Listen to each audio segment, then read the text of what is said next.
You, as the owner of a tractor factory, spent $1 billion on hosting a nationwide technology conference. When the news was announced, everyone scoffed at it. Lei Bush said, "Are you okay? Master laughed at you for being foolish with money." Wang Duoyu said, "I invested in this project." Everyone's evaluation was that making such a big scene. Can your tractor really reach the sky? But on the day of the conference, when the red cloth of the new product was unveiled, everyone unanimously exclaimed, "Damn! Awesome! It turns out that you were reborn in 2024 after the destruction of the Earth in the year 10086 AD. So the first thing you did when you came back was to try to change the world. So you wrote a research report on the study and application of ultra-small nuclear reactors and sent it to the official email of the Jihai Research Institute, hoping to attract attention. But little did you know, they used it as toilet paper without even looking at it. In that case, you can only rely on yourself, because your father, Wang Qingyi, is a nationally renowned tractor factory owner. When he learned that you didn't want to go to school,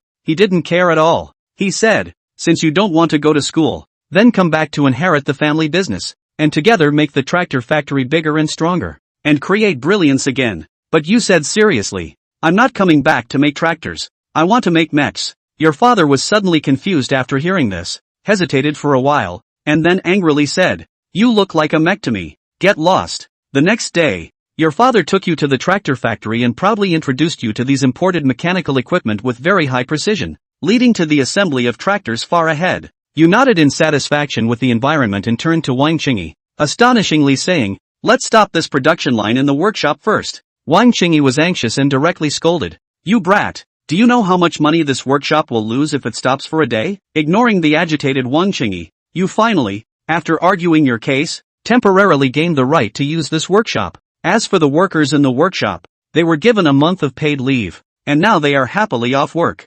Watching your serious expression, Wang Qingyi's mouth twitched uncontrollably. It's fortunate that you are his own son. If it were someone else, he would have to run them over with a tractor. Fortunately, it's just the No. 7 workshop, and the loss from stopping for a few weeks won't be too great. Knowing his own son well, he estimated that it wouldn't take more than a few weeks, maybe even just a few days, for you to lose interest. Once everything was ready, you began preparing to operate. For you from 8,000 years later, controlling a workshop alone is simply a piece of cake. The production line quickly resumed operation, and many tractor parts were disassembled and recollided under the coordinated operation of countless mechanical arms. In just a few hours, a humanoid framework began to take shape, about 15 meters tall, covered with fine parts, being welded together bit by the mechanical arms. With the completion of the welding of the last piece, the steel shell, already sprayed with the same paint as the tractor, was slowly embedded into the giant's appearance under the drive of the mechanical arms. Amidst a shower of sparks, a headless steel giant, shining with a red luster all over, appeared before their eyes. After a tedious test, it was unknown how long had passed when a dazzling blue light shone from the production line, and the miniature arc reactor that had never been seen on Earth was born. Shaped like a bird's nest, it was about the size of a household washing machine. Just by looking at it, one could feel the endless energy it contained. Controlling the mechanical arms, the reactor was stuffed into the space under the abdomen of the mecha. Then the mecha's outer shell was completely welded shut, and a new layer of paint was sprayed on. The towering and unmatched steel giant was thus born. When you walked out of the workshop, it was already a week later. You looked at Wang Qingyi waiting for you at the door and said, Dad, my thing has been made. Wang Qingyi coldly snorted and directly struck back, saying, you're really out of breath from being fat. What can you make in a week? Your old man's assembly line for tractors isn't even that fast. You rolled your eyes behind him and said, just go in and see for yourself. Go ahead. Can you even make a car person? As you walked into the workshop,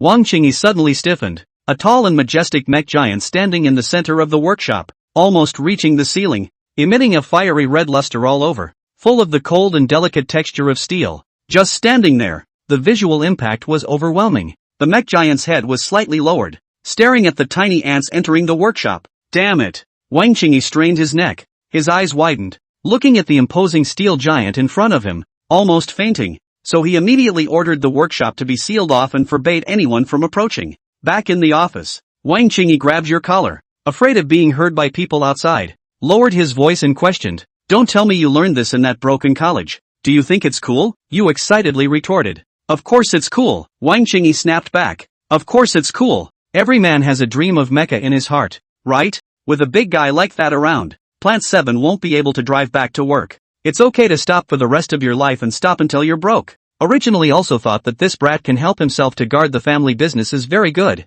I did not expect actually so outstanding. It's just so damn productive. Good son. What next? Unconsciously, Wang Qingyi's title to Wang Zheng had changed. Without the slightest hesitation, Wang Zheng decisively responded. First, find a few big media companies to create a buzz and hold a new product launch. Wang Qingyi listened to the pupils of his eyes shrink. Suddenly realized that this kid intends to smother to do a big thing. Tractor Factory's new product launch is more or less funny to say the least. But who would have thought that a tractor factory built transformers? The top floor of the Guanxin Media Office Building. Chairman Kuan Yu stood in front of the bright floor-to-ceiling windows, slowly shaking a highball glass in his hand, his gaze distant and cold. At that moment, the hot little secretary knocked on the door and walked in. What's been in the news lately? Kuan Yu drank all the red wine in the cup, and smoothly wrapped his arm around the waist of the beautiful little secretary, and rubbed and kneaded hard at the waist. The little secretary gave Kuan Yu a pouty look and began to report back. The popular flower girl Lulu's date with first-tier actor Zhang De Silk was caught on camera, and now our side has the latest first-hand information. Kuan Yu waved his hand, directly interrupting the junior secretary's report. Don't tell me about this kind of nutrient-less garbage news. There's a bunch of showbiz crap after a bunch of showbiz crap. People are already numb to hearing about it. It won't do any good. Talk about something else. At those words, the little secretary showed a difficult face. Her body began to stick to Kuan Yu's arms, and her tone mumbled and said, "Boss, there really hasn't been much happening lately." Well. Kuan Yu was hooked straight on the evil fire by this little goblin sentence, and rushed at the little secretary's white and delicate neck and nibbled on it. Smoothly, he reached out and embraced both plump peaches and carried them straight to the desk. The movements of the little secretaries are also skillful. The two long and slender legs immediately with the swimming snake like coiled in the waist of Kuan Yu, while enjoying, said, "I've heard that a factory called Zhangqing is going to hold a product launch, and has sent invitations not only to us, but also to several other media companies, and seems to have revealed its intention to cooperate, and wants us to help with publicity and promotion." Kuan Yu, who had his pants halfway off, suddenly stopped, straightened up and looked at the stunning little secretary with a seductive expression, and wondered, "Zhangqing, isn't that the largest tractor manufacturing plant in the country?" "That's right. What big news can a tractor builder have? So I just gave it a push." The little secretary saw that Kuan Yu did not move, rushed to use the two long legs to Kuan Yu clamped. Two jade hands also began to restlessly touch up and down. Just as he was about to come to the place where the auger dragon was hibernating, Kuan Yu suddenly grabbed the little secretive's hand, and his expression began to become serious as he murmured, "No, what's a tractor factory doing sending out so many invitations?" Kuan Yu perceived the focus of the problem. The tractor as an agricultural machine. The audience has never been fixed. After all, who would have nothing to do to buy a tractor to drive and play? Inexplicably want to hold a launch event. It is difficult to eat this time the product can really for the public? Pushing away the little secretary who was almost hanging on to himself. "Go and bring me Zhangqing's invitation." The little secretary was still mushy and opened her mouth to contain Kuan Yu's ear. "Go!" Kuan Yu was furious. A rebuke directly calmed the little secretary, and he hurriedly put on his clothes and ran out. A few moments later, the little secretary ran back with the invitation. Opening it up, Kuan Yu's brows furrowed and soothed several times. How dare a tractor factory offer $3 million for a promotion? And it's not just your own family. With such a big commotion, even a fool could see that it was unusual. A quick smile appeared on Kuan Yu's face and he slammed his hand on the table, saying, "Tell the propaganda department that all the news websites, public numbers, and short videos collectively make a high-quality publicity piece around Zhangqing and vigorously promote it. Get the momentum out there." After the work was arranged, Kuan Yu could not help but be curious. "You can see the end yourself, and several other media companies certainly can. I just don't know what Zhangqing is up to with such a big show." Almost at the same moment, large and small media companies up and down the country of China began a unified publicity and promotion.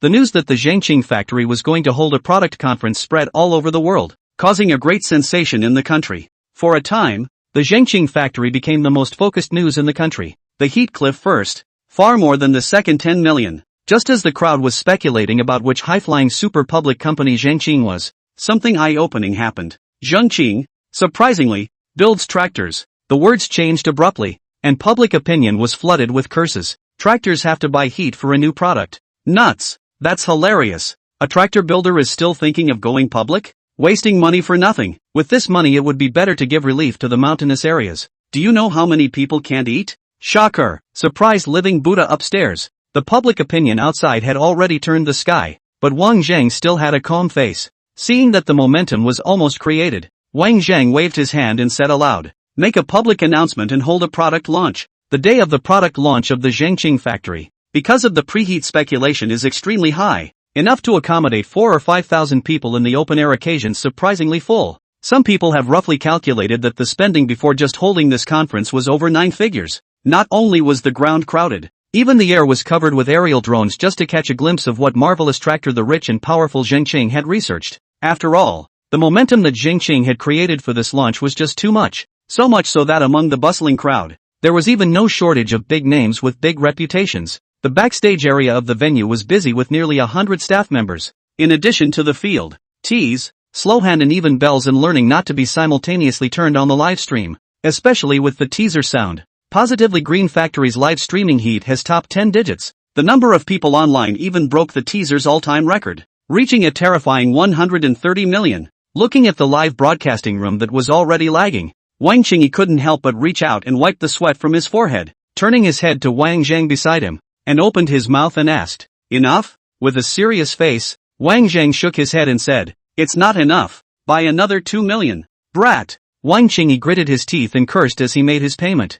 Think your father's money came from the wind. The number of people was not the goal, after all. More than 70% of these people simply came to see what was going on. What Wang Zhang wanted was to get the attention of some people in the academic world. The only way to be seen by them is to be truly successful in all that you do. Until the number of people online in the live broadcast room rose to 150 million, Wang Zhang straightened his collar and slowly walked up to the stage. Right at the moment when Wang Zhang walked onto the stage, all the viewers, both on the scene and in the live broadcast room, were slightly stunned. Isn't the chairman of the Zhengqing group Wang Qingyi? Why is there a kid up here? Doubtful. A specialized university in Zhihai City caused a huge sensation, and different people in different places issued an incredibly surprised exclamation of surprise at the same moment. Holy shit, if it isn't sleeping god Wang Zhang, this guy wouldn't be the male son of the Zhengqing group, right?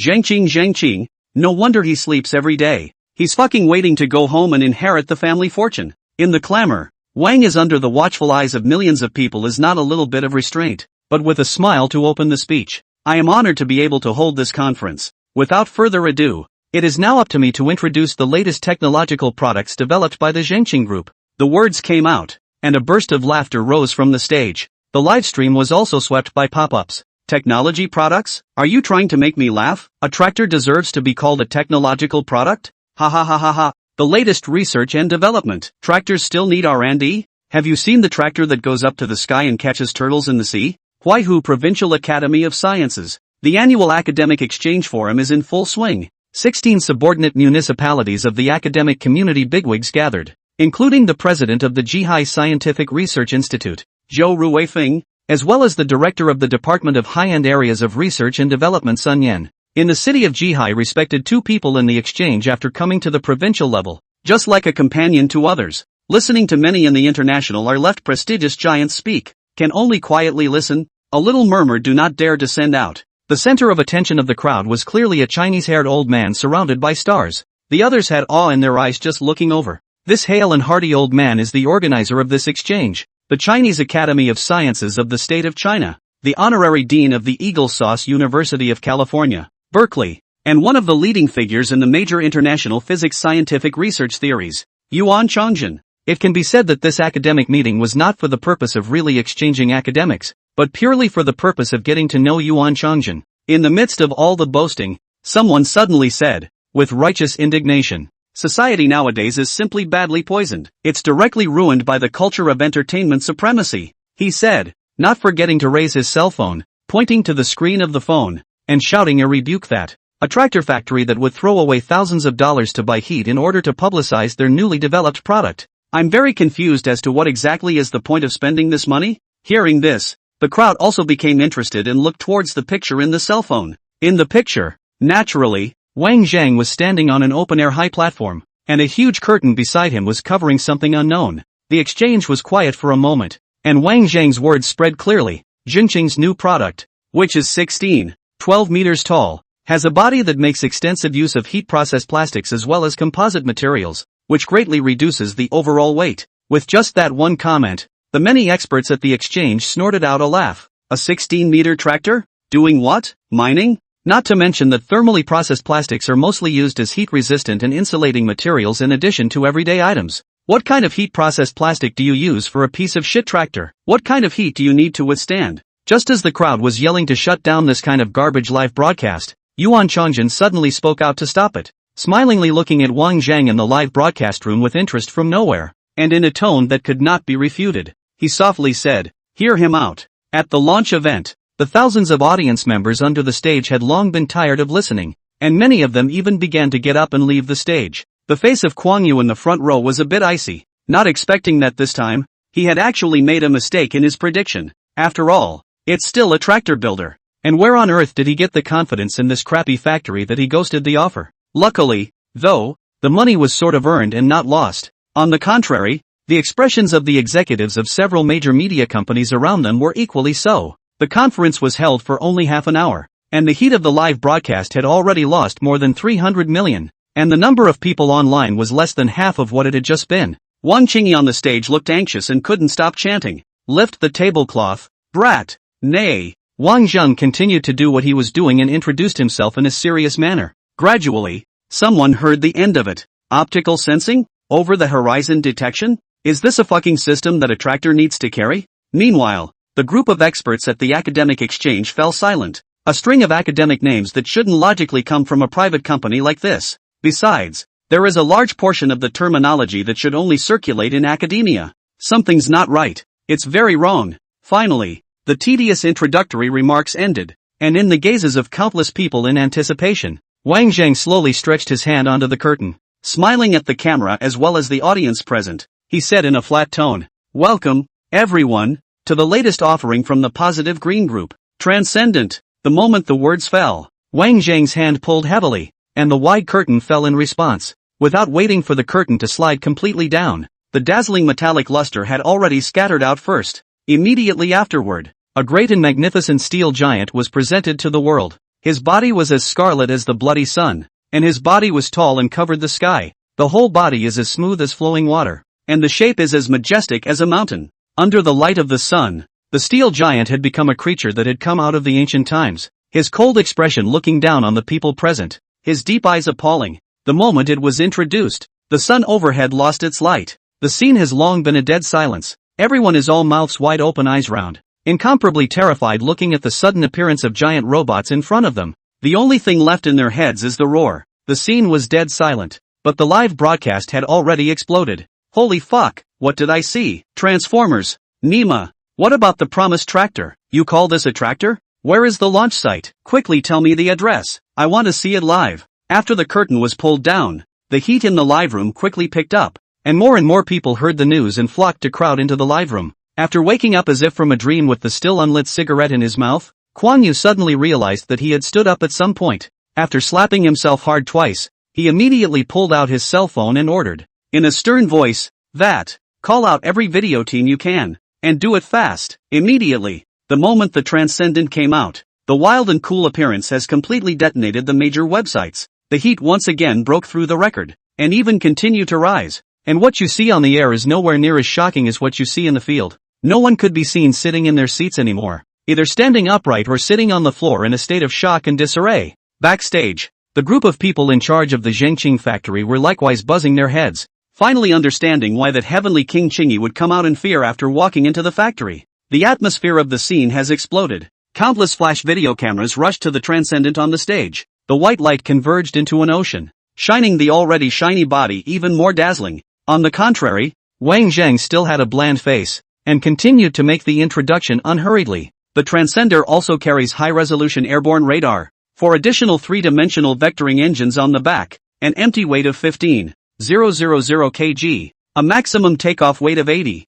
kg, a theoretical maximum flight speed of Mach 4, a cruise speed of Mach 3, and a maximum lift of 20,000 meters. These words unusual people only listen to the mysterious but do not understand. But when the academic exchange into the ears of this group of people immediately changed their faces. Airborne radar, 3-dimensional vectoring engines, maximum speed of 4 times the speed of sound? Crazy, it must be your own madness. Hoping this thing isn't just for show. It's actually capable of going to heaven? No wonder you need to use heat-processed plastic for this purpose. But that's impossible. Among the most powerful international fighters, the Hawker's Raptor is the undisputed master of the air. Sparely, the maximum flight speed is only Mach 2.25. It's almost half over in one go. It's a private business for fuck's sake? There's a limit to bragging. At the same time, the Transcendent is also specially designed with a passive operating state of the radar station, capable of achieving stealth against radar and infrared,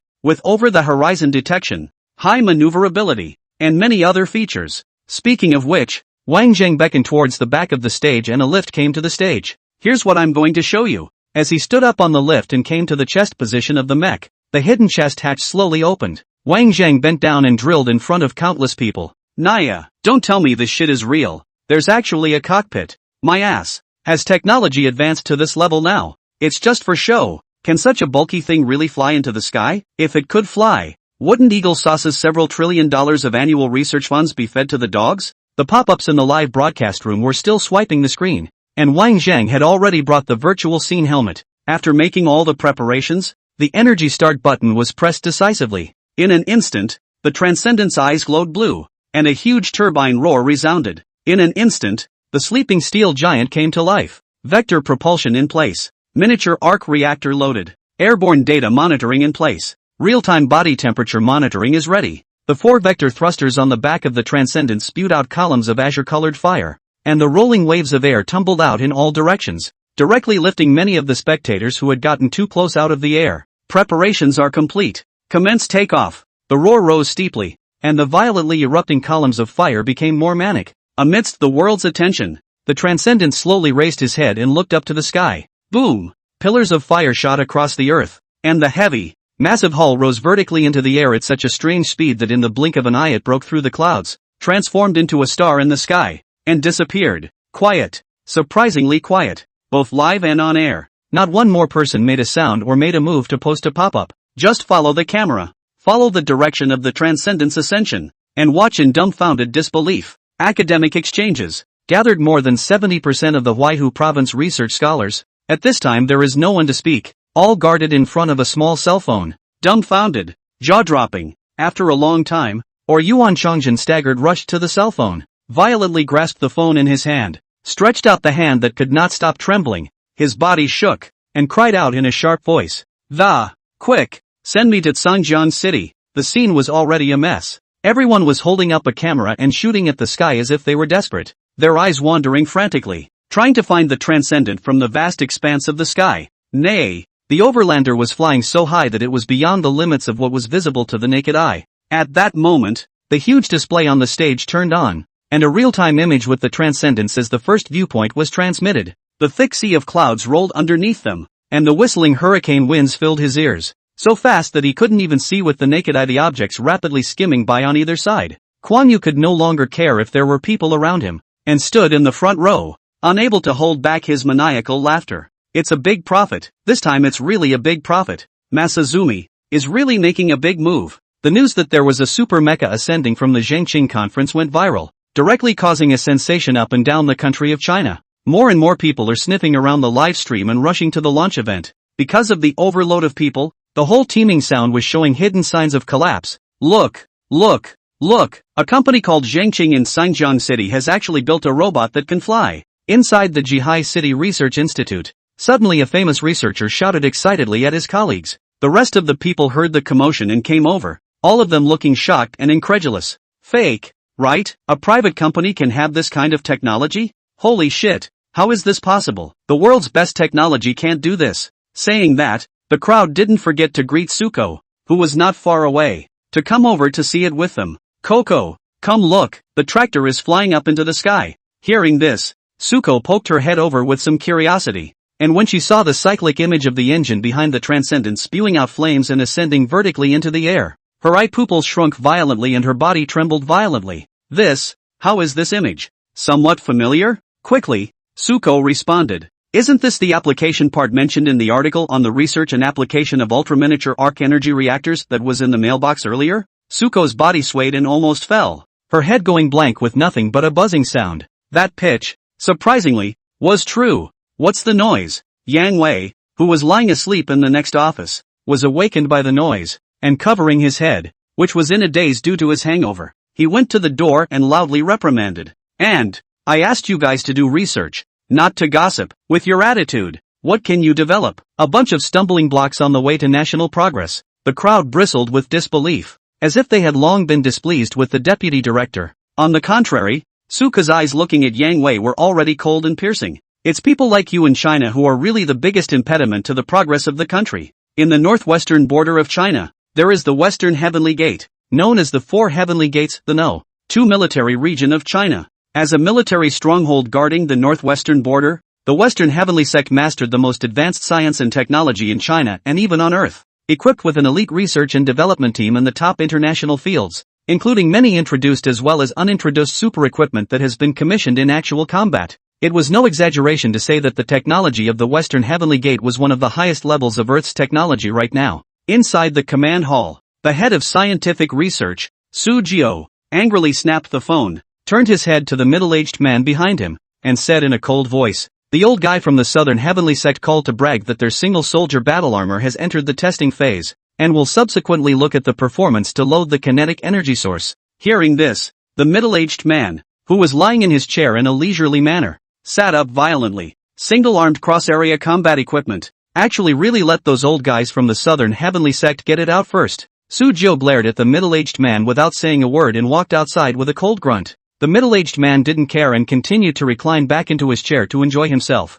In the face of the middle-aged man's indolence, none of the people around him showed dissatisfaction. Instead, they all looked at the man with respect in their eyes. The youngest three-star general in China, the deputy commander-in-chief of the West Tianmen base, Bao Jingdong. Just as Su Jiao was about to walk out of the doorway, the command hall suddenly flashed with a sharp red light, followed by an ear-piercing alarm. Alert! An unidentified flying object has been detected rapidly approaching at approximately Mach 2.5. What? Bao Jingdong once again jumped up from his chair. Unlike the calm banter he had just shown, this time shock and gravity clearly appeared on his face. You should know that the vicinity of the Northwest Military Region is controlled, including the territory and airspace, and no other forces are allowed to enter. Not even close. Not to mention that the speed was so fast, as much as twice the speed of sound. Bao Jingdong quickly came to the command station, looked at the red dot on the screen that was moving rapidly, and asked in a condensed voice, "Can you detect what this is?" The staff was equally nervous as hell.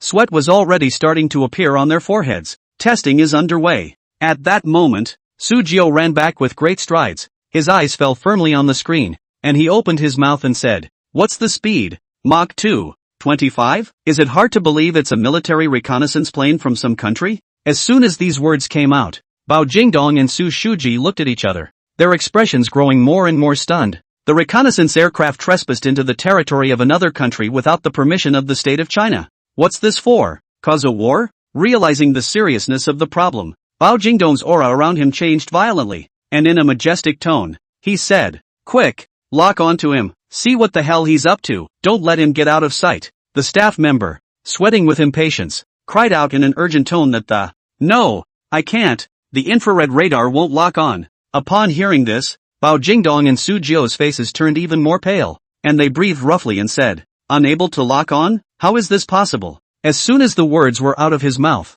the busy staff suddenly began to lose their voices and yelled at the "Not good! Infrared radar has lost sight of the target." The red dot that was still blinking in the large screen really disappeared. Su Jiao, who was well versed in the ways of science and technology, was filled with horror, and no one understood better than him what the concept of not being able to be monitored by infrared radar was. Light-sensitive anti-radar system. There are no more than 3 countries in the world that possess this technology. Su Jiao subconsciously swallowed a mouthful of water and looked directly at Bao Jingdong beside him. Bao Jingdong was equally aware of the seriousness of the situation. Super twice sonic cruise, anti-infrared radar. Aside from myself and my ally, the woolly bear, it's just eagle sauce. The same thought leapt out of Bao Jingdong and Su Shuji's minds in unison. Hawk Jam quadruple combat aircraft, F-22 Raptor. What are the intentions of those who openly fly warplanes with the intention of entering the airspace of the state of China? And it's also the best performing and most powerful superfighter in the world right now. This is not a provocation. This is a declaration of war. Gan Lin Niang, seek death. Bao Jingdong became furious, snatched the microphone on the commanding platform, and in a commanding tone he said, "Abandon monitoring and issue a level 1 alert, send fighters to engage them, and if they persist, open fire and shoot them down." The situation between the two sides was already tense, and there were occasional covert skirmishes, today inexplicably made this mess. If he backed down, the other party would definitely gain an inch. There is a time to show weakness to the enemy. And in this case, if you can be strong, you can be strong. The order was given, and the two annihilators were fully loaded and ready to go, when the radio in the command hall suddenly forced in an alien channel. Hey, can you hear me? Hearing this fluent Chinese, everyone in the command hall couldn't help but stare. Not eagle sauce? Chinese? Bao Jingdong's brows remained furrowed as he signaled his men to connect to this channel. A monitoring signal was just received, hereby replying that the new product of the Zhengqing Group in Sangjiang City,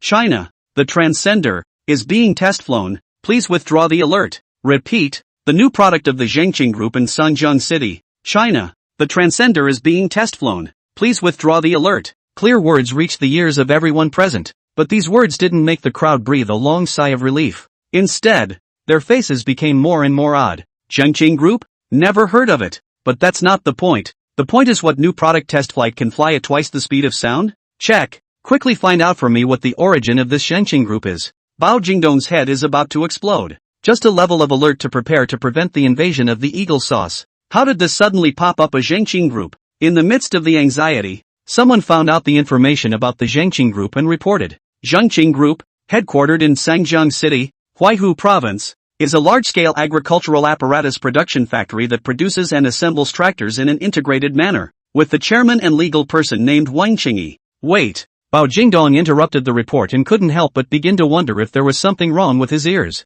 What does Masaki do? The staff likewise felt that something was not right, but since that was what was written in the material, they had to repeat it. Stiffly. It is a large-scale agricultural equipment-making factory that produces and assembles tractors in an integrated manner. Bao Jingdong's face was green and purple and white and green, as ugly as it could be. Treadmill, a factory that builds tractors, and you're telling me that they've suddenly built a monster of a machine that can go up into the sky and reach speeds of Mach 2, 25 per hour? Bao Jingdong tried his best to calm himself. Speak on. Leaving behind a few days ago, Zhengqing held a high-profile new product launch, inviting almost all of the country's well-known media companies to build momentum and make a big fuss. It's been confirmed that the UFO did come from Zhengqing. Saying that, the staff had already pulled up the video during the launch site. On the large screen wall, a cold, arrogant and magnificent steel giant stood in the center of the stage, and immediately saw 4 azure-colored flame-like columns shooting out, followed by vertical ascension,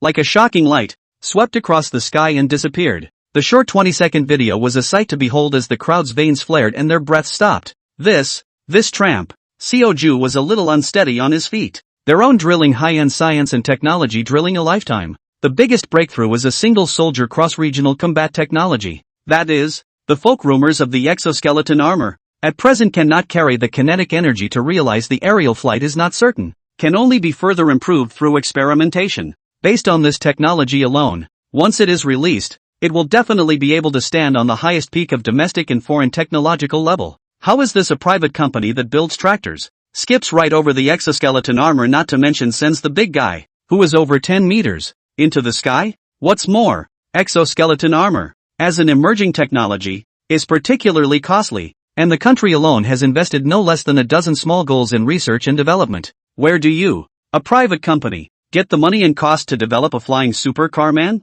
Wang was sitting in the cockpit, the virtual helmet updating the data in real time. Earth's current level of technology is still a bit backward, and it is difficult for the various parts of the fuselage assembly to achieve standardized precision and applicability. But that's enough. The news of the Supremacy's introduction spread rapidly in China, causing an incomparably huge sensation in all walks of life. Not only China has always been very close to China's attention, to other countries have also noticed the clues, respectively, from different channels to obtain the Zhengqing Group conference replay video. After the spectacle of the Transcenders ascending into the air, no one's jaw dropped in shock. Volt, a super mecha that can fly at Mach 2, 25? My god, this can't be. Nani, a mecha that can go to the sky? Quickly learn to drop work. Long live the Empire. Sarung hey yo. It must be the rabbit country that stole the patent from my Big Bang country. This was originally my Big Bang's technology. Savadika. Mani bitter milk. Before the test flight was over, Wang Zhang had already clearly perceived that a dozen infrared monitoring signals had landed on the Transcendent.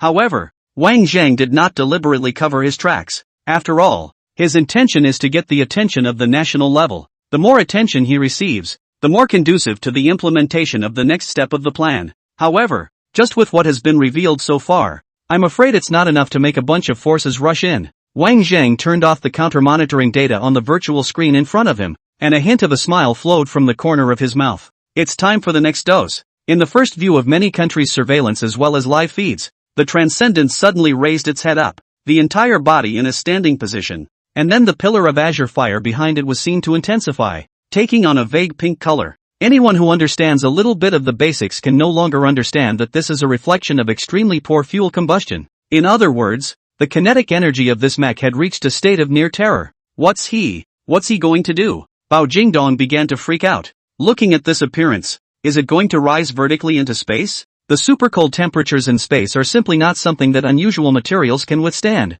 In the event of onboard cooling, the consequences would be irreversible. Such an advanced super mech, or from the hands of a private enterprise, no matter what, must also increase the support. At the very least, there must be no mistakes in the debut. This is no longer an unusual corporate launch, this is an important moment that symbolizes the dignity of a nation. Get on the other channel. Stop him now. Bao Jingdong's neck was visibly bruised as he hissed and shouted. Nay, it was too late. The conical sound barrier had already appeared above the head of the Transcendent. The air was ignited, causing the entire body circumference to burst into flames, and along the way the endless sea of fire and the sea of clouds violently intertwined, forming an incomparably spectacular spectacle. On the contrary, the Transcendent was like a meteorite from below, climbing in speed, loud and irresistible. Report, can't pick up the other channel. Report, the opponent has reached Mach 3.7 miles per hour and continues to increase. The other side has broken through the middle layer. The other side has entered the thermosphere. Bao Jingdong covered his head that was about to explode, helplessly holding the back of the chair in front of him, shaking his head uncontrollably and muttering, crazy, must be stepping on a horse. At that moment, another officer outside the hall came hurrying in, handing over a satellite encrypted phone with both hands. General Bao, an incoming call from the higher-ups. At those words, Bao Jingdong barely lifted his breath, took the satellite phone in the other party's hand, and squarely said, Leader. Although the voice from the opposite side was extremely majestic, at this moment it also revealed a hint of surprise, meaning that, General Bao, I just had several calls from leaders of other countries inquiring about the super mech liftoff, and I need a report from you. Bao Jingdong opened his mouth and realized that he surprisingly did not know how to speak. Truthfully? It's too shocking. Say you don't know? I'm sure we won't be able to hide what happened today. After thinking about it for a while, Bao Jingdong gritted his teeth and decided to report truthfully. Reporting to the leader. It's a private enterprise called Zhengqing Group in Zhihai City,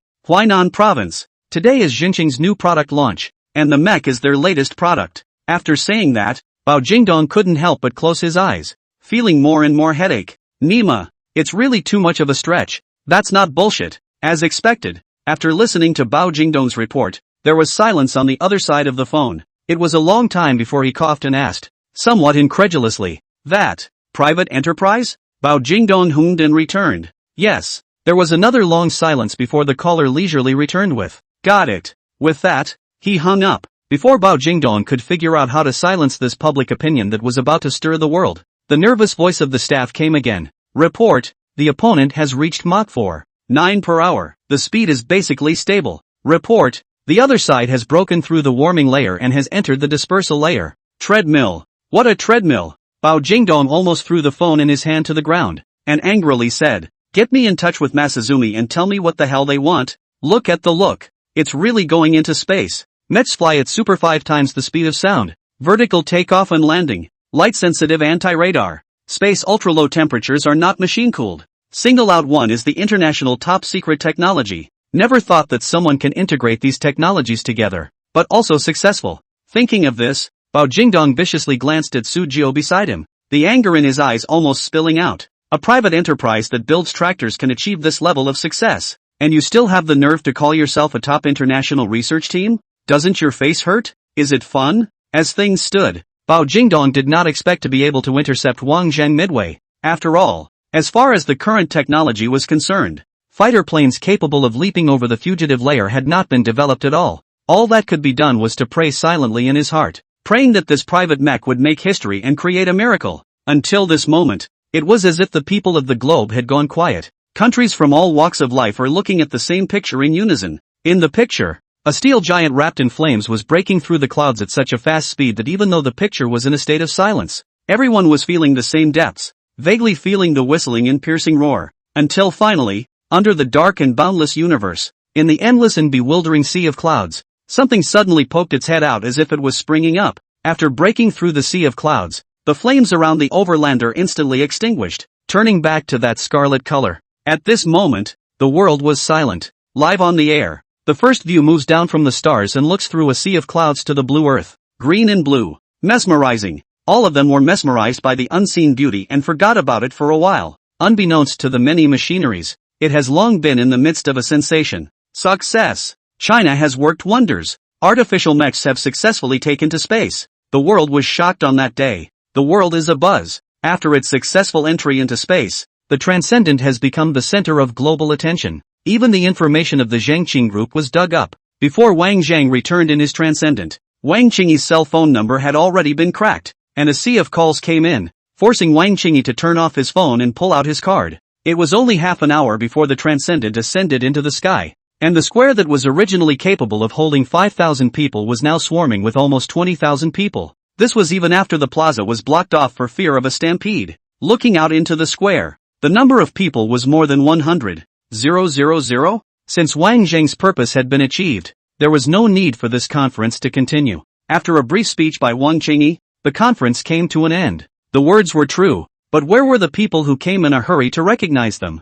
Nima, such an awesome super mech, and it's over when you say it's over? Asked us no? Wang Qingyi had just returned to the stage when suddenly someone ran to his heels and excitedly said, Mr. Wang, someone wants to see you. With that, he came to Wang Qingyi's ear and added in a low voice, I heard it's a member of the Chinese Academy of Sciences. At those words, Wang Qingyi's eye pupils shrunk violently, very surprised. A member of CAS? To myself, it's almost like living a heavenly figure. How could a big shot from far away find himself as a small entrepreneur and say he wants to see him? But when he thought of his precious son's greatness, the bottom of his heart was suddenly full of energy. Nodding calmly, he said, Got it, take me there. Before he could be led away, another man came hurrying in on the other side, panting and, Wang Dong, just now someone from above came over and specified that they wanted to find you. Wang Qingyi froze as he listened. Up there? Looking at the man's tense expression, Wang Qingyi seemed to understand something, and without opening his mouth,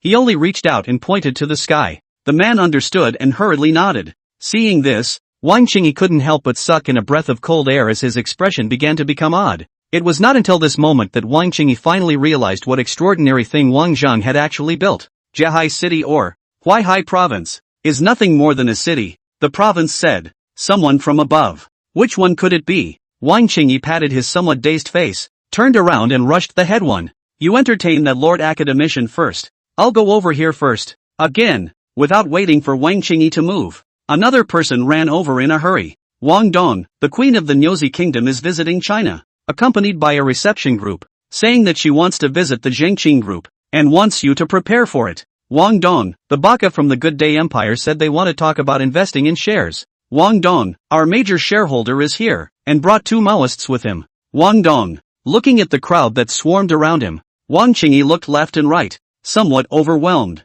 immediately tilting his head back to look at the sky. Both eyes rolled white, and he lay straight down. Nima, no more serving, no one serves anymore. I don't know how long it took, but Wang Qingyi woke up leisurely and realized that Wang Zhang was sitting smilingly on the edge of the bed at that moment. Warm currents crossed from the bottom of his heart. This brat is still a bit filial. Being assisted to sit up by Wang Zhang, he was just about to exert the majesty of being an old man when he suddenly realized that the large ward was actually filled with people. Without exception, all of them were full of smiles and grins. As the chairman of Zhangqing Group, Wang Qingyi was worth billions of dollars, so at least he was considered a person who had seen a big scene. But when he saw this room of people, he only felt his heart stop and his hair stand on end. It felt like a rat being watched by a cat. Even though the faces of this group of people all showed obvious goodwill, it still allowed Wang Qingyi to feel a far superior aura on his body. Swallowing hard, Wang Qingyi was a little frightened and subconsciously looked at Wang Zhang. Only then did Wang Zhang stand up unhurriedly and began to make introductions one by one.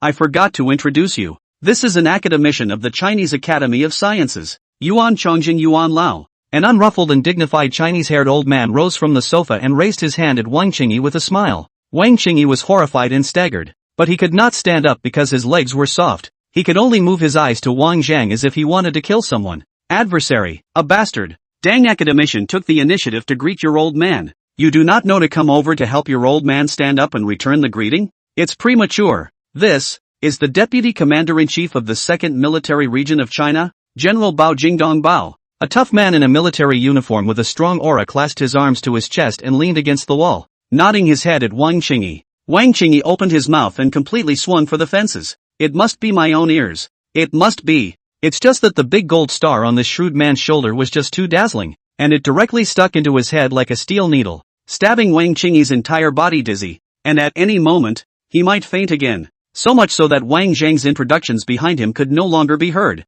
leaving only a numb nod of the head to return the salute, until Wang Zhang finished introducing a large room of people. Wang Qingyi was still confused and utterly dumbfounded. What can I do? I'm the little boss of what's good for me. This is not over. Wang Zhang gestures to pull the door, while pulling also said, there are some more people outside. The house is too full to squeeze in.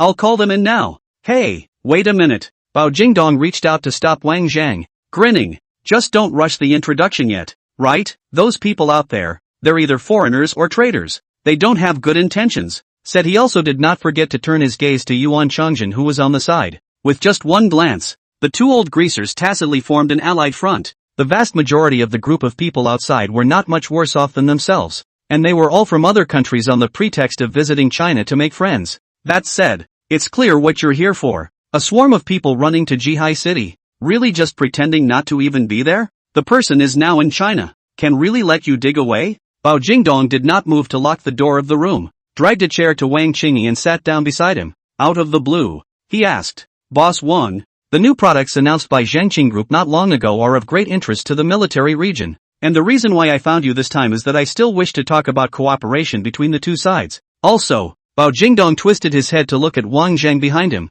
and let out a long breath. Finally asked the doubt in his heart. Can you tell me from what team at Zhengqing did the Transcendent come from? How many years has it been developed and how much has been invested? How many theoretical reports as well as test data are there? The series of questions asked Wang Qingyi a little overwhelmed, stammered and couldn't tell. These questions had certainly not occurred to Wang Qingyi. After all, it was his own son, who had not graduated from college, who had spent a week to build something, and although he felt shocked, he really did not feel so outrageous. There's no rush. One question at a time. Seeing that Wang Qingyi's state was a bit off, Bao Jingdong hurriedly spoke out to comfort him, fearing that Wang Qingyi would have any accidents at this time. These things are very important to China and even the world. Please make sure that Mr. Wang knows everything. Wang Qingyi opened her mouth, feeling Bao Jingdong's blazing gaze. The genius was nervous to the extreme. To be questioned by a general is really smoke from the ancestors' graves. But the thing is, one really doesn't know any of this. Helplessly, Wang Qingyi suddenly reached out and pointed at Wang Zhang behind him, saying as follows. I'm not going to hide it from the general. Zhengqing is a tractor manufacturing plant, where there is no professional team. Hearing this, Bao Jingdong and Yuan Changjin and even the corner of the long silent Suju together condensed face. At this point in time, with the world's attention on you, you're still trying to hide? In the next moment, Wang Qingyi's words came out. It's all the bad son of the family. A man who's fooling around and messing around. Words out, the house of a group of top domestic bigwigs, such as a lightning strike, all numb on the spot. The moment the words fell, everyone in the room rose together and almost simultaneously shifted their eyes to Wang Zhang, who was acting as a little transparent, looking at Wang Zhang, who had innocent bewilderment written all over his face. Everyone's expressions became more and more odd. This kid, he's hiding deep enough. You know that in the beginning, when these people of their own approached Zhengqing, it was this kid who received them. No matter what was asked, it was always the same. My father is in ill health. Please move to the reception hall and answer all the questions when my father wakes up. And the result? You're the root of this. Bao Jingdong looked at Wang Qingyi and then Wang Zhang, feeling more and more frantic. Want to hear what you guys are talking about? Blind figuring? Messing around? How many international top teams racked their brains and could not get the slightest progress of the super technology? This can be what people casually messed up. One man can make such a huge breakthrough? No way. Absolutely impossible. Seeing that Bao Jingdong, this powder keg is going to blow up, Yuan Changjin took over the conversation, walked to Wang Zhang near, reached out his hand and patted Wang Zhang's shoulder. How can the joy in the bottom of his eyes not stop? This face really impressed himself. After all, in yesterday's live broadcast, the Transcender was piloted by this son to create the miracle of flying into space. Wang Zhang? Yuan Changjin cast a smile on Wang Zhang's identity information has long been inquired about. Not bad, not bad. Truly heroes come out of youths. The Chinese nation has you guys. It's hard not to prosper. Wang Zheng smiled back and behaved in a non-condescending manner. Elder Yuan is flattering. You certainly can't ask for such a major scientific achievement. Gotta make connections, then get close, then play the emotional card. I heard that little friend Wang went to college in Zhihai City, so it's really not a big deal. I happen to know some people in Zhihai City, like Zheng Chongxi, Zhou Ruweifeng, Sun Yan. As long as you are willing, I can be a middleman and introduce you to them. Yuan Chongzhen spoke the words very casually, as if he were chattering about his family. But it wasn't so casual when it reached Wang Zheng's ears. Chan Chonghe is the president of the university he attends. The other two, Zhou Ruweifeng and Sun Yan, were not ordinary people either. One was the president of the research institute and the other was the director of the high-end field department of the research institute. Yuan Chongzhen's meaning is obvious. As long as he nodded, the Chinese Academy of Sciences cannot go. Zhihai City's Scientific Research Institute or casually can enter. In the face of Yuan Chongzhen's good intentions, Wang Zheng directly shook his head and refused. I thank Elder Yuan for valuing me, but since the student is not talented, it's better if I don't bother the seniors. After all, I submitted a relevant manuscript to the Zhihai Research Institute last month, and it should be that the level was not enough and was rejected. So out of desperation I chose to carry out independent research and development from my own factory. After the words left his mouth, the smile on Yuan Chongzhen's face froze and then turned to dismay. I can't believe this is happening. The big baby that was coveted by countless forces was actually rejected by its own subordinate unit not too long ago? What do you want if you don't want such a great talent? Thinking that Zhou Ruweifeng and Sun Yan are waiting outside the door at this time because they are not at a high enough level, Yuan Chongzhen is somewhat unable to stay. With a simple excuse, he flew out of the hospital room. As soon as he stepped out of the door, countless pairs of eyes looked over in unison. Yuan Chongzhen ignored all these gazes and swept through the crowd. Seeing Zhou Ruweifeng and Sun Yan in the corner, Dean Zhou, Director Sun, come with me. Yuan Chongzhen flung his sleeves in his hands, and without waiting for the two to follow, he walked forward alone.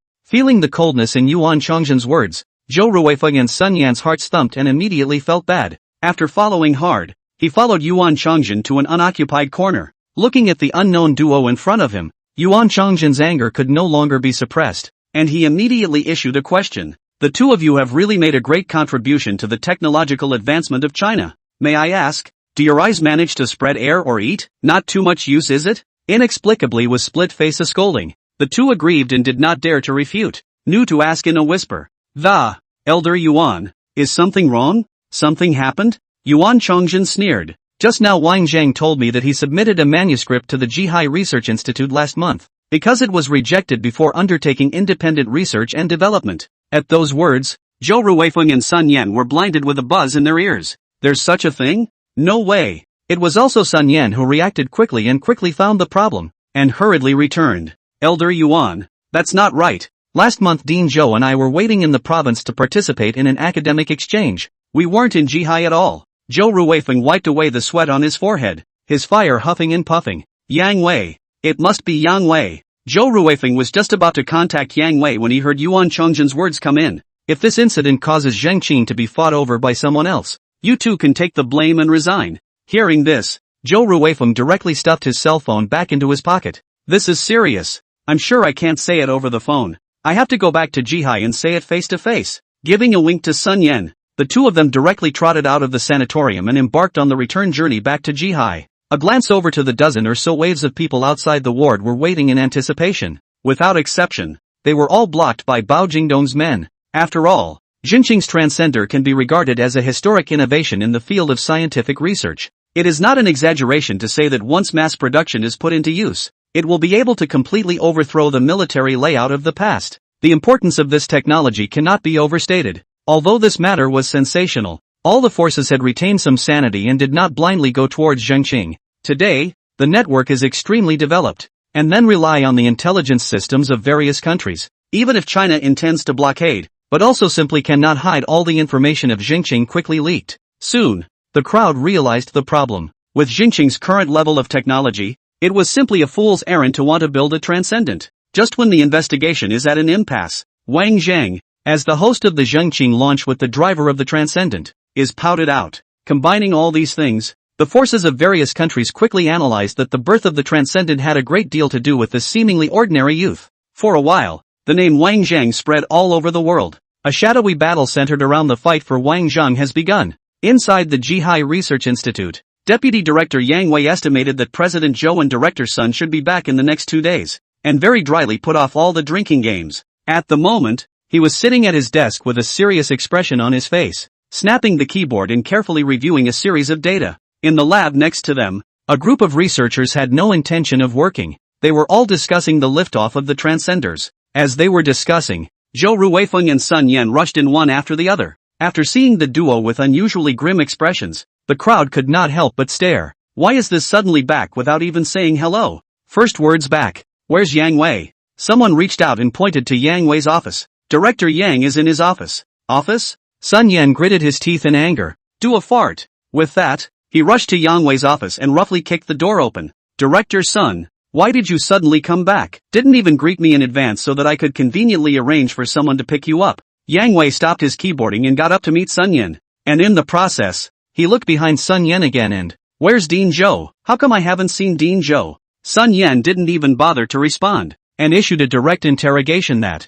what are you doing with all the submissions these days? Pitching? Yang Wei froze for a moment and subconsciously said, it's all junk, all destroyed. Garbage? Sun Yan was simply infuriated and laughed. What a piece of trash. Do you know what happened in the past few days? Jane Wei blinked, somewhat dumbfounded. These days it's either getting drunk or catching up on sleep, and there's really no clue as to what's going on. Pack your things and leave now. Zhou Ruifeng stood in the doorway, having heard the entire conversation between the two, and said with a cold face. Yang Wei's body violently trembled, completely did not realize what exactly happened. Not waiting for an explanation, Zhou Ruifeng, tone aggravated, directly roared out, get out. The Overlander incident is getting more and more hype, almost to the point of being out of control. The foreign inbound traffic in China these days has even exceeded the total inbound traffic so far this year. Everything in the Zhengqin group, even the ant who cleaned the house, had become the object of competition between various forces, seeking to find some clues about the transcendent in it.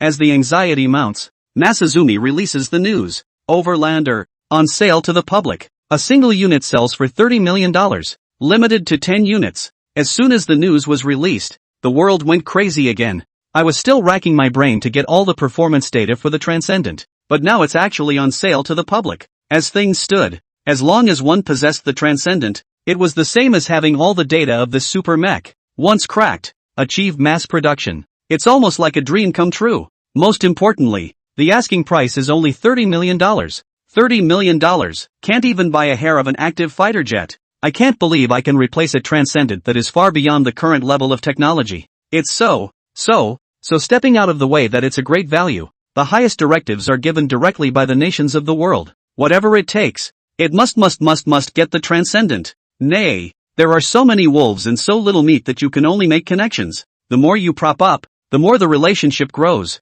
So much so that the offering of a private company's product grew into a state-to-state transaction. In fact, Wang Zhenghua was initially intended to sell 20 units, but Bao Jingdong from the bad, crazy to play the emotional card, had no choice but to donate 10 of them, supplying China's major military regions as well as scientific research institutes for research purposes. In just a month's time, Wang Zheng had produced 20 Transcenders with his own strength. Even though the news was deliberately blocked, it still couldn't be stopped from reaching the ears of some people. As of this moment, Wang Zheng, this person, was completely equated with China's greatest treasure, especially Bao Jingdong.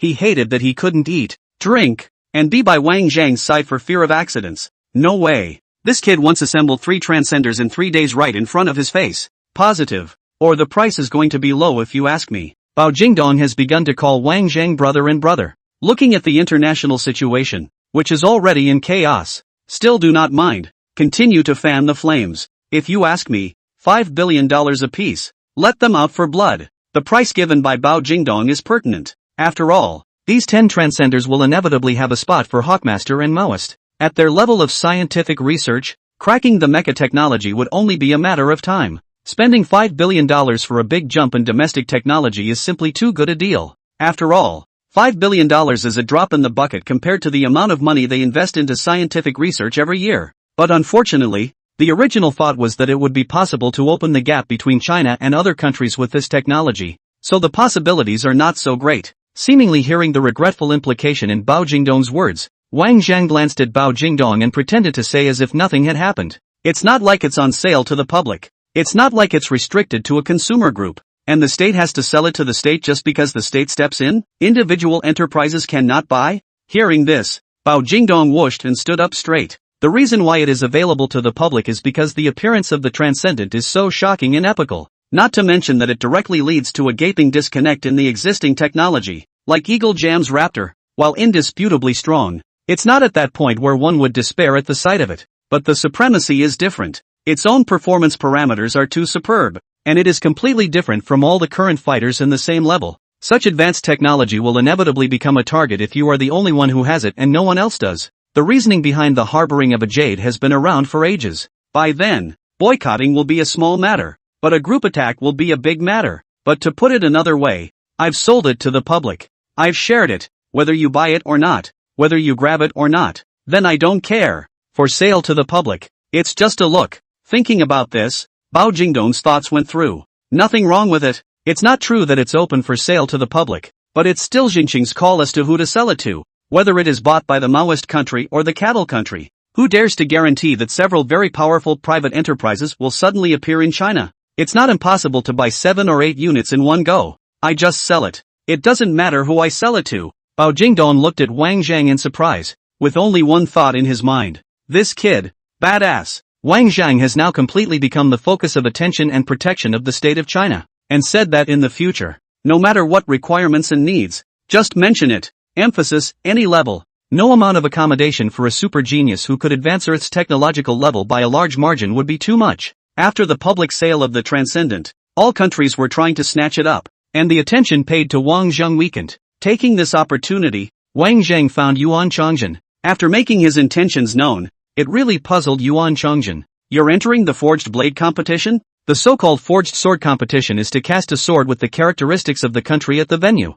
and to decide the winner through various competitions. Although China has had a handful of famous knives since ancient times, most of them are also among the best of the world's many knife categories. But in the end, the ancient smelting technology was limited, and many of the famous swords of the time are rare today. As long as Yuan Chongjin is willing, he can now cast a sword that is sharper than the sword of King Gojuan of Yu. A genius who was able to develop a super mecha like the Transcender all by himself would be interested in a competition that was nothing but a gimmick with no skill to speak of. However, since this session of the forged sword competition happened to be held in China, Yuan Chongjin agreed after a slight hesitation. When asked about the reason for participating in the forged sword competition, Wang Zhang shook his head, stating that he would find out when the time came. It was this mystery that caused Yuan Chongjin's heart to move slightly. This kid, trying to make something happen. The original forged sword competition was considered an international event, with participants from all over the world. If not for the fact that all the recent heat had been taken away by the Overlander incident, the forged blade competition would have hogged a spot in the top 10 of heat,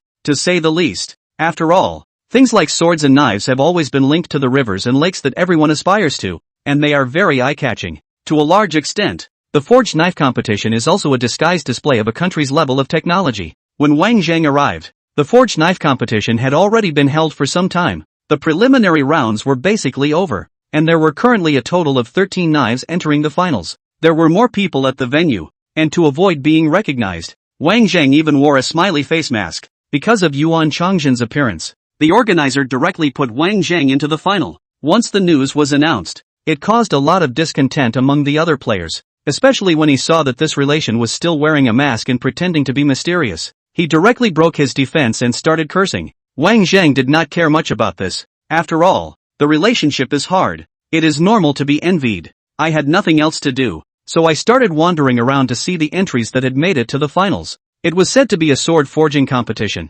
but in reality, swords were not divided, and the division was not particularly detailed. Looking at the score rankings from the preliminary rounds, the first, the Nepalese Gurkha machete, the second one, the Good Day samurai sword, the third one, the Damascus knife, the fourth, the Cossack cavalry knife, the fifth, the Malay Kharis sword, is also known as the Malay knife. Seeing the sixth one in a row, Wang Zhangkai finally saw a precious sword from the hands of a Chinese artisan, Dragon Springs. After admiring the 13 knives that had entered the finals, Wang Zhang could not help but have a touch of tastiness rise in his heart. We all know that China has a long history and has given birth to countless famous swords. However, in this sword forging competition, although China has 3 knives on the list of the 13 finalists, they are all very low on the list. In addition to the 6th-ranked Longquan, there are also the 8-faced Han sword, which is ranked 11th, and the Miao sword, which is ranked 13th. Instead, Good Day Nation, a small place, had 2 knives advance to the top of the list.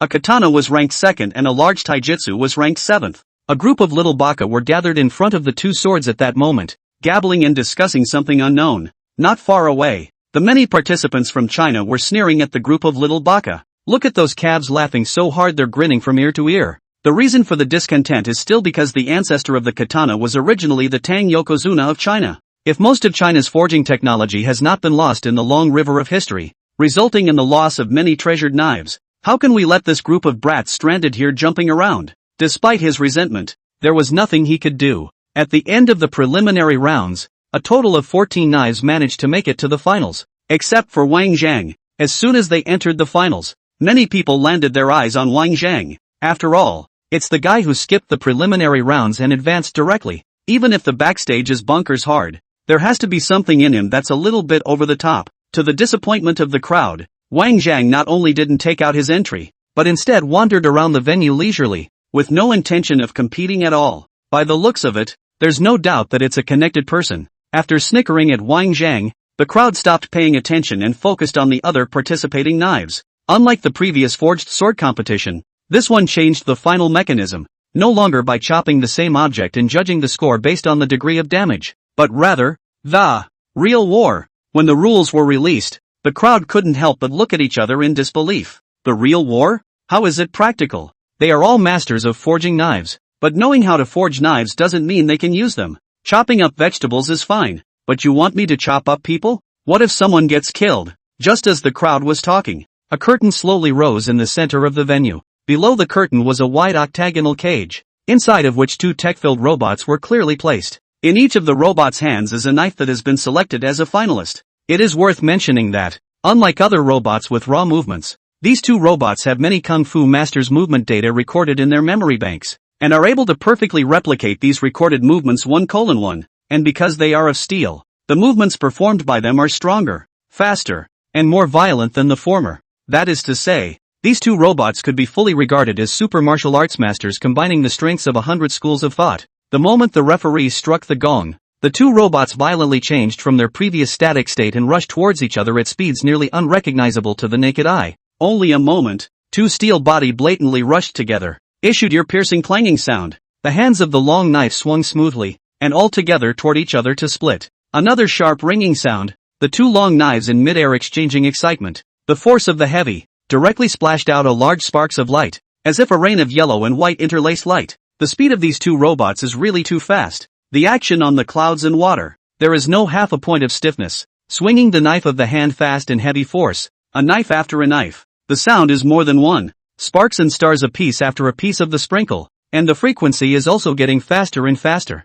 There is no exhaustion of the possibility. In the eyes of the crowd, it was a complete blur of residual shadows, and one could only hear the constant clashing of blades in their ears. Just as the crowd watched, a crisp breaking sound suddenly came out from the clanging sound of the blades clashing against each other. Only then did he see that the long knife in the hand of one of the robots snapped, and with the force that could not be dispersed in time, the blade pierced through the solid iron mesh of the octagonal cage like a bow and arrow, and embedded itself into the wall not far away with a bang, leaving behind only a deep hole. The 2 robots also stopped moving in an instant and quickly stood back up as if what had just happened had never happened. The crowd at the scene stared blankly at the octagonal cage of robots, seeming to have forgotten the purpose of the trip, their minds filled with the intense fight they had just witnessed. Randall's hunting knife breaks. Fulci knife advances. It wasn't until the referee's voice resonated through the venue that the crowd woke up as if from a dream, as if the wildness in their hearts had been ignited, and they shouted out in excitement, "Holy fuck, that was awesome! This is the real forged sword competition."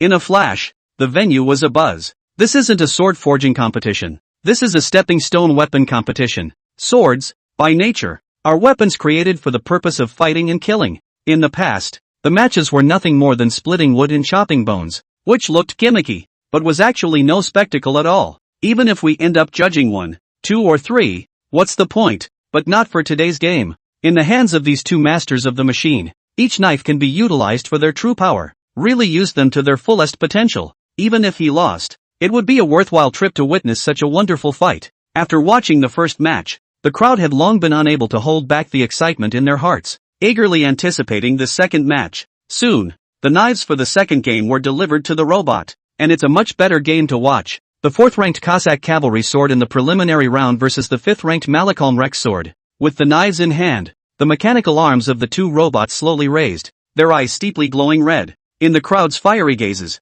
the robot quickly catapulted out towards the front, only to feel the remnants of shadows flashing before its eyes, followed by the crunching sound of knives and weapons coming into contact with each other. Surprisingly, this match, which was favored by everyone, ended surprisingly quickly. Both sides only sparred a few knives. Under the impact of the strong force, the two knives began to tremble violently in their hands, and then in the splash of fire, the two knives broke into two in unison. The third match, the Big Taijutsu versus the Miao sword. Based on appearance alone, these are indeed the two longest of all knives, except that there is a slightly large gap between the rankings of the two, causing many to look more favorably upon the Great Taijutsu, thus ignoring the lower-ranked Mayajutsu. Despite the fact that Hua will have a buff bonus against Good Day, you have to admit that the Good Day Nation is very capable of learning, and really willing to die, sometimes even going so far as to recognize a dozen or so of their own fathers in order to get ahead. Therefore, the Baka's skills in forging knives and so many years of study, also called the master of many schools,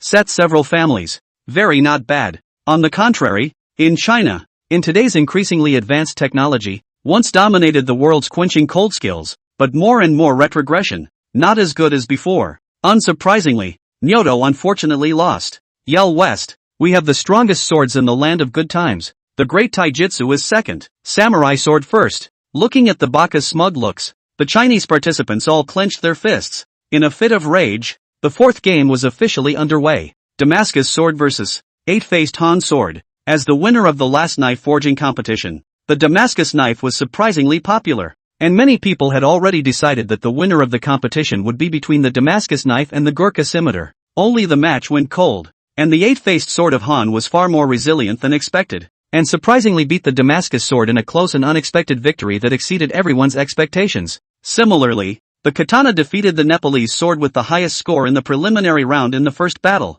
and even showed a vaguely irresistible momentum, winning 3 times in a row, followed by defeating 2 more knives, including the Longquan. In this way, 2 of China's 3 swords have already been lost to the Baka of the good old days. What's more, there are very few knives left that haven't chipped yet, and each of them has cracks and nicks in their bodies to a greater or lesser extent. While the katana had clearly survived 3 battles, the blade remains smooth, with few scars to be seen. Besides, there's a big taijutsu in the back for good measure. When you look at it like that, it seems like Samurai Sword's title win is on the line. For everyone else, a win is a win, and this edition of the katana really has something unique to offer. But this is just like eating a fly for dinner for the Chinese people. Besides being disgusting, after all, they were the ones who came to China groveling to study, and they were the ones who came to China condescendingly to act like cupcakes after they finished their studies. This kind of ungrateful, eat the outside, pig dog worse than the bastard trash, really is to see a little bit of all feel dirty eyes. But for the Chinese players,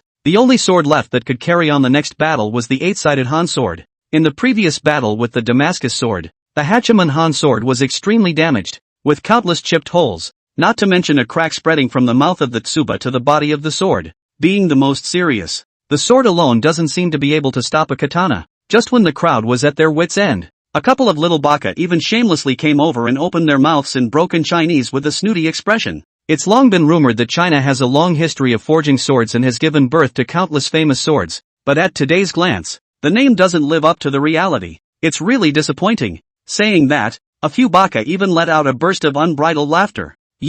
One of the Chinese players couldn't stand it, and was just about to rush up and make a move, when he was pulled back by his companions who still had some sense behind him. What is there to be proud of? The thing that counts the clans and forgets its roots. How dare it still have the face to jump in front of your ancestor? The Chinese player was not willing to show weakness and directly opened his mouth in anger. In the face of the insults, little Baka was unimpressed, coaxing a smile and pointing to the 8-faced Han sword near the edge of disintegration, saying, "I want all of your Chinese knives to shatter in my good day's hands." Humph. The Chinese player laughed coldly, speaking out loud, "Are you worthy?" At that, little Baka burst into another fit of laughter, not caring about the menacing, man-eating stares of the Chinese contestants.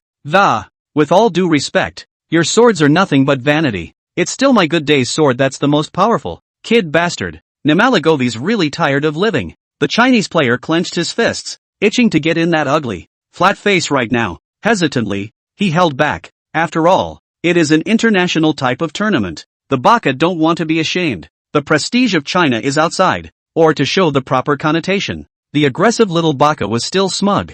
And the ignored Wang Zhang had arrived next to the two waves of people at some point. Words rang out from beneath the mask of a smiley face. Get your rabies shot. It's too late to wait for the onset of the disease. The words caused the arrogant baka to freeze. Then he looked at Wang Zhang and spoke in a contemptuous tone. And I thought what a big deal it was to skip the preliminary rounds directly. But it turns out it's just a Chinese who went through the back door. The many Chinese people beside him were likewise a bit surprised. And after taking a deep look at Wang Zhang, they could not help but frown. The industry of forging knives is small. So small that slightly reputable forgers know each other and are familiar with each other to the point that they can't be familiarized with each other. But looking at the Wang Zhang in front of him is extremely strange, completely never seen in the same industry. As the old saying goes, you must not look high and low. But this person in front of me is clearly a person with no name. Even a famous Chinese sword like Longquan was defeated. So what could one expect from an amateur? By the looks of it, it seems that defeat is assured. It just felt diabolical to lose to Baka-chan.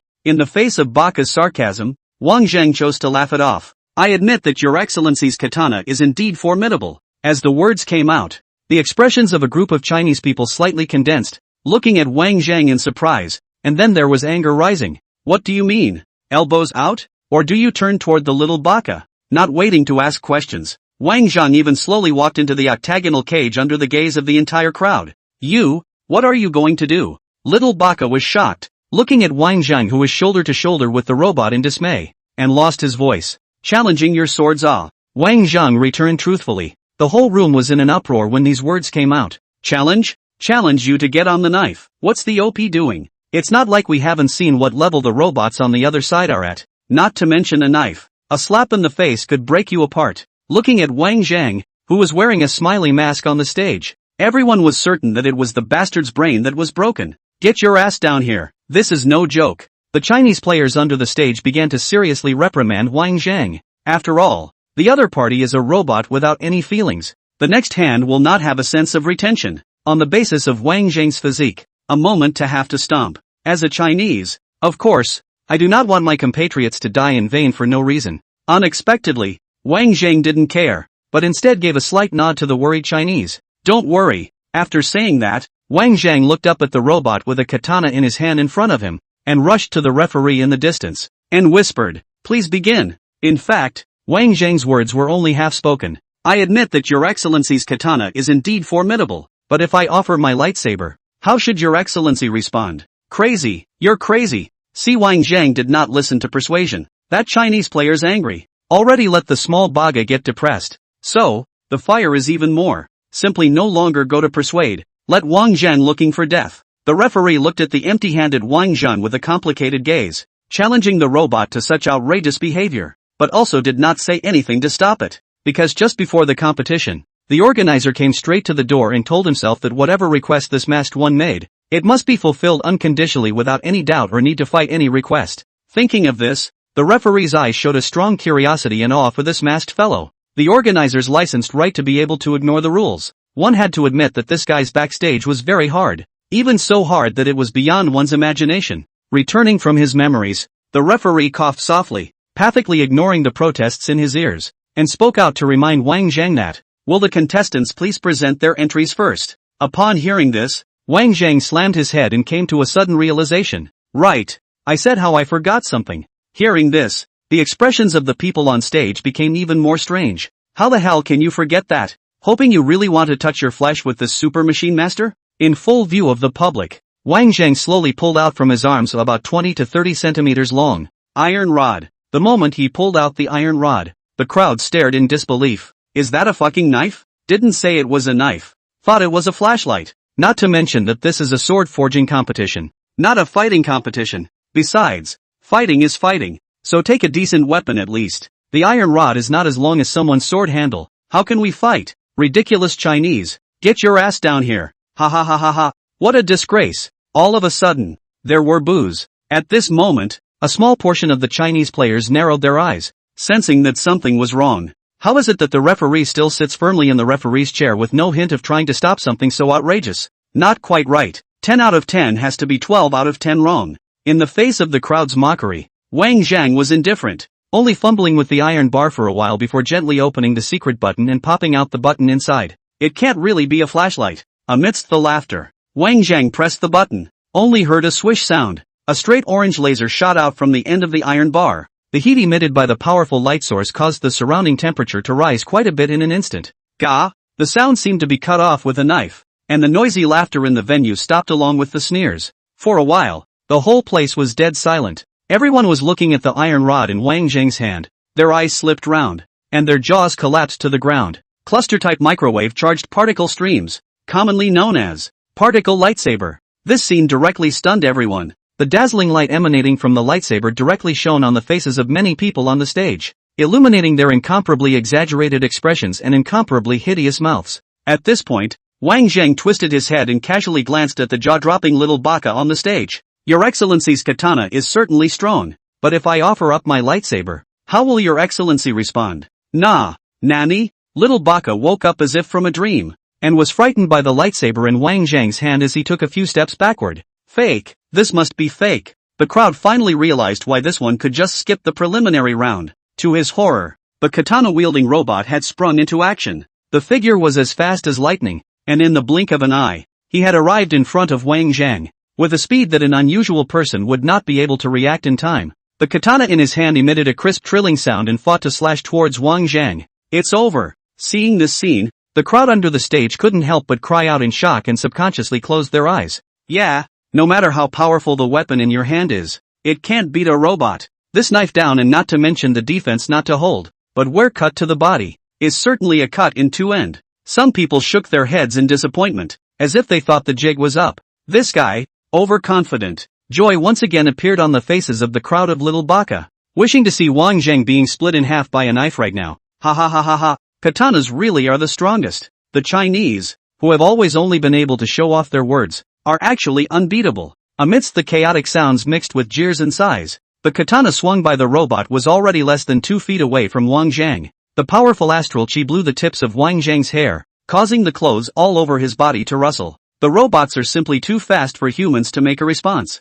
Just at the moment when the katana was about to slash Wang Zhang's movements were slow before he managed to put up the lightsaber in his hand. It was such a short movement, but it was just enough to keep the lightsaber between himself and the katana. Just heard a snort, as if an ice cube had been thrown into boiling water, or a moth had been thrown into a blazing fire. The crowd's eyes were violently blown away, and when their sight was restored, they saw that Wang Zhang had already been knocked out, ruthlessly knocking on the iron net of the octagonal cage, and then bounced heavily to the ground. Looking at Wang Zhang's miserable state, the little baka couldn't help but let out a loud laugh. But except for little baka, the others had grim expressions and couldn't smile half as much. As a matter of fact, he'll be cut off with this knife. How come it just flew out backwards? Puzzled, Wang Zhang staggered to his feet. At the same time, sparks of electricity suddenly shot out from the body of the robot that had stopped in place. After a violent shaking, while the lower half of the body still stood, the upper body began to talk down from the waist, and fell to the ground with a wild flow of electricity. In the midst of the sparks, the katana in the robot's hand similarly snapped in two, the cut smooth and flat, the same as the robot's downfall. What's going on here? Seeing this scene, the whole audience was suddenly surprised. Even the little baga who was laughing maniacally in the last second was as if he had eaten fly feces. His face reddened and he was choked so much that he could not say anything after a long time. Everyone was baffled. Nay, everything that happened was too fast and too hasty to know what was really going on. Moreover, just now, it was clearly the robot that took the initiative to launch the attack, and with the swiftness of the force and momentum, it should not have ended up like this in any way. Cheating, this damnable Chinese cheated. The little baka woke up as if from a dream, and went straight into accusatory mode. It must be the Chinese who used underhanded means, or else the katana couldn't have broken. As little baka opened his mouth, the others also questioned the result. Wang Zhang silently wiped away the blood at the corner of his mouth, only to feel the arm holding the lightsaber aching and tingling. This robot's strength is really not covered. Only took a hit and felt his body's chi and blood flip, as if he had lost half of his life. Then he pointed to the big screen in the distance and said, at the little baka who kept screaming, "Not convinced? Watch the replay if you don't." Looking at the grinning mask in the octagonal cage, the little baka's faces looked as if their biological father had died, furious and open-mouthed. In the face of the cacophony of chatter, the referee then snapped out of the shocking scene he had just witnessed. The eyes that looked at Wang Zhang were already filled with complicated meanings. This robot was specially customized from the delightful kingdom, with what was claimed to be the world's most advanced mechanical skeleton technology. The truth is exactly the same. If it wasn't for the fact that some time ago a Zhengqing group inexplicably jumped out and shocked the world with a super mecha that successfully flew into space, this exoskeleton robot would surely have attracted the attention of countries around the globe with its cross-generation technology. Nah, the Transcendence technology was more ahead of its time and the span of the era was greater, causing the introduction of this exoskeleton robot to be overlooked. But even so,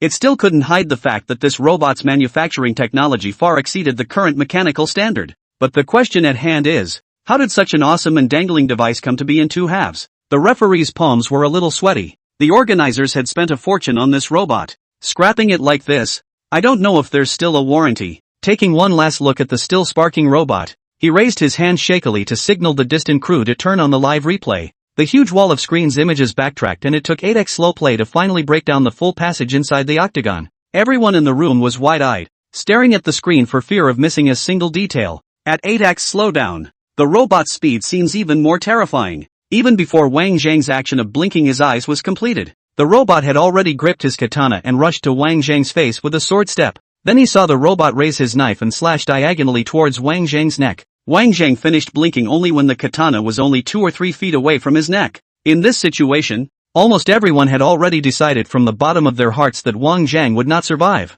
The little bakas even put their arrogant masks back on and couldn't stop yelling. And how can there be a chance to fight back when the knife is on your neck? It must be cheating. Despicable Chinese. How dare they use underhanded methods to win? Facing little baka's verbal attack, the Chinese player didn't wait to speak out to counterattack. The Eagle Sauce player who was watching the replay on the side was the first one who couldn't hold back. Shut up, poof. Shut up, little devil. As soon as they heard that it was Godfather Eagle Sauce who spoke, the little baka immediately put out their fire and honestly shut their mouths. At the same time, Wang in the picture was raising the lightsaber in his hand. This was followed by the katana clashing with the lightsaber. The expected scene of sparks flying around didn't appear. Instead, the katana went straight through the lightsaber's blade. The snorts sounded again, drawn out by the slow playback. Hoo hoo! The Eagle Jam contestant covered his head directly, his expression filled with shock. It appeared as if the katana had gone through the lightsaber, but in reality, it was the katana's blade that had been melted off the instant it clashed with the lightsaber.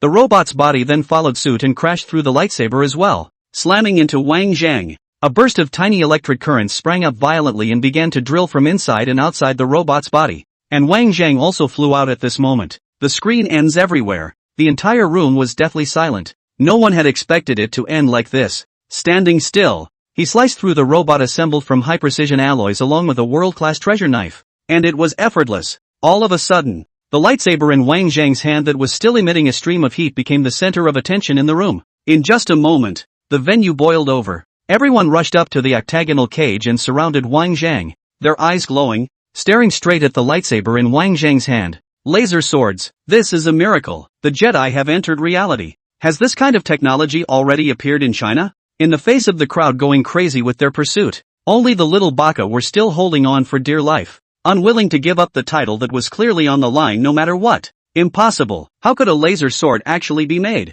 Exactly. The particle streams are all unstable in shape. With the current technological means, it's impossible to realize a laser sword. You're cheating. Seeing that the little baka were still not dead, Wang Zhang squeezed his way through the crowd to the edge of the octagonal cage, leaned down to look, and opened his mouth to ask, "And, how am I cheating?" "You're just cheating. Who do you think you are when the world's best research team can't even make a laser sword?" At those words, Wang Zhang couldn't help but laugh, slowly removing his smiley mask.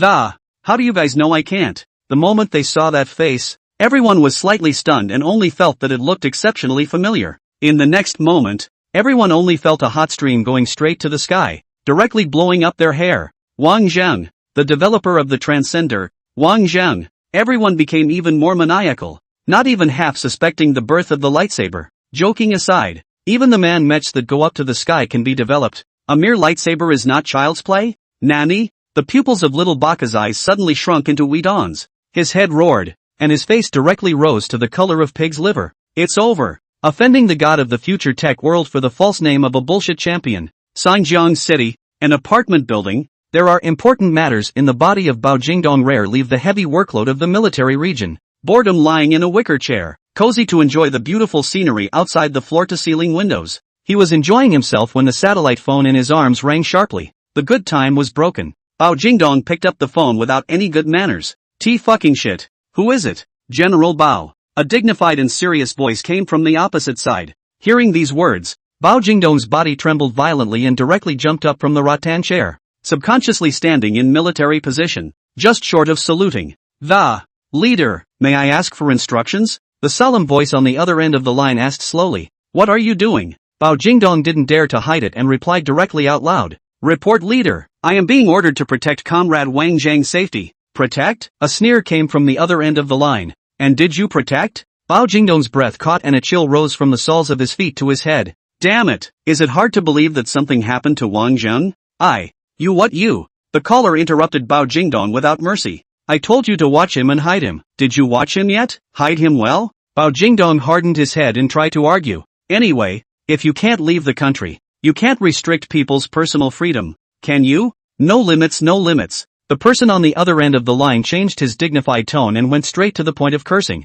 Bao Jingdong, at the expense of you being a second in command of a local military region, I'll strip you of the skin sooner or later. Seeing the leader's anger, Bao Jingdong was frightened, and thought that something had happened to Wang Jingzhen, and hurriedly asked in a low voice, Leader, is something wrong? Something's wrong? The growl on the phone intensified, itching to get out of the phone right now and violently beat Bao Jingdong up. Wang is pulling out a particle lightsaber at some sword forging competition. It's one of those laser swords they make in the movies. I told you to hide Wang Zhang. Now the whole world knows. What? Bao Jingdong was a bit dumbfounded by the news that hit his person. How is it that only 2 days have gone by without seeing Wang Zhang? This kid has made waves of such a big action behind people's backs? Particle lightsabers?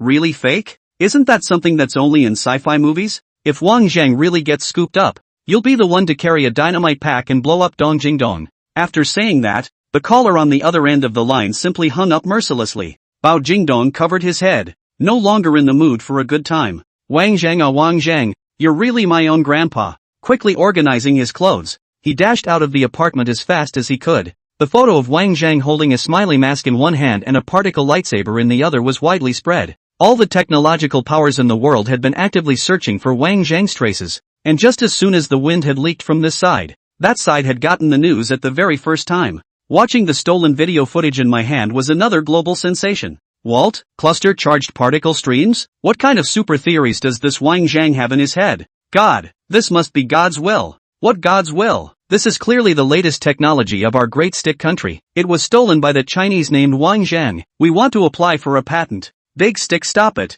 The earth is yours. The other countries now had every reason to believe that this Wang Zhang was not human. It's only been a few days since the Supremes came out, and the public sale hasn't even started yet. This side just came up with another particle lightsaber that is far beyond the technology of the times. It takes time to crack plus develop such a highly sophisticated and marginal technology. Is your innovation tree not cooling? With such a fast update frequency, this is trying to get someone else to die. I had been seeking to just get the transcendent and work on the technology slowly. Now it seems it's better to get the root. The previous excitement and thrill at the introduction of the transcendent had vanished, leaving only unspeakable apprehension and panic. If China was allowed to develop any further, I'm afraid that it wouldn't be long before one could see a mecha square made up of red mechs, covering the sky above one's head and flying vastly into space. Most terrifyingly, the other party was not only highly maneuverable, but also equipped with particle lightsabers, chopping battleships as if they were melons, and slicing fighters as if they were vegetables. Besides, it's only been a couple days.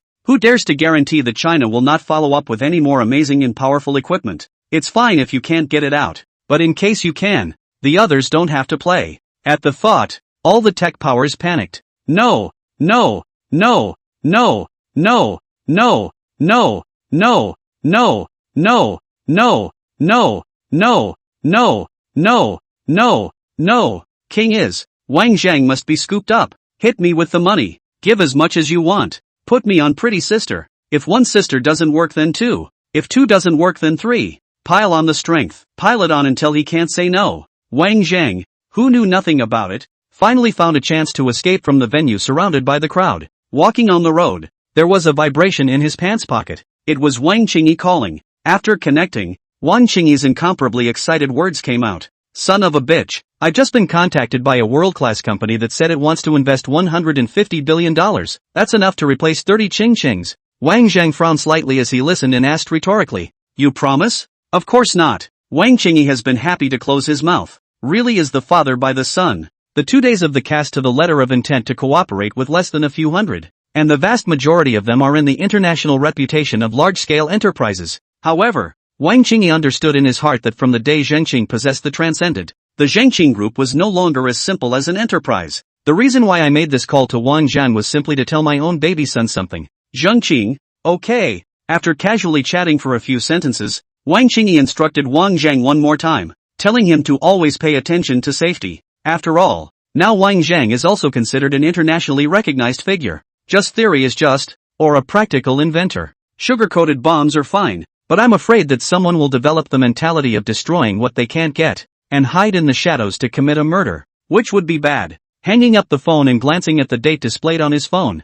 he realized that the public sale day set by Zhengqing was tomorrow. Still considering whether or not to go over and dabble in it, there was a sudden sharp cry in his ears that, "Robbery!" Wang Zhang subconsciously looked back, just in time to see a tightly wrapped biker, clutching a Gucci bag in his hand, speeding past him. With another glance, Wang Zhang saw a pretty woman in a bustier pleated short dress, full of anxiety, running towards him. Just this one glance caused Wang Zhang to fall deeply into it, unable to extricate himself. 2 straight and white slender legs, thin and tight, fleshy and plump, with a pair of transparent crystal open-toe shoes, bejeweled toes half hidden. It wasn't legs anymore. It was exquisite as if it were a work of art, and it started to glow just standing there, because it was a bustier outfit. It made the already spectacular breasts look even more appealing. Plus it was running, resulting in a large white flower like waves rolling violently, directly locking Wang Zhang's eyes. Grandma Tay is so hooked. Not to mention men. Women can't handle it either. In a trance, the woman had run past herself. The long black hair brushed Wang Zhang's face, leaving a sandalwood fragrance that filled the tip of his nose. Soon the speeders had disappeared at the end of the road. The pretty woman's entire body tilted over because she ran too hastily and her high heels were not steady. Only a wailing sound was heard, and the pretty woman fell solidly to the ground. Behind him, Wang Zhang, because the woman's short skirt was short enough and the angle was just right, could only very reluctantly enjoy the incomparably wonderful scene. "Oh, Cubby." Wang Zhang was happy and let out a demented laugh. The world is still a beautiful place. Stepping forward, he gently picked up the fallen woman. The moment he touched it, the soft touch that came from his fingertips was like an electric current surging through his body. My bag was taken." The woman's tearful eyes were hazy, letting Wang Zhang help her, trembling her voice, sounding aggrieved. Glancing down, both legs were skinned at the knees and blood was gurgling. "Can you still walk?" Wang just asked mentally. The woman took a few tentative steps and slowly shook her head. "No, don't mind mine. I'll just sit here by myself and rest for a while." The woman lowered her head, one hand seemingly intentionally or unintentionally grasping at Wang Zhang's shoulder. Her spectacular breasts tightly pressed against Wang Zhang's chest, squeezing Wang Zhang so much that he didn't quite dare to breathe. "It's really okay?" Wang is continuing to express concern. The woman shook her head. Her autumn water-like clear beautiful eyes swept Wang Zhang a glance. Her pretty face containing spring, charming to the extreme. "Thank you, you're so human dash." Good before he could say it, Wang Zhang directly threw the woman to the ground. The woman hadn't even recovered from the injury to her leg when she fell hard on her ass again. In the midst of eating pain, Wang Zhang's voice filled with complaints rang out. "It's okay, you told me earlier. It's holding me up." After saying that, he decisively left behind the beautiful woman who was full of dismay and left without looking back. On the roofs of the buildings on both sides, the 2 people who were carrying out surveillance were really a bit surprised after seeing this scene, and were suddenly in a daze. What's going on? Not even impressed by such a superb product? This kid, he's not too straight, is he? It's either too straight or bent. Seeing Wang Zhang walking away, the pretty woman's eyes changed from delicate to cold, and she got up from the ground straight away, reached out and pressed the ultra-miniature earphone, and said indifferently in a low voice, "Mission failed." Wang Zhang walked quickly on the road. Even if he confirmed that there was no one following behind him, his pace was still hasty and he didn't dare to stop for half a second. The appearance of the transcender and the particle lightsaber was too shocking, and it was no wonder that it attracted a great deal of attention from countries all over the world. The idea of trying to use all sorts of tactics to turn themselves is also expected. After all, these tactics they have already experienced once in their previous life. The fear is that the other person will be annoyed at not being able to get it and do something drastic. The human heart is a dangerous thing to guard against. It's time to do a high-spec encryption job on the electronic devices you're carrying with your old man. When he came to a corner, he happened to collide with Bao Jingdong,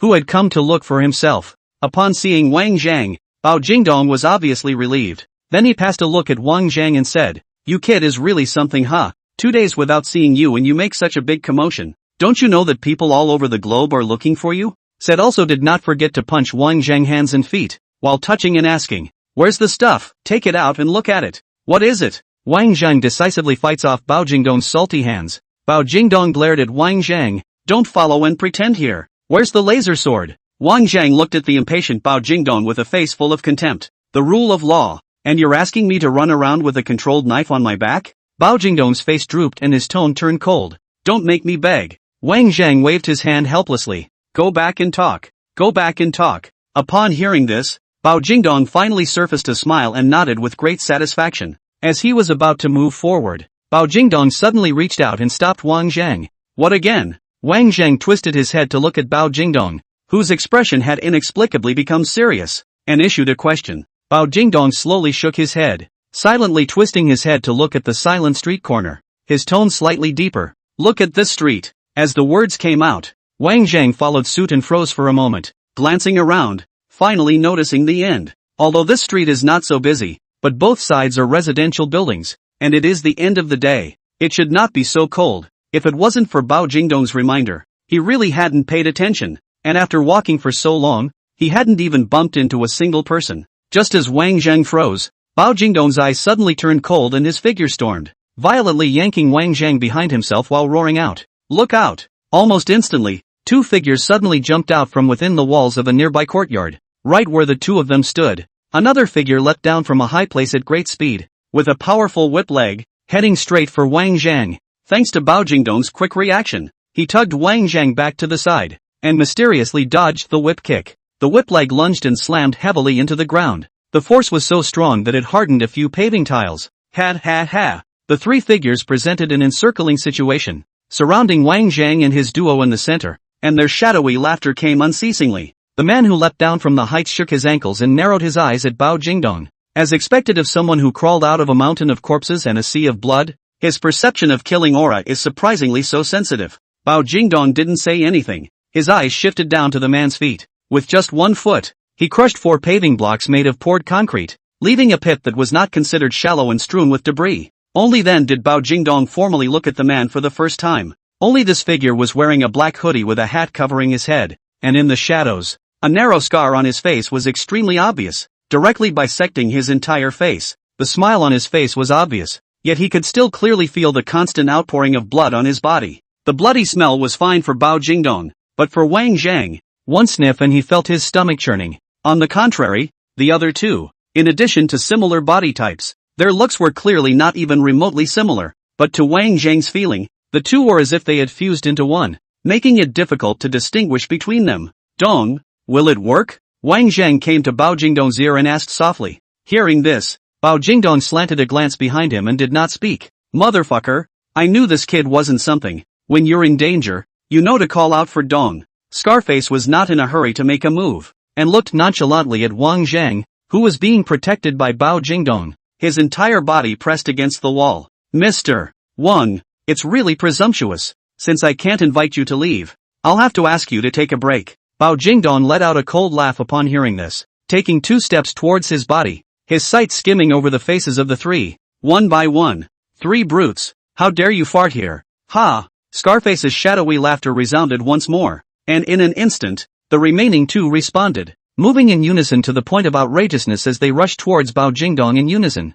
Bao Jingdong rushed before the two of them struck, once again stepping out half a step, his body pressed down, his hands hanging at his waist, waiting for the two of them to approach. His hands turned into fists and blasted forward. As he threw a punch, he didn't forget to yell low behind him and, "Run!" Hearing this, Wang Jiao met the edict and without the slightest hesitation, decisively ran towards one side. Before he could run far, he saw a delicate figure in front of him, twisting his waist and walking slowly. Looking at the figure, Wang Zhang's face sank and he could not help but stop his steps. Didn't recognize the face, but recognized the swell of the chest. The beautiful woman's lotus steps were equally charming as she walked. Nay, Wang Zhang was all out of admiration. From a long distance away, the pretty woman rushed to Wang Zhang, smiled and said, "My little friend, you are very ungrateful." Taking a few steps backward, He turned his head to look at Bao Jingdong, who had already tangled with the trio, and opened his mouth to ask, "Dong, is another one still good?" Before the words fell, Bao Jingdong was injured by 3 people. A punch blasted back one person at the same time. His chest was also hit squarely by a punch. A muffled grunt was immediately emitted from his throat, and his entire body was sent flying backwards by the punch, heavily hitting the fence, and then staggering and falling to his knees. "Naya, shut up if you want to live." Bao Jingdong reached up and wiped the blood from the corner of his mouth. Standing straight again, Wang Zhang sighed silently from the bottom of his heart and looked at Bao Jingdong, who was spraying blood foam from his mouth, and worriedly said, "Dong, forget it if it doesn't work. Don't force it." Bao Jingdong did not respond and dismissed it with a sneer. "How many years had it been since I fought someone? And the level had really regressed a bit. But even so, that's not by a few stinkers. You like to trade injuries for injuries, don't you? That depends on whether the blood of the 4 of you is as thick as that of labor alone." Bao Jingdong's long dormant bloodlust had just been aroused when he heard a swish sound from behind him. "Dong, if you can't, get on the guys." Looking back, a pillar of light shot out from the iron rod in Wang Zhang's hand,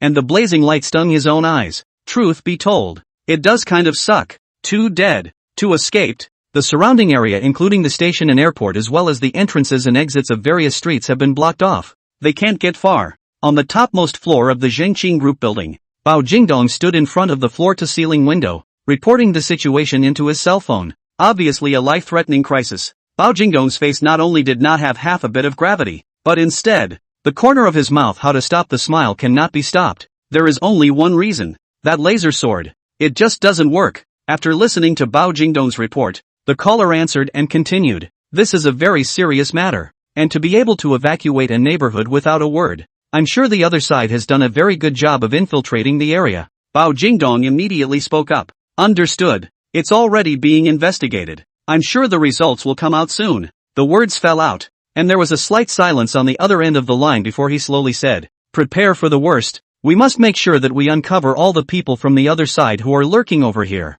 Extraordinary times had to be emphasized for the sake of Wang Zhang's safety. In the next room, Wang was lying on his back on the sofa, staring at the ceiling in deep thought. After a wave of assassinations, it's good to know that it's always a good thing. But there seems to be something wrong with this Bao Jingdong guy. It was a bit of a stretch to face all 3, and he was soon wounded by his opponent, wincing and spitting blood from his mouth. Seeing a 4th person joining the battle, in the principle of putting one's life first, Wang Zhang decisively activated his particle lightsaber and handed it to Bao Jingdong. Right at the moment Bao Jingdong received the lightsaber, Wang Zhang could clearly feel that this guy was different. The subsequent battle was completely one-sided, and the lightsaber didn't come in handy, even with Bao Jingdong slipping his lightsaber in one hand and fighting off the 4 with the other. During that time, he even broke the neck of one of them with a punch, causing him to die on the spot. After the laser sword was handed over to Bao Jingdong, he never said anything about returning it, but he owed the other party a small life, so he was too embarrassed to open his mouth and ask for it again.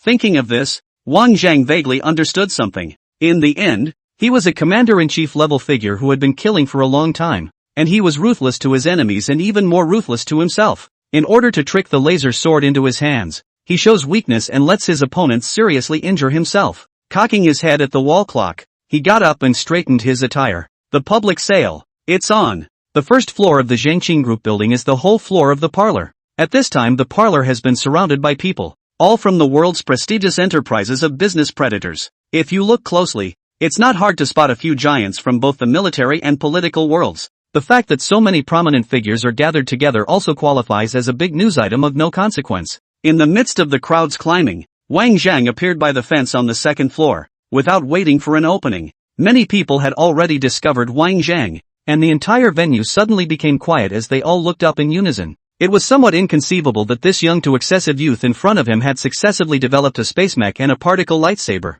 It was obvious that the state of China valued this youth to the limit, and the crowd was dotted with secret sentries and eyes, lest Wang Zhang should have an accident. In front of all eyes, Wang Zhang picked up the microphone and said aloud, "Welcome to Zhengqing. You all have a tight schedule. Let's cut the small talk and the public sale will officially begin." As the words fell, projection screens appeared on the walls around the first floor, and it was clearly the 10 transcenders that were ready for public sale. Even though it was just a screencast, it was enough to set the crowd's eyes on fire. There are only 10 units of the transcendent, uniformly priced at $30 million. No bids will be considered for the time being. Because of the large number of clients on this trip, in order to show fairness, CZC decided to use the fairest way to select clients. With that said, the elevator in the center of the venue slowly rose, and a transparent lottery shaker stuffed with numbered balls appeared in the eyes of the crowd. Upon seeing this prize shaker, the crowd instantly understood. Turns out that's the fairest way to go. Shake. You all distributed a number card at the entrance. Later there will be a person to shake the shaker in the center of the venue. The number ball rolled out is a number. The corresponding number of customers will become a cooperative user of Zhengqing to obtain the right to buy the beyond. This way, it's absolutely fair. Just and open. The words came out and the arena boiled over. Double color ball like shaking mechanism. Inevitably cannot be fake. The result is also convincing. Bao Jingdong was the only one who laughed out loud with joy. Nice, fair and open. After a brief introduction, the staff member stepped onto the elevator and pulled the rocker hard as everyone watched eagerly.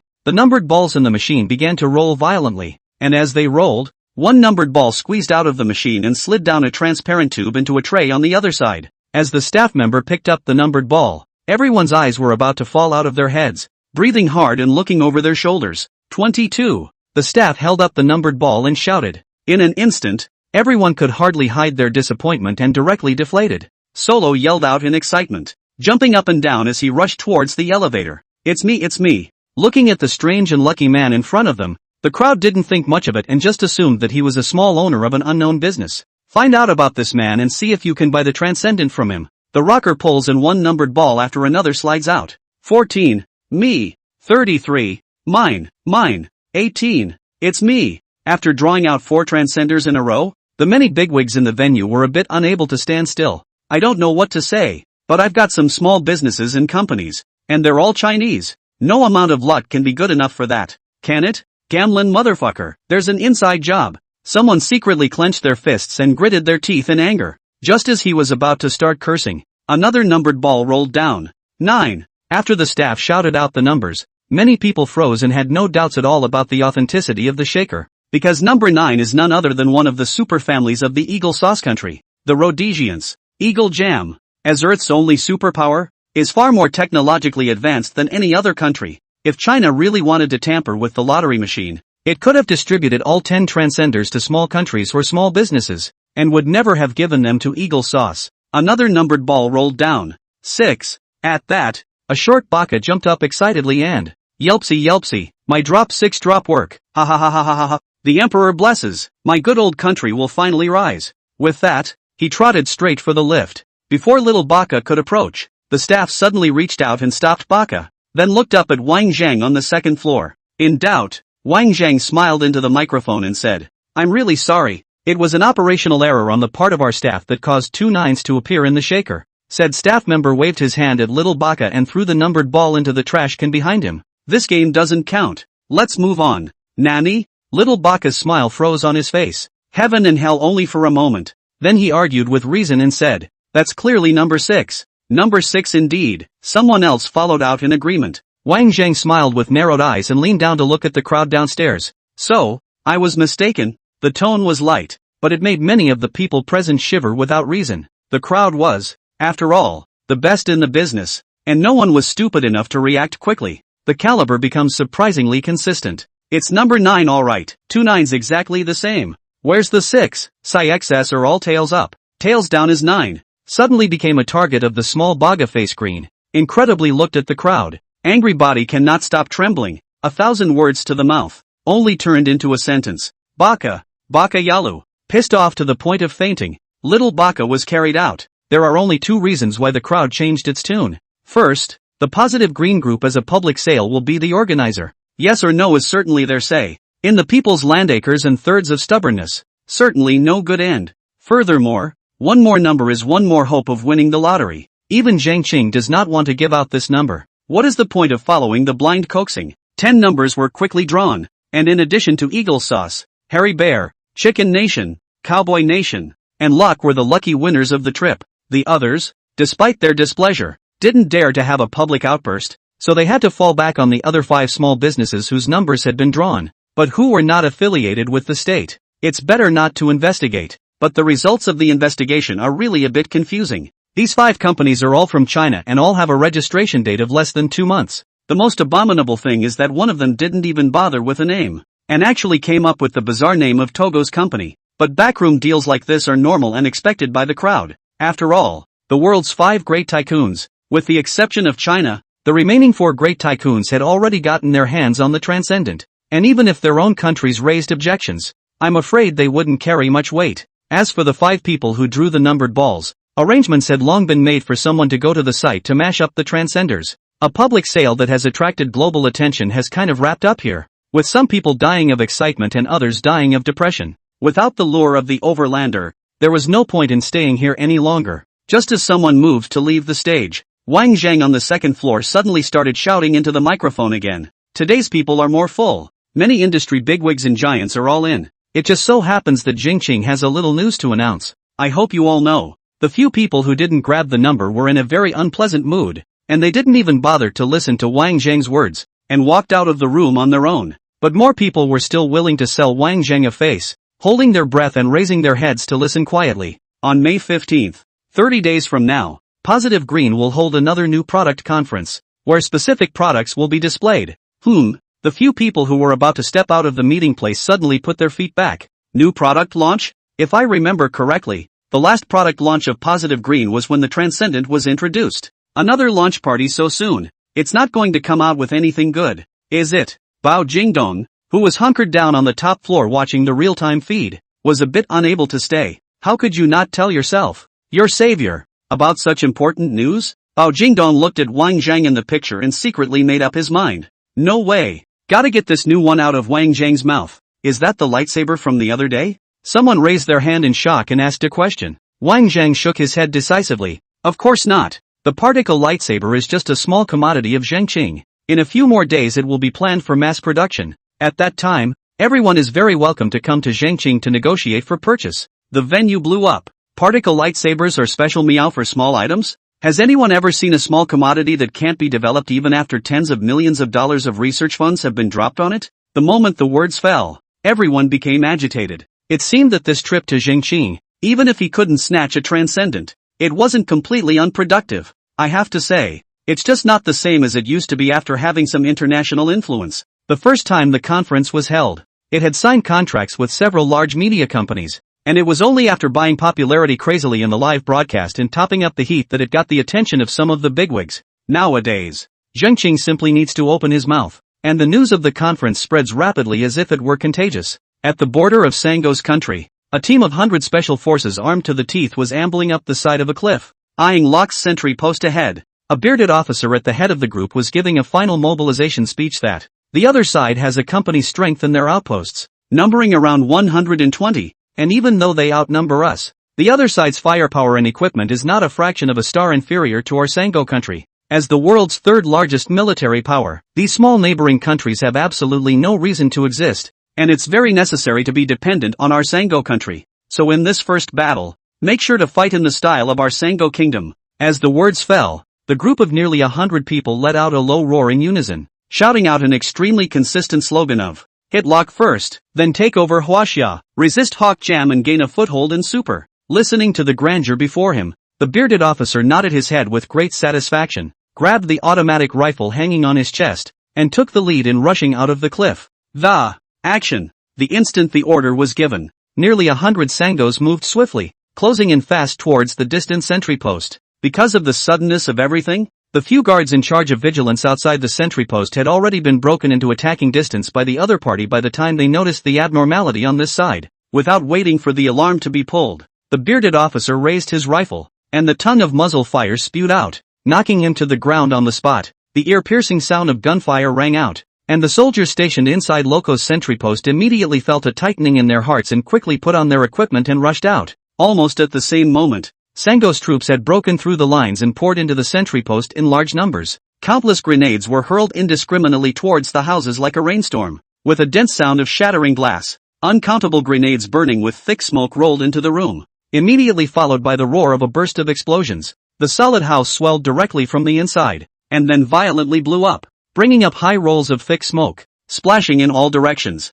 The roar was mixed with even more wailing. The battle had been fought for only 3 minutes. And Locke had lost most of his garrison. The guardhouse has also collapsed in half. The bearded officer carried his rifle, quickly weaving through the smoky battlefield, and gesturing with his hands. signaling the troops behind him to quickly unfold, to put the enemy to death as soon as possible, and to win the battle. Locke's advantage in numbers was gone at the moment, coupled with the fact that it was a sneak attack. Those who weren't injured were directly frightened and panicked, completely lacking the will to resist, and began to flee haphazardly like headless flies. Only a few copied their weaponry at the first opportunity and fought their way back towards the Sango forces. Nay, before the double gap in numbers as well as equipment, it wasn't something that could be made up for with hatred and fervor. 5 minutes into the battle, more and more locos were hit as they fled, collapsing helplessly to the ground and wailing in agony. It wasn't until the sentinel had almost fallen that someone finally remembered to ring the alarm. As the last of Locke's men fell into a pool of blood, the battle was declared over.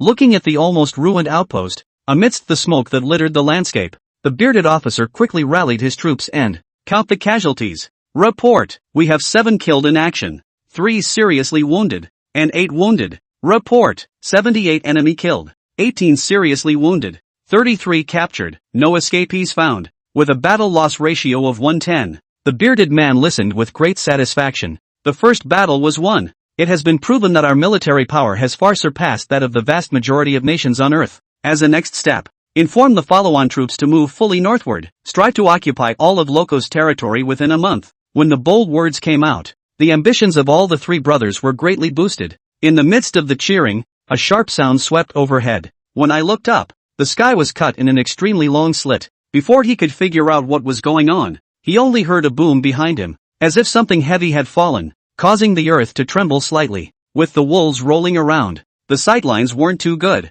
Numerous sanguine brothers looked in the direction of the sound of the boom, and in a blur, they vaguely saw a gigantic object with a scarlet hot luster shining all over its body. A strong wind blew through, skewing the thick wolf smoke and revealing the red figure standing on the ruins. A steel giant that was more than 10 meters tall, glistening with the sun's rays, was cold and magnificent. Those who know what they're talking about recognized the steel giant at first glance. Yes, it's the Transcendent from China. Looking at the huge mech in front of him with great visual impact, a trace of fear flowed out of the bearded officer's eyes, and the public sale of the Transcenders by the state of China was very loud in the heat of the world. From the time of its introduction, all countries were wary of the Transcendent as a strategic level weapon. Even the ownership and usage rights of the 10 sold Transcenders are clearly known. Though the super horrible overall performance of the Transcenders has been known for a long time, but its expressiveness was never really on display. After all, there is no absolute perfection in all things, and the Transcenders, with their unparalleled maneuverability, are bound to discard the rest.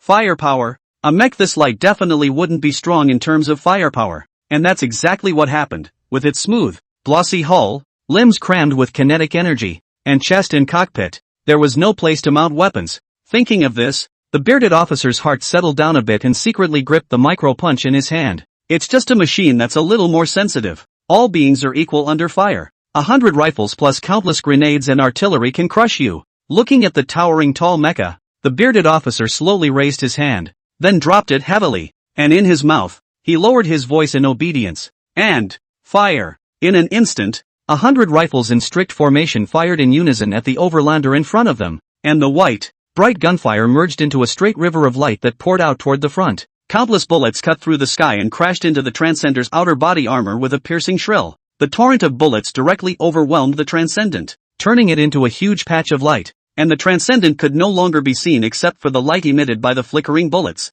The seemingly absolutely dominant battlefield caused the bearded officer's face to change violently. The previously invincible rain of swift bullets seemed to have really become a fragile drizzle in front of this mech, bouncing off the mech the moment it hit it, not even leaving a single trace. The bearded man felt for a moment that this dense rain of bullets was a swarm of humongous moths, playfully rushing toward the scarlet flame in front of them. The only thing that will happen is to be swallowed up. The bearded man who had experienced countless fierce battles felt fear for the first time, and his body trembled uncontrollably. The knots in his throat rolled, and he hissed, with all the strength he could muster, "Add more firepower." With that, he plucked 2 grenades from his belt, pulled out the fuse and threw them with vigor into the torrent of gunfire. Only a roar could be heard. A large area of thick smoke was rolled up high, and the rushing heat wave showed its shape, sweeping out in all directions, taking advantage of the lull in the turbulence of the air currents. The bearded man turned to look at the few men who were in the most marginal position of the force, and exclaimed, "Cannonball!" Upon hearing this, those few people reacted extremely decisively, quickly yanking off the package behind their backs and ripping it open, revealing the dark green PRG-7 rocket launcher inside. Carry it on your shoulder. Load it and aim and fire it all in one go. Several shells made a white trajectory from mid-air and smashed into the still billowing smoke. The bearded man's gaze remained dead-locked in the smoke, his mind still hesitant. With that much firepower, an armored car could have blown over several times. Raising his hand, he was about to declare a ceasefire when the smoke suddenly fluttered violently, followed by a sharp gust of wind, and the scarlet figure rushed right out. The shell of the fuselage not only did not suffer half a scratch, but instead became more and more shiny and bright. At this moment, in the eyes of the many Sango soldiers, this figure was like the god of death descending. A dozen meters? This is not a robot. This is a building, a mountain. What would be your reaction to seeing a mountain bearing down on you? Odd. Monsters. A Sango screamed in terror and fired his gun indiscriminately. The bearded officer, whose forehead had long been covered with sweat, subconsciously took a few steps backward, and rushed behind him to heckle the few men carrying bazookas. Fire! Fire! Keep pressing! A few people panicked to carry the rocket launcher, loaded the spare rounds before pulling the trigger. The huge figure of the Transcendent was like a ghost, rushing with a speed that the crowd could barely see, and with a single foot, it stomped the several people carrying the rocket launcher into the rubble. The only way to truly appreciate how mind-blowing it is to have a steel giant of more than 10 meters in front of you is to have actual combat, especially when the other person was their enemy. The shock had turned to panic. Countless pairs of eyes followed only afterward, and the rain of bullets poured down. But unfortunately, not only did they not do any damage to the overlanders, several of them were instead struck by the sputtering stray bullets, and collapsed to the ground with screams. Facing the dense rain of bullets, the overlander didn't react in the slightest, lifting up and kicking again. The bazookas made of fine steel scattered under his feet were crushed along with the shells, and the smoke from the burning gunpowder filled the air. Boom came the blast from the shell from the overlander. The heat wave lifted several people close by, flipping them in the air a few times before they fell to the ground, struggling for a few moments before they were no longer moving. The 100-man unit with heavy firepower in hand had just taken Locke's border guardhouse in 10 minutes with a battle-loss ratio of 1:10. Such an elite was destroyed and stomped on at will by the Transcendent. It didn't even need to be hands-on, just quick steps high above the ground, and with every footfall someone would be dead on the spot because they couldn't avoid it. Looking at the situation in front of him, the bearded man's heart is like a knife. All thoughts are lost. Turns out there was no need to use firepower against his own group of people who thought they were elite. Just by virtue of that size alone, it could do a ruthless job of crushing. Retreat! Retreat! Dozens of people were killed or wounded in 3 or 2 kicks. Everyone no longer had the joy of just capturing the border guardhouse. The troops had completely collapsed. Where there was still any will to fight, they were all aimlessly fleeing for their lives.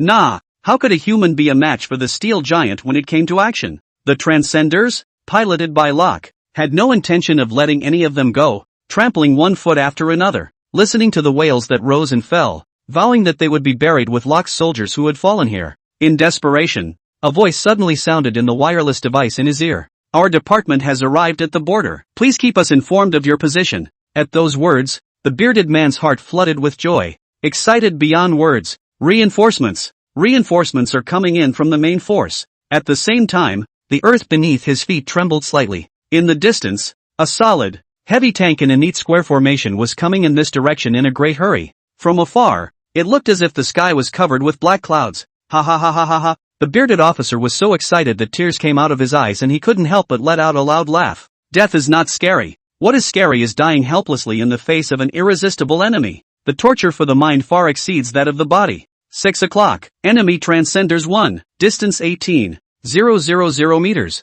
The bearded officer ducked over to a raised ruin and gave a detailed report on the state of the place. Despite the hills all around, the Transcenders were indeed too large to be noticed by Sango's hordes from a distance. For this world-famous super mecha, Sango's large force was first surprised that it could be put into the battlefield so quickly, then recovered, and used the radio to communicate with the bearded man, saying, "Fire coverage has been simulated. Enemy aircraft have locked on. Please seek cover as soon as possible. Avoid casualties." At those words, the bearded man couldn't help but feel a chill around his body, and his face suddenly solidified, for he knew that the advance guard he had led had been abandoned by the larger force. With 60 tanks and heavy armored vehicles, the range of firepower coverage is extremely terrifying. Looking for cover? It's going to be a firefight. Where can I hide? The bearded man picked out the communication device in his ear, threw it to his feet and stomped it hard, glancing at the Transcendents who were still frantically slaughtering their comrades. A bitter smile surfaced on his face, but soon the bearded man recovered.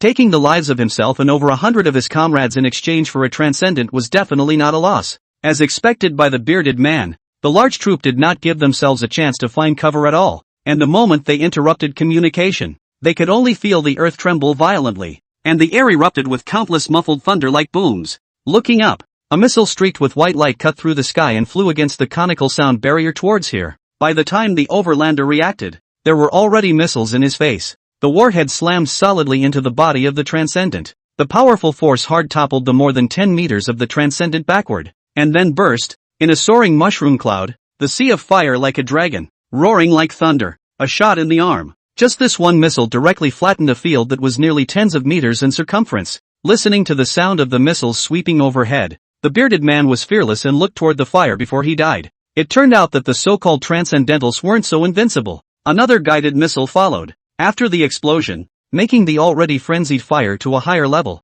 hot waves of air coming in waves after waves, rolled up large swaths of dust, raised into the air, accompanied by whistling winds. The sky is no longer difficult to see half of the field of vision. There was also only a buzzing in his ears, and no other sound could be heard. The third missile followed, and just as it was about to crash into the dust and smoke, a giant hand suddenly reached out from the depths of the dust and smoke. As soon as he did, he choked on top of the missile's casing. No matter how fast the missile's tail flame was, it could no longer advance half an inch. Immediately afterward, the dust-covered Transcendent came out of the smoke. One hand cupped the missile, still spraying mock rings, and glowing red eyes looked toward the distant tank formation. The rest of the missiles were still in the process of traveling, and the second volley was already discharged. With an effortless squeeze, the missile in his hand instantly flattened out, along with the flame at the end, casually tossing the dud missile to the ground. Four diamond-shaped surges shot out of the back of the Transcender as the bearded man watched in horrified, lightless horror, the azure-colored mock ring shaking the man's head, followed by another blast of dust high in the air. The overlander pulled up and rose vertically into the air. The bearded man trembled. His eyes went black, and he directly sat on the ground. Can't win. In front of this super mech, all technology became a joke. In desperation, a missile plunged into the rubble not far in front of him. There was a roar, a heat wave wrapped in sand and dust, and it annexed the bearded man. Alert, alert! Enemy planes are approaching! Enemy planes are approaching! The commander-in-chief of the artillery armored battalion looked at the red light that kept flashing around him, and his mind was in turmoil. At a distance of 18,000 meters, 2 rounds of artillery suppression not only failed to destroy the other side, but instead allowed the other side to keep closing in on their own square in such an intense attack? Even though his heart had long heard of the mighty reputation of the Transcendent, he did not expect it to be outrageous to such an extent. What kind of monster is this? All lock on target. Don't let him near the square. The commander-in-chief hissed orders from his position car in the center of the square.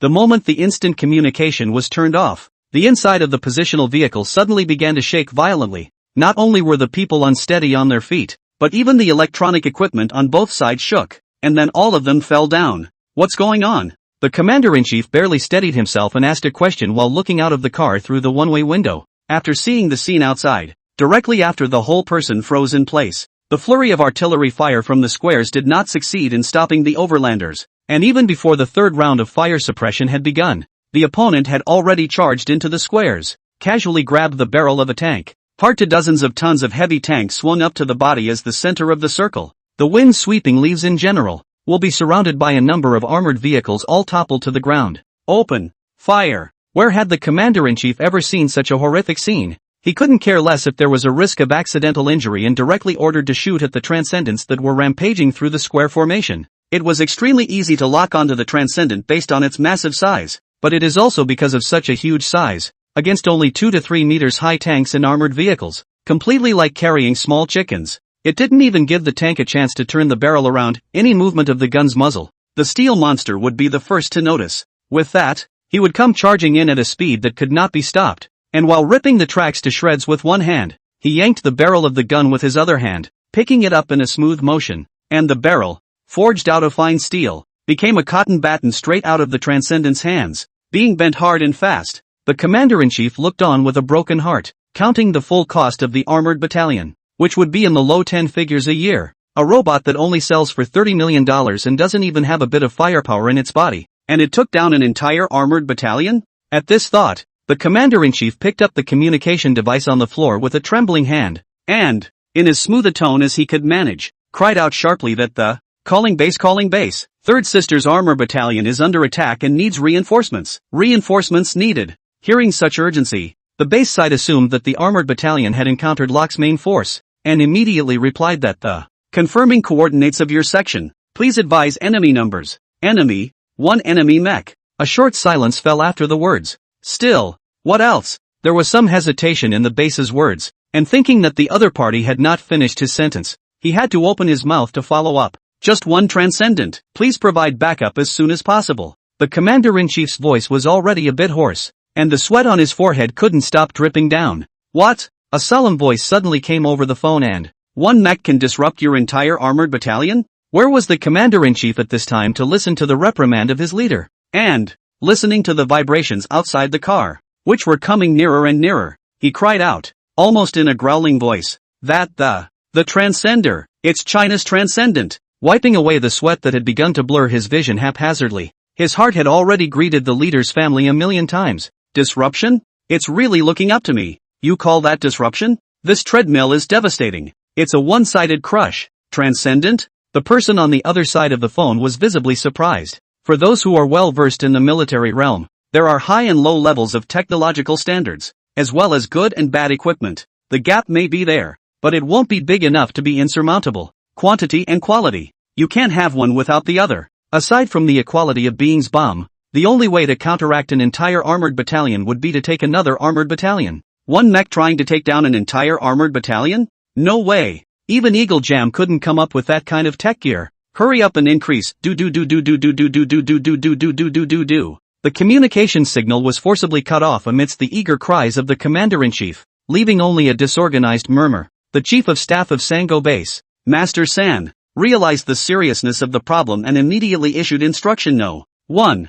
The Third Uncle's Corps is on the move, using Third Sister-in-law's armored battalion as coordinates to quickly rush to the battlefield for reinforcements, said the Third Master, his tone intensifying, knocking his fingers on the tabletop a few times, emphasizing that also, give me the opportunity to destroy the other party's Transcendent at all costs. Never let her return to Loco Country. Never. Nearly 10,000 of Uncle Sam's legions marched out from their bases and swarmed to the battlefield, and the only purpose was, surprisingly, just to leave one of the other party's mechs behind, because it was a mechanized unit. The Third Uncle's Corps marched very quickly and didn't take much time to arrive. Upon arriving at the battlefield, everyone from the Third Uncle's Corps couldn't help but freeze in place, falling into a long period of disorientation. Only 40 minutes had passed since the order was given, and the battle over here was already over? That's 60 armored cars. It'll take a couple days to dismantle it. 2.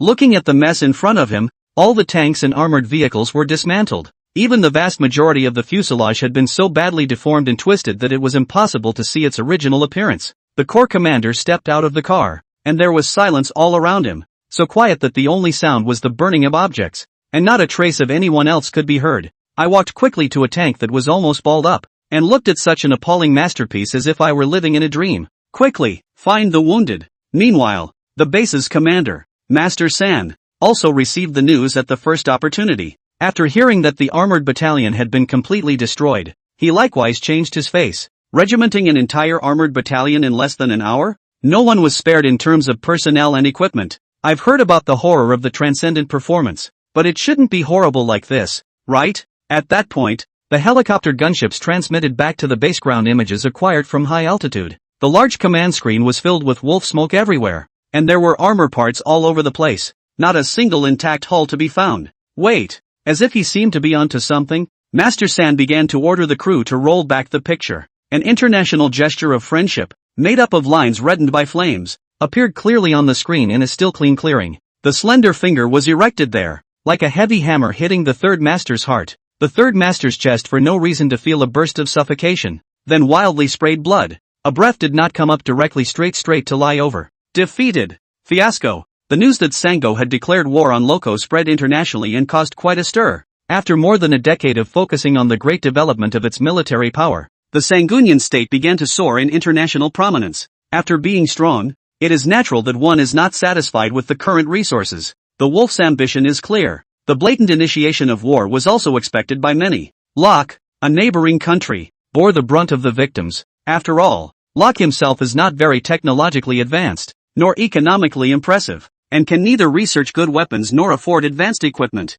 Once the war starts, it's bound to be a total collapse. But to the international surprise, Sango made no other moves after declaring war on Loco. Put down harsh words and then just lay down. Neither did the real-time news that showed the nation's power. The vast army that drove in was nowhere to be seen. It was as if nothing had happened. Locke was still the same Locke. Eagle Sauce, who has always liked to stir up trouble, began to emerge, and satellites all over the globe came in handy, quickly gathering information about the battle at the time. After releasing some bits and pieces of video footage, it completely caused a worldwide earthquake. It turns out that Sango lost her first battle with Locke. What enabled Locke to turn the battle around and win in front of a huge disadvantage was clearly the Transcendent purchased from China. These clips, for the first time, highlight the true power of the Transcendent to countries that didn't buy the Transcendent. Watching that scarlet mech jumping around in the tank square in a terrifying figure. An armored car would dry up into iron with a single punch. It's a nightmare for those countries that don't get to have a Transcendent. In the future,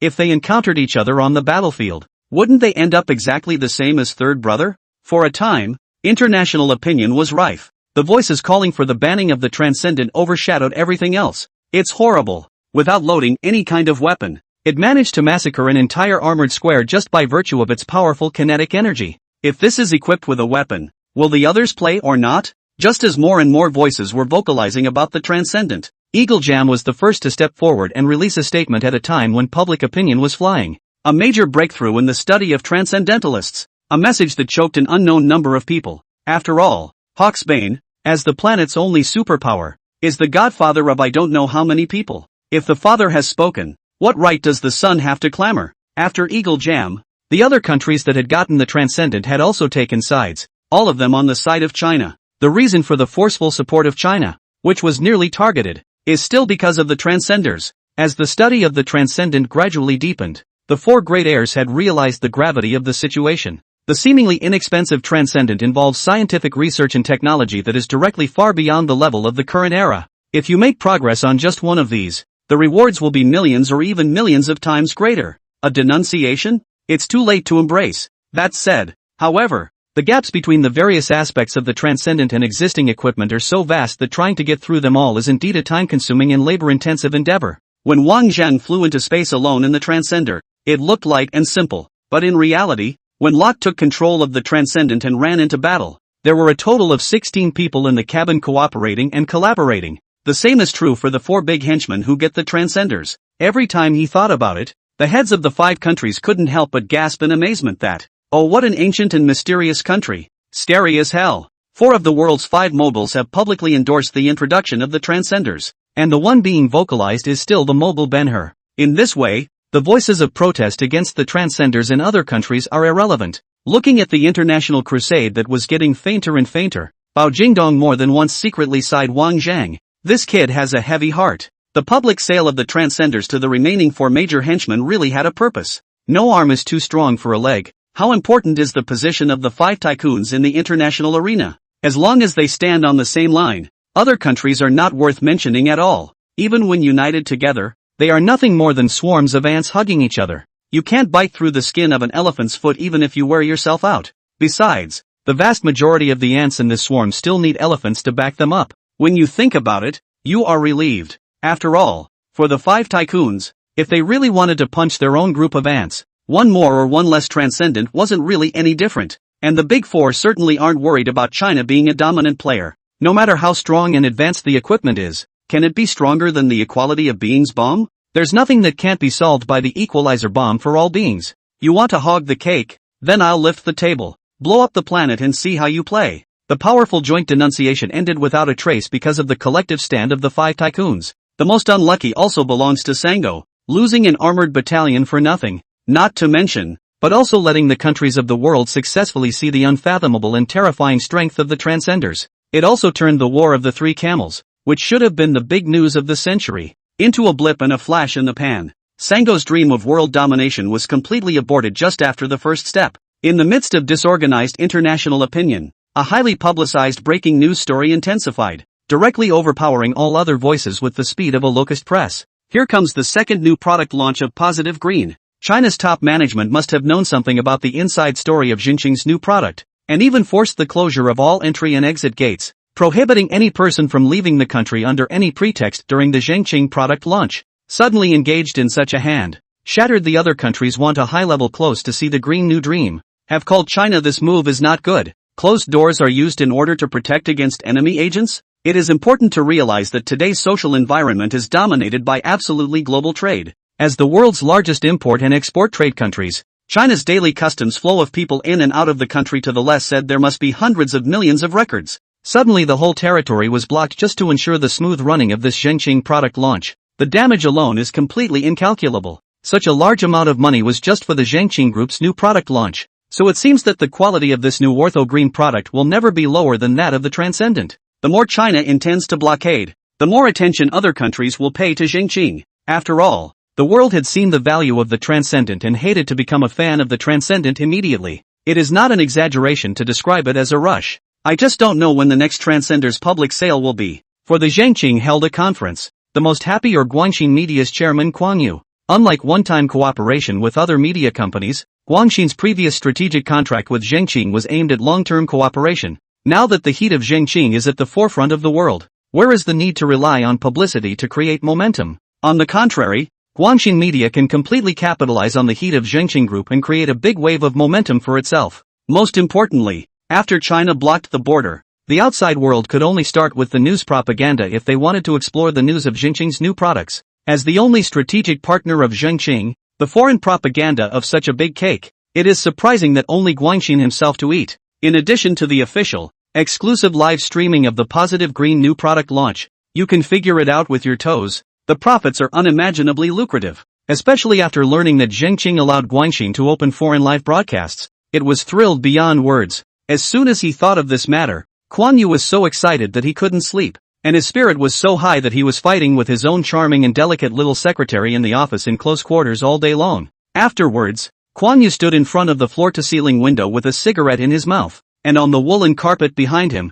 the naked little secretary's face was flushed as red as blood, and her body trembled slightly, paralyzed on the floor and couldn't even move a finger. The wool blanket underneath her was so wet that water came out when she squeezed it. Time quickly came to the day of the launch. Unlike the last time the humble open-air plaza, this time the site of the launch was of ridiculously high specifications, Huaihu Provincial Conference Hall, a venue that is only open for entertaining foreign guests as well as higher-ups. The venue wasn't too big either, merely able to accommodate 800 people. However, these 1,000 people are all prestigious figures who are well known in the military, government and business sectors. There is even no shortage of top scientists like Yuan Chongjin who are very vocal internationally. Any one of them would be a mainstay of the relevant local area. Instead of the Zhengqing launch, it was more like a super gathering of the patriarchal figures in various fields in China. At the very back of the venue, dozens of camera equipment stood at attention, while Kuang Yu stood in the corner with a serious face, his gaze falling tightly on the very front of the venue.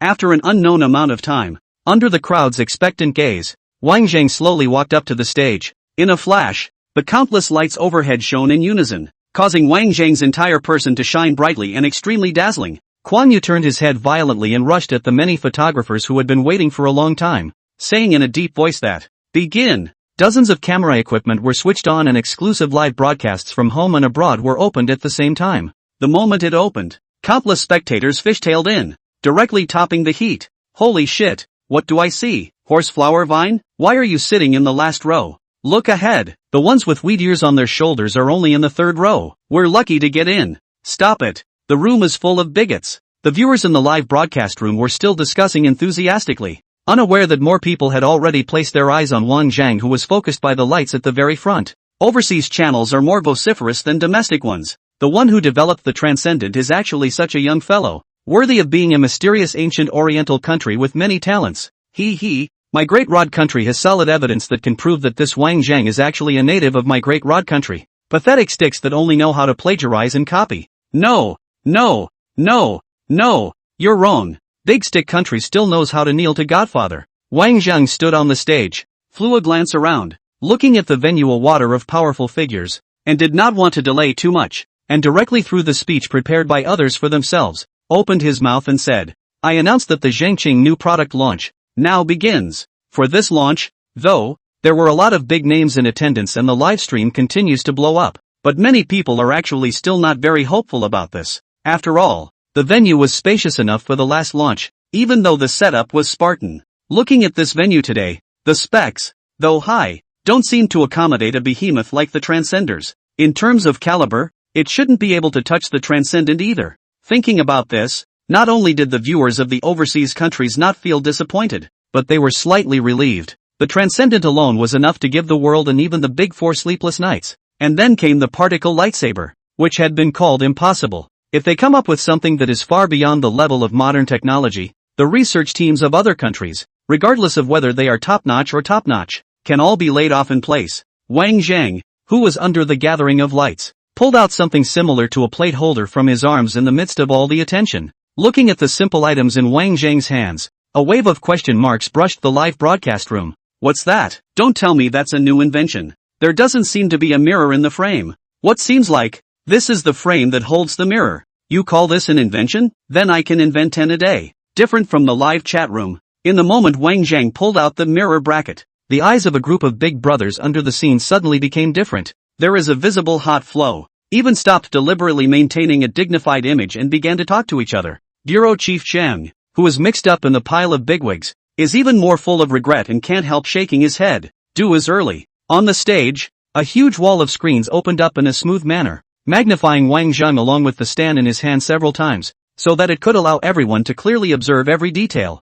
Wang Zhang raised the bracket to the chest position and did not introduce the product at first, but told the story unhurriedly. I'm sure all of you have had the experience of lying on the couch watching TV and trying to change the channel only to realize that the remote control is 100,000 miles away on the coffee table. I'm so lazy anyway that making me go down and get the remote is no different than killing me. This comment brought laughter from the audience. The same is true in the live room. It's me in person, alright. You can't compare people's physiques. You guys? I'm not sure. But anyway, if I wave my hand, the remote control can fly into it. Still need to move your hands? I'll just move my lips. Shout out to mommy. Right. In a room full of witty atmosphere, a cart full of items was pushed onto the stage. At least 5 meters away from Wang Zhang. Wang Zhang pointed to the apples on the cart and asked with a smile, what can I do if I want to eat an apple without walking over to it, asking for help, or touching the cart as well as other items? The words came out, and there was another heated discussion between the scene and the live broadcast. Ideas? Ask the Buddha.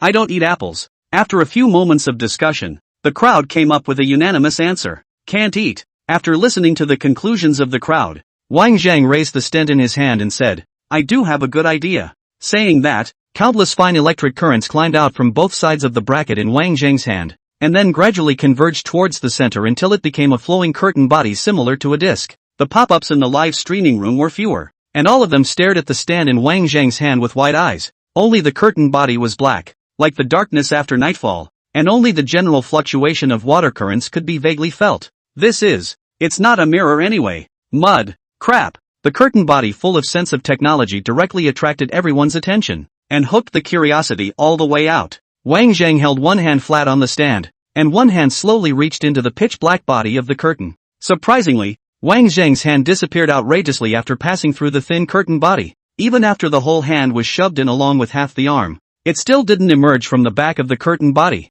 A cacophony of voices began to emerge from the venue. Mystery curtain body from the side. The thickness will not be more than 2 centimeters. Even if you reach into a finger will be exposed from the back at the first time. Absolutely should not be the case at hand. The viewers in the live room were beginning to be baffled as well. What kind of technology is this? Never heard of it. Doubtful. Wang Zhang began to feel around. At that moment, some sharp-eyed viewers went into a frenzy, as if they had seen a ghost, desperately launching pop-ups. Holy fuck! Holy fuck! Look at the cart! The words exploded on the air. A hand appeared out of nowhere without warning, hanging alone in mid-air. Indescribably bizarre. The hand was then seen gently grasping onto the apple of the cart after a moment of groping, then jerking away and disappearing again into thin air. Seeing this scene, the live broadcast instantly fell silent. The apples are missing from the cart. In the meeting hall, the Chinese-haired hale and hearty old man sitting on the first seat in the front row slowly got up. It was followed by a second, and a third, until all stood up and turned like a tidal wave.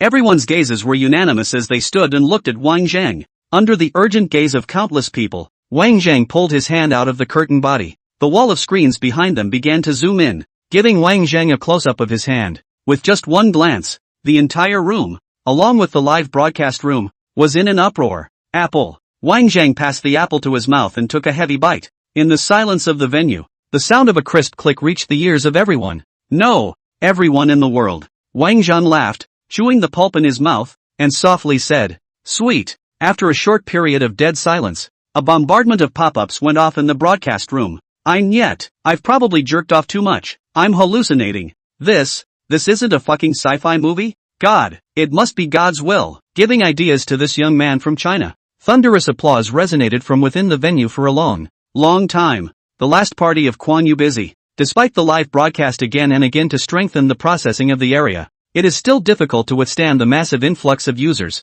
Once came to the edge of the collapse. Looking at the layer upon layer of pop-ups that had completely covered the screen, Kwang Yu's ears were all filled with the sound of bills arriving. Positively green new products. Spatial Homodyne Interception Device. The product adopts the space interval same frequency technology, which is able to connect two different spaces stably, thus realizing the purpose of ultra-long distance transmission, crossing and transportation. The appearance of the stent in Wang Zhang's hand was still simple, but it became lofty, unattainable and out of reach in everyone's eyes. Space teleportation. It's a technique that many people dream about but can't get. Space teleportation is definitely an unquestioned standard in all sci-fi movies. Unlike the craziness of the domestic live room, the foreign live room is surprisingly quiet, with few pop-ups popping up. The many foreign executives guarding the front of the live broadcast room had unusually heavy faces, revealing deep concern and fear. Finally, I understand why China is spending so much to blockade the country's borders. The introduction of this technology can no longer be defined as strategic level equipment.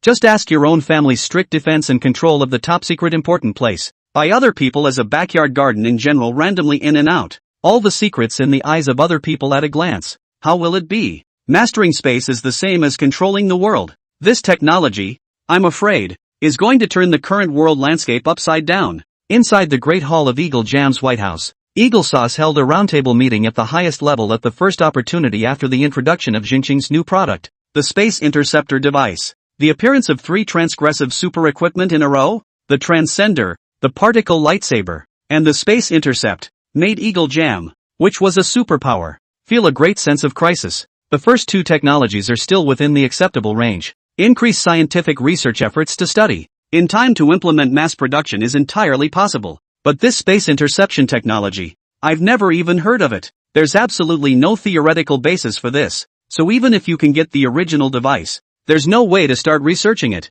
It's still too early in the era for something this dangly to appear. Can anyone tell me what exactly is this Wang Zhang's origin? In the seat right in the center of the round table, the current Eagle Jam leader, Wahidin, was pounding the table angrily. Like a comet, the Chinese teenager who fiercely lit up the starry sky has become an immeasurable threat to every power in the world. If it is not curbed, the gap with China will widen until it is out of reach. Kill, must kill. A bearded man with exuberant body hair slammed his thighs and said, decisively, this Chinese teenager is too much of a threat. We don't have too few agents lurking in China, risking exposure. Even if all of them are exposed, it's worth it to replace Wang Zhang. As soon as the bearded man's words were finished, the tall and thin uniformed man in the neighboring seat opened his mouth at the first opportunity to retort. Everyone in the world sees Wang Zhang's value. Would the Chinese side let strangers get close to him? It's fine if you get him, but if you fail, have you thought about the consequences? More than 10 years of layouts have been lost, said the uniformed man, placing his hands on the table, his tone growing cold. In my opinion, go straight to war. It's a matter of sooner or later to turn against China anyway, so take the first step to destroy China before the Transcenders implement mass production. After the two had made their comments, a brief silence fell over the 12 men at the round table who were at the pinnacle of Eagle Jam's power. China's growth rate is horrifying. Looking at 30 to 50 years ago, or half of the country's citizens do not have enough to eat the queen of poverty. Unknowingly, it has been able to wrestle with their own. Before Wang Zhang had even appeared, there had been a proposal to launch a multi-directional strike against China so that it could curb the country's development. Nay, the development of China is like a rainbow. How can we stop it? Until the very end, it seemed that the only way left for Eagle Jam, with all its means at its disposal, was to go to war. But today's China is not the same sheep that was slaughtered back then, and to go to war seems to be very uneconomical in terms of the possible consequences and costs. If you can win, you will win badly. However, Wang Zhang's appearance forced the crowd to put the idea of going to war back on the agenda. In the silence, a withered and stooped old man sitting at the very end of the room slowly raised his hand and, it is true that Eagle Jam has been invincible on Earth for too long. We are still too young compared to those countries with a long history, and after some achievements, our hearts drift to nowhere. The sudden appearance of a rival is not necessarily a bad thing. Cooperation. Just great. The old man spoke nonchalantly, but it caused the others to change their faces. Before that, this old man was an unwavering war activist. The crowd was a bit disbelieving that such a radical person would say something so condescending. Feeling the astonished gazes of the crowd, the old man looked as usual, as if he had expected it, and continued. There is an old saying in the state of China, which is called know thyself and know your enemy and you will never be dangerous in 100 battles. That's why over the years, I've delved into the ancient country of China, which claims to have had a history of over 5,000 years. Many times, very strange, in their country, I felt an unprecedented sense of tolerance. A full 56 nationalities get along so well that it is simply unimaginable. This is something that no other country has. Their unity is even more unimaginable. The old man spoke softly, and suddenly laughed and shook his head. And, back then in North Stick, we blamed the weather for the loss, we blamed it on the road, and we just refused to admit that we just lost to those wahoos. It's not true that they love peace, but it doesn't mean cowardice. To be an enemy of them can only be described in 2 words. Stupid. As the words fell, the expressions of the people on the round table varied, either in shock, contemplation, or anger, but none of them opened their mouths to retort. The Eagle Jam Army, which was known as the absolute hegemon of the world back then, lost to the Chinese army, which couldn't even get enough food to eat. Shame on you? No shame. In their hearts, there is a faith that goes far beyond religion, far beyond life. There was another long silence. And even the 2 main warring factions from earlier began to weigh the possibilities of what would happen if they went to war with China. Just then, there was a knock on the door of the conference hall, and after Hua Yiduan answered, the secretary walked in holding a tablet. Mr. President, an update from China. After opening the tablet, a video about Wang Zhang's speech at the conference began to play. In the video, only Wang Zhang opened his mouth and said, the space interceptor device is theoretically capable of covering all the places that a satellite signal can reach. Which means that as long as our cell phones have a signal and are able to make a call, the space interceptor device will be able to cover it. At those words, the 12 people on the round table all changed color. All the places a satellite signal can reach? Wouldn't that be all over the globe? At this point, Wang Zhang's expression darkened slightly, and without regret, he continued. However, it is very unfortunate that, in terms of the current technology that Xingqing has at its disposal,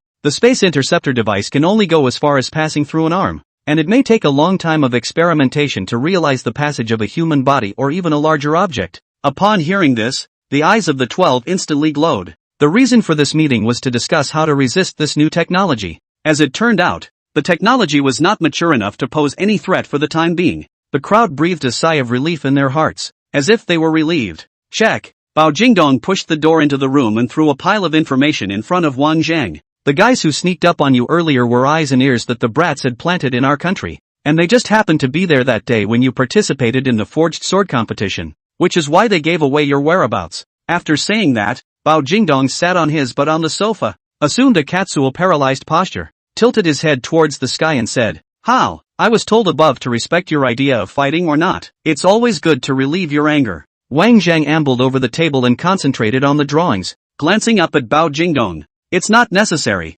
and it doesn't make sense. At that, Bao Jingdong lost his smile and asked curiously, they almost cost you your life, and they're just going to blow it off? How? Wang is keeping his head down as he scratches away at the drawings. Isn't there something more important to do? Bao Jingdong got up and patted over, just about to stretch his neck to see what was going on. Wang Zhang suddenly took a long breath and, done. Bao Jingdong's eyes just happened to fall on the drawings at this moment. The moment he looked over, the entire person was struck by lightning and directly froze in place, only to see a thick pile of drawings. The top sheet of paper was filled with densely drawn formulas and icons, which were also interspersed with quite a few crooked shapes and geometries. Bao Jingdong couldn't even read half the symbols, but he recognized 3 neat and conspicuous Chinese characters at the top of the drawing. Southern Heavenly Gates. Looking at the drawings in front of him, Bao Jingdong's head suddenly buzzed. Subconsciously looking up at Wang Zhang, in an extremely incredulous tone, he asked in a trembling voice, and, South Heavenly Gate?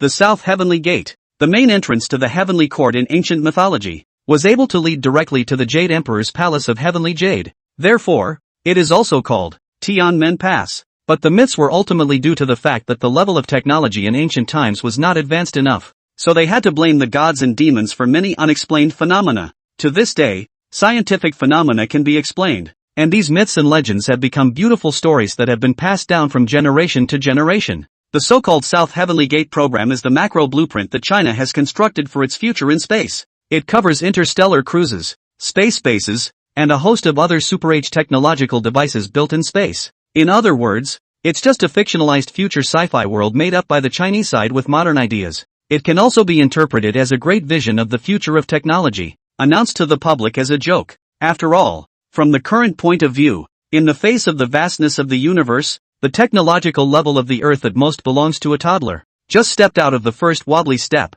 In disbelief, Bao Jingdong tried to turn down a few more pages. The more I read, the more alarmed I became, turning pages faster and faster, my hands trembling more and more frequently, until finally, Bao Jingdong re-snapped on the drawing and held it down with both hands in a death grip. Skimming through it, Bao Jingdong knew that the planning scheme and the drawings, feasible, the Southern Heavenly Gates program, promising, crawling in and out of the pile of dead people countless times, even between life and death has not been able to sway the emotions of Bao Jingdong, but because of a drawing completely broken defense and lost their temper. Originally, I thought the Transcendent was the pinnacle, but then a space interceptor device appeared. Looking at it again today in comparison to this drawing, the space interceptor device is a minor hit. Bao Jingdong suddenly turned his head to look at Wang Zhang, and a heavy implication of fear surged from the depths of his eyes. From transcenders capable of ascending into space to space jumps to the Southern Heavenly Gates. When you think about it, these things that are far beyond modern technology are totally connected,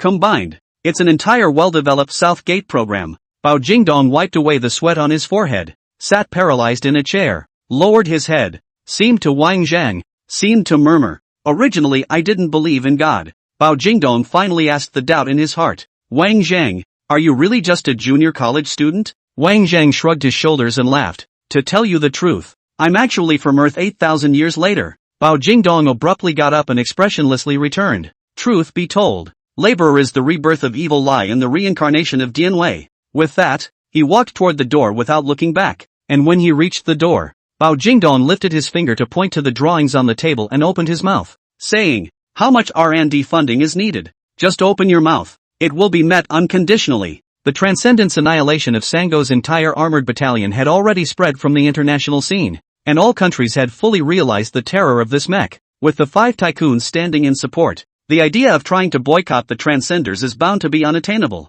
But watching the 5 tycoons get stronger and stronger, other countries are naturally not willing to sit back and wait. By then, when the 5 tycoons are on top, where will there be any other countries? Won't they all become their vassals? And with the Transcendent, even if it couldn't match the 5 tycoons, at the very least, it would have the backbone to fight against them, or at least to widen the gap with the other countries. With that thought in mind, it caused a portion of the powers to put their minds to the once great Loco Transcendent. Even though the prestige of the Transcendent was made by this Lok Transcendent, compared to the 5 tycoons, Lok's strength was not even close. After all, in terms of combat power alone, Lok's military level could almost be described as unbeatable. The reason why Sango was defeated, in the eyes of those true military powers, was simply because what appeared to be an elite and technologically advanced force was in fact a hybrid fancy pants that had been cobbled together from scratch. The flowery branches are colorful and don't keep the wind out or the eggs in their pockets. Bullying the little poor old man is okay, but if you meet a tough guy, you can definitely rip the crotch. So as long as you deal with that Transcendent, taking down Lok is just a casual matter. And so it was that an international operation to plot Lok's Transcendent in the shadows lifted silently onto the agenda. Just as several powerful countries were joining forces and preparing to make a move against Lok, Lok suddenly made a jaw-dropping announcement to the public. Lok Fong self-researched the particle lightsaber. The world was stunned and dumbfounded at the news. For a while, public opinion was all over the place. A particle lightsaber? Isn't this thing Masazumi not on public sale yet? Public sale a hair. Did you see it or not? They are self-developed. Autonomous research and development my ass. A place that struggles to build a diode can build a particle lightsaber? People are different from each other. Just because you can't build a diode doesn't mean you can't build a particle lightsaber. In the face of countless skepticism, Lok's side also made a fuss about a high-profile announcement that it was also going to hold a massive exhibition. Although the particle lightsaber technology is not comparable to the Transcenders in space interception, it is still a difficult problem that has not yet been successfully solved. So when Lok's news was released, it really caused quite a stir. At the crowded launch site, a few of Loco's key executives stood on the stage and were excitedly displaying the products in their hands. For Lok, it's really a demonstration session against the guys who have their hearts in the right place. The presenter was seen fiddling with the apparatus in his hand in an unhurried manner, and then there was a flash of incandescent light, and columns of lasers appeared out of thin air. With a light swing at the dead pig in front of him, one couldn't even say it was a swing, merely a flick towards the dead pig. The thick pork was sliced into 2 pieces along with the bones. The crew on either side of the table also took the time to separate the pork and show the crowd the smooth notches. There was a small piece of commotion in the meeting room, not realizing that what Locke had said was even true. Could it be that after getting the transcenders, many technologies managed to achieve breakthroughs, leading to a significant increase in technology? Many people are tightened in their hearts, but they are still skeptical about the matter of independent research and development. The transcendentalist is truly blessed. Now it seemed that the matter of grabbing the transcendent could only be postponed for a while.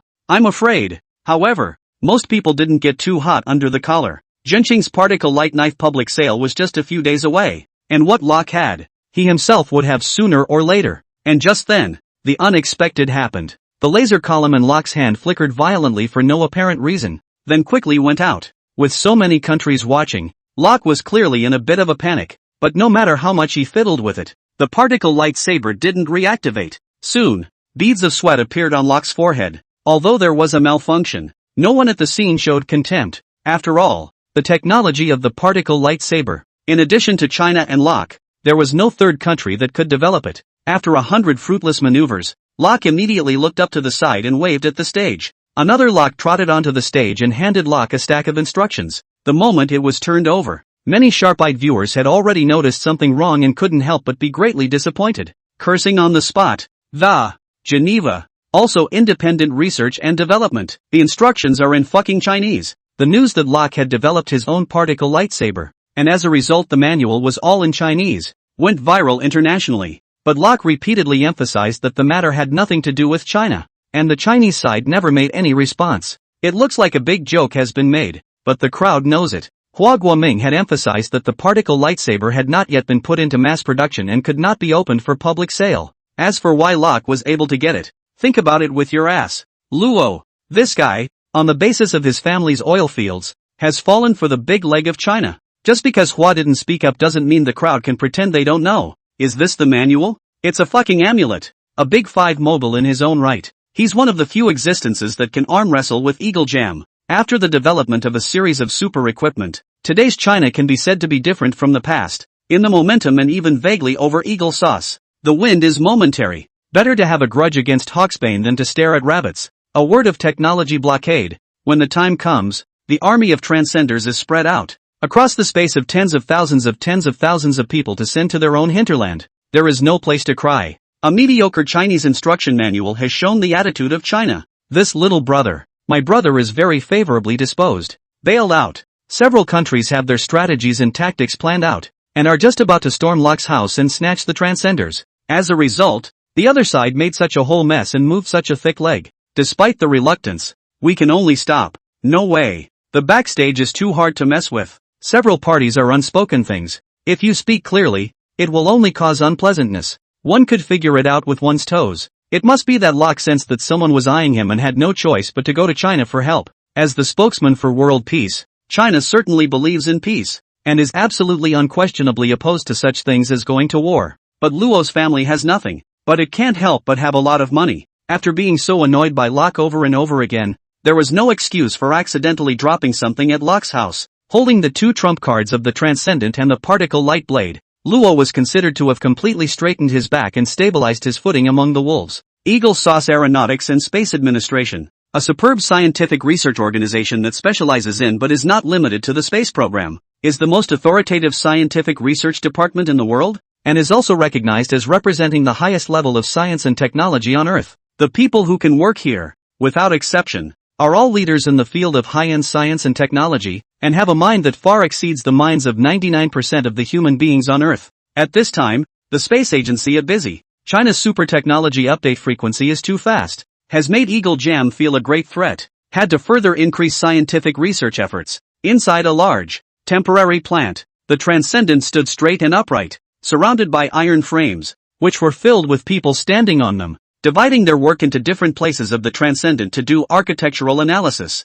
How's it going? Noble Eagle Sauce Roundtable, one of the 12 executives of the Bearded Man, named Ike Dorratter, has Eagle Sauce nearly 30% of the military command? belongs to the radical faction that advocates foreign expansion. Earlier to at all costs to take out Wang Zhang is his instructions. It is rumored that more than half of the world's wars have been fought by this man, as a way to sell weapons to both sides of the war and make a huge profit. There's no way around it. Eagle Jam's weapons are so advanced that if one side doesn't buy them, they're going to get beat up. The project leader on the sidelines rushed to report to Eichter. Progress on the kinetic energy front has not been particularly smooth. The Transcenders is powered by a super miniature nuclear energy reactor, initially presumed to use nuclear energy compression technology, but this technology has not even been able to take shape internationally as a theoretical concept, so it's only logical that it would not be possible to realize it. At those words, Eichter frowned in great displeasure. Can't realize it? It's hard for me to tell you to dismantle this device now that it's right in front of you and you can touch it and feel it,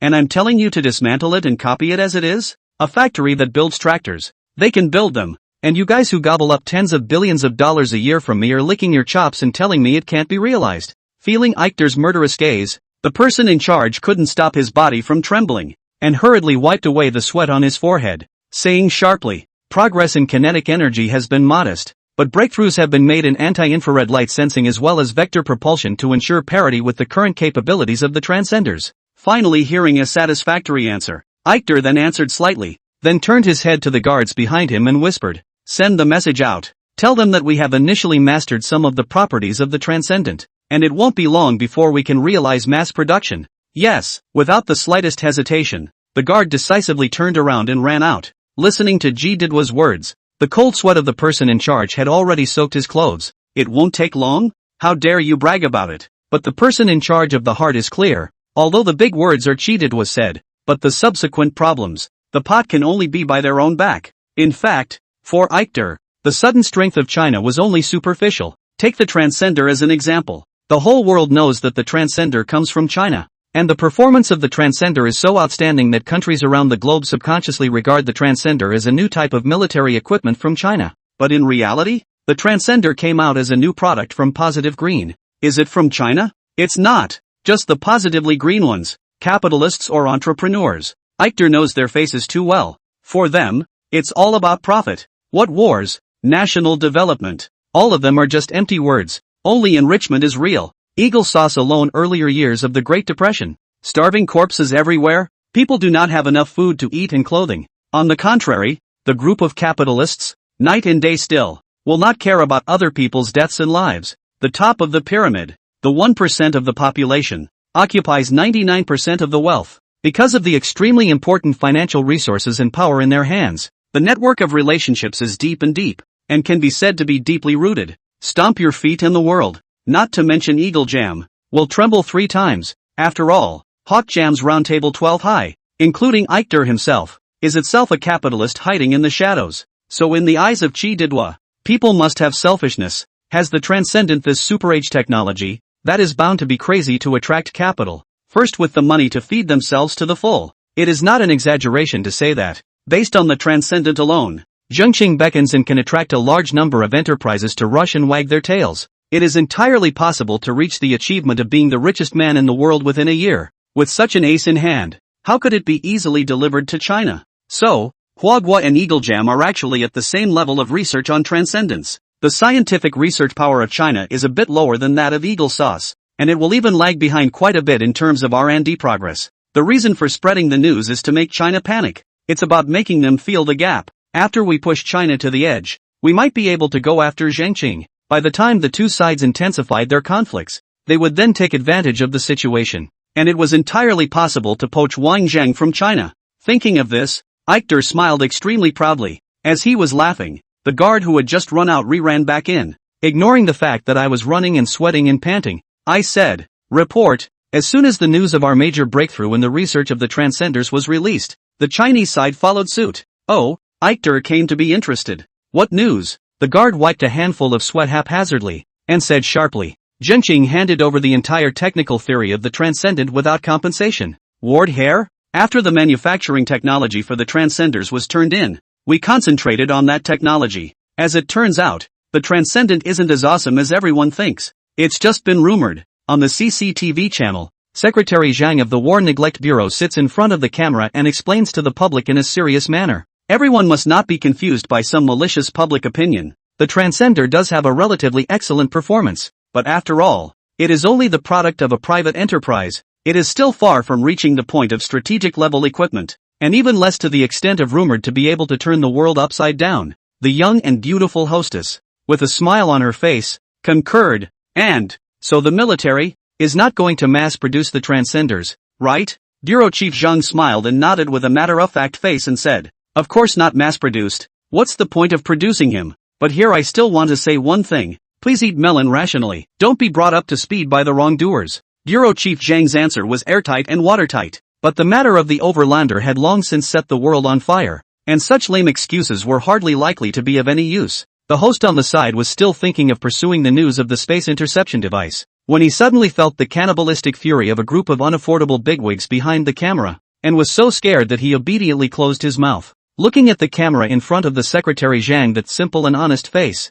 the network has long been blown up. If the bureau chief hadn't come out and clarified, I would have believed it. Third brother, I'll prove with my life that it's not that the Transcenders are too cocky. It's that one armored battalion of mine that's too trashy. Tell a joke. One fights 60 heavy tanks, and the performance is just more remarkable. In the end you do not understand. The bureau chief has said that we are going to attack the problem, and we can't guess what's going to happen next. An unintentional remark caused the entire network to fall into a brief silence, and then only as an afterthought did they uniformly brush the screen again. Exclamation point. The Bureau's high opinion. The Bureau is worthy of the temple. Watching the already suppressed public opinion explode once again, Bureau Chief Zhang grinned skinlessly and suddenly got up and walked off camera. Dragging one person through the myriad of pop-ups, he turned up that thoughtless comment and said, follow this IP and check him out for me. See if this kid is an enemy agent. Tramp. Obviously it was almost coaxed through, and this one word got out, and it was a lost cause. In the vast waters of the South China Sea of China, a fleet of 5 or 6 fishing boats were traveling, wanting to go to a predetermined place to salvage seafood. The captain of fishing boat number 1 was at the front of the line, taking control of the direction while directing the other boats over the radio. The salvage site was approaching when an unfamiliar channel suddenly squeezed in on the radio. Only a stream of broken Chinese could be heard coming through the channel.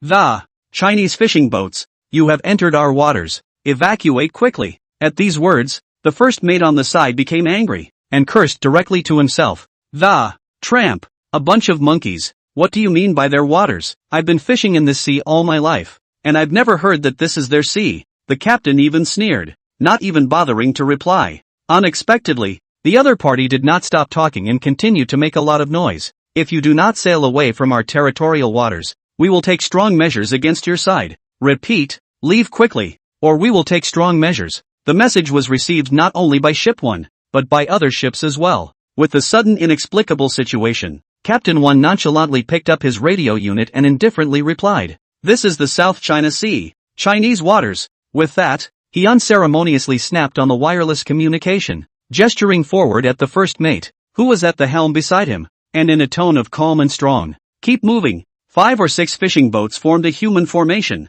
directly ignoring the irrational demands of the Vietnamese monkeys, and continued to march towards the established sea area. After traveling not even a few nautical miles, a well-equipped military fleet suddenly appeared at the end of the sea, coming in like a black tide. Still far away, broken Mandarin came through the loudspeaker. One last warning. Your party has entered the territorial waters of another nation, and if you do not sail away, it will be considered an act of inviting war. Tramp. There's no end to it. Looking at the gradually approaching fleet of you monkeys, the coldness in Captain 1's eyes became heavier. The seafarers on the other ships did the same, and despite being targeted by ships with great firepower, their expressions showed no hint of fear, but rather a touch of ferocity. When faced with this kind of problem, not an inch can be given away. Sail me out of the area. The echidna monkey's voice intensified, and he began to heckle directly. On the contrary, the faces of the people on board the Chinese flotilla were surging with determination. The mud. Look at the madness for them. This is clearly our sea. How whole can this be tolerated?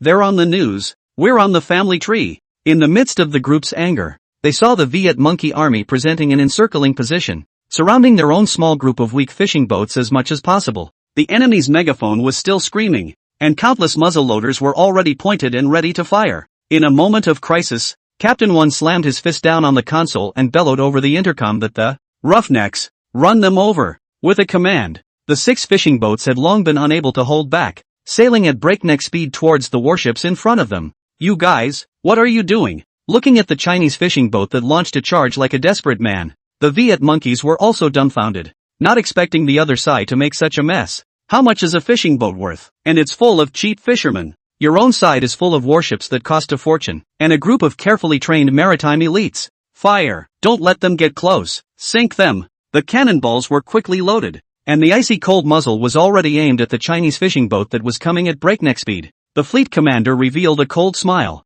looking at the fishing boats as if they were looking at a bunch of ants. You brought this on yourselves. There was just no excuse to occupy the sea, and it was delivered to my door. As the cannons were about to fire in unison, a sharp cracking sound suddenly came from above the sea of clouds in the distance. It was followed by a white line across the sky. A tall transcendent broke through the sound barrier and swooped down to the surface of the sea, the scorching wave of air behind it vaporizing the water instantly and raising a large mist along the way. A long way away. Incomparably cold words could already be heard coming from the Your fleet has entered my country's territorial waters. You have 1 minute to sail away or we will take strong measures. Yes, it's the Overlander. Some on the Viet monkey fleet became visibly flustered, the video scene of Sangdo's destruction of an entire armored battalion still fresh in their minds. Afraid of what? The commander reprimanded angrily. It's just one transcendent. We are the fleet. Can't we destroy him with one volley? Before the words left his mouth, the soldier guarding the radar display suddenly shrieked out in horror and reported, in a trembling voice, No, it's not good. The commander was simply furious. How could he fight with others when he was scared out of his wits by just a single transcendent? I was just about to say a few words to bolster my morale when my afterglow happened to catch a glimpse of the radar display. Only a red dot blinked sharply in the very center of the radar. This red dot is the transcender, and at the edge of the radar display, uncountable dense red dots crowded in like rain. In shock, the breaking sounds overhead came one after another, as if they had entered a sea of thunder, and the booming sounds were endless. I looked up, but saw the last thing I wanted to see in this life. In the sky, black clouds are pressing down. Just the white lines left along the way merged into a sea of clouds. The swarms of transcenders far in the sky were like locusts passing through, directly blocking out the sunlight. If you didn't know better, you'd think it was dark.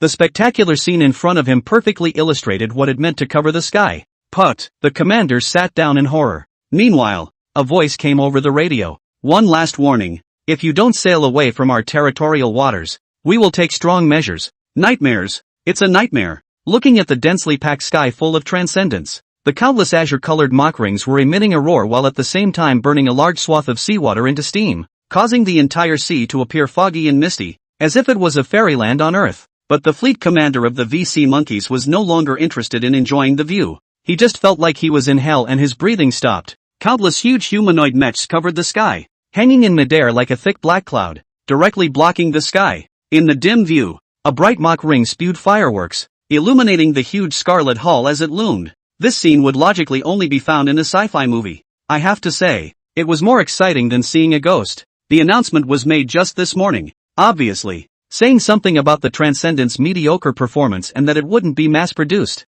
So tell me, what is this full sky? Lying. It is a shameless international lie. The worst part is that one believes it. The commander forced himself to be calm, and whispered reassurances to the men of the fleet.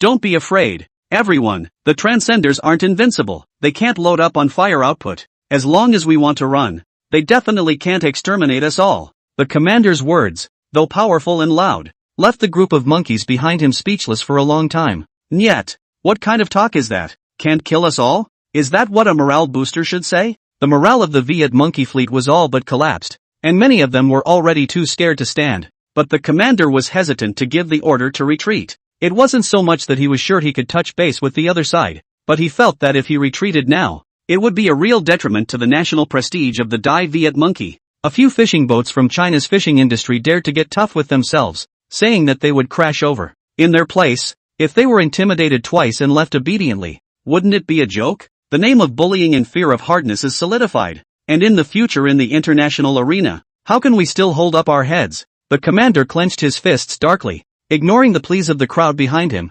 thinking only of stalling a little longer, stalling until he could return with some face. The reason why he dared to do so was still because the commander had taken the character of China. Don't you call yourself an ambassador for peace? Didn't you threaten to never prioritize starting a war? If I don't do it, you can't do it. That's what you said. You Fong, to retreat or not to retreat? Seeing that the Viet monkey fleet was doing nothing, The sky full of hovering transcenders issued an ultimatum to them. The commander clenched his teeth and thought twice before giving the order to retreat. 10 more minutes of stalemate. Just 10 minutes. The Mach ring on the back of one of the transcenders suddenly flickered out, followed by a complete shutdown, and with the loss of power, the massive hull fell down from the heights in one smooth motion, and underneath it was a Viet monkey destroyer. The two sides were still in a serious standoff, and no one would have expected this transcendent to suddenly fall down when it was flying nicely. The unluckiest of all was the destroyer of the echidna monkeys, which had no time to avoid being hit solidly by the transcenders. A behemoth of several tens of thousands of tons falling from dozens of meters in the air would produce an impact that would be no less than that of a cruising artillery shell. In the blink of an eye, the echidna monkey destroyer was directly smashed by the transcenders and its kinetic energy chamber was blown up, along with its ammunition depot, only to see a large mushroom cloud rise up into the sky. A surge of energy erupted from the destroyer's interior, instantly tearing the entire destroyer apart. Seeing this scene, everyone was shocked and appalled. What's the matter? What is this? Suicide attacks? Not waiting for the Viet monkey army to slow down. In the sea of blazing fire, the transcendent that should have lost power actually wobbled and flew out. Looking at the smooth fuselage of the body, where is the appearance of half a point of malfunction? Then it reducked into the swarm of full-tilt machines, never to be found again. Soon, the commander of the Viet monkey reacted and looked at the destroyer, still burning violently, with no possibility of salvation left, his eyes wide with rage. Bullshit suicide attack. That's intentional. In the midst of rising fury, a voice came over the wireless communications of the WA. I'm sorry, as these mechs are still in the experimental stage. It's normal for flight to produce instability, and I apologize for the damage caused to your party. Nima, the Viet monkey commander was so angry that he was shaking. He was about to start cursing when he suddenly saw the backs of dozens more transcenders start flashing overhead. His pupils shrunk violently, and he felt bad. Wouldn't it flatten the fleet if it all fell? Thinking of this, the commander dared not delay, and at once, with a great wave of his hand, cried out, "Evacuate! Evacuate!" After the South China Sea incident, the Vietnamese monkey side took the lead in lashing out at China's behavior. After figuring out the causes and consequences, people in China decisively made verbal counterattacks. We were fishing in our own waters, and you guys are being unreasonable, and you have the face to still ask for a lawsuit? The Vietnamese monkeys said that our fishing boats ran into their territorial waters to catch fish. I was going to scold them, but when I looked at the map of the sea area, I blushed. Ha ha ha ha ha, it's supposed to be ours. What's with the blushing? The old cousin of the U-monkey is indeed pathetic. A fish fight at home is considered going abroad. What a fleet to raise with just that little sea. The Viet monkey knew that he was in the wrong, so he didn't start from the cause, and decisively started spraying from other aspects. The first and foremost is the non-compliance of the Chinese side, which has clearly agreed not to mass-produce the transcenders. And the result? It's only been a few days since we got the transcendent manufacturing technology, and we've densely deployed hundreds of them to support a scene. Secondly, the sensational sinking of other countries' ships in the sea caused great damage as well as tragic human casualties. As the Viet monkey spoke out, international opinion became surly. The world was nonplussed, especially when Viet monkey took a snapshot of countless transcenders flying all over the place. If you hadn't said it was a transcendent, I would have thought a migrating flock of birds had migrated. This, how much is this? I'm afraid it won't fill up the sea. Seeing that public opinion was intensifying, the Chinese side had to send someone to make a public statement. As expected, it was still the naive and honest bureau chief Zhang. First of all, we deeply apologize for the damage caused by the Viet monkey side. Since most of the transcenders we built were inferior, the computer systems were out of control from time to time, and the pilots were very mediocre, which led to the crash of the transcenders, which inadvertently led to the sinking of the echidna monkey ship. In the spirit of humanitarianism, the pilots of our transcenders had tried to rescue the other side's people in the water after the crash, only they lacked the relevant training and failed to save one person, which led to the sacrifice of all 250 people from the other side's cruisers. In view of the occurrence of an accident of such a bad nature, we will definitely punish those involved in the incident severely and return justice to the other party. Bureau Chief Zhang had a pained look on his face, and his words were full of regret for the incident. And after seeing this news, the senior management of the Viet monkey was so angry that he foamed at the mouth, full of grief and anger with no place to vent it, and directly fainted to death. Before he fainted and died, he did not forget to point at Bureau Chief Zhang on the TV, and with all his strength, he cursed bitterly. You fart. After explaining the South China Sea incident, Bureau Chief Zhang put his focus on the second matter. It is also the most globally watched and questioned event of the mass production of the transcenders. After all, it was still Bureau Chief Chang who swore up and down that he wouldn't mass-produce the transcenders in the first place. As a result, just after taking the oath in the morning, he was struck by lightning in the afternoon. Not just mass-produced, but stepped on a whole bunch of them. In the eyes of other countries, the credibility of China has been greatly reduced to a low level. Sneaking around to make a fortune is too much for anyone to bear. If you do that, no one else will be able to sleep in the future. This side is still happy with you. Turn around a large group of transcendents like a hornet that was stabbed in the nest, directly copied the home. Scary? No. It's so damn scary. So no matter what further explanation the Chinese side gives, it must not be believed anymore. After all, that large group of transcendents was hard evidence in front of them. Everyone's gazes were shadowy as they looked at the serious Bureau Chief Zhang, sneering in their hearts. Make it up. I'll see how you make it up. You can't just say it was all special effects. As for the mass production of the transcenders, this is purely a misunderstanding, a malicious speculation by some countries against us. The whole internet exploded with this statement. Misunderstanding? How dare you say that? The Supremes are all over the place and you're telling me it's a misunderstanding? If this is no longer speculated on, Nanai Nin's fear is that he has already taken over the world. Those transcendents that you see are actually remnants as well as failures that were made before they were successfully developed, because they have to be sent for destruction in a uniform manner, and there are a bit too many of them. It is very inconvenient to transport them, and that is why there are so-called transcendents all over the place, and as you can see, because they were all defective, they even malfunctioned in flight, and their performance was very unstable, thus leading to the crash. After listening to Bureau Chief Zhang's explanation, there was only one description in everyone's mind. That's a load of crap. Pure fart. Stumpy? Falling from dozens of meters in the air,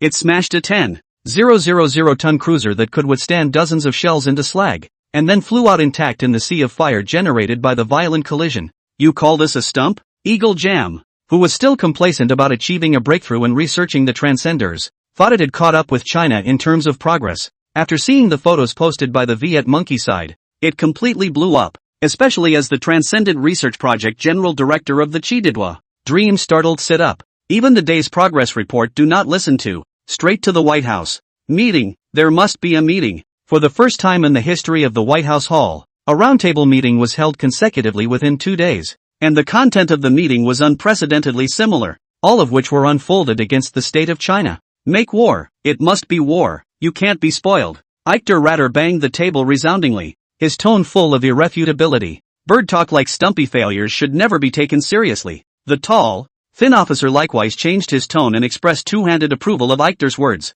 I agree. At least take out that Wang Zhang. Hua Yidan's face sank. His thoughts not unlike Eichter's and theirs. This Wang Zhang really can't stay any longer. With 12 Eagle Jam executives, more than half of the votes agreeing to go to war have already been cast. Nonetheless, all eyes turned to the hunched old man sitting at the very end of the roundtable. Only that hunched old man with the most seniority, and the only one who had actually fought with China, knocked his fingers slowly on the tabletop a few times, and, after a slight pause, softly said, fight. It must be fought. Only fought. Yes. Washington hammered down the heavy hammer and began to make his final remarks.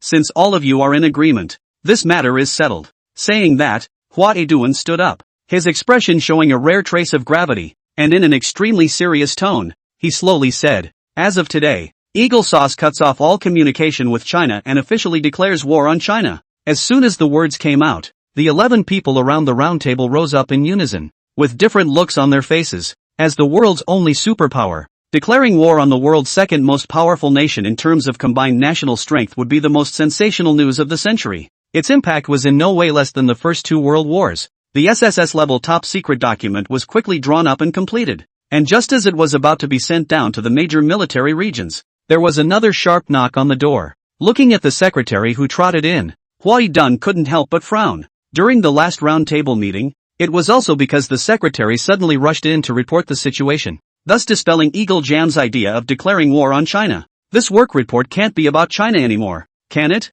Even if it is, the battle is still to be fought. Thinking of this, Hua Eduan waved his hand at the secretary, signaling that he could start reporting. The secretary skillfully turned on the projection screen and said, as a matter of fact, that news has just come from the Chinese side that an important breakthrough has been made in the outer space orbital system, and all countries that have established diplomatic relations with the Chinese state can provide technology as well as the sharing of theoretical data at no cost. With that, The secretary made a few quick keystrokes and a short announcement video appeared before the crowd. The speaker was none other than Yuan Chongzhen, a senior academician of the Hua Research Institute, the highest scientific research organization in China. I only heard Yuan Chongzhen, in his warm and deep voice, slowly say, "The outer space orbital system, which further increases our exploration of the universe, will mean that once it is operational, we will be officially integrated with the space station and will be able to allow more people to learn about space, go into space, and even live in space." Listening to Yuan Chongzhen's powerful words, the 12 people surrounding the round table stood frozen in place, lost in thought for a while. Suddenly, Eichter saw a familiar figure from the corner of the video, reaching out and pointing away while not forgetting to voice his doubts. Is that Wang Zheng?" At those words, everyone looked in the direction of Eichter's finger. As expected, in one of the most inconspicuous corners of the video, Wang was hiding behind a group of bigwigs from the scientific research session, his head lowered, not knowing what he was thinking. Seeing this, the 12 Eagle Sauce executives' faces were even more dismayed, looking at each other with a glance, all seeing the shock in each other's eyes. This Wang Zheng, is he an Earthling or not? One shot and it's a king bomb? The 12 fell silent at the same time. I don't know how long it took, but someone raised a hand, faked a few coughs, and asked, tentatively, "Will this matter of declaring war on China have to be put off for a while?" The words came out, and the crowd fell silent again, stepping into a dilemma. Not to mention other things, just the theoretical data of this outer space orbital system and the related technology are shared free of charge, which is a benefit with an immeasurable profit at a later stage. Isn't it a little unorthodox for us to have a meeting at the highest level of the Eagle Sauce to suddenly change our minds on a topic that was only just unanimously approved? Once would have been fine, but this is the second time. Where's the majesty if it gets out? While the crowd was still reeling, Wei Tun silently dragged the proposed SSS classified top secret document into the trash. Oh ho ho ho ho. Wei Yitang held the freshly printed document and smiled from ear to ear. The document in his hand was clearly the theoretical data on outer space orbital systems that China had just released to the public. The most important point is that these data have been tested by the space agency and found to be fully feasible. In this way, the dream of Earthlings going into space and building a new Earth in space is no longer far away. Huai Duan grinned a big mouth crunch while picking up the table's rare shit coffee to dazzle a few mouthfuls, completely leaving the plan of hostile China behind. As he was laughing, Huai Duan looked like he had thought of something. His expression condensed, and he looked at the document in his hand and fell into deep thought. As usual, such awesome data must be exclusive. It's just not right to share so generously globally. When we think of the Sino-Vietnamese conflict in the South China Sea not long ago, everything becomes clear.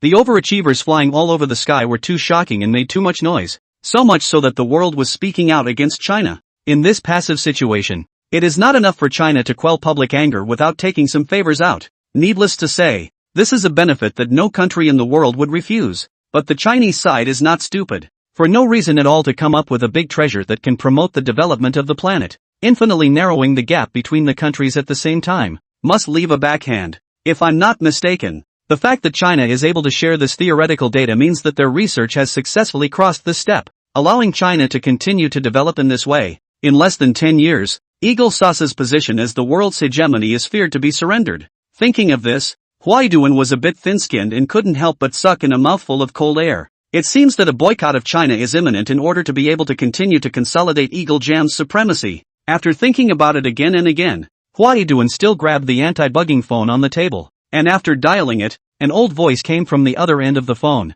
What is it again? Mr. President? The owner of this voice was none other than the hunched old man sitting at the very end of the round table. Huai Duan slightly organized his words and slowly said, Mr. Aiki Degendo, I think it's time for another roundtable. The words came out and silence fell on the other end of the line. After a long time, the opposite party stormed out and unceremoniously cursed at Wei Tun. The Honorable President, may I ask if your head has been caught in a door? How come the roundtable meeting once every 6 months has become 3 times a week in your case? What do you take us for, loafing rich kids? A meeting? You're a paralytic. After saying that, without even giving Huai Duan a chance to retort, GD Zhengduo directly hung up the phone. Left alone, Wahedin held up the phone, his mouth slightly open and full of skepticism. In fact, the truth is just as Huai Duan expected. China's research on outer space orbital systems has long been in the closing stages. As for when it was carried out, in fact, when Wang Zhang and Yuan Chongzhen met for the first time, the two of them had already begun to prepare for these unseemly deeds.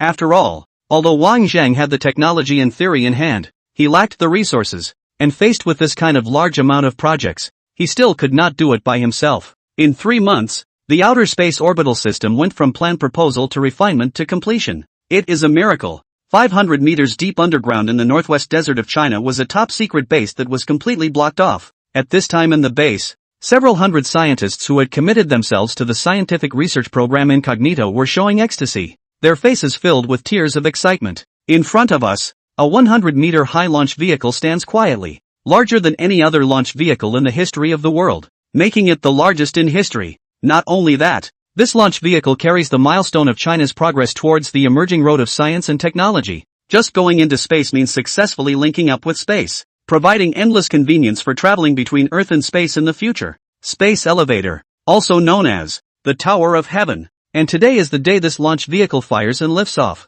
It wasn't just the base that was busy, but the many top brass far away in the imperial capital of China were also nervously following the situation over here. Even Yuan Changjian, who has been at the forefront of international scientific research for many years and has countless experience in the research and development of top projects, couldn't help but have sweaty palms and be nervous. Standing beside Yuan Changjian was Wang Zhang, the slightly boyish face, coming together with this group of age-worn faces, looked more or less out of place. At this moment, Wang Zhang had a serious expression and was carefully examining a series of data. On his chest he wore a reasonably fine badge that looked plain, like it had been bought cheaply at some stall. But once this thing is seen by those who know what they are talking about, they will definitely drop their eyes and jaws. The badge is really not a luxury item, but it amounts to a piece of proof, simply because the badge has another name. Honorary Order of Fellowship. How old is this kid? Less than 20 years old. Honorary Fellow, Chinese Academy of Sciences. None before. No surprise, there should be no one after that either.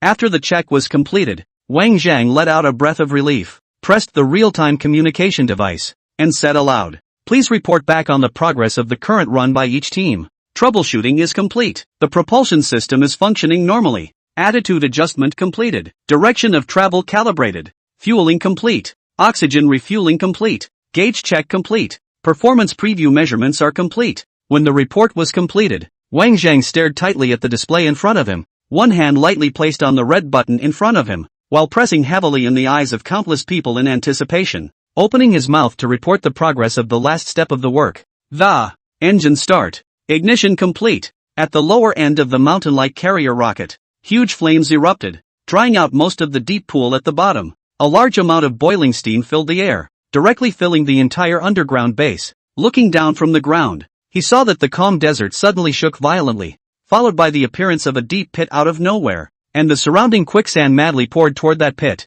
As the scale of the pouring of the quicksand grew, the deep pit became larger and larger, and finally directly transformed into a terrifying vortex with a diameter of several hundred meters, wailing and sucking on the surrounding sand and rocks. In the midst of the dust, a fiery steam came up from the ground, followed by a deafening roar. The massive rocket head was the first to burst out of the ground, tearing through the horizon like the rising sun in the east. The huge flame torrent burst out with infinite energy, pushing the nearly 100-meter-high carrier rocket up into the sky, and in the blink of an eye, it turned into a white light that pierced through the sky and rocketed up into the clouds. All performance indicators are normal. Speed Mach 9. Booster kinetic energy normal. Program turn completed. Throwing escape tower. Booster separation complete. Rocket stage 1 and 2 separated. Fairing separation. Ship and arrow have separated. The space elevator is in orbit. Orbiting complete. Capturing Earth information now. Listening to the flight data updated in real time, and then looking at the flashing points of light on the display screen that were constantly changing.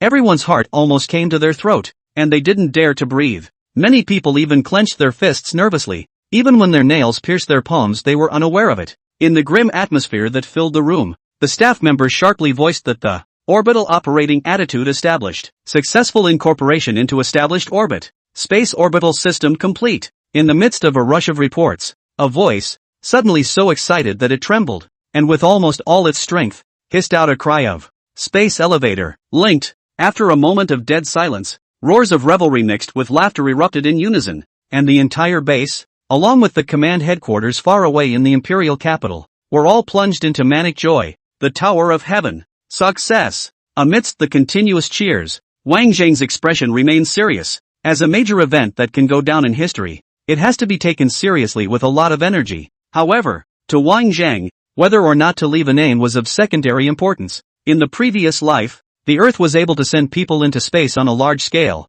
and formally crossed over to the interstellar civilization was still after 3500 AD. It was his own arrival that brought that timeline forward by 1,000 years. But this is totally inadequate for the alien civilizations that Earth will face or even is about to face in the future. The planning in Wang Zhang's mind was far and wide. Since he had been reborn once, the dimension curve jumping theory that he hadn't been able to accomplish in his last life must be accomplished in this life. But the theory of dimension jumping is something that countless top civilizations in the universe tend to be attracted to, and once it is released, it is bound to receive widespread attention. Even the Earth of 8,000 years from now can't withstand it, let alone the Earth of today. Wang Zhang secretly clenched his fists. The scene of the destruction of the Earth was still clear and vivid in his mind. The heart has long made a vow. In this life, one must never again become a lamb to be slaughtered at the hands of other civilizations. What happened to Wyoming will never happen again. The successful merging of the space elevator into orbit is only the first step. It is the next steps that are the most important for the project.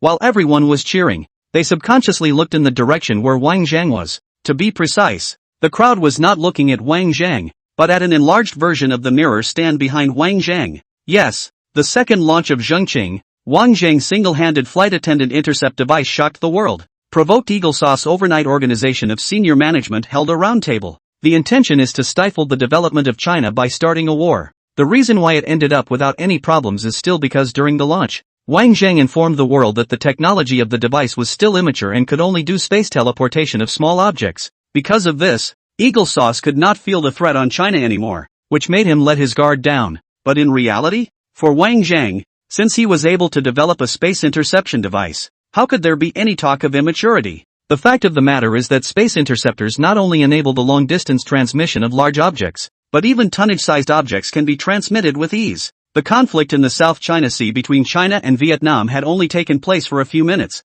and hundreds of transcenders had quickly arrived at the battlefield at the first opportunity. It is important to realize that the place where the conflict took place is in the southernmost part of China's territory, 200 nautical miles away from China's nearest military base. That translates to 340 kilometers. Even a sonic missile would take a while to fly through. Is it a coincidence that the troops were deployed so quickly and efficiently? Of course not. In full view of everyone, Wang Zhang pushed the enlarged mirror support to the huge platform of the launching silo. The two camera monitors rotated in real time, allowing Wang Zhang to be exposed to the lens along with the stand beside him, in order to allow the many top executives of China, who were thousands of miles away, to clearly see everything that was happening here. In the deepest part of a top-secret command headquarters in China, everything that was happening at the desert base was being relayed in real time. A dozen or so mysterious bigwigs who invisibly emanated an amazing aura around them were seated in two columns, and were watching the screen broadcast intently. The peaceful old man sitting in the center position looked at the young to excessively young Wang Zhang in the picture and couldn't stop the smile on his face.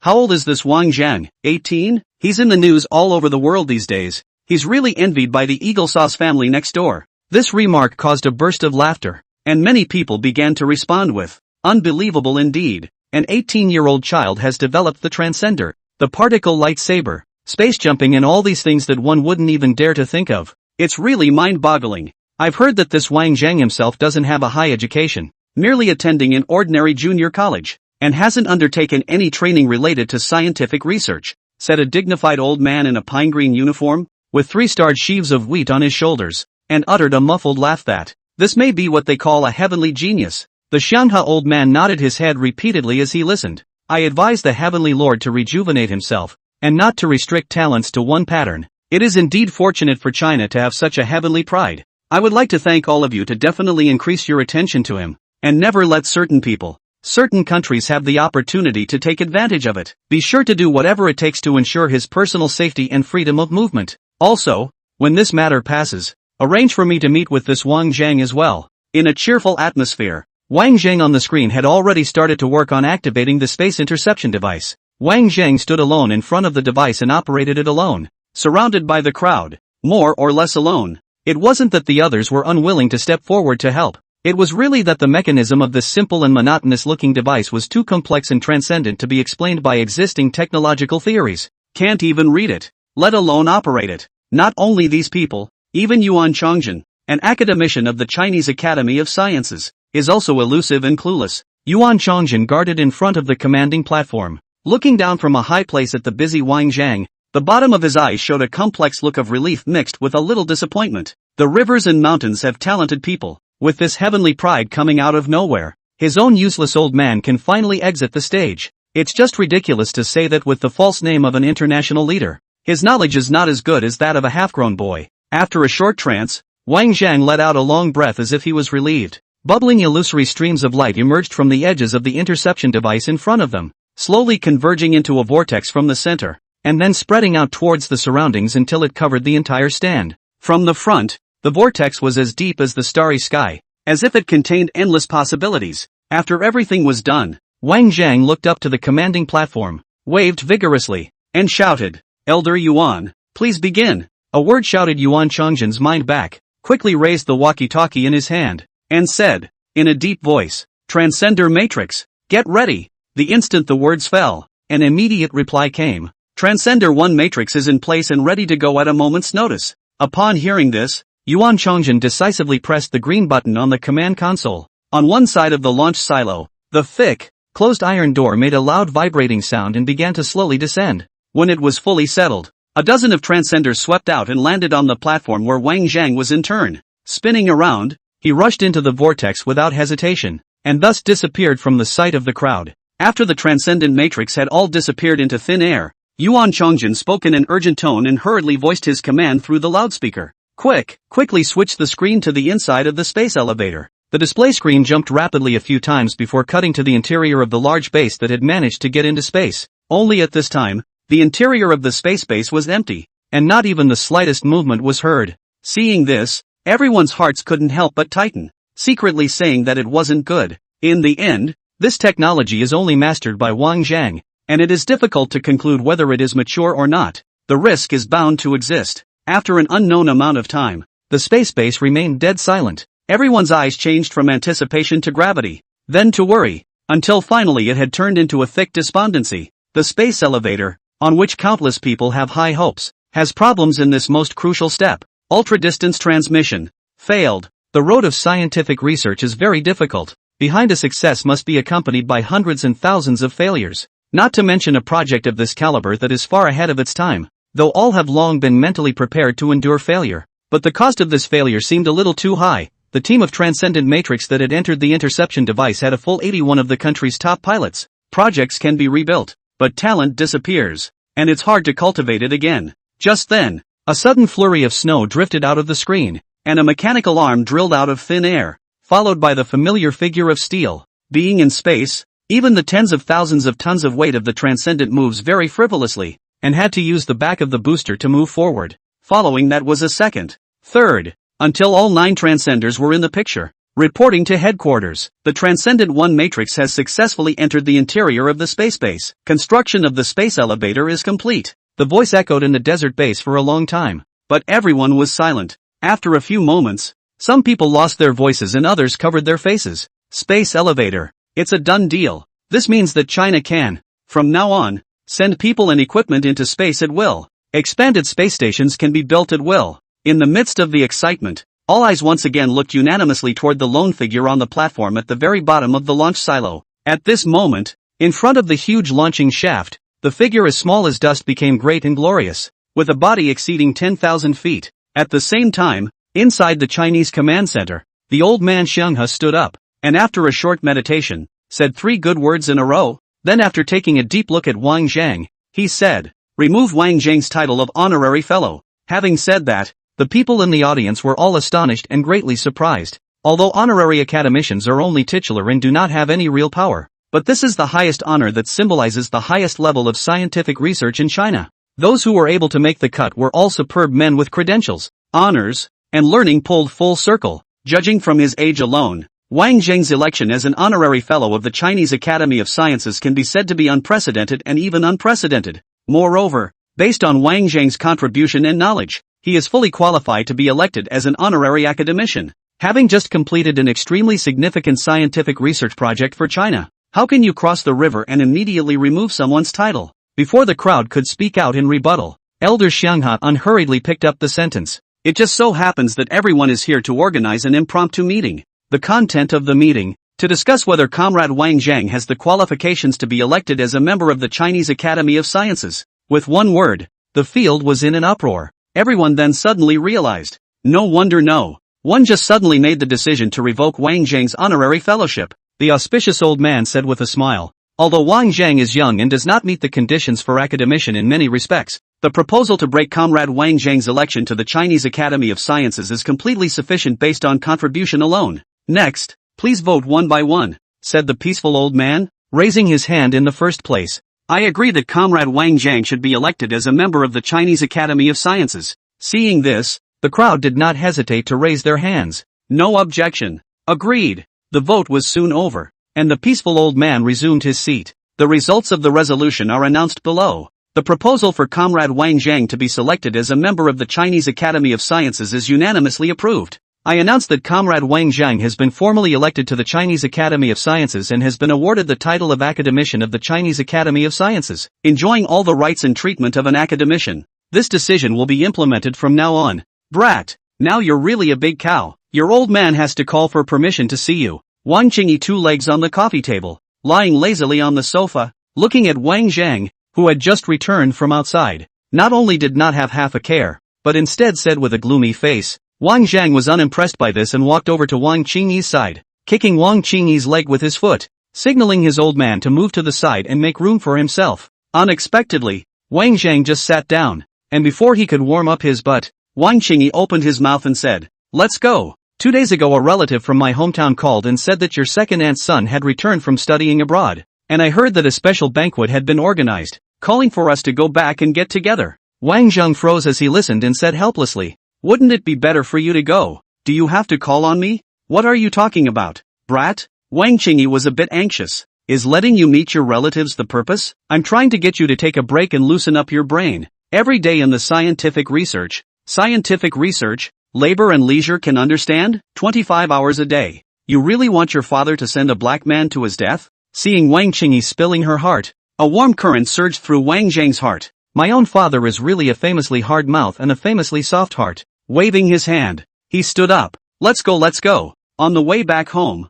Wang Qingyi, in order to be as low-key as possible, specially got a good handful of Volkswagen cars to drive. "I'm not forgetting to tell Wang Zhang, your second aunt is really making an effort this time. More than half of the relatives from the old family have come, so when the time comes, talk less, listen more and watch more. Understand?" Wang Zhang twisted his head to the side, looking out the window at the scenery along the road, and replied, without any trouble, No, and you're transcendent, laser sword and so on. I see the internet rumors are quite evil. When the time comes, please do not say that you came up with. I'm afraid that after your elders here, and then cannot stand up to smoke past. No. Also, what I told them before was that our family has opened a small workshop factory. I didn't say that Zhengqing is our family, so don't slip up. No. Mud. Talk about your laboring mouth being thirsty. Give your laboring mouth that bottle of water from the back seat. No. You rebellious son. You just fool your labor all day long.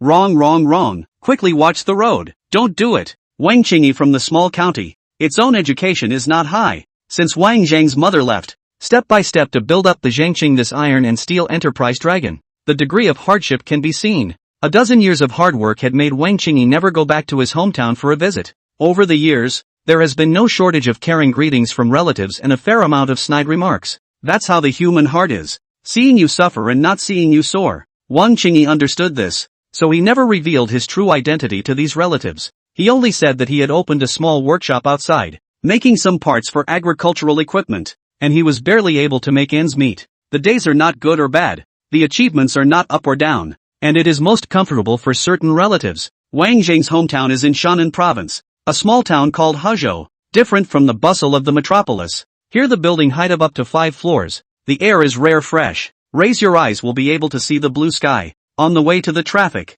near the border of the river state, immediately felt much less vehicles. Both sides of the green is also visible to the naked eye more. Wang Qingyi looked at the increasingly beautiful scenery along the way and couldn't help but let out a sigh of relief. There are really advantages to being remote. Not a single bit of pollution. The environment is much better than our side. Saying that and not forgetting to take a look at Wang Zhang, who was fast asleep on the passenger side, he continued, "When I retire later, I'll move back to retirement. Zhengqing in your hands is dead or alive have nothing to do with labor. Far away from you, so that you don't just make labor angry." After roughly 4 or 5 hours of traveling, Wang Zheng's father and son finally arrived at the address on the family group link. After getting off the bus, the first thing that caught our eyes was a magnificent and majestic ancient gate. The gate as a whole was spray-dyed red paint, and on both sides of the gate sat a majestic beast watching the mountain. These two beasts looking at the mountain were at first glance finely carved, with fierce faces and tall bodies, at least 2 meters. Oh, I can't imagine that after so many years away from home,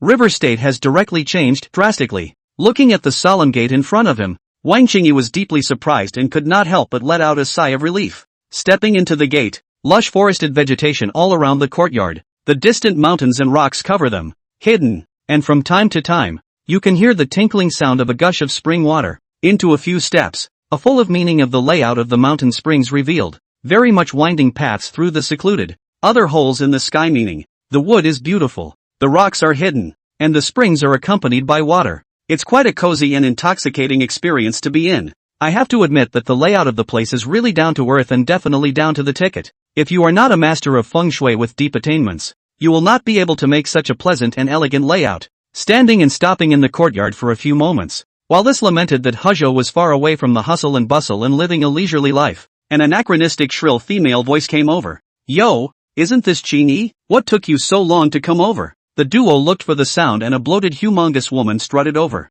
Seeing Wang Zhang and Wang Qingyi standing still, the fat woman did not hide the contemptuous smile on her face and said loudly, "Didn't I send you the address? What's the point of going around? I think this place is not big. How can this still turn confused? Outside the fight for so many years also do not come back to see. Thought you have seen a lot of the world it." Hearing such snarky words, Wang Zhang's eyebrows gently raised, but he did not care too much. After the fat woman finished her recitation, she then noticed Wang Zhang behind Wang Qingyi. After carefully surveying them, seeing that the two were plainly dressed, without even a single ornament on their bodies, the scorn on their faces grew a few points heavier, and they asked casually, "Xingyi, this is your son?" "Ha, yes, my son, Wang Zhang, the Honorable Zhang." Wang Qingyi smiled cheerfully and began to introduce the two to each other.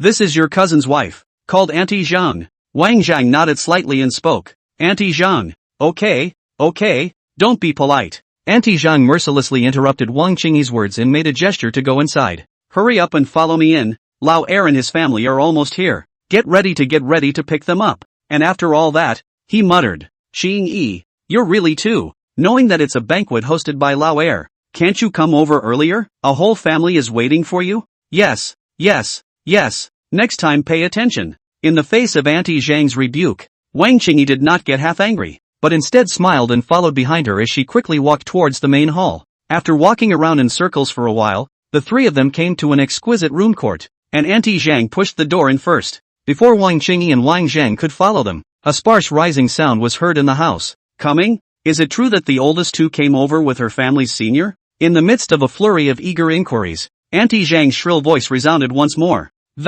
What is it? Wang Qingyi is leading his son here." "Oh, Cyan is here." The crowd could not hide their disappointment, but they still smiled to welcome the Wang Zhang duo who had just walked in. The people in the room were really not that few, and the large round table was filled to capacity, leaving only a few seats for the guest of honor and 2 empty seats in the far corner. Without exception, Wang Zhang and Wang Qingyi were driven to the far corner. After the introductions were made one by one, the crowd had nothing to do and began to inquire about Wang Qingyi's experiences over the years. When they heard that Wang Qingyi was running a parts manufacturing workshop outside, the crowd became condescending and admonished in the tone of elders. "Qingyi, it's not that I'm saying anything about you. You've been out there for so many years, and you're barely making ends meet, so what do you expect? You can't even find a daughter-in-law.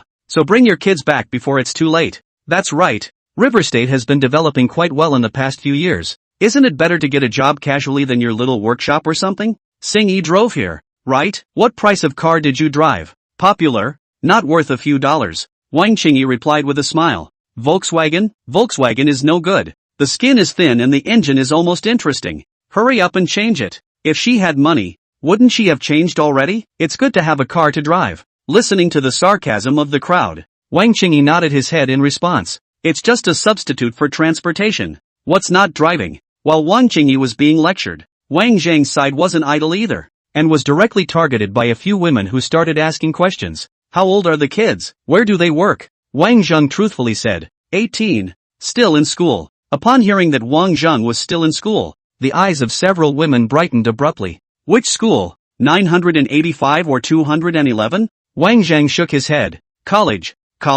Several women staggered, full of dislike. And, what's the use of a college? Nowadays there is no one who wants a college degree to find a job. Don't go to this school before it's too late. Hurry down and find a job. You can still save a few years of money. Ha. In the face of the gibbering nonsense around him, Wang Zhang simply didn't bother answering and responded with laughter the entire time. At this time, Auntie Zhang received a message and suddenly stood up from her seat, and a joyful look appeared on her face that was visible to the naked eye. Here it comes, the oldest two families are coming. Upon hearing this, the crowd didn't care about the sermon and rushed out of the house in a flurry to greet the guest of honor. The room instantly became clear. Wang Zhang squinted at Wang Qingyi and covered his head in some depression. What's the point of coming over here to get sprayed when you're perfectly at home? Wang Qingyi glared back at Wang Zhang. Brat, you're still in charge of the labor. How dare I? Wang Zhang slumped on all fours in his chair and let out a long sigh. Whether you dislike the poor or love the rich, it's all human nature. Today is nothing more than acting as a loser, demeaning yourself and elevating them so that they can seek to replenish their inner vanity. After all, it's just that no matter how snobbish they are, this group of people won't have much to do with themselves in the future. No, it's straight up zero. Casually picking up the watermelon in the fruit plate on the table with a toothpick, he had just taken a bite when Auntie Zhang walked in from outside the house. Seeing that Wang Zhang had already started, he immediately became enraged. Why are you eating before it even starts? Xing Yi, why is your son so worthless, stealing food while everyone else is out? Wang Zhang was stunned when he heard it, looked at Aunt Zhang who was full of anger, then looked at the watermelon in his hand that had taken a bite of rice, and was baffled. Eat watermelon yourself, right? If you didn't know better, you'd think you'd stolen a piece of gold. It's just a piece of watermelon. Just eat it. Wang Qingyi waved his hand, signaling Auntie Zhang to calm down. What do you mean just eat it? Auntie Zhang got even angrier. So you've been out there for so many years, doing nothing but stealing? No wonder you've accomplished nothing. Both the big and small ones are useless. Starting to suffer personal attacks for no reason, Wang Zhang could not help but frown. You call that a relative? You ate a piece of watermelon and you were directly called unproductive? Wang Zhang calmly looked at Aunt Zhang and unhurriedly stuffed the rest of the watermelon in his hand into his mouth. I'm no good at eating watermelon. You're good at being a shrew here. You. Aunt Zhang revealed a surprised expression, not expecting that these two poor relatives would dare to speak out against herself. Wang Qingyi, take a look at the good son you educated. No wonder he went to a crappy junior college. He doesn't know the slightest thing about respecting elders. In the midst of the argument, the people outside returned to the room one by one. Seeing someone spraying at each other, the crowd was unsure of what was going on and rushed over to talk them out of it. Auntie Zhang, who was still a bit colorful just now, saw that the others had already arrived, and her bottom line suddenly became much stronger, and she frantically added more fuel to the fire. Look at this! Look at this! Wang Qingyi's family's good son, taking advantage of everyone else's absence and stealing food all by himself here. Seeing that Lao Er's family will soon arrive, the people naturally did not want to cause trouble, and rushed to persuade Auntie Zhang. Alright, what's wrong with eating a piece of watermelon when people's children come all the way back? What's wrong? Auntie Zhang said with a sharp voice. I begged them to come back? It wasn't because the oldest two families said they wanted everyone to get together for a get-together. After saying that, he pointed his finger at Wang Zhang and continued. Calling you back is already enough to give you face. Do you really think you're a man after a few days of wandering outside? Can you tell your priorities? If you're capable of organizing a banquet by yourself, why don't you do it yourself? Seeing Auntie Zhang cursing more and more vigorously, cursing more and more emotional, Wang Zhang peacefully sitting on the seat, indifferent to this. On the contrary, Wang Qingyi also lost her previous smiling face, and against Aunt Zhang's scolding, she suddenly reached out and grabbed a slice of watermelon, and clicked and ate it all in 2 bites. In front of Aunt Zhang, he casually threw the watermelon rind onto the plate in front of him, and then he smiled at Wang Zhang and said,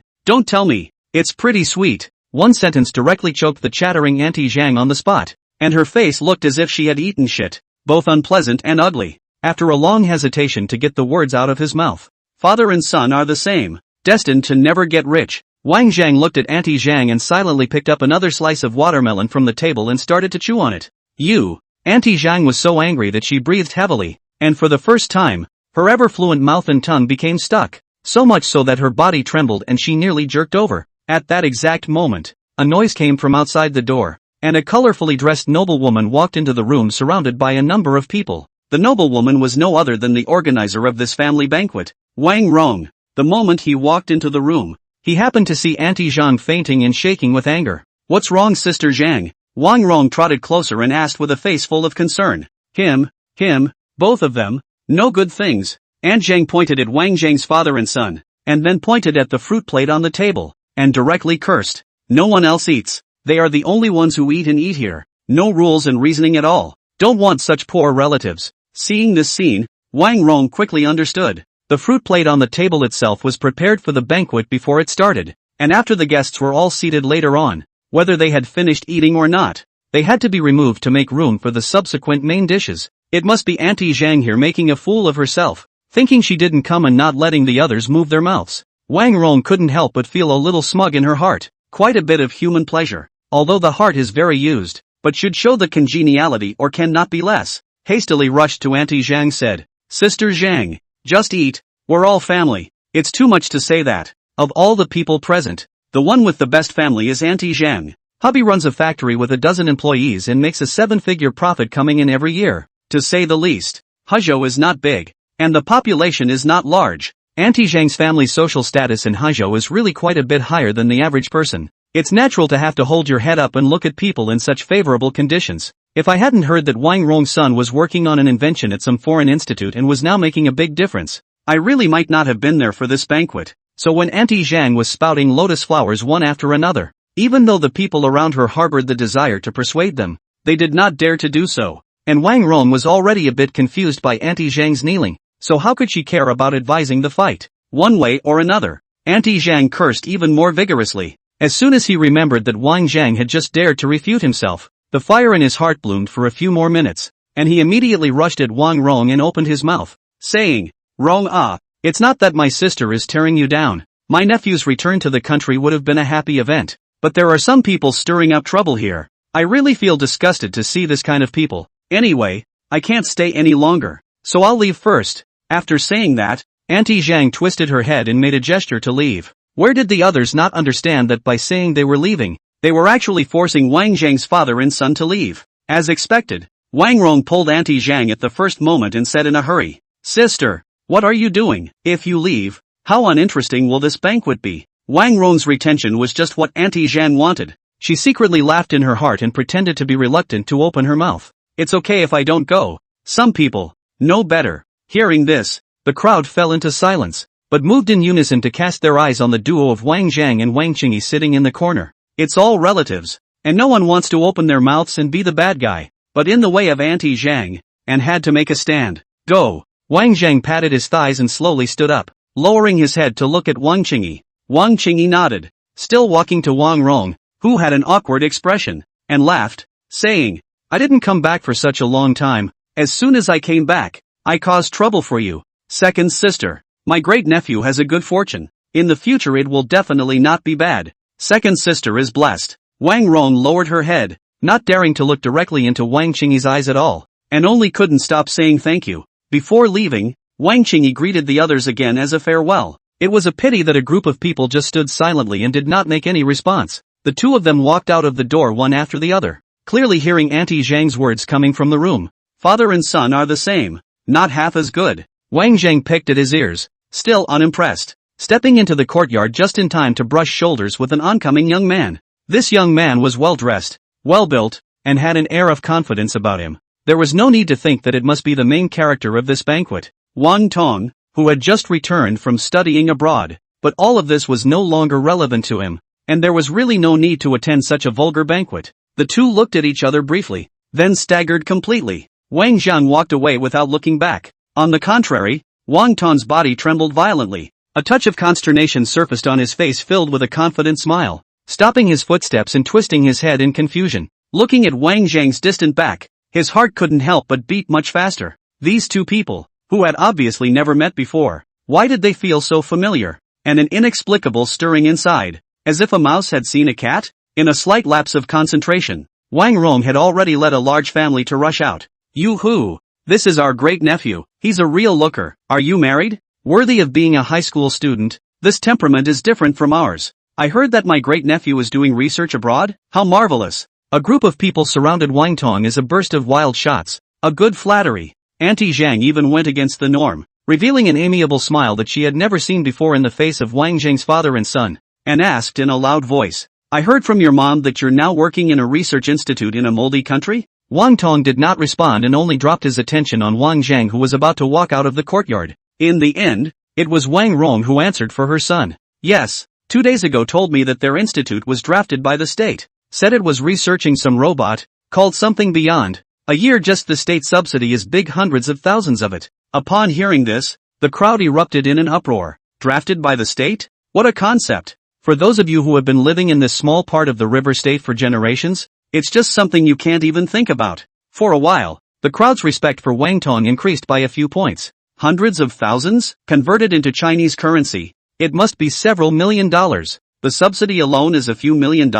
I've heard that the salaries of foreign researchers aren't low, and all the miscellaneous things must add up to $1,000. The eldest nephew is a man of honor. Robots can be studied. It's different from us big old men, huh? As the crowd slipped in and out, Wang Tong suddenly pointed at Wang Zhang, who had completely walked out of the courtyard, and asked curiously, "That one is? I heard there's a banquet here to dilly-dally. Leave them alone." Auntie Zhang rolled her eyes and said in a conspiratorial manner, "This kind of relatives, do not have contact with them, or really rely on you with the dog skin plaster like, tearing cannot be torn off." Wang Tong ignored Aunt Zhang's words and frowned and asked again, "Is this one of our relatives?" Auntie Zhang was about to scold again, but Wang Rong couldn't listen any longer and hurriedly opened her mouth. "Yes, being out of town all the time, you don't get back more than a couple times a year, and you don't see it. Also surnamed Wang, called Wang Qingyi." Upon hearing this, Wang Tong's mind buzzed and went blank. The body began to tremble uncontrollably and his voice became hoarse in an instant.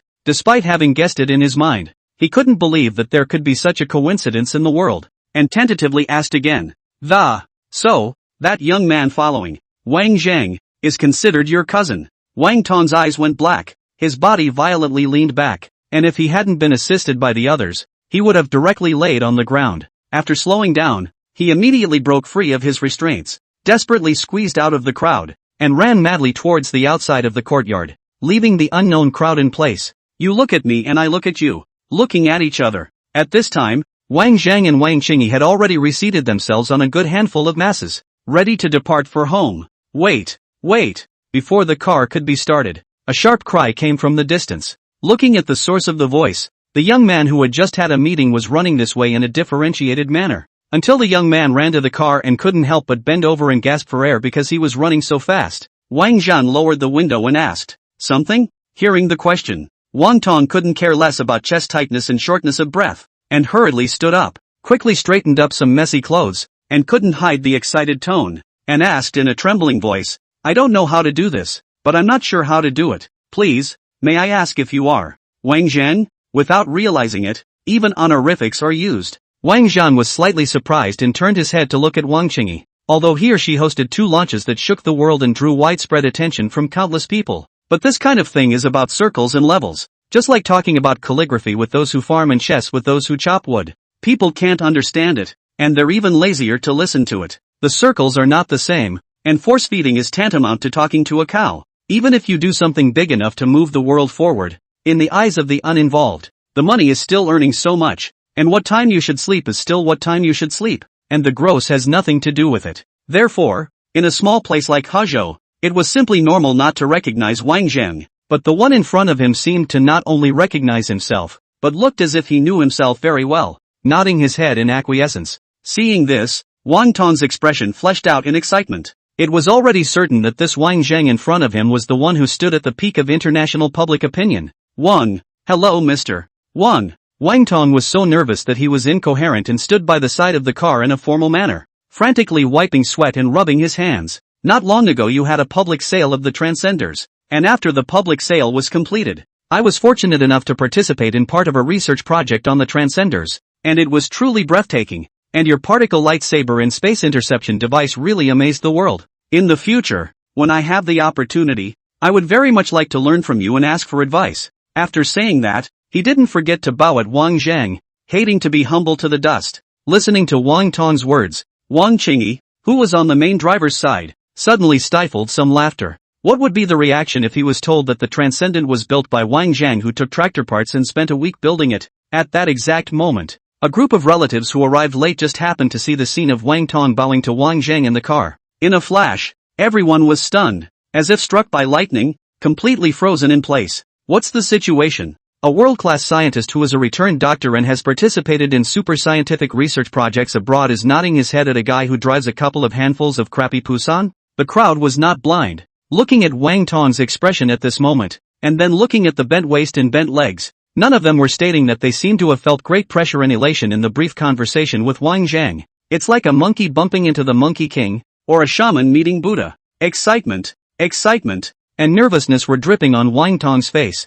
Auntie Zhang opened her mouth and fell into deep confusion. Isn't it the elite seafarers who make millions of dollars a year? What's with the knee jerking up in front of a guy in a crappy Porsche? Good nephew, what are you doing? Auntie Zhang tucked in an incredulous look and slowly walked closer, pointing at Wang Zhang in the car and said, "Is it a case of mistaken identity? These two are totally here to rub it in." Hearing this, Wang Tong was instantly shocked, and her heart instantly cooled halfway. Looking back at Auntie Zhang, if it wasn't for the fact that she was looking at Wang being on the scene, she would have to keep her posture as humble as possible, or else high and low to give this fat bitch a whole few slap marks on her face. Dine and dash? Out of the blue is the king bomb. Casually come up with an invention to pull the development of China and even the whole world. How many countries are racking their brains to find ways to poach the super invincible national treasure strategic figure who is highly valued by China? How many people begged to be fed into his mouth if they wanted to? And now you're telling me he came to rub it in? Wang Tong no longer dared to converse with Wang Zhang anymore, knowing that she had to drop her gaze to Wang Qingyi in the main driver's seat,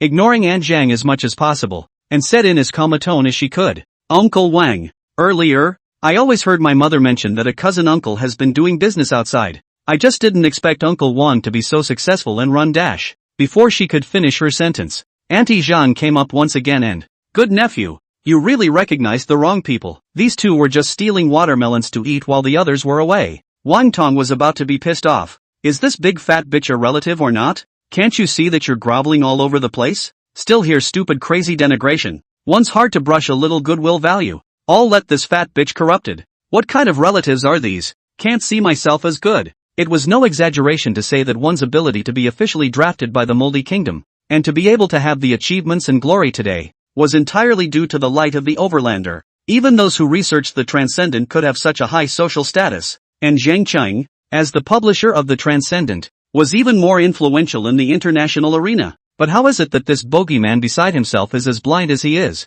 babbling and talking nonsense and full of farts? The crowd of relatives gathered behind them froze and watched, silent, not a word. None of them dared to come forward. In fact, by this time, even a fool could see that Wang Zhang's father and son were not ordinary. His own group hadn't seen much of the world, but the seafaring elite in front of him had definitely seen it all. Making $10 million a year is probably nothing, and many people are able to do it. But Wang Tong was conducting engineering research and development for the Moldy country's military. This alone, in a small place like River State, it's okay to look at people with your ass, not to mention your nose. Once back from the Moldy country, casually add a few strokes from the resume. The country's various top companies still do not rush to want. Such people would never meet one in several lifetimes if they were not relatives of their own. And it is such a usually unattainable successful person. But also to rush Wang Zhang fawning to show goodwill. What's the concept? It must be so awesome that it hangs in the air. The crowd had thoroughly understood what it meant that the more bullish a person was, the more they liked to keep a low profile. What's it called? Back to the basics. The crowd was huddled together and the atmosphere was somewhat heavy. Just now, this bullish and dangling character was thrown out of the banquet by himself. At the thought of this, the crowd looked at Auntie Zhang with a bit more hatred. Standing in line. This is great.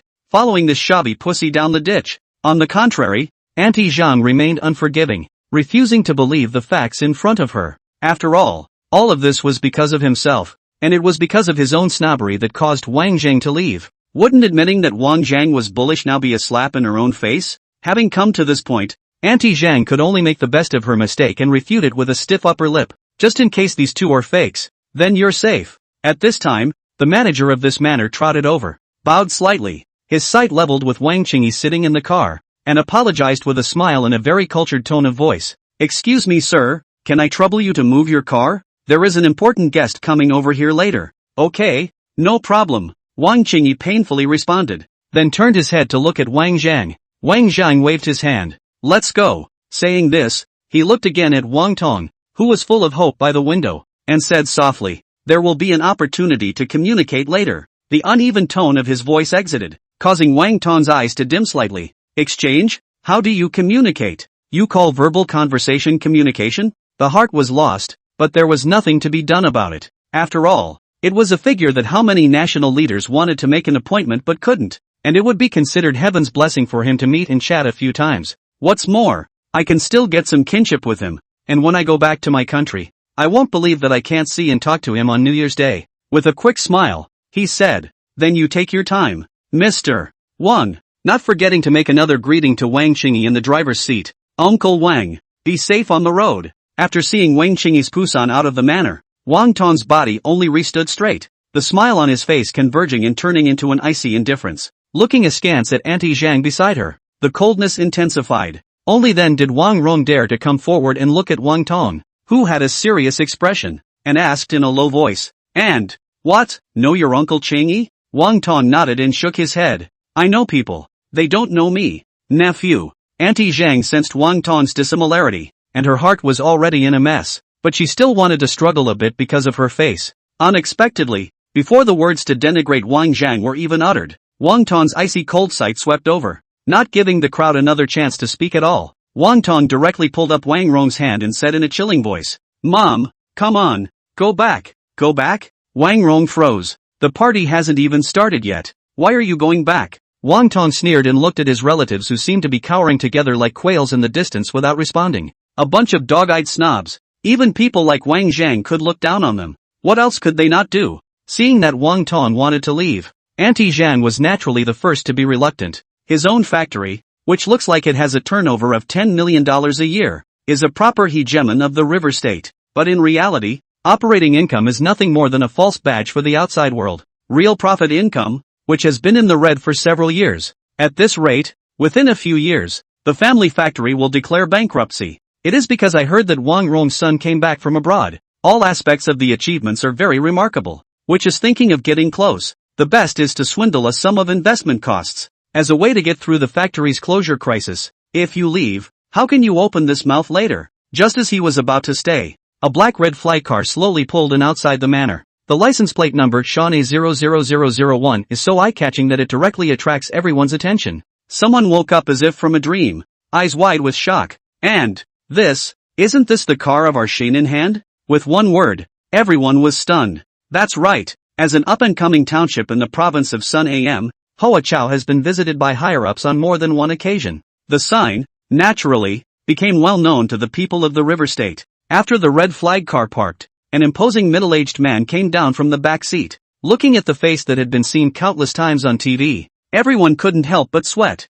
This is the first time I've seen a big man from reality. Just when everyone wanted to avoid it, that middle-aged man unexpectedly walked towards the side with a stern face. Amazed, the middle-aged man actually took the initiative to extend his hand to Wang Tong. "Hello, Mr. Wang Tong, right?" In one sentence, everyone's jaws dropped and they were dumbfounded. The hand of Shannan province even knew Wang Tong? And by the looks of it, it's highly likely that they came here specifically. Behind her, Auntie Zhang immediately fell into ecstasy after a brief moment of shock. Worthy of being an overseas elite, even such a big shot had to come and meet him in person. In his heart, he had already made up his mind that his relationship with Wang Rong's family should be good no matter what. With such a layer of relationship, the family factory, not to mention the resurrection of the dead, even want to soar casually, just when everyone was coincidentally dreaming of a prosperous future. The middle-aged man's next words were like a pot of cold water poured over his head. "Mr. Wang Tong, looking at your reaction now, I think you know who that person was just now."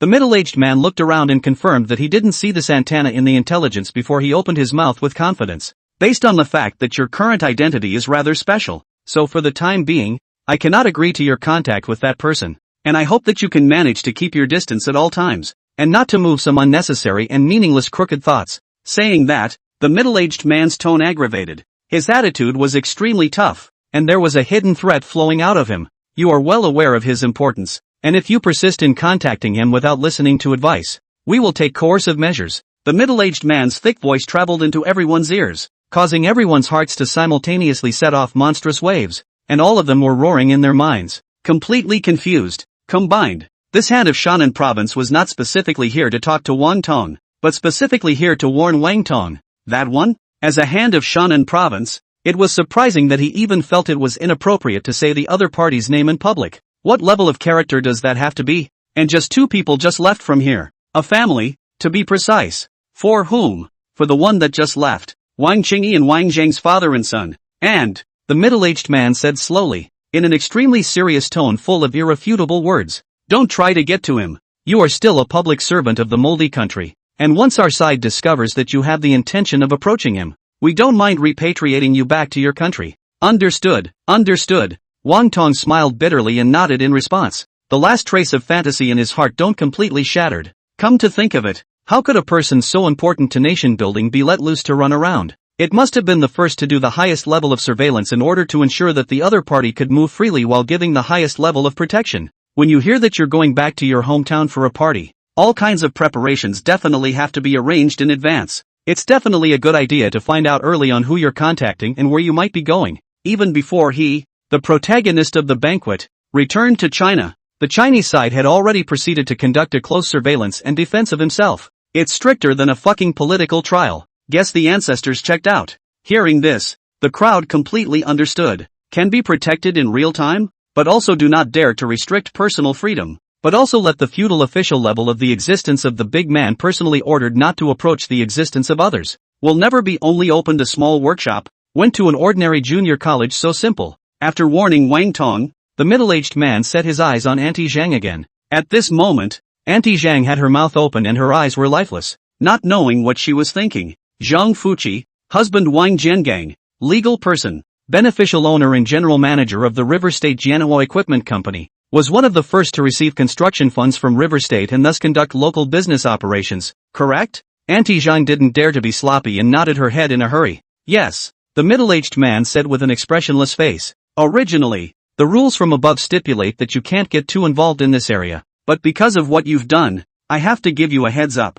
The reason for the development of River State, in addition to local policies, and the most important point is to find investors willing to support local construction regardless of the cost and return. Any idea who the investors are? In the face of the middle-aged man's questioning, Auntie Zhang was nervous to the point of no return, and did not dare not return, knowing to stammer and say, back to the leader. It's Zhang Qing, meh. The middle-aged man let out a cold laugh. You know it's Positive Green, but you don't recognize the chairman of Positive Green? The words were like muffled thunder, hitting everyone solidly on the head. There was a loud buzz, and his brain turned blank. Zhangqing Group, a leading domestic steel and building materials company with a market capitalization of nearly $10 billion.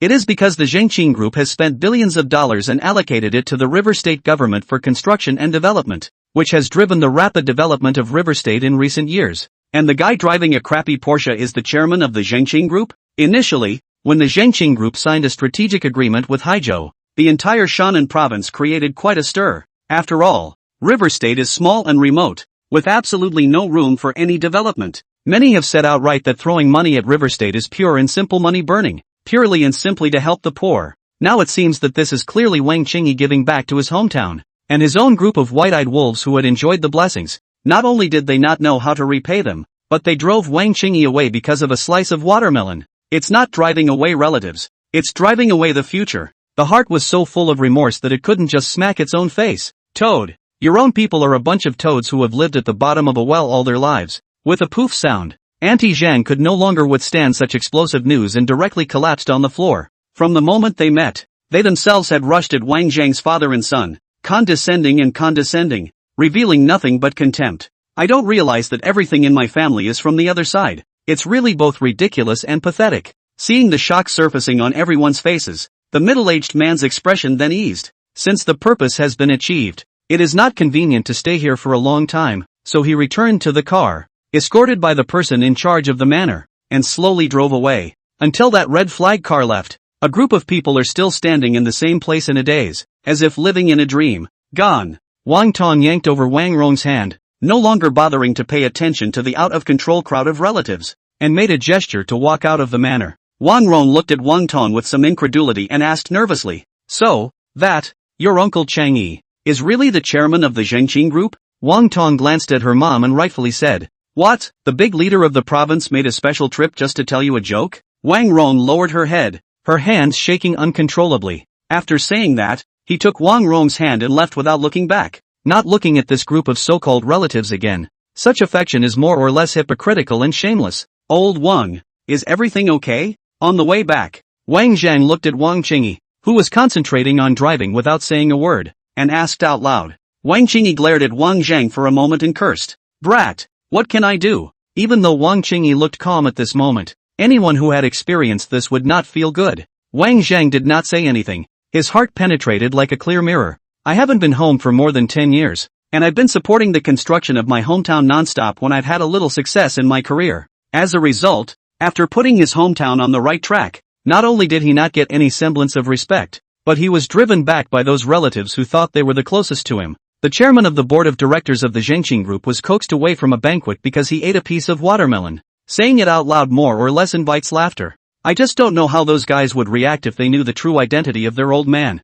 Don't think I'll ever get a chance to see it again though. What was done was a big disappointment. One chill and a lifetime of mustiness. From now on, Hezhou had completely drawn a line with Wang Qingyi. Driving on the rough mountain roads, the engine of the old pulsar moved more and more. Wang was firmly gripping the armrest above his head, glancing out the window from time to time. On either side of the spacious avenue, there was a flat wilderness on one side, strewn with woods and clumps of grass, and on the other side, too, there were steep cliffs, so that when you looked up, you couldn't see the tops of them. Report, target has entered the signal shielding zone. Repeat, target has entered the signal shielding zone. In a corner of a rugged mountain rock, two figures that were perfectly hidden in the environment and were difficult to discern with the naked eye were staring down at the old Pusan that sped by. After a few moments had passed, a brief two-word message came out of the communication device. Action. The moment the words fell, the two figures looked at each other and very silently got up to gaze into the distance. At the end of the line of sight,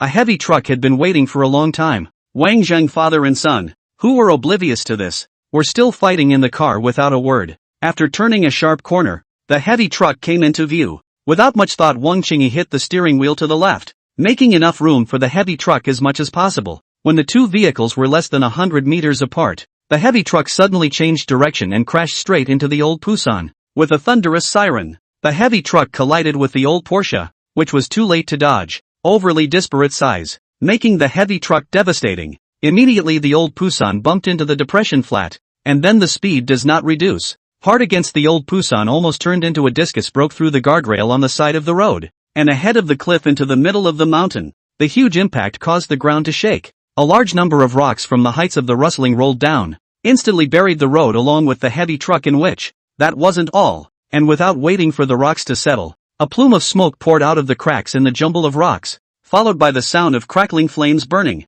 Only heard a boom sound. The fire light rises up to the sky, shaking the surrounding rocks flying, not like a rapid stone rain. A large mushroom cloud rose, the smoke intensified, and the shockwave from the explosion even went so far as to directly fracture the road, which was hardened into two. Even the towering cliffs were blown out of a gaping hole, and countless pieces of rock of various sizes shook down crazily, quickly blocking the road back up. After an indeterminate amount of time, the debris shook less frequently until it fell completely flat. When the dust had settled, the two figures on the high ground then picked up their telescopic devices and watched. After using the infrared detection equipment to double-check that there were no longer any vital sign signals, he then pulled out his intercom device and replied in a low voice that, "Target kill confirmed. Mission accomplished." The moment his finger released the call button, a laser as thin as a finger shot out from the pile of rocks, and in the blink of an eye, it arrived at the place where the two of them were, 1,000 meters away. So fast that the two were defenseless, the laser had easily penetrated their skulls. After casting their bodies, only to see their bodies violently trembling, their eyes abruptly lax, their mouths slightly open, thinking about what to say, the two heads were like watermelons that had been blown up, blasting to pieces, two headless bodies, staggering to the ground. All that was left was the incessant sound of hello, hello, hello coming from the communication device. A hand poked out from the pile of rubble and struggled to peel away the rubble on both sides, and the lousy-faced Wang Zheng crawled out from the pile of rocks. Immediately after that, the other hand dragged a few times from the pile of stones, and Wang Qingyi, who was deep in unconsciousness, was also dragged out from under the pile of stones by Wang Zheng. After successfully escaping from the danger, Wang Zheng sat helplessly on the ground, panting heavily while stuffing the microbeam high-energy laser gun in his hand back into his arms, his heart still throbbing uncontrollably. This suicide attack was a masterpiece. No matter who it is, encountering the sudden face of a heavy truck is an absolutely certain death. First a heavy truck ran over it, then it hit a cliff, followed by an explosion. Such a link after link, not to mention living, Even want to leave a whole body is impossible. Unfortunately, Wang Zhang was different from the others. If one looked closely, it was not difficult to realize that a film of light, if any, was lingering on Wang Zhang and Wang Qingyi. This film of light was very shallow and faint, like a halo that could not be seen without attention. It was also this film of light that saved the lives of Wang Zhang's father and son. Super compressed energy screen shroud. In the future, the Army's most popular and widely covered piece of single combat equipment, capable of filling a large amount of air around the body at the moment of activation, creating a short vacuum break, and the filled air is compressed and extremely dense, effectively blocking out all substances from the outside world. After experiencing the last assassination, Wang Zhang had long recognized that some countries were eyeing him. Even though the Chinese side had already considered themselves to be protected in every way, it was always impossible to guarantee both freedom and security at the same time. So just in case, Wang Zhang prepared a few sets of equipment that hadn't been announced to the public to carry around at all times. Dragging Wang Qingyi to a place that was still hidden, Wang Zhang stood up and looked in the direction he had just shot. After arriving, on the narrow cliff face were the two bodies that had been killed by Wang Zhang's single shot and still had residual warmth, with blood dripping over a large area. There was all kinds of equipment next to the body, and even two Ziploc bags with feces and garbage piled up in the corner, so it looked like it had been here for a long time in preparation. One of the corpses still held the walkie-talkie in his hand until he died, took the walkie-talkie, rang it and put it to his ear, and the first thing that came out of that end was a voice that, "Oh no Kuan, what's going on? Please evacuate as soon as possible." Following the established route, the Chinese side is expected to arrive in 3 minutes. At those words, Wang Zhang smiled. The smile was cold and ghastly. "The baka?" The words came out, and there was silence on the other end of the line. A few moments later, the signal from the intercom was cut off, completely severing the connection between the two sides. But who is Wang Zhang? Earthlings from 8,000 years later. This single-frequency communication device, which in modern times appears to be highly secretive, can be deciphered with the wave of a hand. After reconnecting the channels of both sides, Wang Zhang took the initiative to transmit the communication back, and without giving the other party a chance to hang up or answer, Wang Zhang sneered and said in a chilling voice, "This is the second time. Thanks to you guys, I'm very unhappy right now. Little devils, wait patiently for my return gift. Are you all mealies? Don't care if the signal can't be received?" Bao Jingdong drove a military off-road alone, speeding down the avenue at a very high speed. His face was so hard to see that he finally couldn't help but curse at the other end of the intercom. "Did I ever tell you how important he is? If anything happens to him, you and I don't have to live." Bao Jingdong's car skills are really amazing. In this all over the road with sharp curves of the speed are not reduced, hard to full speed and stable through. After turning the last sharp corner, looking to arrive at the place of the accident, far away from the smell of smoke produced after the explosion, making Bao Jingdong's face even more somber. According to the report, the Puzon driven by Wang Qingyi collided head-on with an out-of-control heavy truck, and because the truck was loaded with flammable liquids, it triggered a huge explosion the moment it broke through the guardrail and slammed into the cliff, causing the mountain to collapse and blocking a large section of the nearby roadway. Because the mountain collapse was too serious,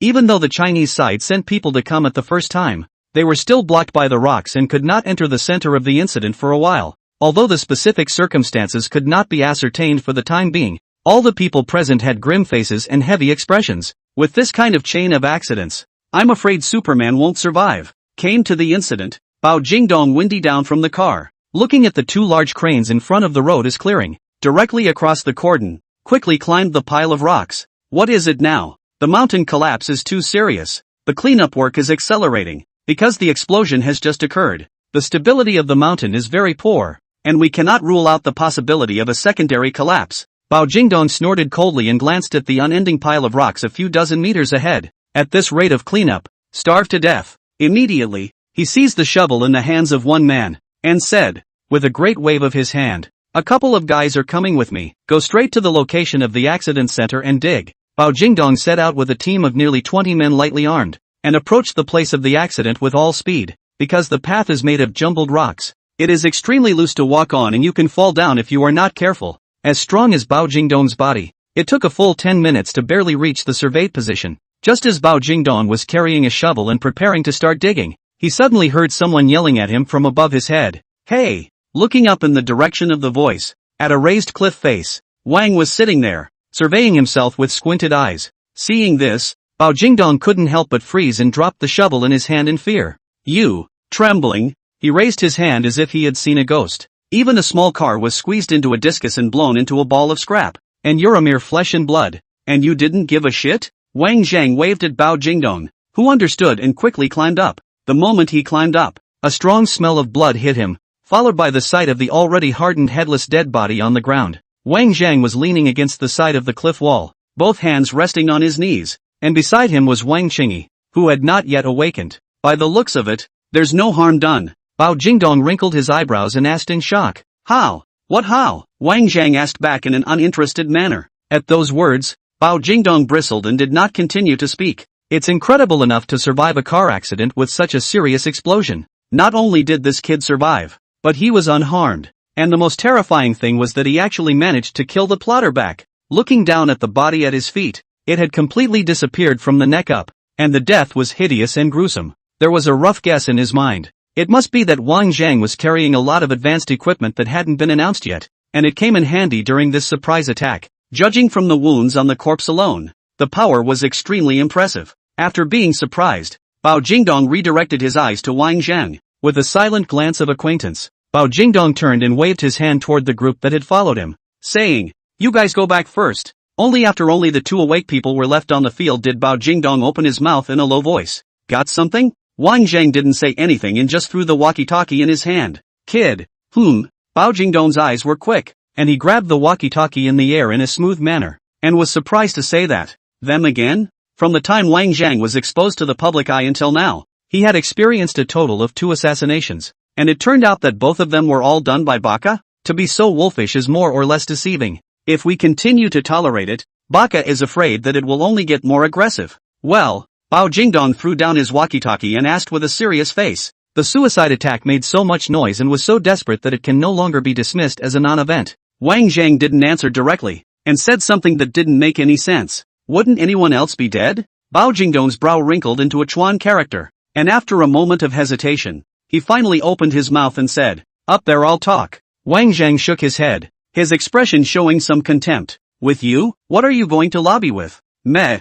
Bao Jingdong gave a cold smile and said, disdainfully, "The youngest general star of China hangs on my shoulders. You tell me on what basis I can lobby with the top?" Said Bao Jingdong's waist straight. An unspeakable majesty aura burst from the body. From time to time in life and death struggle to accumulate out of the murderous intent into a substance spewed out, directly in front of the Wang Zhang. Breathing stagnation, was suppressed, unable to move. A look of disdain surfaced on his face, the kingly dominance of indifference to all living beings that had been cultivated in a mountain of corpses and a sea of blood. He opened his mouth with a thunderbolt full of pride, just by the fact that I am Bao Jingdong. In just a few sentences, Wang Zhang was so shocked that he lost his concentration on the spot. What? Start a war? No way, absolutely not. In the central military base of the state of China, within the No. 1 office command room, the majestic old man in a pine green uniform shook his head into a rattle. China is one of the 5 permanent members. How many international eyes are on us? Openly provoking a war? What do you think?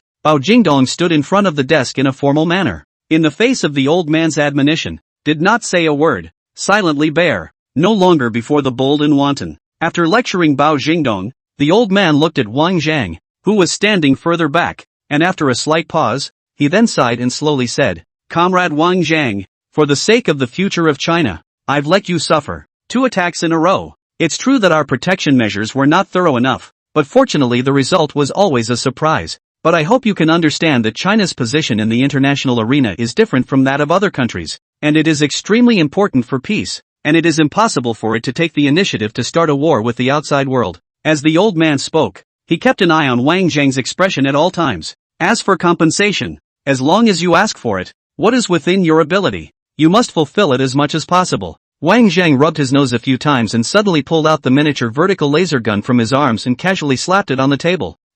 What is it?" The old man's 2 eyes glazed over, instantly mesmerized by the laser gun. "New inventions," Wang Zhang replied faintly. The old man held the laser gun in his hands and played with it repeatedly for a while, not rushing to test it. Coming from Wang Zhang, it must be good. Seeing that Wang was trying to change his mind with his new invention, the old man put the rather loved laser gun back on the table. As soon as he put it down, Bao Jingdong, who had been eyeing it for a long time, immediately shunted the laser gun over. The old man did not even bother to look at Bao Jingdong, and said to Wang Zhang in a serious manner, "Comrade Wang Zhang, suffering 2 life and death crises in a row, It's inevitable that you will have fire in your heart. But I still say that once a war is started by us, China, then international public opinion will be tipped over and the consequences will be incalculable. The impact on China is definitely extremely serious. After the words were finished, the old man looked at Wang Zhang, hoping to hear a reply from Wang Zhang's mouth. Before Wang Zhang could respond, Bao Jingdong, who was hiding at the side tinkering with his laser gun, suddenly let out a soft eep. Just hear swish, there was a sound, and the laser went across the sky. A dazzling column of light shot out from the muzzle, directly stabbing a hole in the wall. Bao Jingdong froze for a moment as he looked at the hole and silently put his laser gun back. The old man stood up, again lost in thought as he looked at the translucent hole. As the highest level military base of the central government, the defense level was pulled straight to full, even to the extent that all the buildings in the base were at a level that could resist missiles. Such a small and delicate gun that so easily pierced through a wall embedded with thick steel plates mixed with countless steel bars? Looking down at the laser gun on the table, he then looked at Bao Jingdong, who was acting as if nothing had happened. The silence was a little longer this time, and I don't know what the old man was thinking about. Before he slowly said, war is not a child's play. The consequences as well as the implications must be fully considered, and it is never a quick fix. Looking at the old man's pale but resolute face, Wang Zhang knew that Bao Jingdong's mouth could not be counted on, so he had no choice but to speak helplessly. I understand, but there is something I would like to report to you. Go ahead. The old man responded decisively. For the space elevator construction drawings have all been developed. According to the plan, it is expected that 4 months will be able to be built. Then you can really realize the batch transportation of personnel into space. Oh, after hearing the news, the old man and Bao Jingdong grinned in unison, an undisguised joy surfacing on their faces. Bao Jingdong took his elbow and elbowed Wang Zhang a few times, extending his hand and starting to beg for it. Come on, come on, come on, bring it out and look at it. Wang Zhang shrugged and said, can't get it out. Bao Jingdong froze, didn't you get it done? How can you not take it out? Nope, Wang Zhang replied with a face full of innocence. What? Not to mention Bao Jingdong, even the old man was a bit anxious. The space elevator could be said to be the most important scientific research project of China over the years, and once it succeeded, it was bound to boost the overall technological level of the Earth, thus making the Earth's civilization take a big step forward. Such an important thing is gone when you say it's gone. Who are you fooling? Bao Jingdong jumped anxiously and hurriedly pursued the question. Indeed it's gone, Wang Zhang said nonchalantly. I was going to give it to you today, but whoever came on the way here was attacked and the drawings were left in the car unprotected and have been destroyed. It would be difficult and time-consuming to reproject it, and it's certainly not as efficient as it was before. Bao Jingdong has not yet moved to anger. The old man directly angry slapped the table. A change in the calm and peaceful, angry clouds. Angry voice like thunder said, treadmill, fight, hit me, we have to kill him. China's maritime parade operation in the East China Sea has begun in a grand manner, attracting wide international attention. Based on the limitations of land warfare, future large-scale wars will only increasingly favor air and sea control. Therefore, the strength of a country's fleet has become an important basis for assessing the strength of a country's national power or not. As one of the world's leading military powers, China's naval parade is bound to reveal some new equipment that has not been seen in the past. By viewing the parade, one can deduce the approximate strength of the Chinese maritime fleet now, and thus analyze the geometry of the gap between the two countries. It's just that most of China's sea parades will be chosen in the South China Sea, where there is more strife, and through the parade, the country's power can be effectively demonstrated in order to deter several countries in the southern neighboring countries. And the East China Sea is China's half of the inland sea, around just rely on a small baga. There is really no significance of practicing military parade, so it seems that this is a mere naval parade with no other hidden meanings. Once the parade was underway, it really scared the little baka who had a ghost in his heart, and he decisively gathered his forces and went to the borderline to set up his defense at a rapid pace. It didn't take much time for the Chinese fleet to appear in the waters of the East China Sea in great numbers. Hundreds of warships were lined up in a wild goose formation, speeding, chopping waves, cutting through the waves. When looking at the satellite surveillance images from other countries, it was as if the entire sea was occupied, and one could only see the huge hull of a ship that was traveling across the sea without any obstruction, and one could not even see what the sea looked like. That's not all. After the fleet sailed into the East China Sea, countless airplanes rose up in response to the situation and hovered closely over several main ships, just like a black, dark cloud that covered most of the sky. Such a battle directly shocked the world. Is this fucking called a parade? I'm afraid I'm not going to take out my family's money. Some countries have vaguely sensed something unusual and have begun to speculate. Since China's national power surpassed that of the Mao Bear and entered the second throne of the world, It seldom displays its power in public anymore. After the military parade is basically a national major festivals held during the traditional ceremonies carried out by the project content. The situation is mostly, although also extremely shocking, but far from this time to the world of shock. This can no longer be considered a military parade. This is clearly a big move. This made many countries with tense relations with China worry so much that they were afraid that this parade was running towards them. However, it was good that the parade was in the East China Sea, which did not intersect with our own territorial waters,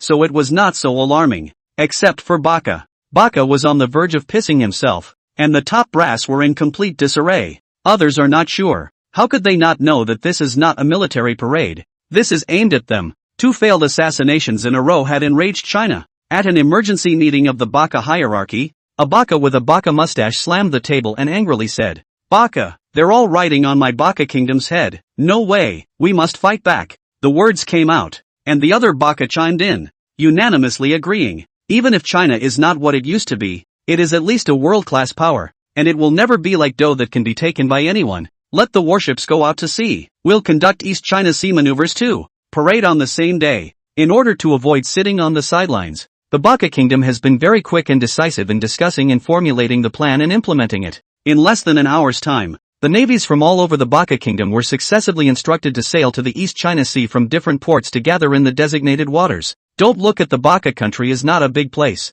The comprehensive national strength is really a number, can firmly occupy the world's top a few ranks. The influence of its naval forces was even once boasted as the Asian hegemony, and it is difficult to be outdone. After the Baka Navy had assembled, the movement in the East China Sea became even more lively, and although the scale was not as large as that of China, it was still imposing and obscured a large area of the sea. The 2 voluminous fleets looked across the sea, rather like tit for tat. The rest of the countries watching from the other side of the fence finally realized after seeing this scene. No wonder China spared so much effort to engage in a sea parade exercise with such a great momentum. The original is not used to the home of this will only go around recognizing the godfather of the bitch neighbor. The Hyuga Genesis, as the main ship carrier of the Baka fleet, is the main ship with the most kinetic power and the largest displacement of the 8 carriers of the Baka Kingdom. In addition to its own formidable warplanes and firepower, it was surrounded by dozens of cruisers, destroyers, frigates, submarines and supply ships escorting it in real time. Being able to organize such a powerful group of combat ships, it is indeed no exaggeration to call it the Asian hegemony. It's just a shame that Baka is not meeting another Asian bully today. Instead, it's world domination. You've dominated the state while others are still playing the national service. But I'm sorry, but my brother plays the world service. The commander-in-chief of the Hyuga Genesis was named Shigeru Unshikaku Akari, who had served in the Hawk Jam Navy for many years, and had reached the rank of colonel at his highest rank. After returning to Baka, he led a fleet of 5 cruisers to battle the Galapi pirates in the Pacific Ocean, wiping out 12 of the pirate ships, totaling more than 300 men. At the cost of the loss of 1 warship, the battle made Aichur Unshuo famous, and his popularity in the Baka Kingdom quickly climbed, leaping to become one of only 3 generals in the Baka Kingdom, and the youngest of them all. Because of his cold-blooded killing style was countless pirates abhorred, and thus was relegated to Ikaruga. Hey!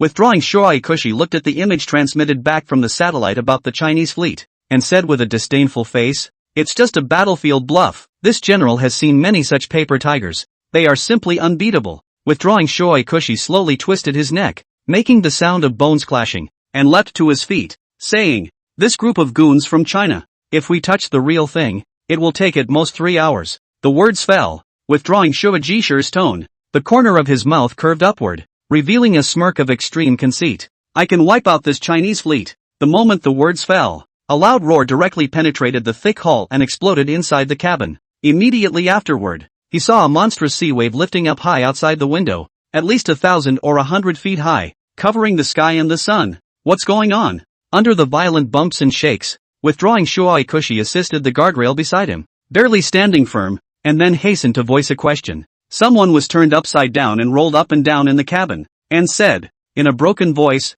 "That. Report.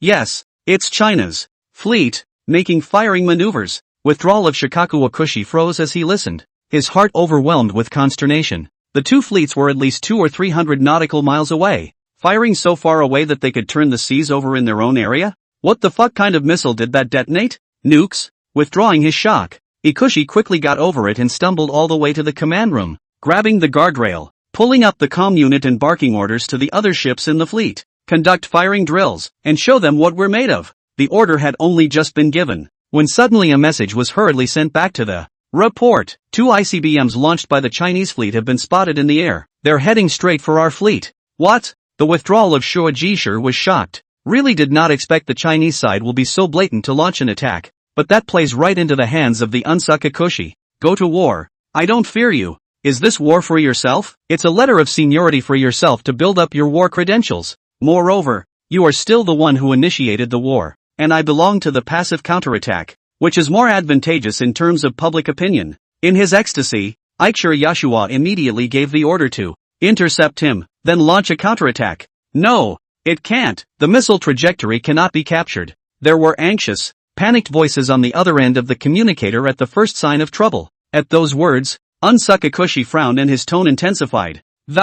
What do you mean it can't be captured? If you can't do it by shooting it down from a distance, then intercept it with close-in artillery. Not waiting for Unsakakushi to finish, the anxious voice on the other end resounded once again. The missile launched by China has disappeared. All of our monitoring equipment is unable to obtain its current trail, and since we can't judge the distance from our fleet, we can't do any effective interception measures. Withdrawing Shuashirikari's head boomed and went straight blank. 2 big iron lumps whizzing around in the sky. And you're telling me I can't monitor it? That's an intercontinental missile. If this smashes into the body, it will not sink a small half of the body of the home fleet? Withdrawing Shuo Jishir finally began to panic, immediately mobilized all the warships, hissing that, all hands, turn up the power to maximum. Make sure you pull him out of the sky before the missile hits us. In the midst of the shouting, the sound of breaking air came faintly to his ears. Subconsciously, he looked out the window and was straight up scared shitless. A cannonball that broke the sound barrier and was ablaze with fire cut through the sky, coming from the sea of clouds in the blink of an eye.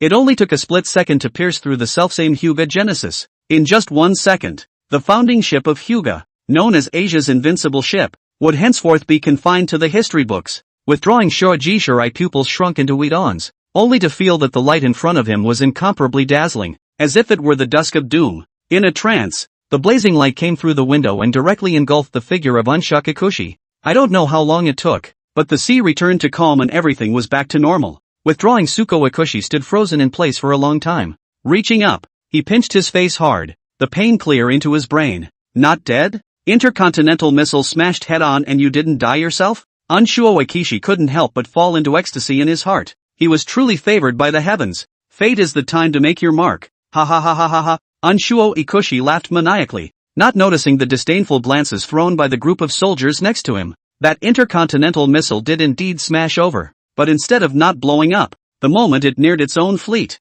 it made a bizarre turn, and at an outlandish angle, traced an outrageous arc in the sky, turned around, and flew away. Yes, a missile, turned around and flew away. Is this war? It's fucking scary. On the contrary, the history of the Unseekiki was at that moment reveling in the joy of the heavenly destiny. His pants were even more soaked through with a large portion of an unknown liquid that was still dripping and leaking down. One of the soldiers, unable to watch any longer, whispered at his comrade beside him, saying, "Go back and apply for retirement? Count me in." China used only 2 shells to make Baka clearly realize the gap between himself and the Chinese fleet, previously seen and heard, is like a peeping leopard in a tube. After today, such as removing the blindfolded leaves, to see the Dongyue mountain, not only the Baka, but other countries that are always watching the Chinese military parade are likewise in an uproar. None of them were straight up puzzled by the 2 treacherous ICBMs that were on the move. It is well known that the trajectory of any object, when propelled forward by kinetic energy, is well traced and established.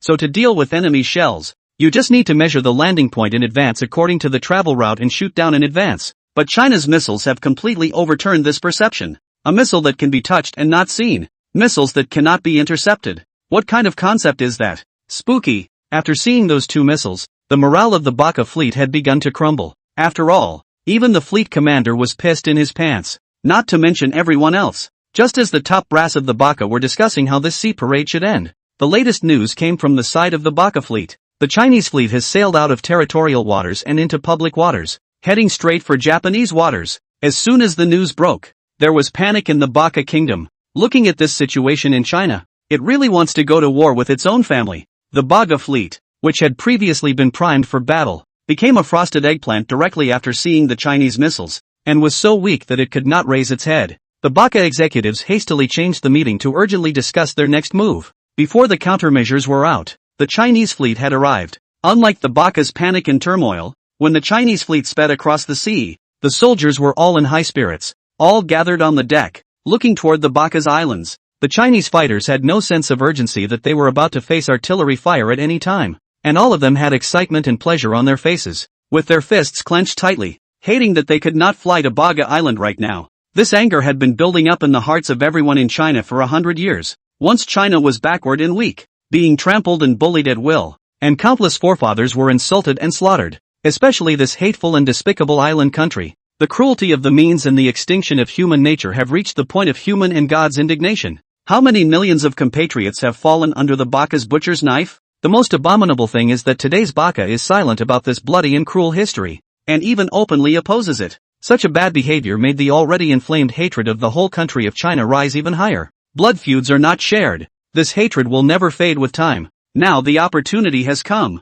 Looking at a soldier who seemed to be pumped up, the commander of each ship was doing a final mobilization. Today is a very special day. Can anyone tell me what month and day it is? On deck, all the soldiers stood up straight, their voices like thunder, and roared in unison that the July 7th. Great! The commander, with the same impassioned look, exclaimed, "No one will be unaware of the meaning of this day, which for us is heavy, touching and sad, and I'm sure people have dreamed about this a million times. Today, she's here. We have a very great thing to do, for the martyrs of the past, for our compatriots of the past, to draw as perfect an ending as possible to their lives. What our forefathers could not see, we bear witness for them. What our forefathers failed to do, we do for them. So please tell me, what are we going to do today?" The moment the words fell, the atmosphere on all the ships completely exploded, erupted hissing in succession. The sound was even more violent than the cannonballs of the party. The cherry blossom viewing, the vast army traveled across the sea and soon approached the territorial waters of Baka. Sensing the raging of the Chinese army, the top brass of the Baka kingdom had long been paralyzed with fear. Yet they still plucked up their chicken guts and openly shouted to the fleet that was about to sail into their own territorial waters. "The Chinese fleet, your forces are approaching our territorial waters. Please change course as soon as possible. Repeat, your forces are approaching our territorial waters. Please change course as soon as possible." The message was sent out dozens of times in a row, but all of them sank into the sea. The Chinese side did not make any response at all, and continued to approach the Baga Sea. Seeing that the Chinese fleet is going to play for real, the Baka are directly anxious, panicked into a ball, and rush to help their father Eagle Sauce. On the contrary, his own father-in-law, Eagle Sauce, was surprisingly unresponsive and didn't look like he was going to step in to help in the slightest. Seeing this, the Baga's hearts died as if they were ashes, in utter despair. On the contrary, the first to pee his pants, the withdrawal of Shikaku Akushi still has some blood, continue to shout at the Chinese fleet.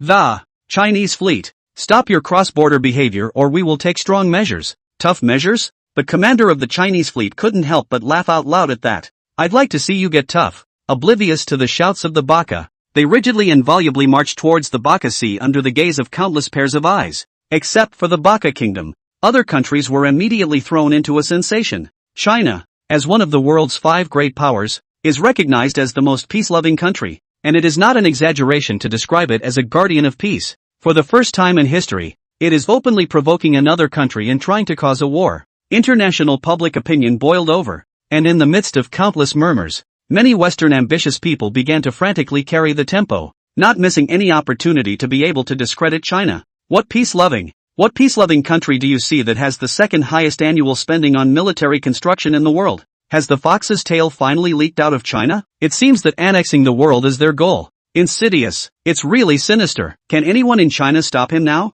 As long as we join forces, I don't believe that China can destroy us all. Resolutely boycott China. I declare that I will not use any Huawei products from now on. From a Huawei cell phone user. Seeing that the Chinese fleet was about to sail into the Baka waters, all the voices disappeared at this moment, because they know that today they will witness history. Unexpectedly, the Chinese fleet suddenly stopped less than 5 nautical miles away from the Baka Sea area, and had no intention of advancing. Seeing this scene, many jet-setters who are only interested in the world have expressed their discontent. I thought China was so fierce, but it turns out it's just scaring people. He wouldn't dare to start a war, and our father Eagle Jam would be the first to sanction him. Goons. Unlike these guys who are watching the fun, The Baka obviously feel that they have walked from the ghost gate. When they slow down their minds, their clothes are already wet, and they don't know whether it's sweat or urine on their pants. In short, it's just a piece of wetness. The 2 cruise missiles from before had already told the Baka that once they really got going, the Baka fleet would have absolutely no power to fight back under the pressure of the Chinese army.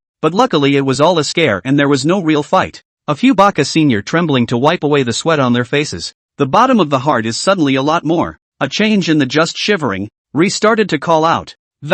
Even if you think with your ass, you know that China is bluffing. The consequences of starting a war are so severe. Can they afford it? Unless he doesn't want the title of Big Five anymore. The Chinaman nation. The most inferior nation. Just as the Baka breathed a sigh of relief and were about to continue shouting at the Chinese fleet, the Chinese fleet began to advance again. 5 nautical miles in the blink of an eye. And the Baga Sea is just a step away. As soon as it enters, it will be known as an invasion of another country's waters and will be considered a declaration of war. The Baka's mouths were not yet comfortable, and they instantly and obediently shut up again. A group of high-ranking just want to arrogant up the flame again downturned. That have a Baka beard Baka also did not have before the table slapping up the vigor. Lowered the lofty head. Whispered, "Go get Big Daddy Eagle Sauce." When they heard this, there was an immediate rebuttal. Shaking their heads, "The Chinese fleet is too close to our territorial waters, so I guess we won't even wait for Eagle Jam's support to arrive before we dash." The words were silent at this point, and all of the Baka's faces invariably showed a heavy look,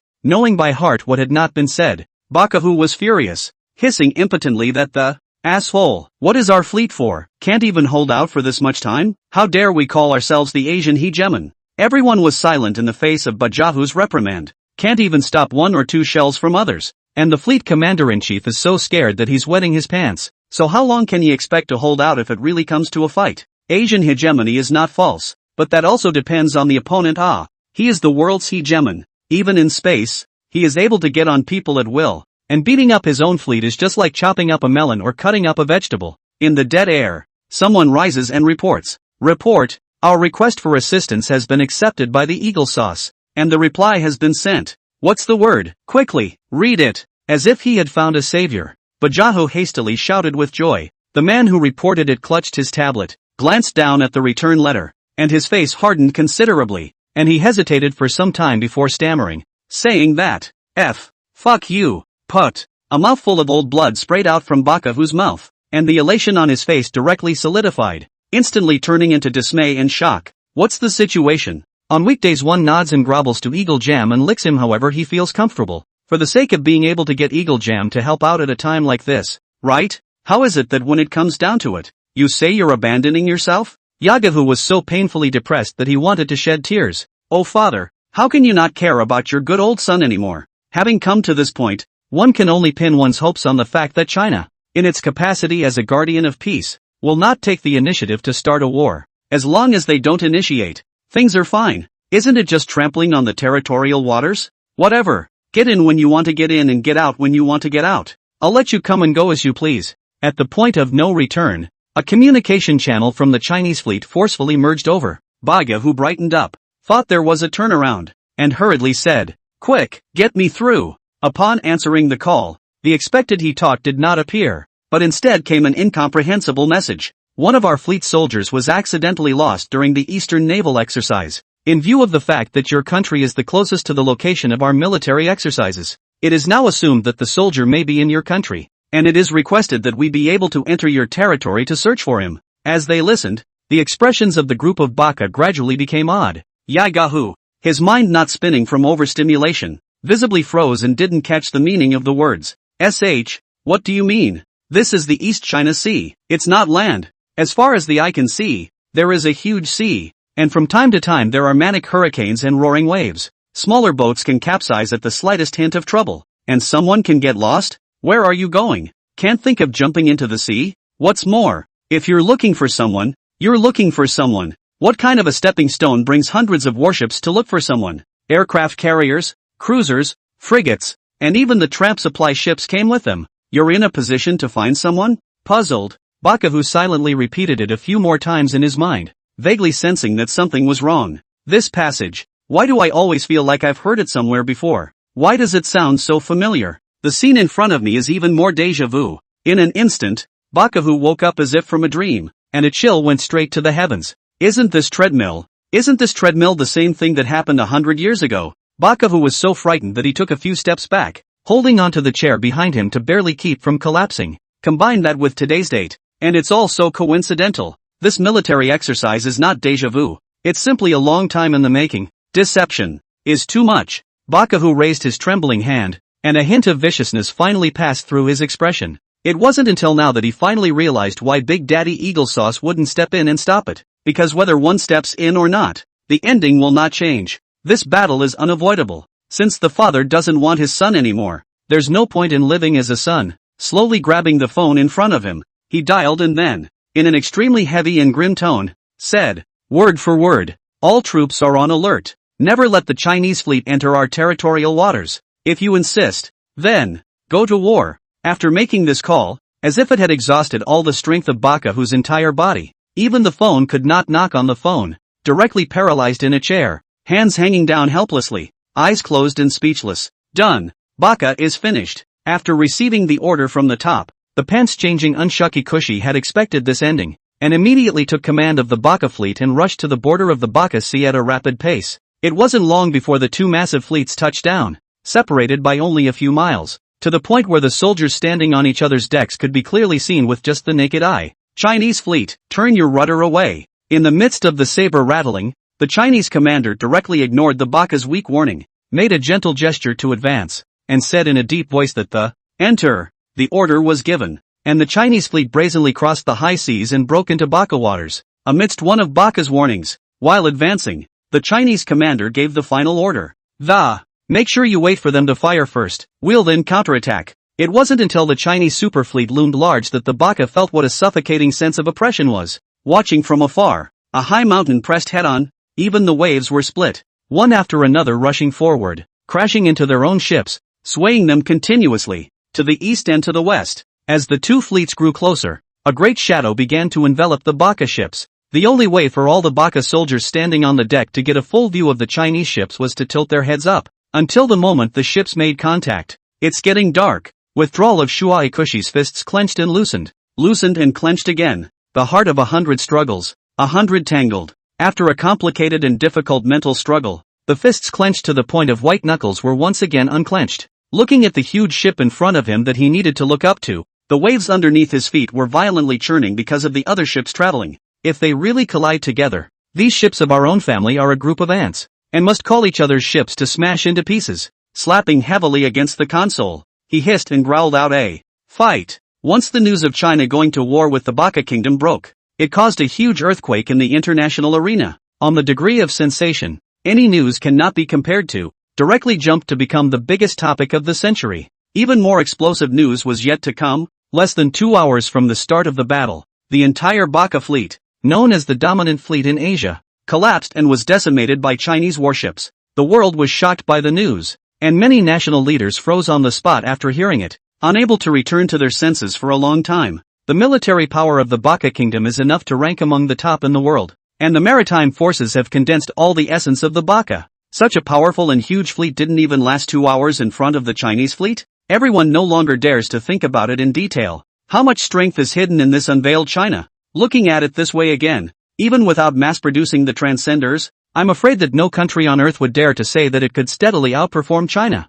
3 hours later, the Baga Sea Defense Force declared a rout. The irresistible Chinese fleet rushed straight into the Baga Inland Sea. In fact, to carry out the island landing, as Baka's good big father, known as the world's #1 warmonger, the most happy to make war money of the eagle sauce. In the face of this can be called the century's biggest war, but indifferent, rare choice of silence. On this day, not only did China not become the target of 1,000 accusations as expected, but its prestige continued to climb as high as the sky. On this day, the hegemony of China sat. From now on, all countries that want to play tricks on China will have to think twice and think before they act. The battle of the century continues and won't come to an end for a while. Wang Zheng stayed alone in one of Zhengqing Group's research and development bases, and started to prepare for the next step in the process of the space elevator. As he was making his calculations, Yuan Chongjin found Wang Zheng. Although Wang Zheng is also nominated for the rank of academician nowadays, the two of them can be regarded as being at the same level. But the prestige in the industry,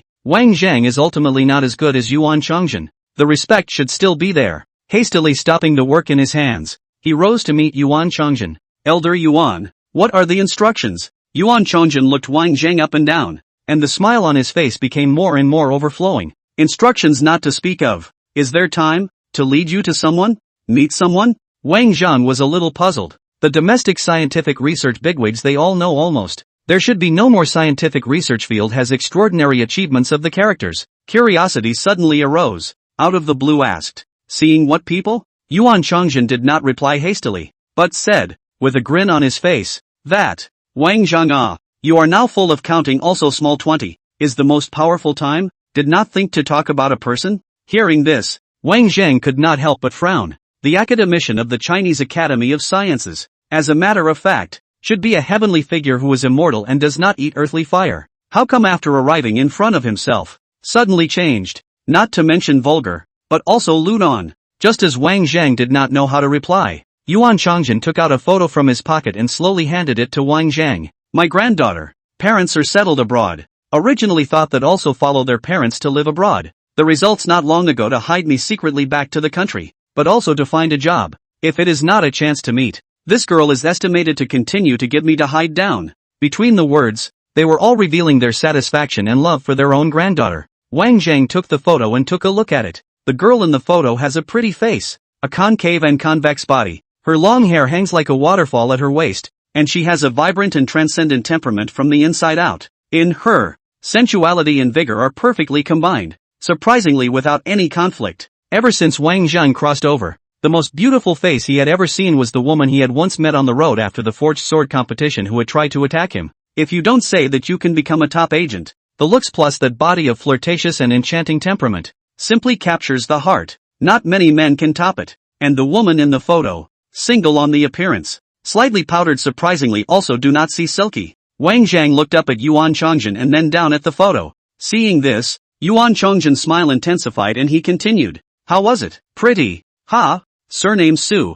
Single name Aku. Wang Ku Ku. Not only beautiful, but also very good. Master's degree in polymer engineering. Published a few papers in Nature. The response is very good. Just graduated from many companies coaxing. Yuan Chongjin had already laughed a little too hard and, to say the most excellent thing, it's still that this girl reads her family and knows what it's for to go out there. Hearing this, Wang Zhang heard the implication in Yuan Chongjin's words. As a senior academician of the Chinese Academy of Scientific Research, he should have been enjoying the age of happiness. But his children abandoned the Chinese account and turned to receive the green card of other countries for the so-called future. Even if Yuan Chongjin doesn't say anything, this incident will be a permanent pain in his heart. Yuan Chongjin snatched back the photo as soon as he leaned over and patted Wang Zhang on the shoulder. So pretty and so good. You're not going to meet? Said the man, holding up 5 more fingers. It's only 25. Wang Zhang had a helpless look on his face. Elder Yuan. I'm only 18. Hey, that's better.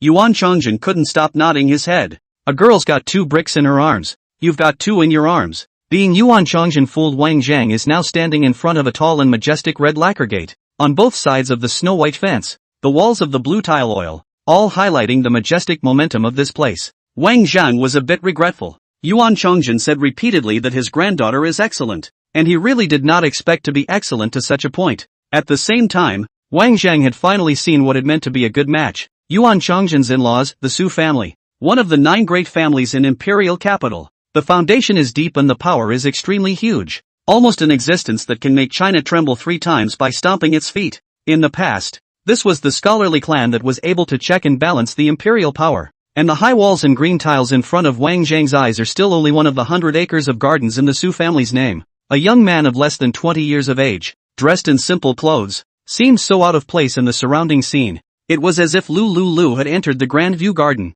restrained and helpless. Just when Wang Zhang hesitated to go in, a middle-aged man wearing a tang suit without anger and self-importance walked out from the courtyard, glanced at Wang Zhang who seemed to be naive and stupid, hurriedly walked quickly to the front, and laughed aloud and said, "Little friend, is the honored guest invited by Elder Yuan?" Because before Wang Zhang came, Yuan Chongjin only vaguely said that he had introduced a young guest, and did not explicitly state Wang Zhang's identity, so he could only rely on asking. Wang Zhang waved his hand and returned, "I don't dare to be an honored guest. I've just come to rub my nose in it." Upon hearing this, the middle-aged man couldn't help but laugh out loud a few times, feeling much better about the young man in front of him. Ordinary people come to the Su house, which is not trembling like walking on thin ice. Let's say the wrong thing to do the wrong thing. Cannot say, cannot move on the immovable. Unlike the young man in front of him, not only did he fail to see the slightest bit of restraint on his face, but he even managed to make a harmless joke with himself. Such a frank and self-possessed spirit, even wearing a simple clothing cannot cover. The middle-aged man made a gesture of invitation and introduced himself. My humble self, Su Jinting, if you don't mind. Call me Uncle Ting, Wang Zhang hurriedly replied. Calling Uncle Ting is really a bit out of the ordinary. If old brother doesn't mind, it's better to call him Brother Ting to appear close. Su Jinting froze after hearing this, and finally felt that it hurt to talk to this kid, and once again laughed out loud. Well, then I'll accept old brother's name as Brother Ting. The two walked side by side on the courtyard path. Su Jinting was really satisfied with Wang Zhang. Was Wang Zhang left sentence Ting brother right sentence Ting brother confused mind? All the way to chat down actually forgot to ask Wang Zhang's name. The two of them passed through the garden paths. Their eyes opened up, and a very ancient-style pavilion came into view. And in front of the door of the pavilion, there was already a group of people waiting early. Seeing Su Jinting leading the people back, this group of people swarmed up. Unprepared, Wang Zhang directly became an ornamental animal and was surrounded by a group of people, tasting and judging. Not bad looking, well-mannered, very clean-cut, nice, just too skinny. Listening to the crowd's undisguised chatter, Wang Zhang felt greatly helpless. How long has it been since these people have seen an outsider? Why is it that when they catch someone, they look them over and can't watch them from head to heel? I'm just here for dinner. What about picking a son-in-law? Being surrounded by people and walking out within a few steps, a slender figure, about 15 or 16 years old teenager stood in front of the door with his arms wrapped around him, condescendingly casting a sidelong glance at Wang Zhang. After looking at him for a while, he then let out a cold snort and peeled away from the pile of people to rush to Wang Zhang. Not waiting for Wang Zhang to react, the teenager directly spoke out and said, "You're the guy Elder Yuan called out to me to be my brother-in-law?" One sentence directly choked Wang Zhang. Scared Wang Zhang directly lost his voice and, "What the hell, being a brother-in-law?" The crowd erupted in laughter as they watched Wang Zhang lose his temper. Do you really think that the Su family estate is a place where outsiders can enter just as they please? If it wasn't for picking the ant for the Su family, do you think you'd get in? Feeling the fiery eyes around him, Wang Zhang for the first time in his life developed a desire to retreat. At least it is the top super family in China. More or less must have a bit of temperament evening, right? Why is this like the village matrons meeting and catching people in judgment? Show a little bit of the high and mighty that a famous family should have. Okay, there is also this Yuan Lao. At first told himself is to come here to have a casual dinner. Recognize people, even if they cannot see eye to eye. To be a friend is also okay. Now it seems that it is so to himself. To the Su family is definitely not as simple as rubbing it in. Brat! Su Jinting glared at the mouthy teenager, and similarly spoke in a shocking manner. How to talk to your brother-in-law to be. Even Elder Yuan has spotted him and appointed him as his granddaughter-in-law. Why are you still picking and choosing? Wait. Wang Zhang's thoughts are a little messy at this time. Said good just come to recognize. How to feel the marriage are set for their own. You call this a blind date? It's not a forced marriage. Swinging his hand in panic, he explained at Su Jinting that the, Brother Ting, are we misunderstanding? I really just came to rub it in. That's what Elder Yuan told me. No dash. Not giving Wang Zhang a chance to finish his sentence at all, Su Jinting directly took Wang Zhang's shoulders and said, "This kid is my son, called Su Bei. He's young and unintelligent. He's mouthy. I'll teach him a lesson for you some other day." No. Wang Zhang was even more baffled. This is all with what the focus is the mouth? The point is how he became his brother-in-law. Nor give Wang Zhang another chance to open his mouth. All the way to pull, straight into the main hall to come. When he first arrived at the main hall, the atmosphere took a sharp turn for the worse. Unlike the enthusiasm of the group outside, the people in the main hall all had solemn expressions and didn't say a word. Everyone turned their heads in unison when they heard the movement at the door, and after seeing Su Jinting as well as the plainly dressed Wang Zhang, their faces became more and more gloomy by a few points. With such a depressing scene, Wang Zhang twitched his nose and gently sniffed a few times, and his eyes were attracted to the incense burner in the corner. Ambergris. In the world he once lived in, technology was extremely advanced and led to the decline of many traditional skills. Just as the burning of incense, the unique essence of China, had disappeared by that era. I was more or less curious to see it today. The Chinese-haired old man sitting on the pear-blossom wooden chair in the center of the lobby had somewhat icy eyes, and shifted his line of sight to Wang Zhang, and after scrutinizing him carefully, he did not say anything. Is this the proud son of heaven that Yuan Chongjin spoke of? A heavenly prodigy? The tall and thin old man on the left-hand side of the Chinese-haired old man opened his mouth and asked while sizing up Wang Zhang. Su Jinting replied directly out of the blue. Yes, that's him. The corner of Wang Zhang's mouth twitched, and he was waiting for the following, when he suddenly realized that these people sitting in the lobby had actually started talking.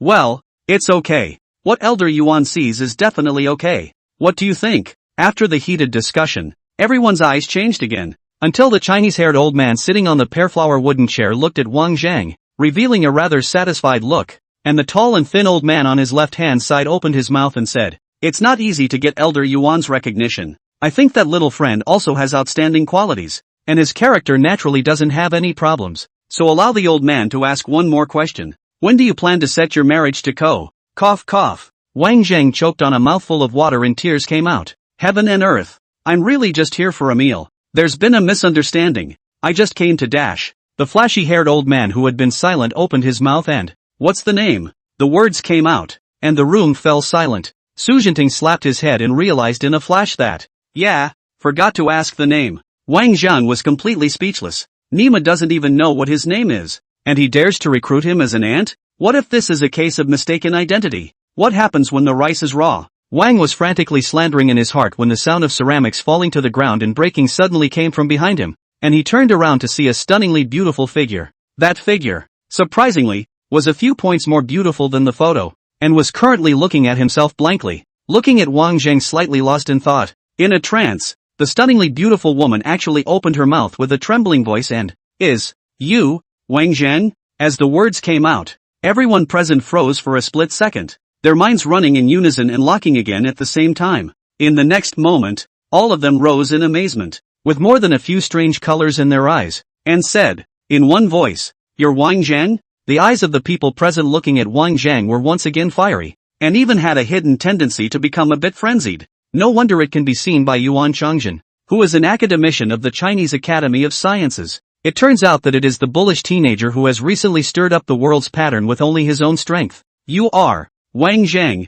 although occasionally a little slow, but can be very sure and do not recognize the woman in front of him. An unnoticeable blush surfaced on Suko's cheeks and she silently lowered her head. It was true that Wang Zhang did not recognize himself, but he was so impressed with him that he lingered in his mind. Before Wang Zhang had sensationalized the world by developing the Transcender, he himself had received a submission titled On the Research and Application of the Ultra-Miniature Arc Energy Reactor from Wang Zhang when he was working at the Research Institute of Jihai City. Read it and be amazed straight away. Nay, the previous director's inaction, despite having been sacked now, resulted in missing out on an immeasurable super talent for nothing. At the same time, he himself lost the opportunity to work with Wang Zhang, but since then, Suko has been paying attention to the teenager, still in college, before anyone else, until Wang Zhang moved out of the Overlander and hit the ground running. So despite not having met, Suko's close attention to Wang Zhang led to subtle changes in emotions in a subtle way, commonly known as love at first sight. Su Jinting took a look at the slightly petulant Suko, and then took a look at the dumbfounded Wang Zhang, and as an old man, he instantly understood. This little niece of his own family, born to follow their big brother in foreign countries, all year round do not see a few times to come back. He is very close to his family, even though he sees very little of them. So as an uncle himself, he can be said to know his little niece quite well. Face value education family 3 high, in the childhood of the ear, really seen a variety of big scenes. Even when receiving many world-class enterprise executives also showed generous. The most important thing is that this girl, Suko, possesses a very autonomous character and has her own judgment about everything, just like when she graduated from her master's degree. Facing the olive branches thrown by countless organizations, Suko did not even look at them, and insisted on returning to China without her parents' knowledge. Unfortunately, the environment in China is different from the eagle's nest, and Suk, who has had smooth sailing since birth, has encountered a series of obstacles after arriving in China, and the academic knowledge and education that he is proud of are difficult to be put to good use. This is thanks to Yuan Chongjin was invited to go to Suko's institute to teach, and happened to meet after the hard to catch back to the Su family. If not, with this nymphet's stubbornness, she was afraid that she would fight to the end at that research center. This is such a stubborn donkey, but why is it that after seeing this kid Wang Zhang, it seems to have changed as if he were a different person? Inexplicably shy? Su Jinting laughed so hard that he could barely keep his mouth shut, and the more he looked at them, the more he felt that these two were a good match. On the contrary, Wang Zhang, who was on the side, was shocked and creeped out by the unexplained bad smiles hanging on the faces of the crowd. Although Wang Zhang had been a man of two lives and his intelligence was so high that he was scorned by the star civilization, his emotional intelligence was equally not bad. But when it comes to feelings, Wang Zhang can no longer be described as slow, and to say that he is a straight man of steel is a compliment. No reaction at all as to why the group was laughing. Looking at Suko behind him, even after rummaging through the memories in his mind, he still couldn't remember exactly where he had seen him.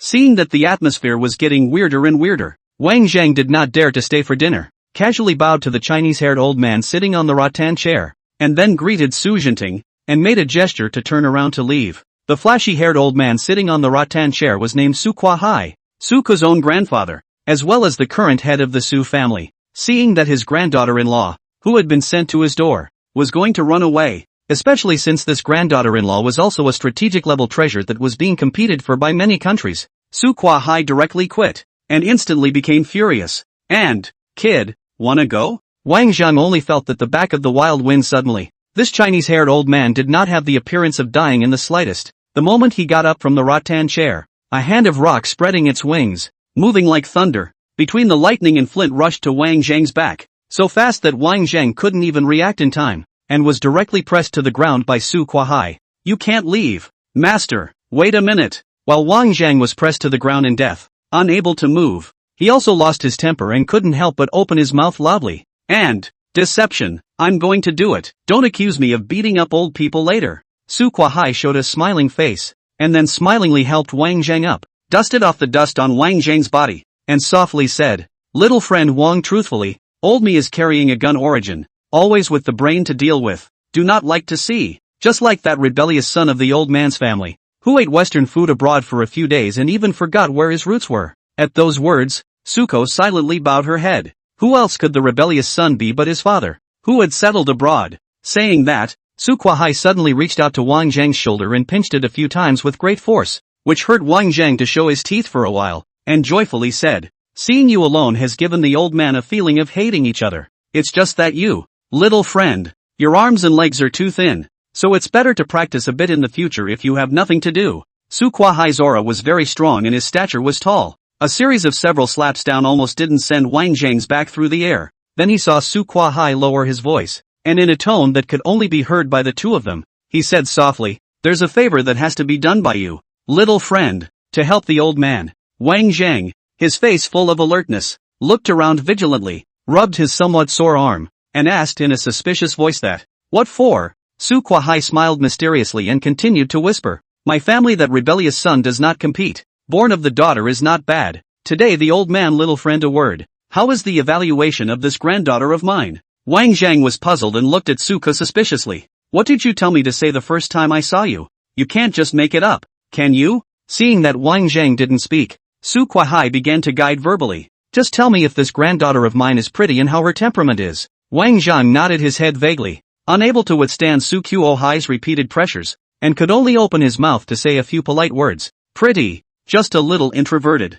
Wang Zhang's voice was not too small, and many people around him heard the comment. After hearing this, he immediately showed a strange color, especially that introvert, and directly hung his surprise on his face, which really made Wang Zhang look at him in an uncertain manner. Any Wang Zhang how to think would not have thought. His mouth and the introverted Su Ku, in the normal course of events, is how capable and bold a person. Just tell me if you're satisfied? Su Kuai asked again. Wang Zhang was baffled. Satisfied with what? In hesitation, Wang Zhang couldn't help but look at Su Ku again, and just happened to bump into Su Ku raising her eyes, and their gazes met in the air. Looking at the Guanxi bright eyes, Wang Zhang's heart missed a beat and hurriedly averted his eyes. Su Kuai, who witnessed this scene with his own eyes, immediately laughed aloud and laughed and laughed. Wang Zhang did not feel his face burned a little. Really, some stay cannot go on. Hurried to excuse himself. Old master, the ability is limited. Indeed, I can't help you. No, no. No, Su Kuai immediately retorted.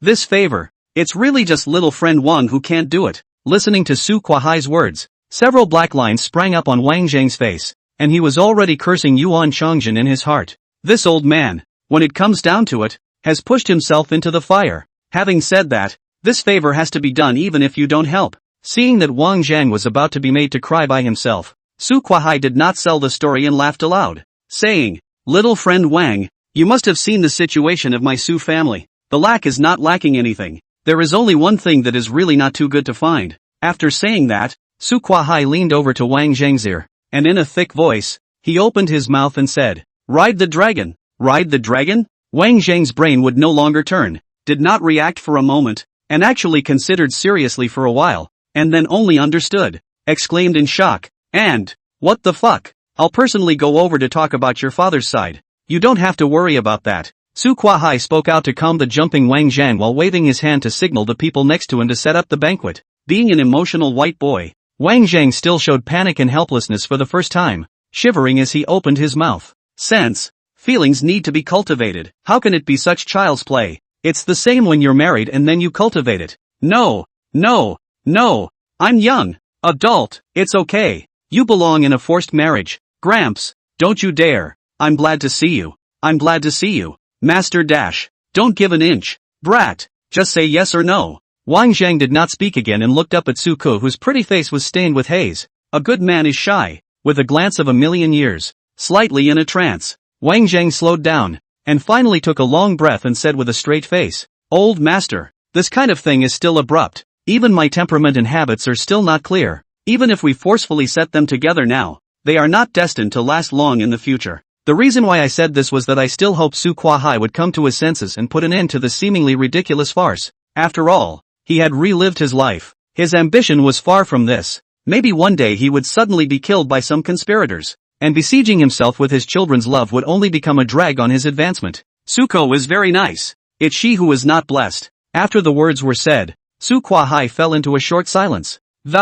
Just after Wang Zhang thought that Su Kuai had taken his words in, Su Kuai suddenly said with a serious face, "Before Yuan Changjin, that old man told me that to find a suitable family for Xiao Ko. I naturally do not believe. After all, that old man, even his own daughter, is not good at education. Knowledge of people's vision is certainly not good, especially after hearing that you are a scientific researcher. I'm even more uncomfortable. What's the saying? There's a saying that the righteous are the ones who slaughter dogs, and the ungrateful are the ones who read books. Why? Read more books, always think to run to the good place. The more you live, only know self-interest. Even their own roots where do not care." Saying that, Su Kuai even laughed heartily, pointed at Wang Zhang, and said in a serious tone, "It's true that the old man's vision isn't very good either, but in the area of recognizing people, he hasn't looked at the wrong person yet. One look at your head, and I know that this boy will never be a thin-skinned man." After realizing that you are Wang Zhang, the old man is even more certain. Su Kuai smiled and looked at Wang Zhang with a look that suggested he was admiring his own granddaughter-in-law.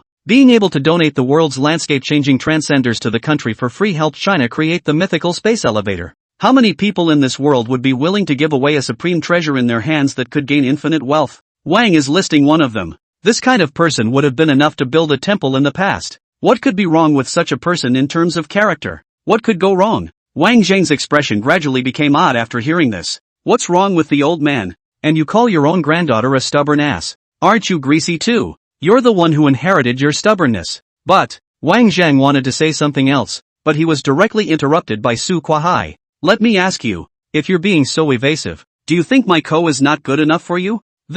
Wang Zhang shook his head inside. "Naturally not. Then what other concerns do you have?" Su Kuai asked. Wang Zhang was a bit tearful, turned around and pointed at Suko, who was speechless the whole time, and said, "Relationships are about two lovers, even if I am willing." "Old man, have you asked your granddaughter?" Not waiting for Su Kuai to open his mouth to respond, Su Ku, who has been keeping silent, unexpectedly grabbed his voice in haste and shouted out, "I do. Look, your granddaughter isn't, either." Wang Zhang was just about to pick up the conversation and continue, when he suddenly realized that he had heard something extremely unbelievable, and turned around violently, looking at Su Ku in shock, only to see Suko's beautiful eyes burning. With a very resolute tone, said again, "I said I do." Saying that, a scarlet blush appeared on her face and she ran out without looking back. Wang Zhang opened his mouth wide, ignoring Su Kuai, who threw back his head and laughed, and lost his voice and exclaimed, "What? Just like this?" Wang Zhang, who was completely unaware of the situation, was forcefully detained by the Su family, which is a large family. The Su family inside and out had already begun to address Wang Zhang as auntie. The high status in the Su family was so high that it even surpassed Su Jinting, because the manor cannot go out. Wang Zhang can only haphazardly sneak around. Wherever you go, people greeted with a smile and greeted themselves. Look at this situation. It seems that their own good things will be close. Honestly, Is Wang Zheng unwilling? To have a family history, to have the ability, to have the face value. How many people dream of several lifetimes cannot marry the daughter-in-law? Give it away for nothing. It also comes with an academician grandfather, plus a faction of deep power. Looking at the entire country of China has a certain say in the superfamily. No, it's the killing of coins that doesn't. Wang Zheng was actually cool in his heart, but still the same sentence. Wang Zheng, 2 generations of people is not false, but this life and the last life of the energy are all bet on scientific research. On feelings of this kind of thing is completely elm. Know nothing about it. Drip difficult to enter. For marriage, the stubborn belief is that there needs to be an emotional foundation. This kind of family marriage with an agenda is not destined to have a happy ending. Into the night, in the heat of the night, is really hot and stuffy. Su family, this manner of unusual places began to appear. Inside and outside the manor did not see any refrigeration equipment, not even in the house. But you can feel a burst of coolness, refreshing, deeply soothing. All this is also thanks to the natural spring in the courtyard. The spring is deep, deep into the ground, gushing out mountain springs that are cold to the touch and sweet to the mouth. Wang Zheng, who had nothing to do, slipped along this spring, turning from this courtyard to that courtyard, turning several times in a row. But surprisingly, he was not able to turn the Su family garden all over. Just when Wang Zheng got tired of turning around and stretched his back to go back to the house for a rest, he stood in front of the round archway and unintentionally saw a lone silhouette in a gazebo by a small lake in a courtyard he had never been to before. The moonlight sprinkled body, lake water sparkling, wave light reflected in the face of the shadow.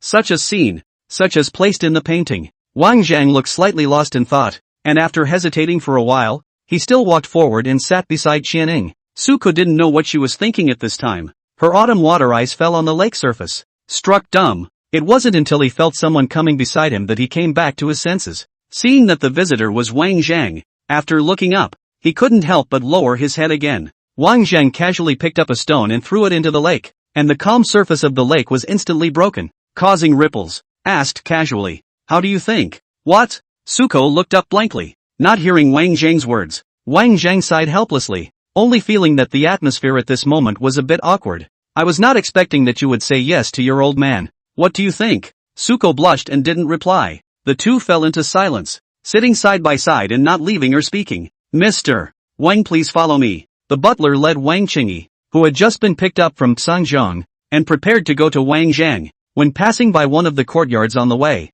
he happened to see Su Kuahai Su Jinting's group of people huddled together, not knowing what they were watching, and from time to time, they even discussed a few sentences with great interest, and they seemed to feel very interesting. Can't run away to become in-laws in the future. The butler naturally didn't dare to be negligent, and hurriedly changed his route, accompanying Wang Qingyi to Su Kuahai and the others. "Master, Mr. Wang is here." Su Kuahai hurriedly stretched out his fingers and put them up to his mouth, and took Wang Qingyi in his arms in a self-satisfied manner, and the other hand obediently pointed to the depths of the courtyard. How could he not hide the smile at the corners of his mouth? And with an extremely low voice, he excitedly opened his mouth. "And, look, in-laws, how's it going?" Wang Qingyi looked in the direction of Su Kuahai's finger, and happened to see Wang Zheng and Suka sitting side by side, coupled with the moonlight reflecting on the body, the lake light shining on the face. The scene is indescribably ambiguous and warm. Wang Qingyi nodded his head repeatedly and began to laugh as well. "Yes, yes, yes, worthy of my son. Bull, there's a coming out." Early the next morning, Wang Zheng woke up as usual, and just after having breakfast, he was led to the main hall by Su family members. The moment he stood in the doorway of the main hall, the eyes of the room full of people came together. A face that was crying out with laughter gave Wang Zheng a creepy look. He was completely unaware that what he had done last night had all been witnessed. He walked into the main hall with fear and trepidation, and before he could open his mouth to ask what had happened, he suddenly saw a familiar figure in the pile of people. "What brings you here?" Wang Zheng asked. At those words, Wang Qingyi's smiling face stiffened, and he couldn't help but be furious. "Brat, if you don't want your old man to come over for something as big as a wedding, who else do you want?" A black line appeared on Wang Zheng's forehead, and when he opened his mouth and was about to explain, Wang Qingyi stood up and came in front of Wang Zheng, revealing a fatherly smile of relief for the first time. "The brat is more accomplished than I am. I haven't seen my daughter-in-law for a few days and I've found her." Wang Qingyi was naturally quite favorably disposed to this marriage. After all, the female party was the famous Su family's daughter. Prospective daughter-in-law also saw from afar last night, temperament out of the dust, appearance is not vulgar. With the family this calf is really more than enough. Most importantly, This Su family is not comparable to other so-called powerful families, has long been separated from the pursuit of wealth and power of the world wish, truly with the country of China with the honor and disgrace, life and death of the roots of the family. As long as the Su family is willing, it will mass-produce ortho green in minutes. Therefore, for Wang Qingyi, to be able to make a good relationship with the Su family for generations is to drop a full banquet from the sky, still dropping bites into their mouths. However, Wang Qingyi was happy to be happy, but it was still up to Wang Zhang to make the decision. Right from the day Wang Zhang walked into his family's No. 7 factory, Wang Qingyi already knew that his once cynical son was no longer a pool animal. The world can't trap him. No one can. Feeling the blazing gazes around him, Wang Zhang sighed slightly and looked up at Su Kuai, who was sitting on the rattan chair in the center. Master, I talked to Miss Suko last night. Aha. Su Kuai had known this for a long time and nodded calmly. Without hesitation, Wang Zhang opened his mouth and said, I share Miss Su's view that you can't be too hasty in treating the matter of feelings, and for the old man's request yesterday, I'm sorry that the kid can't agree to it for a while. As the words came out, the smiling faces of the entire audience froze at the same time, and immediately changed into an expression of disbelief and great disbelief. Suko to have the appearance of appearance, to have a body figure, high education temperament, external acting ably, treat the family gently and considerate, is definitely a rare good wife, and the Su family is even more rich and powerful, even if you, Wang Zhang, are now highly valued by the country, and even more so, you are being coveted by countless countries, with a promising future. But it was absolutely impossible to surpass the Su family. With the heavy heritage accumulated over a dozen generations, it is unrealistic to catch up, let alone surpass. Therefore, as long as Wang Zhang agreed to this marriage, for a long time in the future, the Su family would be an extremely powerful backbone and assistance behind Wang Zhang. It's only logical that there shouldn't be a reason to refuse, but it was not to be, and the most unexpected scene happened. Su Kuai's smile had also disappeared, turning into the same majestic look he had before. After listening to Wang Zhang's words, it was as if he had aged a few years in an instant, and it was only after a long time that he answered, Got it. It is no different to talk about it now. Getting up from the rattan chair, still looking at Wang Qingyi with a smiling face, Elder brother Wang, yesterday it was my old brother who took the liberty of picking you up from a great distance, and I wanted to promote a good relationship, but I only blame myself for being in too much of a hurry. Saying this, he made a gesture of invitation, and striding down the high hall, said aloud, The banquet has been set. Please move. Wang Qingyi answered while glaring fiercely at Wang Zhang. After all the people had left, Wang Zhang sighed in relief as if he was relieved, and just as he wanted to step away, his shoulder was suddenly tapped a few times from behind. Looking back, it was Su Jinting, only to see Su Jinting's face full of regretful expression. Looking at Wang Jingji tsk shaking his head. Little friend, this outburst of yours is really surprising. This is true. How many people want to climb the Su family's relationship? Even if it is to be able to make friends with the Su family's fringe characters, they have to rush and rack their brains, and the Su family went out of their way to marry 1,000 this time, but they were surprisingly rejected. If the rumor spreads, I'm afraid that it will cause quite a stir again. Su Kuai walked with Wang Qingyi at the very front, and the two of them walked side by side, which more or less made Wang Qingyi somewhat flattered. But when he thought of his family's deflated son, his chest couldn't help but straighten up and become full of energy. Going out, he, as an old man, can't afford to fall out of his son's favor. However, for the scene just now when he was in the main hall, Wang Zhang's unceremonious rejection of Su Kuai was more or less slapping the Su family in the face. Although this result was expected by Wang Qingyi, it would be too much to lose if he was at war with the Su family because of this. Thinking of this, Wang Qingyi's heart could not help but worry, glancing at Su Kuai beside him, his face expressionless and cold. After a slight hesitation, Wang Qingyi still opened his mouth stiffly. Elder Su, my family's rebellious son is a bit too unruly. I'm here to apologize to you for Wang Zhang first. Su Kuai looked sideways at Wang Qingyi and couldn't help but laugh dumbly. Apologize? Older brother Qingyi, what wrong did you father and son do? Wang Qingyi opened his mouth, somewhat difficult to speak. You can't say that you want to marry your daughter forcibly, but my son rejected you mercilessly, so I'm very sorry as an old man, right? If you dare to say that, the feast can be replaced with a funeral. Su Kuai naturally understood Wang Qingyi's meaning and said with a smile, Qingyi old brother doesn't have to be suspicious about this. Wang Zhang's meaning is very clear. It's just that he feels that there's not much emotional foundation with Xiao Ku, and he's afraid that even if they come together in the future,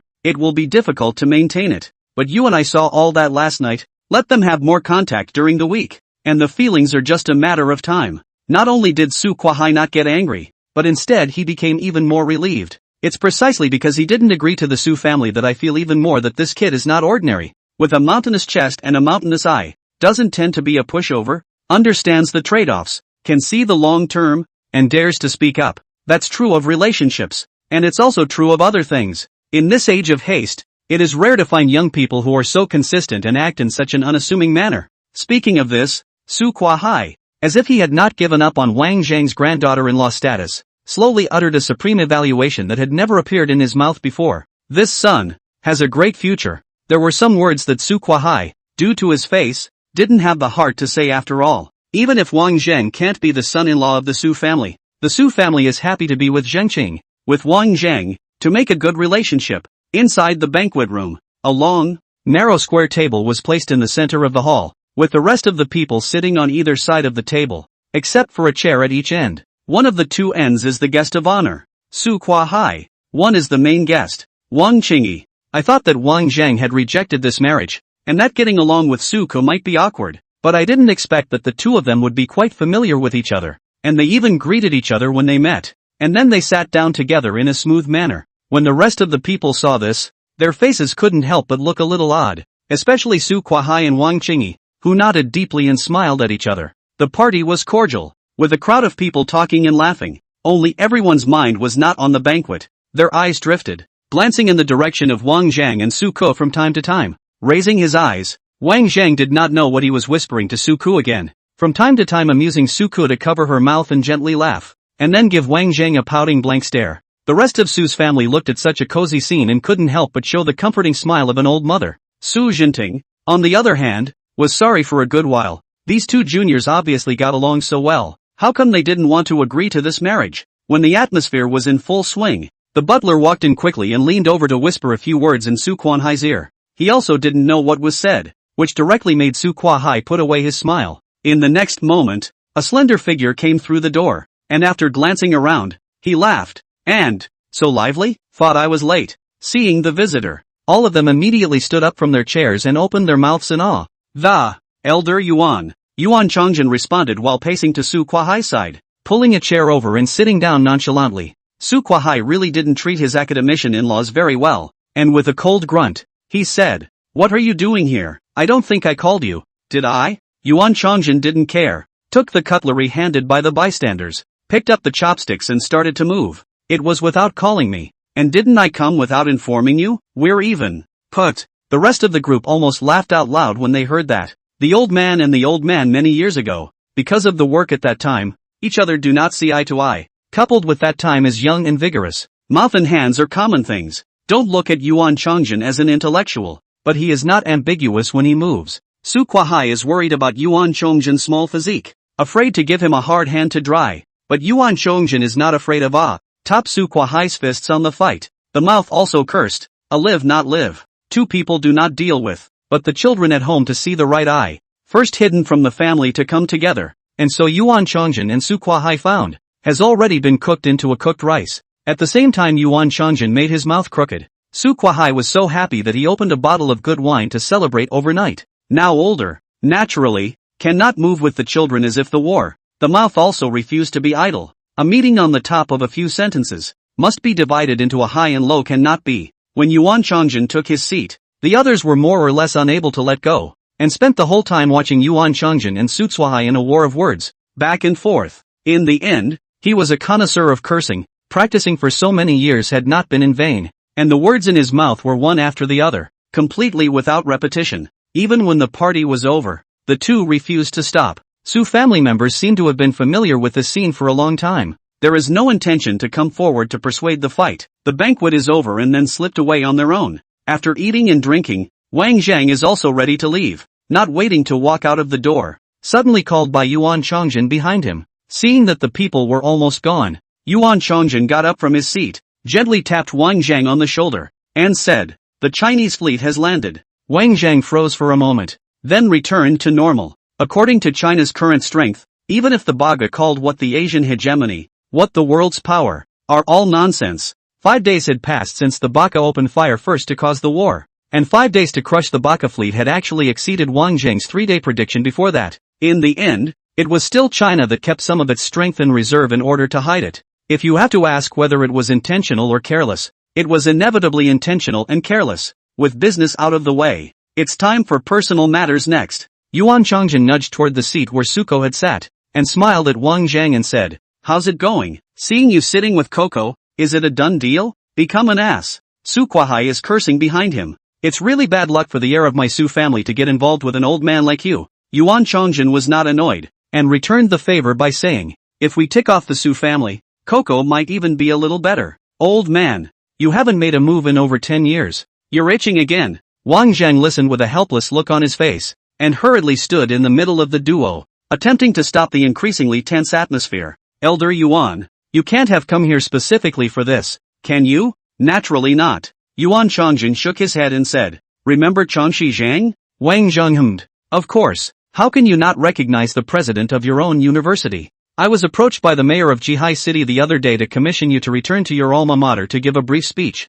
"Speech?" Wang Zhang decisively refused, biting off more than I can chew. "Afraid of what?" Yuan Chongjin is starting to get on Wang Zhang's good side. "My opinion is that you'd better make a trip. Not that vocational colleges and universities are bad. After all, the gap in terms of resources between higher education institutions and vocational colleges and universities is very obvious, and your status is special. So if you can appear on this kind of occasion, it's also a boost to China's education." Wang Zhang was a bit helpless after hearing this. The question is what to go and tell. Tell us how you developed the Transcenders? How do you make a particle lightsaber? This stuff can't be learned in school, can it? If you really learned it in school, can it be a fucking college? Su Kuahai held his arms around his chest and stood aside with a face full of contempt. Cultured people are different. They know how to play with their brains and dirty their hearts. Yuan Chongjin looked as usual and responded lightly. That's better than being stupid. After all, could not resist the persuasion of Yuan Chongjin. In the Su family stayed not long. Wang Zhang followed Yuan Chongjin hurriedly sat on the car back to Jihai.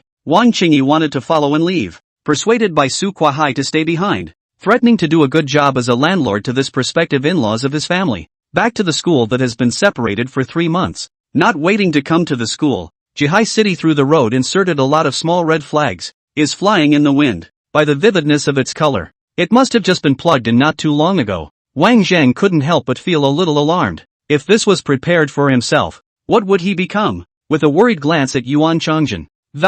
Elder Yuan, isn't this a bit wasteful? Yuan Chongjin, unimpressed, uttered a reply that, waste what? The above to strengthen the construction investment in Huaihu province. Jihai City in Sangjiang City is the key planning area. Civilization to create a city. Understand? Wang Zhang grinned and didn't say anything. No, what the fuck? And say it's not for yourself? When we arrived at the school, a huge red banner hung in the most prominent position in front of the school. With a short sentence, he watched Wang Zhang cover his face and be speechless. Welcome back to the school for a visit from WASP alumnus Wang Zhang. Looking at the eye-catching and piercing banner, Wang was having a heart attack. It's not even a couple graduations yet. So how come you're back on campus visiting? Hoping that the diploma won't be issued, right? Looking at the huge welcoming team at the entrance of the school, Wang Zhang swept a glance and then decided to stay in the car and refuse to go down no matter what. Don't look at a grand group of people, where there are people they know, teachers and students. None. Even the principal Zhang Chongxi ran into the nooks and crannies of the team.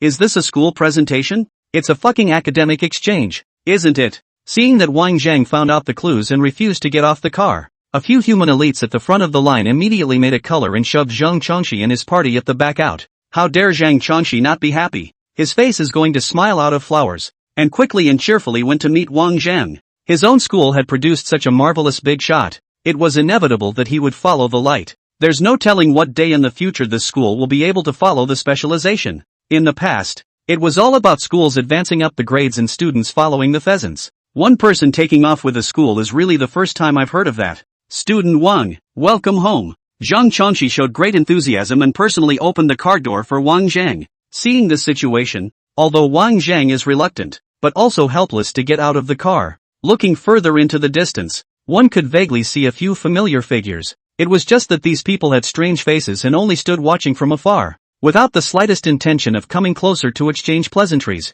Seeing this, Wang Zhang's heart had a taste for it, but he didn't show it. After all, although those people had existed in their memories, those memories did not belong to them. Even if we go our separate ways from now on, we don't feel sad and lost. After slowing down, Under the leadership of Zhang Chongxi, he took a step towards the campus. In the distance, countless students piled up together, stretching their necks just to catch a glimpse of their legendary alumni, holding up their cell phones, and from time to time came the click sound. Among these students, there were quite a few who were in the same class or had taken classes with Wang Zhang. Looking at the group of bigwigs in the distance that needed to be looked up to, who were now clustering around Wang Zhang alone, following with joyful steps, the alienation on his face grew heavier and heavier. Outsiders might not be clear, but these fellow classmates of theirs were at least considered to have spent more than 2 years with Wang Zhang. In school, Wang Zhang, every day there is always endless sleep, every class must sleep, rain or shine. For that reason, his own people had teased him about it. Now it seems that people totally just don't feel the need to listen to the lectures and really don't have anything else to do but sleep to pass the time.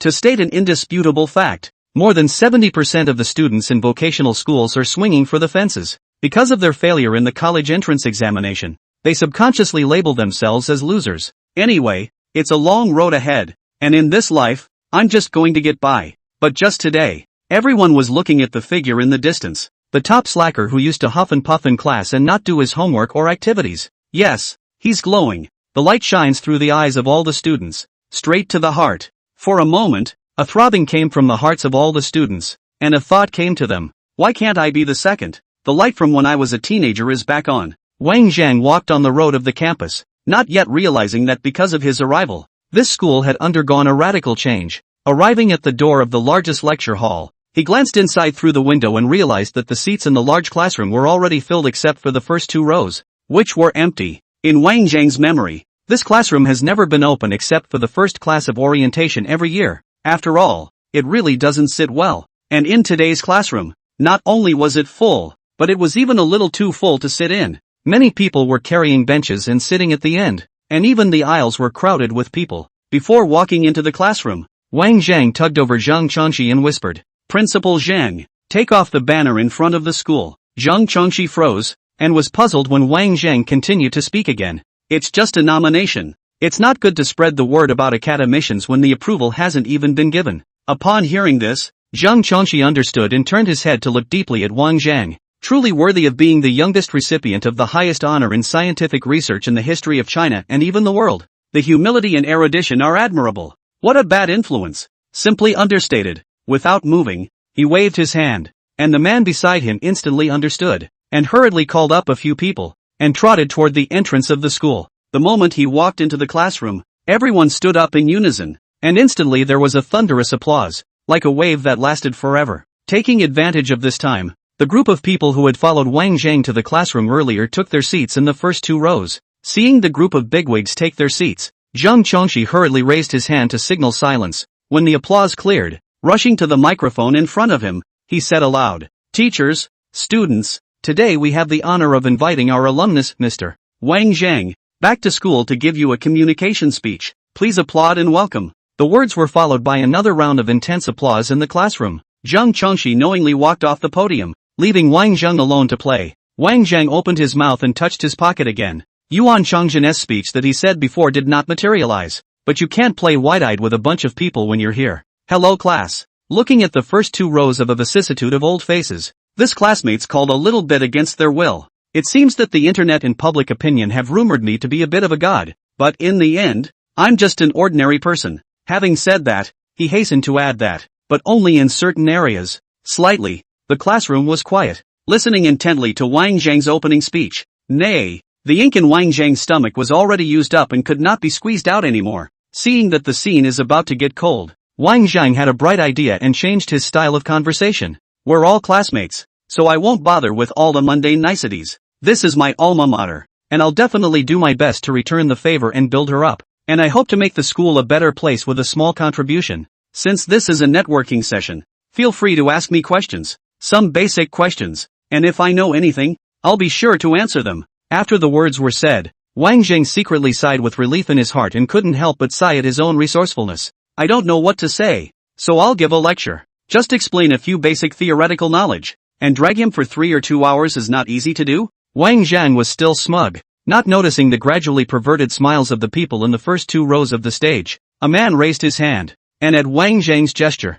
he slowly rose and spoke. "Hello Mr. Wang, I have a question I want to ask." Wang is drinking water tactically. "Go ahead." The man nodded, and in a calm tone, he said, how can the cohesive effect of stabilizing the fifth form of sustaining matter be achieved? Put. The water that Wang Zhang drank into his mouth didn't have time to swallow, and he directly sprayed it out, and then he looked at the person in front of him in dismay. Only the man's face was as normal as if he had asked a very ordinary question, and the expressions of the others were similarly so. Not the slightest hint of dissimilarity could be seen. Wang Zhang was shocked, having thought that only the first 2 rows were mixed in. Unexpectedly, the entire classroom was, to ask how it was known. Nima. Bose-Einstein condensates are out. Wang Zhang was full of confusion as he lightly stroked his forehead, and for a moment, he was a bit unsure of himself. Before he could think of how to answer, another man stood up. Can the photolithography system of the mask alignment exposer be further refined? What are the specific requirements? What are they? The main kinetic energy of the transcendent is the super miniature nuclear reactor inside the legs. Although you have already submitted the theory to the state, the principle and control of nuclear fission and fusion still can't be effectively grasped. Can you explain it in detail? What is the principle of particle lightsaber clustering? How are the conditions reached? Teachers. Wait. A series of questions bombarded directly. Wang Zhang blew frozen, messily wiped away the water stains at the corners of his mouth, and waved his hand to stop the questions from the stage. What do you do? Wang Zhang looked at the crowd on the stage with a face full of astonishment. It's understandable that the first 2 rows aren't average. Isn't it a bit much that the entire classroom isn't average? The figure of Yuan Changjian could not help but appear in his mind, and he hated Wang Zhang with some gnashing of teeth. This old man dug a hole and buried himself twice in a row. That's a score that needs to be settled, no matter what. In the face of Wang Zhang's questioning, someone returned without blushing or jumping. Students, all students of this school. What's the name of this school? Wang Zhang issued a sole question. Air. The man's words stuttered, and he simply jammed. The sharp-eyed Wang Zhang caught a Chinese-haired old man sitting in the center of the classroom and asked out loud, Gramps, you can't tell me you're a student too, can you? The old man got up tremblingly, surprisingly with a cane in his hand, hunched over, and opened his mouth. Old man. I'm a student. You're a student? Wang Zhang's eyes widened. How old are you? 8. 8? No. 18. 18? Under Wang Zhang's repeated questions, the old man finally began to be a little embarrassed. Feeling Wang Zhang's increasingly startled gaze, he began to speak tentatively. So, 28? Wang Zhang sighed quietly and muttered. For old age.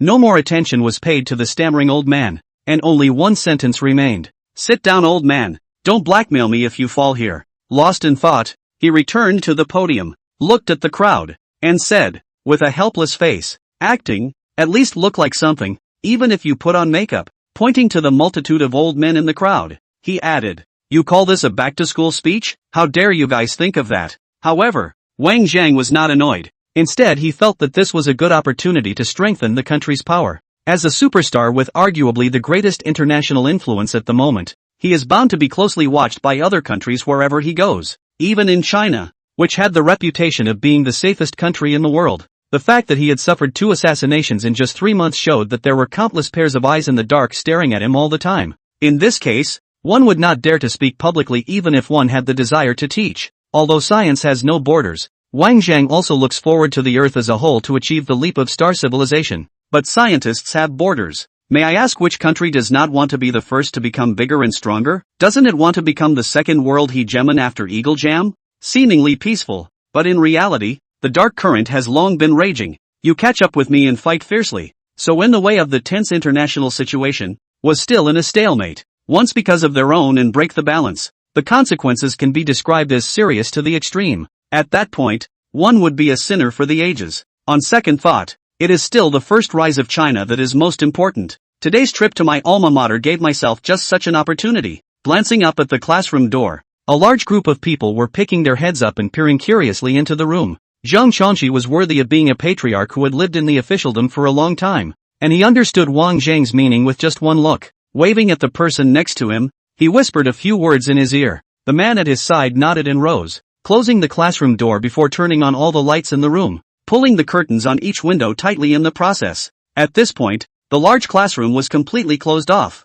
and the people outside could no longer hear half of the movement inside. With no more worries, Wang Zhang stopped hiding and began to reply to the many questions raised by the crowd one by one. Taking another tactical gulp of water, he slowly rested the glass on the table and, to the countless expectant eyes below, spoke, saying, to answer the first question, the dimension of the fifth form of matter, the East China Sea, the waters adjacent to the Baka Kingdom. Uncountable wrecks of warships slumped into the sea, the exposed portions rolling in thick black smoke. The leaking fuel-heavy oil dyed the sea surface into color, emitting a pungent smell at the same time, igniting when it met fire. Even the sea water couldn't stop it, and the huge fire was like a furious dragon, carrying out a frantic dance directly on the surface of the sea. Looking in the direction of the Baka country, a Chinese warship sprayed with the yellow 5 stars was lined up in a zigzag formation, filling up the still vast coast of Baka. The black pressurized fleet all docked in Baga harbor. A large number of Chinese warriors have long rushed out. The moment they set foot on the territory of Baga, all of them are wantonly laughing wildly. The look of how bold. This is something that how many Chinese people have been dreaming about all the time for many years. Today, it was realized. Inside the Baka military base closest to the coast, well-equipped Baka soldiers stood at the ready, and the base commander was making a passionate final mobilization speech. In fact, as early as 100 years ago, our forefathers had already conquered the lands of China, and it was a breeze. So when this vile Chinaman nation came to our country, it was a great shame to us. You, as the best warriors of my great Baka Empire, you must drive these Chinamen out of my sight. Let this group of Chinamen see the horrors of our great Baka Empire. All the Baka soldiers were impassioned and chanted in unison. Jade shatter, jade shatter. Suddenly, a missile hits the gate of the base, which is made of steel mixed with concrete. With precision, only a rumbling sound could be heard, and countless rubbles splashed out in all directions like rapid rain, causing even more dust and smoke to rise up in all directions. The gate of the base was blown in two, and the upper part collapsed due to the loss of support, causing the earth to tremble lightly. When the Baka soldiers twisted their heads to look over, the outside of the base was already littered with Chinese troops. Surrender and don't kill. The Chinese soldiers raised their guns and rushed into the base while shouting loudly. Unexpectedly, this group of severely brainwashed Baka soldiers could no longer hear any voices, and without the slightest fear in their eyes, they directly lunged towards the nearest Chinese soldiers. Treating this kind of guy, the Chinese soldiers certainly would not stay their hand, and quickly and decisively shot them. Inside and outside the base was in complete chaos, with the sound of bullets streaking past and shells cracking the earth everywhere. The Baka commander, who had been full of agitation just a moment ago, was now on the ground crawling forward at a very high speed. In his heart, he was even sneering. A bunch of cheap lives, 1,000 or 10,000 are no more valuable than your own. Let's all go and fight for our lives and die with these same lowly Chinamen. What's the harm in dying more soldiers as long as you can save your own life? Seeing that he was about to escape the base, the Baka commander could not stop the corners of his mouth from rising, almost laughing. When there was only one step left from the base's perimeter, a cold Chinese language suddenly rang out behind them. Dear Lord Commander, what are you looking for on the ground? There was a slight pause in the conversation, and then it continued. Laughing like that, you don't want to go down a dog hole, do you? A sentence that instantly caused the Baka commander's mind to buzz with cold sweat. Scrambling up from the ground in a panic, arching his back, his hands skillfully clasping his head, and saying, in broken Chinese, you've mistaken me for someone else. I'm just a soldier. I'm innocent. I have a wife and son at home. I surrender. Despite the words on his lips, the bottom of the Baka commander's eyes were filled with contempt. He had anticipated this situation, so he had prepared a set of clothing without rank beforehand, and put it over his body to be ready to run for his life. The reason for the panic was also a deliberate act to confuse them. Although China's soldiers had high combat power, they were notoriously merciful in their treatment of prisoners. As long as one shows the enemy one's weakness first, one can completely muddle through. In time, one is bound to be able to reoccupy the barbaric Chinaman's land, just as the great master did. As expected, the Chinese soldiers froze with their rifles and were about to plan to escort the bastard to the line of ordinary prisoners when the Chinese major on the side walked over quickly. A hand held the Baka commander's chin and forced his head up. After just one look, Major Hua sneered out loud and, Pathatikami I Yuri, Baka 6th Naval Border Base Commander, isn't that you? Not me. Of course it wasn't me. Pathos on Aries shook his head into a rattle. At a time like this it was necessary to beat a dead horse and not recognize it. Anyway, his own identity information was kept secret by the military, and the Chinese side couldn't find out for a while. Oh, the Chinese major nodded his head in deep amusement, and asked again, according to you, the pathos enshrined in the Shizudog shrine is not your great-grandfather either? No, surely not. Pathos on Aries continued to deny it. Okay, I believe you. Major Hua decisively chose to trust. Just when Pathos AZ thought he was fooling around, the Chinese major followed up with another sentence. Do you recognize pathetic Yucho?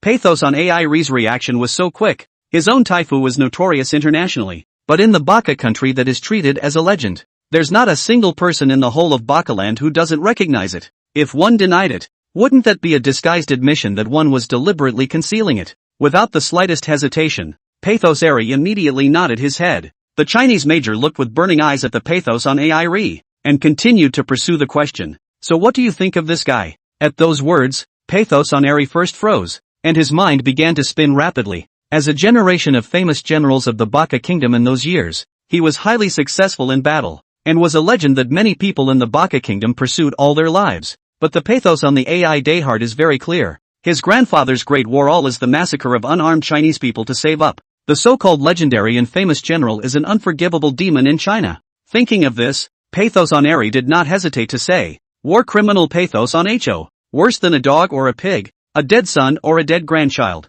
Not enough to deserve death by thunder and lightning. After saying that, Major Hua's face suddenly turned cold, and an eerie smile surfaced at the corner of his mouth. Looking at the Pathos on Airy in front of her with righteous indignation written all over her face, she snorted and said, "You're really filial." Hearing this, Pathos on Airy was shocked in his heart, but still put on as much of a blank look as possible, and said, in a loud voice, "I don't understand what your honor means. Don't get it?" There was obvious disgust flowing from the bottom of the eyes of the Chinese major, directly through the photo in his hand on the Pathos on the face of AI. No Chinese will not recognize you because you look exactly like your animal grandfather. Your great-grandfather was a war criminal. Your grandfather was a war criminal too, killing my Chinese compatriots, insulting my Chinese women, and having some kind of 100 people decapitation contest? The list of crimes is endless. The most ridiculous thing is your poor father. Bullshit, not still thinking of daydreaming about occupying China? Stupid. The photo slipped and fell right into the hands of Arion Pathos. The photo was of his own great-grandfather, Pathos Ho, in his military uniform, holding a gun taller than himself, grinning at the camera. In the background of the photo was a gruesome hill piled up by countless corpses, with blood flowing all over the place. A far cry from the smile of Ai Chow on the Pathos. Pathos on Airy looked a little lost in thought, and in his ears came the voice of the Chinese major. That face of yours is as disgusting as your great-grandfather's." Pathos on Airy stared at the Chinese major with wide eyes, incredulously, surprised, and said, "You lied to me?" Major Hua's eyes were cold. "You lied to me first." Hearing this, Pathos on Ai knew that his identity was exposed. Coupled with the Chinese people's deep-seated hatred of himself, it is highly likely that he will die here. Already official Sea Defense Commander of Pathos on the AI Day. Recast: the family glory of the dream has not yet been realized. How can be willing to die here? Baka Yalu, I'll fight you. Taking advantage of the distraction of the Chinese soldiers on the side, Pathos on AI's figure stormed up and directly pounced over. To be able to be the commander-in-chief of a sea defense base, in addition to a strong background, strength was naturally indispensable. Although the Chinese soldiers reacted quickly, and were aware of it the moment Pathos AI lunged at them, Niawa Pathos on the AI's hands, a hold down the Chinese soldiers hanging in the waist of the gun. The trend of a fist blast, followed by flying towards the back of the foot. Blink of an eye will put down two people. Now Pathos on the AI Day full of only one idea, that is to grab the gun. Take people. As long as the Chinese major was under control, he still had room for his own good offices. Tugging on the strap of his sidearm, he quickly gripped the gun in his hand. Everything is just a flash of lightning. Wait until the Pathos on the AI Day to look back, found that the Chinese major even still stood in place and did not move. Seeing this, Pathos on Airy couldn't help but sneer in his heart. What a shit elite. This can't even be reacted to. It seems like grabbing a gun all by yourself is redundant. In another thought, Pathos on AI single-handedly carried the snatched rifle, and in a few steps arrived in front of the Chinese major. While kicking at his abdomen, he held his gun flat in both hands and charged straight at the Chinese major's face. All it took now was a heavy kick and his own gun would be on the head of the briefly incapacitated Chinese major. Then you can take them as hostages and float away. A maniacal grin appeared at the corners of Pathos's mouth. It's done. The jig is up. What can the stupid and weak Chinaman do to me? As he was laughing maniacally, the muzzle of the gun that Pathos Airy had just leveled was suddenly gripped by a hand. Immediately felt an indescribable force coming from the abdomen. Hard to stop their own shape, and then could not stabilize, heavily backward and rolled a few times in succession before coming to a halt. In doubt, a sea of pain came from his abdomen and quickly swept toward his limbs. Sweat instantly appeared on his forehead, and hissed out in pain as Pathos on Airy paralyzed on the ground. Pathos on Airy, who was unable to move due to the severe pain, could not figure out, no matter what, which part of the process had gone wrong, and why the person who had fallen to the ground had become himself. In front of him, the Chinese major slowly drew back his outstretched leg and tossed the captured gun in his hand to the man beside him, took 2 steps toward the front, crouched down, looked at the pained Pathos on Eri, and whispered, "You're weak, really weak." In a flash, Pathos on Eri had an epiphany and looked up incredulously. Scarlet's eyes were filled with horror. The image reflected in his pupils showed several guns pointed at him, pretending to be captured with the intent to steal. Major Hua looked at pathetic Eri with an expressionless face. "Damn you. Wait. Pathos Eri was still trying to struggle a bit with the severe pain, but he heard a gunshot in his ear, and then he felt a heat on his forehead, followed by what seemed to be something flowing down his face. His consciousness rapidly lapsed, and in his dying moments, he vaguely heard the words of the Chinese major. "When you go down there, tell your beastly ancestors that I'll personally go down there and settle the score with them after I exterminate you." On the first day the Chinese fleet landed on Baga Island, the army drove in irresistibly. It took only 8 hours for the Baka side to declare the defense collapsed. At the same time constant telegrams were sent to Eagle Sauce for help, desperately seeking outside support. The elite troops of the Baka kingdom are all scattered in 6 sea defense bases, which alone account for 90% of the total annual military expenditure. It can be said that these 6 sea defense bases, the bag set Baga's national effort. With the world's most advanced equipment and technology, the strength can be seen. Even so, the 8 hours from the landing of the Chinese fleet until now had trampled each of these 6 sea defense bases into ruins. Always like to put a vicious word. Baga finally do not fool around. Self-confessed ranked in the world's forefront of military power in front of this group of opponents. Has become a paper tiger? A touch will be scattered. July is not the season for cherry blossoms to bloom. And although cherry trees are everywhere, they are all bare. And being in Bakaland, you can't see the cherry blossoms, but you can see the ubiquitous sparks at this point. Seeing that the armies have been wiped out, Baka's Tenio and the president panicked a bit, but not because the kingdom that had been handed down for 1,000 years was at stake, but because the supreme power in his own hands was about to turn to smoke. After so many years of guiding the country of Baka, I still dreamed from time to time in my heart that I had once dominated half of the world, and looked forward to reaching it again someday in the future. Everything was overthrown by the arrival of the Chinese fleet. Sky Yellow looked at the president who was kneeling in front of him and said angrily that, "Bakayalu, is there no way out?" The president bowed his head and said, in a hushed voice, "Your Majesty Tian Huang, there is actually a way, it's just that dash." Upon hearing that there was a way out,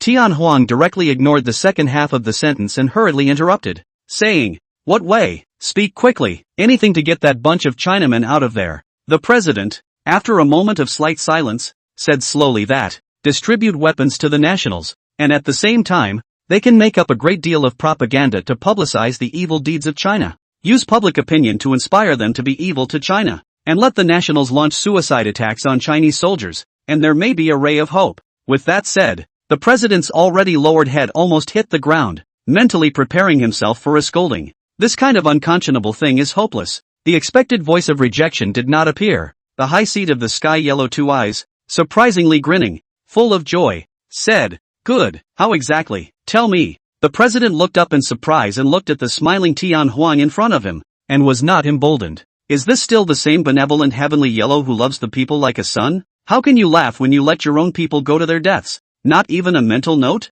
Calming his emotions, President Baka lowered his head again, his eyes having turned grim. "Griffinized civilians, have enjoyed enough benefits in the past. Since Tian Huang has spoken, let's take your poor little lives and make one last contribution to the Baka kingdom. Chinese soldiers have never laid hands on civilians or captives since they landed, so naturally they won't be on the defensive against the people, so we can absolutely take this opportunity to give them a killing spree. According to estimates, the total number of soldiers in the Chinese fleet is around 200,000, while our nationals number 100 million. So if all of them are turned into human bombs, they can definitely hold them off." Well. Lord Tian Huang couldn't help but praise him repeatedly, jumping up directly from his high seat and waving his hand, saying, "What are you waiting for? Go and get ready. Give everyone more gunpowder and explosives, especially the old, the children, and the handicapped who can't carry a gun. So let them exchange their lives with the Chinamen if they can't fight." The president heard a heart palpitation. It was a little hard to imagine that such words could come from the mouth of Tian Huang, but it was just right. In the eyes of the Baka hierarchy, the lives of civilians, no matter how many deaths, would not hurt. Just as the two men in wolf's clothing had finished their deliberations and were about to embark on a plan to launch a universal suicide attack, a teasing voice suddenly came from the corner of the silent conference room. "TSK, The people of the Baka Kingdom are heavenly blessed to have you too. Upon hearing this, the two of them, Baka Tianhuang and the president, suddenly changed in color and panicked as they looked towards the source of the sound. Bao Jingdong was seen sitting in a chair in the corner, his legs folded together on the table in front of him. With a stunned look on his face, Tianhuang looked at Bao Jingdong in the corner, completely in a state of panic. I don't know how he appeared, but since he was able to appear here, it means that all of his own conversation just now had been heard by him. Trade your own people for the lives of the enemy's soldiers. If this gets out, it's the country that will be saved, and your own crown. At the thought of this, Tianhuang was alarmed and cried out shrilly that, "You, how did you get in here? How dare you trespass on the king's room? Lowly fellow? The king's room?" Bao Jingdong smiled disdainfully and slowly drew back his legs, indifference written all over his face.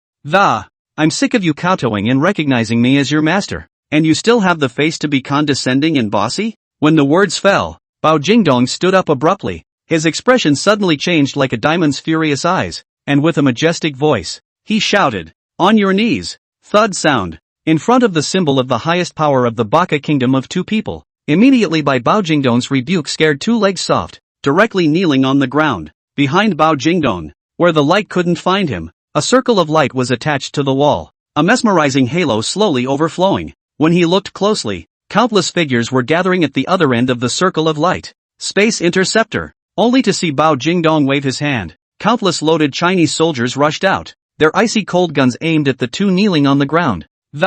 Kid, get your hands up. On this day, the country of China was abuzz with cheers, because they accomplished something that they had been dreaming about for many years. Meanwhile, there was a huge international uproar. The Baka Kingdom, declared overthrown. From now on, the Baka Kingdom will exist only in history, but rather than the overthrow of the Baka Kingdom, it was the defeat of the Baka regime. The Tenio system, which had ruled the Baka Kingdom for 1,000 years, was overthrown on the ground. All potential military power was eliminated cleanly, while the final conspiracy between the incumbent Tianhuang and the president was made public, and countless Baka civilians saw it with deep dismay and righteous indignation. The Chinese side was fast, and in the 10th hour after landing on Baga Island, all the Baga residents had already begun to line up to receive their little red Chinese books. The Baka Kingdom has also been transformed into a provincial district. In the face of China's thunderous behavior, the international community, for the first time no slander, fell into a long silence. For 10 hours, China let the world witness history,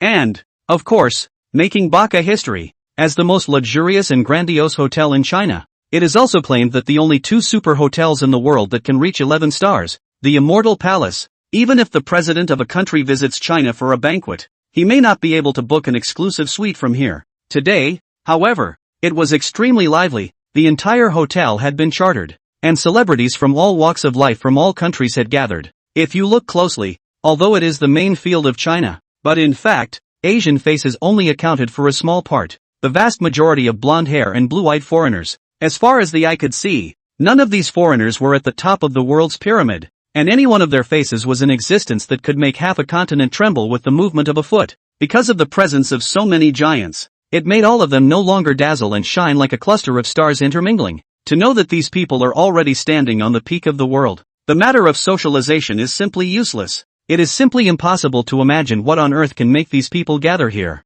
and still be able to communicate in such a calm manner. If one looks closely, it is not difficult to find that these gorgeous nobles, in the midst of their elegant conversation, will always glance at the doorway intentionally or unintentionally, as if they are waiting for something. For them, nothing in the world is attractive anymore. There's nothing you can't get if you want it. But today it was the opposite. The protagonist of the world's top banquet just happened to be an existence that needed to be looked up to and untouchable by all. Outside the Immortal Palace, a plain red flight car was parked in the middle of a group of top luxury cars, looking very eye-catching. In the back seat of the car, Wang was sitting paralyzed on the seat, both eyes closed tightly, and was rubbing the bridge of his nose with his fingers constantly. Old Mister. One was right in the beginning. Going to war in a hurry was the worst decision he had ever made. Being assassinated twice in a row by the Baka nation has caused one's rationality to spiral out of control and lose one's sensible judgment. Although the Baka kingdom has been declared overthrown, has the anger in his heart really been relieved? It did unravel, but it's not what one wants. The planet is consumed internally and it makes no sense. As Wang Zheng's personal bodyguard, Bao Jingdong sat on the side and silently watched Wang Zheng contemplate with his eyes closed. It was, after all, a war of the century, and even if it ended quickly, The consequences and repercussions were extremely long-lasting. Even for a long time to come, China will have to bear the reputation of encroaching on other countries' territories. As the originator of all this, Wang Zhang's psychological pressure could be imagined. The driver-cum-secretary in the front seat glanced at the clock, looked back, and whispered that the Mr. Wang, General Bao, it's getting late. Those foreign guests are waiting, shouldn't we go over? Wang Zhang let out a long breath, pulled open the car door and said, go. Think of it as a lesson to other countries that have an axe to grind. As a deterrent, the moment he stepped out of the car, a large cheer suddenly rang out outside, and countless silhouettes overlapped and crisscrossed under the light, almost all of them as far as the eye could see. Today was the first time that the Chinese pass was unsealed, and it was also the first time that Wang Zhang had made official international contact, and there were no shortage of people coming from all over the world. The term crowded is not an overstatement. In the main hall of the Immortal Palace, accompanied by the pianos playing music, there was a sudden clamor coming from outside the door, which instantly drew everyone to stop talking and look towards the door in unison. Just as his eyes moved away, an unusually young and cool man walked in slowly, the young man's unique Asian face seeming a bit out of place, unlike the blonde hair and blue eyes that took up most of the field. But in the moment this young man stepped into the lobby, all the eyes suddenly became hot. Do not care about the noble and cold posture. Have put down the hands of the highball cup. Fast step rushed to the young man, lest they fall behind. After arriving in front of that young man, they changed their elegant intentions, and actually bowed slightly towards him in unison, respectfully opening their mouths. Hello Mr. Wang, I'm the executive director of the Rochers Group. It's an honor to meet you here. Mr. Wang, I am Cardinal Thueselin of the West, and I offer you my sincerest respects. Mr. Wang, I greet you on behalf of the Order of Skull and Bones. Mr. Wang, I'm Princess Diana of the royal family of Country S. My family's father has specially instructed me, specifically asking me to pay my respects to Mr. Wang. Mr. Wang, this is, facing the crowd of powerful nobles in front of him who kept showing their favor. Wang Zhang nodded one by one and responded one by one, but his expression was quite cold. In the past, these high nobles had a hot face and a cold ass. Not only did they not have half a bit of anger, but instead, they were more attracted to them, and all of them became Wang Zhang's fans, and moved closely with the direction of Wang Zhang's movement. It is no wonder that these existences that can turn their hands to the clouds and turn their hands to the rain in the world are so fawning, only because the young man in front of them, called by the world, is Hand of God. 2 launches, one bringing out the transcenders that have dramatically strengthened Loco's overall national power with just one. One came up with a space interception device that changed the world's scientific research landscape for 100 years, and from then on traveling through any door was not a dream. In addition to these 2 products, what was done behind the scenes was even more astounding. Space Elevator. The ability to arbitrarily transport equipment into space to create the first space base allowed Earth's technological level to leap ahead by a full centuries. The country of China was already ancient and mysterious in the eyes of Westerners, and this young man from the country of China certainly confirmed this view even more. 5 months out of nowhere, one after another cascade of super-theoretical devices far beyond modern technology directly brought China to the throne of world domination. In the words of an old Chinese poem, that is, when you are on top of a mountain, you can see all the mountains. Wang Zhang in the stars, his expression is still indifferent. A touch of self-deprecation in the depths of the pupil of the eyes is hidden. To be able to abandon racial enmity, to be revered by the nations of the world, and to be held in the highest regard by countless people is a miracle. A legend, but Wang Zhang knew that this was not what he really wanted. At this time, the king was being surrounded by countless dignitaries. Not only did he not feel the slightest pleasure, but his mood became lower and lower, and his breathing became heavier and heavier, despite the fact that the country that was destroyed was the Baka country, which is the most deeply hated by all Chinese people. But the matter of starting a war still left a great shadow from Wang Zhang's heart. Does technological progress really only bring about the slaughter of the weak by the strong? Is the law of the jungle really inevitable? Wang Zhang's hands were trembling, and for the first time, he questioned the path he had once steadfastly followed. There would be no strongest in this world. The civilizations beyond the universe were limitless, and no one could guarantee that a stronger civilization would not appear the next moment. What can be done to continue the development? Wang Zhang's thoughts were disorganized and he had a headache. Wouldn't it have ended better if he had stopped there now and let the planet run smoothly? Wouldn't it have been possible to avoid the extinction of Earth's civilization 8,000 years later without his own presence? In the midst of his rambling thoughts, Wang Zhang's face became vaguely pale and powerless. The demon of the heart, both born, in his previous life, Wang Zheng's original intention of developing technology was to lead Earth's civilization to formally move towards the universe and take its place among the countless star-level civilizations. But the result is that the Earth suffers an unmitigated disaster and is headed for total destruction. To live again, to keep the Earth from repeating the mistakes of the last life, and to continue to be firm in the heart of the great scientific research. As a result, the war is once again on its own account. Perhaps the path one is clinging to could really be the wrong one. Wang Zheng's heart was as dead as ashes, and he slowly walked up to the high platform under the embrace of many powerful nobles. Lights gather and all eyes are on them. Wang Zheng's lone figure withered in the center of the high platform, being worshipped and watched by the countless celebrities and nobles underneath him in an almost frenzied manner. After a long time, Wang Zheng gently raised his hand to signal the clamor under the stage to quiet down, and then he spoke out the most shocking news in a flat tone. Thank you all for being here. From today onwards the title of God's hand will be a thing of the past, and there will be no more Wang Zheng in the scientific research world in the future.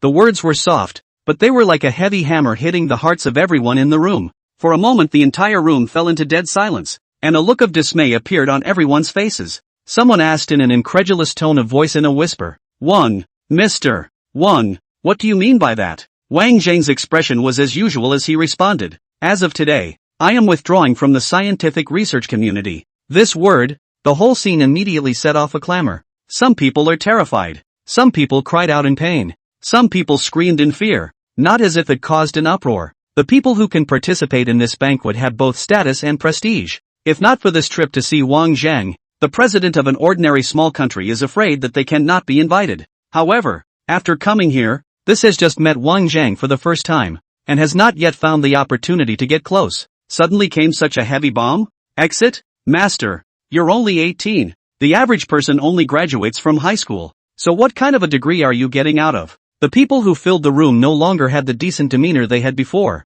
and they all looked at Wang Zheng on the high platform, and advised him in a loud voice, "Mr. Wang, are you experiencing something? Many things I am willing to do for you. Mr. Wang, please also think twice. The world can't live without you. Wang Zheng, damn you. You actually hid such a big thing from me." The hissed curse was unusually harsh amidst the many exhortations, causing everyone to twist their heads to look. In a corner of the meeting hall, Bao Jingdong's face was blue as his gaze fell dead on Wang Zheng. Bao Jingdong's heart throbbed, and only then did he realize it as an afterthought. No wonder these days have been feeling that Wang Zheng is not quite right, handing over many advanced theories to the state in a brainwave, not to mention that the person is not as active as before. I thought it was because the scientific research had hit a bottleneck, but it turned out to be such a whole mess. In the face of countless people's almost pleading exhortations, Wang Zheng was indifferent, and even Bao Jingdong's questioning did not explain again, and silently left from this banquet that could be called the banquet of the century. After the banquet, the news of the Hand of God's retirement shook the whole world,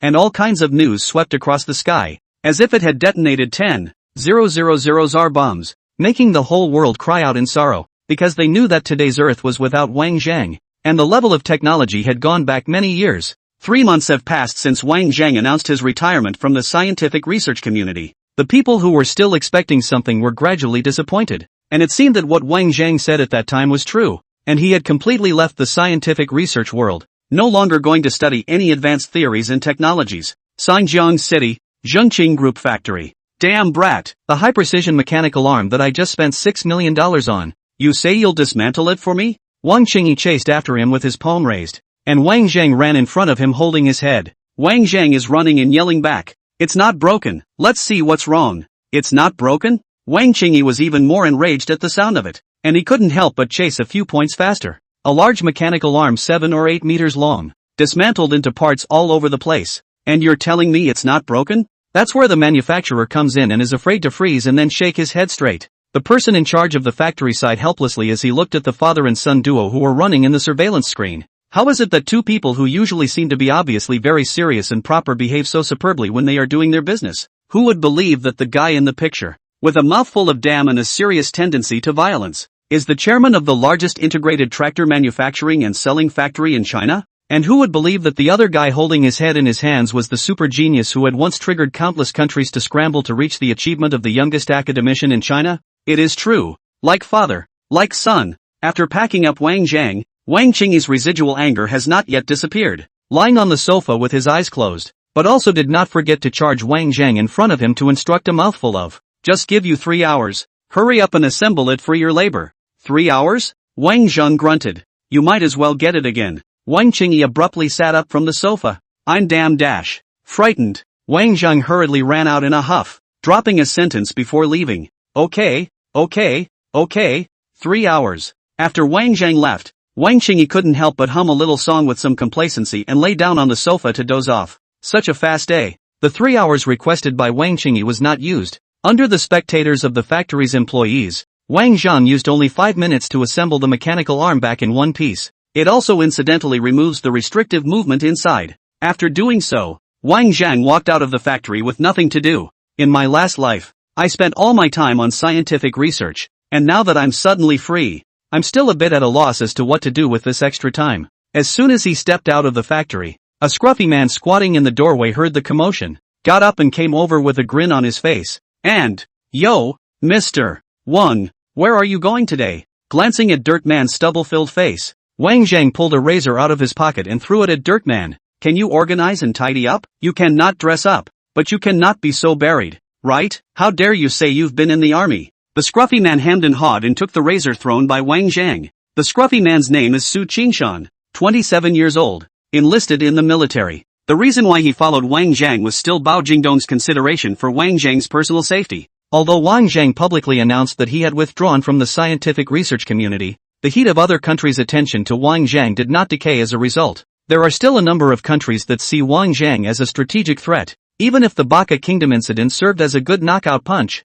who can guarantee that there won't be any mishaps? So, for insurance purposes, Bao Jingdong appointed a soldier known as the King of Northwest Soldiers to closely protect Wang Zheng's safety. Regarding the matter of having someone close to protect him, at first Wang Zheng was a bit resistant. After all, a lot of novels nowadays are blah blah blah about sticking up for the mistress and then falling in love over time. After substituting this kind of plot, even two big old men are more or less uncomfortable. When we met, Wang Zheng resisted even more. You call this a soldier's king? Bearded and unkempt. One would think he had fled the country. The grooming, the hangdog temperament, is not related to the military at all. You should know that the discipline of the Chinese army is the strictest in the world. Casting an iron army with discipline. This kind of guy should never be allowed to appear in the ranks of Chinese soldiers. In this regard, Bao Jingdong's explanation was that Su Qingshan had indeed been an extremely outstanding soldier, who had been prominent from the beginning of his enlistment, and had participated in no less than 100 actual combat operations alone.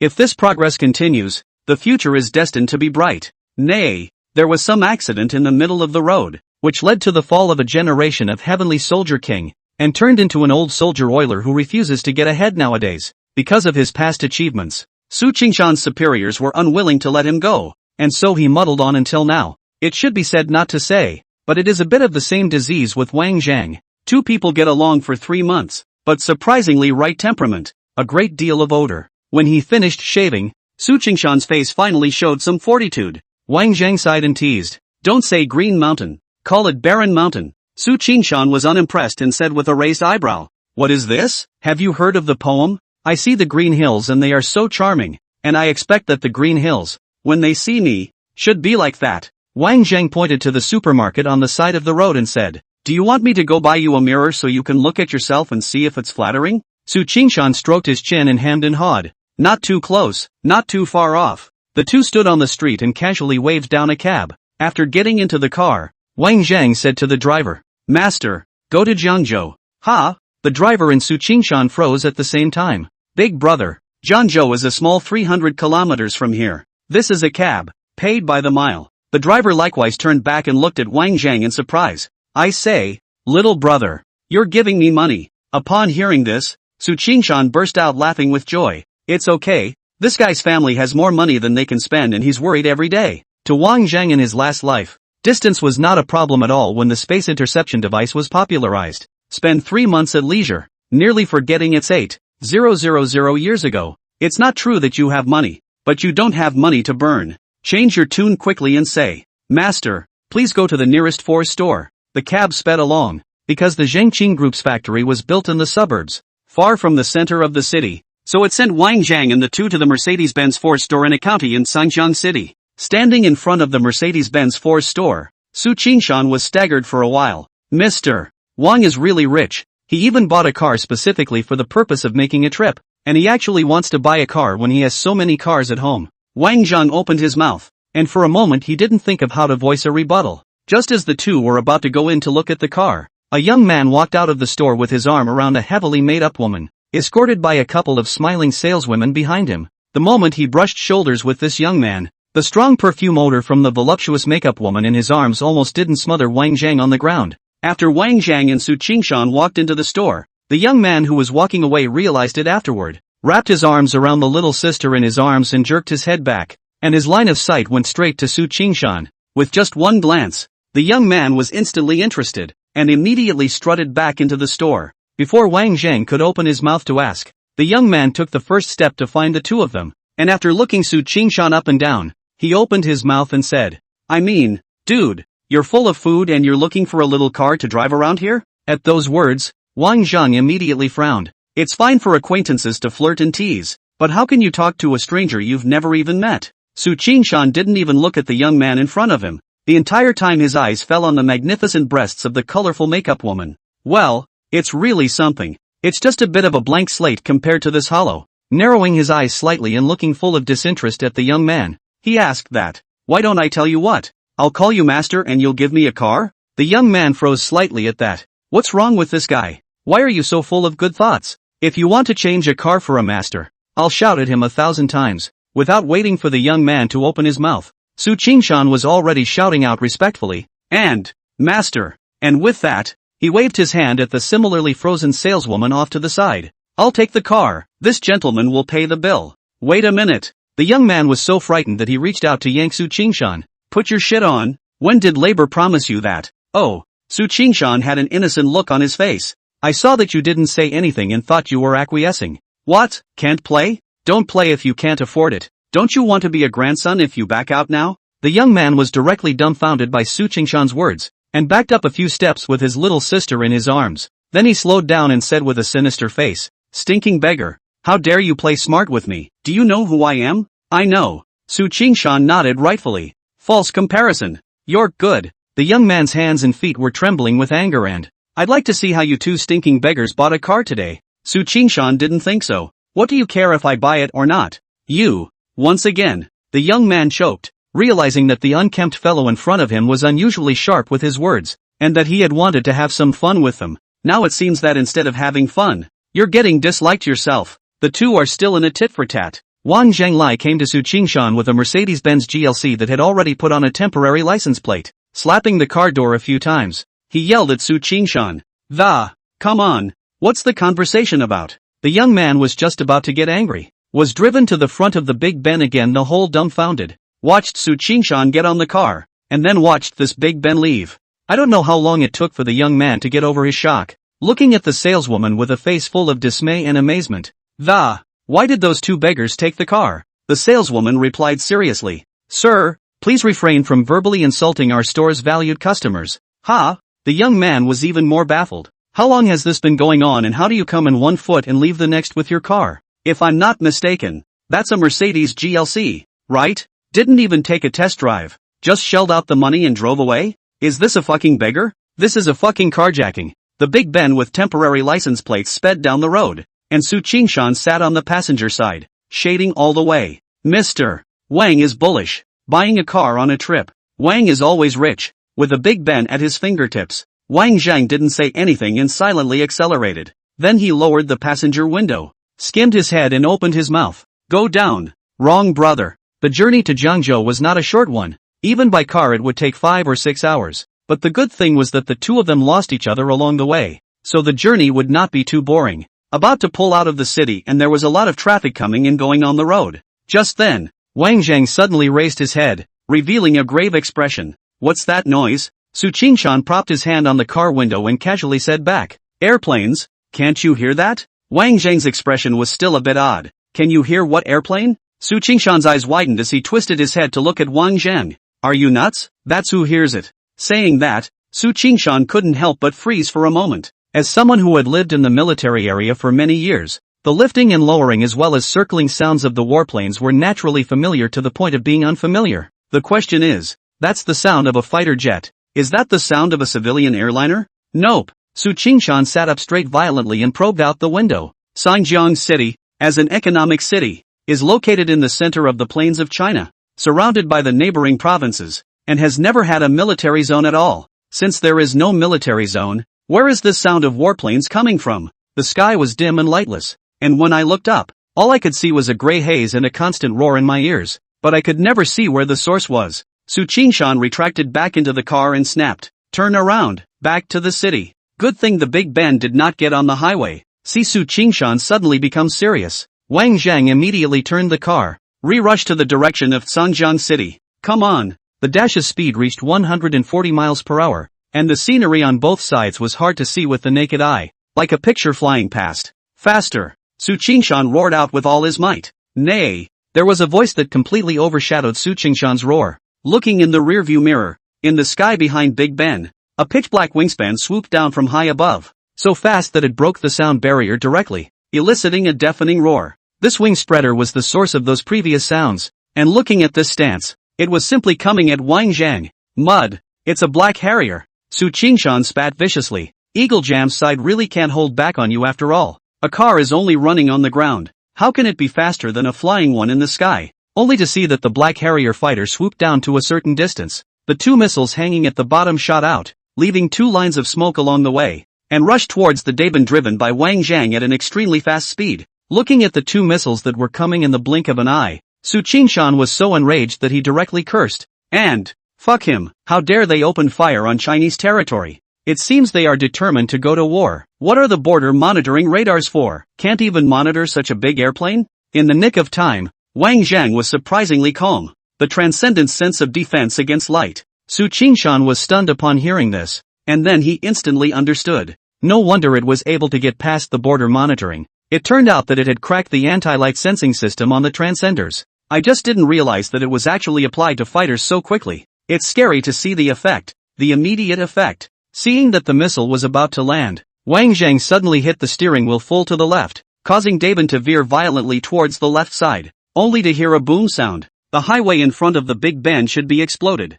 Countless layers of soil together with the debris was lifted up, causing the earth to shake at the same time, but also came from countless hissing cries of alarm. The heat wave came in and nearly toppled Big Ben to the ground. Su Qingshan looked at Wang Zhang in surprise, greatly surprised by Wang Zhang's amazing car skills. A second missile came flying in, again the same way, and mysteriously dodged a bullet. Not waiting for Su Qingshan to breathe a sigh of relief, Wang Zhang once again turned the corner and unexpectedly deviated from the direction to the city. Where are you going? Su Qingshan lost his voice. Wang Zhang, with a sullen face, glanced at the pursuing fighters behind him and said in a cold voice, "Have you thought about how many people will die if you let this thing into the downtown area?" Su Qingshan opened his mouth, but still suppressed the words in his heart. Then you want to think about it. If you Wang Zhang died, how many people will follow the funeral? Just then, Big Ben's display lit up with a phone call, and Bao Jingdong's voice came out. Wang Zhang, we just received news that a group of extremist military power elements from the Baka country have smuggled into the Chinese territory. And this group of military power elements previously stole Eagle Sauce's experimental fighters from the GA base. Be careful on your side. Wang Zhang was just about to speak when a missile suddenly exploded from the roadside. A loud roar exploded Bao Jingdong's head. What's that noise? Wang was staring intently at the road ahead and said to himself, what do you say? Where are you? I'll send someone to meet you. Bao Jingdong hurriedly opened his mouth. Zhangjiang City Suburb RU Chang Street. License plate number Sean A35989. Turn on the space interception device when we go over there. Yes. After Bao Jingdong answered, he hung up the phone decisively. It didn't take long for Bao Jingdong to lock onto Wang Zhang's Daban, and a circular light ball appeared out of thin air from 500 meters ahead. Wang Zhang pressed the gas pedal to the floor and headed straight for the light mass. 400 meters. A missile exploded directly in front of him, and the fire and smoke directly wrapped up the Big Ben, along with the earth sinking into a huge deep pit. Fortunately, Wang Zhang once again showed amazing car skills. Watching the Big Ben is about to fall into the pit, directly on the edge of the pit enthusiastically, so that the whole car is flying high, safe across the deep pit. A bumpy ride. Even Su Qingshan was a bit overwhelmed. His whole body was stuck to the seat, his hands gripping the armrests above his head. 300 meters. The roar of the Black Harrier fighters seemed to be right in one's ears, so loud and cranky that one had a headache. 200 meters. 100 meters. Closer and closer to the massive light, closer and closer to life. Suddenly, another Black Harrier fighter appeared in front of it. The missiles at the bottom are long calibrated. The moment they saw Wang Zhang approaching, two missiles shot out in a booming sound. At the same time, The Black Harrier fighters in the rear similarly fired off 2 missiles, 2 in front and 2 behind, completely blocking the road. Wang Zhang watched as the pupils of his eyes plummeted, and in a low voice, he said, "There's no way out." In an instant, the missile crashed into the earth and into the brand new Grand Prix. Explosions rang out and flames rose to the sky. The ball of light was still hanging ahead, but it was slow to wait for the speeding Daban. Far away in the command headquarters of the Northwest Military Region, Bao Jingdong, in the midst of wandering and pacing, suddenly heard the heartbreaking news that, report, Wang Zhang and Su Qingshan's heat source signal has disappeared. A small border city in the southeastern part of Nanjiang province, Jiangcheng. The road was sparsely traveled, and most of the surrounding stores were closed, making it more or less bleak. A halo of light suddenly appeared out of thin air on the silent road, followed by 2 figures falling out and landing solidly on the ground. These 2 were Wang Zhang and Su Qingshan. The clothes of the 2 were shaken to pieces by the aftermath of the explosion, and their bodies were stained with black traces. In a sorry state, because of his self-denial, Wang Zhang did not carry enough advanced equipment on his person, resulting in the attack being extremely severely damaged. If it wasn't for the last critical moment, using the only piece of space a shuttling device to randomly change the status, this world would be completely devoid of Wang Zhang and Su Qingshan. Despite this, the 2 were still seriously injured by the aftermath of the explosion, so much so that after falling to the ground, they didn't even manage to struggle and directly fainted. 2 wretched men covered in black smoke lay sprawled on the highway and immediately attracted a crowd of spectators, added to the fact that this county was already silent, so that it made a huge commotion straight away. Only most people were still in a wait-and-see mindset, and even if the 2 Wang Zhangs were severely injured, they did not dare to rush forward. After all, with 2 people coming out of nowhere, nothing was clear yet. In case there was some kind of potent contagious disease, son, come back soon. The past is the past. Whether it's 6 years, or 60 years, what has happened will never fade with time, and naturally it will never pass. Zhang Dejai hung up his father's phone and sighed again after a long time without words. Born in a family of traditional Chinese medicine, Zhang Dejai, because he is used to seeing the family's hook and line, ran alone to this town away from the hustle and bustle. After living in Jiangcheng for a few years, he actually also met a love. The 2 love each other, and soon came together. Zhang Dejai loved him so much that he even went so far as to join the family as a son-in-law. At that moment, the phone in his hand rang again. Mom, what mom? I told you to go buy some groceries. How long have you been stalling? If you don't know, you'll think you're dead. Eating and drinking from the Chun family. What more do you want? Snarky words poured into Zhang Dejai's ears like a tidal wave. Zhang Dejai listened to it as also accustomed to, and hung up the phone, put the phone back into the pocket, carrying the hand-bought vegetables ready to go home. Halfway to the road, suddenly saw a large group of people clustered not far ahead. The noisy clamor sounded continuously. Zhang Dejai didn't have the slightest curiosity and directly crossed over. Within a few steps, I heard someone in the crowd sigh and say, "Hang on, these 2 are too badly injured. You can see that even the skin on their backs is lifting up. They probably won't last until the ambulance comes." Upon hearing this, Zhang Dejai was shocked in his heart and immediately rushed over. Squeezing into the crowd, he saw 2 figures covered in black smoke and a burning smell sprawled on the ground. Spread out. The patient needs air. Zhang Dejai began to evacuate the crowd of onlookers.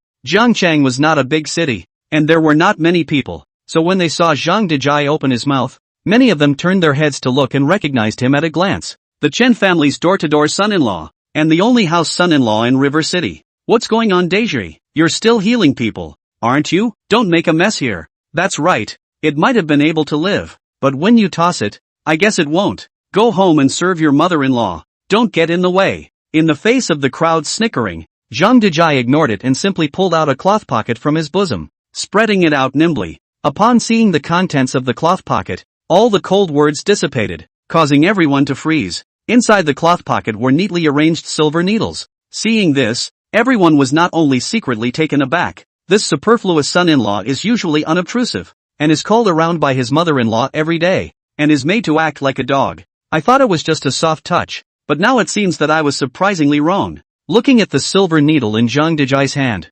everyone stopped talking. More so, he tacitly accepted Zhang Dejai's behavior at this time from the bottom of his heart. After all, who's okay with going out and carrying around silver needles? Human life is a big deal. I think Zhang Dejai will not dare to mess around. In full view of everyone, Zhang Dejai slowly drew out a silver needle. Suddenly, the crowd was staggered. It was only because Zhang Dejai's entire aura changed immediately after he pinched the silver needle. From a bland and even a little disheveled young man, shifted to start ling-ling sharp. Many people who were familiar with Zhang Dejai had already begun to cry out in shock. Before the shock in the eyes of the crowd faded, Zhang Dejai cupped the silver needles in his hands and began to rapidly wave them over Wang Zhang's body at a speed that could not be seen by the naked eye. Just now the vitality is still low and nearly severed breath. After Zhang Dejai's hand, even can vaguely hear the sound of breathing. God is divine.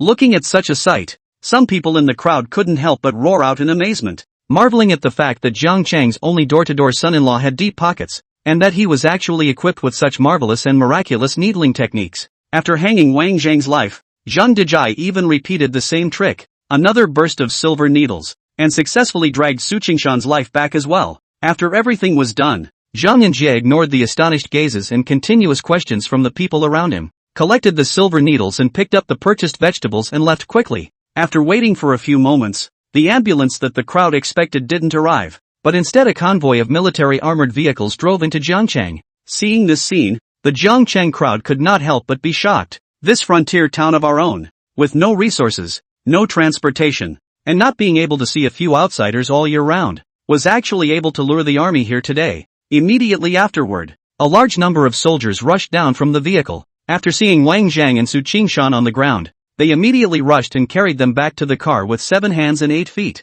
Report, successfully found Wang Zhang and Su Qingshan. All vital signs are poor, but not life-threatening, the caller responded, and began giving orders. Do whatever it takes, give me the best medical treatment you can, and make sure you bring the 2 back from the death line as soon as possible. Understood. Amidst the shocked expressions of the people of Wujiang City, the armored car convoy camped on the spot and quickly set up a temporary operating room for the rescue of Wang Zhang's duo. Seeing this, quite a few people had already realized that the 2 people lying on the ground just now were definitely not ordinary, and could actually make the military treat them like this. Amidst the chatter, someone stepped out of the makeshift operating room. Looking at the crowd of onlookers, he asked aloud that, "Who helped stabilize the injured just now? Please come out." At those words, the murmur of the crowd of onlookers became louder and directly exploded. Saved 2 great men who were not to be trifled with. Zhang Dejai is going to be rich. In the silence of the ward, there was only the sound of dripping from the monitoring instrument from time to time, and nothing else. Wang was waking up from a sharp pain, and the first thing he saw was the clean white ceiling. Awake? Clinical Su Qingshan's back was against the wall, his body was covered with bandages, and his appearance was very funny. Wang Zhang twisted his head with some difficulty and realized that he was even worse off than Su Qingshan, the bandages binding him so much that he couldn't even achieve sitting up. Wang Zhang's eyes were lifeless, staring at the ceiling in a daze, and only after a long time did he spit out a sentence softly in a raspy voice. "I can't believe I'm still alive. Mr. Wang, you're awake." Several military doctors rushed in from outside when they heard the conversation coming from the ward. Wang Zhang gave a and was just about to sit up, followed by a military doctor who pressed him back down. "Mr. Wang, your injuries are more serious, and from what I can see, the degree of healing is poor, so for the sake of your body, please refrain from movements with excessive amplitude." Listening to the words of the military doctor, Wang Zhang could only lie down obediently. Glancing sideways at Su Qingshan, he found that Su Qingshan was smiling gloatingly at himself. Why is this guy able to sit? Wang Zhang began to express his dissatisfaction. The medic froze at that, then said, "Mr. Wang, your physical fitness is indeed." The word stopped just in the middle of the sentence, but made Wang Zhang close his eyes in shame. "In the end, it's still because you're weak." In order to prevent Su Qingshan from continuing to ridicule himself, Wang Zhang could only change the topic and said, "What is this place?" The medic answered truthfully, "A border town in the southern Jiangsu province called Jiangcheng." Wang Zhang was silent for a while and continued to look at the ceiling. After a moment passed, Wang Zhang leisurely opened his mouth. "I shouldn't survive." As the words came out, Su Qingshan along with several military doctors froze at the same time. "What the hell are you talking about?" Su Qingshan looked angrily at Wang Zhang and cursed. "You can talk. You can breathe. You can fucking gasp at me. You're alive and kicking and you're saying you're not going to live?" For the first time, Wang Zhang did not speak out to refute Su Qingshan's words and silently looked at the ceiling without saying a word. One could not be more clear about the power of those 4 missiles. The mere force of the powerful impact crashed through the hard shell of the Grand Prix and directly into the car.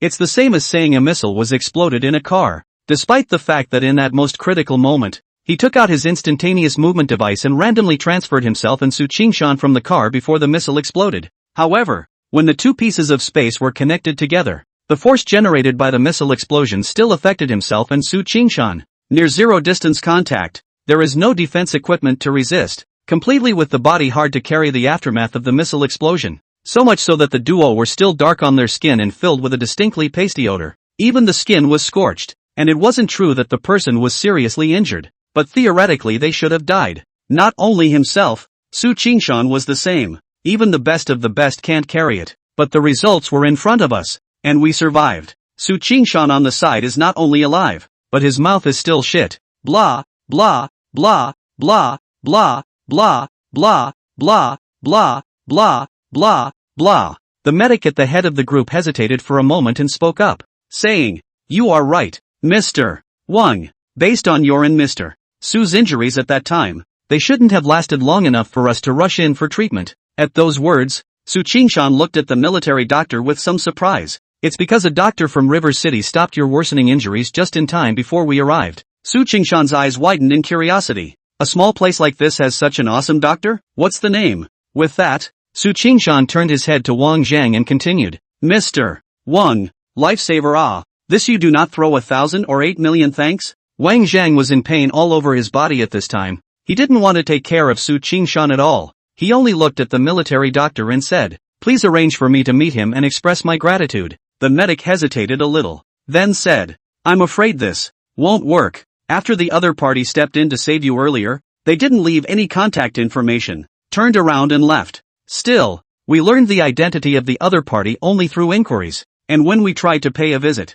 we were likewise refused by the other party. And," the medic paused and continued, "the other side is not licensed to practice medicine. The divine doctor, it must be the divine doctor." Su Qingshan slammed his thigh and said excitedly, "I know, this is the high person who doesn't care about fame and fortune and lives in seclusion. It's so sensational. Mr. Wang, I must thank you." Wang Zhang tilted his head to look at the four hanging on the bedside, skipped right over Su Qingshan's statement and said softly, "Forget it then. It's better to wait for a few days and I'll pay a visit in person. How many people lined up to chase my Su back then? Why did she fall for such a thing as you?" Inside a small two-story building in Jiangchang, a woman with a rather bloated figure sat on the sofa in the living room with her legs crossed, cursing as she knocked on melon seeds. No skill. Still have to let the daughter-in-law support. Day in day out in addition to buying food to cook is sweeping the floor mopping. Living is not as good as a woman. When the door son-in-law also did not see you such a wimp. In the face of the woman's continuous insults, Zhang Dejai seemed to have long been accustomed to it,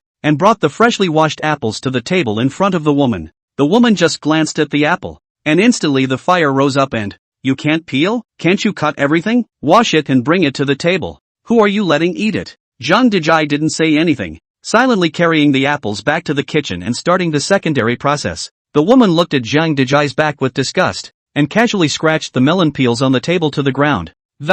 Not a bit of talent. He was about to go to his room for a nap when suddenly there was a doorbell ringing. The woman just wanted to yell at Zhang Dejai to open the door, but also felt that this son-in-law really cannot take the hand. So the anger of their own walked up and opened the door. The moment the door opened, two soldiers in pine green uniforms came into view. The woman was instantly quite honest, and in a soft tone of voice she said, "Comrade, is this something?" One of the soldiers smiled and spoke. "Excuse me ma'am, I'd like to ask if we have a doctor by the name of Chang?" Dr. Chang? The woman shook her head without hesitation and, "No, there's no doctor in my house, not to mention no one by the name of Chang dash." The words stopped here, and the woman suddenly remembered that this door-to-door son-in-law of her family was surnamed Zhang. But it doesn't matter if the last name is Zhang. It's a waste of space that can't be taken anyway. "Comrade, you should be looking in the wrong place." One of the soldiers looked up at the door number and queried that. "That's right, it's here." With that, he looked back at the woman and asked again, "Ma'am, is it true that we don't have a doctor named Zhang Dejai in our house?" "What?" The woman was so astonished that she lost her voice outright and, "Dejai Zhang, doctor? Comrade, you are mistaken. The soldier's face is smiling. It must be right. This is it." No, that's not what I meant," the woman said, waving her hand back and forth. "I do have this man Zhang Dejai in my family. My Chin family's door-to-door son-in-law, but all he knows how to do is stay home all day long, and he hasn't been out of the house every day except to buy groceries, not to mention being a doctor of any kind." "Then can I trouble you to call him out?" The woman was shocked and suddenly realized something. Being approached by a soldier to ask for someone. It's hard to believe that this door-to-door son-in-law of my family is still a murderer who has been roaming around for years. No wonder he didn't go out every day and didn't step out of the door. and he didn't react at all even after being scolded by himself so much, so it was to hide himself. The woman hastily lowered her voice, pointed her finger to the kitchen, and whispered, "Comrade, that murderer is in the kitchen." I say how a big man's family is willing to run to the woman's house as a son-in-law. Murderer? The two soldiers not only cried and laughed a little after hearing this, but looked at the woman in front of them who was full of seriousness and earnestness, and lost their laughter, saying, "Ma'am, I think you've misunderstood. Mr. Zhang Dijai saved 2 people yesterday when he went out to buy groceries. These 2 people are very important to us. If it wasn't for Mr. Zhang, it might not have worked. That's why we're here today specifically to show our appreciation." Ha! The woman was utterly stunned, still somewhat incredulous, and impossible, absolutely impossible. In the middle of the conversation, Zhang Dijai had walked out with a cut apple. Seeing Zhang Dijai, the 2 soldiers immediately revealed a smile. "Mr. Zhang, hello again." Zhang Dijai's expression suddenly sank, and he said unhappily, "Didn't I already say not to bother me? It's just a show of hands. No need for your thanks. You guy, how do you talk to 2 comrades? While the woman was surprised, she still didn't treat Zhang Dijai as a human being and directly opened her mouth to sternly reprimand him. Zhang Dijai silently suffered, placing the cut apple on the table and turning to walk into the house. Only then did the woman turn back, satisfied that, 2 comrades? I think you've seen it. How could this door-to-door son-in-law of my family have the ability to save people? You must be mistaken." The 2 soldiers smiled bitterly, looked at each other and rant. With that, he turned and left. After a week of recuperating in Jiang Cheng's hospital room, Wang Zhang's injuries recovered quickly and he was already able to get off the ground and walk around freely. On the contrary, Su Qingshan had already been walking as fast as he could, and had eaten a lot of food. At night, Wang Zhang was sitting alone in the courtyard in the cool, his head slightly tilted, looking at the sky full of stars, not knowing what he was thinking. Su Qingshan, who came back from walking, saw that Wang Zhang was alone in a daze and followed with his but sitting next to him. "Mr. Wang, what are you thinking about? So sad." Wang Zhang glanced at Su Qingshan and said softly, "I'm wondering how those 2 black harriers found us and how they locked onto us, after having escaped a narrow escape. Now when I think back carefully, there are too many doubts about that day's encounter. For one thing, those 2 black harrier fighters were confirmed to be indeed products of Eagle Jam's R&D center base in Japan without a doubt. But the Eagle sauce of the R&D base of how tightly guarded. Even a mosquito cannot fly into the second. Not to mention can be mixed into the 2 black harrier also strutting to drive away. This doubt is also easy to explain. After all, the black harrier, such a large object, accidentally lost is certainly impossible. To lose must be deliberately lost. Secondly, how did these 2 black harriers get past the border surveillance and then find themselves without incident? Avoiding border monitoring can be done with the Transcender's anti-light sensing technology, but it can find itself in 9.5 million square kilometers of territory with pinpoint accuracy. And he was still driving a car that he had only just bought less than an hour ago.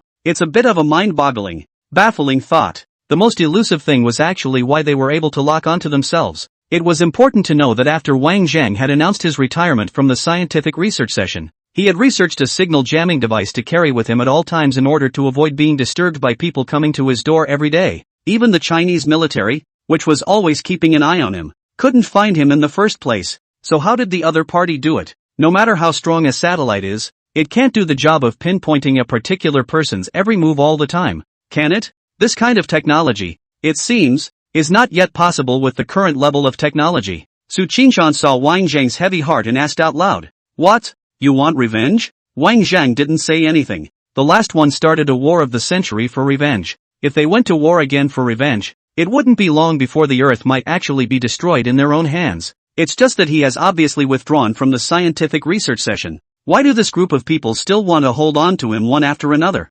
Extremist militaristic remnants of the Baka Kingdom? There is absolutely no way that this incident could have been their doing. Also, there is something equally perplexing. As the world's premier superpower, there is no excuse for Eagle Jam to have a higher level of research than other countries. But for all the equipment that he took out that was far beyond modern technology, it was surprising that he was able to drill and crack it in such a short period of time as well. Should we say that human beings are infinitely intelligent? Or should we say happenstance? In the midst of his contemplation, Wang Zhang suddenly trembled violently and shivered solidly. In an instant, cold sweat seeped out of Wang Zhang's forehead, because he came up with a highly unlikely and highly probable guess. Extraplanetary civilizations. There are actually extraterrestrial civilizations that have always existed on Earth, been secretly aiding Hawk Jam. and then taking advantage of the opportunity to make high resources out of it myself. It would be easy to confirm this suspicion, yet extremely risky. That would be to continue to stay here in Jiangcheng and see if it was the Chinese army or the two black harriers that were arriving behind them.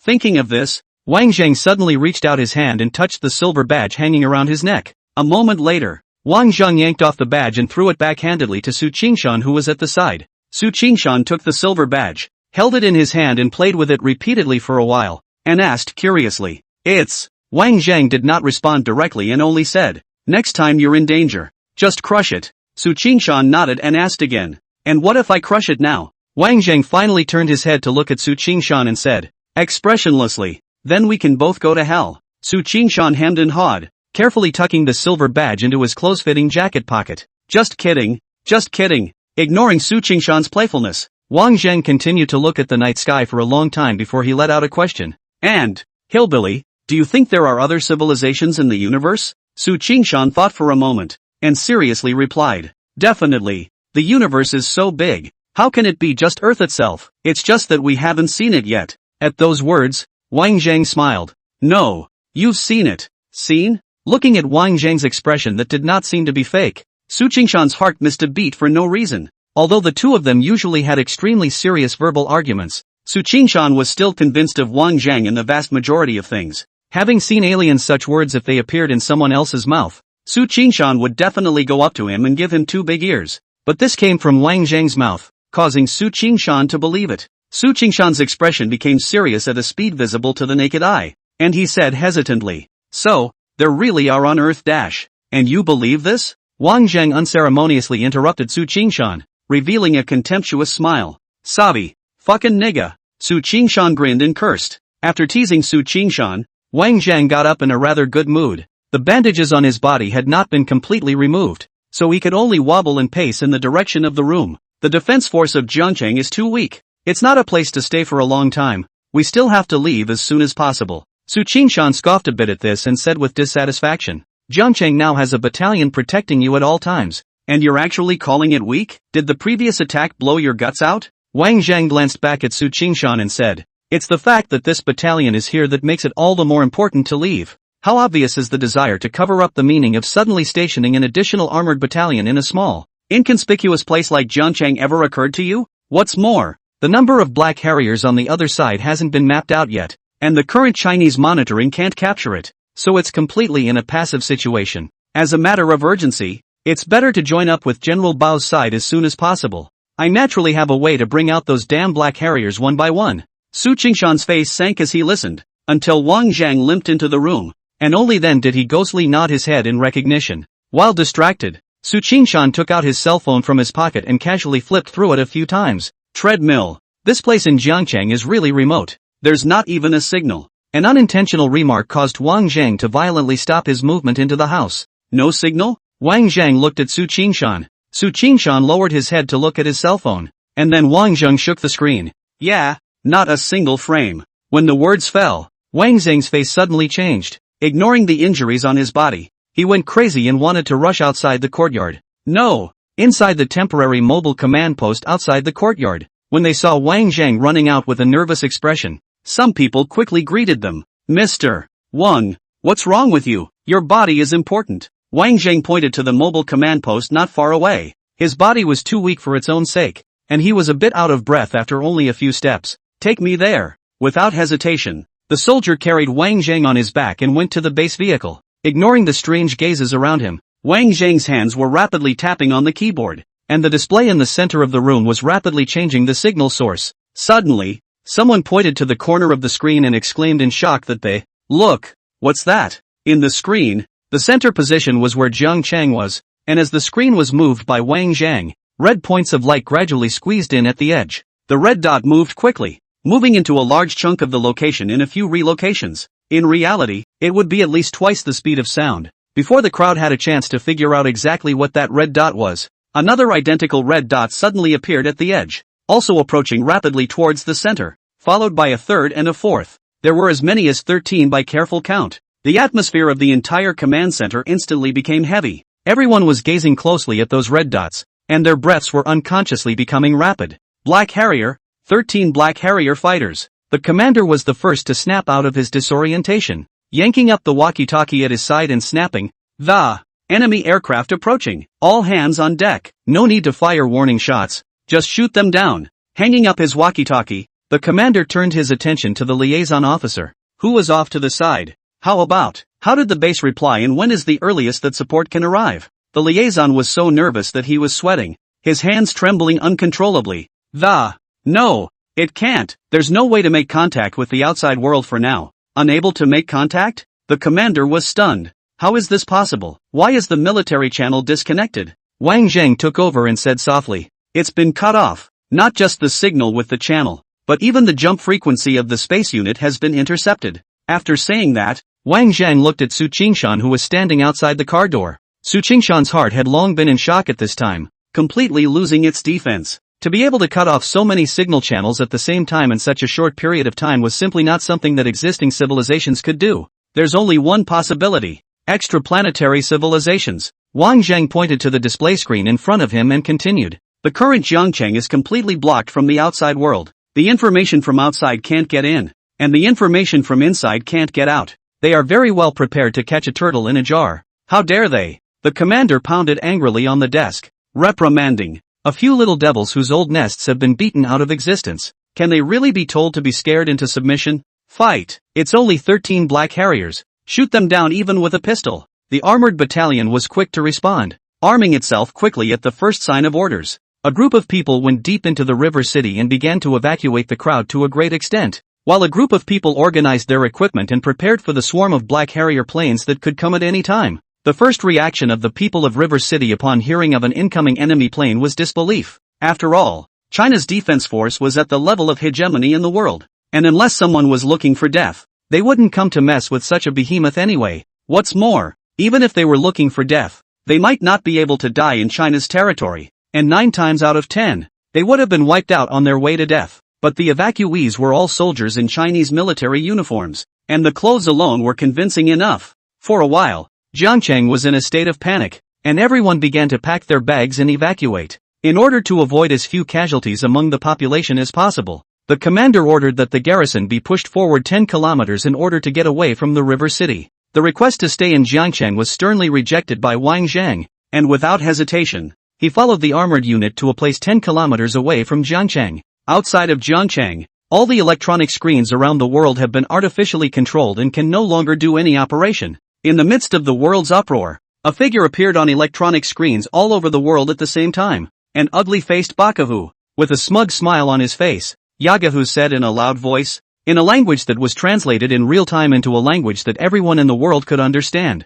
Humble people, let me now introduce to you the new masters of the future Earth. Looking at the arrogant and incomparable Bakahu on the screen, people all over the world secretly clenched their fists, while at the same time being amazed at what was happening in front of them. Not only has this Bakahu managed to hack into electronic devices all over the world, but it has also been able to convert the language into different languages from different regions in order to make it easier for everyone to understand what it is saying. This kind of technology is a little too scary. Boo! Bao Jingdong shattered the screen in front of him with a punch, and the Bakahu in the image instantly twisted into a ball, turning into countless shattered points of light. Even so, there was still sound coming from the TV intermittently. Damn it! Bao Jingdong's teeth were clenched, but an unprecedented sense of powerlessness was born in his heart. Has Wang Zheng gotten in touch yet? Still, not yet. Not only Wang Zheng, the armored battalion that our army sent out to protect Wang Zheng has also lost contact. Bao Jingdong braced his hands on the table with a slightly grim expression. This kind of crushing invasion on a technical level really makes people feel desperate.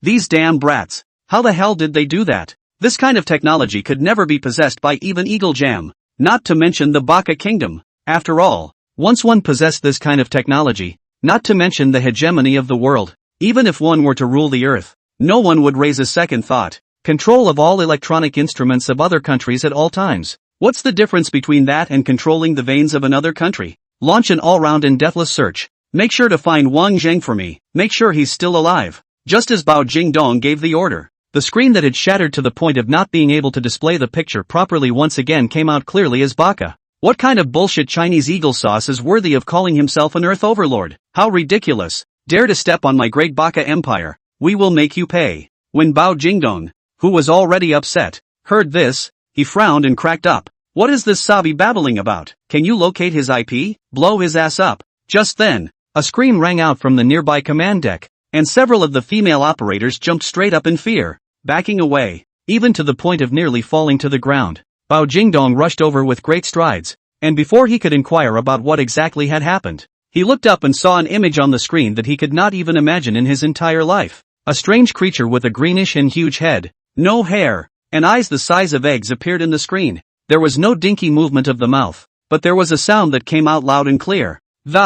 Greetings, dear Earthlings. I come from the Holma Nebula, a million light years away. Don't worry, we don't mean any harm. Looking at the sickeningly deformed head on the screen, many people frowned and covered their mouths with incredulity. This is for real? It wasn't just China. The whole world had blown up. This was the day that the rumors of the existence of alien civilizations in the universe were truly confirmed. But no one took the lack of malice in this guy's mouth seriously. After all, who would come up and usurp the world's electronic devices to show their strength if they really came with good intentions? Demonstration. Playing God. Bao Jingdong stared viciously at the monstrous big-headed monster in front of him, his heart vaguely flooded with fear. It's so easy to take over the world's network signals and electronic devices. So is the next step going to be to hack into the weapons systems of various countries? All the heads of state just shuddered at the thought. If all of our own weapon systems were taken down, then humanity would truly be fish meat on a slab, to be slaughtered. It was no wonder that the heavily defended Eagle Jam base in Japan had been invaded so quietly that it wasn't even clear how many Black Harrier fighters had been lost.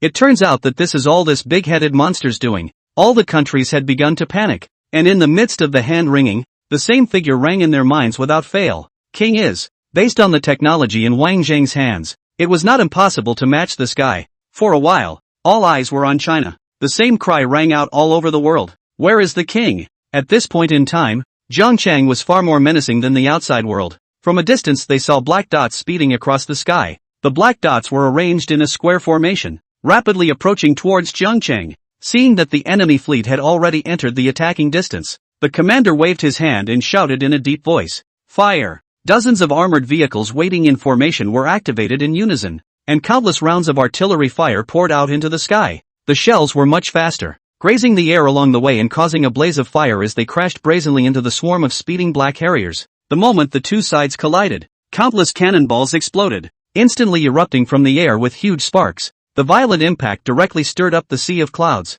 and the flames dazzled to the point of overshadowing the sun's rays, and continuously churned in the sky. Play it again. After a round of flak, the commander did not dare to linger and continued to give orders to fire. The shells were quickly loaded and fired in unison once more. Before the distant roar had dissipated, artillery fire from this side followed. The loud explosions were like thunder, one after the other, and the flames were so strong that they shattered the clouds in the sky. Just as there was a gap between the third round of shells being loaded, figures emerged from the smoke, followed by a second, third. 13 Black Harrier fighters withstood 2 rounds of artillery fire unscathed. How is this? How is this possible? The commander's face suddenly paled, and his body nearly collapsed to the ground with an accompanying shake. Amidst the clamor, only Wang Zhang noticed a fine grid barrier in front of the Black Harrier fighter. It was this barrier that managed to block the artillery fire. A third round of shells was loaded, but there was no time left for the commander to give orders. Black Harrier has arrived. The oppressive sound waves resounded from overhead,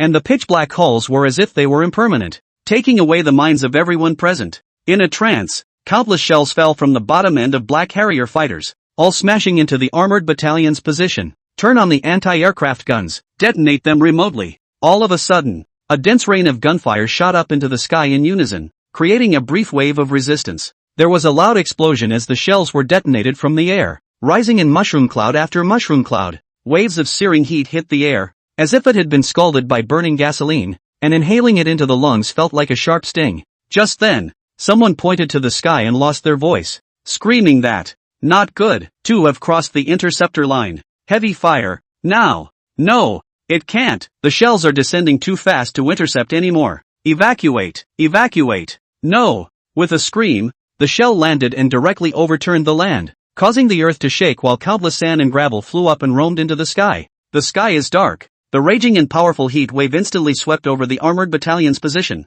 and the unspeakable power blew and shook the vehicles so violently that they were almost overturned on the ground. Just after the shells fell, the commander rushed out of the mobile base like a madman, ignoring the aftermath that was still raging uncontrollably outside. his eyes darting around the position. Where is Wang Zheng? Where is Wang Zheng? Quickly report the casualties to me. Report. Report. The missile just hit one of our heavy infantry vehicles head-on. 5 people on board. None of them survived. Upon hearing this, the commander, the corners of his mouth twitching violently for a few moments, his body shaking with extreme anger, hissed that, "Kids, you're looking for death." With that said, he looked up into the sky. The Black Harrier fleet had flown far away after dropping the first round of bombardment, and judging by the trajectory of their turning heads, the next round of bombardment was expected within 3 minutes. Concentrate your fire. Don't scatter your targets. Shoot one down if you can first. It doesn't make sense. Wang is slowly walking out of the smoke with the help of Su Qingshan, gray head and face,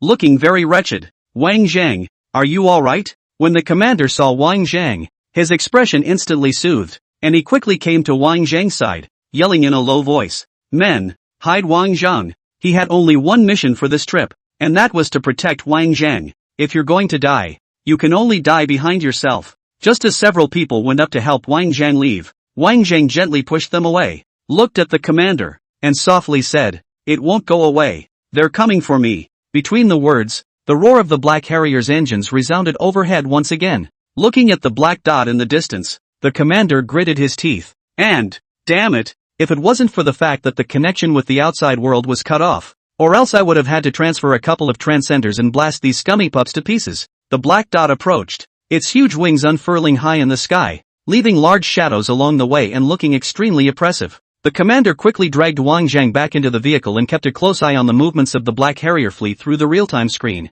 As he watched the Black Harrier fleet approach, the commander gripped his walkie-talkie tightly in his hand and snarled out that the fire. Before the command could be successfully sent, a burst of turbulence suddenly came out of the intercom, followed by a flickering of the lights in the car, followed by a complete extinction. For a moment, the entire car was dark. What's going on? Wang Zheng quickly came to the console and said in a deep voice, "The system was cut off after the intrusion, and now the firepower we have in our hands is a pile of scrap metal. How is this? How is this possible?" The commander said incredulously, "If the brats have this kind of technology, how can they be powerless in front of our army?" It had only been a short time, and it had not even been necessary to approach their own position to paralyze an entire armored battalion position with a brush of the shoulders. This kind of technology, unheard of. In a panic, Wang Zheng snatched the right to maneuver the main console. His fingers danced quickly, and in less than a moment, the lights in the car came on again. "I need a minute, and while there's no way to get in touch with the outside world for the time being, I can guarantee that I'll solve the problem of the position's fire system being cut off in a minute." Hearing Wang Zheng's words, the commander answered without any hesitation and decisively took down an automatic rifle from the wall and rushed out of the car with great strides. "It's only a minute. Guys, grab your guns and follow me. Shoot down all these annoying birds overhead." As the commander rushed out, the others also rushed out with guns in their arms without hesitation. The tiny gun muzzles shot out countless dense streams of bullets, but in front of the Black Harrier fleet, they were indeed so insignificant. Seeing this scene, Wang Zheng could not help but tighten his heart. In my last life, there was a déjà vu scene. The roar of the fighters loomed, and the soldiers poured their fury into the rifles in their hands, raining them down on the Black Harriers high in the sky. "Kid, I'll fuck you up." The stream of bullets slammed into the Black Harrier like moths, but were easily blocked by the barrier in front of the Black Harrier, failing to do any damage. The endless roar of a swarm of Black Harriers flew in, darkening even the sky. Dozens of icy missiles fell vertically,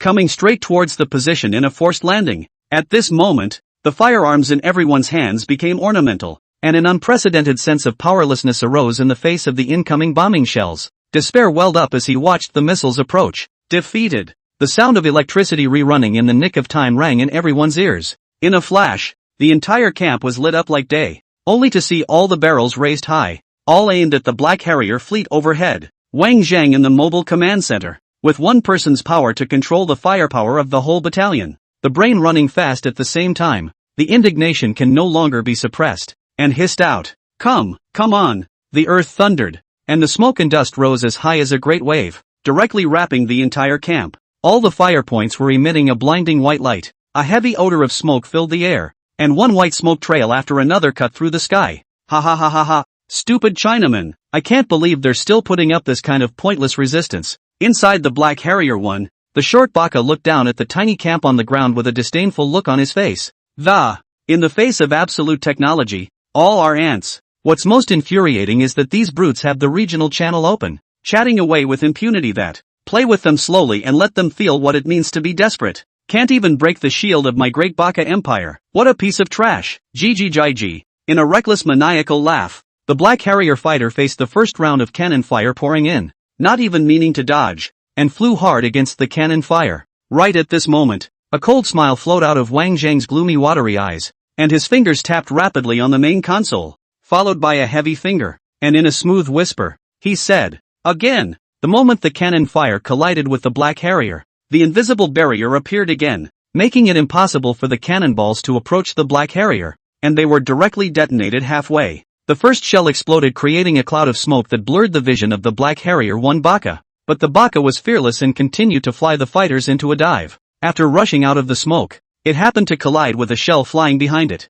A useless struggle. The Baka sneered and continued to push down on the lever, keeping the dive going without a care in the world for the shells in front of him. The smirk on Baka's face dissipated as he practiced. Unlike earlier, this shell seems to be a little too close for comfort. Soon the Baka's face paled and he instantly shrieked and uplifted the lever, desperate to shift. The barrier is not in effect. As the Baka looked on in horror, the shell easily crashed through the glass and straight into the cabin. "No!" Baka hissed and watched as the shell crashed into his chest. Boom! A brilliant spark rose in the sky. The leading Black Harrier fighter was blown to pieces by the missiles, turning into countless burning sparks that spilled out. "It's done!" All of them could not help but cry with joy, all of them lifting a strong breath of confidence for the powerlessness in their hearts just now. Turns out these damn ghosts aren't invincible. On the other hand, the Black Harrier fleet side was in disarray. What's going on? Doesn't this barrier block all damage? Why would it still be hit? Mud. It must have been poor flying skills on the part of the Skitstaller, and a mishandling of the maneuver.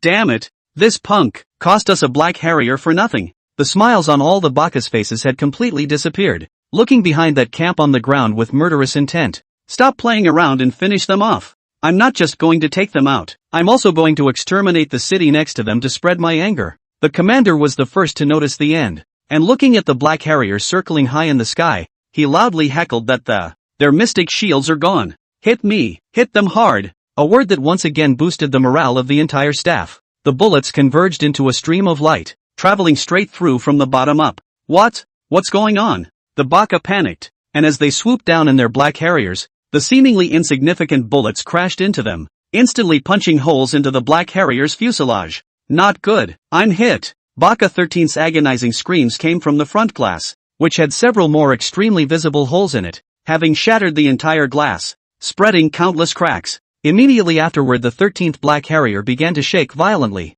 In the lurch, the fuel tank on the flank was hit. The diesel fuel inside was instantly ignited and the fire blinked out, followed by a blinding burst of fire that directly detonated the No. 13 Black Harrier in the air. Ha ha ha ha ha. This time, it fell to the Chinese soldiers to burst out laughing. The commander, with his rifle at the ready, charged the sky in a reckless assault of, "Come on, again!" Faced with a sudden disadvantageous situation, the formation of the remaining 11 Black Harrier fighters had become disorganized, and all of them were in confused command of the rise in altitude and avoid their bullets, drop bombs at high altitude, stop playing with them. While still deliberating, Wang Zhang's second round of filling ammunition had already been completed. Meanwhile, the target has been targeted. The moment the scarlet button was pressed, the barrel of the cannon once again shot out light and fire, causing the earth to tremble and smoke to rise. No good. The Chinaman's shells are coming again.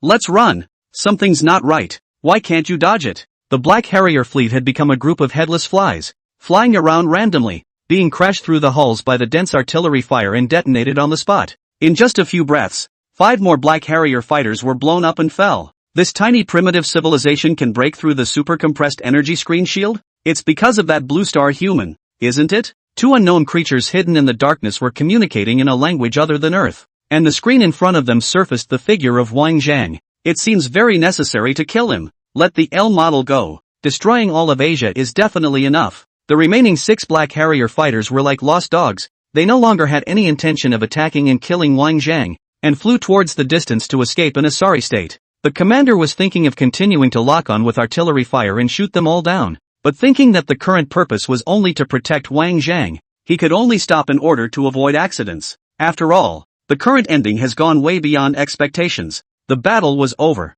and all the soldiers were gray and in a sorry state, but without exception, Everyone's faces wore a look of joy that could not be concealed. And even more so, they looked in unison at the makeshift command vehicle in the center of the position. From this battle onwards, Wang Zhang's status was infinitely elevated in everyone's mind, to an unimaginable degree, turning the tide by taking control of an entire armored battalion's fire point by himself. This can no longer be considered a miracle. It's a miracle. Under everyone's eyes, Wang Zhang walked out from the car, turning crisis into peace. Put. Ha ha ha ha ha ha. This battle had completely closed the distance between Wang Zhang and the soldiers, and looking at Wang Zhang's embarrassing appearance of grimacing with bandages, everyone involuntarily burst out laughing. Wang Zhang didn't care, and with a smile on his face, he swept his eyes from each person one by one, just as the line of sight was looking towards the last soldier, who just looked extremely young. A straight pillar of light suddenly dipped in the sky and crashed into the ground with a loud bang, slamming into the place where that soldier was standing. There was a loud, strong vibration that shook everyone to the ground. In uncertainty, the crowd struggled to get up, only to see that the pillar of light had already disappeared, leaving only a large, deep and incomparably deep pit in its place. The young soldier, on the other hand, was nowhere to be seen. At the edge of the deep pit, a few fragments of mutilated clothing were left alone. Little J, the commander stepped forward incredulously, reaching out with a trembling hand and slowly picking up the pieces of clothing, unaware that he had burned his hand by the heat, his face full of grief. This was the youngest warrior under his command, at the age of 20, and he himself, on a regular basis, treated him exactly like a son. In just one look, the heavenly beings are separated from each other, and their corpses are gone. Su Qingshan raised his head fiercely, then he defiantly lunged towards Wang Zhang at the side of the car, and his mouth even roared out, and, duck! The moment Su Qingshan pounced on Wang Zhang, in everyone's horrified eyes, another blazing pillar of light smashed down from the clouds, hitting the base command vehicle squarely. The clamor suddenly exploded, and violent smoke and dust rushed out in all directions like ocean waves. Looking through the dust and smoke, not to mention the figures of Wang Zhang and Su Qingshan, even the large command vehicle had disappeared. The commander's eyes widened in horror, and he stared at the dust and smoke in disbelief. Morale, which had just been soaring high, bottomed out at this moment. Obviously a victory has been achieved. Why? Why all of a sudden? Since Wang Zhang is dead, everything is meaningless. It was thought that the situation had been settled, and as the dust was about to clear, someone suddenly saw a blurry, huge figure out of the haze. Look, there's. At those words, hope rekindled in everyone's hearts and they scrambled to look up. As the dust settled, a huge mech with a silvery white sheen all over stood straight up. Is that the Transcendent? Nope, the silver-white Transcendent. It looks a lot stronger than a normal Transcendent. In the palm of the mech's hand was the already unconscious Wang Zhang. Gently putting down Wang Zhang, several azure-colored flames shot out from behind him. Inside the driver's cab, Su Qingshan revealed unprecedented joy, and in his palm lay a silver-white disc that had been crushed. Until this moment, Su Qingshan realized why Wang Zhang had told himself that he could not crush him until the moment of necessity. Su Qingshan tilted his head to look at the sky, and the huge mecha similarly looked at the sky. Tramp, there's this thing. Don't tell me. As the dust settled, the silver and white mech was completely exposed to the crowd. Only the silver-white mech raised its head to look up at the sky, staring straight into the depths of the sea of clouds. This silver-white mech didn't look too far from a regular red Transcendent, but the sense of oppression it brought was far greater than that of a regular Transcendent. The truth was exactly the same. This silver-white Transcendent had gathered all of Wang Zhang's efforts in this life, and was the culmination of Wang Zhang's current level of technology. To the Transcendent, a crowd of Chinese soldiers swarmed to the fainted Wang Zhang and helped him up with their hands and feet. After a short period of fainting, Wang Zhang woke up quietly, looking at the silver and white mech in front of him. His lips pursed for a moment before he whispered, "Old Su, this mech is different from an unusual mech. In terms of a normal person's physical fitness, it can only be piloted for a maximum of 15 minutes. Once it exceeds that, the load on the body is immeasurable." Upon hearing this, the silver-white Transcendent looked down at the tiny Wang Zhang underneath him and gave himself a thumbs up. "Normal people? I'm the king of soldiers." As he spoke, two creepy beams of light came piercing through the clouds from the depths of the sea of clouds, immediately followed by a cold and huge steel head. Those two beams of light were clearly the steel head's eyes shooting out.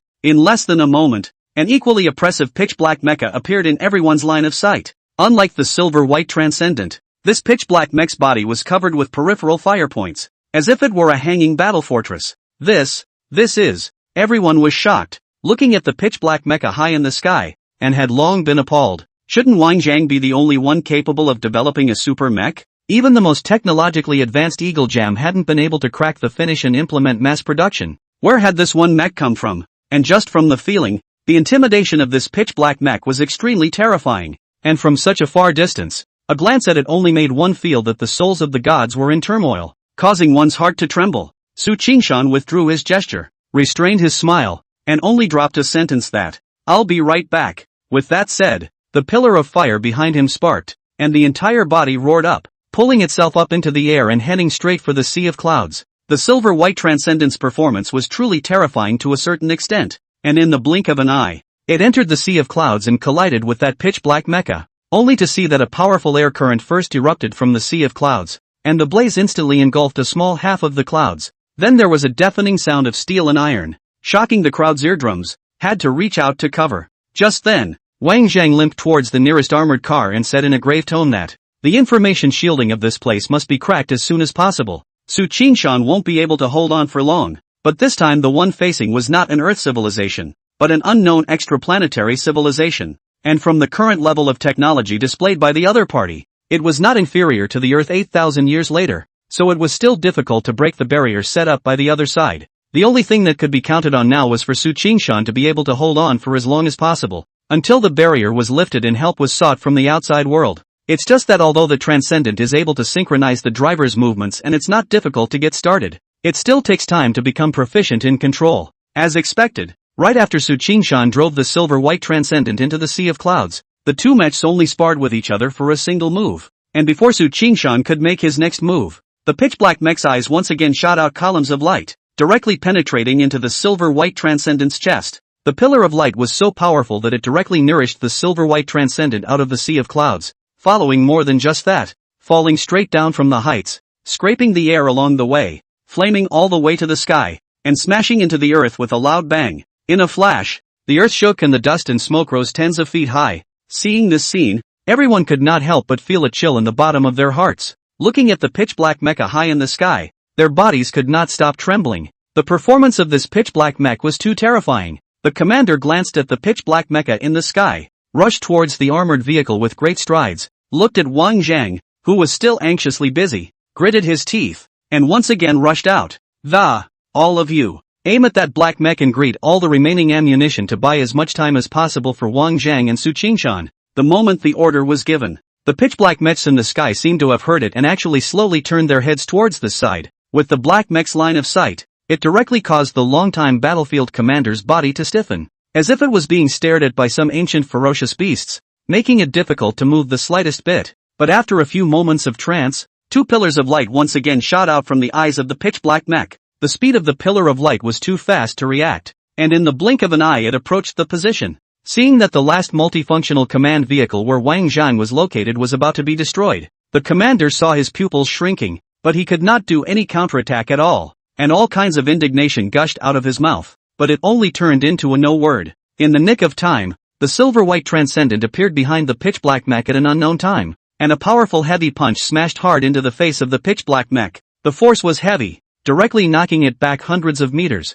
and even the sea of clouds was sliced in two by the retreat of the pitch-black mech. The column of light that shot out from the eyes of the pitch-black mech also deflected in the same direction, esoterically avoiding the position and crookedly cutting across the earth, leaving a deep and scorched black gully. This is not a product of the Blue Star civilization, is it? Could it be that there are other civilizations looking at Blue Star? In the shadows, two unidentified creatures with large heads looked at the screen in front of them and began to talk. Although Blue Star is barren, there are enough resources to keep the Holma base running for a year. We must drain Blue Star of its resources before the other civilizations get their hands on it. Understood. Let's make it quick for the L. After the unknown creature's words fell, the pitch-black mech stabilized its backward form, and its huge eyes looked towards the silver-white Transcendent that was also hanging in the distance. With a show of his hands, two gigantic light swords emitting thousands of degrees of super-high temperatures were revealed. The temperature was so high that it directly vaporized the surrounding clouds with a snort, and with a flash of his body, the pitch-black mech disappeared into thin air. Su Qingshan looked slightly shocked in his heart, and subconsciously swept backwards behind him at breakneck speed. Withdrawing less than half a step, the pitch-black mecha suddenly appeared in front of him, its blazing lightsaber raised high, slashing diagonally down from the top of its head at the spot where the silver-white Transcendent had just stood. Only a sound of an object vaporizing resounded, and a clear cut was made in the silver-white Transcendent's chest. instantly melting small pieces of it. Fuck! The load of piloting the silver-white transcendent had appeared, causing Su Qingshan's eyes to turn red. The clothes on his body had been soaked with sweat, and his panting sound was thicker than a sound. With a swish sound, two lightsabers similarly appeared in the silver-white transcendent's hands, standing against the pitch-black mecha. At this time, Wang Zheng heavily knocked down the last code, the first time to look out of the car, and yelled lowly that "It's done!" At China's military headquarters, someone shouted in excitement. Report, have monitored the signal of the Shin Megami Tensei Armored Battalion. A dignified old man rose abruptly,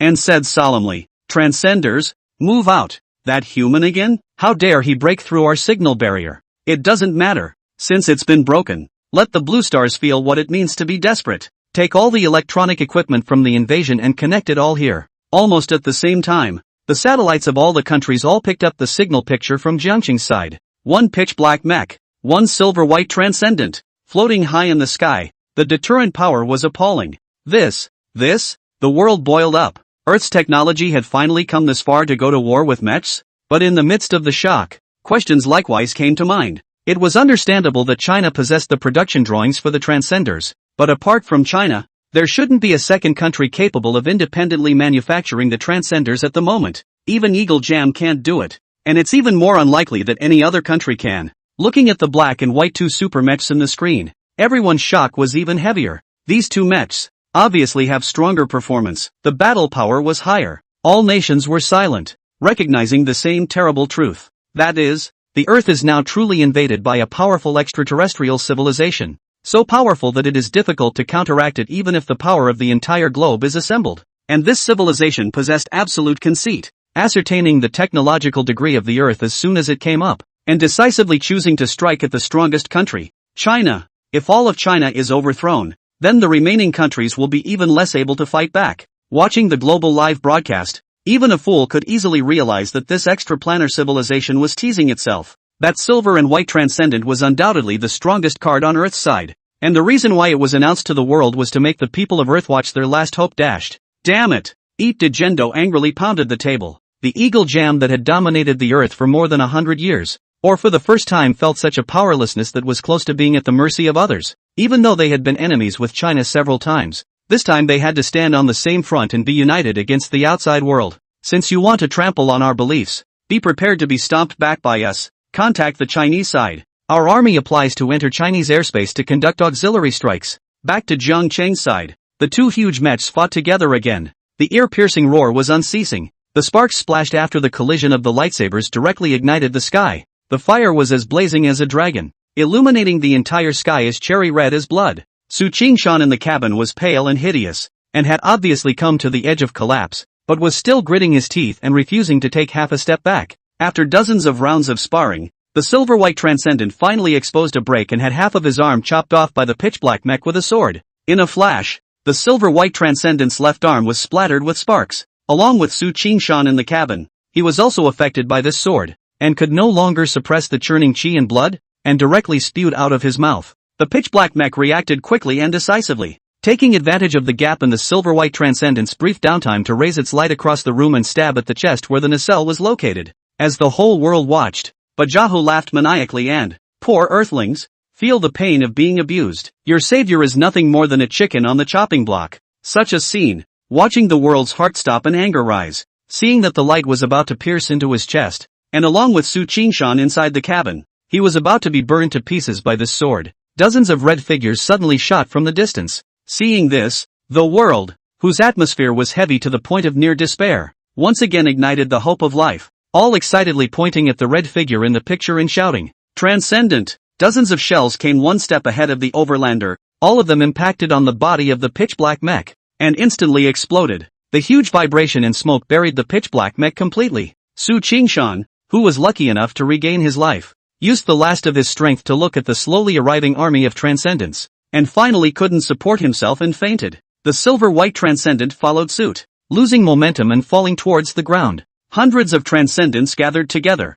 covering the sky, densely packed as if it was a huge black cloud. As the smoke cleared, the unharmed pitch-black mech was presented to the world. Looking closely, the lightsaber in his hand had actually been blown out with tiny gaps from the bombardment just now. If you look at it that way, this pitch-black mech isn't that invincible. Go China, tear him apart. For a moment, the cries of the world converged in a display of unity unlike anything seen in the ages. But before the spirits of the world could be lifted, the pitch-black mech moved, so fast that even the satellites couldn't capture his trajectory as he moved. Wang Zhang tilted his head and looked at what was happening high up in the sky. His brows furrowed and he didn't say a word. In just the blink of an eye, only a gradually dissipating silhouette was left in its place. In the next moment, the two transcenders were cut off at the waist, followed by electricity in all directions. Their eyes plunged into darkness, and they fell from the air. The cheering came to an abrupt halt as everyone looked at the scene in front of them in disbelief and consternation. What kind of monster is this? A single transcendent was able to easily overpower dozens of heavy armored vehicles,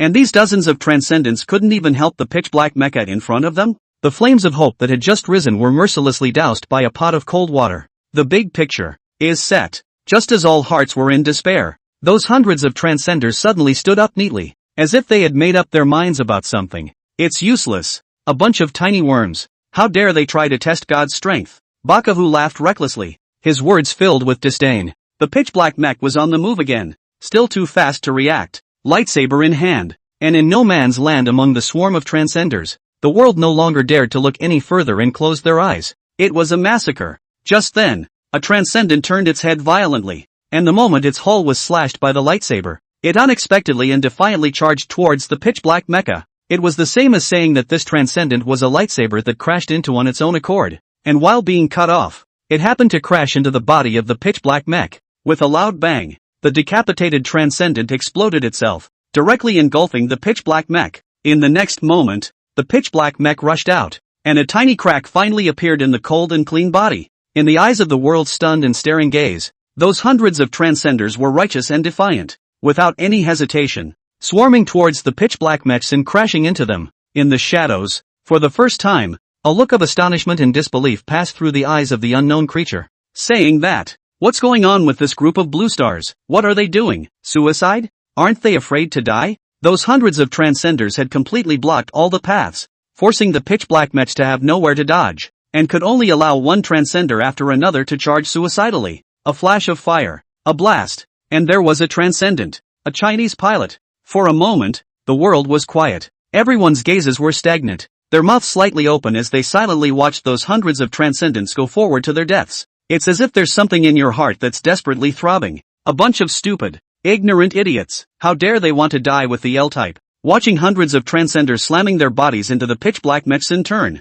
The impact from the explosions forced the pitch-black mechs to be unable to move by half again, directly and forcefully blocking the unknown creature's control over the pitch-black mechs. Damn it! Should we send the X-type over? No way! The L-type must be allowed to destroy them. This is a real-time broadcast that all of the blue stars are watching in order to wear down their fighting spirit. And if the L-type loses, even if it destroys them, it won't mean anything. Not to mention, the unidentified creature's mouth grinned in an extremely terrifying arc. With these backward pieces of junk, even if they wanted to go down with the L-type, there's no such possibility. The battle in the sky is tragic. The ground armored battalion is also not optimistic. The loss of equipment is serious. The whole staff is wounded. The proportion of seriously injured and sacrificed came to a terrible 30%. The battle on the ground has come to an end for the time being, and all the soldiers are working furiously to treat the seriously wounded. There were just a few too many wounded, and it was a little difficult to supply the potions they brought with them. Amidst an anxious cacophony, the silver-white transcendent with the broken arm crashed to the ground with a loud thud,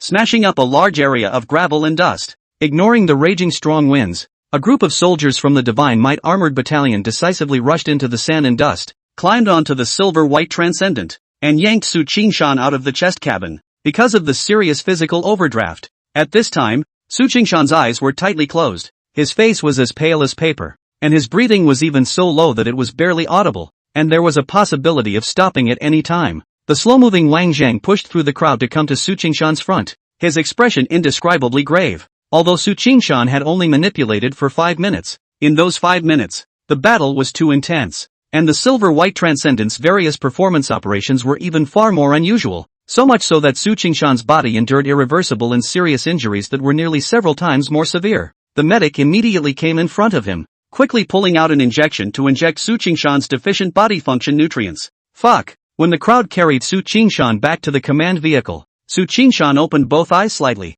looked at Wang Zhang who was guarding a serious face in front of him, and weakly opened his mouth. Are you fucking lying to me? Normal people can last, what? 15 minutes? Wang Zhang was silent, his heart greatly blaming himself. It was his own mistake in predicting the performance of the pitch-black mech, which had led to Su Qingshan's current situation. Su Qingshan skimmed his head with difficulty and asked again. Now, what's the situation? All the people in the car had their heads bowed, with unprecedented pathos on their faces, and none of them opened their mouths to respond. Outside the car, the explosions were still ringing unceasingly, and the entire space was covered with the smoke left behind by the explosions, making the vision a blur, and it was impossible to see everything that was happening in the sky. Originally, the beautiful town of Jiangcheng with green mountains and bright waters is now filled with gray haze and darkness. From time to time, the sound of a heavy object crashing to the ground was also heard in the distance, and when it reached everyone's ears, it was all but mind-blowing. All of them closed their eyes with pain on their faces and hearts,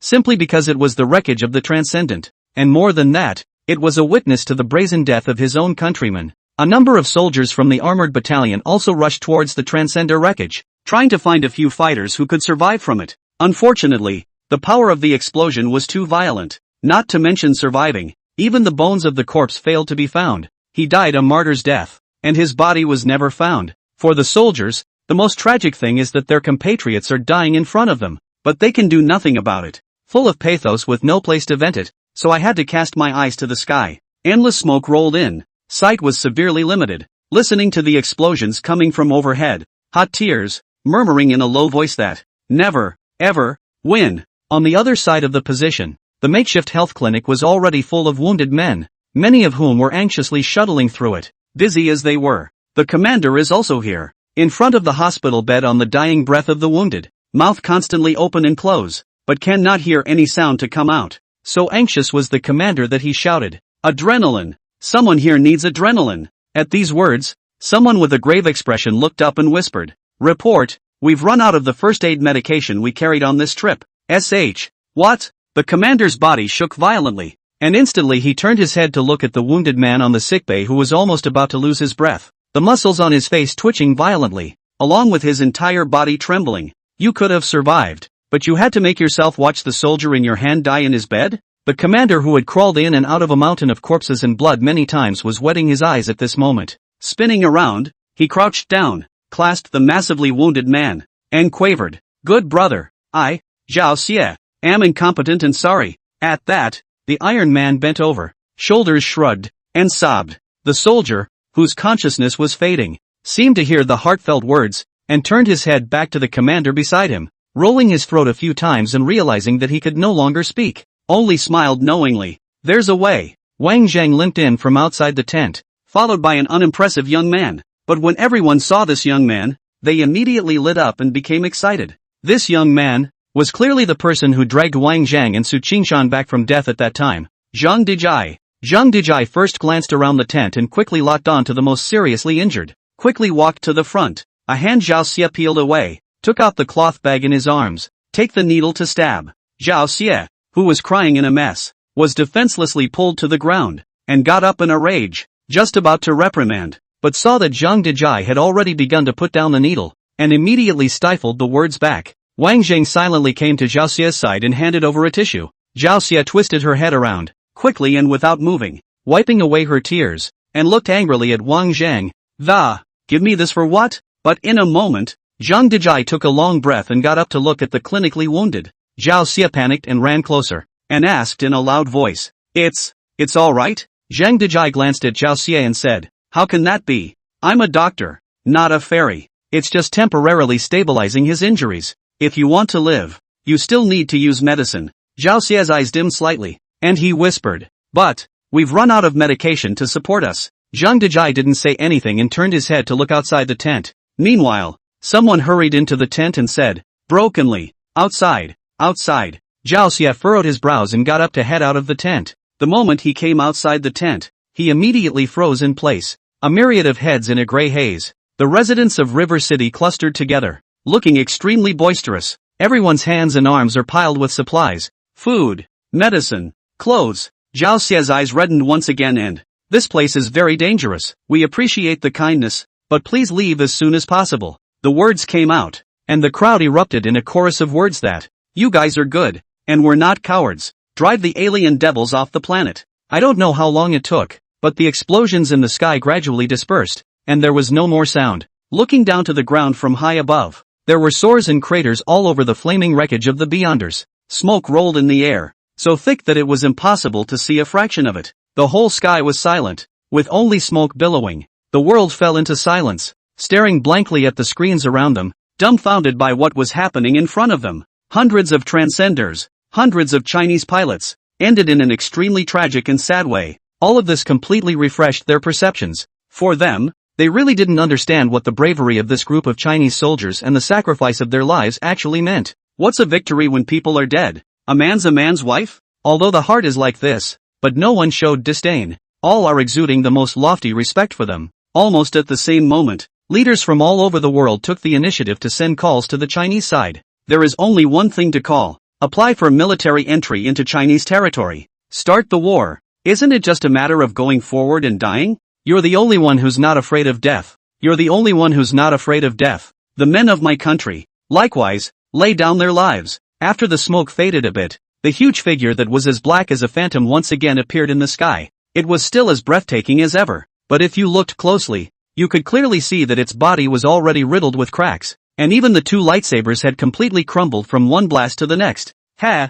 Humble Bluesterians, prepare to tremble. The unknown creature gave a contemptuous smile, the pupils of its egg-sized eyes rolling and darting to capture the expressions of humans around the world, hoping to give himself unspeakable pleasure by seeing them look terrified and helpless. It's just a shame that it's going to disappoint them. When the world saw the pitch-black mech once again, the panic and fear in everyone's eyes was gone, replaced by a strong killing intent and determination. The unidentified creature is a little confused. What's going on here? They've obviously lost. The other unidentified creature shook its head and said, slowly, no, they haven't lost. As the words fell, higher up the clouds scratched a myriad of narrow trailing clouds, finally arrayed as if merging into a new sea of clouds. On electronic screens around the world, there are tens of thousands of warplanes coming in great numbers, covering the sky. The world was abuzz with excitement beyond words. It's a raptor in eagle sauce. That's a hairy bear MiG-60. Look at that. Hard Gillies Lightning F-17. That transcendent of Locks is actually here. On the screen,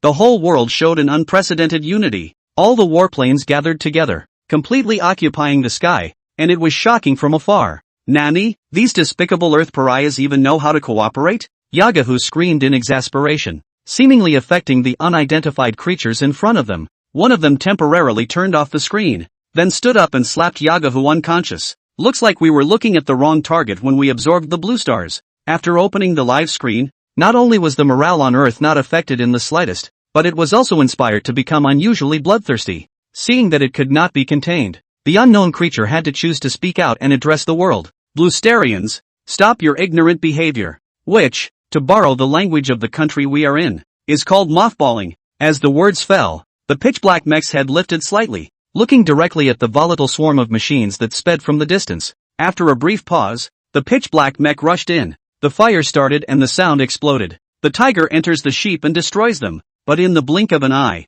there were already fighter planes burning with thick smoke falling straight down from high altitude. As if it were a meteorite, it broke through the clouds, grazed the air and ignited a blinding fire, and fell straight down towards the ground. Not waiting to crash to the ground, another bolt of fire followed and smashed into the earth. Immediately afterward, an uncountable number of broken fighters washed the entire sea of clouds in 1,000 pieces. Countless warplanes transformed into huge fireballs and smashed down towards the ground. Not unlike a rain of extinguishing fire, Su Qingshan, who had recovered his physical strength, was able to move freely even though his face was still pale. Looking at the gray haze in front of him, wave after wave of searing heat came in. Su Qingshan sighed and asked softly, can we really win? Wang Zheng didn't say anything and silently looked at the real-time screen on his cell phone. Seeing this, Su Qingshan was enlightened, sweeping toward the location of the silver and white transcendent. With another long sigh, Su Qingshan pretended to be relaxed and carelessly said, seriously, the two of us are actually quite similar.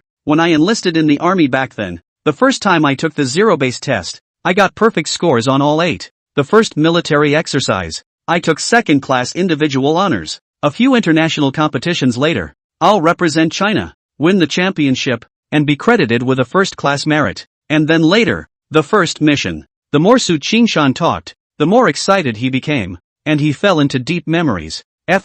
King Horse, Should say not to say that the laborer was really hanging back then, carrying the star on the shoulder or personally come to give the laborer the title. The laborer is still not necessarily give him face. You kid is only a little bit hungrier than when I was at my peak. Why did we become soldiers? It's not to fill our stomachs and eat well. It's to keep these motherfuckers away from us. Su Qingshan grinned, his eyes just tearing up. Remember the poem? I have seen the green hills with much charm, and I expect that the green hills, seeing me, should be like this. The green mountains and green water of the motherland have been oohed and awed by this son of a bitch. I, Su Qingshan, am the first to refuse. After he said that, Su Qingshan rose up with a great deal of fury. Wang Zhang was shocked when he heard this, and seemed to realize Su Qingshan's intentions, and hurriedly dissuaded him. What do you want? Don't do anything stupid. Su Qingshan didn't think so and smiled contemptuously. Doing stupid things? Don't you know the character of a laborer? Small lives are paramount. Benefits are paramount. Only the laborer pits others. No one pits the laborer. I'm a person with no ambition. A wastrel. And the most important thing is to save my little life. Think about it. Which time something happened, I didn't run to the front? As the words fell, a palm strike slammed heavily on the back of Wang Zhang's neck, causing him to faint on the spot. The smile converged and turned to indifference as he rushed at the fainting Wang Zhang and softly said, "This time, it's different. The combined fleet is heavily damaged, barely able to do any real damage to the blackened mechs. All Malbare fighters destroyed. Lock the Transcendent crashed. Less than 40% of the remaining fleet." Listening to the increasingly urgent reports, the world's leaders were all gloomy. Is really unstoppable? Inside the Jiangqing position, someone rushed to Zhao Shi and said in an urgent voice, "That silver and white Transcendent has been rebooted." Just as everyone had decided on defeat and raised the world in unison, a silver-white flash of light cut across the sky, heading straight for the pitch-black mech. Look, everyone couldn't help but be energized. This was China's bottom card, and so far, the only super weapon that could go toe-to-toe with the pitch-black mech for several rounds. Su Qingshan inside the cabin, with a relieved smile on his face, a touch of determination crossed his eyes. I, Su Qingshan, have been muddled for half my life. I have no great ambition, but I still have a passionate heart. To serve the country with one's life is enough, even though one dies. The silver-white flash cut through the sky, so fast that it broke through dozens of times the sound barrier, and slammed straight into the pitch-black mechs that were still fighting in the swarm. Wait! The unknown creature panicked and rushed to maneuver to remedy the situation, but it was too late. The silver-white flash carried an unparalleled impact, brazenly colliding with the pitch-black mech. In a flash, the fire splashed. Under the world's attention, the black mech was no longer indestructible. The body gradually burst, and then exploded, turning into a ball of fire, falling towards the earth. Two balls of fire, falling away in unison. The world was dead silent, and it was a long time before a word of questioning came out. Winning?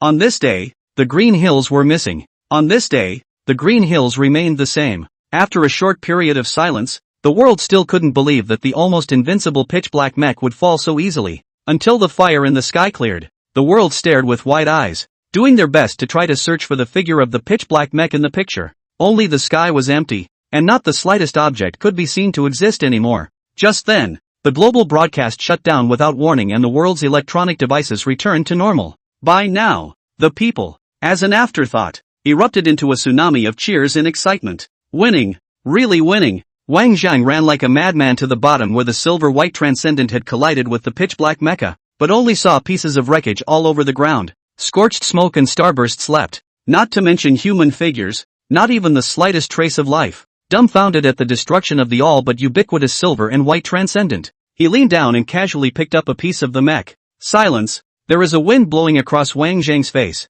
ancient, indifferent and abnormal. I don't know how long it took, but Wang Zhang's face suddenly turned livid, and a mouthful of bruised blood spewed out of his mouth. Following that, his body went limp and his entire body collapsed to the ground. The vision in front of her eyes blurred, and all she could see was a number of people running anxiously towards her in the distance. Before he fainted and died, there was only a familiar voice in his head that, "Yo, Mr. Wang, I've heard a lot about you. My name is Su Qingshan, the Su of Gusu, the Qingshan of green hills and green water. Mr. Wang, more guidance." A technological collision with an extraplanetary civilization finally came to an end with a tragic victory after gathering the power of the world. While the world rejoices, there is more sadness. Every country has lost too much to win this war that cannot be lost. The prerequisite for making a hero is to get the soon-to-be hero out of the crowd. And of the countless heroes of this war, the owner of that silver and white Transcendent was undoubtedly the shining one. In just one day's time, Su Qingshan's name had spread throughout the world.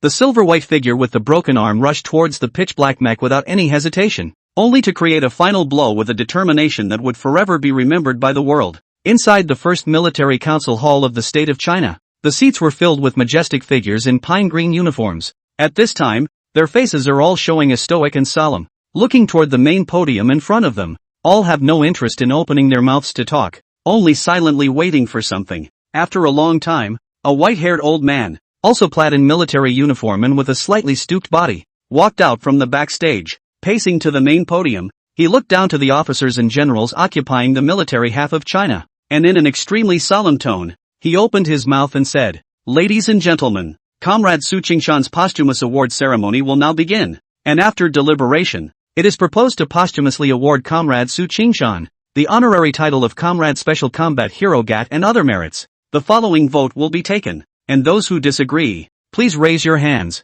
The stage was silent. No one spoke. No one reacted. Waiting a moment, the old man added, "Those in favor, raise your hands." As the words fell, everyone on the stage moved in surprising unison, and without any hesitation, raised their hands in unison. The whole world had watched this battle, and the pitch-black mech of mysterious origin still retained most of its functions and protection after taking a near-suicidal hit from hundreds of Transcenders. And judging from its subsequent performance against the battle combined fleet, the Transcendent's self-destruct didn't do too much damage to it at all. If Su Qingshan hadn't piloted the silver-white Transcendent for the final blow, perhaps China would really have been overthrown by this one pitch-black mecha. The power of one man saved the entire country of China. That's not all. The reason why the people of that so-called Holma civilization hacked into the Earth's communication system and turned on the global live broadcast, in order to let the world watch the defeat of China and the defeat of the United Fleet. This would completely dissuade the others from resisting and create an image of the Hormels as invincible, so that the Earthlings would be completely subjugated and at their mercy.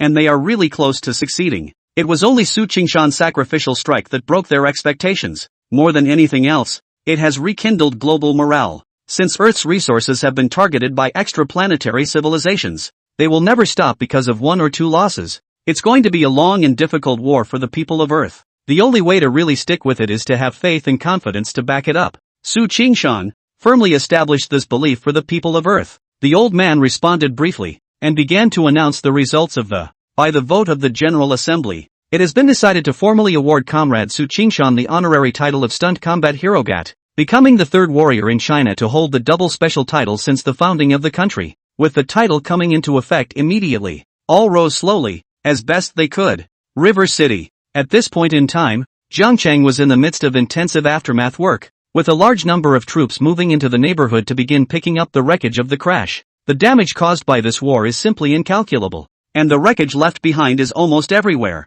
and all of them were so badly damaged that they were either burned into a ball of iron or so badly deformed by the explosion that they could not be pieced together. In the Chen family's small two-story building, the identities of Zhang Dejai and his mother-in-law were inexplicably switched. Mother Chen changed her usual acerbic attitude and her face was piled with an amiable smile. "Jie, what do you want to eat tonight? Mom will make it for you." Zhang Dejai felt the sudden enthusiasm of his mother-in-law. "More or less uncomfortable," said with a bitter smile. "Auntie, why don't you let me do it?" Before Zhang Dejai could get up from the sofa, he was directly pressed back by Mother Chen rushing over. Carrying a vegetable spatula in her hand, she spoke in a soft tone. "What, Auntie? Call Mom. Eat some apples first. It'll be quick." Zhang Dejai sighed helplessly, looking at the peeled and diced apples on the table in front of him. How could he not have an appetite? At that moment, the room bell rang again. Also, do not give Zhang Dejai get up and open the door almost. The kitchen busy Chen mother trotted rushed out. Not forgetting to rush, Zhang Dejai made a gesture.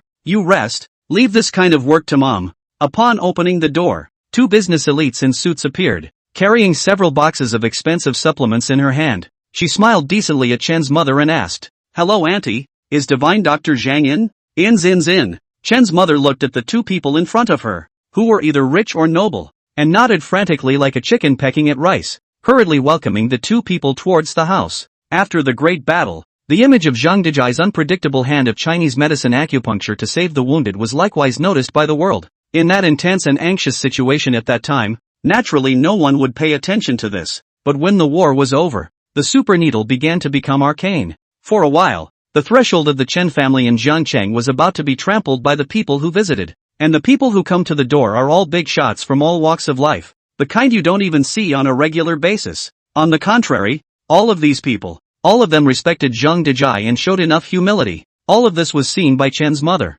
It was for this reason that Mother Chen went against the norm and personally served her own precious good aunt, welcoming the two into the house. Mother Chen poured water and said with a smile, "You guys talk first, I'm going to simply fry up a few dishes." With that, he rushed into the kitchen despite the obstruction. While he was busy, he didn't forget to prick up his ears and listen to the conversation of a few people in the living room. "Divine Dr. Zhang, we are from the New Lu Pharmaceutical Group and would like to invite you to take up the position of consultant in our company, and we can give you an annual salary of this amount." Hearing this, Mother Chen hurriedly skimmed her head to look at it. The man slowly extended 5 fingers. 500? Zhang Dejai was paralyzed on the sofa and seemed to have little interest. No, it's $50 million, the man said while going to look at Zhang Dejai's expression. Seeing Zhang Dejai's lack of interest, he was a bit flustered and continued, "Mr. Zhang, the price is negotiable. If you think it's low, we can raise it again." "Sorry," Zhang Dejai interrupted the man. "I have no plans to leave Jiangqing for the time being, so I'm afraid I can't agree to your company's request." Boo! Chen mother did not stand steadily. Head hit the head of the cupboard. Do not know what happened. Head dizzy. A good burst of dizziness. I could tell that my son-in-law is not a normal person. He is sure to be a great talent among men. Good son-in-law. What a son-in-law. $50 million.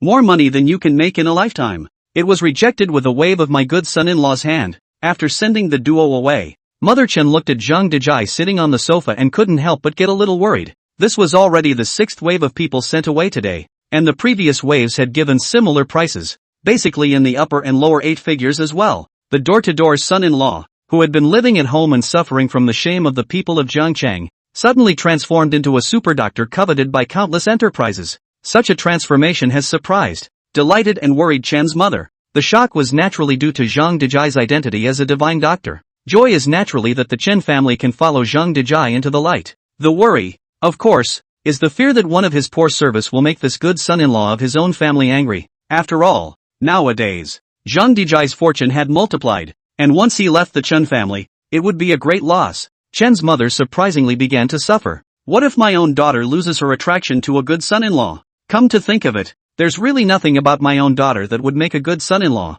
There seems to be no doubt that this is love. Distracted, he walked into the kitchen and had just picked up the kitchen knife when he heard the doorbell ringing once again outside the door. Coming. Chen's mother trotted over. The moment he opened the door, 2 big, burly men in suits blocked the door with serious, unsmiling expressions. Mother Chen was startled by these two, and looking into the distance, she was even more startled, only to see a vast convoy of cars lined up in order, neatly parked outside their own yard. The Chen family is also considered a petty family, and there is still some insight into luxury cars. The 2 Rolls-Royce Phantoms at the front of the line opened the way, a red flag L5 in the center. The last 3 Maybach 62s wrapped up. Chen's mother stood in the doorway in a formal manner, and actually began to get nervous. Just these 2 big men in suits at the door alone also fully proved that the guests visiting this time were extraordinary. As expected, when the door of the Rolls-Royce Phantom opened, a middle-aged man in a tang suit got out of the car and took a step towards himself. Along the way, the black-clothed men on both sides of the road were similarly lined up in rows, sandwiching the road. Seeing this scene, Mother Chen subconsciously swallowed a mouthful of water. A question vaguely flooded his mind. Red flag L5 this car. It seems that not any rich people can buy it. Also, why do I always feel this face? Some familiar. When the man in the tang suit arrived in front of Chen's mother, an unspeakable sense of oppression hit his face. Where's Derek Chang? Chen's mother was already on the verge of freaking out, subconsciously stepping aside and pointing to the living room, completely unaware of the fact that the other party did not address his son-in-law as Divine Dr. Zhang or Mr. Zhang, but called him by his first name. The man in the tang suit walked into the house, first looked around and surveyed the layout of the house and the environment, and only then dropped his eyes to the living room sofa on Zhang Dejai. Seeing the visitor, Zhang Dejai's face changed slightly and he violently sat up from the sofa, frowning and questioning. What are you doing here? The man in the tang suit continued to survey the layout of the room as he returned.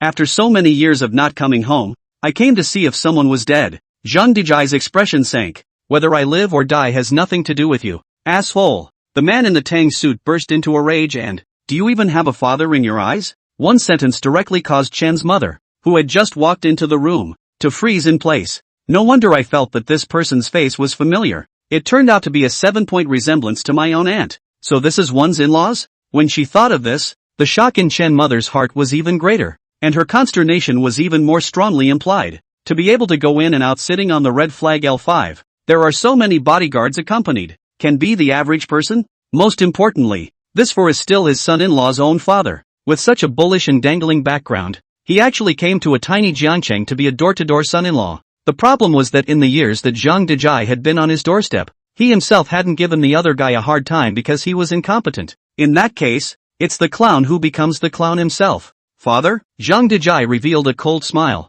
And you deserve to be a father. Wang is waking up from his hospital bed. Bao Jingdong sat on the edge of the bed, nonchalantly peeling an apple. Awake? Then he handed the already peeled apple to Wang Zhang's mouth. Wang Zhang shook his head, unable to eat anything, seemingly seeing Wang Zhang's downtrodden mood. Bao Jingdong put down the knife with the apple in his hand, if a paper towel wiped his hands, and said softly, "Do you need me to tell the story of Su Qing Shan?" At those words, luster erupted in Wang Zhang's dull eyes and immediately twisted the cow around. Bao Jingdong was silent for a while. Perhaps his mind also did not want to recall a certain past, and said, avoiding the importance of the matter, Su Qing Shan is from a military family. For generations of soldiers, grandfather and father both died on unknown battlefields. Originally there were 4 siblings, but then only Su Qing Shan was left alone. He once told me that if he was gone too, then the Su family would really be extinct. Bao Jingdong stopped the conversation and didn't say anything further, falling into silence again. The same is true of Wang Zhang, from a line of 4 cells to a single line, and then today. Wang Zhang's eyes were dull and empty as he looked at the ceiling. A long time later, in a tone that only the two could hear, said, the hormones won't stop. They must still be on Earth. Bao Jingdong naturally understood. After all, Earth's current detection methods had no way of detecting the other party's whereabouts. Even after winning the first battle by a fluke, there was still half the battle against them. Still in a state of darkness. The quiet ward was so still that you could hear the silver needles hit the floor. Although Wang Zhang's body was weak at this time and had not yet fully recovered, he still slowly opened his mouth and said, in a loud, resounding and firm tone, I have a way to get them off the planet. After hearing Wang Zhang's words, Bao Jingdong still couldn't laugh. The other party had sent out just one mecha, causing the major powers of the world to suffer heavy losses. Even China's recently constructed fleet of transcenders was completely wiped out in this battle. I really don't know what I'll be able to do if 1 or even 2 more show up. Only when Wang Zhang said that he could make them get out of the Earth did he believe it. If it was someone else who said this outburst, he would have to send a big earworm to his face. The reason why there is little confidence is still because the level of technology shown by the other side is much higher than that of today's Earth. From what I can tell, there are 4 things on the planet that can be taken out. 1 was a transcendent, crushed by the other's pitch-black mech. The second was a particle lightsaber, which was crushed by the opponent's laser sword. The third is a spatial interception device that can be blocked by the other side at any time. 4th, nuclear weapons. The problem is that nuclear weapons are uncontrollable and fall into the category of hurting the enemy 1,000 times over. What's more, it's not clear how many people are on the other side or where they are located. And it's not even clear where the nuclear weapons will be thrown. This seems to be a bit of a bind for this group of so-called Holocaustians. But in the end, unsure is unsure. But not to the point of despair. When the country of China was penniless, the ordinary people do not even have a piece of decent clothing. Hard to rely on a dozen people a gun. Hard to open up a brilliant world. Now that we are in our prime,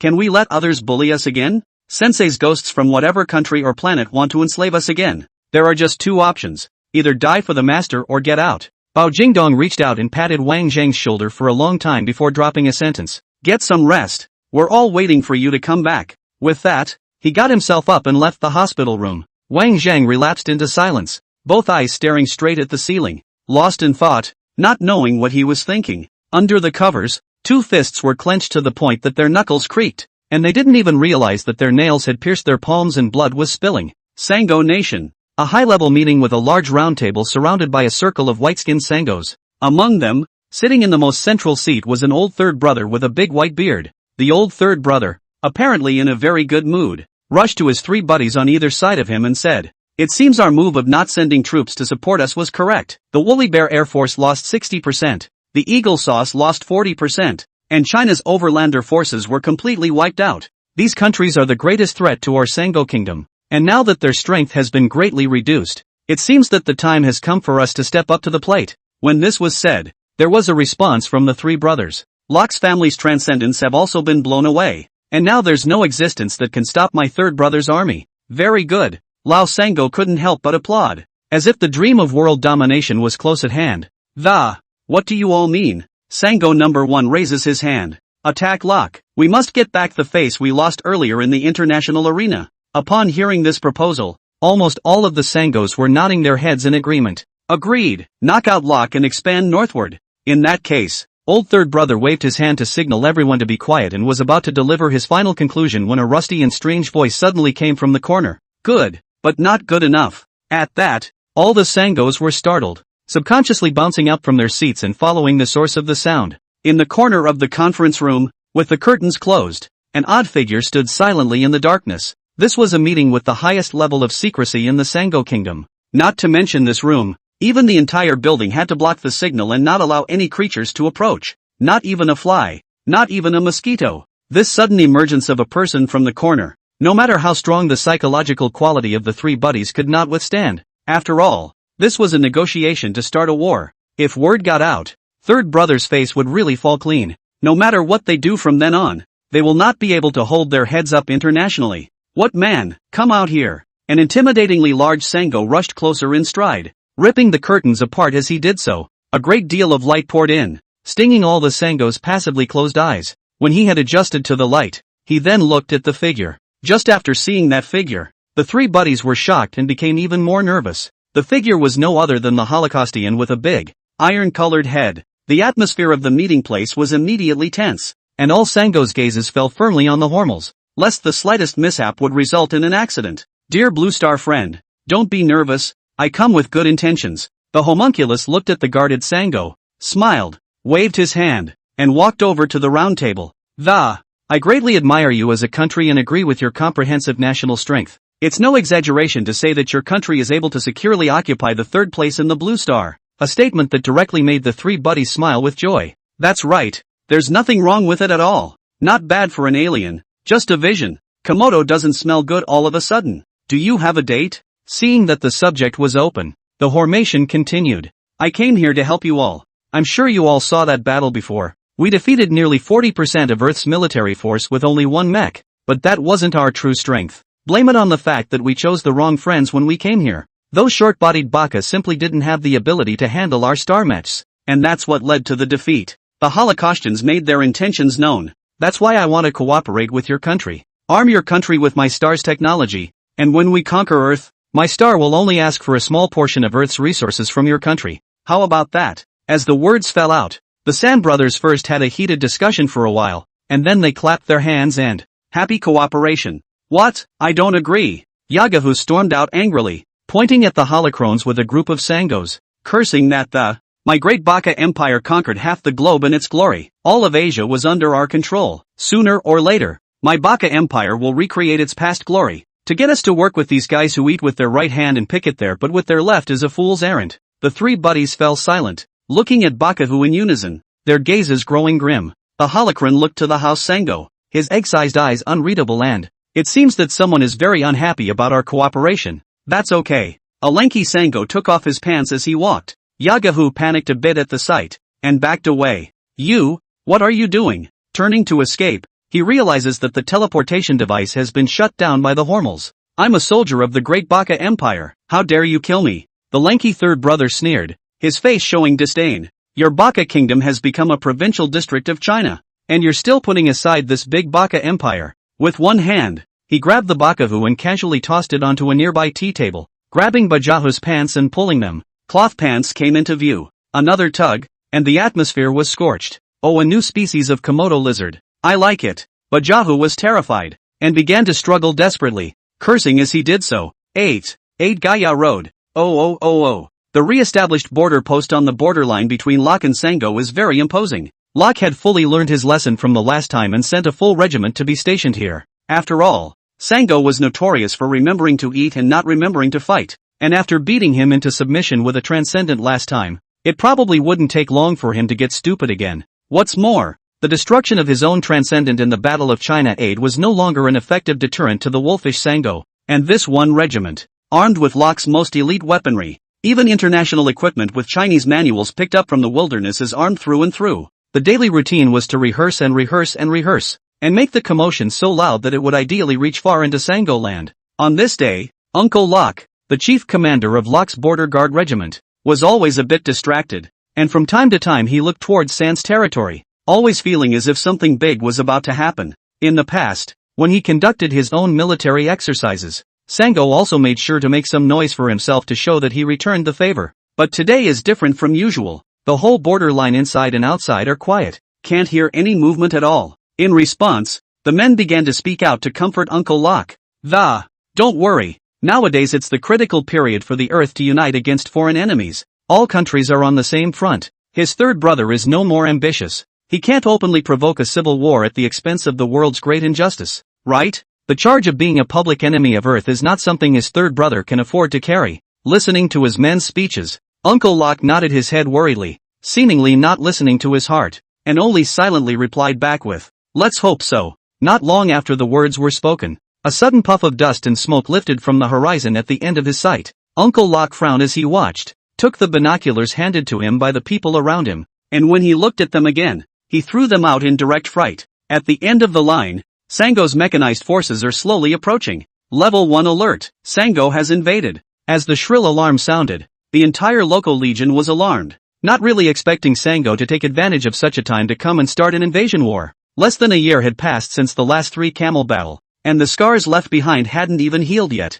so this was already pressed? Uncle Locke's gaze instantly sank, and he began to quickly command his troops to react to the alert. As soon as the other side crosses the borderline, for whatever reason, open fire immediately. Last time I was able to repel you guys. This time, even if there are no transcendents, that would be just as good. Right after Uncle Locke gave the order, someone ran over with the data report that had just been monitored. No sign of Sango's troops. What? Uncle Locke snatched the report and flipped through it carefully, incredulously raising his binoculars to look at the end of the horizon again. As expected, the sweeping dust and smoke was gone. Uncle Locke's heart thumped, secretly feeling something bad. On the contrary, the other loco soldiers who were waiting in tight formation couldn't help but breathe a sigh of relief upon hearing the news. War is brutal, and it's better to make a scene than to actually go to war. At the very least, little lives can be saved. Before this breath could be relieved, a sound of air currents breaking through the air suddenly resounded above his head. From far and near, from light to heavy.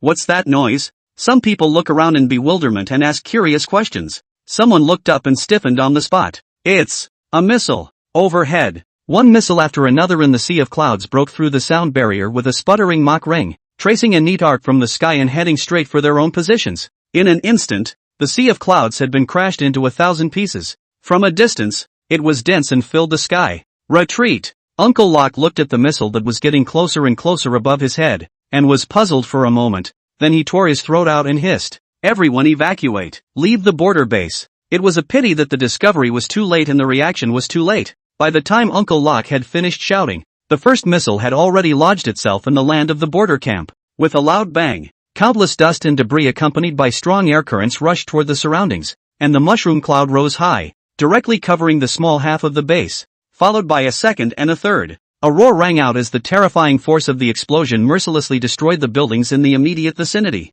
For a while, screams rose from the position, and were quickly drowned out by new explosions. Uncle Locke's face tightened as he watched, and he turned into a scowl, immediately turning his head in the direction of Sango and cursing. "The son of a bitch, I'll fire your grandma," was growling when a missile stuck at his feet. The flames rose to the sky, and in front of the enormous dust and smoke and impact, Uncle Locke's body was destroyed in a matter of moments, directly turning into flying ash, and was swept away by the shockwaves. History is repeating itself. Loco was devastated and beaten without a fight. In less than half an hour, it ended in another total loss. Even though Locke had placed an entire reinforced regiment here this time, it still didn't change the end of being quickly annihilated. The difference was that this time, there were no transcendents to reinforce Locke. The border base, which had just been rebuilt, was once again turned into a rolling pile of rubble. The earth began to tremble in the charred smoke as Sango's mechanized forces came in force, quickly running over the rubble and heading for Loco territory. Just one day passed. Sango made an announcement to the public. The state of Sango has achieved control over the entire territory of the state of Loco. In other words, Locke overthrew. For a while, the world was in an uproar, and there was a lot of cursing of Sango. At this critical juncture, "You're not contributing, not to mention that you're actually provoking a war? Such a bad and despicable act is really revolting." Sango, on the other hand, was unconcerned about this and began blatantly spreading international news. making it directly clear that she coveted the entire planet. The words were so extremely obvious that even a fool could hear the meaning. Sango, there's going to be a war on the world. With that herd of animals that take turns serving Komodo lizards? How dare they make war on the world? Where's the courage? I can't believe they're thinking of screwing up at a time like this. Did they infect their brains after wiping their asses and eating with their left hand? While opinions are divided, some have already guessed the reason behind it. Sango does have blind arrogance a lot of the time and has suffered a lot more from it. But this time it was clearly not the same. In just a day's time,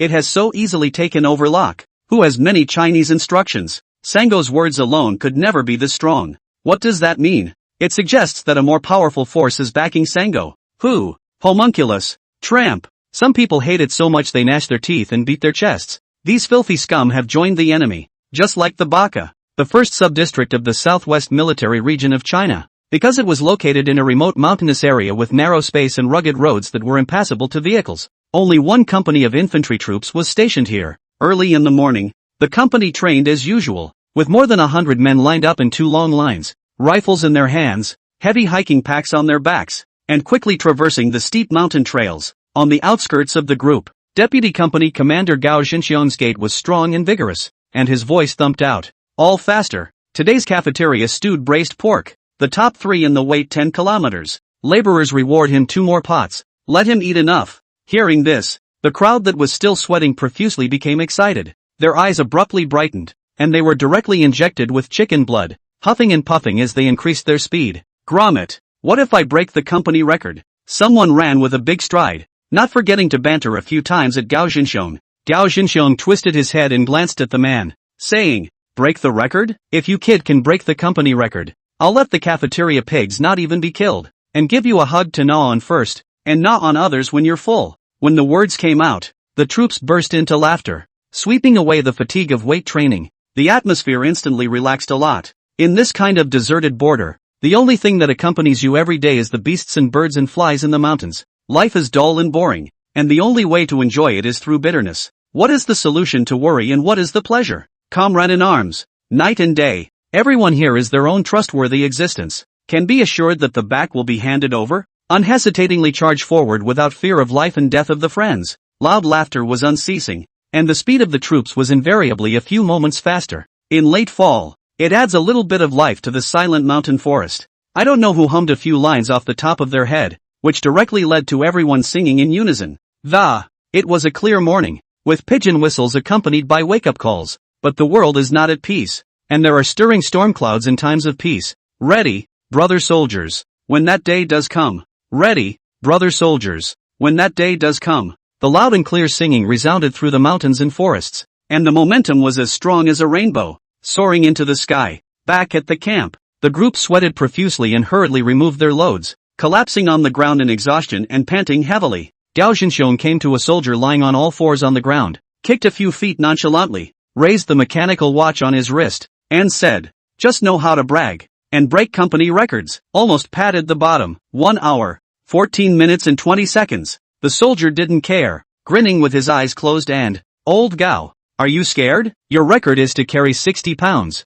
I'm 65 pounds this time. It's just 2 minutes short of your record. You kid is only good at this mouth. Surpassing me? In your next life. Gao Xinxiang laughed, rushed to the distant cooking soldiers coming out of the canteen, pointed at the soldiers at his feet, and, for Li Guoshu of class 3, add a pot of red roast pork. After the great intensity of training, the appetite of the crowd was considered to be completely opened, and they feasted on the hard dishes on the table. Gao Xinxiang was in a very good mood. Rushing Li Guoshu, who was frantically picking at the red meat in the distance, nudged his mouth and rushed Yu Tao, the company commander, and said, really a good seedling as a soldier, is to come to this bird not shit place condescending, enlisted in this only 2 years out of the beginning. Physical quality can pull some veterans a big cut. Company Commander Yu Tao was a bit distracted for some reason, and several times he wanted to say something. Gao Xinxiang saw that Yu Tao was not right. A mouthful of roast pork into his mouth, vaguely asked, old Yu, what's wrong? Yu Tao sighed and lost his appetite in the face of the tantalizing braised meat. I just received a message saying that Sango's side has waged war against Loco, and it only took a day to declare the occupation of all of Loco's territory. Gao Xinxiang froze for a moment, and his chewing motion similarly paused.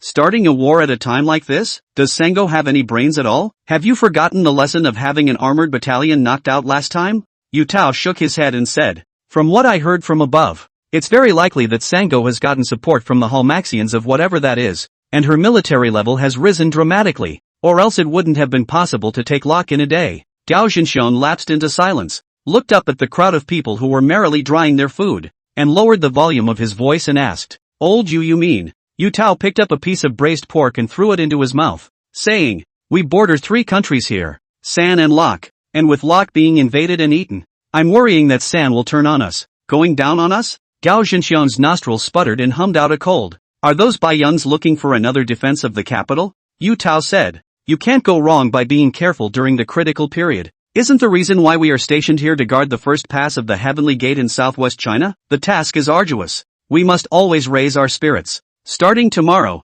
physical training will stop for now, and when the notice goes down after dinner, be ready to fight at all times. Gao Zhenxiong hummed and continued to bury his head in dry rice. After eating, all of them leaned back in their chairs contentedly, rubbing their somewhat rounded bellies. It's a meal that's enough to look back on for a small half-drawn moon. After all, located in the wild mountains and forests, the transportation is extremely inconvenient, and it is also difficult to transport supplies, so it is indeed a little bit not easy to eat a meal with so much oil and water. As he was finishing enjoying himself, Deputy Company Commander Gao Zhenxiong opened his mouth and called out to the crowd that was ready to leave. Don't all go yet, Captain Yu has something to tell you. Yu Tao stood up, his tone slightly sullen. I just got word that Sango took a day to occupy Loco. When the words came out, the smiles on the faces of the people disappeared, and they all looked at Yu Tao with dismay, suspecting for a moment that their ears were out of order and they had misheard him. Looking at Yu Tao's serious expression, the crowd then confirmed that the news was correct. Not waiting for the crowd to make a sound,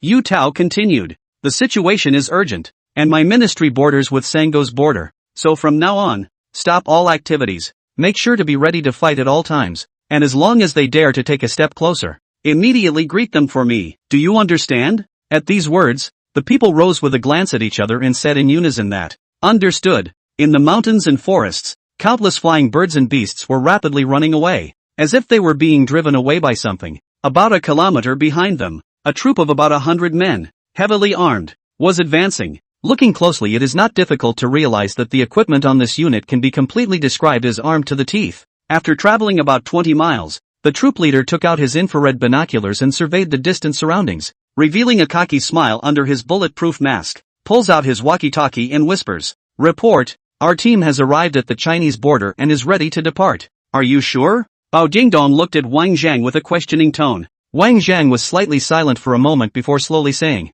50%. Bao Jingdong pursed his lips, not knowing how to speak for a moment. A 50% certainty of being able to drive that group of alien devils out of the earth was indeed an extremely high, too high to be high probability. In the previous military rehearsals, no matter how their side arranged and deployed, they all came up with a victory rate of no more than 10%. After all, the Earth side knew nothing about the number of Hormatians personnel or where they were hiding, so even if they were bent on launching a counterattack, they couldn't do anything about it. There were too many uncertainties and the gap in strength between the two sides was too great. So much so that when the Chinese crowd simulated a showdown with the Holocaustians, there wasn't a single match that didn't end in a crushing defeat, with the entire army wiped out. Less than 10% is talking as high up the ladder as possible. So when Wang Zhang suggested that he was 50% sure, Bao Jingdong's heart was moved. But when you think about it, 50% is not a very high probability. In the event of failure, the consequences are even more incalculable. After considering for a long time, Bao Jingdong finally shook his head.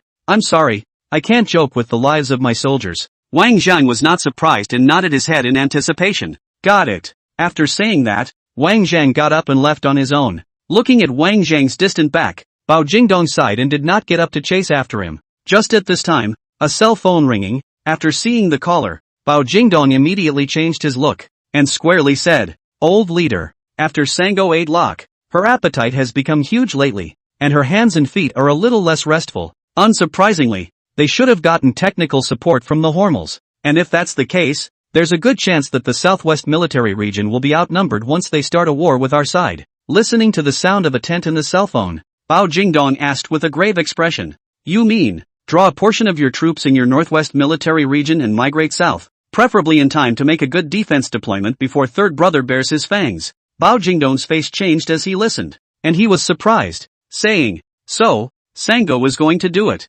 sooner or later." That group of guys who remember what they eat and don't remember what they do. Have they not had enough friction with us on a regular basis? Understood. Bao Jingdong nodded in response and hung up. After that battle, China could be said to have been wounded to its very foundation. With its living forces cut by less than 30%, Sango took advantage of the situation to open her mouth and bite, which was a real head-scratcher. It's not that I'm afraid of being outmatched, but war is less likely to result in damage. Consume some here, consume some there, and before you can touch the Hormel's head-on, you'll be lying down yourself. I have to say, the Hormels played this wolf-driving game with real skill. Without the slightest hesitation, Bao Jingdong quickly dialed a number, and after connecting, he stared and said, "Have the military regions 5 and 7 corps assemble quickly, and without waiting for me to return, head directly to the southwest military region, striving to arrive in the shortest time possible." At nightfall, the first sub-district of the southwest military region was like a flame shrouded in darkness, with no semblance of light to be seen other than here.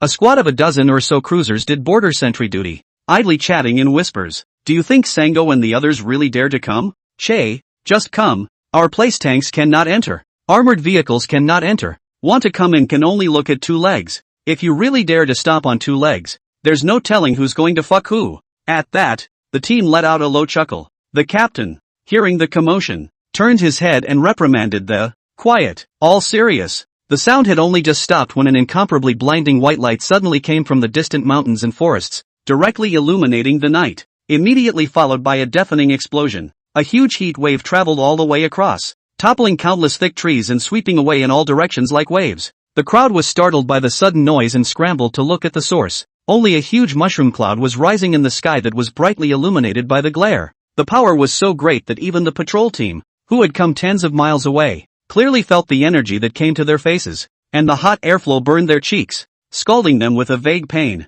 Watching the mushroom cloud fall into momentary disorientation, or the captain was the first to react, immediately yanked over the youngest warrior in the team, and said in a sharp voice, Quick, report back to base." The youngest warrior woke up like a dream, and without the slightest hesitation, turned around and ran in the direction of the base. The captain brought up his rifle, quickly got into position, looked warily in the direction of the explosion, and murmured that, "Prepare for battle." Before the words fell, a sharp air current came from the top of his head, and the surrounding branches and leaves were immediately blown askew, desperately dancing wildly. There was a loud thud, as if something heavy had hit the ground. The crowd turned around, only to see a mech with a shimmering cold light standing in place. The mech casually flung the 2 figures it carried in its hands to the ground. Immediately after the chest, the cabin door opened and a familiar figure came into view. At the sight of this person, all the people in the small group rejoiced with fleshly eyes, and at once became excited, saying in a loud voice, Wang Zheng? You're Wang Zheng? The first division is located in the wild forest. Even the signal is difficult to receive, almost isolated from the world. Non-essential events, other news is almost rarely heard. But the person in front of me, although it is the first time to see the honored one, but still has long heard his name, like thunder. The legend of a new world development driven by one man. Wang Zhang nodded his head at the crowd, then kicked the 2 corpses on the ground with his foot and said, "This group is probably around 100 people, equipped with extremely advanced man-portable equipment capable of evading night vision detection, and has already mapped out dozens of kilometers of China's borders." After hearing Wang Zhang's words, the faces of the crowd could not help but stare, and they instantly realized that the originator of the explosion just now was Wang Zhang. To be able to bring back 2 corpses, it was assumed that the others would have been killed in the explosion just now. Looking at the well-equipped corpses at their feet, the crowd couldn't help but suck in a breath of cold air. It's amazing that more than half of the equipment on the other side is unrecognizable. It's not even known what it's used for, but just one look at this level of sophistication is enough to show that it's extraordinary. With great difficulty they peeled off the mask of the corpse, and, on beholding its hideous face, the faces of all the men grew heavier. Sango's men, Wang Zhang answered, his gaze cold as frost. "You guys decide what to do back there. I'll go first." After saying that, Wang Zhang re-entered the cabin. The eyes of the mech lit up, and another strong wind hit his face, pulling up into the air and swept away under the astonished gaze of the crowd. It was only when they disappeared into the sky that the crowd averted their eyes. The squad leader glanced at his teammates and said aloud that the Sango has entered our territory with arms and ammunition without permission. With the intention of causing a war, there is no need to dissuade him. Shoot him on sight. A dozen men looked at each other, and in the same loud voice, Righteousness. Report. Lost signal monitoring on Squad 1. Inside Sango's first military region headquarters. Looking at the red dot that suddenly disappeared on the big screen, the commander-in-chief, Uncle San, couldn't help but frown. That can't be right. Squad 1 is equipped with alien equipment. Not only can it easily withstand bullets, even some of the small caliber artillery can be ignored. Directly physical, hard to carry. In that kind of no tanks and no missiles in the mountains and forests of the combat, it should occupy an absolute advantage is right. Why did the signal suddenly disappear all at once? Uncle Sam's brow furrowed into a chuan, looked down at the operator, and snapped. Check, find out what's going on. The operator whispered. Could it be the transcendent?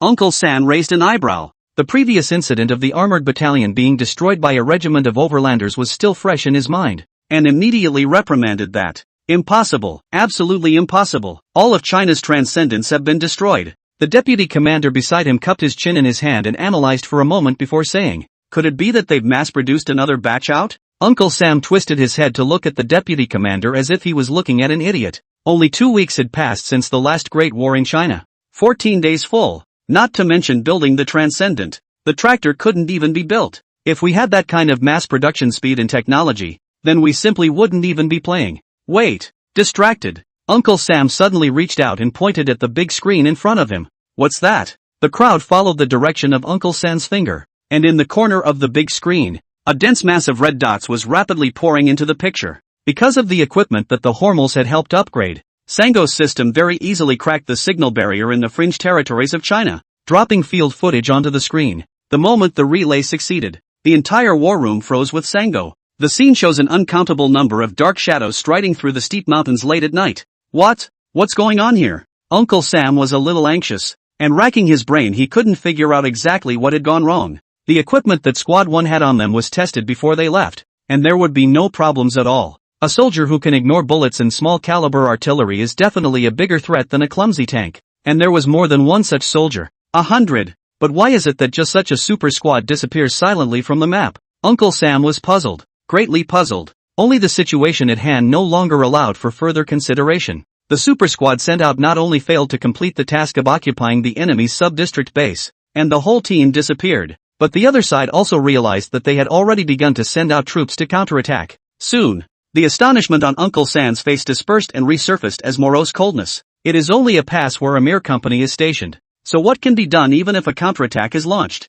Can you hold off my attack of nearly 10,000 men? What's more, this kind of place heavy weapons can't be transported in at all, and if you want to defend it, you can only rely on the light and hot weapons in your hands. 100 men against nearly 10,000? It's a fool's errand. With a wave of his hand, Uncle Sam gave the all-important order that, abandoning infiltration and directing it against the state of China, declare war. As the words fell, the corners of all Sango's mouths began to rise, becoming directly excited. During the previous invasion of Locke, although he also wore the equipment given by the Holmars, Locke was simply too weak to properly test the power of the new equipment. Now against the recognized world hegemon, China, it is natural to be able to have a good time. Declaring war? You deserve it? An ill-timed voice suddenly came out of the loudspeaker, causing all the Sangos to freeze in place with smiling faces. At that moment, the big screen suddenly surfaced a burst of wrong snowflake signal, and then it completely rested. After a split second, a human face took over the entire screen,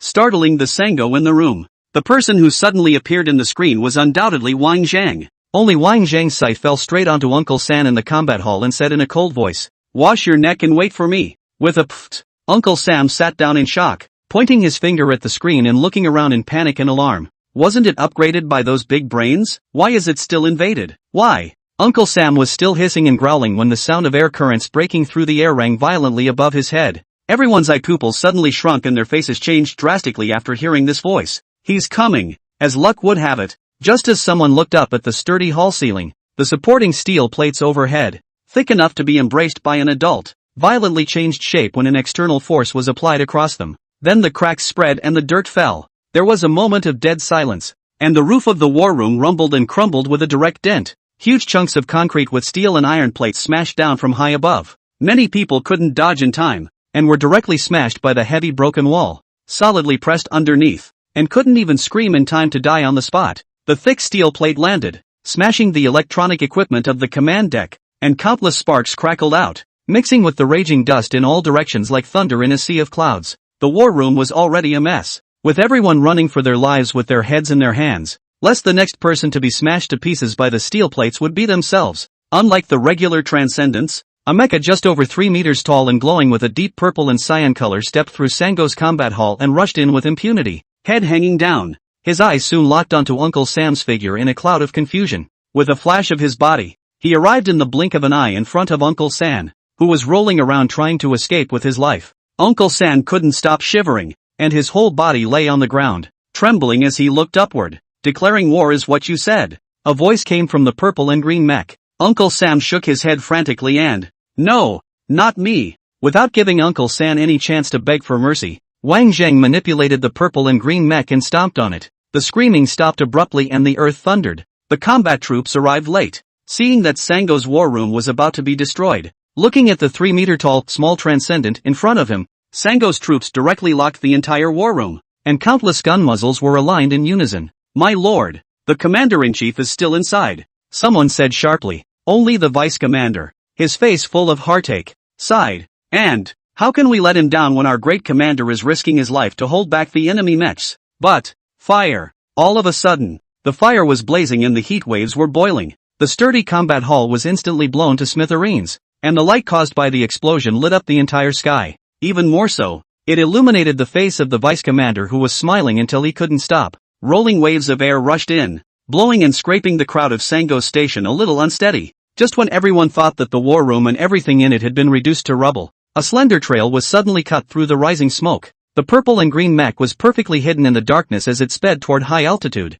Inside the cabin, the corner of Wang Zheng's mouth hooked into a cold smile. Found you. The speed of the purple-green mecha was very fast, so fast that the sound barrier could no longer be formed, and could almost be described as shrinking. After the last battle, Wang Zheng had fully learned the lessons from the defeat, and used the Transcendent as the primer, drastically reducing its size and greatly compressing the kinetic energy device again, making today's Transcenders lighter, faster, and fiercer. Of course, the drawbacks are equally present. In terms of Wang Zheng's physical quality, he could only maneuver for half an hour at most. As the purple and green mecha flew into the clouds at breakneck speeds, the ground-based Sango's cannons turned around obediently, blasting all the way along the purple and green mecha's flight trajectory. The vice-commander stopped the blind bombardment of the army in time, and said, very calmly, don't worry about him, just hand him over to those alien Komodos. We're aiming for that group of Chinese soldiers. Saying this, the vice-commander looked up in the direction of China and whispered,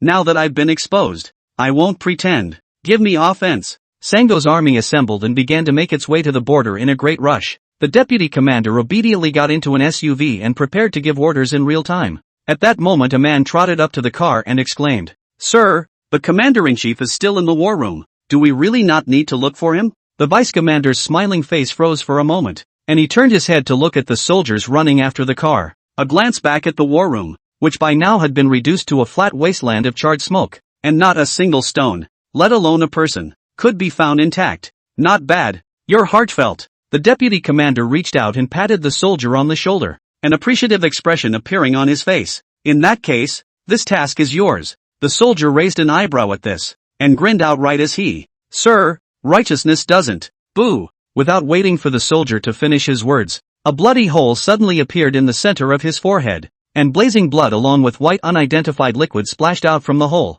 The soldier's eyes went slack on the spot, and his whole body planted itself, whereupon it was swept into the wheels and mercilessly run over by the buggy. The second-in-command indifferently put away his still-smoking pistol without looking at it. And, idiot, near the border, vehicles have become impassable. The second-in-command got out of his car, looked around at the sheer volume of heavy firepower around him, and broke into a sneer that, mountain warfare? How stupid should one be to play mountain warfare with you monsters? The tone of his voice increased steeply, and towards his side he exclaimed, in a loud voice, all of you, give me an indiscriminate bombardment of the mountains ahead, until it is leveled to the ground. At this time, Wang Zheng had already driven the purple and green mech to break through the stratosphere. Looking at the vast and empty sky around him, his gaze fiercely hot as a torch, the surroundings were dead silent. Only the sound of the fire pillars shooting behind them echoed continuously. The purple and green mech hung high in the air, not knowing where to go. 25 minutes. After arriving here from Xinjiang,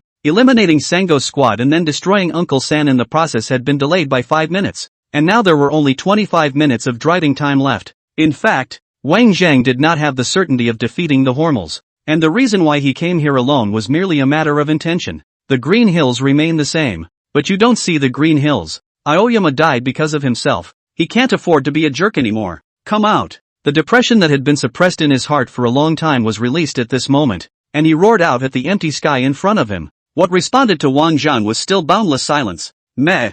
Wang Zhang smiled morosely. Where is your arrogance? Now, why are you like an asshole, cowering in the dark and not daring to come out? The surroundings remained clear and silent. Seeing this, Wang Zhang was furious. His purple and green mecha figure suddenly flashed. A particle light blade shot out from his forearm, heavily chopping towards a sea of tumbling clouds. Split to the sea of clouds at the moment. The sea of clouds steeply changed shape, where there is still misty and invisible state. Indestructible, solid as a golden soup, and even hard to block the purple and green mecha this powerful chopping. The two sides collided, a large splash of stars and fire, and a light-sensitive barrier loomed over the place where the lightsaber had cut through. One slash didn't work. Wang Zhang swung his sword and slashed again. There was another splash of fire, and a clear crack appeared in front of him, slowly spreading out in all directions. Give me. Wang Zhang's face was a bit grim as he slashed out another blade. Come out. With a full force chop, the sea of clouds in front of him was plunged into violent vibrations. Countless cracks spread everywhere,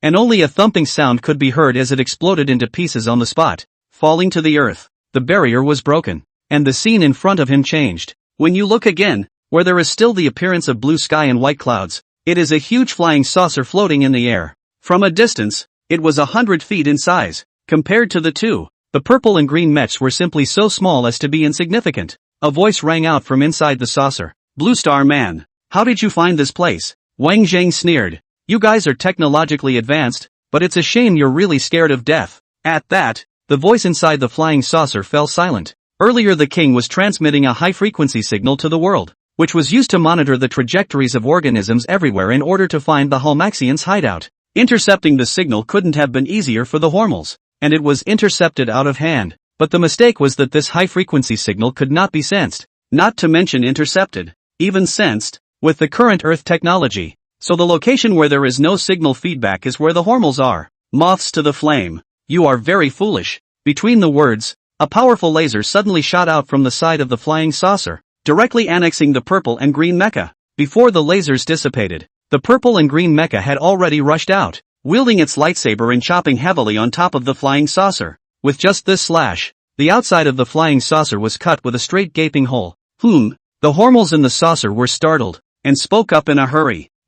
Quickly activate the X-planes. He must be stopped. Stop who? The two Halmaxians were still hastily activating their X-planes when a voice suddenly sounded from behind them. You? How did you get in here? The homunculus was surprised to look at Wang Zhang, who was near his eyes, and his strangely ugly face could even see panic. Wang Zhang cupped the spatial interception device in one hand and held the lightsaber in the other, slowly approaching towards the two Hormels. I can't believe that there are only two people who can turn the earth upside down. Wang Zhang's tone was a bit tasteless, and his eyes showed gloom. If I had been more decisive and stronger in my beliefs, wouldn't all those things that happened later have never happened again? Pressing the button in his hand, the world's electronic devices were under Wang Zhang's control. Almost simultaneously, everything in this place was turned on by Wang Zhang for a global real-time live broadcast. Looking at the image in front of them, the world was once again shocked, especially Bao Jingdong, who had previously rejected Wang Zhang's offer, directly jumped up from his seat and looked at the screen incredulously, completely lost in thought. Only Wang Zhang was seen holding his lightsaber and cornering the two Holocaustians. In a word, the world is cold. What you did last time, I will do to you today. Before the words fell, a laser beam penetrated Wang Zhang's chest. Everything was but a blink of an eye, and for the people of Earth, it was clear that 1 second they were watching Wang Zhang take revenge. So how could they be countered in the next second? Everyone stared at the image in their hands, smiles frozen on their faces. The ecstasy that had just emerged also hit rock bottom at this moment. This is dead? People all over the world froze completely, slow to react to what was suddenly happening in front of them. Surprise and despair are just a thought away. Ha, told you so, you idiot. The holocron changed from the panic he had just felt and stood up triumphantly, shaking the phaser in his hand. He opened his mouth in contempt. With a backward civilization native like you are worthy of being an enemy of my Holma civilization? Put away the trash equipment in your hand. With him you want to kill me? Turn on the live stream for the whole world to see your jokes? The homunculus proudly came to Wang Zhang and reached out to gently push Wang Zhang's standing body. Surprisingly, the holocron's hand passed right through Wang Zhang's body without any obstruction. In the next instant, Wang Zhang's body began to dissipate, turning into countless points of light floating in the air. The holocron was slightly disoriented in the face of this situation. In the corner, a laser shot in, also passing through the holocron. The difference was that the Holmaxian let out a scream, along with a large jet of green blood from his body, as Holma number 1 fell to the ground. Number 2, who was laughing and watching the fun from afar, realized it afterward and hastily pulled out his gun to shoot. The moment the gun was raised, a light blade fell straight down, along with number 2's arm, which was holding up the gun. It was chopped off in unison. With bewilderment still in his egg-sized eyes, number 2 looked at his arm as it fell to the ground for a moment before an unspeakably sharp pain surged through his body. What's this? No. One tried his best to raise his big head, looking at Wang Zhang who was looking at him from above, his mind full of the Wang Zhang who had just dissipated out of thin air. In the face of the holocron's doubts, Wang Zhang sneered and dismissed them. You Holmers are so hungover that you wouldn't know about this kind of pedantry? No. One had already started coughing up blood from his mouth. Even though his body structure was different from that of an earthling, the damage from this shot was really too great, and had already posed a threat to his own life. Everyone watching the scene that was once again reversed no longer had any emotional turmoil and just stared in disbelief. After all, the wave of excitement is stronger than a wave. No one can guarantee what will happen next moment, so it is better to see the grand finale before we say it. Even in this desperate situation, the two Hormels managed to laugh, and, dragging their crippled bodies together, said,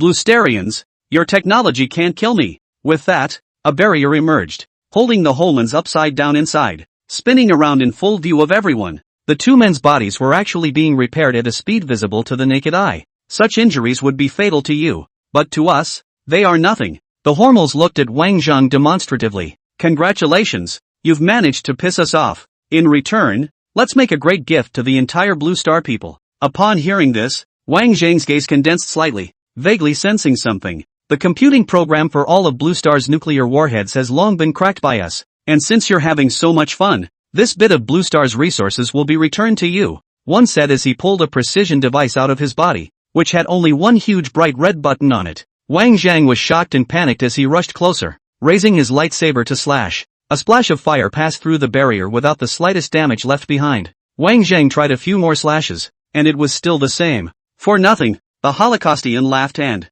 this barrier isn't the type of concealment-type barrier that you cut down before. This is a fortress-level barrier that was actually made for defense. If you want to smash it, unless you can detonate a star. After saying that, no. One slowly pressed the button in his hand in front of Wang Zhang. Follow your blue star and be buried with it. Wang Zhang laughed. The sudden smirk caused the two Holmans to freeze. You are actually laughing when you're dying? Wang Zhang dropped the lightsaber in his hand and rubbed his somewhat sore wrist. It's pretty exhausting, this acting thing.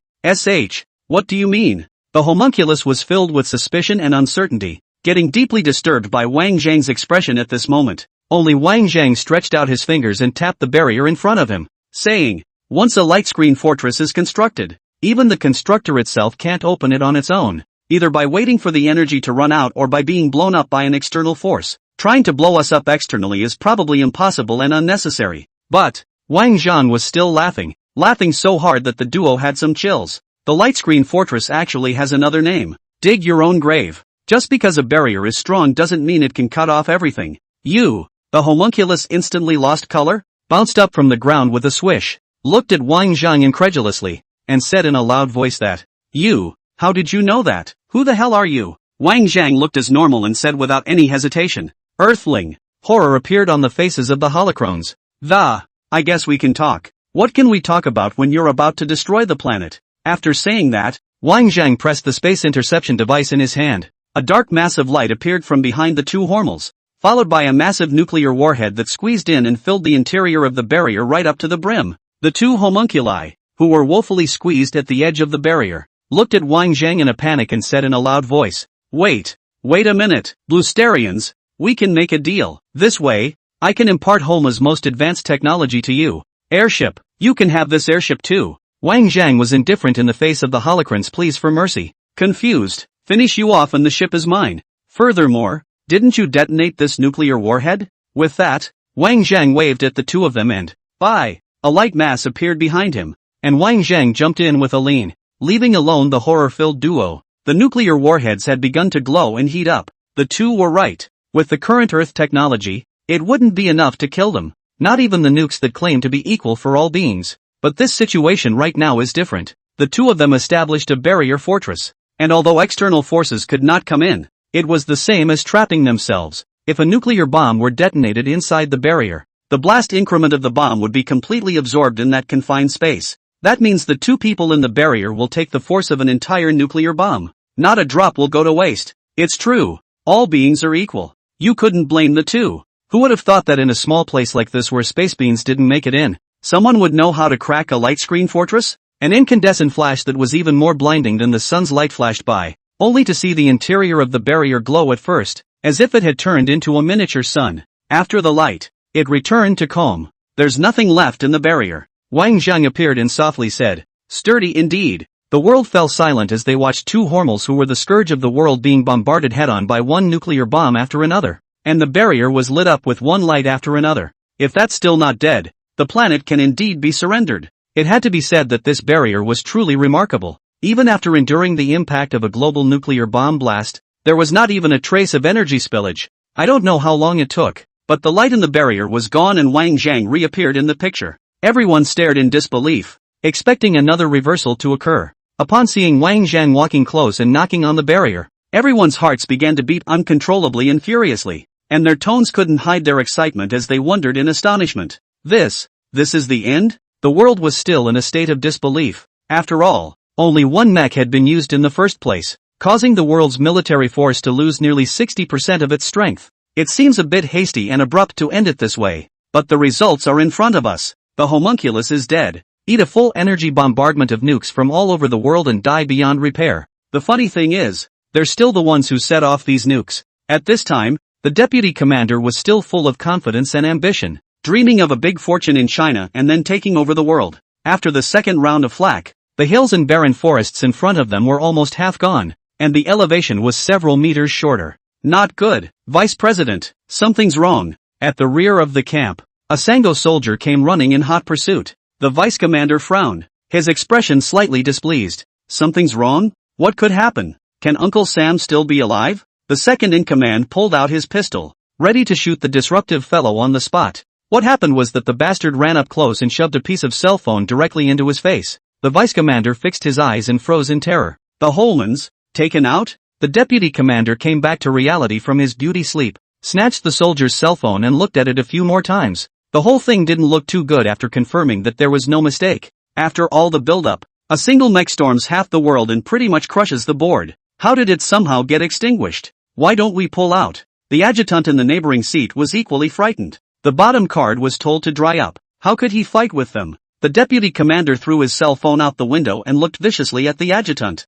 What's the word? I've only just taken a seat at the top, and I need a big battle to secure my position. And you're telling me to retreat? Damn you. Then you go first. The second in command waved his hand at the adjutant, and before the adjutant could respond, a pistol was at his head. The trigger was pulled, and the deputy's head exploded into the car seat. Straight up, the vice commander raised his tuba, rose to his feet and shouted at the generals around him that if anyone dares to say such disturbing words about the army again, they will end up like this person. It's only two dead alien Komodos. What will it matter? Whether it's numbers or equipment, we have the advantage. What's so terrible about a battle that must be won? The sub-commander pointed ahead to the mountain range that was about to be leveled, and continued to shout that destroy their southwest military region, occupy the south of the Yangtze River. After you succeed, I guarantee you'll all be promoted 3 times. As soon as they heard this, the 3 buddies, as if they had been hit with chicken blood, directly began to wail, and their morale was instantly activated.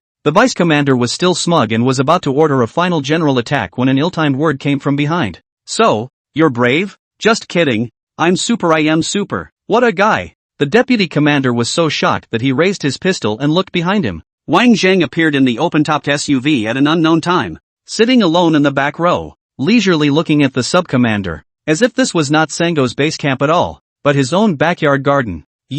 How did you get here? The deputy commander raised the gun in his hand and issued a question to Wang Zhang in the back seat. Seemingly feeling that questioning was of little use, he hurriedly snapped off the safety and prepared to send Wang Zhang away. Wang Zhang didn't say anything, and without slowing down, he reached out and pointed to the top of his head. Looking up along with Wang Zhang's finger ground, he only saw a blue sky color. Bastard! You're bluffing! The deputy commander was furious and made a gesture to shoot Wang Zhang. Just then, the sky somehow darkened, directly cutting off most of everyone's sight. When he looked up once more, the second-in-command shivered in fear, and his pistol fell to the ground in terror. A flying saucer as huge as a fortress gradually revealed itself, and once its immense and incomparable size appeared, it directly blocked out a small half of the sky, hanging above the head of Sango's position with a sense of oppression. Not only that, but next to the saucer, two mechs, one purple-green and one dark-green, spewed mock rings and examined the position below from above. The dark green mech was the X-type machine that Wang Zhang had cracked the other party's computing program after killing the Holma alien,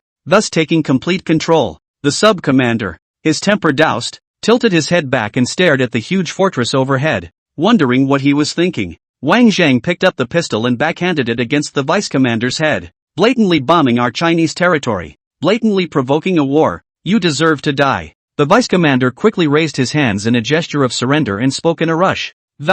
This way, we're leaving now, don't rush off just yet. Wang Zhang revealed a playful smile. I think I just heard someone say that the one who disturbs the army is as good as this one, he said, twisting his head and pointing at the adjutant who was still dead in the main driver's seat. The vice-commander was on the verge of tears, and Naija couldn't do anything to explain it. You've got a fucking gun to my head. Isn't there something really wrong with me if I talk about fighting with a head iron? Times are different now, brother, do you understand? All the Sam brothers all shifted their gazes over and looked at the vice-commander who was being held hostage by Wang Zhang, with a hint of disdain flowing from their eyes. Just now also righteously launched the Iron Blood Army order, how now shifted to become a soft-footed shrimp. Not far away, a Sango fidgeted and clutched the RPG in his hand, but his eyes fell on the deputy commander who was so scared that he raised his hands high, for no other reason than the fact that this man was the personal great-nephew of the commander-in-chief's third uncle. Good Uncle Sam was blown to cinders by this guy, not to mention that even someone who came up and proposed to dig up Uncle Sam's body was put down by a shot. I thought there was no hope for revenge in this life, but I didn't expect the opportunity to come immediately. You can take out my good Uncle Sam on the pretext of destroying the enemy army, and I can take out you on the pretext of destroying the enemy army. Taking advantage of hiding in the corner unnoticed, the three nephews decisively carried the RPG on his shoulder, and without hesitation pulled the trigger. A thick smoke instantly cut through the air, and went straight to the open-topped SUV. With a roar, the SUV was hit head-on by the missile and detonated on the spot, turning into a mushroom cloud that rose uncontrollably. Seeing this scene, everyone couldn't help but be shocked. Save the commander! Someone yelled and was about to make a dash for the blazing SUV, but was stopped just in time. Twisting his head, he realized it was the deputy vice-commander. I only saw the corners of the deputy vice-commander's mouth rise uncontrollably. His tone was sad, and he couldn't stop sighing. Don't save it, Commander, he deserves to die for his country. Now, the command of the army, give it to me. But, there were die-hard fans of the vice-commander who still hesitated, looking over at the blazing SUV, always thinking that there was still a remedy. But what but? The deputy vice-commander is very angry, getting hit head-on by an RPG, even the SUV burned to the ground, and you want to but what? Fish him out? Go. You go. The deputy vice-commander kicked the diehard fan and signaled him to go in and fish for the man. With that, he picked up the bullhorn, a symbol of power, and exclaimed, both commanders all died honorably in the service of their country, but honor to honor. This battle was a failure of their command. TMD fight until now. Even the opposite side of the shadow of the people did not see the military region of a hand with the second in command first to rest. This is a shame, a great shame. Having said that, the deputy vice-commander waved his hand in a big way. All listen to me, let's retreat. When these words were uttered, all the Sanguine brothers agreed. Bullshit promotion. With such a big flying saucer over his head here, wouldn't it be a matter of minutes to say he'd get himself killed? It's a good thing that Wang Zhang has already been screwed over, so going back would at least be something. Wait a minute. The diehard fan, Sango, took one last look at the burning SUV and seemed to realize what was going on, pointing at it in unbridled horror and screaming at the top of his lungs. NTMD. The deputy commander is angry. This kid is really a dead brain. The thigh of the evening was blown to slag, but still think of licking? Pulling a pistol from his belt, he prepared to punch the kid in the back of the head. Just as the deputy vice commander raised his hand to take aim, the rest of his eyes glanced at the SUV. It was this glimpse that scared the deputy vice commander into freezing in place, only to see that in the blazing fire, a figure stood up with unusual clarity, and immediately, It wobbled out against the flames. Who threw the cannonball? I fry tired mother. All the San brothers were shocked and disoriented, and they were in a mess on the spot, running desperately towards the back. The hell with it. A head-on RPG shot detonated the buggy at the same time as it exploded violently once more, followed by a super hot fire.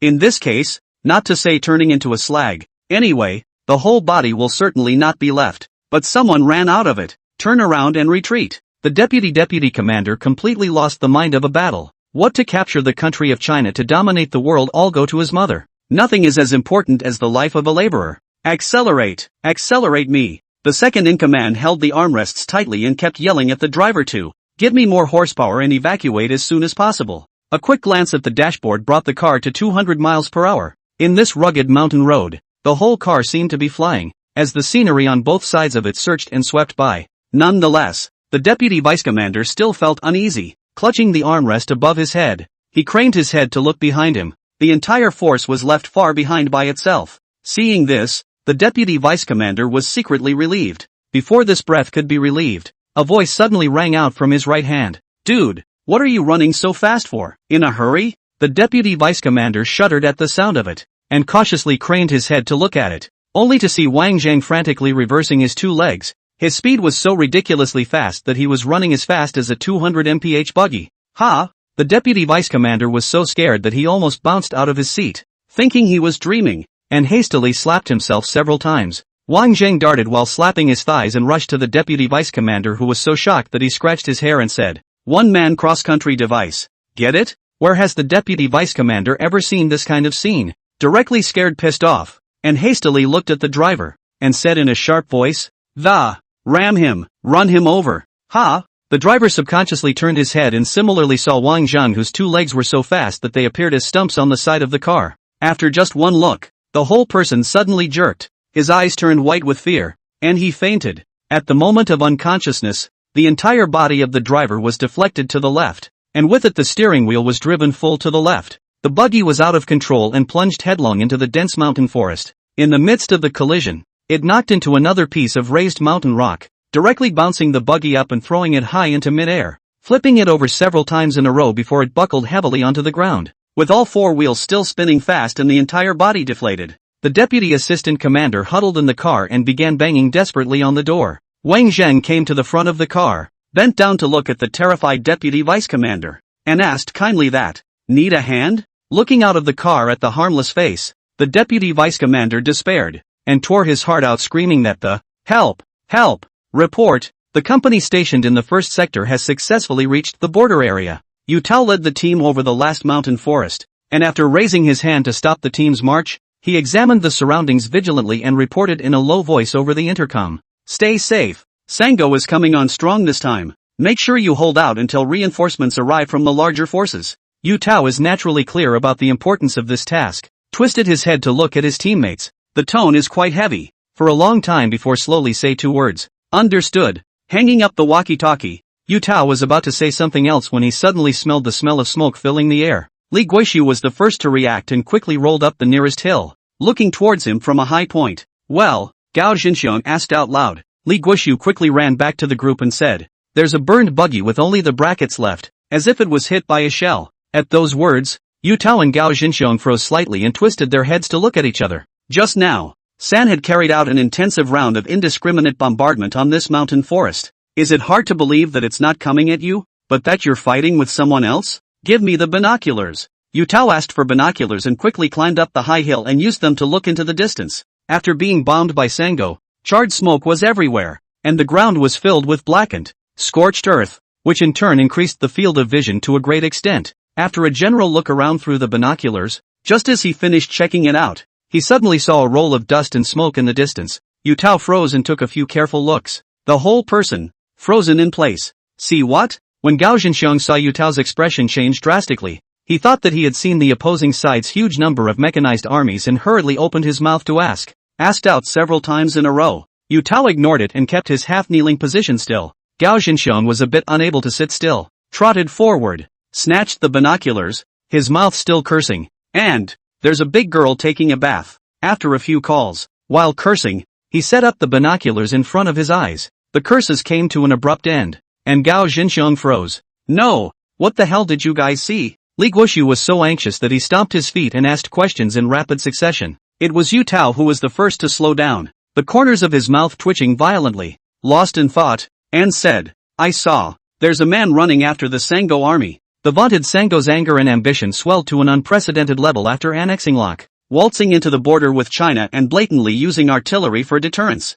This behavior is no different than a declaration of war. This is exactly what has happened. And the two armies are already on the verge of a vicious battle of great consequence, unknown to the world. Because of the support from the Hormels, the world was a little uncertain for a moment whether China would win or Sango would win. After all, the Hormels' technological level was evident to the whole world, and I'm afraid that even if the Chinese army's combat power was strong, it wouldn't be a match for the reinforced version of Sango. However, not long after Wang Zhang's battle against the Hormels had come to an end, and before the battle between Sango and China could be completely fought, Sango suddenly and urgently declared an unconditional surrender. The world was dumbfounded by this. Surrender? Surrender after you fought? Why haven't you heard anything? The shocker didn't stop there, as it was immediately followed by a public announcement by Sango that it would unconditionally return all of Loco's territory and pay for related damages. Things came to a head, and the whole world understood at once. Sango went out on a limb and let the Chinese side give him a hard time. The international ridicule of Sango immediately became a lot louder, after Sango openly waged a war to occupy Loco despite the unity of the world front, and then he risked the world to defect to the Holocrones. The list of events makes Sango almost as much of a public enemy around the world as Baka. However, public enemy is public enemy. Due to the advanced equipment of the Holmans, the crowd only verbally attacked, do not dare to really put into action. After this defeat at the hands of China, the others immediately came to their senses and issued sneers at San. Surrendering without even fighting is really in line with Sango's maverick style. The beauty of the name is that it is the boy who delivers money. In response, Sango could only suffer honestly, not daring to say half a word more. It's really not that you don't want to fight, it's just that your opponent is too good. Can't even buy hangs from aliens? Who can stand that? A regional battle was fought. A few people on the opposite side saw nothing, and 3 of their own commanders died first. If we don't surrender, the commander of Sango's family will probably become a rare animal. The war between China and San China ended in a hasty manner with San announcing his surrender and paying for the losses incurred by China and Lok. Things came to an end, and with no Holma as a super threat, Sango was taught a lesson and laid to rest, and the earth returned to its former peace. Being a man, you have to combine work and rest. Can you understand that? Bao Jingdong dragged Wang Zhang down the road and casually lit 2 cigarettes, one stuffed into his mouth and one handed to Wang Zhang. Wang Zhang pushed the cigarette back and spoke. If you have something to say, if not I'm going back. The space survival program is still missing the last bit of theoretical attack. Bao Jingdong 2 cigarettes a piece of hard smoking, spit out a thick smoke, said, what's the hurry? Even a mule has to be given time to rest, right? You haven't been out of the lab for 7 days in a row. Those old bastards are treating you like an animal. Wang Zhang bristled and asked rhetorically, why didn't you say that just now in front of them? Almost kneeled and kowtowed to the others. Bao Jingdong didn't care and continued, you know hammer. I call that respecting elders. Seriously though, you kid really should be resting and taking a break. I know those things a while back hit you hard, but it's still the body that counts. Can you understand that? Wang Zhang didn't say anything, not commenting on Bao Jingdong's words. China's rise from poverty to the present is not the result of generations of martyrs who have sacrificed their lives for the sake of the future. Do they ever rest? If I were to say I was tired, I really didn't feel too much. Bao Jingdong was smoking 2 cigarettes while reaching out and pointing not far away. What's going on there? Wang Zhang looked along the direction of Bao Jingdong's finger. At the edge of a small square, 3 layers of people inside and 3 layers outside were piled up and crowded together, as if there was something lively to see. Bao Jingdong snuffed out his cigarette and threw it into the trash can, not caring if Wang Zhang was reluctant or not, and dragged it towards the pile of people. A long way off, I heard someone yelling at the top of his lungs, hey, practicing one breath internally and training the muscles, bones and skin externally. This is something passed down from our old ancestors. Do you know why the ancients lived long while we are usually plagued with illnesses? It's because of discarding these treasures of our old ancestors. When Wang Zhang and Bao Jingdong squeezed into the pile of people, they saw that in the center of the crowd, there was a young man who was banging a gong and couldn't stop selling and yelling. There is also an older old man, sitting cross-legged on the ground as a closed eye resting. It looks quite a bit of the meaning of the immortal style of Taoism. And next to the old man, a pile of rubble was scattered on the ground, and the onlookers around them all carried a strong sense of curiosity. It is not difficult to see that this old god should have already done his work just now. With the patting done, The young man put the gong down and looked over at the old man sitting on the floor.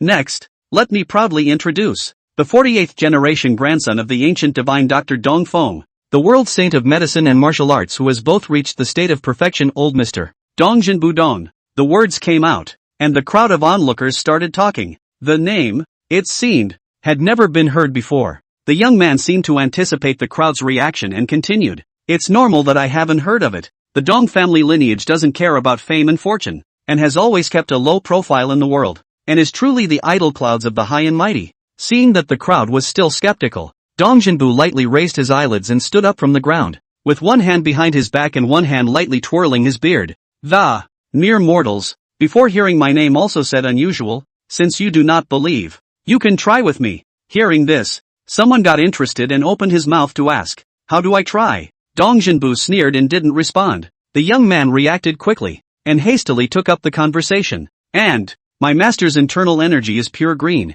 External strength to the home. The abdomen can be a dragon and tiger sound. Idle 3 or 5 people cannot get close to the body, even if you stand still to ask you to play a few punches, and what is the harm? Oh, let me try. A big man with a strong physique stepped out from the crowd and came straight to Dong Jinbu's face, arching his hand and saying, Master, I'm offended. After saying that, a fist containing strong force was suddenly swung out, heading straight for the master's chest and abdomen. Just by looking at it from an outsider, one could clearly feel the extraordinary and terrifying power of this punch. On the contrary, the Grandmaster didn't even move or even blink his eyes, only to hear a bang. The big man let out a miserable scream, covering his fist and falling to the ground, rolling out several times in a row before stopping. Master, what a master! The big man's face was full of panic and he shouted out in a loud voice. Such a scene, watching the surrounding people gasp in shock, directly fired up the atmosphere. Bao Jingdong glanced at Wang Zhang and couldn't help but say, yes, great acting. In the face of the crowd's gasps of surprise, the Grandmaster smiled mysteriously and walked over to the big man and reached out to pull him up from the ground. Following this, with a face full of concern, he inquired, how, is your hand okay? The big man covered his hands and said, respectfully, it's only right to suffer a little when you question a master. The Grandmaster nodded with satisfaction, raising his hands and feet in the manner of a highborn man, and said, with deep satisfaction, I have been immersed in martial arts for many years. All the body horizontal training to a certain level, coupled with Qigong evening body, ordinary people to me, not only will not hurt me, but also will shock the perpetrator. The old man afraid of you getting hurt, which has still collected 70% of the force. At those words, the big man was directly pleased with his heart, and hastily kneeled down and saluted. Thank you, master. Bao Jingdong's eyes widened as he watched. This old man has something. And he is even pretending to be so good at pretending. Why don't we both go and learn from him? Wang Zhang didn't say anything and continued to watch with interest. 8,000 years later in the world, with the growing popularity of science and technology, although the national essence is still highly concerned, but this kind of blatant group of cheating guys, really not much to buy and sell. It's kind of a rare thing to see today. The Grandmaster slowly assisted the big man and rejoined the center of the crowd, revealing a face of pain and regret. Since ancient times, how much of the essence of my great country of China has been left behind in the background? All the treasures of the country, everyone is fit and strong, conquering the world with their physical bodies. But now, all these essences left by the old ancestors are treated as dross, discarded, trampled on. As an inheritor of the Chinese nation, I deeply deplore it. Look at you guys, with the help of machinery, with the help of external forces, how weak have your flesh become. To me, all of these things are just strange techniques. The world's electronic technology should be discarded. Saying this, the master took out a gourd from his bosom and, power pill. The eater prolongs life. No disaster, no disease, more food, more blessings, no upper limit of blessings. 1998, 1888, more by more discount. Just as the people around him listened with interest and began to consider whether to buy a couple of them to taste the flavor, Wang Zhang squeezed through the congested pile of people and walked into the circle. Master, I would like to ask for advice. At those words, the Grandmaster along with the big man and the youth simultaneously turned their heads to look over. A trace of displeasure crossed the bottom of the master's eyes, but he did not show it, and continued to speak aloud with an air of immortality, saying, this little friend, please speak. Master just said that today's electronic technology is all about strange techniques, which I don't really recognize. The Grandmaster twirled his whiskers, interrupting Wang Zhang's words. Little friend next does not want to say. In the past, Flying pigeons to send letters is often 10 days and a half months. Travel is also inconvenient. Now a cell phone, a plane can realize the global communication. Is not it more convenient than in the past a lot? The Grandmaster's words changed,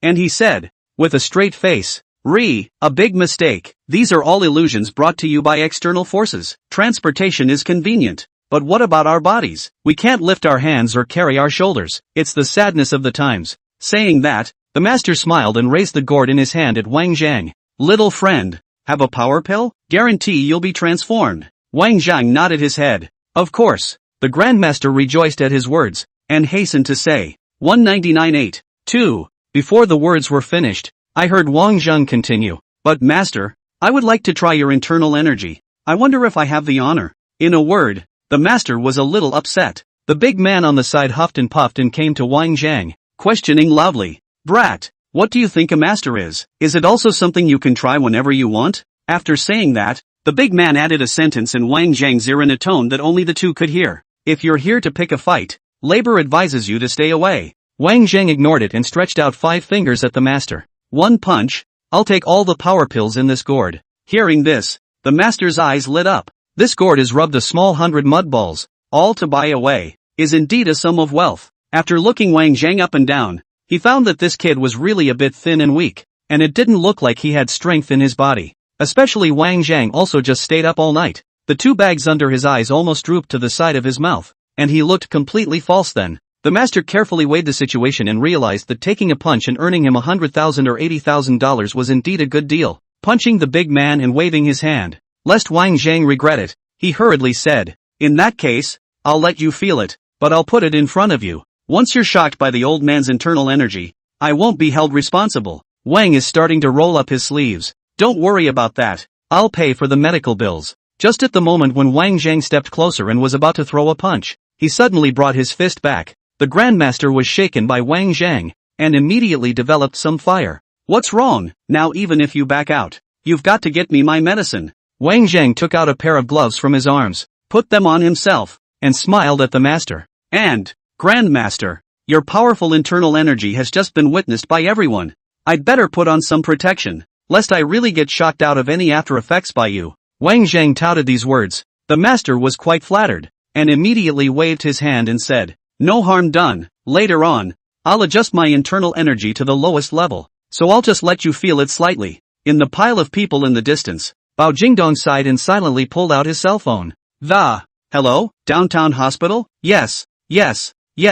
Ask for an ambulance. It's just over here in the small square of Manhwa. Facing Wang Zhang, the master is more or less a little bit of heart, but in the end, it is only 1 punch. This skinny body frame, even if it is deep, it cannot be a punch to pull out their own death. As long as he endures the pain and does not show it, he sits on the name of the master, and puts the reputation out, and comes here to sell him 10 gourds and 8 gourds on another day is not at all a big deal. Come on, hit me. The maestro started to get excited straight away. The dream of getting rich was about to come true and was already a bit overwhelmed. After the words fell, before his eyes, he saw Wang Zhang's fist swinging straight at him. Strangely enough, the moment he met Wang Zhang's fist head-on, the master's mind inexplicably conjured up all his past. There is the shyness of young first love. There is the excitement of adult with the object of rolling pods. There is the excitement of middle age and the neighbor's old sister secretly, and even more old to enjoy the comfort of family. Gradually, a relieved smile appeared at the corner of the master's mouth. Life, and more. The master snapped out of his bliss. What's up with this sudden walkabout? In an instant, the master's cold sweat ran rampant. Years of experience in the scamming business told me that something wasn't quite right, etc. The Grandmaster just wanted to backtrack, but Wang Zhang's fist had already come to his stomach. To an outsider, Wang Zhang's punch looked light and fluffy, with little force. In an instant, the master's face changed drastically, and his 2 eyeballs protruded so violently that they almost flew out of their sockets. The Grandmaster's mouth dropped open, almost to the floor. Only a hissing sound was heard, and the powerful fist darts penetrated through the body, cracking the clothes on the master's back, revealing 2 large white petals. Following that, an invisible gas exploded from the master's back, and the clothes that were already cracked exploded in response, turning into countless fragments of cloth that scattered in the air and raised all over the ground. Seeing this scene, everyone covered their mouths in surprise. Well, what's the trick here? And with popped shirts, someone silently raised their hand.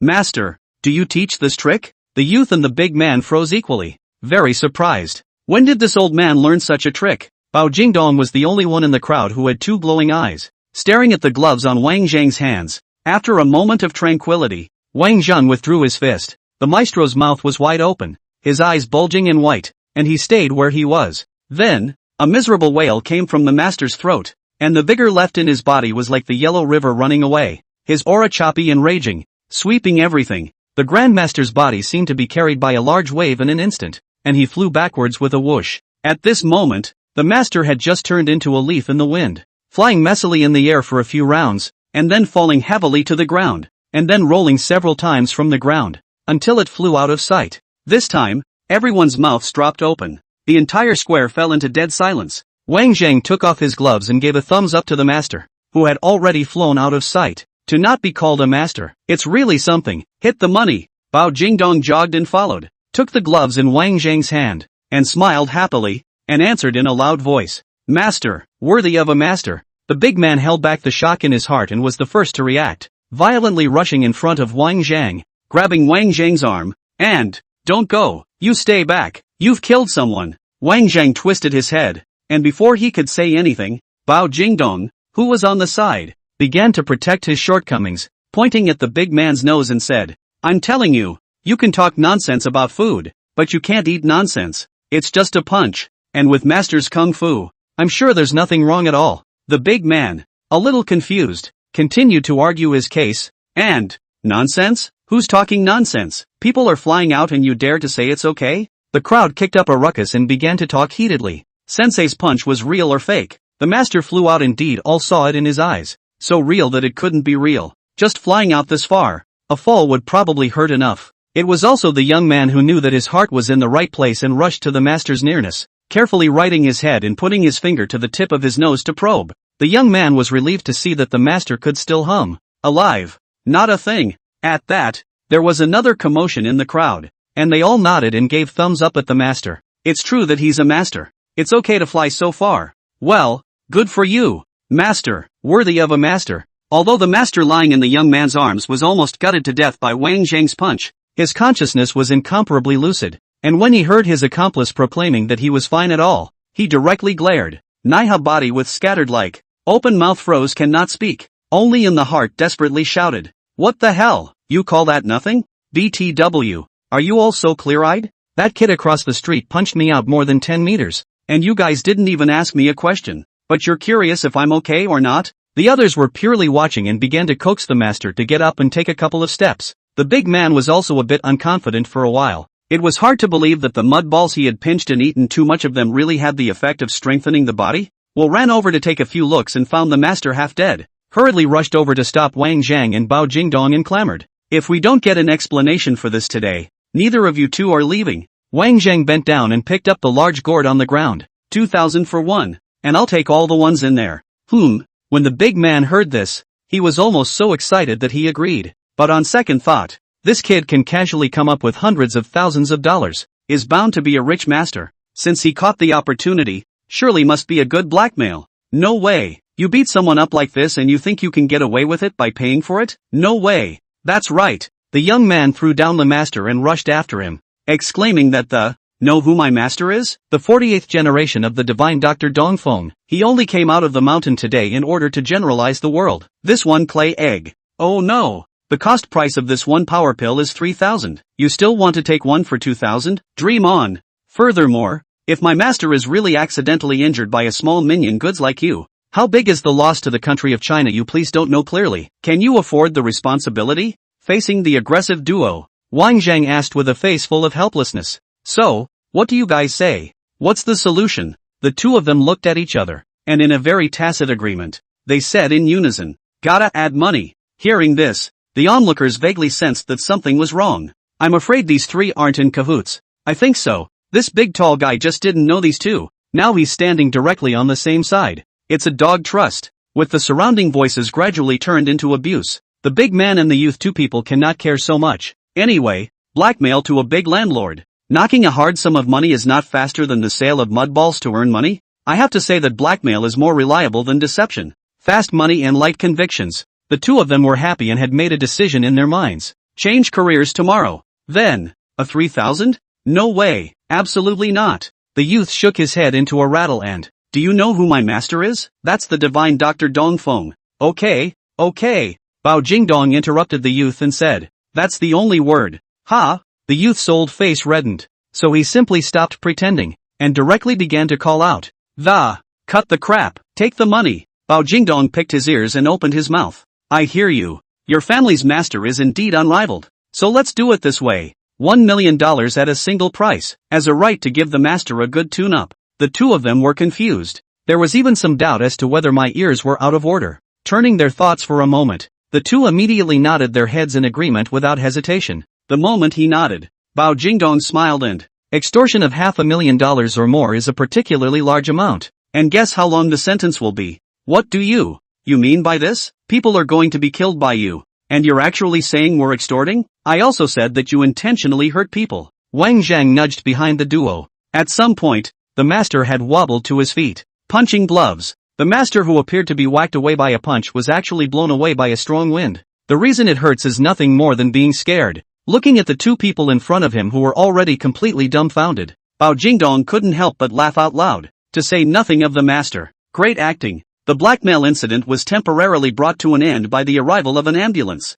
In addition to the guru, who was pulled away by 120. 4 people were pulled away in police cars on suspicion of provocation. The 4 men were held in a small dark room awaiting interrogation before a statement was taken. With nothing to do, the big man, relying on his lanky physique, sat on his butt next to Wang Zhang and warned in a low voice, saying, when you are approached later, advise your boy to be sensible. Say what you should say, and keep your mouth shut if you shouldn't. Do you hear me? Without waiting for the big man to finish his sentence, the youth took over at the first opportunity and threatened that it's come to this, and I don't care to talk nonsense to you, but you'd better remember one thing. The only reason we dare to do this kind of thing in this piece of land in a big way is because there's someone at the top. Saying that, the youth slowly stood up and passed a wink at Wang Zhang and Bao Jingdong. Otherwise, the two of us can leave after a quick walk, and you two can wait to squat for a few days. What for? A uniformed police officer walked over and immediately spoke out to stop the youth as he saw him vibrating against Wang Zhang. With that, he opened the door of the confinement room, and, sweeping his eyes over each of the 4 men, asked that, brothers, who's first? Wang Zhang raised his hand. I'll go first, it's a bit of a rush. Okay. The officer nodded and was just about to take Wang Zhang to the interrogation room, but when he saw Wang Zhang's face exposed to the light, he couldn't help but freeze. This guy, he looks familiar. You. The police officer's expression was slightly surprised, quickly came to the front of Wang Zhang, bent down and repeatedly surveyed a few eyes. The more he looked at it, the more familiar he felt, always feeling as if he had seen it somewhere. After a moment's scrutiny, the constable straightened up in some disbelief, unable for the life of him to remember exactly where he had seen it before. One moment. The officer dropped a casual remark and trotted out of the lockup. When the constable had left, the youth laughed out coldly to himself and, I'll emphasize for the last time that there are our people here, and I don't need to teach you what to say when you're asked. Do I? Wang Zhang nodded his head very decisively, appearing to have been conquered by the youth. Understood. Hearing this, the youth and the big man exchanged glances, and their hanging hearts finally fell slightly. It wasn't long before 2 sharp footsteps came from outside. Immediately afterward, the officer who had left earlier arrived leading a heavier man. The moment he walked into the house, the man's eyes instantly landed on Wang Zhang's face. A mouthful of cold air was sucked into the stomach. The pupils of the eyes directly began to tremble dramatically, and the speech was also somewhat stammered up. You. Before a sharp sentence was finished, the man's eyes glanced over and landed on Bao Jingdong's body again. With just one glance, the man's body straightened instantly. Originally unsure of Wang Zhang's identity, after seeing this person, he was directly sure. The youngest general star in China, Bao Jingdong. Who else but that one could be able to travel with such a being and still be so young? It had only been a few breaths since he had entered the confinement room, and already the man's clothes looked as if they had been drenched in rain, soaked right through with sweat. Respectfully, he came to Bao Jingdong, and for the first time a demonstrative smile appeared on his unsmiling face. Mr. Bao, I am the deputy director of the Lingchuan Bureau du Feng, Yuan Wang. This gentleman this is. I think there must be a misunderstanding here. After finishing a sentence, the chesty smiles on the faces of the big man and the youth gradually disappeared. At the same time, a flash of amazement surfaced. Deputy director? How is it that a person like the deputy commissioner seems to be groveling a bit when he talks to these two? The two of them have been traveling around the world and cheating for so many years. The skill of reading people's words is naturally indispensable. In the space of a single sentence, the two men had an epiphany, and the amazement on their faces melted into horror in the process. Bao Jingdong leaned lethargically against the wall and said casually, "Don't ask me. I don't know anything. Ask my big brother." After saying that, he did not forget to reach out and point at the youth and the big man who were already squatting in the corner with their heads in their hands. "Big brother?" Du Feng was a bit baffled, and after looking at the wall duo, he instantly understood everything. Nameless anger, instantly rising. These two fucking loads are really something. Send two gods that the world doesn't really mess with to the police station's lockup. "Hey!" Du Feng let out a furious cry, frightening the two men to bounce right off the ground. "The three of you in the Haiwo Plaza side of the group cheating is not a day or two, because it has not been successful. We cannot get hold of the evidence, did not lay hands on you. How do you not know repentance? You have to come in for a few days to be satisfied, don't you?" The two completely lost their previous arrogant appearance and honestly bowed their heads to be lectured. The youth, fearing that he would be heavily sentenced, thought of struggling again, and pointed to Wang Zhang, Bao Jingdong and the two of them on the side, and whispered, "The two of them, hands on." "Hit?" Du Feng clasped his arms around his chest and asked rhetorically, "Who saw them beating people up? What's the evidence? Where's the need for evidence for that?" The youth muttered in a small voice that, "There were so many people in the square at that time. Just ask any one of them and you won't know. Besides, we have someone lying in the hospital." "Ha?" Du Feng was so nervous that he was sweating all over his body, frantically giving the youth a wink. But the youth did not raise his head and could not see it at all. Seeing that this kid is not going to take the road of life, but to take the road of death, Du Feng is also out of options, and rushed to the side of the police officer to wave. The constable understood and removed from the wall the great memory-restoring staff that countless people on trial regarded as a nightmare. Taking the staff in his hand, he rubbed it fiercely a few times, and asked again, "Do you need me to refresh your memory?" The youth lowered his head, still wanting to insist on his claim, frightening the big man next to him, who hurriedly reached out to cover the youth's mouth. "The misremembering. It's us who misremembered." Sometime after the world had returned to peace, something quite influential happened in Eagle in China, which directly topped the hot search. Joe Base, the second richest man in the Eagle Sauce fortune list and a business magnate who holds 2 supercards, instant messaging and new energy vehicles, is visiting China for the first time. It's reasonable to say that this incident doesn't cause such a big stir,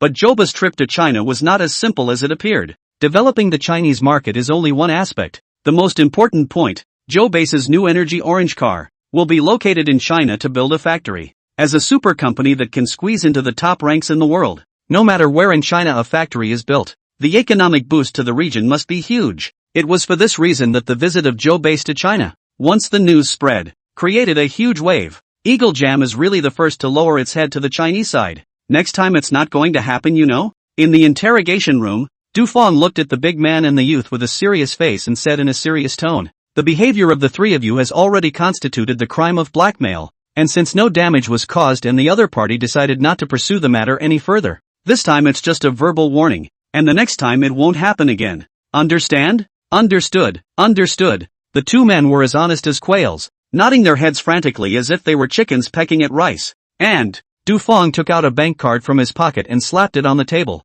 pushing it in front of the two. "This is the medical fee that the gentleman from Wang left for you, as a compensation for your associates lying in the hospital, without a password." Hearing the word medical expenses, the two people's heads that were about to hang down to their chests swished up, staring straight at the bank card on the table, their expressions instantly becoming excited. The youth, quick as a flash, snatched up the bank card and stuffed it into his pocket. The sight of the big man on the side quickly followed, directly affixed to the youth, and ignoring the presence of Du Feng, he hurriedly pursued the question. "And, how much? How much?" 100,000. Du Feng coldly took over the conversation, finally making the two of them remember that they were still in the interrogation room of the police station. Looking at the two people whose faces were piled with stolen joy, Du Feng couldn't help but shake his head. "I'm afraid I'm not going to be able to change my ways even if I don't remember what I've eaten. And I'm afraid I'm not going to change my ways even if I see money." Rising to his own feet, he said to the constable who was guarding the door that prepare a case and let him both go. After leaving, the big man snatched the bank card from the hands of the youth, holding it high and stupidly straight. "And, you don't say, the two of them are quite good." The youth snorted, his eyes equally drawn to the bank card, and disdainfully said that, "Nice chicken feather, we deserve this." The constable couldn't help but frown as he came over to the duo and rewarded one of them with a kick that, "Go go go." The two men exited the police station holding their bank cards as if they were treasures. The big man was the first to ask how to split it. The youth returned, without hesitation. Half each. The big man nods. Okay. Lingchuan Central Hospital. The master woke up leisurely from the hospital bed, looked left and right, and found that both sides were empty, and there were no two silhouettes. The nurse came into the room, glanced at the bill in her hand, and asked, with a smile, "That, you spent a total of $25. 600. How do I pay?" The corners of the master's mouth twitched, knowing full well that he had been mercilessly abandoned by those two mongrels. Ryoko whispered, "What do you know about Powerball?" The smile on the nurse's face disappeared, and she looked back at the security. Joe Base? Which one? What do you want to see me for? Wang Zhang sat on the co-pilot and asked absently. Bao Jingdong drove the car and glanced at Wang Zhang before saying, "I sometimes really wonder if you kid is from this era or not. How come you don't recognize anyone?" Joe Base, full name Steve Siebel Joe Base, is the world's largest manufacturer of new energy equipment. The wealth value is the second in the world in the bright side. Like the Terrace car, the orange cell phone are all the products under the Sky's banner. Before this, Joe Base had never visited China before, and this time he came with a team of professionals, which will have a great role in advancing the economy of parts of China. Just wanted to see you. No loss. I thought I could see Wang Zhang's surprised expression. But unexpectedly, Wang Zhang's expression was as normal after hearing it, and he was still silently looking out the window at the scenery along the road. Think about it. In exchange for ordinary people will certainly be more or less surprised, but their side of this kid is really not ordinary. Not to mention the Joe Base. Even if the president of the Eagle Jam came, I'm afraid that this expression,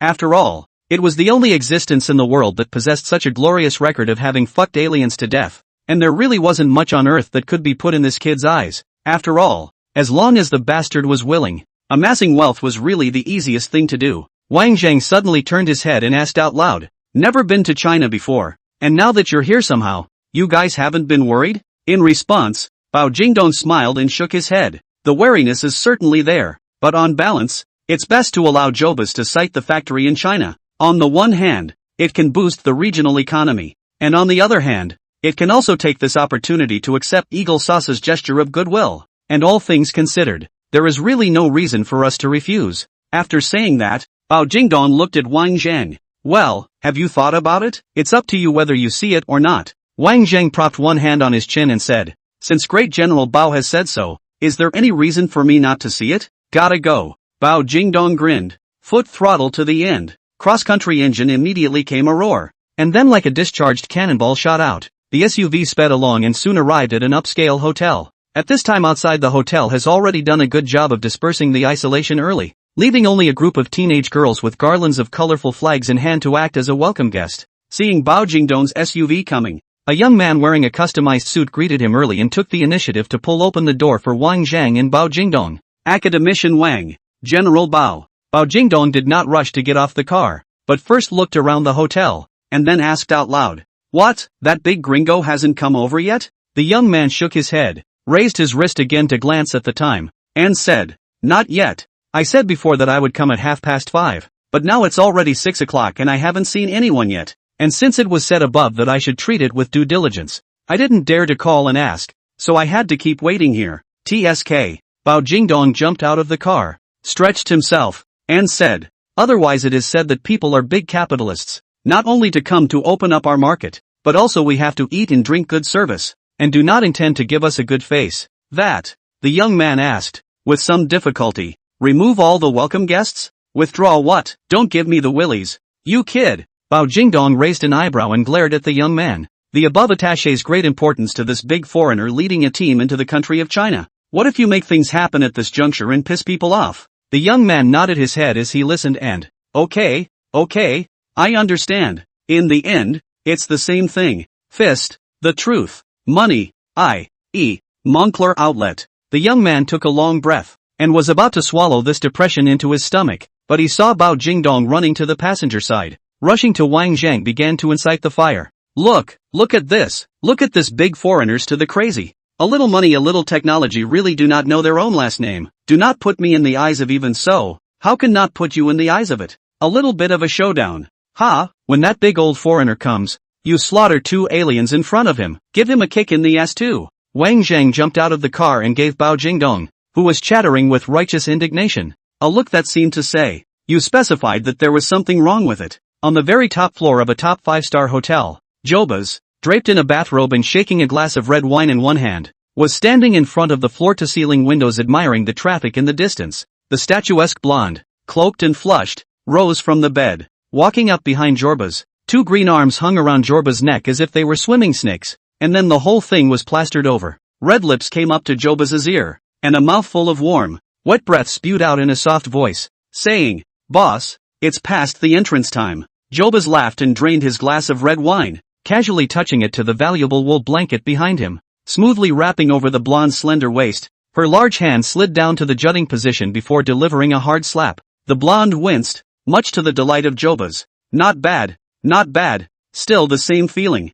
bouncer." With one hand kneading the blonde in her arms and one pointing out the floor-to-ceiling windows filled with forested buildings, he said, "Sooner or later, one day, I will conquer this land and make my technological products spread all over the market of China." The blonde reached out and teased the large red bean on Jobas' chest with her fingers, and every now and then she opened her mouth to nibble on it, saying, "But I've heard that Wang Zhang from China is very powerful, and I've seen him beating aliens live not too long ago." "Wang Zhang?" Jobas laughed disdainfully and, "I guess that guy is still stupidly waiting to greet me on the side of the road." The blonde looked up at Jobas and asked, "Again, so should we get going now?" Jobas shook his head. The blonde knows what she's talking about. Jobas, 1955. U.S. diplomat, Vice President of the Republic of China from 2005. General Bao. It's already 6:30. The young man once again ran to the SUV and looked at Bao Jingdong, who was resting with his eyes closed, and said with a face full of anxiety, without even opening his eyes. Bao Jingdong said unhurriedly, "What's the hurry? It's just that the person didn't show up. It's not like they were hit by a car." "But," the young man wiped the sweat from his forehead and said, "how should we explain it if the top pursues it?" Bao Jingdong tilts his head to the side and, "What's there to explain? They didn't show up. It's not like you didn't make arrangements. So what are you afraid of?" As he was talking, a sharp wind sound suddenly came to mind overhead, followed by a roar. Before the crowd could look up, a lightweight private jet had landed in the hotel's clearing. The clamor of the air swept out at once, blowing and shoving the crowd, who had waited here a little wearily, to cover their faces in distress. "Sorry, there was some delay." With his head held high, Jobas slowly stepped off the plane, accompanied by a gorgeous blonde. The teenage girls, who were already impatiently waiting, forced a smile and crowded in front of Jobas, handing over garlands of flowers in their hands. Jobas smiled and responded to each of them, not reaching for them, only holding the blonde's hand as he walked into the hotel, surrounded by the group of teenage girls. Bao Jingdong watched Jobas enter the hotel before getting out of the car slowly, but instead of following, and looking back at the young man, "This guy stinks, doesn't he? See if he's mad?" The young man's mouth twitched a few times and he shook his head, saying, "No, come on gas." Bao Jingdong patted the young man on the shoulder. "Don't hold back, tell me what's on your mind. See if he's angry?" The young man grinned, looked over at Jobas, who had walked into the hotel, and cursed outright that, "I'd like to give him a stick in the ass." "Yes," Bao Jingdong nodded in satisfaction. "Here's your chance. How's this for a show?" The young man was a bit bitter and had no faith in Bao Jingdong's words. He is one of the world's largest capitalists, an important person who is treated with state honors no matter which country he goes to. He himself wasn't even worthy of being a welcome guest for others. So even if he couldn't stand him anymore, what could he do? Couldn't really go up and give him a stick. "Take it easy," Bao Jingdong said, smiling. "It's not too late for a good show, and the main characters aren't even here yet." Jobas led the blonde into the hotel and realized that there were already a lot of people waiting for him in the hotel as well. When they saw themselves enter, the group rose to meet them. Greetings, compliments, bragging rights, all kinds of words. The blonde acted as an interpreter, passing sentence after sentence into Jobas's ears, listening to Jobas. This group of Chinese people were really very on the ball, and it wasn't worthwhile for them to come all the way up here. As he was enjoying the bragging rights of the crowd, Jobas suddenly looked as if he remembered something and rushed to look around the crowd. It was discovered that there was no sign of Wang Zheng in this. Jobas frowned, the smile disappearing from his face. Looking down at the blonde, she asked, in a cold voice, "Where is the king?" After the blonde translated in real time, the crowd in front of them couldn't help but look embarrassed and stammered, saying, "Mr. Wang hasn't come yet." What? The good mood that Jobas had just built up was swept away at this moment, and he burst into a rage. "And, is this the way you Chinese treat your guests, to make a guest wait for the host?"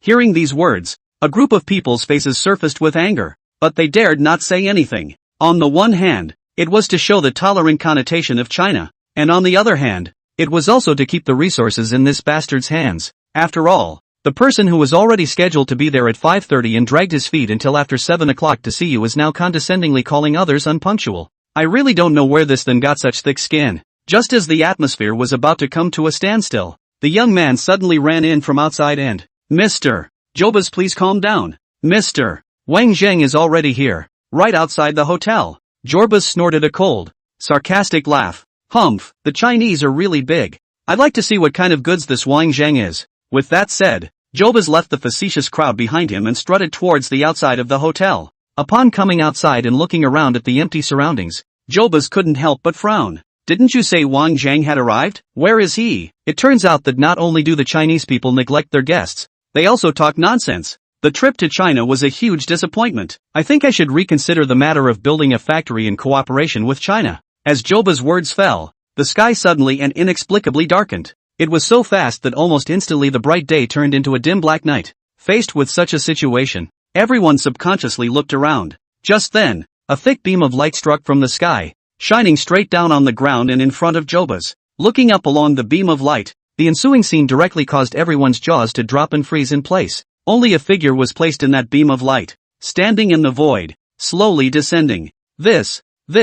Everyone's mouths were wide open as they gazed at the figure that landed in the air with extremely frightened eyes, filled with shock and dismay. In full view of everyone, Wang Zheng landed smoothly and stood in front of Jobas. "Sorry, there was some delay." Jobas didn't move a muscle and ignored it. After a moment passed, the body shuddered violently, and the whole thing fell straight over. The young man in the tailored suit was quick on his feet and helped Jobas, who was about to fall, to his feet. Taking a look at Wang Zheng standing in front of him, Jobas' eyes immediately moved up along the beam of light. Looking through the beam of light took most of Jobas' soul right out of his hands. A darkening of the sky, as if Jobas had seen something, caused the whole man to start shaking violently. The culprit that caused the entire sky to suddenly darken was hovering above his head. A disc flying saucer so huge that it couldn't be seen hung silently in midair, enveloping the entire hotel along with all the surrounding buildings. Supported by the young man, Jobas' legs gave way and he nearly fell to his knees once more. "Mr. Jobas, don't. There's no need to be so polite."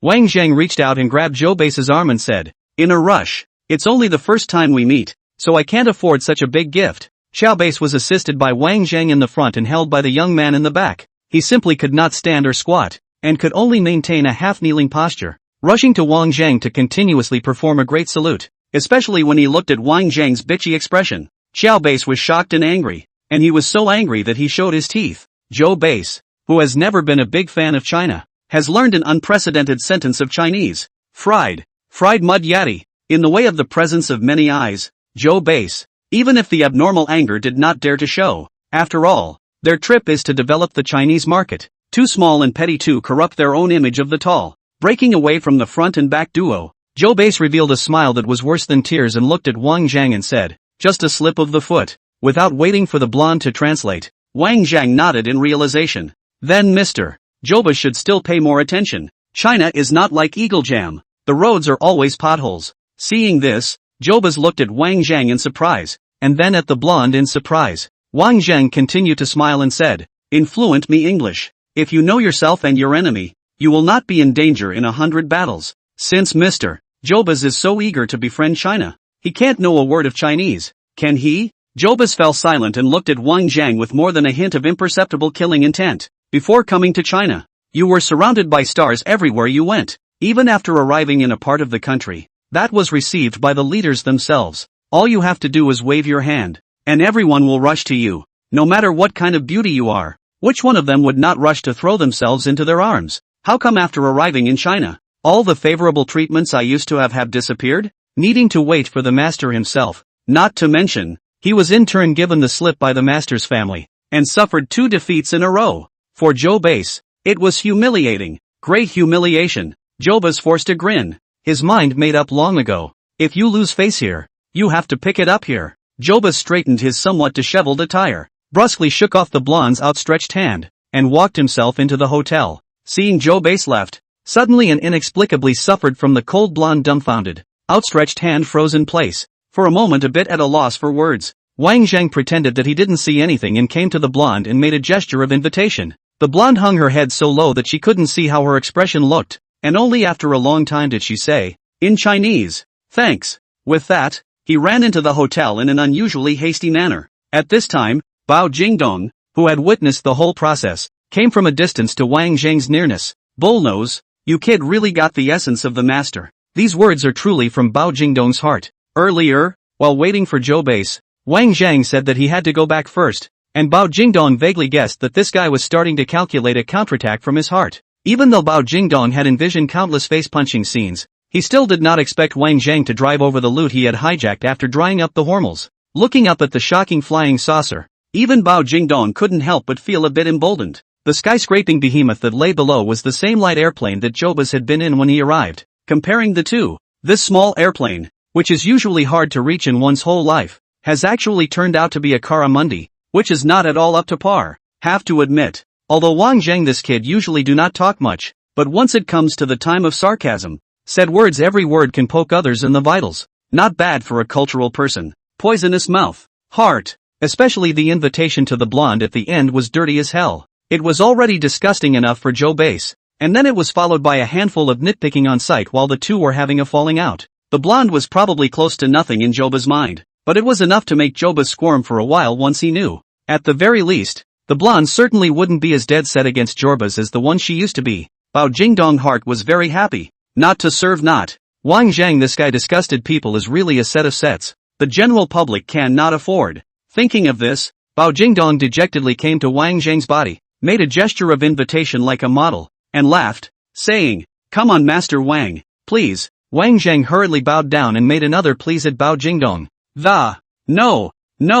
No, Master Bao or you first. After you. The two of them walked and humbled themselves along the way until they walked into the hotel lobby. Behind him, the young man looked at the two men, who looked like clowns, and suddenly didn't feel like the customized suit he was wearing smelled very good. Instead of showing nobility, it limits a large part of the play. Then look at all the way to invite Wang Zhang and Bao Jingdong two people. Simple clothes, behavior mercenary to cannot be mercenary. Who could associate these two people with the Waspakata missions as well as the Major General if they were not singled out? But it was this kind of behavior that was able to do as it pleased without a care in the world, and made the self-proclaimed noble Jobas suffer a great deal of successive defeats. At the thought, the young man's pace could not help but lighten, and his waist, which had always been habitually stooped, became straight at the moment. His eyes fell on the duo who ignored the occasion and hooked up to walk side by side, revealing a knowing smile. Seems like you, yourself, have a long way to go. At the very least, it's not all groveling and commiserating in the face of condescending outsiders.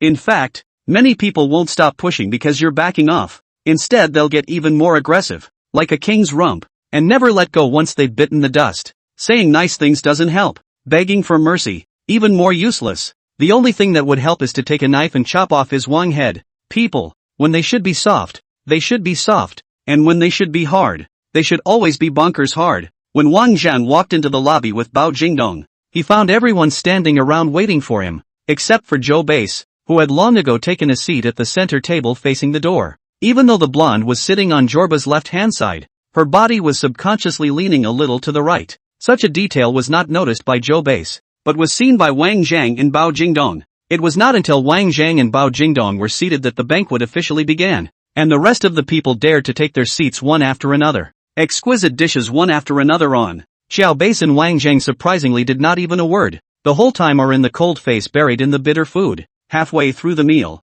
Koba suddenly took a handkerchief and wiped his mouth, taking out a slender brocade box from behind him and throwing it in front of Wang Zhang. I heard that the history of the Chinese calligraphy and painting lineage is very long. Some time ago there was a Chinese man on his knees begging me to let me take this painting. The painting was simply garbage, almost used by me as a butt wipe paper. Joba sneered and continued. Does Mr. Wang know anything about this, or would you like to take a look for me? Saying that, Xiao Base opened the brocade box and took out the scroll inside, then slid it to the side and the scroll spread out smoothly. Not waiting for the scroll to be completely unfolded, Xiao Base opened his mouth and introduced. The Chinese who gave me the painting earlier said that the author of the painting seems to be called something like Zhang Banxiao? I've never even heard of this name, so I guess it's just a second-rate painter who can't make it to the top. Jobas looked at Wang Zhang and asked with a smirk, am I right in my guess? Mr. Wang? At this welcome dinner, Joe Base himself was the absolute protagonist, naturally attracting extra attention. Adding to that, the volume of Joba's voice was intentionally loud, so that many people in the immediate vicinity clearly heard Joba's words into their ears. Anyone who heard these words were all slightly changed in color and secretly frowned.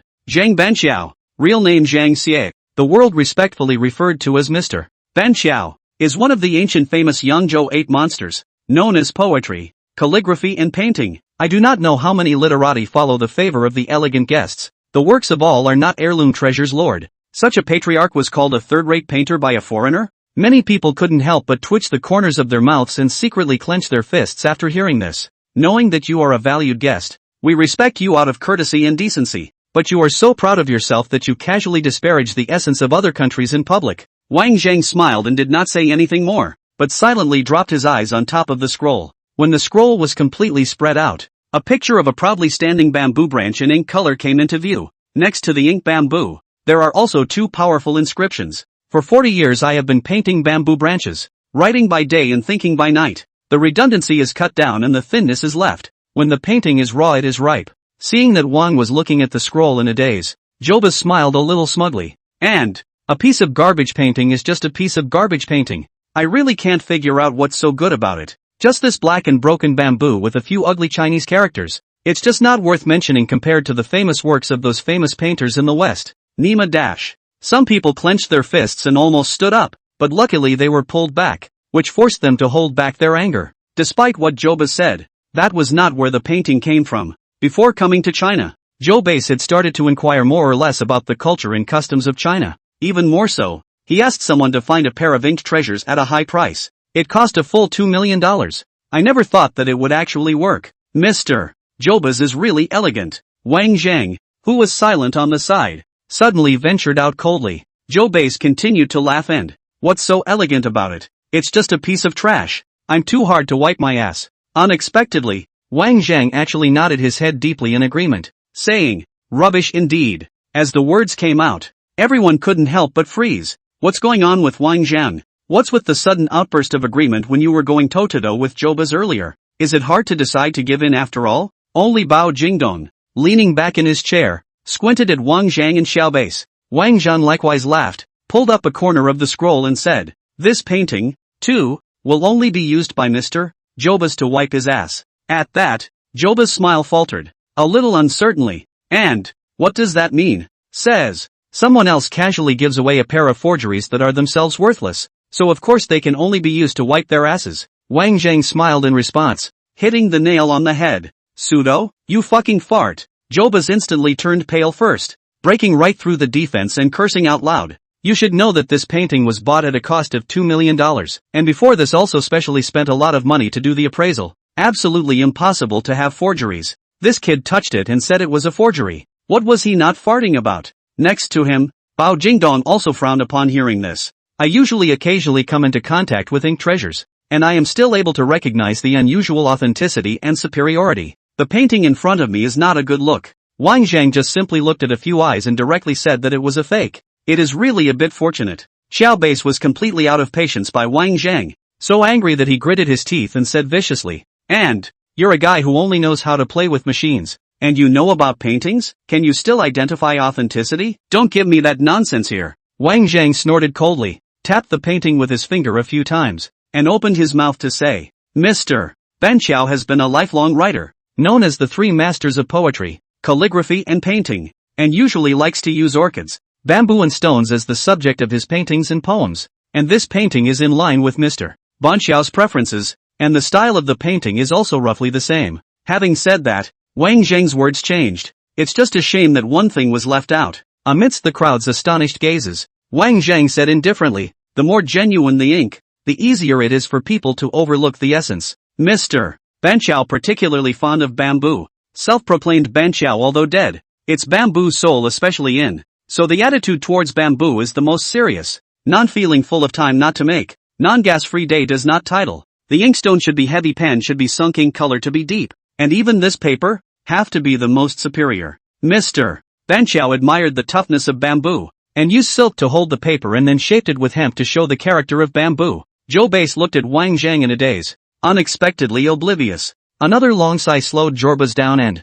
Don't tell me, it's really an ass wipe. No, it can't be. With disbelief written all over his face, Jobas subconsciously said, I paid $2 million for this. The instant it was uttered, Jobas reacted by covering his mouth in a hurry and whirled around to glare viciously at the blonde again. The blonde was too frightened to translate further. It's a pity that Wang Zhang heard it clearly. His gaze grew cold, and he laughed softly and said, Oh, I thought you said it was from someone else. $2 million for a piece of ass-wiping paper. That's really rich. Xiao Basi's face completely changed, and as he watched Wang Zhang speak with such certainty, his heart couldn't help but begin to beat wildly. I really didn't expect that this guy not only had an IQ that was different from normal people, but also had such a profound and thorough study of these ancient objects. On second thought, however, Zhou Base had a vague feeling that Wang Zhang was making it up. After all, this pair of paintings in the end is their own real money to buy. The same also look for authoritative organizations identified. And this kid just looked at it for a few moments and dared to assert that the painting was a fake. Is that possible? Can your word be more convincing than the findings of an authoritative organization? More than likely, the kid was shaking himself up for the purpose of embarrassing himself. I know with my ass that it's still more likely to be the case. Jobas, his heaving emotions smoothing out a little, resumed his seat and said, If you say it's fake? I can't see that, mister. Wang is still a calligraphy and painting connoisseur, and with a glance, he can tell that even a professional organization has to identify the calligraphy and painting for a few days. The words were full of sarcasm. To be honest, although just now Wang Zhang's words sounded reasonable and very bluffing, but Rao Bao Jingdong was a bit unable to believe it. Ever since the day he met Wang Zhang, in his own memory, this guy almost stayed in the lab all day and night, with little communication with the outside world. In other words, proper geeks. And the only thing that accompanied Wang Zhang every day were stacks and stacks of arithmetic papers. In Wang Zhang's words, the computer may be wrong, but after his own hands, it will not be wrong. There is no time to even look at the paintings and calligraphy every day, let alone recognize them and understand them. So Bao Jingdong's guess was pretty much the same as Zhou Base's. That Wang Zhang had said that on purpose. Bao Jingdong pursed his lips into silence. His eyes flowed out a trace of surprise, suddenly reached out his hand and lightly rubbed the ink drawing a few times. The silk paper is soft and delicate. You can clearly feel the unusual paper. It was not at all as bad as what Wang Zhang had said in his mouth before. For a moment, everyone at the main table became hesitant. Although the mind is certainly willing to favor Wang Zhang, but if you are caught because of nonsense, it is useless to take sides. Under the gaze of many astonished and uncertain gazes, Wang Zhang smiled blandly and said, Of course I am not any expert in calligraphy and painting. On the contrary, I simply know nothing about calligraphy and painting. As for what I just said, it's just that I'm more interested in the ancient sages. Hearing this, Jobas's hanging heart finally fell, and a contemptuous smile appeared at the corner of his mouth. Good, you asked for it. Since you like pretending so much, I'll slap your face. Don't know anything about paintings and calligraphy, so what makes you conclude that this is a fake? Xiao Base changed the disadvantageous situation just now, and turned into an aggressive attitude, continuously rushing at Wang Zhang to issue a question. It's not nonsense. What is it? The depressed chi that had previously accumulated in Wang Zhang was finally released at this moment. It turns out that the famous Wang Zhang is nothing more than a dummy who only knows how to open his mouth. The atmosphere instantly dropped to freezing point, and Zhou Base was even more pleased to the point of reverting back to his previous arrogant appearance, teasing out in succession. The crowd of people listening to Joba's taunts actually didn't know how to open their mouths to help round out the conversation. After all, such things as calligraphy and painting, even connoisseurs have sloppy moments, not to mention their own laymen. Now is the time to interject, but I don't have the skills to do so. The only thing that could be expected was to hope that Wang Zhang wasn't talking out of his ass and could really bring out some evidence. Right at this moment, Wang Zhang spoke up nonchalantly. And, nonsense not so much. I don't know anything about painting, but I do know about decay. Decay? Listening to Wang Zhang's words, many people subconsciously repeated their voices after him, somewhat unsure of what was going on. Jobas continues to sneer. It's just a painting. It has nothing to do with decay. Wang Zhang sighed. Mr. Jobas, don't be so quick to retort. The term decay, when interpreted in terms of physical theory, means that the intensity of the radiation of a radioactive element decreases until it completely loses its radioactive particles and is transformed into another substance. And this process, in fact, can be used for anything. Wang Zhang's words had already attracted everyone, and everyone twisted their heads to look at Wang Zhang, listening with bated breath. To put it another way, the process is longevity. Man has a lifespan. Pig has a lifespan. Table has a lifespan. Wang Zhang looked down at the ink drawing in front of him and smiled faintly at Jobas. The painting, naturally, has a lifespan. Jobas, listening to some of this, slapped the table angrily and let out a growl that, "What the hell are you trying to say? I didn't come here to listen to you yakking." Wang Zhang waved his hand in mock fear and continued. "Since they are lifespans, of course there must be a means of detecting them. Elements have half-lives, people have ages, trees have annual rings, and shells have threads. Lifespan is a collection of both parts that have traveled, and those that have not. Since this was written by Mr. Itabashi, the paper is at least 300 years old." Jobas heard a raised eyebrow and continued to argue that what? You can still judge the existence time of an item, can't you? If you really have this ability, wouldn't the entire ancient learning world be yours? Unexpectedly, Wang Zhang scratched his head and laughed in embarrassment. What a coincidence. I've got that going for me. As the words fell, Wang Zhang shoved his hand into his pocket, from which he took out something similar to a temperature measuring gun. Seeing this object, Xiaobaxi's expression froze violently, along with Bao Jingdong on the other side. He couldn't help but look at it sideways, his face full of astonishment. Where in the world did this kid get so many novelty objects? Under the eager gaze of the crowd, Wang Zhang brought the vintage measuring gun to the scroll and gently pressed it. Seeing this scene, everyone's interest was greatly aroused, and they all thought of coming up to find out what was going on. At this time, Wang Zhang suddenly gave a light eep, and then revealed a face full of chagrin. Oops, research failed again. When he finished speaking, Wang Zhang looked at Jobas and apologized. Mr. Jobas, I am sorry if I overstated my case. The corners of Jobas's mouth twitched a few times, and for the first time in his life, he didn't utter a word of rebuke, just a cold snort, haphazardly put away the ink drawing, stuffed back into the brocade box, and sat down on the seat without any other words. The crowd was puzzled, and Bao Jingdong on the other side of the room was the only one who saw it most clearly. When the vintage gun was testing the scroll, a string of numbers popped up very clearly on the compact electronic screen. 1,471 days. In other words, the life of the raw pulp of the silk paper used for this painting was only 2 short years. The authenticity of the painting speaks for itself. After the little scuffle was over, the party went off fairly smoothly and uneventfully. Jobas, who had been cold-faced and silent the entire time, actually took the initiative to approach Wang Zhang before leaving. Perhaps getting in the way of his power status, Jobas also made it a point to find someone who was all gone for about the same amount of time. Mr. Wang. At this time, where is the previous arrogant appearance of Jobas? Even rushed to Wang Zhang respectfully extended his hand. Thank you very much for being able to defend my face. This trip to China is indeed very rewarding. It is my honor to be able to build a factory in China, and I am very much looking forward to the follow-up cooperation with China. Wang Zhang was not ambiguous, and decisively reached out to shake hands with Jobas. In fluent English, said, "It's good to have friends." At that, Jobas laughed heartily, and actually took the initiative to speak in broken Chinese. Mr. Wang, thank you, goodbye. Behind Jobas, the blonde threw a wink at Wang Zhang, passing a flying kiss along the way. Looking at Wang Zhang, he shivered. Bao Jingdong took it all in and laughed heartlessly. After seeing off Jobas and the blonde, Wang Zhang sighed with relief, as if relieved. It's finally over. Bao Jingdong smiled without saying anything and couldn't help but give Wang Zhang a thumbs up. I have to say, it was a beautiful and authentic job. Both rubbed off the arrogance of Jobas, so that China will not be in a passive position in the subsequent cooperation,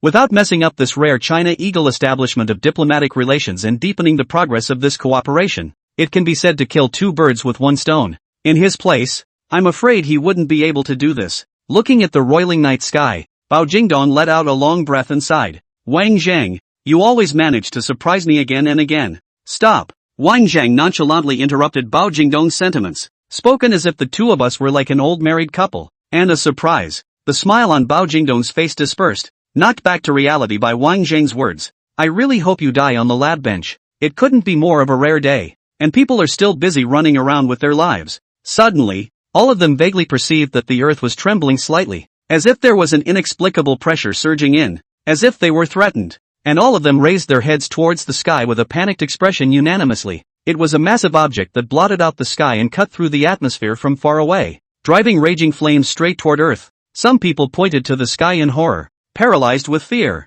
No one knew what it was, and in the midst of great alarm, the massive object came to a screeching halt high in the air, bringing the rolling, burning flames around it to a stop. People looked up with palpitating hearts, and the news gradually detonated. As people all over the world saw the bright, sun-like star that appeared out of nowhere, no one was shocked that there was another sun in the sky above. And between the senior management of various countries is even set off a huge wave. This sun-like star is as out of nowhere, without the slightest difference, almost all over the corners of the Earth's satellites completely unnoticed. Alarmed, intense research began on the star, which hung above the Earth's atmosphere. Nay, the flames all around the astral body made it difficult to proceed. So with the limitations of technology, people gave in to the star and let it hang over the Earth, without waiting for the countries of the world to take action. The flames surrounding the glowing star dissipated, revealing its dark interior, which was very ancient. People don't think so, but some people can't sit still. For a moment the top brass of the nations thought it was nothing more than a small,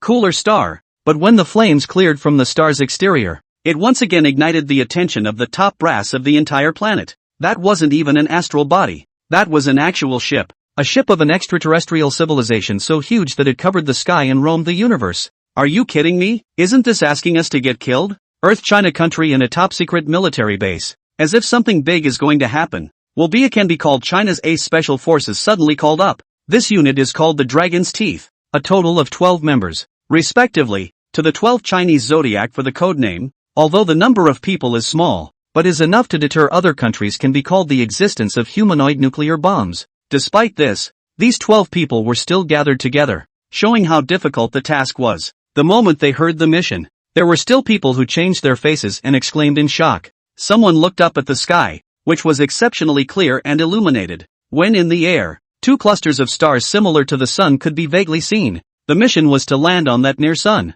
Although human technology was now advancing at a rapid pace, it still hadn't reached the point where it was free to conquer the universe, and so far it had only been able to wander and pace around the edges of the Earth. As early as a year ago, people were speculating about the existence of civilizations beyond Earth. Immediately after that, a mysterious civilization called Horma suddenly appeared, and struck the various powers with a near-crushing technology, which was not a bad shock. Just today, however, another extraterrestrial civilization has appeared in front of the eyes of the people of Earth in a dignified manner. A star-like ship, with no clear idea of its inner workings, is suddenly ordered to be landed and explored. When Dragon Tooth learned of this news, he also inevitably sucked in a breath of cold air. As the captain of the Dragon's Teeth, Su Changkong, codenamed Dragon, swept a glance at the 11 people around him, and said softly, "This is not a trivial matter. After all, it is the first time that a civilization appeared, and even more do not know its origin. It is fine to come here with goodwill, but if it is an enemy..." The words fell silent, and everyone's faces vaguely showed a look of gravity. Earlier Homa had nearly wiped out the entire Earth's military force with just one mech. With such a huge ship capable of navigating the universe in front of him, if he insisted on being an enemy of Earth, he was afraid that the entire planet would be destroyed. Seeing the crowd quiet down, the dragon continued. So the leaders of the countries have decided, after deliberation, that each of them will send one of their elites to go and explore a bit on that thing. Any questions? Rinpoche. The crowd stood and said in unison. No, because it is the first high-altitude mission. Each person is required to carry a flight suit, so the ammunition equivalent can only be moderately scaled down. So at that time, if there is really a moment of crisis, I hope that you do not rely too much on the hands of the gun, or need to use the help. As the words changed, the dragon tipper raised the standardized bayonet in his hand and laughed. Physical combat. Upon hearing this, everyone unanimously looked at a hard-looking young man in the group, looking no older than his early 20s. He was the youngest being in Dragon's Teeth, but that was no reason for anyone to look down on him. On the contrary, his close combat ability is unrivaled. Everyone in Dragon's Teeth had a horrible memory of being ravaged by him in a physical battle. Ling Chuan, I'll rely on you when the time comes. The rat smirked and glanced at the rabbit beside him, taking his elbow to the body of the young man beside him. Yan Lingchuan smiled silently, actually somewhat coy, crowned as a rabbit, but a humanoid Tyrannosaurus Rex. In the face of the crowd's jokes, Yan Lingchuan did not speak, but looked up at the large object for a glance, somewhat lost in thought, always feeling as if something was invisibly guiding him, making it difficult to hold his mind. The 12-member Dragon Teeth squad had long been ready at this point, waiting to land the fighter at any time, ready to make a forced landing via ropes as they soared into the airspace above that ship. But the warplanes didn't arrive. It was the leaders of the defense headquarters who arrived first. Seeing the big leader leading a young man walking quickly, the crowd hurriedly stood in 3 rows, waiting for the leader to approach. Rat, spat Chow Chow, showing more or less reluctance. No way. We're all going up to our deaths and we have to have a pep talk? Cut it out. Tiger. Su Chang glared at Zhou Yu. His gaze fell firmly on the young man behind the big leader, and he couldn't help but frown, saying in a low voice, Look guys, doesn't that guy look a little familiar? Upon hearing this, the remaining 10 people cast their eyes toward the young man, and uttered in astonishment that, kinda seems like I've seen it somewhere. Wang Zhang, can you not have seen it before? Upon hearing this name, everyone immediately revealed a dazed expression, and all of them began to curiously survey Wang Zhang. This guy is really only 19.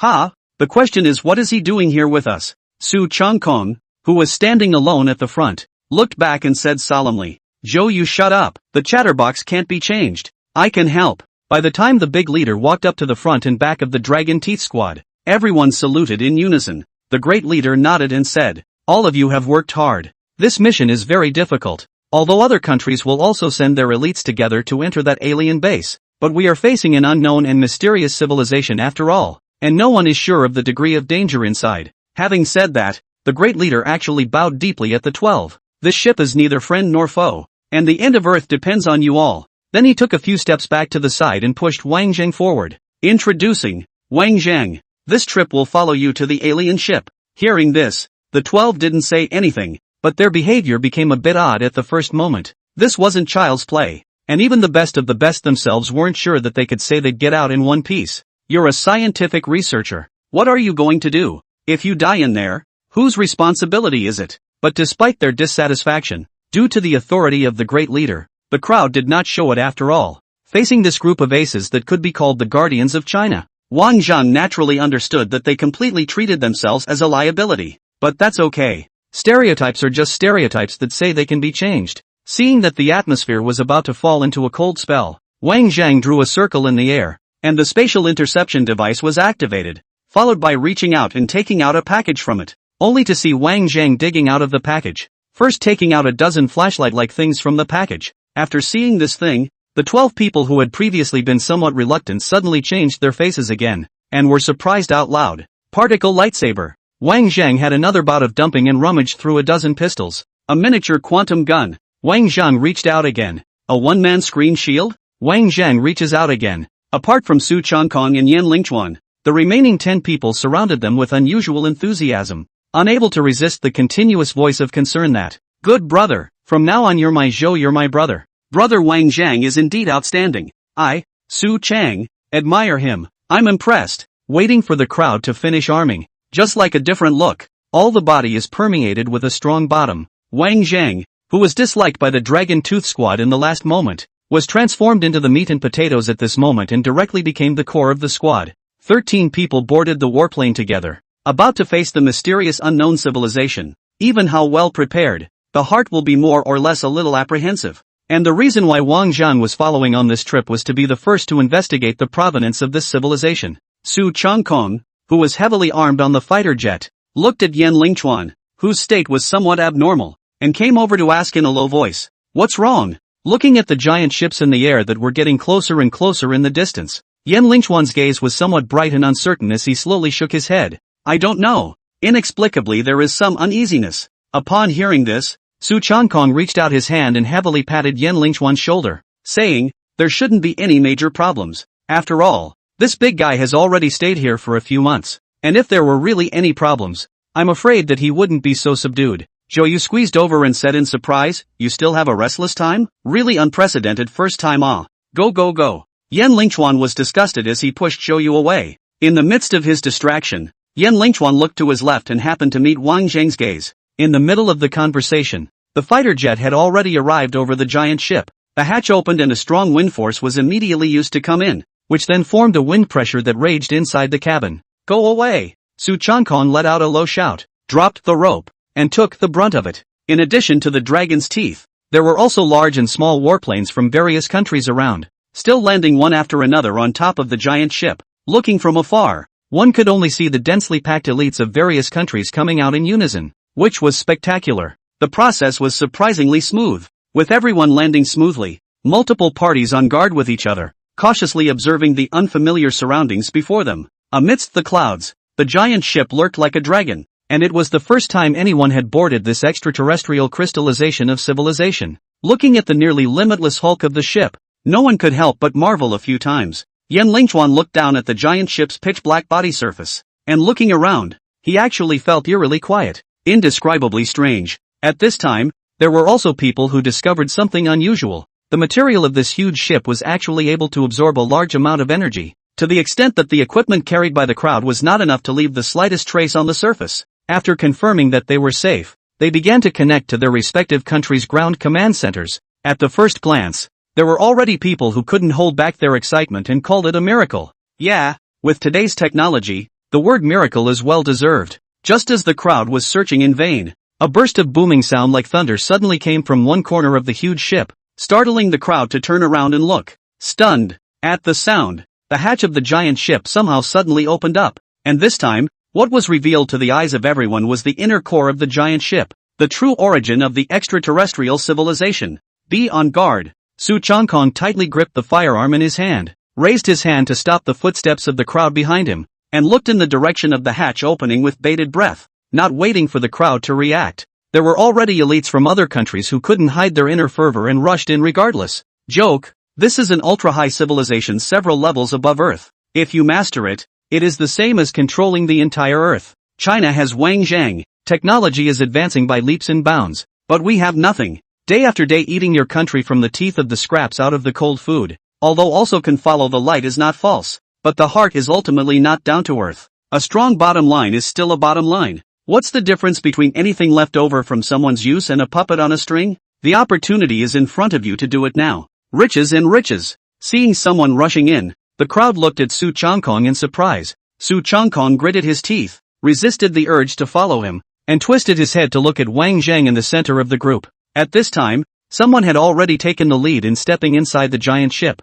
and even did not forget to look back at Wang Zhang and the others, snorting out a laugh. Cowardly Chinese. Wang Zhang, although the physical quality is far less than these super elite from various countries, but at least the body is also stuffed with advanced equipment, but also can barely make up for the gap with them. The reason why there was no rush to rush into the giant ship with the rest of the team was out of caution. Wang Zhang glanced down at the heat sensor in his hand, confirming that there was no heat source reacting on the periphery of the giant ship, before nodding at the crowd. Seeing this, Su Changkong's sight moved back to the giant ship's gate. His hand gesture fell heavily, and he said in a low voice that, "Let's go." As soon as he stepped into the interior of the giant ship, a pungent smell of blood greeted him, and those present were all battle-hardened warriors who were more than familiar with this kind of smell. But no one was cowed. Instead, they grew more and more unrestrained, scrutinizing the inner workings of the giant ship. The interior of this giant ship was so vast that the people, each with their own agenda, began to do their best to separate themselves from the rest of the group,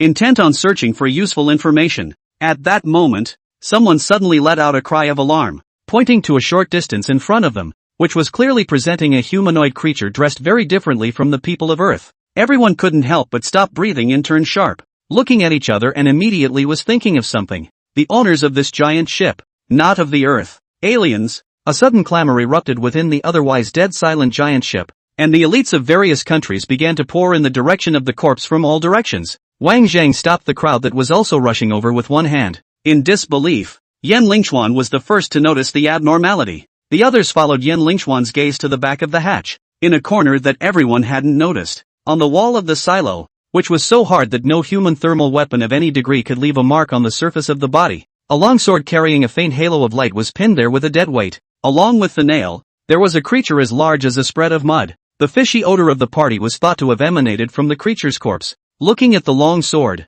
Wang Zhang could not help but frown. Subconsciously, he gripped the particle lightsaber in his hand that hadn't been turned on yet. This sword, it was too much sharper than the particle light blade. That is to say, the civilized environment that one is now in is too much higher than the Earth 8,000 years later. If nothing else, this might be the top civilization in the universe. Zhou Yu subconsciously swallowed a few mouthfuls of saliva, and sweat also oozed out of his forehead, tightly clutching the firearm in his hand. Looking at the appalling-looking creature, and trembling, he said, "This shouldn't be. Chicken." Luang slowly shook his head. "I don't think so. It could be that some other creature in this ship invaded and a big battle broke out." But this was secondary to the fact that all 12 people's gazes were drawn to the long sword. He began to wonder what kind of cold weapon was made of to be able to cut through the bulkheads that even powerful hot weapons could hardly leave a mark on so easily. The crowd, who had previously been full of confidence because of the advanced equipment they had obtained, were unsure for a moment. Just as Wang Zhang and the others were lost in thought,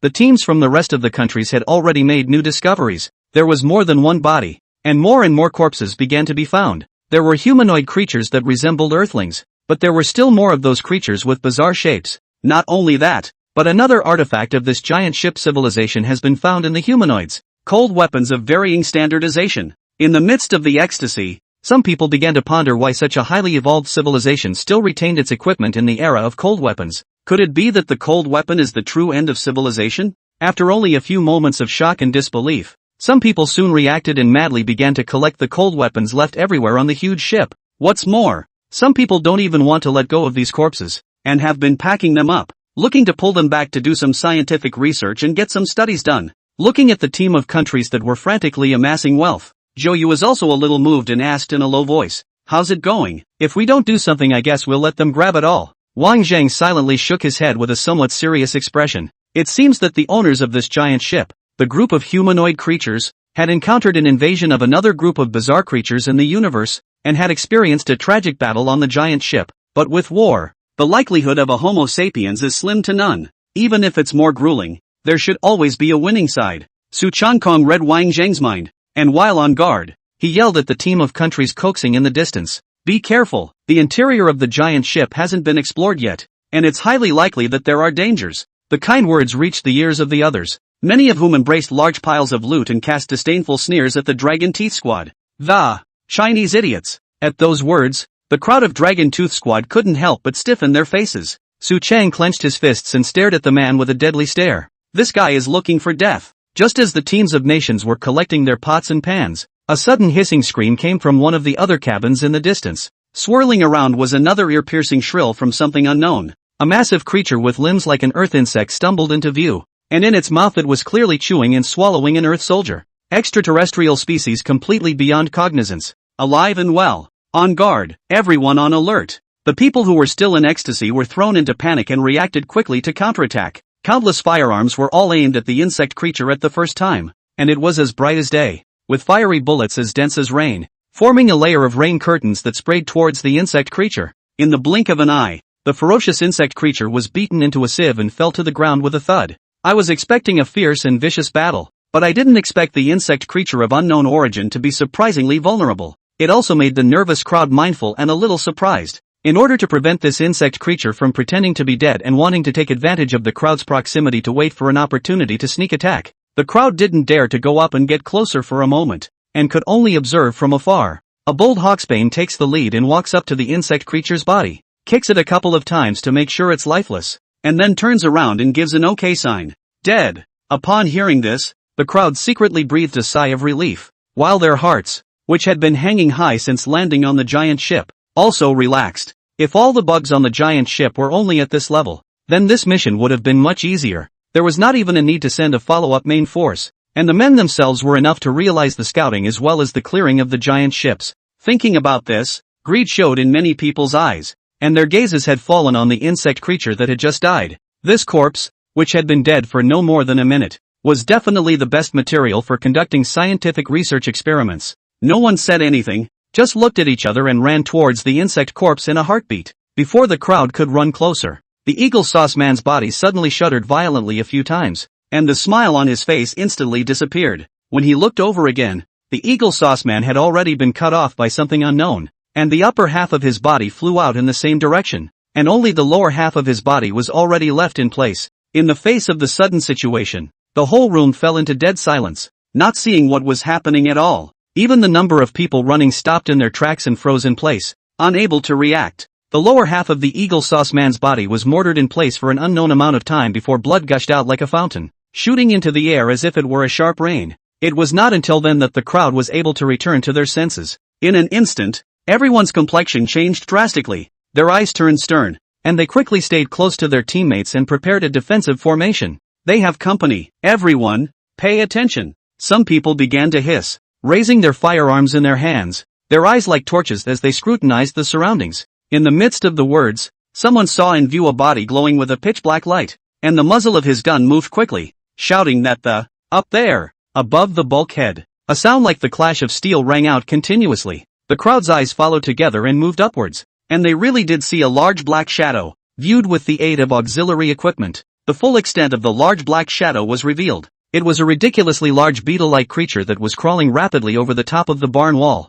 and those continuous crashing sounds were clearly caused by the beetle-like footlimbs hitting the bulkhead. Looking at such a scene, everyone's eye pupils suddenly shrunk, and their hearts were already hanging in their throats. Without any further ado, the ammunition from the guns in their hands erupted in full force, hitting the beetle creature's body as hard as they could. Unlike the fragility of the previous insect creature, the defense of this beetle creature was unknown to be many times higher. The invulnerable thermal weapons appeared so powerless at this moment. The intensive bombardment of fire on the body of the beetle creatures, but only rubbed out a large eye-piercing sparks, did not cause any damage. The move, however, offended the beetle creatures, crawling rapidly across the bulkheads at speeds that were hard for the naked eye to keep up with. Closing in. Retreat. Someone panicked. The magazine bottomed out, and everyone exposed their vulnerability as they changed ammo. The loss of the guns they relied on was extraordinarily panicky. The sound was fast, but the beetle creatures were faster. So fast that people couldn't change their ammo in time to have already rushed into the crowd. The hard armor unexpectedly possessed an almost terrifying sharpness, and as it rampaged through the crowd, bursts of painful screams began to come from it. Incendiary! Su Changkong shouted loudly and drank back the festering crowd, taking advantage of the gap between the bullet changes to dismantle a phosphorus bullet and threw it toward the beetle creature with great effort. After the roar, skyward flames ignited, completely wrapping the beetle creature. At this point, the crowd finally stabilized their footing and once again raised the guns in their hands, the tongues of fire rolling and pouring out along with the fear and anger that had just been derived from this beetle creature. This time, they finally discovered that nightmare-like truth. The heat weapons that mankind had proudly dominated the earth could do no harm to this extraterrestrial creature. Plus no one carries heavy weapons at all because of the light armor. Ammunition is at the bottom of the barrel and in jeopardy. Die for me! Su Cheng hissed furiously, but he seemed unusually powerless. Absolute crushing. As if a huge mountain pressed on everyone's heart, unable to breathe for a long time. Hundreds of Earth's elite, but in just a few breaths, more than half of them were dead or wounded, and what was being faced was still just an extraterrestrial creature, huge as if it were a city-like giant ship. Who can be sure that a second, a third, or even hundreds or thousands of them will exist inside? Finally, the gun in his hand became scrap metal, and his heart died as he looked at the beetle creature with flames burning around it in front of him. This is not a confrontation. This is a one-sided killing. Just then, a chirp so crisp that it sounded like a drop of water falling to the bottom of a glass came. A figure swept right past the desperate crowd and headed straight for the beetle creature. Fangs revealed. The beetle creature stretched out its unusually sharp armor and lunged towards the figure. Zhou Yu saw the man clearly. His face changed greatly, and immediately stormed off in a fury. Yan Lingchuan, you're fucking crazy. However, in Yan Lingchuan's hand, the long sword that was supposed to be nailed to the bulkhead was pleated. Destroyed, but in the blink of an eye, Yan Lingchuan's body was thrown out and fell heavily to the ground, no longer moving. The scene made the rest of the Dragon Teeth team members' eyes widen in anger, and as their blood was churning, the beetle creature slowly stopped and faltered. Following that, it split in two from it, spewed out a large amount of dark green juice, and fell to the ground and died violently. The beetle creature fell to the ground with a tremendous sound, as if tons of steel had crashed down, resounding with a thunderous commotion. Looking at the fishy juice spilled all over the floor, the stunned crowd fell into a moment of disorientation. Just now, the intensive gunfire of hundreds of people had failed to cause any damage to the beetle creature, and now it had been neatly sliced into two pieces by a sword. It was like a dream. More and more aware of the extent of the horrors of this civilization, not waiting for the crowd to still be immersed in the shocking scene in front of them, the Dragon Tooth crowd had already rushed in front of Yan Lingchuan. All right? Su Changkong picked up the fallen Yan Lingchuan and inquired with a face full of concern. Yan Lingchuan vomited out a mouthful of blood and casually wiped it away, following which he patted his chest and, "Can't die yet. The protective shield worked and shielded me from the vast majority of the damage." Seeing that Yan Lingchuan was fine, the crowd couldn't help but breathe a sigh of relief. Wang Zheng alone was frowning tightly. The gravity under his eyes was abnormal. It is important to know that the screen protector can even block missiles. Even deep in the center of the missile explosion can be done without injury. After just one collision with the beetle creature, the screen shields couldn't manage to cancel it all out. But before the surviving crowd could get over the shock of what they had just seen, the beetle creature dragged its half-ruined body and actually stood up once again. A large amount of green juice dripped from the smooth cut, and what should have been a one-shot wound seemed like not even a fatal wound to the beetle creature. Not only that, the moment this half-body stood up, the other half-body actually followed and came to life. Seeing this scene, the pupils of everyone's eyes were seismic, and they were all deeply appalled. For a while, the aces of the various countries who had experienced countless life and death battles couldn't help but physically start shaking. It's unheard of. and by the looks of it, the beetle creature that had been split in two. The two bodies seemed to be able to perform independent actions. Seeing such terrifying vitality, everyone present couldn't help but feel chills all over their bodies, as if they were falling into an abyss. And the crowd of dragon's teeth finally realized why. At the beginning of entering into the giant ship, they saw unknown creatures being nailed to the bulkheads by long swords, restrict their movements. In their hesitation, the crowd of people from various countries remembered the scene of Yen Lingchuan's sword beheading the beetles, and they all discarded the guns in their hands that did not have many bullets stored in them, and took out the cold weapons that they had collected earlier. As Su Chongkong had said before landing on the giant ship, this battle had really turned into a physical battle, only that they had overlooked one point: the reason why Yen Lingchuan was able to sword cut the beetles. Apart from relying on the long sword in his hand, there was also the screen shield given by Wang Zhang. If not, with just his physical body, he would probably have been torn apart by the beetles before he even got close. Looking at the beetle in front of them, which was already seriously injured and on the verge of death, the rest of them couldn't care less and rushed over with weapons in their hands. These extraterrestrial weapons are indeed better than the Earth's thermal weapons too much. In the face of thermal weapons cannot even do to break the defense of the hard shell. The hands of the cold martial arts chopping past, the blink of an eye appeared a path of hideous and horrible injuries. Countless green juices spewed out from the wound, causing the beetle creature to hiss in pain, its voice sharp and piercing. The two bodies began to struggle violently at the same time, the foot limbs swinging rapidly, during which it actually trampled a few people who were too late to avoid being born. Gradually, someone realized something was wrong. How is it that this beast, which should have run out of gas, hasn't shown signs of being finished after taking so many hits? On the contrary, the beast's force was simply too great, and even though it was heavily injured and its movement was severely restricted, its reaction was still fast beyond expectation. If you cut him 1,000 times, if you are rubbed by this guy, you will be smashed and die horizontally. Some people looked at the long knife in their hands in disbelief, and then looked at the long sword in Chu Lingchuan's hand, and seemed to understand what was going on.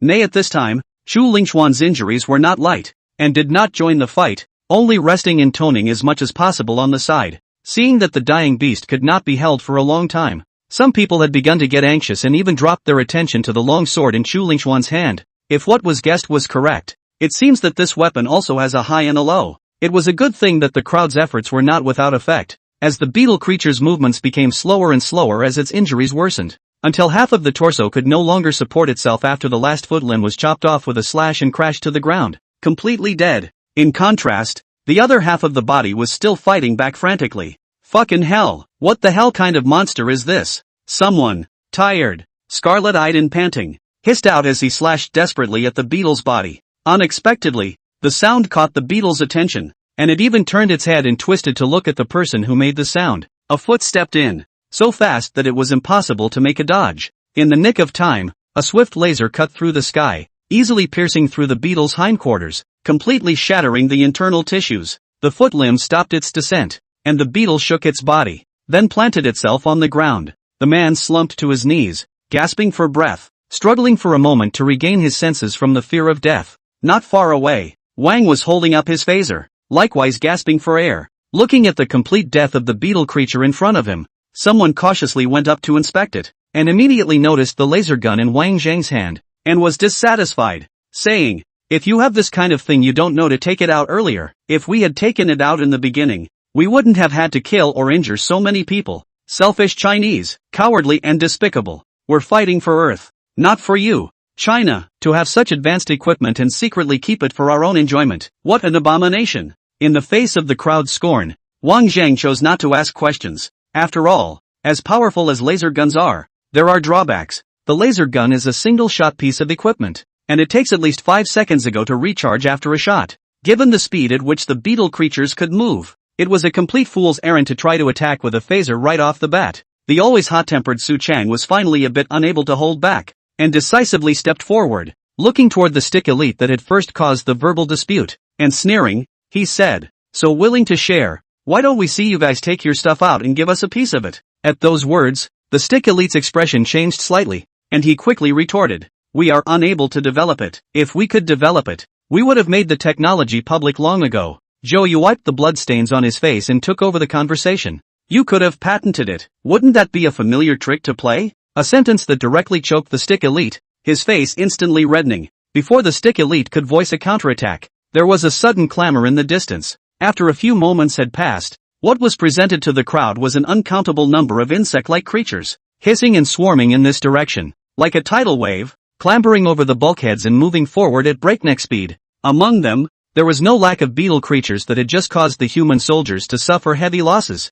The crowd, who hadn't yet had time to catch their breath, could not help but be shocked at such a shocking scene, their hearts nearly breaking all over the place. The dense wave of insects in front of him directly filled the cabin. The sound of feet and limbs hitting the bulkhead was as intense as a storm. By the looks of it, there are thousands of them, to say the least. It should be known that just now, the team formed by what could be called the most elite aces of all the countries of the earth was caught in a bitter battle just by facing one, ending the battle with a horrifying casualty rate of 30%. The proud technology could not be of the slightest use in front of these beasts. The fragile flesh was even more like papier-mâché, and it was shattered when touched. It was only by virtue of the tactics of a sea of men that they were able to win. Looking again at the mind-numbingly terrifying numbers in front of him, there was absolutely no possibility of resisting. It was too late to think about it, and the crowd quickly fled towards the back. Find cover. Retreat. No way. This is not the way. Among the crowd of people running in a mess, Su Chongkong twisted his head to look behind him,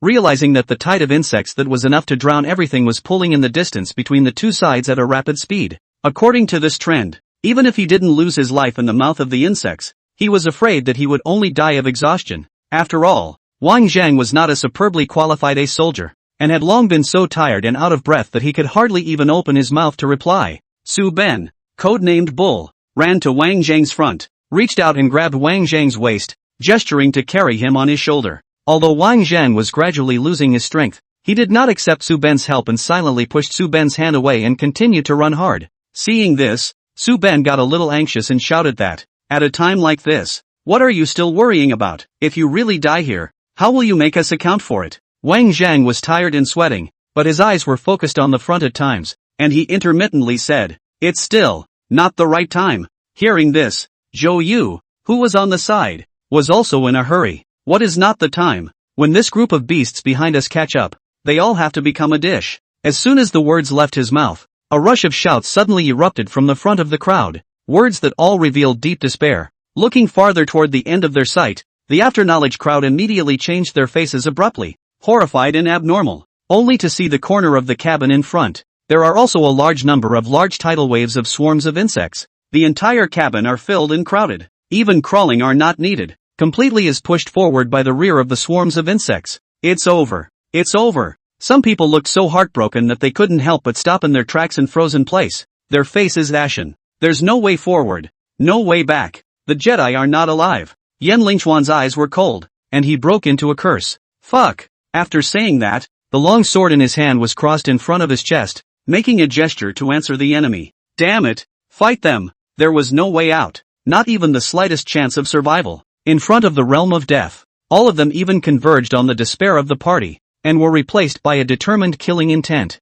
All of them held cold martial arts in their hands, and with a death-defying stance, they stared angrily at the ever-approaching tide of insects in front of them. They're going to die anyway, so it's not a loss to kill one, but it's a blood gain to kill two. Since this giant ship was moored above the earth, it was a foregone conclusion that the damned beasts had escaped to earth. It will then be an unimaginable catastrophe for humans all over the world. Since this was the case, it would be better to fight for the last little life, dragging down one as much as possible, and fighting for the human race's victory capital as much as possible. A bunch of worms who just know how to chew food with their mouths open are worthy of screaming in front of their laborers. A tall and stout Nigua man, carrying an extremely heavy long plate axe in both hands, looked at the tide of insects that was already near his eyes. His chest erupted with anger, and he directly roared out, "And, come on, garbage!" The curses were like a call to arms, completely stirring up the fighting spirit of the crowd. Their blood chi instigated, and their entire body fell into extreme exuberance. It wasn't the tide of bugs rushing towards the crowd, but the crowd rushing towards the tide of bugs. Kill! At the same time, Wang Zhang was still panting heavily, glancing at the two sides that were about to collide together before and after. His gaze sank, and he whispered, "It's now!" The moment the words fell, two huge apertures of light appeared out of nowhere, directly cutting off the front and back of the ship, and even cutting off the crowd that was about to collide with the tide of insects. "Not late, are you?" Before the crowd could react to what was happening, they heard an inquiry from inside the aperture. Immediately afterward, huge steel arms poked out. Su Ben watched as his body trembled violently, and then he looked at Wang Zhang with 1,000 astonished eyes. Transcendent? Wang Zhang wiped a handful of sweat from his forehead and corrected. It's the Transcenders. Fleet. As the words came out of his mouth, one by one the Transcendents inside the aperture stepped out. Some stand upright on the ground, others hang high in the air. In but a few moments, the front and back were already covered with huge steel mechs. Moreover, the Transcendentals are still entering uncontrollably, with no break in sight.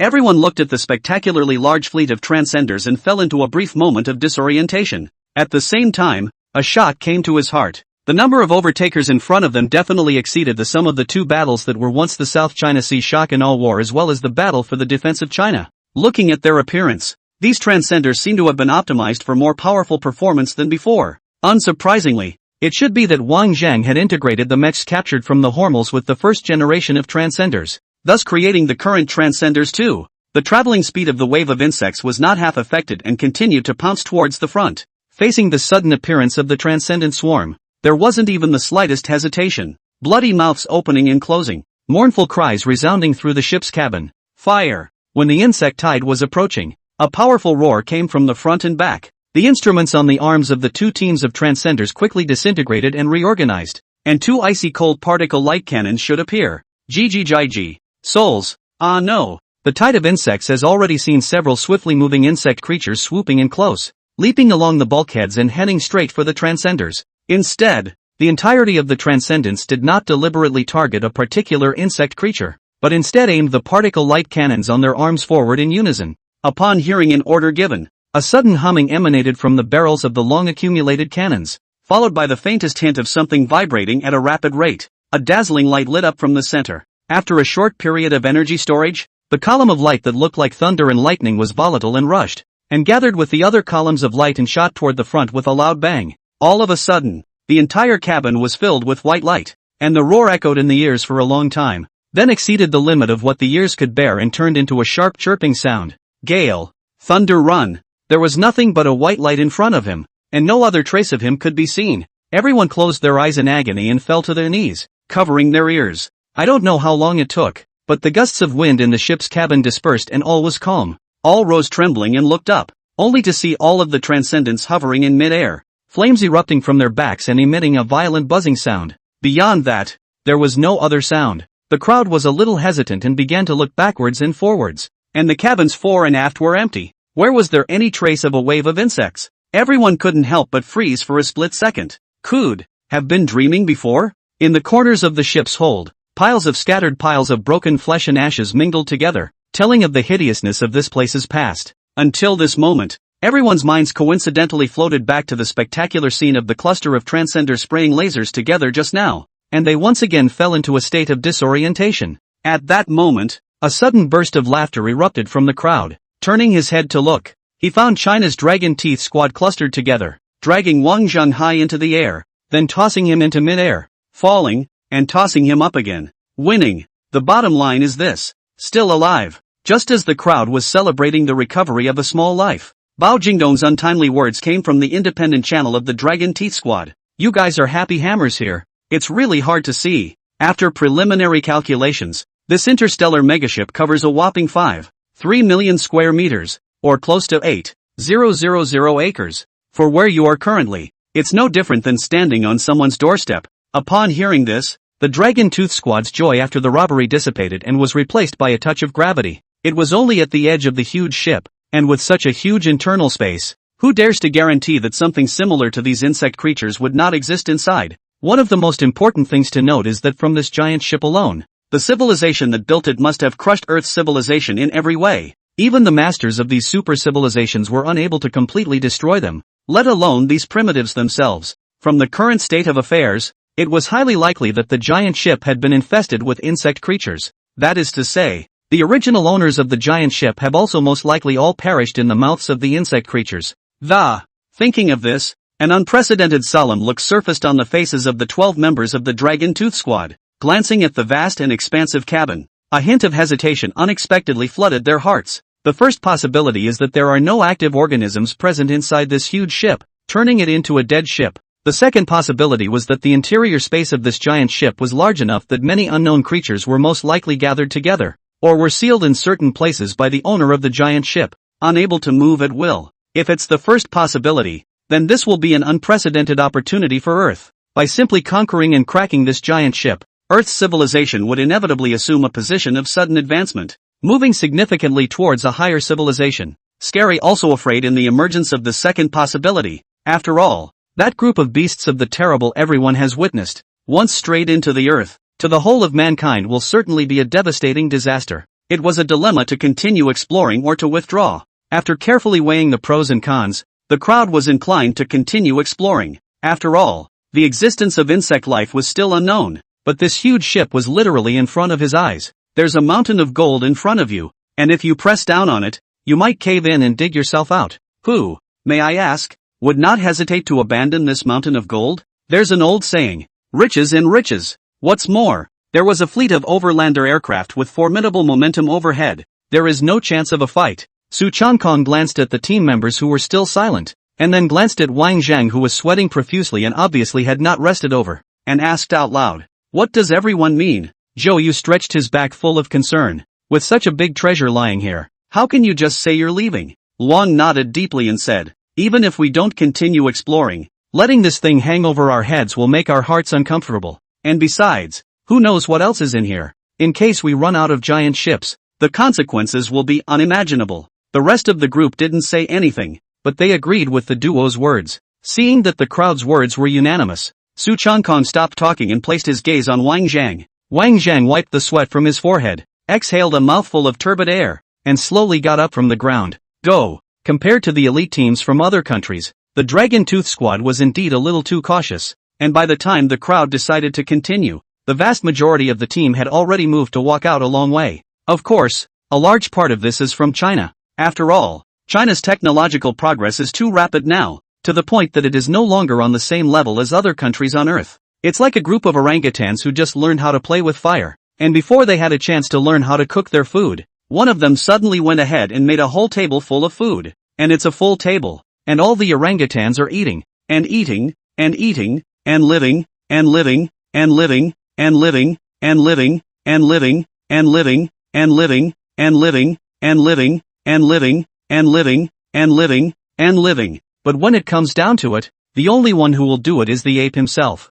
Once this ape hiccups, the standard of living will revert back to what it was before playing with fire. And because this ape can make a full house, then in the future this will become his most powerful card, and whoever dares to mess with him will lose the qualification to be on the table. What's it called? The right to one vote. It's all up to him who gets to eat it, where it's served, and what it's served. When it comes down to it, there are only two options left for the other orangutans. One is a knee-jerk. He lets you eat. You have it. The other is that you also learn the full house. And right now, here's the opportunity. Wang Zhang turned off the heat source sensing in his hand and said as he walked away, "Look around as much as you can." Those guys before had almost the same structure as the bugs. Their body surface temperature was the same as the environment. The heat sensation could not be monitored. They could only be recognized by the naked eye. Regarding Wang Zhang's words, the crowd naturally believed in them, and immediately responded with, "Understood." The two of them, Dragon and Tiger, Su Changkong and Su Chang,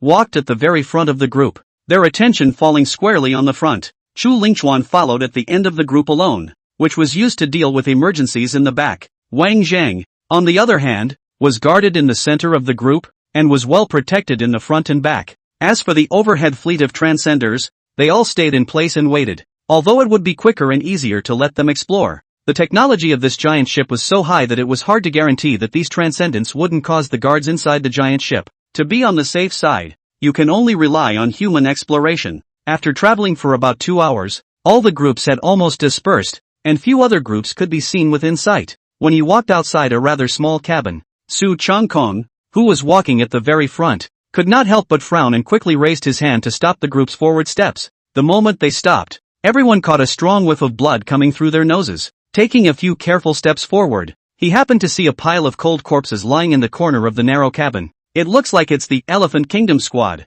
Zhou Yu's eyesight was extremely good, and he instantly recognized where the clothing worn on this pile of corpses came from. At those words, the rest of the people could not help but be secretly taken aback. After carefully counting the number of people, it seems that all of the Elephant Kingdom squad is already here. Seeing this scene, everyone's complexion stared up and their gazes sank. Those who could be selected by the country to travel to the giant ship for exploration would definitely not be idle. and were at least the best of the human race. To be able to silently overwhelm this small cabin is enough to show that this place contains something extremely terrifying. But there were no roads to the left or right, and if you didn't go here, you'd have to go back the way you came and pick a new path to move forward. Without the slightest hesitation, Su Changkong waved his big hand and said, "Withdraw." This place was treacherous. Even a team of aces had all died tragically. Compared to the result after he forced his way in, the result would not be much better. Instead of a head iron, we should find another way. The rest of the group had no objections and returned with very submissive nods. Just as everyone took a step to move, Wang Zhang, who was located in the center of the group, suddenly trembled, and his entire body then directly went limp. Lu Ong, who was quick on the side, immediately held Wang Zhang in his arms. The suddenness of the situation startled the rest of the group, and they hurriedly inquired that the what? Luong was holding Wang Zhang for an unknown reason, and Su Changkong in front of him came close and was about to do something when his hand just touched the tip of Wang Zhang's nose. After a slight pause, Su Changkong's face changed drastically. Following this, the whole body trembled precipitously, and with a dull glance up at the anxious crowd of "Nope, not breathing." As the words came out, the crowd was stunned, and the corner of Zhou Yu's mouth twitched violently in disbelief, saying,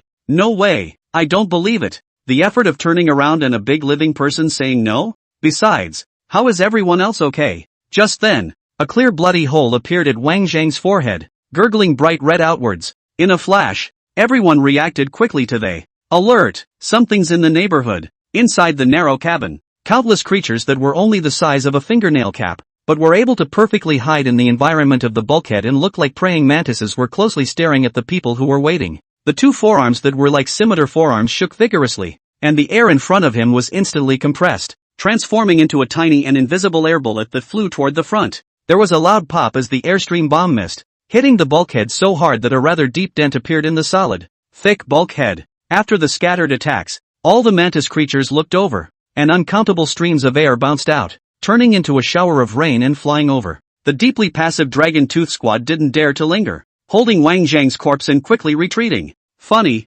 really funny. A sound woke Wang Zhang up. Wang Zhang woke up leisurely, with a drilling pain in his forehead, and immediately fell into deep thought. Just now his own head felt as if it had been hit by something, and then it felt as if his entire head was going to explode, and then he lost consciousness immediately afterward. By the looks of it, it shouldn't be dead. Still pondering, Wang Zhang then noticed that at this moment, he was not in the cabin of the ship he remembered at all, and his side was even more empty. In amazement, he suddenly saw before him a humanoid creature sitting on a seat not far away, looking at him with a smile. Seeing Wang Zhang's gaze cast, the humanoid creature shook its head and said, "Congratulations, native of this planet, you are dead." Hearing the words of the humanoid creature, the corners of Wang Zhang's mouth twitched slightly a few times. "You guys, you talk a good game. What an enviable race. I can't imagine that in such a remote galaxy, such a race still exists." The humanoid creature looked at Wang Zhang with a burning gaze, filled with interest. After a long time, the humanoid creature sighed. "I am the captain of a second fleet subfleet frigate of the Changjia Starfield Empire. I was forced to press activate on a dimension-controlling jump after encountering an insect wave during a mission, and inadvertently came to your galaxy." Wang Zhang heard a stunned, morsome surprise. Strong as this, but still only the second fleet, a sub-ship of the frigate? It wasn't too far from the top civilizations one had heard of in his last life. Spare me. It was surprising that I was still so helplessly charged by the so-called bug tide. Such a terrifying race. Why had he never seen or even heard of it in his last life? Looking back on China's 10,000 year history, it seems that in this era, the public has never really come into contact with aliens. But since he came to this age, there have been 2 consecutive times when an alien civilization has been exposed to the world. Could it be his own arrival that changed the trajectory of history? Seemingly sensing Wang Zhang's dissimilarity, the humanoid creature smiled. Although it is unwilling, there is nothing that can be done about it, but it seems that this time it is not all bad. Hearing this, Wang Zhang narrowed his eyes. "What do you mean?" The humanoid creature laughed. "I'm going to give your planet a gift that can get out of the planet." Wang Zhang didn't say anything and kept silent. At that, the humanoid creature laughed, and suddenly raised his hand to reveal a shocking wound in his abdomen. Not so much a wound as a large hole through his body. There was a green halo around the edge of the large hole that was frantically mending its wounds. It was just that for some reason. The speed at which this green halo repaired itself was far less than the speed at which the wounds were deteriorating, causing the humanoid creature to be moving towards death at an extremely slow pace. Yet there was nothing that could be done about it. "I know what you're worried about. I don't have long to live. So don't worry. Watching Wang Zhang's gaze continue to change, the humanoid creature continued to speak. You have to realize that the current you is already dead. This joke is not funny at all. Wang Zhang shook his head, signaling that the humanoid creature did not amuse himself with this joke. The humanoid creature answered the question, and asked right on cue, is technology important, do you think? Wang Zhang subconsciously nodded. Of course. In Wang Zhang's cognition, science and technology consistently ranked at the top of human civilization, and every time a civilization moved, it was nothing more than a huge scientific and technological revolution. The humanoid creature seemed to chuckle to itself. If technology is so important, why is it that you, who are dead, are still alive, while I, who am about to die, can't come back? With Wang Zhang in a trance, the humanoid creature continued to speak. Above technology, there are the four great polar paths of essence: Qi, power, and God. Our civilization thought that it was just a rumor, but I never thought that once I saw it today. It was actually true. Essence of God? Wang Zhang was surprised to hear this and was unsure. Will, aura, body, soul. The humanoid creature spoke slowly, word for word, with a serious face. And, do you know that for your race, there exists something that makes how many Starfield-level civilizations swoon? Wang Zhang was still a bit bewildered,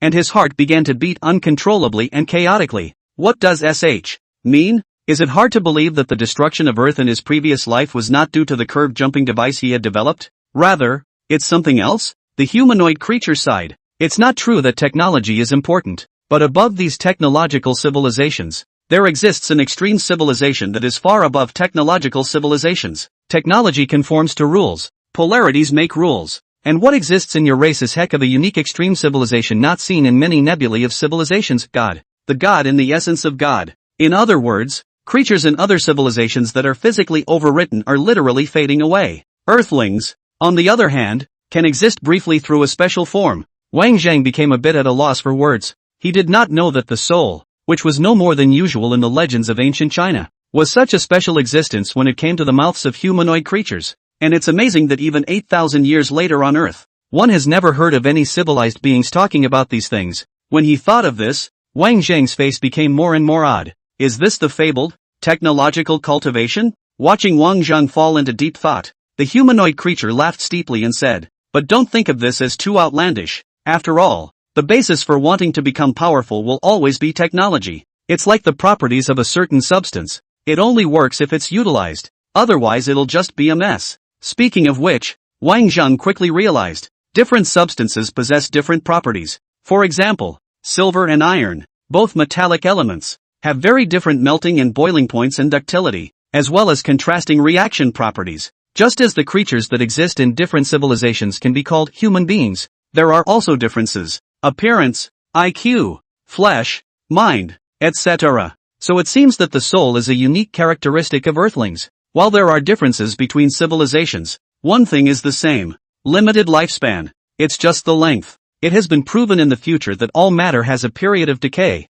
and that there will be no eternal matter. Such a thing as immortality can be regarded as a complete fool's errand, but for a very small number of top civilizations in the universe, it is possible to achieve an alternative pseudo-longevity, pseudo-eternal life, abandoning the physical body and retaining consciousness. Through a powerful technological civilization, a person's consciousness is copied down, and even if the body dies out later, it can still achieve some sense of immortality with the help of a backup that reads the copy. However, this kind of pseudo-longevity is very controversial, and it is not even certain whether the consciousness of the copy belongs to the same person as the body. It's like an archive in a game. When a character dies, the game progress doesn't go back to before the death, it goes back to the time you archived it. The same is true of the consciousness of the copy, which will simply retain only the memories up to the time of the copy. As for the memory after copying the consciousness, no half of it will remain. Theoretically, copying consciousness is infinitely repeatable. That is, when the carrier is about to be destroyed, it can continue to choose to copy the consciousness and subsequently transfer it into the next carrier. But in fact, in many powerful civilizations, there are creatures that do not hesitate to choose extinction after having made more than 5 transitions of consciousness. There is no other reason for this. A copy of consciousness over and over again is like a video reproduction. The picture quality will become more and more blurred, and the gap between the consciousness at the time of the original body will become wider and wider. So much so that after a certain number of transfers, consciousness has become a messy pile of code. That's why consciousness transference is called pseudo-longevity. And what humanoid creatures call the soul in their mouths is roughly the same as consciousness, yet fundamentally different. One for backups and one for source pieces. Unlike consciousness, which needs to be copied, the soul can be perfectly transferred from one vehicle to another without any depletion or depreciation, also known as true everlasting life. In the impression of humanoid creatures, many higher civilizations can do copy consciousness and achieve pseudo-longevity, but because they don't have soul characteristics, they can't achieve true longevity. It was just that he never thought that by mistake he would happen to encounter the characteristics of a civilization that only existed in legends in such a barren and tiny galaxy. The humanoid creature looked at the Wang Zhang in front of him and couldn't stop smiling. He couldn't help but start shaking his head. What a perfect trait, but it's a pity that you're too weak. So weak that there's no way to master this trait, and you can only let it go to waste. With that, the humanoid creature's words changed and reached out to point at Wang Zhang. However, I see a hint of something unusual in you. You are from this planet, yet you don't seem to be from this planet. Hearing this, the pupils of Wang Zhang's eyes suddenly shrunk into wheat awns and his body began to tremble uncontrollably, as if he had thought of something. According to the words of the other party, then one's return from the future to the present was not due to an accident, much less a coincidence? Wang Zhang's heart and mind surged a little for a moment, and his breathing became even more rapid. A horrible speculation came to mind. One is being used as a guinea pig. Everything we've experienced so far has just been manipulated by someone in the shadows.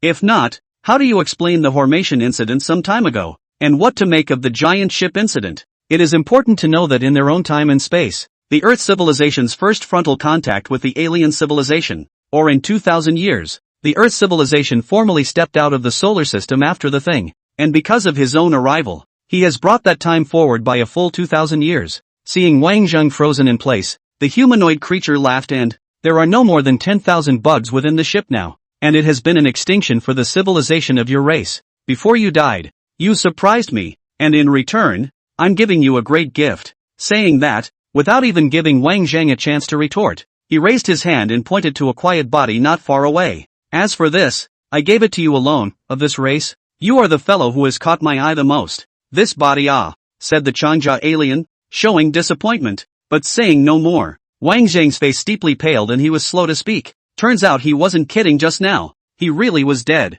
Good luck, Blue Star. The humanoid creature smiled faintly as the big moment was approaching and slowly pushed Wang Zhang's soul into that brand new body. Do this last step and die swiftly. After a period of darkness, Wang Zhang woke up again, looked at the unfamiliar surroundings, and saw the Changjia Xingren on the seat who had no more signs of life. His lips pursed, and he did not make a sound. This day brought so much shock and awe to myself. What's looking good? The Dragon Tooth Squad covered Wang Zhang's corpse and retreated all the way out of the narrow cabin. Su Changkong cracked his mouth while nervously watching the surroundings, lest some more imperceptible horrors appear. After arriving at a cleared and safe area, the crowd stopped, unable to catch their breath, and surrounded Wang Zhang at the first opportunity. At this time, Wang Zhang's body had stiffened, completely devoid of any semblance of life. The 12 people formed a circle, their fists clenched tightly, their heads bowed in silence, and the atmosphere fell into a dead silence. Why can't it be us who die? Su Ben fought to slam his fist into the bulkhead next to him, his words all but revealing a strong sense of self-reproach.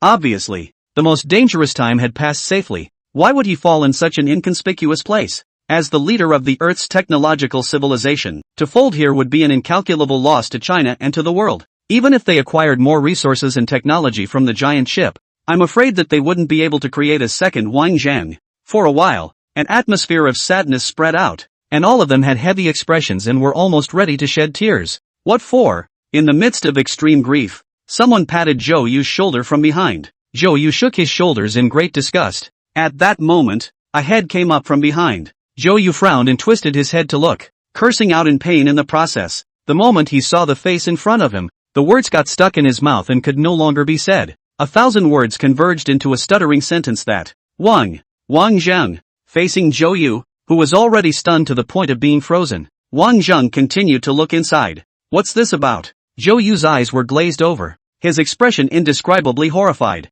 Look at the corpses on the ground, and then look at the living person in front of him. Zhou Yu, who has experienced many battles of life and death, was overwhelmed with horror for the first time. Numb, scalp numb. The dead one on the ground is Wang Zhang undoubtedly, but the guy alive and kicking in front of him is which one? Zhou Yu's strange behavior finally caught the attention of the others, and they all twisted their heads to look. The moment he raised his eyes, what he saw was Wang Zhang, who was full of innocence, All of a sudden, the whole place was dead silent.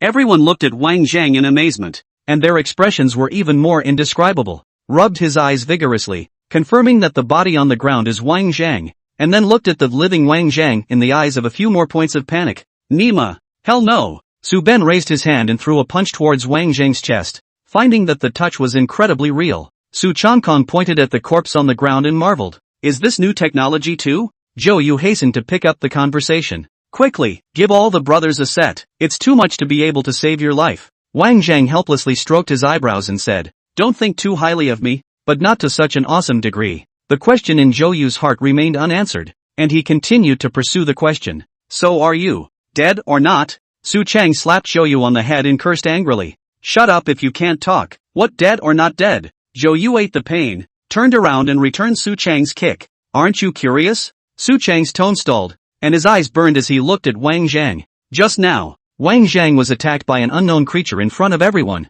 and his head was directly pierced through, along with his brain nerves, and suffered fatal damage. Besides, the corpse is right in front of us. How can a living Wang Zhang jump out of nowhere? Wang Zhang didn't hide it, and told the whole story of his conversation with the Changjia alien, listening to the crowd's astonishment and staggering. Until Wang Zhang finished speaking, the crowd was still immersed in thick shock, unable to return to their senses for a moment. I don't know how long it took before Su Changkong said quietly, unbelievable. After the false alarm, the crowd was more energized than before, ready to continue exploring forward by a different path. Before the crowd could act, Wang Zhang suddenly reached out and stopped them. After all, the technological civilization of this giant ship had been given to Earth as a continuation from the moment that Nagarjuna's consciousness dissipated. That is to say, in the immortal cultivation novels, the giants who are about to die, at the last moment, he disperses his entire cultivation and returns his aura to heaven and earth to bless all beings. The aura will become thicker and the technology base will naturally grow invisibly. Earthlings may not be able to notice it at this time, but in the future, the technological civilization of the Changjia aliens will surely have a pivotal impact on Earth's civilization. So there was no longer any need to explore the giant ships. It would just add casualties for nothing. The most important thing to do is to send in troops to fight the extraterrestrial races inside the giant ship as much as possible. But before leaving, there was something that had to be done. Zhou Yu pointed to the corpse on the ground and looked at Wang Zhang and asked, what about this stuff? Wang Zhang stepped towards the narrow cabin and said without looking back, here you go. Go home and find a place to set it up. Zhou Yu raised his eyebrows and cursed. Quenamad. Seeing that Wang Zhang was about to walk into the nightmare-like cabin, the crowd rushed out to stop him. Su Changkong even pressed Wang Zhang's shoulder and said with an urgent voice, are you crazy? You forget how you just dash. The words came to an abrupt end, and the word dead was stifled by Su Changkong. How did you just die? That's a really odd-sounding statement. Wang Zhang didn't say anything and silently pulled out the charged laser gun from his arms. Courtesy. Standing at the door of the ship's hatch, he raised his gun and pulled the trigger, and a bright beam of light shot out, straight into the narrow cabin. In the blink of an eye, it slammed into the bulkhead, and surprisingly the force wasn't cancelled out, but instead bounced wildly around the ship's cabin. Another shot was fired. The two beams of light were like two voracious snakes roaming around the ship's cabin, and those nail-capsized mysterious creatures didn't even have the chance or space to dodge, and they were all devoured by the beams of light that kept bouncing off the ship. At the same time, the huge starship hovering over the Earth suddenly sprinkled large patches of light, like a heavy snowfall. At the sight of this, all the countries of the world changed their faces. Their expressions instantly tightened, and they demanded in a hurry to find out whether these spots of light were a threat or not. Upon probing, it was found that these spots of light were merely fine points of light that couldn't be captured, yet they couldn't create any impact either. Just as the Earth side secretly breathed a sigh of relief, the teams from various countries that had entered the interior of the giant ship successively sent out messages and began to report on the situation and their harvests. When it was learned that there was advanced technology within the ship that was countless times ahead of Earth, the world was in an uproar, and the countries around the globe immediately set off a huge wave of horror. It's not pie in the sky, it's a full house in the sky. Someone jumps off a cliff and becomes number one in the world by virtue of a secret book of martial arts that he picks up, and before the eyes of the world. This is the brainchild of a super civilization. With more groping, it is estimated that it won't take long to achieve a major breakthrough for Earth's civilization to move towards an interstellar civilization. For a while, the world was abuzz, to the point where they began to gather their armies in preparation for a strong entry into the giant ship. Harvesting such a huge treasure, the countries were already excited to the point of no return, and even the news of the existence of a large number of unknown creatures inside the giant ship mentioned in the report was left behind. Unbeknownst to the world's ecstasy, those specks of light had drifted to the ground and dissolved silently, without the world realizing it. The Changjia star people gave Earth an unimaginably generous welcome gift, Tech Spore.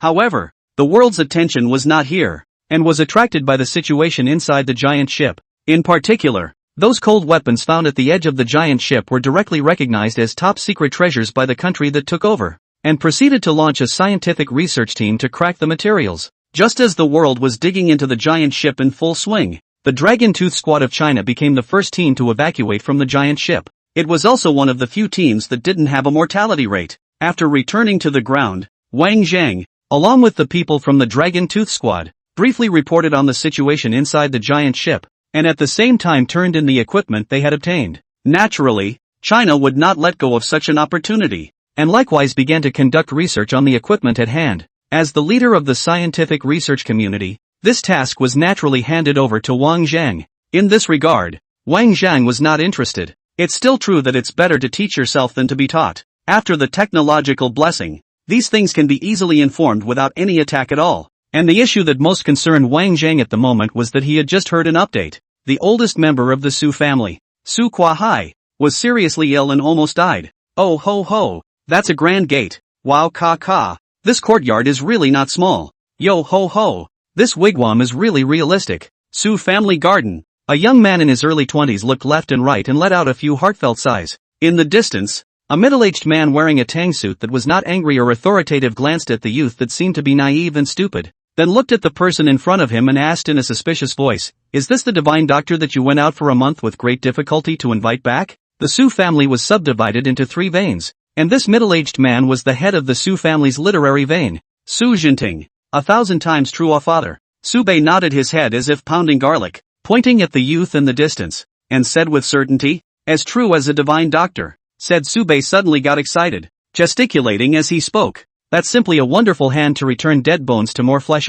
Not to say invincible is almost the same." Su Jinting's forehead was covered with black lines. His face once again sank for a few minutes, and he looked at that youth for a few more moments, wanting to speak. After a long time, helplessly said, "Brat, I will believe you this time. What is the situation of the old man at home you also know clearly. If you want to fool around, don't blame me for disregarding the father and son." "Understood." Su Bei smiled and answered, then turned and waved his hand to greet the youth in the distance. "Big Zhang, come quickly." The youth sniffed and put away his watchful eyes as he stepped towards Su Bei. Su Jinting heard the words that came out of his mouth before Su Bei changed his words, and was shocked to be slightly stunned, and hurriedly asked, "What did you call him, big brother?" Su Bei smiled sarcastically and said vaguely, "Mistaken speech, mistaken speech." Su Jinting snorted coldly and threw his sleeves away before leaving, dropping a sentence, "Take him to the main hall to wait before it's too late. The 2 veins of your eldest uncle's 3 uncles have also brought Chinese medicine celebrities with them, and they have already begun to start preparing to take the pulse of the old master and ask for a diagnosis." When Su Jinting left, Su Bei hurriedly trotted in front of Zhang Dejai. "Big brother, let's go." The 2 of them passed through the garden path. The eyes opened up, a very ancient-style pavilion into the eyes. See, Zhang Dejai cannot help but marvel at the wow. Don't wow. Su Bei looked at Zhang Dejai with a bitter face. "Big brother, my family is more people. I'm even more light in body and speech. Surely it is not as good as me to talk. When the time comes, big brother, you must remember the truth that too many words will lead to loss. Don't move with the previous like to press someone's head to noisily cut people." Zhang Dejai nodded frantically like a chicken pecking at rice. I know. You don't have to nag." Su Bei was about to say something else when a voice suddenly came from in front of him. "Su Bei, you still know to come back?" When looking for the sound, I saw a slender young man standing in front of the lobby door with his arms wrapped around him, and was looking down at Zhang Dejai in a condescending manner. And then he snorted out an undisguised laugh, teasingly saying, "Su Bei, the divine doctor you're looking for wouldn't be him, would it?" Su Bei simply ignored the arrogant young man, and softly explained to Zhang Dejai, "Big brother, don't be angry. This is my cousin Su Nan, too young to know better." Zhang Dejai nodded his head again for a while. Understandable. After saying that, Su Bei led Zhang Dejai to cross over Su Nan and step into the main hall. When I first arrived at the main hall, the atmosphere took a sharp turn for the worse, and the main hall was filled with people, all with solemn expressions and not a word. Everyone turned their heads in unison to look after hearing the movement at the door, and after seeing Su Bei as well as the plainly dressed Zhang Dejai, their faces became more and more gloomy for a few minutes.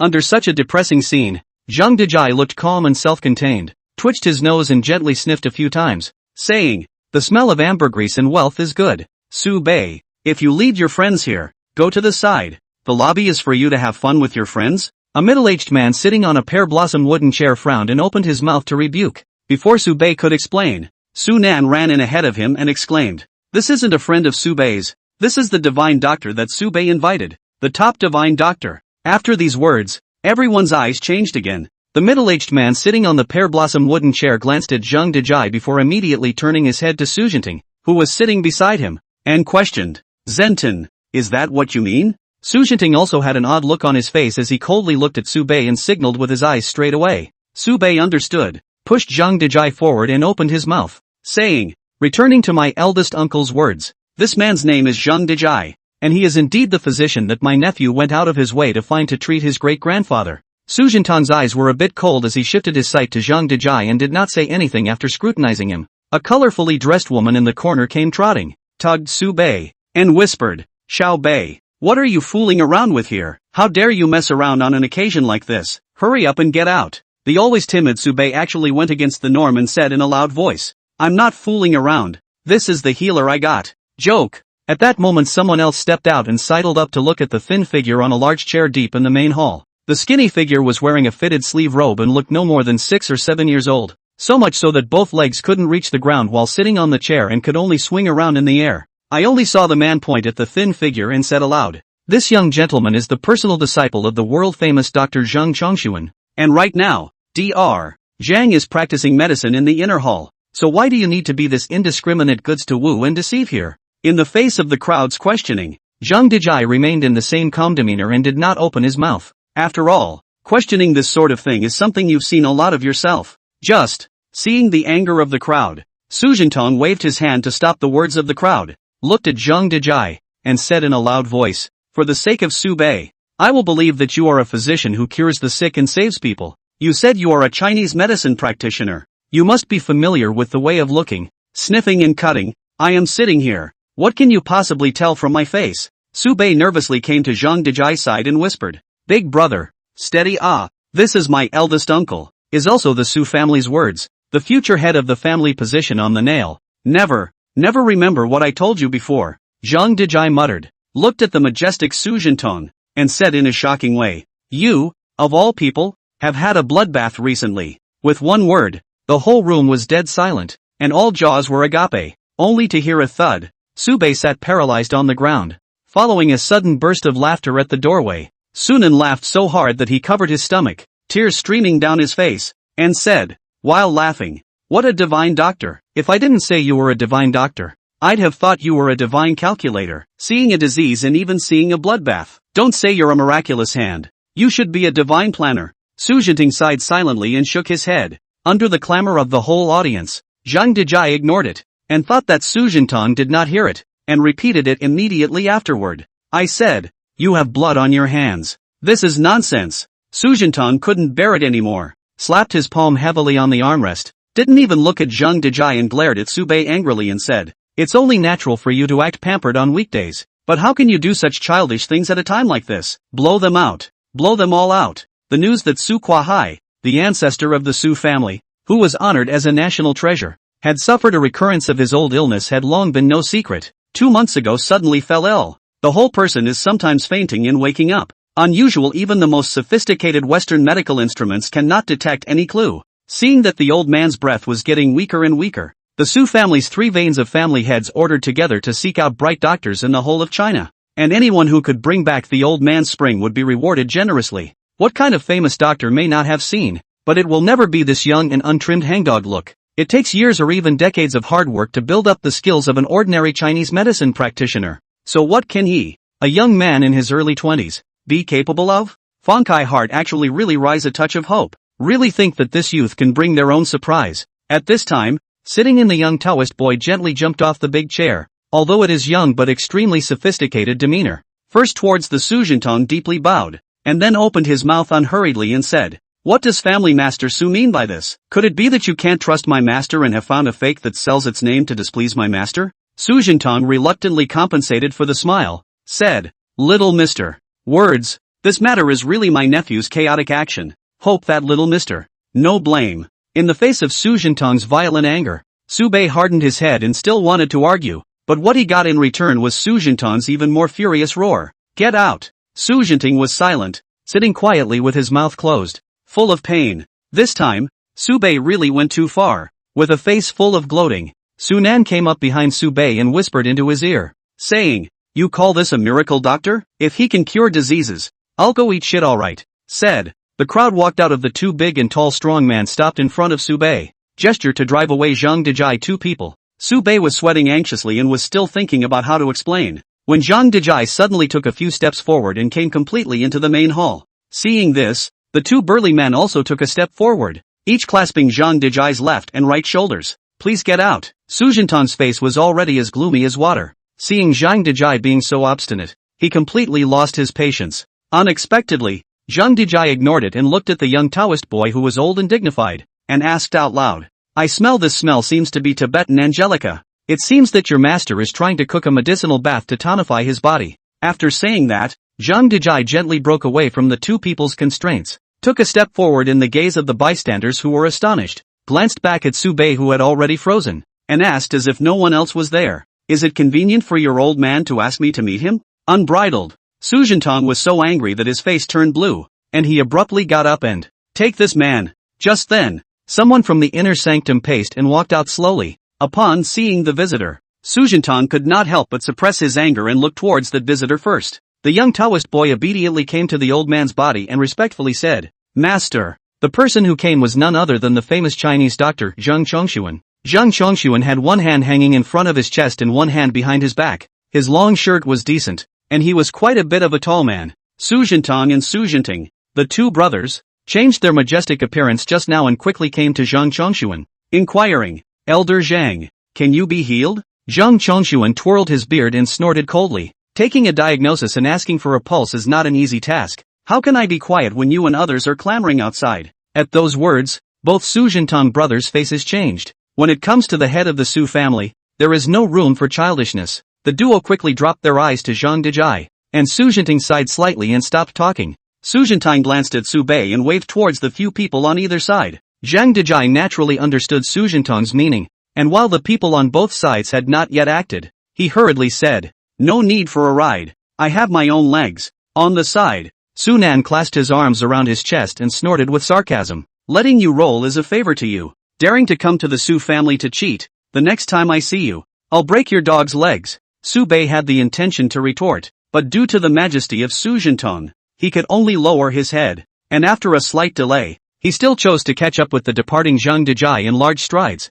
At this time, where Su Jintang still cared about Zhang Dejai, quickly greeted Zhang Chongshuan, and asked in a low voice, "Elder Zhang, how was it?" Zhang Chongshuan did not speak, only shaking his head somewhat gravely. Su Kuahai's disease is quite deep, belonging to the root of the disease accumulated in the body for many years, and now the outbreak. Diagnosis and treatment is really a bit tricky. But, Zhang Chongshuan looked at Zhang Dejai's distant back, a touch of contempt surfacing under his eyes. The identity of this famous doctor is real. Look at the whole of China. Medical skills can be out of their right. There will never be a handful of people. After all, in this era of Western medicine, Chinese medicine has long been in decline, and even the inheritance is seriously broken. Once in the history of the great splendor of Chinese medicine genealogical dictionary, but also do not know in that period of time lost in the long river. This has led to the lineage of Chinese medicine practitioners being able to learn fewer and fewer things, and it has become increasingly difficult to leave the profession. He himself can only be described as still a youngster in the top stream circle of Chinese medicine,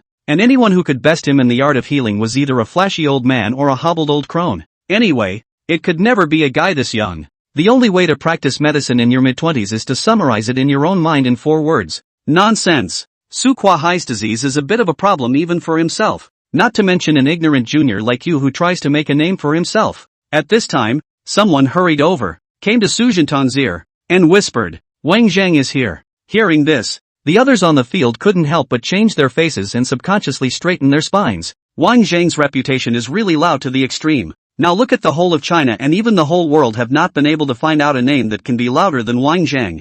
Moreover, Wang Zhang had the title of Su family's son-in-law to be on his head. Now that Su Kuahai is seriously ill, Wang Zhang came to visit is to have a heart. Naturally, we have to meet well. Before the crowd could move, Wang Zhang had already appeared outside the door. The moment he stepped into the courtyard, he happened to brush shoulders with Zhang Dejai, who was about to step out of the courtyard. Wang Zhang turned back to Zhang Dejai. Unsurprisingly, Wang Zhang regarded Zhang Dejai as the person who had treated Su Kuahai, and when he saw Zhang Dejai leave, he thought that he had finished treating Su Kuahai, so he opened his mouth and asked, "This is leaving? It seems that Elder Su's illness is already fine." Zhang Dejai shrugged his shoulders and lost his smile. "It's not clear if something is wrong. I was kicked out by the Su family." Rushed out? Wang Zhang was a bit surprised and looked suspiciously at the Su family members in the courtyard. Let's go. Let's go. I'm an outsider, licking my chops to heal people. It's all a bit cheap." Zhang Dejai waved his hand at Wang Zhang and made a gesture to prepare to leave. Where did Wang Zhang refuse to let him go? He yanked Zhang Dejai's arm and pulled him back to the courtyard in one smooth motion, shouting at Su Jinting, who was not far away. "Elder brother Su, if you don't use this bullish divine doctor, who else do you want to count on?" Looking at the duo in front of him who seemed to be extremely familiar with each other, not to mention Su Jinting, even Su Jintan couldn't help but thump in his heart. Murphy, that's quite a healer? But this young, medical skills can still be higher than the famous Zhang Chongshuan? In amazement, Wang Zhang opened his mouth and introduced himself. "This one's name is Zhang Dejai, and he was the one who saved my life back in Jiangcheng." Wang Zhang's voice wasn't exactly low, and it very clearly traveled into the ears of Su's family. With just that one sentence, everyone's expression changed drastically. The defense of Jiangcheng, also known as the defense of Huagua. It was the first time Earth's civilization suffered an invasion by an extraterrestrial civilization, and the impact was so significant and far-reaching that almost no one would be unaware of it. And in that battle, there were three men whose names resounded around the world. A man named Sui Oyama, piloting a silver-white transcendent, fought for his life to force a grisly victory over Earth, shattering the whole Mars' ambition to wear down Earth's will. The second is Wang Zhang. Without Wang Zhang, everything is a sham. The Earth side does not have half of the capital to be able to fight against the Hormels. As for the third one, it is Chung Tak Kit. The pupils of Su Nan's eyes trembled violently, pointing at Zhang Dejai in disbelief. You're that divine Dr. Zhang Dejai? Impossible. As for the others, they had long been stunned to the point of being frozen in place. If that had come from anyone else, there might have been some defense. But the person who said that was Wang Zhang. Wasn't the reason why Zhang Dejai became famous is because he saved the lives of Wang Zhang as well as the soldiers of the troops who were stationed in Jiangcheng in the first place. For a while, the courtyard fell into a deep, dead silence. Su Jintan's body was even more violently shaking at this moment, looking at the breezy Zhang Dejai in dismay. Only at the end, Zhang Dejai looked at Su Jintan and slowly said, "There is a slight darkness between your eyebrows. Your tongue is white, and you carry a lingering fishy odor." Having said that, Zhang Dejai hit the nail on the head. "You're poisoned and dying." With just this one sentence, all the Su family members were stunned and lost their minds, as if they were struck by lightning. Put it this way, that bloodbath just now really wasn't nonsense? Su Jintang stood frozen in place, momentarily not knowing whether to stay or let Zhang Dejai leave. Almost instantly, Su Jinting beside him had fine sweat seeping out of his forehead. No longer caring about how majestic he was, he put away the unbelievable intent in his eyes and rushed down the stone steps in large strides, rushing towards Zhang Dejai who was about to walk out of the courtyard, hurriedly and respectfully. "Mr. Zhan, please stay back." As Su Jinting chased after and retained him without regard for his image, Zhang Chongshuan, who had been acting like a high-ranking person just now, was somewhat unable to sit still. After all, he himself was previously a famous doctor who was highly sought after by the Su family,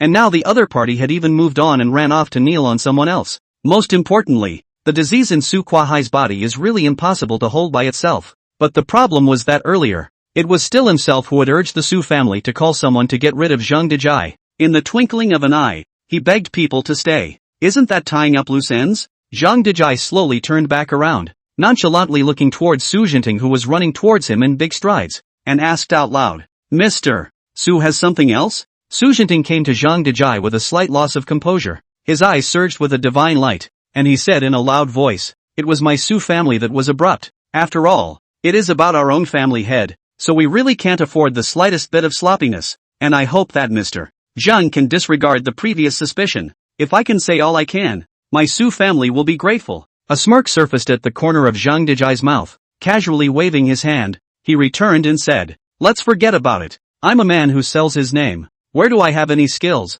Just talking nonsense." At those words, Su Jinting's heartbeat leaked a beat, secretly saying that it was not good, bad, being held a grudge. After all, he was the one who questioned it in the first place, and now the mockery he suffered belongs to his own self-inflicted suffering. In fact, this is not to blame Su Jinting. As one of the 9 great families of the Su family, anyone who wants to will try to do everything possible to come to squeeze around. What kind of people haven't you seen over time? There are countless guys who are waving and cheating under the banner of the Divine Doctor and Divine Calculator, in order to try to nibble a bite of this big piece of fat meat from the Su family. Some of them are instantly recognizable, and some of them are really interpreted in a drippy way. At the first sight of Zhang Dejai, even if there is Su Bei in the side of the Ding-yin Force recommendation, but Zhang Dejai's age is there. He is young and knows both medicine and face reading. Where in the world is such a wizard? This was unbelievable to Su Jinting no matter what. But since relations haven't stiffened, there's still room to remedy the situation. Under the stunned gazes of the crowd of Su family members,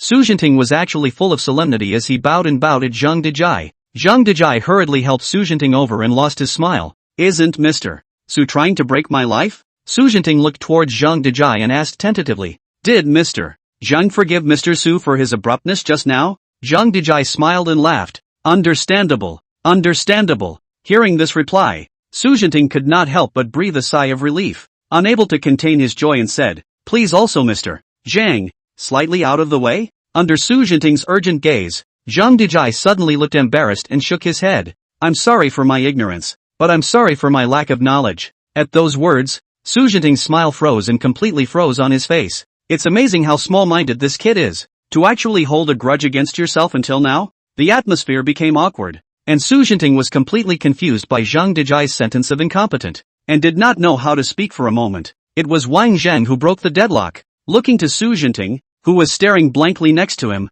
and then to Zhang Dejai. Seeing this, Zhang Dejai sighed helplessly and said, that's just it, take me to see the old man first. Yes. Su Jinting did not dare to hesitate and hurriedly led Wang Zhang and Zhang Dejai to the main hall. Passing by the front steps, Zhang Dejai walked straight past Su Jinting and Zhang Chongxuan, not looking at them, not hearing them. Su Jinting, who was treated as a transparent person, was dumbfounded and blamed himself. Judging a person by his appearance is the #1 fault in recognizing people. The first person in science and technology today, who pushes the world forward, is only 19 years old. In that case, what in the world is impossible? But all the faults have been forged, and we can only rely on Su Jinting to save the day. At the same time, Wang Zheng's Zhang Dejai had followed Su Jinting into the main hall. The moment you walk into the lobby, a heavy sense of history greets you. The screen depicting the 8 steeds treading on the stream was in the center, making the layout of the hall a bit more mysterious out of nowhere. Looking around, the scale was quite a bit grand,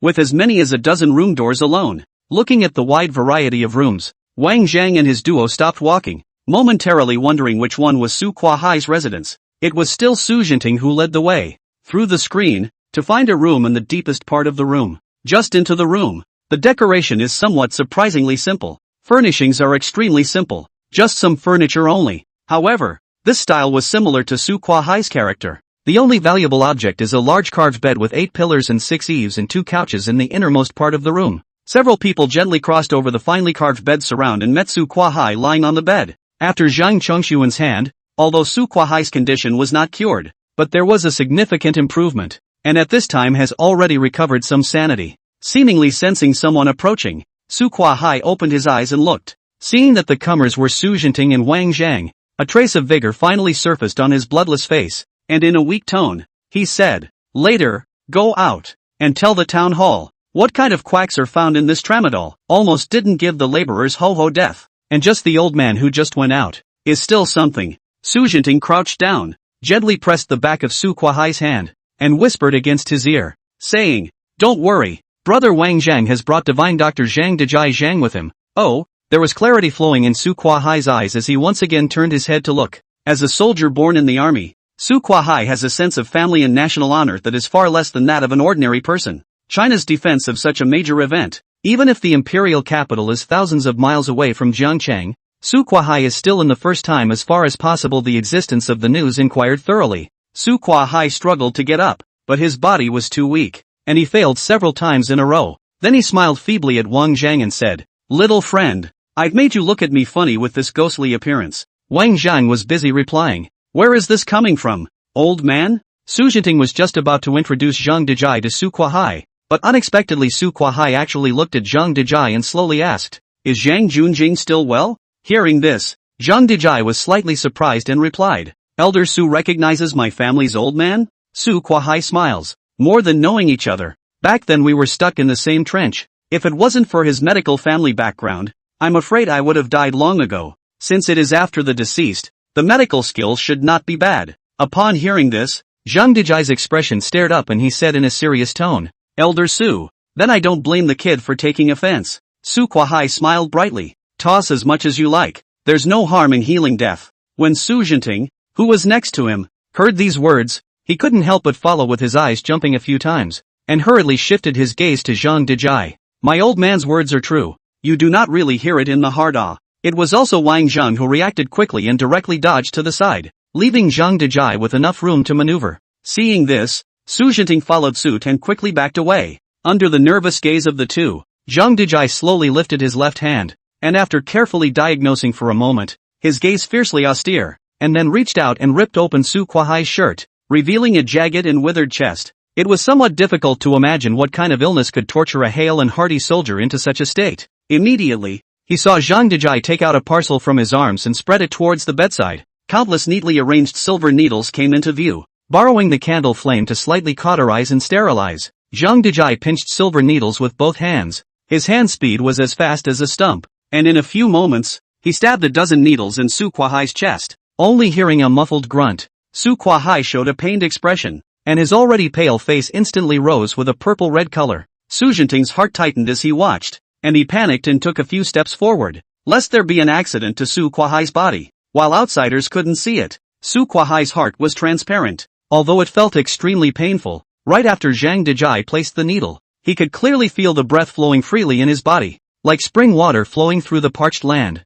This feeling is like having a foreign object stuck in your teeth, licking it with your tongue and picking it with your hands, but you can't get it out. It doesn't hurt, but it's hard as hell. And the feeling at hand is the feeling of a foreign object being removed. Just as Su Kuai was enjoying the qi and blood nourishment in his body, he suddenly felt a sharp stabbing pain coming from somewhere in his body, as if something had awakened from dormancy. In an instant, the two rushed together, and the stinging pain intensified, causing Su Kuai's body to steeply stiffen, unable to move. As the head of the Su family, one of the 9 great families in the imperial capital, with his reputation and pride, even if he were to die, would he be able to expose his embarrassment? So even though his body was like a million arrows, Su Kuai clenched his teeth and refused to make a single sound, not allowing a moment. His forehead was already beaded with sweat, and his already sickly face was even more hideous. On the side, Wang Zhang and Su Jinting frowned as they watched, vaguely sensing a hint of something unusual. After an unknown amount of time,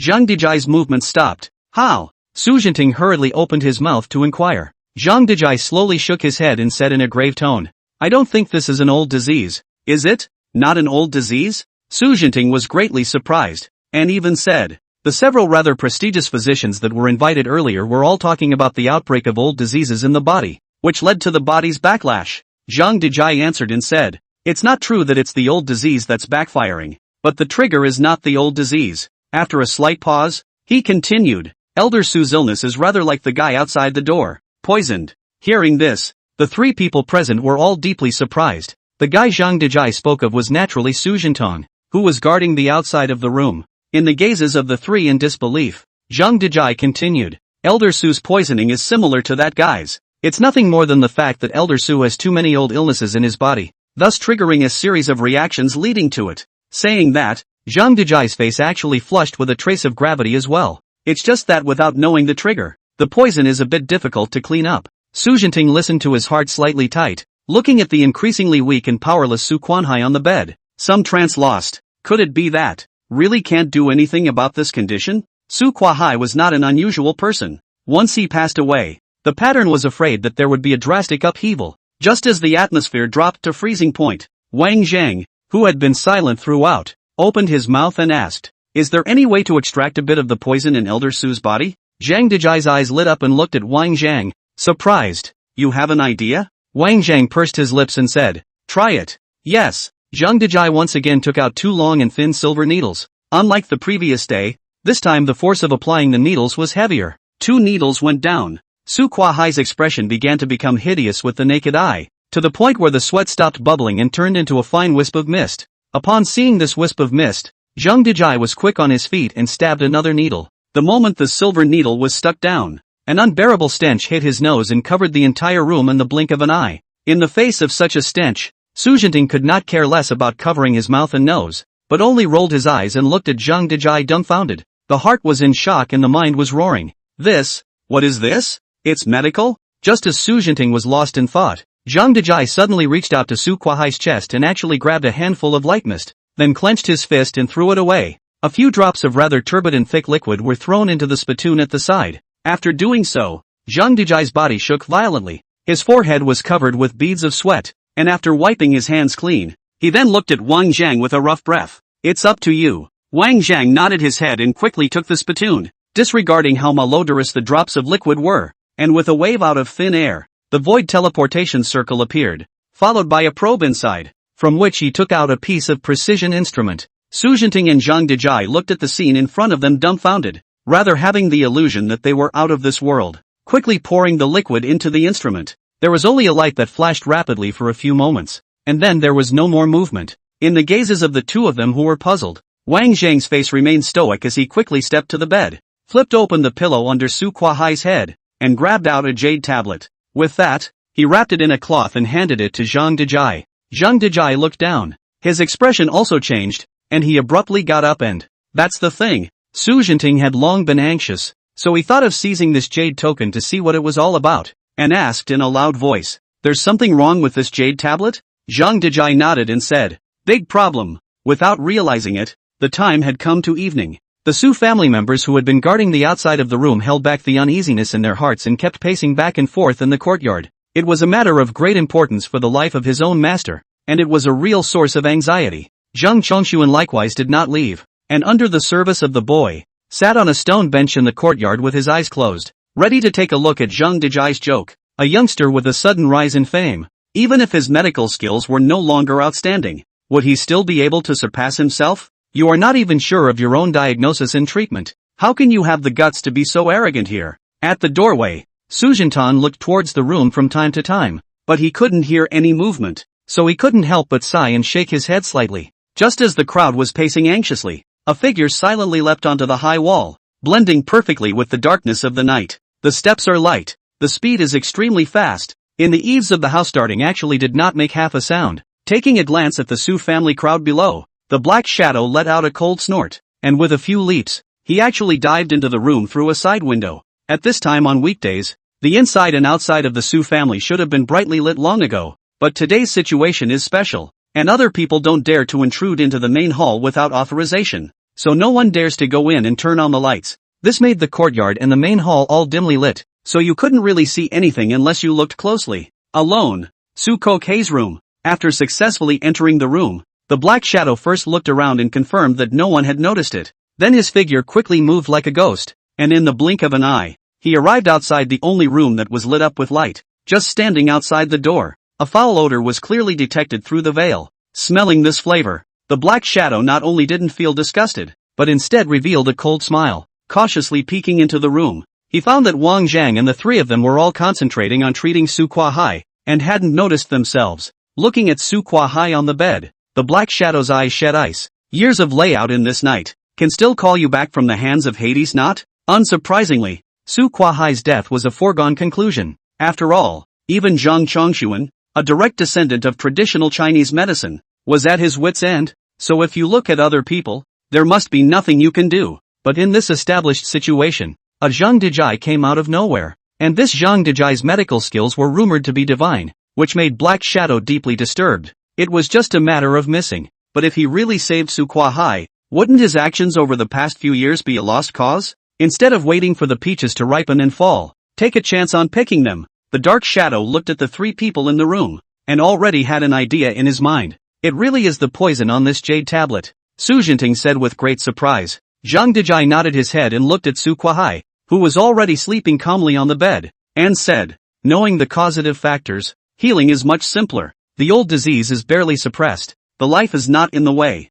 but only the follow-up recuperation will take a long time. Hearing these words, Su Jinting made a deep bow towards Zhang Dejai, respectfully saying, many thanks to Mr. Zhang for saving my Su family's old man's life. This favor, the Su family keeps it in mind. Zhang Dejai carefully wiped the silver needle, and carelessly said, just don't kick me out next time you're here. Upon hearing this, Su Jinting's expression stiffened, and he hastily turned the topic to the jade tablet on the side, uttering the puzzlement in his heart. This jade plate is only with the naked eye. If you really cannot see any difference, this poison is underwear. Wang Zhang said with a light laugh beside him. Know any grave robbers? Grave robbers? Su Jinting asked rhetorically. What does this have to do with grave robbers? Wang Zhang unhurriedly explained. Grave robbers roam the underground all year round, making a living as backstabbers, but most of their lifespans are extremely short, and at every turn, they break out in acute and serious illnesses and die, and this is often considered to be retribution, but in reality, it's just because the soil serves as a fungus and insects playground, and there's no excuse for the tomb and burial goods being buried deep underground and stained with the germs in the soil. While grave robbers get these burial goods, the germs are also brought to their bodies. Su Jinting's eyes lit up, understanding the reason for this. Are you saying that this jade tablet is dash? Wang Zhang nodded his head. Gram-positive globular bacteria cannot live unless it resides underground. Zhang Dejai stood by the side, his heart a little tart up. As technology advances, more and more grotesque phenomena are being scientifically explained. After the explanation, it is no longer bizarre. There is also less ignorance and more reason. There would no longer be a need to mold one immortal god after another and throw all those unexplainable things at them in one fell swoop. Thinking of this, Zhang Dejai sighed in his heart. It also depends on technology. Su Jinting's expression suddenly went cold, and he clenched his fists right away. Dare to touch my Su family's heart. You're really tired of living. Wang Zhang slowly stretched his back and stepped towards the outside of the room. Let's go. They should be waiting too. When the words fell, Wang Zhang only felt a stabbing pain in his back, causing the cold hairs to stand on end, like falling into an ice cave. Almost instantly, the wind was born in the room, sharp and strong. A figure appeared from the shadows, not giving the three of them any chance to react, and quickly rushed to the front of the bed and couch. Ha! I'm really glad you guys got this old thing back. Su Jinting turned to look, and upon seeing the black shadow appear beside the sleeping Su Kuahai, he couldn't help but change his face drastically. How dare you! The black shadow laughed out loud as he heard this, and with one foot raised high, he stepped on Su Kuahai's body without hesitation. What wouldn't I dare? Su Jinting looked at him with eyes wide open, almost wanting to rush forward to fight for his life. The black shadow acted but extremely blandly, pointing at Su Jinting, who was trembling due to excessive anger, and snickering, he said, if you dare to take half a step more, I'll stomp him to death. Just as Su Jinting was lost in thought, Zhang Dejai suddenly reached out to Su Kuahai's chest and actually grabbed a handful of light mist, followed by clenching his fist and flinging it. A few drops of a rather turbid and thick liquid were thrown into the spittoon on the side. After doing so, Zhang Dejai's body shook violently. His forehead was covered with beads of sweat, and after wiping his hands clean, he then looked at Wang Zhang with a rough breath. It's up to you. Wang Zhang nodded his head and quickly took the spittoon, disregarding how malodorous the drops of liquid were, and with a wave out of thin air, the void teleportation circle appeared, followed by a probe inside, from which he took out a piece of precision instrument. Su Jinting and Zhang Dejai looked at the scene in front of them dumbfounded, rather having the illusion that they were out of this world. Quickly pouring the liquid into the instrument, there was only a light that flashed rapidly for a few moments, and then there was no more movement. In the gazes of the two of them who were puzzled, Wang Zhang's face remained stoic as he quickly stepped to the bed, flipped open the pillow under Su Kuahai's head, and grabbed out a jade tablet. With that, he wrapped it in a cloth and handed it to Zhang Dejai. Zhang Dejai looked down. His expression also changed, and he abruptly got up and, that's the thing. Su Jinting had long been anxious, so he thought of seizing this jade token to see what it was all about, and asked in a loud voice, there's something wrong with this jade tablet? Zhang Dejai nodded and said, big problem. Without realizing it, the time had come to evening. The Su family members who had been guarding the outside of the room held back the uneasiness in their hearts and kept pacing back and forth in the courtyard. It was a matter of great importance for the life of his own master, and it was a real source of anxiety. Zhang Chongshuan likewise did not leave, and under the service of the boy, sat on a stone bench in the courtyard with his eyes closed, ready to take a look at Zhang Dejai's joke, a youngster with a sudden rise in fame. Even if his medical skills were no longer outstanding, would he still be able to surpass himself? You are not even sure of your own diagnosis and treatment. How can you have the guts to be so arrogant here? At the doorway, Su Jintan looked towards the room from time to time, but he couldn't hear any movement, so he couldn't help but sigh and shake his head slightly. Just as the crowd was pacing anxiously, a figure silently leapt onto the high wall, blending perfectly with the darkness of the night. The steps are light, the speed is extremely fast, in the eaves of the house running actually did not make half a sound. Taking a glance at the Su family crowd below, the black shadow let out a cold snort, and with a few leaps, he actually dived into the room through a side window. At this time on weekdays, the inside and outside of the Su family should have been brightly lit long ago, but today's situation is special, and other people don't dare to intrude into the main hall without authorization, so no one dares to go in and turn on the lights. This made the courtyard and the main hall all dimly lit, so you couldn't really see anything unless you looked closely. Alone, Su Kokei's room. After successfully entering the room, the Black Shadow first looked around and confirmed that no one had noticed it. Then his figure quickly moved like a ghost, and in the blink of an eye, he arrived outside the only room that was lit up with light. Just standing outside the door, a foul odor was clearly detected through the veil. Smelling this flavor, the Black Shadow not only didn't feel disgusted, but instead revealed a cold smile. Cautiously peeking into the room, he found that Wang Zhang and the three of them were all concentrating on treating Su Kuahai, and hadn't noticed themselves. Looking at Su Kuahai on the bed, the Black Shadow's eyes shed ice. Years of layout in this night can still call you back from the hands of Hades, not? Unsurprisingly, Su Kuahai's death was a foregone conclusion. After all, even Zhang Chongshuan, a direct descendant of traditional Chinese medicine, was at his wit's end. So if you look at other people, there must be nothing you can do. But in this established situation, a Zhang Dejai came out of nowhere, and this Zhang Dejai's medical skills were rumored to be divine, which made Black Shadow deeply disturbed. It was just a matter of missing, but if he really saved Su Kuahai, wouldn't his actions over the past few years be a lost cause? Instead of waiting for the peaches to ripen and fall, take a chance on picking them. The Dark Shadow looked at the three people in the room, and already had an idea in his mind. It really is the poison on this jade tablet, Su Jinting said with great surprise. Zhang Dejai nodded his head and looked at Su Kuahai, who was already sleeping calmly on the bed, and said, knowing the causative factors, healing is much simpler. The old disease is barely suppressed, the life is not in the way, but only the follow-up recuperation will take a long time. Hearing these words, Su Jinting made a deep bow towards Zhang Dejai, respectfully saying, many thanks to Mr. Zhang for saving my Su family's old man's life. This favor, the Su family keeps it in mind.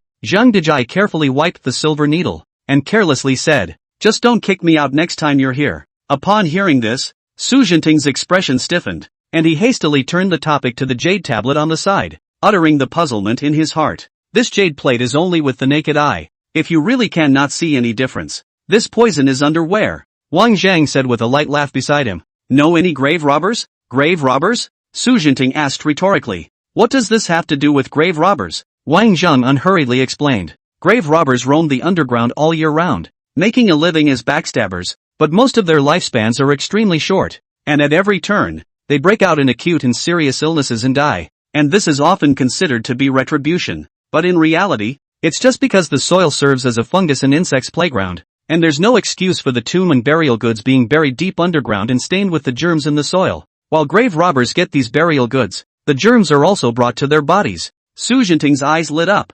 understanding the reason for this. Are you saying that this jade tablet is dash? Wang Zhang nodded his head. Gram-positive globular bacteria cannot live unless it resides underground. Zhang Dejai stood by the side, his heart a little tart up. As technology advances, more and more grotesque phenomena are being scientifically explained. After the explanation, it is no longer bizarre. There is also less ignorance and more reason. There would no longer be a need to mold one immortal god after another and throw all those unexplainable things at them in one fell swoop. Thinking of this, Zhang Dejai sighed in his heart. It also depends on technology. Su Jinting's expression suddenly went cold, and he clenched his fists right away. Dare to touch my Su family's heart. You're really tired of living. Wang Zhang slowly stretched his back and stepped towards the outside of the room. Let's go. They should be waiting too. When the words fell, Wang Zhang only felt a stabbing pain in his back, causing the cold hairs to stand on end, like falling into an ice cave. Almost instantly, the wind was born in the room. Sharp and strong,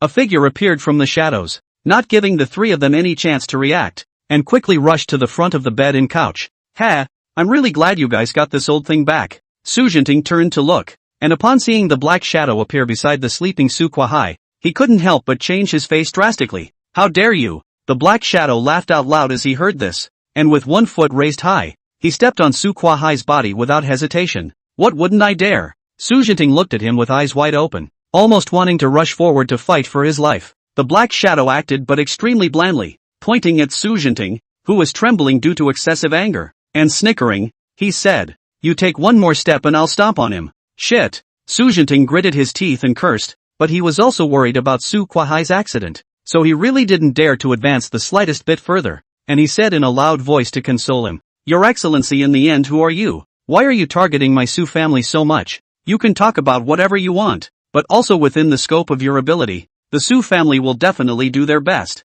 The dark figure laughed contemptuously and said, "I know that your Su family is rich and powerful, but some worldly things are just useless to me. I'm running for Su Kuahai's life today." After saying that, the Black Shadow's gaze once again looked at Wang Zhang. "And you? Today is really a double whammy. Get Su Kuahai killed and then get you, the mongrel, earn enough money." Wang Zhang looked at the Black Shadow in front of him, pursed his lips and did not open his mouth, but his heart was already speculating. To be able to have a deep hatred with the Su family, especially Su Kuahai, plus hold such a distasteful grudge against himself, this was bound to not be a personal grudge. National hate. When you look at the world, there are definitely some, but you can't talk about them too much. As of now, there is only one that comes to mind. Baka Remnant. Su Kuahai was clamped down by the Black Shadow, causing Su Jinting to not dare to act rashly, and could only keep mentioning the conditions. Just when the atmosphere was tense, Wang Zhang not only didn't open his mouth to say something nice, but instead said in a shocking way,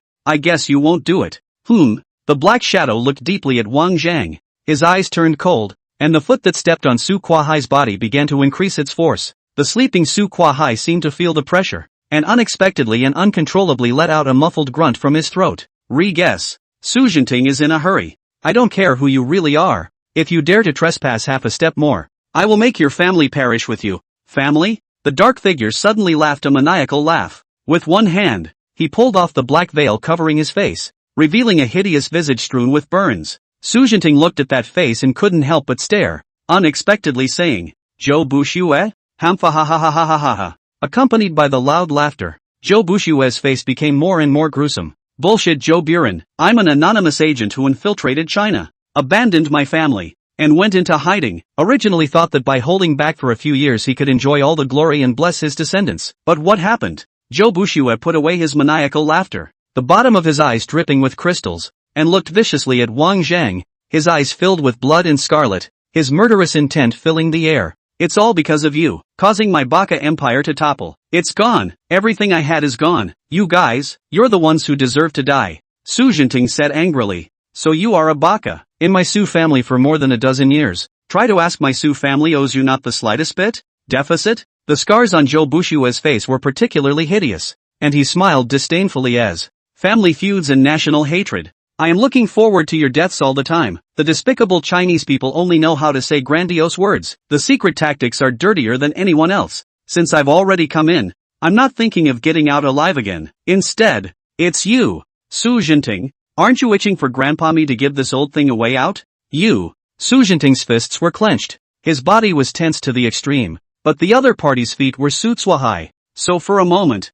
he couldn't think of half a way. Zhou Busa stepped on Su Kuahai with one foot, his entire body standing on the bed couch, condescendingly looking at the three people in front of him, his gaze finally landing on Su Jinting. "Su Jinting, you and I know our roots. Speaking of physical skill alone, even if you and Su Jinting join forces, you won't necessarily be my opponent. Why don't you run out right now, call those losers outside in with you, and accompany me to have a good fight?" Su Jinting was mute, his expression indescribably grave. Zhou Bushue is right. As the Su family retainer, in addition to Su Kuahai Su Old Master, I am afraid that it is the first person who is the Su family's foreign name offerings. In terms of skill, he has indeed reached the state of perfection and is hard to beat. With just himself, it would be difficult to get away even if he wanted to, not to mention saving Su Kuahai. But if you run out and call for someone now, Su Kuahai won't be able to keep him alive. Not to mention that Wang Zhang and Zhang Dejai's lives will surely be accounted for here as well.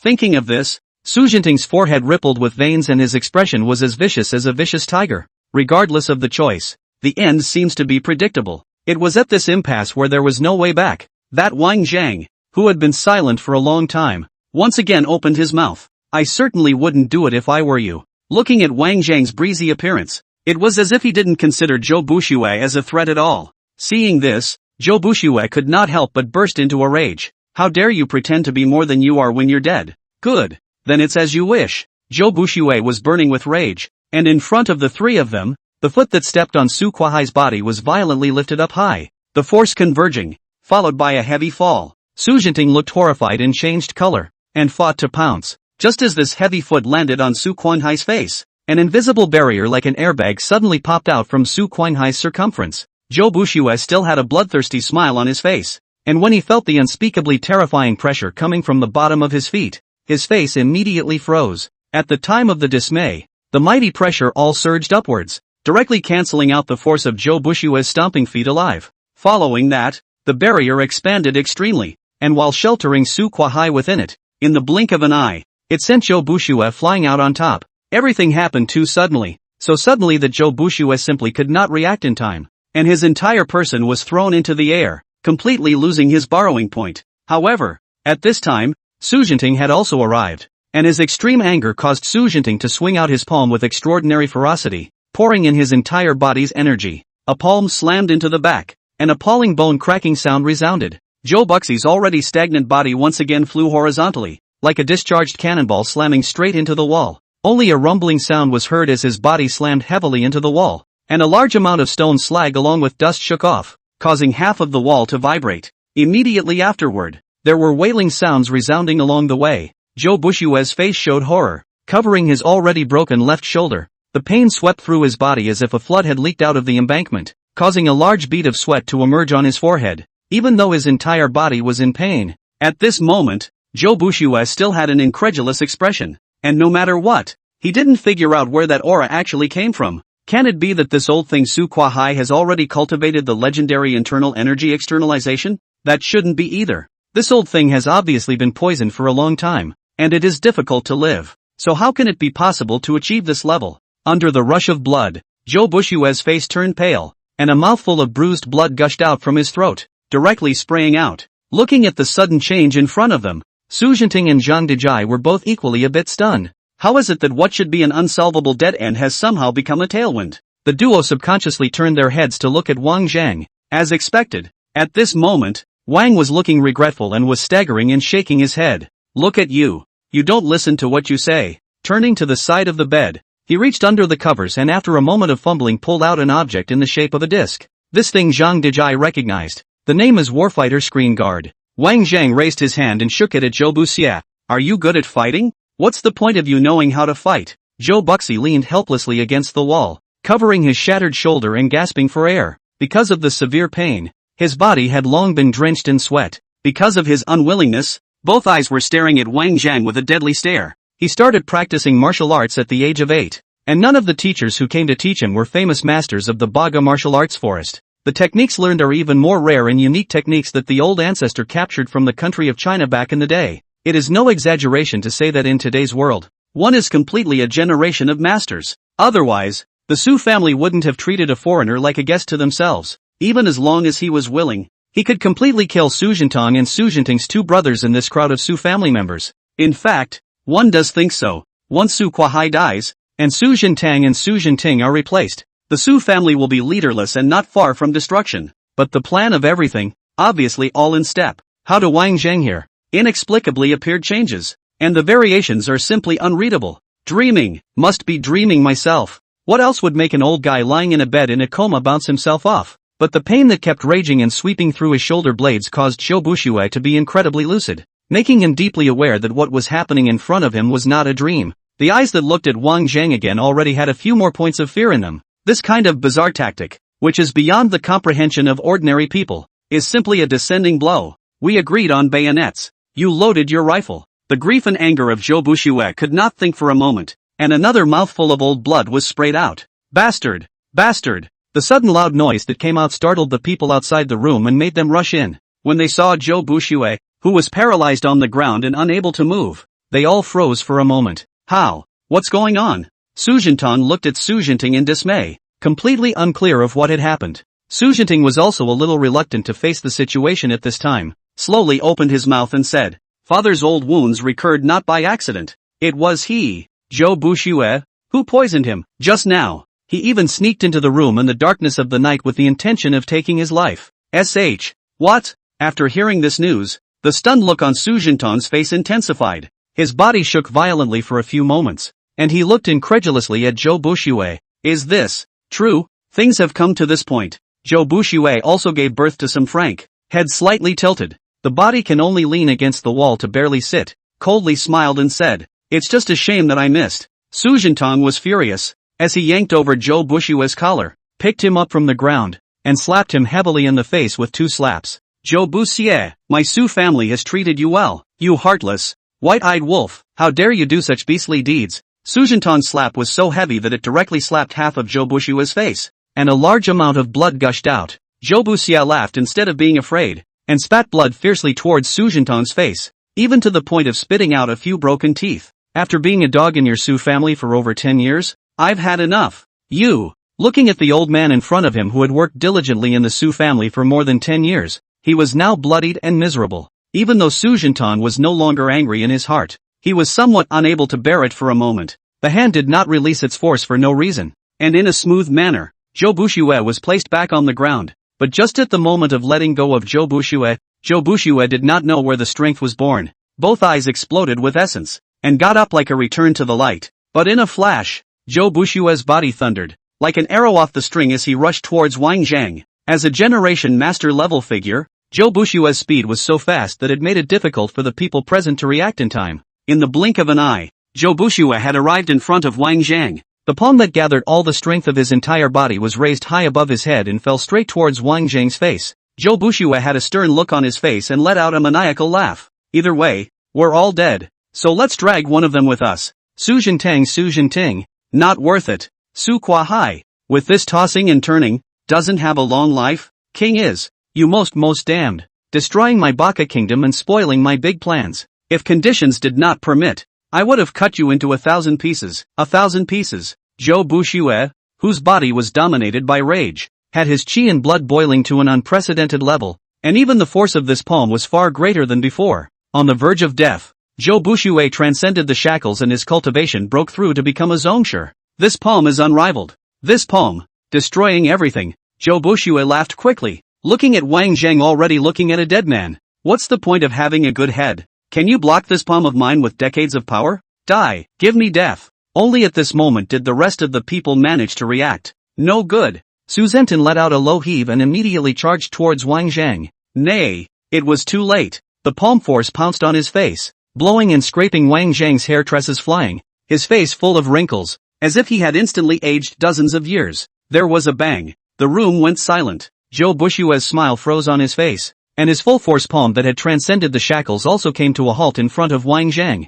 A trace of bewilderment inexplicably surfaced in his eyes. Then his pupils were dilated and he fell to the ground and died. In front of his chest, a bull-sized hole penetrated front and back, and blood and organs flowed all over the place. Wang Zhang held up the gun with the muzzle still glowing inside with relief, under the staggeringly dumbfounded gaze of the crowd. Softly, scared me, thought I was going to die. The room was dumbfounded and dead silent. Zhou Bushue's hands are really fast. It was only a pity that Wang Zhang's gun was faster, and it's accurate and fast. Zhou Buxie leaned back and stared with both eyes round. Death is not an option. In the tropical rainforest of the southern continent, a group of dark-skinned guys fled in a sorry state, their faces full of panic, and their speeds flew fast, not daring to have a moment's stay. Not far behind them, a group of well-equipped soldiers with rifles were laughing at the guy running recklessly through the rainforest. How much to bet? One of the soldiers chewed gum and smiled at the man next to him. The man at his side holds up 2 fingers. $20. Followed. The soldier spat the gum out of his mouth and raised his rifle in a smooth motion and pulled the trigger.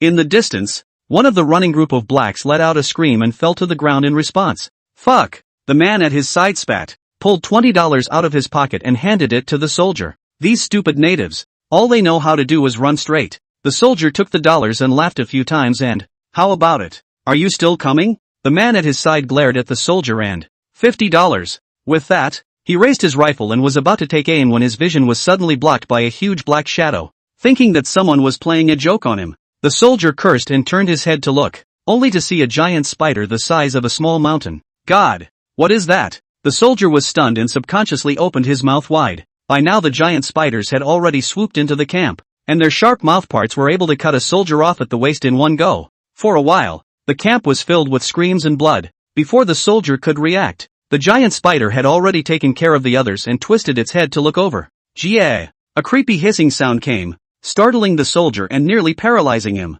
Scrambling for his walkie-talkie, he shouted urgently that the backup, requesting backup. Late at night, the Su family, after resolving Zhou Buxue, The Su family members were considered to have their hands full. A wave of people were cleaning up the mess and proceeding to dispose of Zhou Bushue's body. A wave of people firmly guarded the perimeter of Su Kuahai's room, lest such an incomparably low-level mistake occur again. Zhang Dejai did not disappoint the crowd. Not only did he detoxify the toxin, he also managed to suppress the old disease that had erupted in Su Kuahai's body. This also made those Su family members who had scoffed at Zhang Dejai sweat, grateful in their hearts, but hindered by guilt did not dare to thank him in person, especially Su Jintong. In the beginning, but he himself personally opened his mouth and ordered to drive away. If not, Wang Zheng halfway pulled it back. I am afraid that Su's old man's life is really powerless to return to heaven. When Su Jintong saw Su Jintong standing still and lost in thought, he thought he was calculating something and quickly followed him. Following Su Jintong's line of sight, he happened to see Zhang Dejai, who was sitting and chatting with Wang Zheng. Looking at the two surprisingly young figures, Su Jintong inevitably tasted a little and lamented that, "Do you think it's because we're old or they're too young?" Having said that, Su Jintong smiled to himself, shook his head and sighed. Treadmill. Two monsters. Suddenly, as if remembering something, Su Jintong turned his head to look at Su Jintong and opened his mouth, saying, "I remember just now Zhang Dejai said that you were also poisoned. So why don't we take this opportunity to rush to him for medical treatment?" Su Jintong glanced at Su Jintong, pursed his lips, and did not speak. Seeing this, Su Jintong became a bit anxious and added, "Don't take it improperly, the old man's old illness was caused by this poison. Anyway, the favor is already owed. 1 is also owed. 2 is also owed. Treadmill. I know all about it." Su Jintong was annoyed by Su Jintong's nagging and directly interrupted with a voice. "How could I not know I was poisoned? I can't tell if it's hard or not." The problem was that in the beginning, he had told people to get out with a cold face, so he couldn't lick his pussy face and ask them to detoxify himself now. Could he? It doesn't matter if it's faceless or not. The main thing is that I'm afraid that people won't want it. Wang Zheng and Zhang Dejai were both sitting under the gable porch of the courtyard at the moment, looking at the dark starry sky and chatting randomly about something. Zhang Dejai suddenly dropped his gaze on Wang Zheng's arms and lowered his voice to ask, "You worked on that thing, too, on your own?" After saying that, Zhang Dejai made a biu gesture. Wang Zheng laughed, put his hand in his pocket and asked that, "Like it? How about one for you?" Zhang Dejai was startled when he heard this, and quickly waved his hand and, "Don't. If you carry this with you, you'll be in jail for years if you go out on the subway. Other than you, I'm afraid I can't find another one in the entire country of China." Wang Zheng was stunned at his words, and then he remembered that Lightsaber is the country with the strictest control of weapons in the world, not to mention guns. Even slightly longer knives can't be brought out much farther. I have to say that China has really put its heart into itself, carrying around so many killers. Half of them don't care. And surprisingly, not a single ding has ever been ordered. But if you think back carefully, if you didn't have this equipment with you, you wouldn't know how many times you've died. I'm in a unique situation, Wang Zheng said quietly. Zhang Dejai didn't deny it and twisted his head to look at Wang Zheng. After a long time, 2 words came out of his mouth. Bull. At this time, Zhang Chongxuan led the little boy to Zhang Dejai's side. Without saying a word, he even bowed deeply towards Zhang Dejai. "Yo, what is Master Zhang doing? Trying to make me lose my life?" Zhang Dejai jumped up from the stone bench and hurriedly got up to help Zhang Chongxuan. Once he thought of his previous overbearing behavior, Zhang Chongxuan's face became somewhat untenable, and with his head lowered, he bitterly opened his mouth. "Foolish old me, today's frog in the bottom of the well finally saw the open world. Little friend's medical skills really make old me can't look up to. When I think of the yellow-mouthed words of the party, I am even more ashamed." Zhang Dejai laughed loudly a few times and once again helped Zhang Chongxuan up, saying, "Chinese medicine is declining. The inheritance will be extinct. Nowadays Western medicine is in full swing. Chinese medicine is more of a wealth-seeking and pedantic people. It is always right to be more cautious with people." Zhang Chongxuan raised his head and looked deeply at Zhang Dejai, as if he wanted to memorize this face in his heart. When he finished, he bowed again at Zhang Dejai, and said in a solemn and deep voice that, "A leaf blind not CMT. Taishan. I thought that the medical skill has reached the peak of the realm of excellence. Now a look, but was only by the mountainside clouds and fog obscured the vision. A little friend of the words, but it is to make the old man's eyes clear, such as to see the sunrise." Zhang Chongxuan's hands were trembling slightly. This trip has been very beneficial, and it is indeed the fortune of Chinese medicine to have a little friend. What you said just now must be kept in mind. With that, Zhang Chongxuan turned around, looked at the 2 Su family heads, bowed once more, and said, "This time, due to my blind arrogance, I almost harmed Elder Su's life. I'm really ashamed, and if I need anything in the future, I will definitely do my best." With that, he beckoned behind him, and the boy paced with his head hanging down and came to Zhang Dejai. Bending down and bowing, Zhang Chongshuan rubbed the little child's head, and with a rare hint of softness under his eyes, he said, "The inferior disciple's temperament is naughty." The words bumped into the young friend. When the old immortal goes back, he will certainly correct the family style, and fiercely sharpen the inferior disciple's impetuous temperament. Having said that, the boy bowed and spoke. "Divine Dr. Zhang." The little boy knows he's wrong. Zhang Dejai nodded and smiled knowingly. Chinese medicine has long been in decline. In a world dominated by technology, Western medicine has come of age. Compared to the efficiency and convenience of Western medicine, Chinese medicine is cumbersome and tedious, not to mention the lengthy learning process. It's never a day's work to make a difference. There are very few young men like this who are able to discard everything and willingly suffer to follow. This heart alone is extremely rare. "What's your name?" Zhang Dejai opened his mouth and asked. The boy looked at Zhang Dejai and answered truthfully. The little boy was given the surname Zhang by his family master, with the single name Lei. Zhang Lei. Zhang Dejai repeated, laughing. "In time, Chinese medicine will need you to be the one to carry the load." The little boy heard and understood the meaning of Zhang Dejai's words. His eyes showed an unspeakable perseverance. He bowed again and said aloud, "The youngest child keeps this in mind." After the words, Zhang Chongshuan's master and disciple resigned from the Su family and left. Su Jintong, who had already understood the whole story from Su Jinting's mouth, came in front of Wang Zhang and Zhang Dejai, and likewise sincerely honored his body and earnestly said, "Su Jintong, thank you both." Zhang Dejai played a sloppy game, pretending not to care. Wang Zhang touched his nose, somewhat uncomfortable, looking at Su Jintong, who was bowing and unable to rise. Zhang Dejai finally sighed and reached out to help Su Jintong up. "What is Su family master doing? I'm a mere yellow-mouthed child. I really can't afford to pay this huge obeisance." Su Jintong's old face blushed and he didn't know how to answer. When he hesitated, he heard Zhang Dejai speak again, "But this poison on you can barely be healed." "So, the defenses on the giant ship were breached?" In the night, Wang Zhang's face showed some gravity, and he sent out questions to the cell phone. The person on the other side of the call was naturally Bao Jingdong. After a moment's pause, the voice of Bao Jingdong came. "That wasn't so bad. The bugs in the giant ship didn't move around much. Only a very few of them were more agitated and broke through a gap in the defenses we had set up." Wang Zhang was slightly silent and asked again, "About how many of them ran out?" "A dozen or so. Because of the favorable climate over in the rainforest, that herd of beasts went straight to the South Continent rainforest after exiting from the giant ship." Bao Dingdong returned. "Mostly large insects that can be easily suppressed by heavy firepower. But there is one beast that needs extra attention. That beast is not the insect race we've seen before. Its whole body is piled up with stones, and its size is so huge that conventional firepower can't do any damage to it at all. And it's because of this guy's appearance that it broke through our army's defense line." Hearing this, Wang Zhang couldn't help but stare and asked, "What do you mean?" Bao Jingdong said slowly, "The environment of the rainforest is complicated. Plus the situation in the southern continent has a chaotic regime and is in a situation of multi-party fighting all year round. So even if our side has the intention to support it, it's not good enough to actually send troops there." "Transcendent?" Wang Zhang directly singled out the words. Bao Jingdong hemmed and hawed. "That's what the top is saying." Wang Zhang could not help but let out a cold laugh. "Aren't you guys already able to implement mass production for the Transcendent? Why are you still asking me? These bugs are naturally not the point." Bao Jingdong explains. "Do you remember a while back, when Sango peed on our southwestern border?" Upon hearing this, Wang Zhang instantly understood. "You mean to take advantage of the return voyage from the southern continent to make another trip to Sango's house?" Bao Jingdong snapped his fingers on the other end of the phone and laughed. "Brilliant." At the location of the edge of the South Continent rainforest, several major feuding parties stood together peacefully for the first time, and countless heavy firepower was arranged in a huge square formation, spreading extremely wide, as if it was a tidal wave. Hundreds of thousands of soldiers stood at attention, their sights surprisingly consistent, all looking intently into the depths of the rainforest.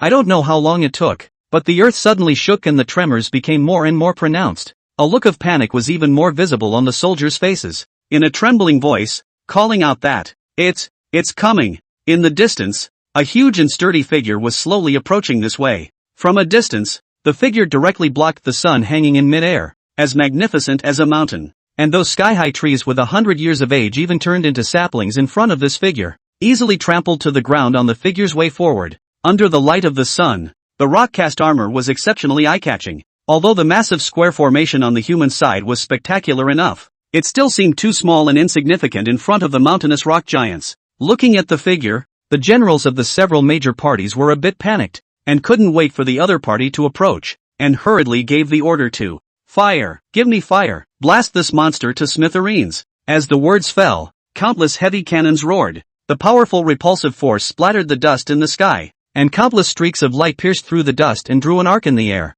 pouncing on the distant rock giants like a torrential downpour. In the blink of an eye, the dense missiles all crashed into the rock giant's circumference. Only heard the violent explosions successively resounded. Sound endless, because of the explosion and stirred up the dust is filled with 100 feet high, 100 miles away. Dozens of miles of rainforest were directly leveled. Watching what was left in the distance as nothing but dust billowed, the party commander, his heart still beating violently, murmured a little, dead, dead. Before the words fell, an angry roar rose up to the sky, resounding through the clouds. In the thick, churning smoke, a huge fist poked out from it. Before anyone could react, the huge rocky heavy fist slammed into the ground. With only one blow, the solid ground instantly sank deep. As the earth trembled, dozens of soldiers didn't even have time to scream, and were whacked into the depths of the earth beneath them, along with the armored vehicle. The violent winds were so strong that the soldiers around them who managed to survive were also affected, and were sent flying by the residual force.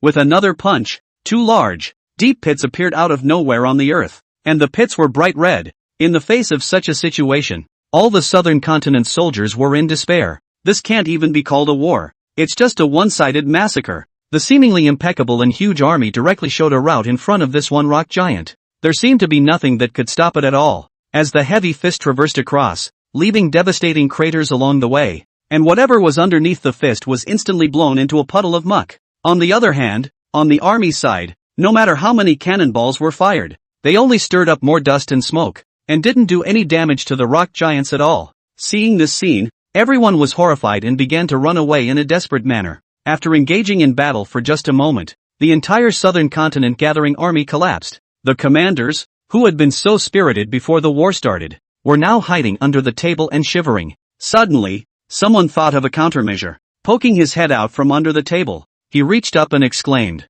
"Quickly go and invite Rudra, Chinese transcendentalists." Before the words left his mouth, a sharp breaking sound resounded through the sky. When he looked up, the mech with a purple and green sheen fell from the sky and landed straight in front of the rock giant. The rock giant's size was simply too big, and the 3-meter-tall purple-green mecha was surprisingly not as tall as his head. The two comparisons are exactly like the difference between an elephant and a kitten. The rock giant was even more disdainful of the purple and green mech, swinging his fists and smashing himself against his body. However, right at this moment, the purple and green mech raised its hands, and a blazing aura surfaced in its hands. With a swish, the blazing aura stretched out extremely, and its length rapidly skyrocketed. 5 meters, 8 meters, 10 meters, 15 meters. To the soldiers on the ground, it was a light, bearing the light of heaven and earth. Giant chopper lightsaber. Seemingly sensing the heat coming from the blazing mane, the rock giant stopped its hand movements and turned to look at it. Only the purple and green mech slowly gripped the blazing mane.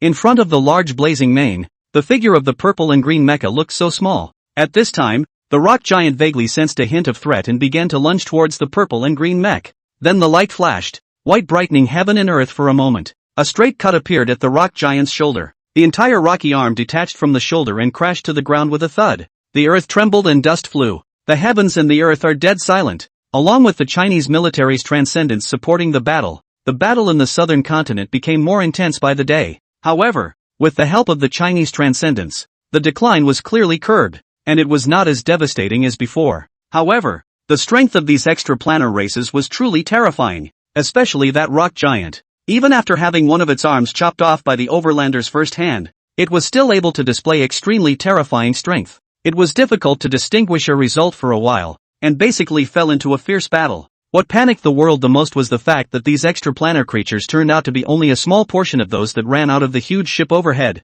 If this all escaped, I'm afraid that the entire planet would face an extinction catastrophe. On the contrary, on Wang Zhang's side, at this time, his focus was not above the war in the southern continent, but rather, he stayed alone on the flying saucer left behind by the Holmars, carefully studying everything in the saucer. It had to be said that the civilization of the Hormals was extremely advanced, no less than the Earth 8,000 years later, and even more so in many places. The Changaji are too advanced for their own good, while others still didn't know what the scattered technological spores meant. Wang Zhan was very clear in his heart. In time, Earth's technology will be completely liberated. showing a blowout development, which will then push the entire civilization to take a qualitative leap. But it was the extraplanar creatures on the giant ship that were the most serious problem currently plaguing it. Even the Chanja civilization couldn't solve it, requiring blind interstellar travel to avoid them, let alone Earth now. The war in the southern continent appeared to be fought in a back-and-forth manner, but in reality the ratio of forces between the two sides was not balanced. The opponent was only a dozen creatures full, and half of them were still the easiest bugs to deal with. On the contrary, on Earth's side, in addition to the nearly 700,000 troops assembled by the 8 countries in the southern continent, there were also troops as well as weapons assistance from the Eagle Sauce and Woolly Bear countries. There were also 99 transcenders from China plus a purple and green mech from the planet Homa. With such a luxurious lineup, I'm afraid 2 Earths could be taken. Instead, they could only manage to barely fight against the dozen or so creatures on the other side. How many other such creatures were hiding in the giant ship overhead? No one knew for sure. All that was known was that once any creature other than the bugs appeared, the super defenses that the Earth side had placed at the exit of the giant ship would surely be breached. A moment cannot be blocked. So even if the war in the southern continent is resolved, it will only be a temporary solution to the pain. The only way to truly prevent a disaster is to take complete control of the giant ship overhead and make those extraplanar creatures disappear for good. Either stay away from the Earth and send them away, or bury them in the Earth and send them away. It's certainly not enough for the current level of technology. Although more powerful weapons Wang Zhang had in his head, there was no way that the current Earth equipment was too backward to provide the materials he needed. Waiting for the blossoming of the technological spores spread by the Nagarjans was bound to be unaffordable. The only way to focus on the Halmaxians flying saucers was to focus on the Halmaxians flying saucers. After several days of researching inside and out, the flying saucer, except for the purple and green mecha, was full of very basic and conventional facilities. Although it was a lot more advanced compared to Earth's technology, it was not substantially helpful to Wang Zhang. It shouldn't. Wang Zhang sat down on the ground a bit discouraged and began to consider whether he had missed something or not. Knowing that those 2 Hormels were running to plunder Earth's resources, how could they fight an unprepared battle? So the fact that the Hormels had only sent this one flying saucer showed that they had already done a full analysis and comparison of the Earth and thought that one flying saucer could take down the entire planet. I didn't expect to come out with a wall hanging so far back as myself, but the preparation must have been foolproof and extremely thorough. Looking at the flying saucer that had already been turned over by himself, Wang Zhang still couldn't find the core system. Just then, a slight vibration came from his wrist. Raising his hand and gently waving it, a virtual projection screen instantly surfaced in front of him, and Bao Jingdong's large face plate appeared in it. "You-hoo, where are you?" Bao Jingdong curiously surveyed the background behind Wang Zhang and couldn't help but ask. Wang Zhang shook the camera from side to side, causing Bao Jingdong to do a double take. "This is the nest of those big-headed dolls, isn't it? When will you take me up there?" Wang Zhang bristled, not wanting to talk. This guy didn't treat himself as an outsider at all. He was when he was in Zhengqing, and every time he came to see himself, he always had to bring something before he could leave satisfied. If this is led into a flying saucer, it's going to empty out? Even though the stuff doesn't do much for them, they are happy to hand it over for them to study. But Bao Jingdong, this thing completely treats himself as a spitting treasure toad, always playing tricks on himself, racking his brains to make himself spit guys. Can't stand it, really can't stand it. Something to talk about. Wang Zhang nonchalantly interrupted the conversation. Only then did Bao Jingdong smack his lips about the purpose of this communication. "Joe Base, you remember, don't you?" Wang Zhang frowned. "In your eyes, I've reached Alzheimer's?" Bao Jingdong smiled awkwardly at that. "That's not true. Just now Jobas wrote, saying that his last visit to China, though pleasant, did not feel perfect for some reason of his own, so he thought of making another trip. It's just been a month and a half since he last left. Does he have nothing better to do? Who says otherwise?" Bao Jingdong stretched and said, 80% of them think that they are the second richest man in the world, and they have lost face in our place, so they must find a way to get it back again. Just look for it. What's it got to do with me? Wang Zhang said in disbelief. Bao Jingdong replied, "But it's so much about you. This Joe Base fellow specifically mentioned in his letter visit that he wanted to meet with you again, saying he wanted to apologize for the last unpleasantness." Wang Zhang was angry. Now that it was on fire, he was still engaging in all this vapid friendly diplomacy. When all the extraplanar creatures in the giant ship come out, let's see who we send to deal with them. Just tell me I don't have time. He was about to hang up the virtual cast when Bao Jingdong eagerly added, "He's bringing the beyond." Wang Zhang's hand movement stalled and he asked, "Autonomous research and development?" Bao Jingdong nodded. "That's right." Wang Zhang laughed. In one's own predictions, it would probably take hundreds of years, even for Hawk Jam. if one relied solely on cracking the transcendent to get casting data to go along with the technology, in order to prevent China from causing public anger in the world, Wang Zhang decisively chose to hand over the transcendent R&D technology. At that time, for certain reasons, the research and development technology will be accidentally leaked and thus made public to the world. After all, it's not unusual to see things like spies, and that process takes about 3 years, but now it's less than a year later, and Joe Base is here with a self-developed transcendent. Are they too good? Of course not. It's the tech spores cast by the Changaji that are starting to work. The unfriendliness of the last time resulted in the entire airport being empty when Jobas stepped off the plane this time, and there was no warm welcome for the team as there was last time. But Jobas didn't care, and followed the pickup caravan to an estate. Unlike last time, this visit is more in a private capacity, so it has to be more low-key.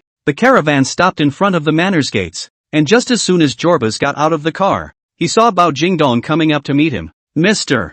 Jobas, you're right on time this time, 5 minutes early. Dear General Bao, have you eaten? Jobas greeted Bao Jingdong in broken Mandarin, hearing Bao Jingdong faintly. Seeing this, Jobas laughed a few times and continued in Chinese, saying, when I got back, I started learning Mandarin. I wonder how well I speak it. Bao Jingdong gives a thumbs up. One can only say crooked-rigged. After saying that, Bao Jingdong looked behind Kobas and realized that the accompanying interpreter had changed this time to a tall, dark-haired beauty. Bao Jingdong smiled darkly and deliberately asked, Mr. Jobas, the lady who came to you last time was very good. Why don't I see you bring her this time? Faced with such rather long words, Jobas could not hear them and had to rely on the accompanying interpreter behind him. After the translation, Jobas's expression visibly changed, and still forcing a smile, he said, oh, that woman, in fact, was at a very average level, and I have, in fact, dismissed her. Bao Jingdong nodded his head in deep thought as he listened.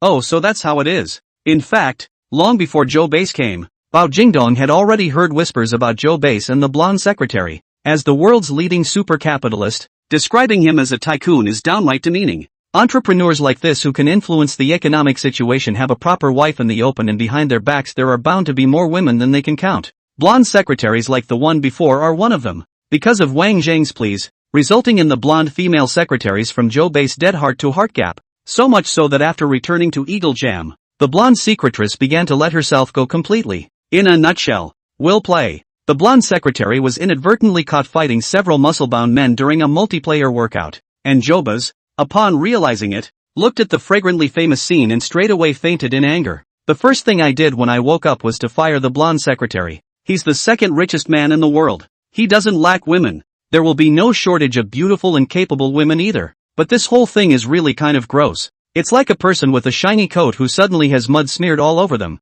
I can't wipe it off, so I can only hold my hand in the way for fear of being discovered by others. Jobas hastened to change the subject. Wang Zhang, why haven't you come over? Bao Jingdong sidestepped to the side, making way, and said, the king is waiting for you inside. At those words, a gleam lit up the bottom of Jobas' eyes and he quickly headed inside the manor. Looking at Joe Base's back, the smirk on Bao Jingdong's face dispersed, and he cursed in a low voice. The old turtle duke. Nice words, and a visit to China, just to show off. Walking into the manor, he really saw that Wan was squatting on the ground not knowing what he was tinkering with. With a cheerful pace, Jobas arrived behind Wang Zhang in a few steps. Mr. Wang Zhang. Yo, coming. Wang Zhang looked up at Jobas, stopped the work in his hand, and got up to nod to Jobas. Jobas asked, looking curiously at the pile of machine parts in front of him. What is Mr. Wang doing? Wang Zhang said with a look of disbelief. Nothing, just some random gadgets.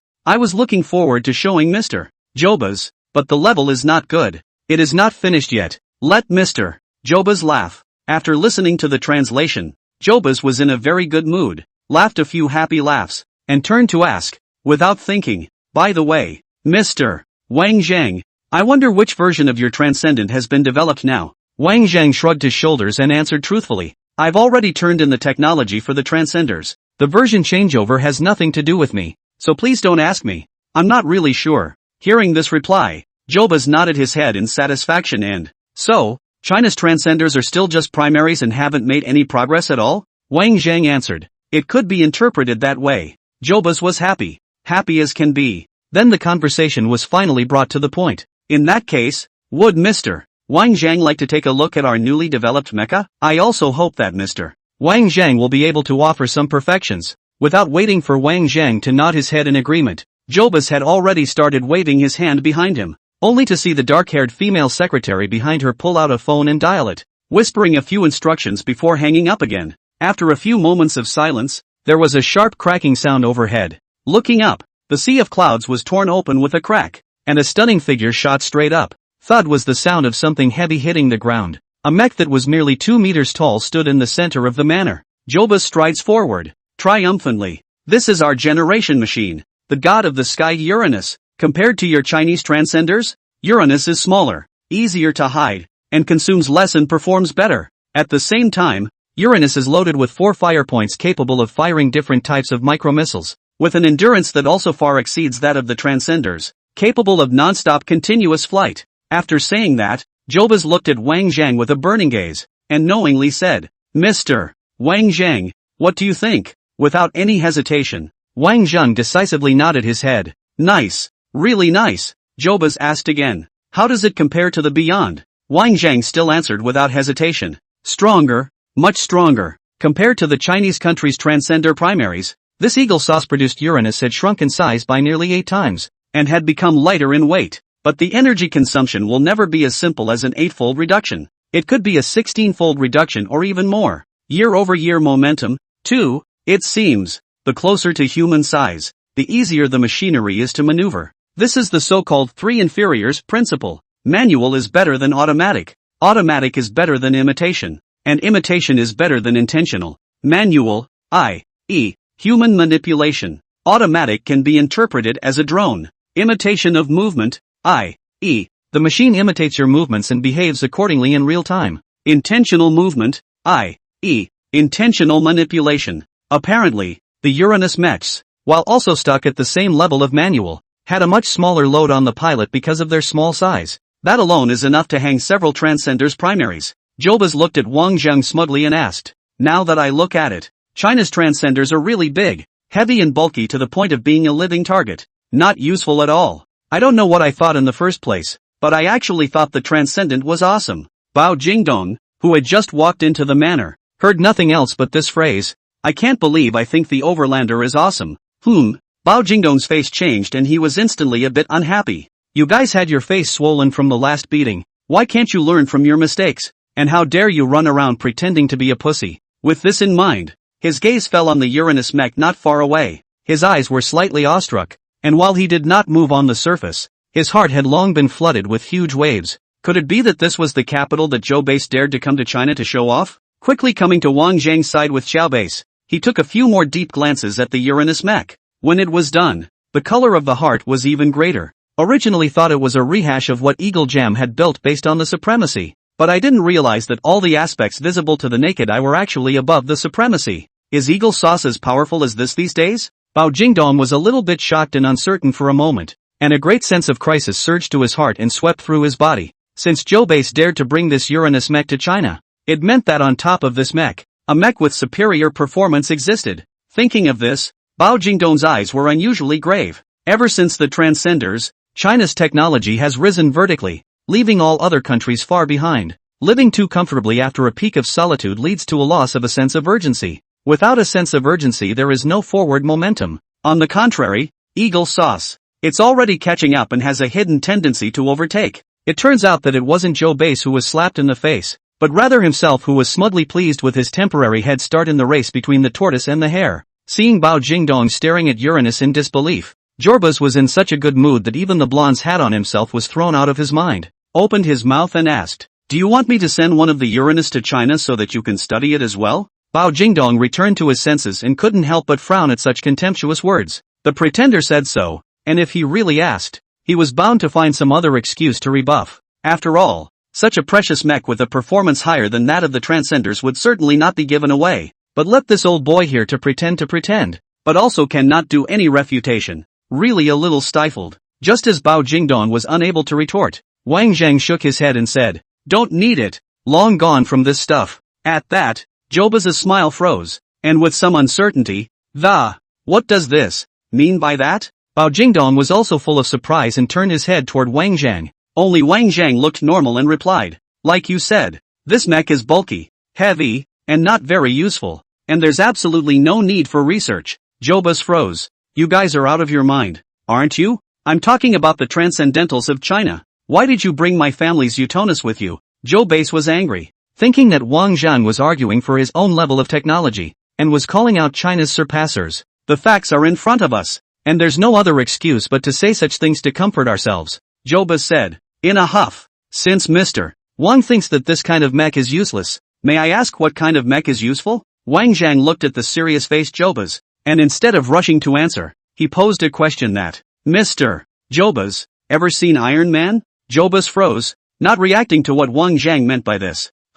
Wang was gesturing twice over himself, explaining that it's the kind of mech that sticks to your body, has no console, and can act accordingly with your body's demeanor. Before Wang Zhang could finish his sentence, Xiao Base had already snorted out a laugh and unceremoniously opened his mouth to interrupt and said, Mr. Wang Zhang, are you eating and dreaming? Wang Zhan was slightly stunned, not understanding what Jobus meant by this. Turning his head to look at Bao Jingdong, he realized that Bao Jingdong was similarly confused. It was a good thing there was a brunette secretary around to act as a translator and accurately translate what Jobus was trying to say. Idiot. Who would take a sci-fi movie like Iron Man, which is only suitable for children? Seriously? As a scientist, I think you should know very well. Even the most refined steel would never reach the level of Iron Man. That's just a movie. If it were really in reality, an engine overload in the hand and foot area would definitely burn his hands and feet off first. Wang Zhang looked at the invigorated Jobus, showing an expression of sudden realization, and asked out loud,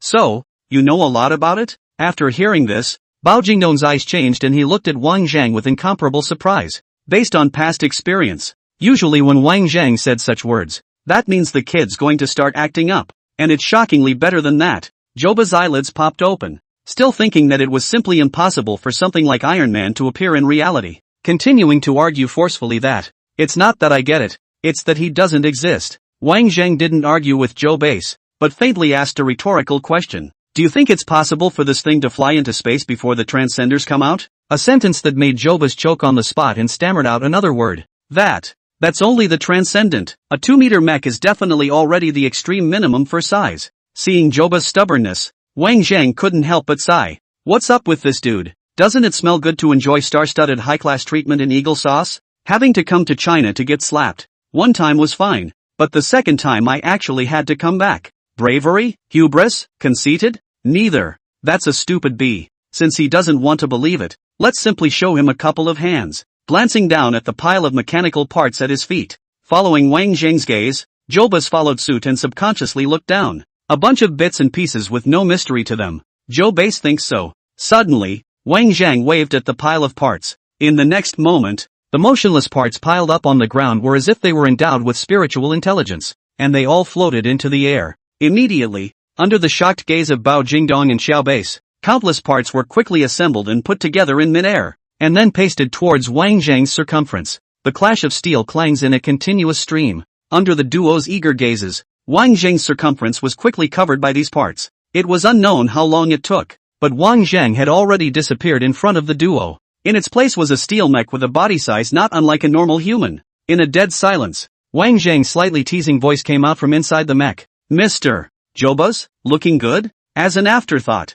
Jobus staggered backward a few steps, and a strong note of horror filled his face. Looking at the inexplicable appearance of Iron Man in front of him, he fell into a good deal of disorientation. Not to mention Jobus, even Bao Jingdong, who was on the side, was baffled, knowing that this kid Wang Zhang could always come up with surprises, but never thought that he could come up with such a big surprise. This thing looks much the same as the Transcendent, but it is actually fundamentally different. The size of a mech is not something that can be changed at will. On the contrary, a mech that is too big or too small is difficult to put into use. The reason is in the use of kinetic energy. Two large mechs consume a huge amount of energy, and the machine turns run bulky and operates at a very large computational rate, which is not really conducive to the application of the genus. And while two small mechs have low energy consumption, power plant piggybacking is a big problem. So the Utnos that Jobus brings to the table can indeed be called the pinnacle of current technology. But Wang Zhang came backhanded with a mech that could be worn on the body. It's like the same piece of iron that others can only use as a stone to throw, and you melted it down and forged it into a knife that cuts people crunching fast as a melon. But what about me? I built it into a gun. By Ubu, the gun that shoots bullets. The nature has changed. The fact that it can be worn on the body indicates that the power unit has been optimally shrunk to the point of being ultra-miniature. What does it mean for Earth's civilization? It means a 100-foot pole. It means that China is still the same China. Still Big Brother. Fake. This must be fake. Joe Base had carefully prepared for so long so that he could one day return to China and wipe the slate clean. Not to be outdone. It's yet another tragic slap in the face. This result cannot be believed in any way. Looking at the nearly maniacal Jobas, whose voice was somewhat hissing, Wang Zhang sighed helplessly. Tilting his head back to look at the sky, he leapt up. The strong wind cut across Bao Jingdong's and Xiao Bei's faces. The sand and dust pounded on their faces, and after their vision was blurred for a moment, they looked ahead again, where there was still Wang Zhang's silhouette. Looking up, Wang Zhang had begun crunching around in the sky. Let's just say, fast and furious. Jobas watched in disbelief, and suddenly his body shuddered and he fell on his butt. Lost, and lost big time. When he was lost in thought, Bao Jingdong, who was watching the fun, came up and patted Joe Base on the head of the shoulder. Jobas looked blankly and saw Bao Jingdong's face piled high with a bad smile, only to hear Bao Jingdong open his mouth and say, "What, never seen Iron Man go up?" At those words, Jobas' face stiffened and he subconsciously clenched his fists. This guy deserves to die. It's worse than killing me. South Island Rainforest. The fierce battle continues. Only now the human soldiers were no longer as desperate as they had been earlier, but were confident and energized. There were 16 extraplanar creatures in total, and in this 7-day battle, 4 insectoid creatures had already been killed, their bodies blown to mush, too dead to die. Although the losses on the human side were much heavier, this was much better than the total annihilation predicted before the start of the war. It's between life and death that bonds are most enhanced. After a few vicious battles, the different reinforcements from different countries around the world have bonded and are on very good terms with each other. The language barrier didn't stop a few people from joking with each other. Chinese garrison position. Li Guoshu ran back clutching a large box of Italian instant food packs, and while running he shouted out, "Old you, old Gao, come quickly, I won back a box of spaghetti from the Italian Maoists. It's a change of pace for lunch." Upon hearing that they were going to eat novelties, the crowd in the camp sprang up and swarmed around Li Guoshu. Yu Tao and Gao Zhenxiong both heard the commotion and followed over. Yu Tao casually opened the box and saw a box of spaghetti and looked at it. "Isn't it still spaghetti?" Li Gukwook bristled and said, "You don't understand. It's a specialty of someone's Italian country. It's famous. Didn't you hear those foreigners? This stuff is for the upper class. People like us are only good for noodles." Yu Tao raised an eyebrow as he listened. "Yoo-hoo. In that case, today our group of big old men are blessed." Gao Zhenxiong smiled and asked, "How did you win it?" Li Gukwook rubbed the tip of his nose and said,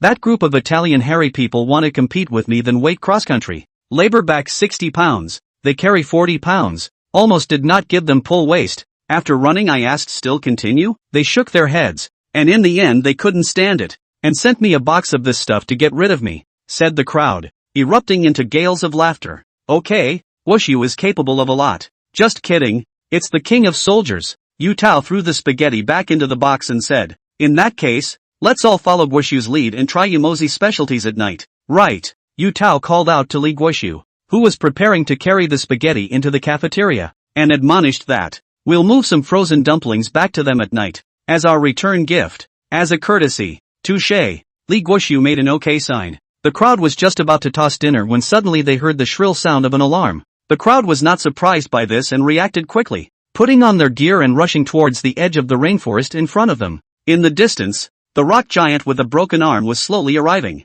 Unlike at the beginning, the rock giant's body surface was now covered in wounds, and there were craters left behind by the shell explosions everywhere. Behind the rock giant, dozens of figures were hidden in the rainforest, similarly approaching this way at a rapid pace. On the contrary, on the side of the human race, dozens of national armies were spread out in different locations, linking together and converging into one long line. In the Chinese position, Li Guoshu looked at the head of the rock giant that was literally towering into the clouds, without the slightest fear in his eyes, but instead spat fiercely towards the ground, cursing and swearing. Why do you think this beast has no brains at all? Attacking or not attacking? Drilling in here all the time." Gao Zhenxiong glanced at Li Guoshu who kept whining and said, "Don't curse here. Go on, run over to him and tell him to get lost." Li Guoshu heatedly smiled. "If I had that skill, I'd still be here doing it?" Yu Tao on the side was not in the mood to make a snarky remark, and was contacting the overlander fleet with his one-man communication device. After making the connection,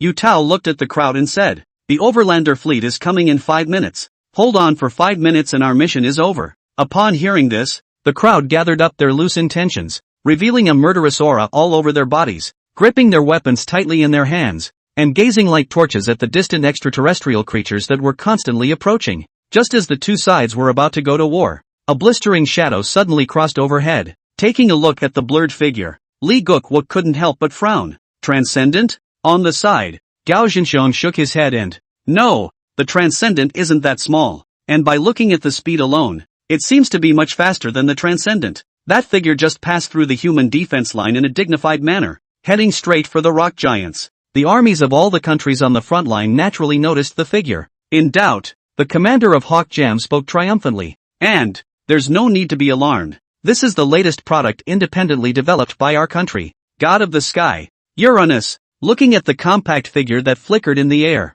Except for the smug eagle sauce, the faces of the soldiers from the rest of the countries were covered with a strong sense of surprise. The point of this statement is not the name of the mech or whether the product is new or not. Instead, autonomous research and development. After hearing those words, everyone's eyes changed when they looked at Camp Eagle Jam. Before the rise of China, Eagle Jam was indeed the undisputed strongest hegemon of the earth, and its strength was even more bullish than the second through fifth combined. But these titles had been completely stripped away after Wang Zhang, the hanging wall, came out of nowhere. For no other reason. The things that this kid Wang Zhang took out were not even from an era. They just couldn't be copied even if they wanted to. It's as if there are now 10 levels from 1 to 10, with Eagle Jam alone at 10, the strongest of the other countries at 7, and unusual countries even only at 1 or 2. But all of a sudden, a country developed and whooshed up to 99 like a rocket. 10 is really big compared to 1, but in front of 99, the difference between 10 and 1 is insignificant. So when the rise of China,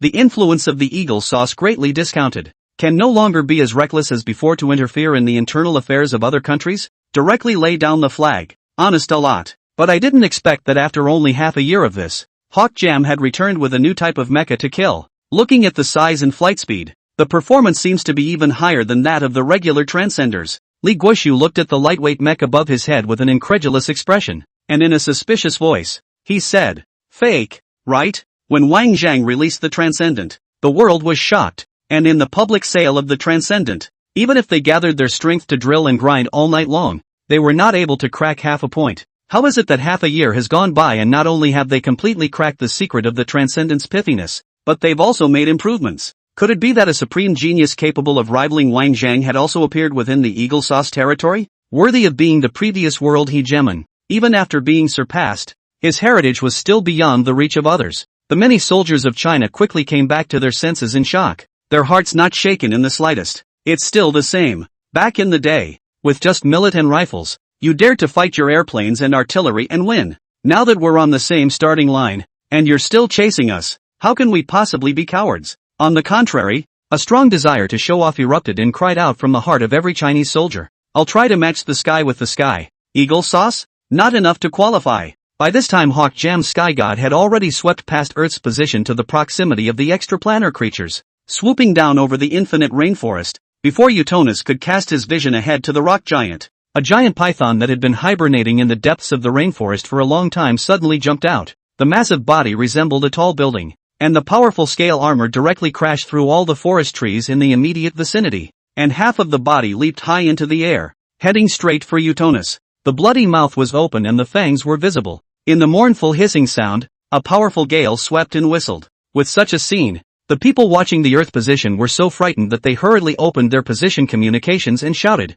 "Attention everyone! Always be ready for artillery support." The horror of this python was there for all to see, and although the rock giant was the biggest threat and had the strongest and biggest killing power, if anyone was a nightmare, it would be it, because this python was ridiculously high in spirit. It knew how to hide in the rainforest for a long time and would never expose itself easily, and also keep an eye on the battlefield from the shadows, ready to deliver a killing blow at the critical moment. At the very beginning, because they were not clear about the existence of this giant python, after repelling the first wave of the extraplanar creature's attack, a few legions wanted to ride on their success, but as soon as they entered the rainforest, they were directly grabbed by the hibernating giant python. The sturdy scale armor directly ignored all damage, without even a chance to react. And in a moment's time, those few legions were all but wiped out. It was with that lesson that the Earth Alliance forces chose to station their positions at the edge of the rainforest, refusing to venture half a step forward no matter what. After all, No one was sure if this python was the only one lurking in this rainforest.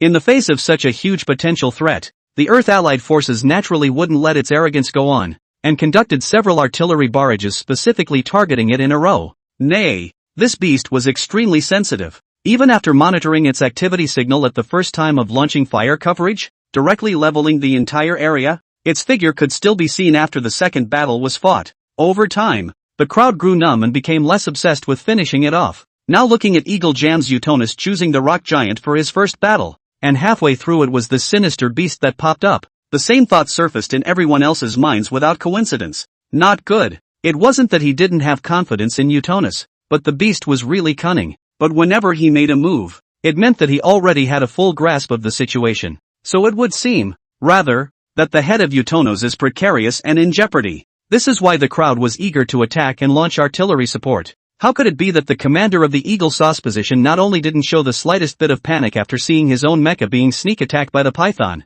but instead, he also revealed an inexplicable smile of anticipation. Turning on the communication device in his hand, he said to the nervous commanders of the other camps, "Put away your ammo and get ready for a good show." As he spoke, the python's bloody mouth had already lunged in front of Utonus, and now all it needed to do was close its mouth to swallow it in one gulp.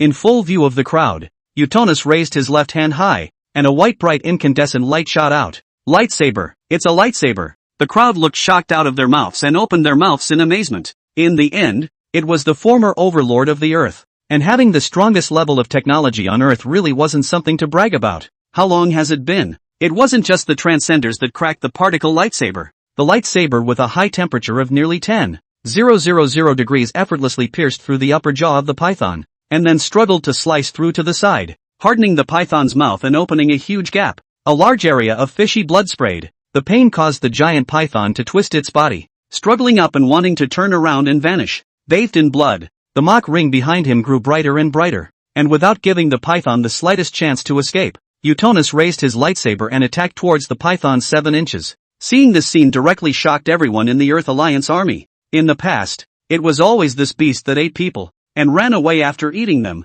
Where was the chance to be chased and beaten? This mech, with its small size, actually did it. For a moment, the Allied forces were so demoralized that they raised their arms to Utonus high in the sky. According to the rainforest for such a long time, is completely in the number of people with equipment hard consumption, although the success is not far, but also played extremely suffocating. The appearance of Utonus has just opened up this side of the story. Commander Eagle Jam climbed into the armored vehicle and looked at Utonus, lightsaber radiant in hand, and couldn't help but raise his voice. "The Soar, God of the Sky." Utonus also lived up to his high expectations and slashed his sword towards the 7 inches of the python's back. Before the sword fell, the python stopped its figure and its huge tail came behind it at some point. As if it were a small mountain, it pressed down on Utonus, followed by a heavy slam towards the ground. The earth trembled with a loud boom. The sky was empty and there was no more sign of the sky god. The cheers also came to a screeching halt at that moment, falling into dead silence. The Eagle Sauce commander in the armored car froze in place with his hands raised, down and up. Its doggy grips? Looking at the smoky rainforest, the python twisted its thick tail, and the whole snake quieted down, re-examining the Earth Alliance with scarlet eyes. The python's reaction was clearly saying the threat was gone, also known as Utonus. Nope, everything happened too suddenly. The crowd is still immersed in how Utonus how hanging how bullpen cannot be extricated. The main body said no and then gone. Commander Eagle Jam's face looked as if he'd eaten poop. His eyes fixed dead center on the spot where Utonus had been smashed down, hoping for a miracle. The crowd actually knew all about the outcome. It's true that Utonus is very hungover. It's true that it's gone. The heart of the army, which had only just been revitalized, was planted into the big pit along with the python's big tail. No way. Still somewhat undeterred, Commander Eagle Sauce fires up another private comm device, pulls up the channel of Utonus, and hisses out, calling Sky God, please answer if you receive. Prickly. Copy please reply. Beep beep beep. Listening to the clutter of busy sounds, the earth formations other than Hawkmaster uncharacteristically fell into deep contemplation. Fry. Commander Eagle Sauce grimaced and viciously threw his private communication device to the ground. Utonus, as Hawk Sauce's current core super secret, naturally couldn't pull out all of its bottom cards because it was in the early stages of development. So even if mass production has been implemented, it's best to take a gradual approach and slowly show it to the public. The plan finalized from the beginning was to expose 3 of them to the public and just spread the impact. One is to deter China. The other is to shock the world. At this point in time, Eagle Sauce's second richest Joe base must have been successfully pretending to be in China with an Utonus, only on the Chinese side, because it was nominally a private meeting alliance. Apart from some of the top brass, it was estimated that ordinary people would not have access to the relevant information. If you really want Utonos to become world famous and catch up with the beyond, you still have to look at this rainforest war. But it was this rainforest battlefield with the biggest push of all that was a surprise failure,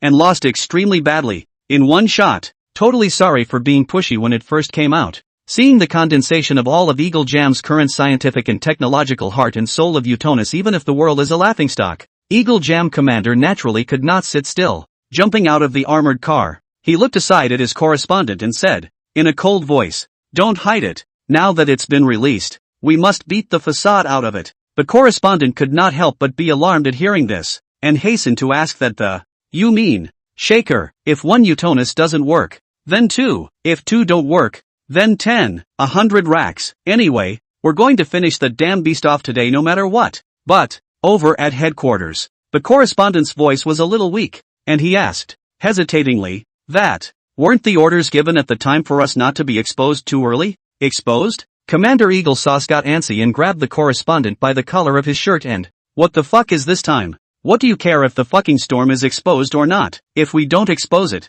Eagle Sauce's face will be fucking disgraced. Listening to Commander Eagle Jam's quality of 3 companies, the correspondent did not dare to dawdle any longer, and after being released, he darted to the communication equipment and began to contact the headquarters. Before the contact was successful, a roar once again resounded around them, and all the soldiers invariably raised their heads toward the sky. A shocking flash of light, flashing through the sky. No one could see exactly what the thing that crossed was. They only saw a straight white line stretching across the sky, splitting the entire sky in half. What is it? Looking at the vast empty sky, many Allied forces stationed at the edge of the rainforest looked unusually grave, using their monitoring radars to peer back overhead, hoping to detect some clues from it. After all, no one had even received word that someone was backing them up. So it was highly likely that this thing that was too fast to see had escaped from inside the giant ship. Extraplanetary creatures capable of extreme speed. It's scary to think about. Soon, the monitoring radar sounded a shrill chirp, and a crowd of people stood guard in front of their respective radar displays with surprisingly embarrassed expressions.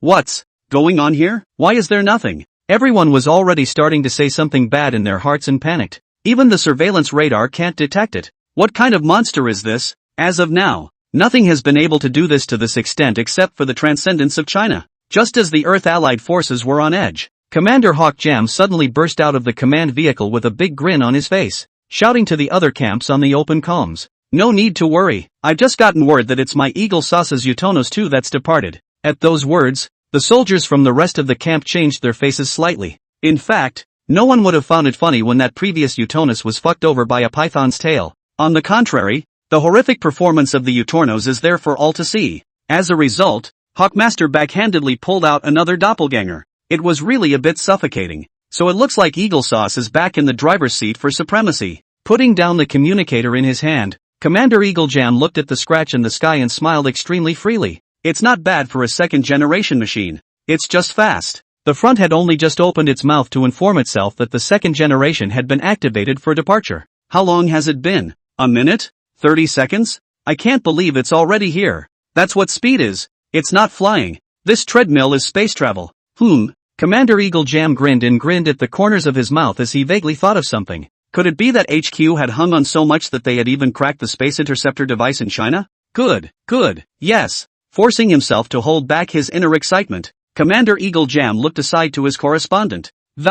Quick, connect me to the other comm channel. I want to talk to him. The signal was quickly picked up, and Commander Eagle Jam snatched up the communicator and said, in a loud voice, "This is Eagle Jam Position Commander-in-Chief Ike Det Kibadot. Please respond if you receive. Please respond." A series of questions went unanswered. Commander Eagle Sauce's gaiety wore thin, and a few more questions were asked in quick succession. And, Utonos 2, copy please reply. Second generation machine, this is Ike Det Kibadu. Respond to me when you get this. Seeing that the other party was not paying attention to him, Commander Eagle Jam got a little angry, and was about to increase his tone of voice to reprimand him when the other party finally replied back with a message. Upon hearing the other party's voice, Commander Eagle Sauce's smiling face froze directly in place on the spot. Only an extremely authentic Chinese language could be heard coming from the communication device. Stop blathering. You're annoying me. Following that, the signal traveled and spread to the other camps. Please report the location of the coordinates of each country's position. Avoid accidental injury.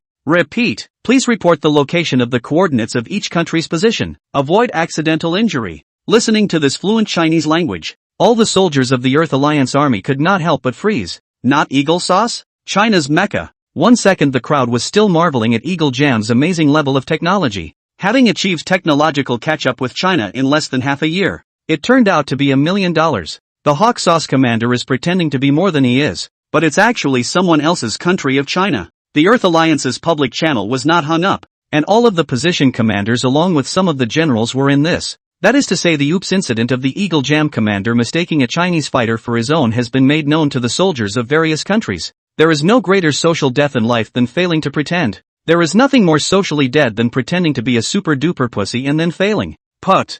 I don't know who it was in the channel, but for a moment, he was a bit unable to hold back and laughed outright. The laughter was extremely restrained due to the lewdness of Hawk Sauce, and stopped hard after only one laugh. Who's laughing? Commander Hawksbane grimaced and was just about to press charges when suddenly a few more snickers were heard. There was a rustling immediately afterward, and everyone exited the channel at breakneck speed, leaving Commander Eagle Sauce alone with a life lesson. One could think with one's toes that the camps everywhere had long been buried by thunderous laughter at this point, and at that moment, Commander Hawkmaster had an extremely wonderful expression on his face that said he was laughing and crying. It's really quite refreshing to make a big statement, so refreshing that you almost think the earth has become Eagle's home. It's just a pity that the face slapping came fast too, exchanging a whole lot of gibberish with others, only to have them backhand a Chinese warning, directly pulling the mockery level full. Eagle Jam Commander Ikdet Kibadot clenched his fists together, murderous intent filling his eyes, and spoke directly in the only Chinese language he spoke with any proficiency. The magpied. Although it was his own misunderstanding, this pussy thing sneered at himself in front of the crowd. It was really a bit too much. It's not a slap in the face anymore. It's a slap in the face of Eagle Jam. Call back to the command center and ask how long it will take them to get here. After an operation, the correspondent replied, the second-generation aircraft is flying at full speed, and at this speed it is expected to take 20 minutes. 20 minutes? Although this speed was already far beyond that of the Chinese transcenders, and was considered to be the fastest level on Earth at the moment, it still appeared to be too long for Ikdet Kibadok. After all, what just happened was too humiliating and too social death. If it wasn't for the fact that the coalition covenant had been signed a long time ago, or else it would have been necessary to destroy the bodies of these guys and kill them. Report. The Chinese reinforcements have voluntarily exposed their coordinate positions. Quick, get me the picture. Ikdet Kibadot rushed over to the command screen, both eyes gleaming, unable to dive right in. At that moment, a humanoid mecha that was even smaller compared to Utorno's appeared on the screen, and with most of the humanoid structure preserved around it. At first glance it looked surprisingly no different from a normal person wearing a piece of clothing. Ikdet Kibadot looked at the ridiculously small mech on the screen, his eyelids popping wildly as he spoke in disbelief. What? What is this? At the same time, the command vehicles of the other camps similarly set off a wave of shocking vibrations. With this size, this speed, and this maneuverability, it's no wonder that you can't see anything flying in the sky, and even the most sophisticated detection radar has trouble catching it. What's the difference between that and catching a mosquito in the dark at night if you can see it? Perhaps the image of China's peace messenger is too deeply rooted in people's hearts. Unlike the uneasiness and trepidation when seeing the god of the sky of Eagle Sauce, after seeing this Chinese mecha, not only did everyone not have the slightest bit of fear, but instead, they breathed a sigh of relief from the bottom of their hearts, and then sent out a sigh of emotion from the bottom of their hearts. This can't be considered a mecha anymore, can it? It's like a piece of clothing. It's a bit too much. Exactly. Completely subverted the previous technological means. The gap between us and China has once again been widened infinitely. Scared of what? You still want to chase? It's not so much a chase, but China always has leftovers anyway, so it doesn't matter. Inside the Eagle Jam position, the adjutant on the sidelines sensed the unusually strong killing intent on Ikdet Kibadot, and couldn't help but begin to beat a drum in his heart, and hurriedly came closer to ask in a low voice. Sir, are you okay? Commander Eagle Jam sneered. What can I do? The adjutant looked at Ikdet Kibadot, who was on the verge of crunching his teeth together, and wore an expression of, Sir. Ikdet Kibadot became anxious, and pointed to the adjutant's nose and cursed decisively. Shut up, you shut the fuck up. Are you blind? Can't you tell if I'm not okay? Ask me. Ask your grandma. Then he turned his head to the correspondent, and, completely letting himself go, questioned aloud that "Where's the doppelganger? Quickly tell me where the hell the second-generation plane has gotten to." Seeing that his own commander was in a rage, the correspondent didn't dare to delay, and after quickly inquiring about the itinerary of the second-generation aircraft, he responded weakly, saying, 18 minutes to go. The controller of the mech was of course Wang Zhang without a doubt. Wang Zhang was still hovering over the rainforest at this time, and only after confirming the coordinates of the positions of each of his side's camps did he drop his sight onto the rock giant with an extremely conspicuous size. When the mech was previously shown to Jobas, all aspects of its performance had not yet been tested because it was the first test flight. Until after lifting off, he thought to himself that flying once was still flying, and twice was still flying, so he might as well take this opportunity to test the performance of the mech temporarily. And the test subjects, these extraterrestrial creatures that have managed to break into Earth, are the perfect choice. A rough estimate of the time it would take to get rid of them and get back for a pleasant dinner with Jobas. Target locked. Extraplanar race Rock Kai Lord adult. Left arm missing. Medium vitals. This set of mechs had already been linked to a terminal by Wang Zhang, and the terminal was a super AI that had only recently been established, containing a massive amount of extraplanetary information, nearly all that Wang Zhang could know. It's no exaggeration to say that today's Wang Zhang is the reality-enhanced version of Tony Shit Big Balls. The figure hovered from a high altitude and slowly bent down to look downward. The rock giant felt something in his heart and also looked up at Wang Zhang, followed by a roar that smelled of provocation. Under everyone's gaze, Wang Zhang's body turned from the air and swooped towards the rock giant in a head-down position. The speed was so fast that it raised flames along the way, like a swimming dragon flashing through the air. Inside the Chinese position watching the battle from afar, Yu Tao, the company commander of the assault company, seemed to have thought of something, and his face sank violently, quickly seizing the communicator in the hands of someone else, and shouting into the channel connected to Wang Zhang.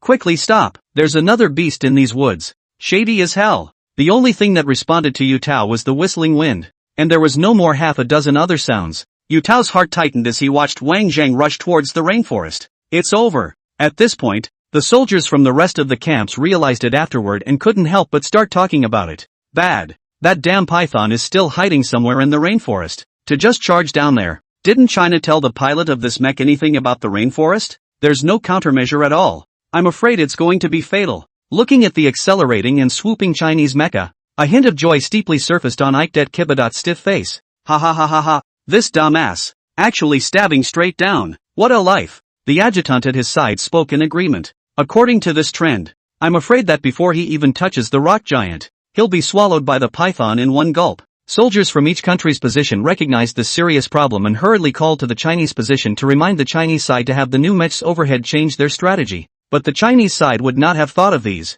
But no one responded to the message. As if the stone sank into the sea, even the splash did not get half a point. There was no choice but to watch as the new mech swooped down towards the rainforest. For a while, the size of the Earth Alliance positions converged into one, all lamenting. The sky god of Hawksauce was sent away just a few moments ago, and it was expected that a super mecha would appear in China to save the day. Unexpectedly, it's still the same ending. Amidst the clamor, the Chinese mecha had rushed over the rainforest. At almost the same moment, the python poked its head out from under the lush forest canopy. The bloody mouth opened and went straight to Wang Zhang. On the contrary, Wang Zhang's speed of descent was too swift, and it seemed that it was too late to turn his head. Right, so right. Ike Kibadot excitedly slapped the table and couldn't help but rejoice as she looked at the situation that seemed to be finalized in front of her. As long as China's mechs were also destroyed in the python's hands, it meant that it wasn't the problem of their own mechs, but that this python was too terrifying. Ike Kibardo grinned a wide grin and turned straight from anger to joy. Clenching his fists in excitement, he stared intently at the boa constrictor that leapt violently out of the picture, and began to chatter under his breath. Quick, eat him for me, eat him. With a gulp, the raging Chinese mecha was swallowed by the python. Without the slightest struggle, it was just swallowed alive. Yu Tao rushed out of the command vehicle at fire speed, grabbed the positional communicator in his hand, and sharply rebuked that. Fire, what are you waiting for? On the contrary, on the side of the Eagle Jam, the atmosphere was very different from the tense and stagnant China, and several major commanders led by Ike Kibadot directly began to dance around. Too right, that's the flavor, that's the right flavor. Seeing the Chinese mecha being swallowed by the python, whether it was humiliating or not, whether the Utonus 2 was powerful or not, these things were no longer important at all. After all, China's new mecha out of the force than their own second-generation machine's force is even higher, and now it is also a move of a second. Then there is nothing to say. Despite the ridicule on the end of the matter, although he himself was humiliated, China was even more humiliated. In contrast, it doesn't matter if you're humiliated yourself. Eagle Jam was still celebrating on her side,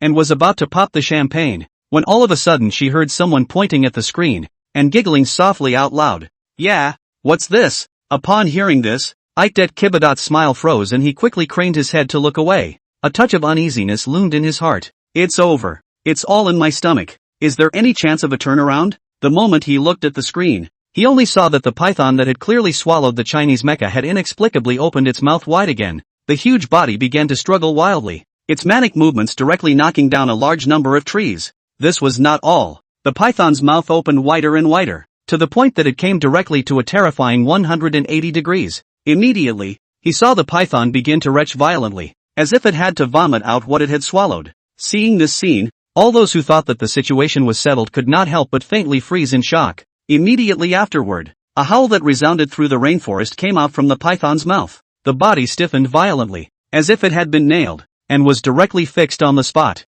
An incomparably dazzling beam of light shot out from the python's mouth, heading straight into the distance, with no end in sight. Ikedet Kibato abruptly bounced up from his seat, his face once again showing deep dismay. Murphy, and you really told the Chinese mechs to exterminate Anaconda? The entire Earth camp all fell into silence. Everyone was holding their breath and concentrating on the beam of light in the python's mouth, hoping for a miracle to appear in the next moment. After waiting for a long time, instead of waiting for the Chinese mech to break out, he waited for the python to close its mouth. Seeing this, Ikedet Kibato sighed with relief as if relieved. Turns out the beast just choked on too much food. Scared the hell out of me. So much so, that the rest of the soldiers in the position were bleary-eyed and dismayed. I thought a miracle could happen, but it turned out to be a luxury. However, the people were ultimately soldiers who had seen life and death, and despite their reluctance, they quickly threw themselves into the battle and began to make pre-battle deployments. All troops, artillery formation, make sure to stop this herd beyond the rainforest.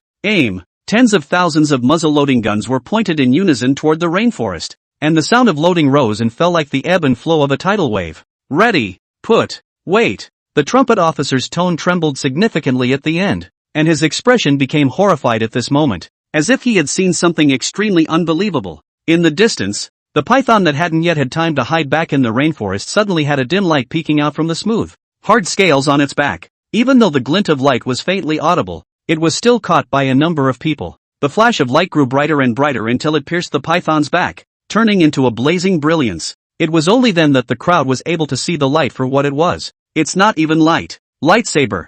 Particle lightsaber. It's a Chinese mecha. Someone pointed to the python's glowing back and shouted out in excitement, only to see the lightsaber stabbed out from the python's body stretched across there, and then viciously upward. The hard back that even cannonballs couldn't hurt the slightest bit of it was hardened and opened up a huge gap. Blood spattered into the air like a rain of blood. A figure rushed out from within the python and floated high in the sky, immersed in the rain of blood without moving. With a loud bang, the gasping python fell to the ground, smashing down a large portion of the rainforest, and never moved again. All of them smelled the fishy stench that filled the air and stared in disbelief at the tiny figure overhead. For a time, heaven and earth were silent. This super python, which was regarded as a great enemy by the Earth's allied forces, had devoured countless allied soldiers, and had retreated peacefully even after being surrounded by fire several times. Dead. It's just a knife. No one cheered. No joy. There was just a strong sense of incredulity. Only Ikedet Kibadot craned his head to look at the correspondent.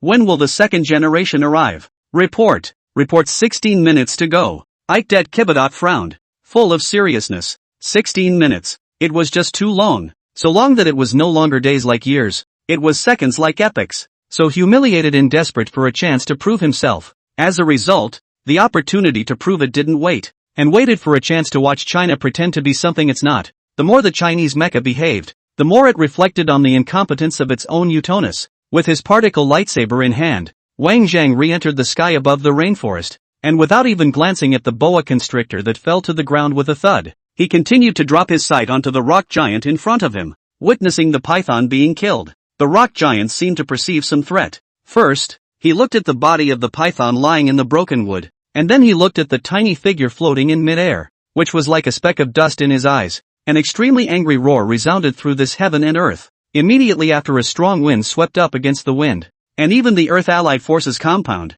which was several miles away, was also blown by this gale, causing smoke and dust to rise and whistling sounds to burst forth. However, the Wang Zheng above his head didn't react halfway. Still hanging steadily in the air without moving half an inch, the rock giant was somewhat unable to hold back, and without waiting for Wang Zheng to do something, he straightly moved his heavy steps and rushed towards the front. Wang Zheng slowly laid out his particle lightsaber horizontally, and not only did he not avoid it, he instead urged his horsepower to meet the rock giant. Seeing this scene, the allied soldiers who had been nervously watching the battle couldn't help but change their faces drastically, and exclaimed out in shock, "What does he want? Single-handedly take on a stone monster? Crazy, either this Chinese mech is crazy or I am. Does this need artillery support or not? Don't really tell the Chinese mech to go solo." In front of the rock giant, Wang Zheng's figure was so small that it was practically negligible, even to the point of making the crowd mistakenly think that as long as the rock giant was willing, it was perfectly possible to crush Wang Zheng into the dirt with a single finger.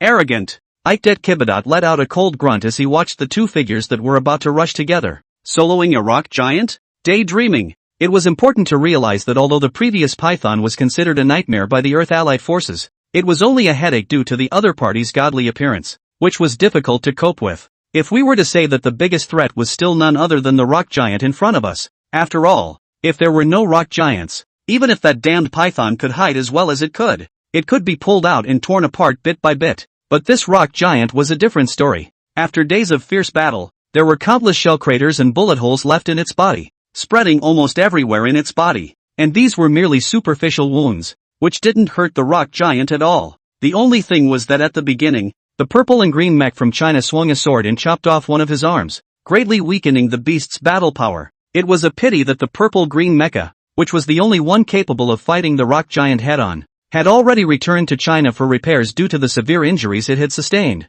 And this so-called head-to-head confrontation is still barely possible with strong firepower suppression. Everyone in the Earth Alliance army except Eagle Sauce was full of confidence and had high hopes for Wang Zheng. After all, Wang Zheng's name has long been famous all over the world. Even if he creates many more miracles, he does not feel that it is too much in the slightest. Ikdet Kibato thought otherwise. No stronger than an earthling. The other party was a super being from an unknown number of light years away. Who the hell do you think you are? If this can be soloed, I'll eat sure for the rest of my life. This side of the heart has just set a flag, and that side has officially collided. Wang Zheng's speed was very fast, so fast that the rock giant was just about to reach out and grab it. Only a flash disappeared out of thin air. At some point, Wang Zheng came to the shoulder area of the rock giant. Eyes full of indifference, he looked condescendingly at the rock giant who had grabbed a blank. When the rock giant came back to his senses, Ken only realized Wang Zheng who was hovering over his ear. Just as he was about to react, his head skimmed past for only a split second when a white light suddenly swept before his eyes.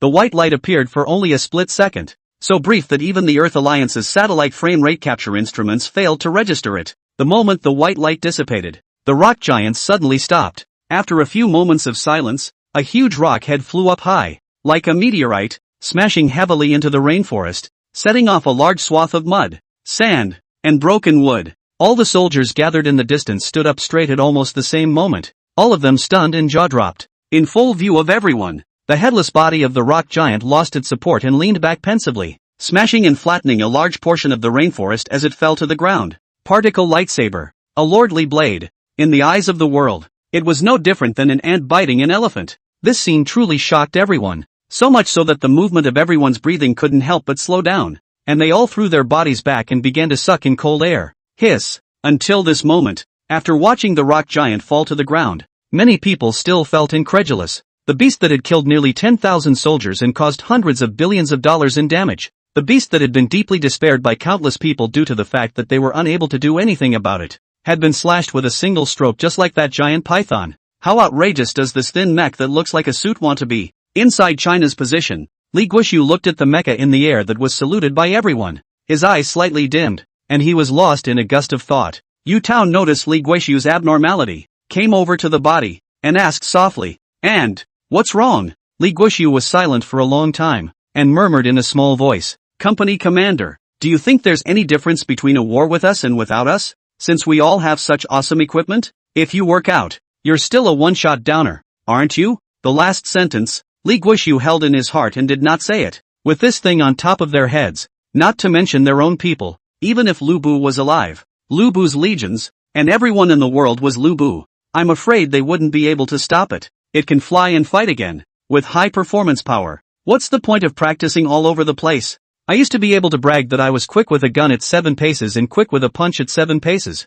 but in front of these machine monsters, what a couple of 7 or 8 steps. 20 miles away from you all give you a cannon blast. Still, today's technology is far beyond the reach of human power. Report, the second-generation aircraft fleet has arrived at the border of southern continent. They are 1 minute away from our camp. Great. Ikdet Kibadok pointed to Wang Zheng in the sky and said, tell them to lock on to this damn mech overhead. No need to wait for orders. Fire as soon as it comes into view. At these words, the rest of the people were greatly alarmed, and hastened to inquire. Sir, that's a Chinese mecha. It's not an extraterrestrial. Ikdet Kibardo sneered and said, it's his Chinese mecha that's fighting. Looking at the Chinese mechs overhead that had clearly ended the battle but were still hovering in the sky pretending to be in the sky, Ikdet Kibado's heart was bursting with irritation. If it wasn't for the carelessness of his own Utonus, otherwise it would be himself who would be enjoying the reverence of the crowd in the sky right now. Most importantly, the more successful Huagui is in pretending this ratio, the louder his own face will be slapped.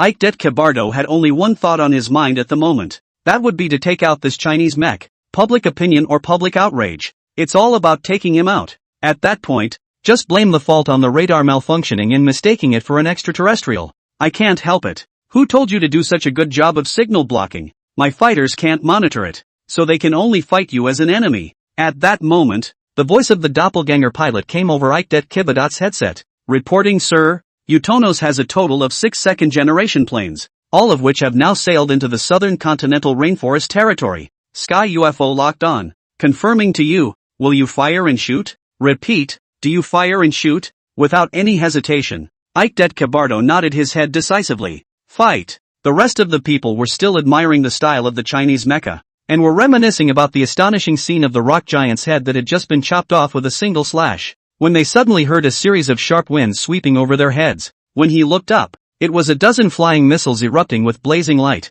blinking through the sky and heading straight for Wang Zheng. Everything happened too suddenly, causing Wang Zheng to not have time to make any reaction at all, and he was instantly hit by a missile. Only a rumbling sound was heard. Strong air currents rushed wildly from the sky, and blinding white light scattered out along with the intense smoke. And that's not all. A dozen more missiles followed, all planted in the smoke. The light once again expanded its range, directly illuminating the entire sky by a few degrees, followed by a burst of explosions one after another. And the raging airwaves were even stronger than one, almost toppling the crowd on the ground. What's going on? Enemy attack. All hands on deck. Faced with such a sudden scene, everyone was caught off guard and began to move with the intention of backhanding to the source of the missiles and launching a counterattack. Looking at the enduring smoke in the sky, Ikdet Kibadot shook his head, ignoring the already disorganized coalition camp, and continued to yell at the fleet of second-generation aircraft. Not enough. 2 more rounds of flak. At that, the group of pilots from the second-generation machine froze and questioned that. Sir, the missile equivalent that was just fired is enough to destroy a small city. I know. Ikdet Kibado had seen the strength of this Chinese mecha, and likewise had seen Wang Zheng's power. Can destroy a city, but may not be able to eliminate him. Repeatedly, in a tone that brooked no doubt. Go on. Upon hearing the officer's order, the pilots of the 6 Utornostus also no longer hesitated and decisively pressed the fire button. The relentless concentrated fire bombardment caused a thick layer of smoke to cover all of the sky over the coalition positions. The blinding light and the ear-piercing roar were continuous and uninterrupted. Bomb! Fry again! Go on! Again! Ikdet Kibadot stared dead at the smoke in the sky until he had expended all of the ammunition loaded on the second-generation plane. Then he stopped with intent. It was only at this moment that the source of the missiles was finally discovered by some of the Earth Alliance positions. He was about to tune his guns to launch a counterattack when he clearly saw the bald eagle pattern sprayed on the shells of the 6 fighters. Who else but Hawkgem could have used this pattern as a logo? The crowd responded.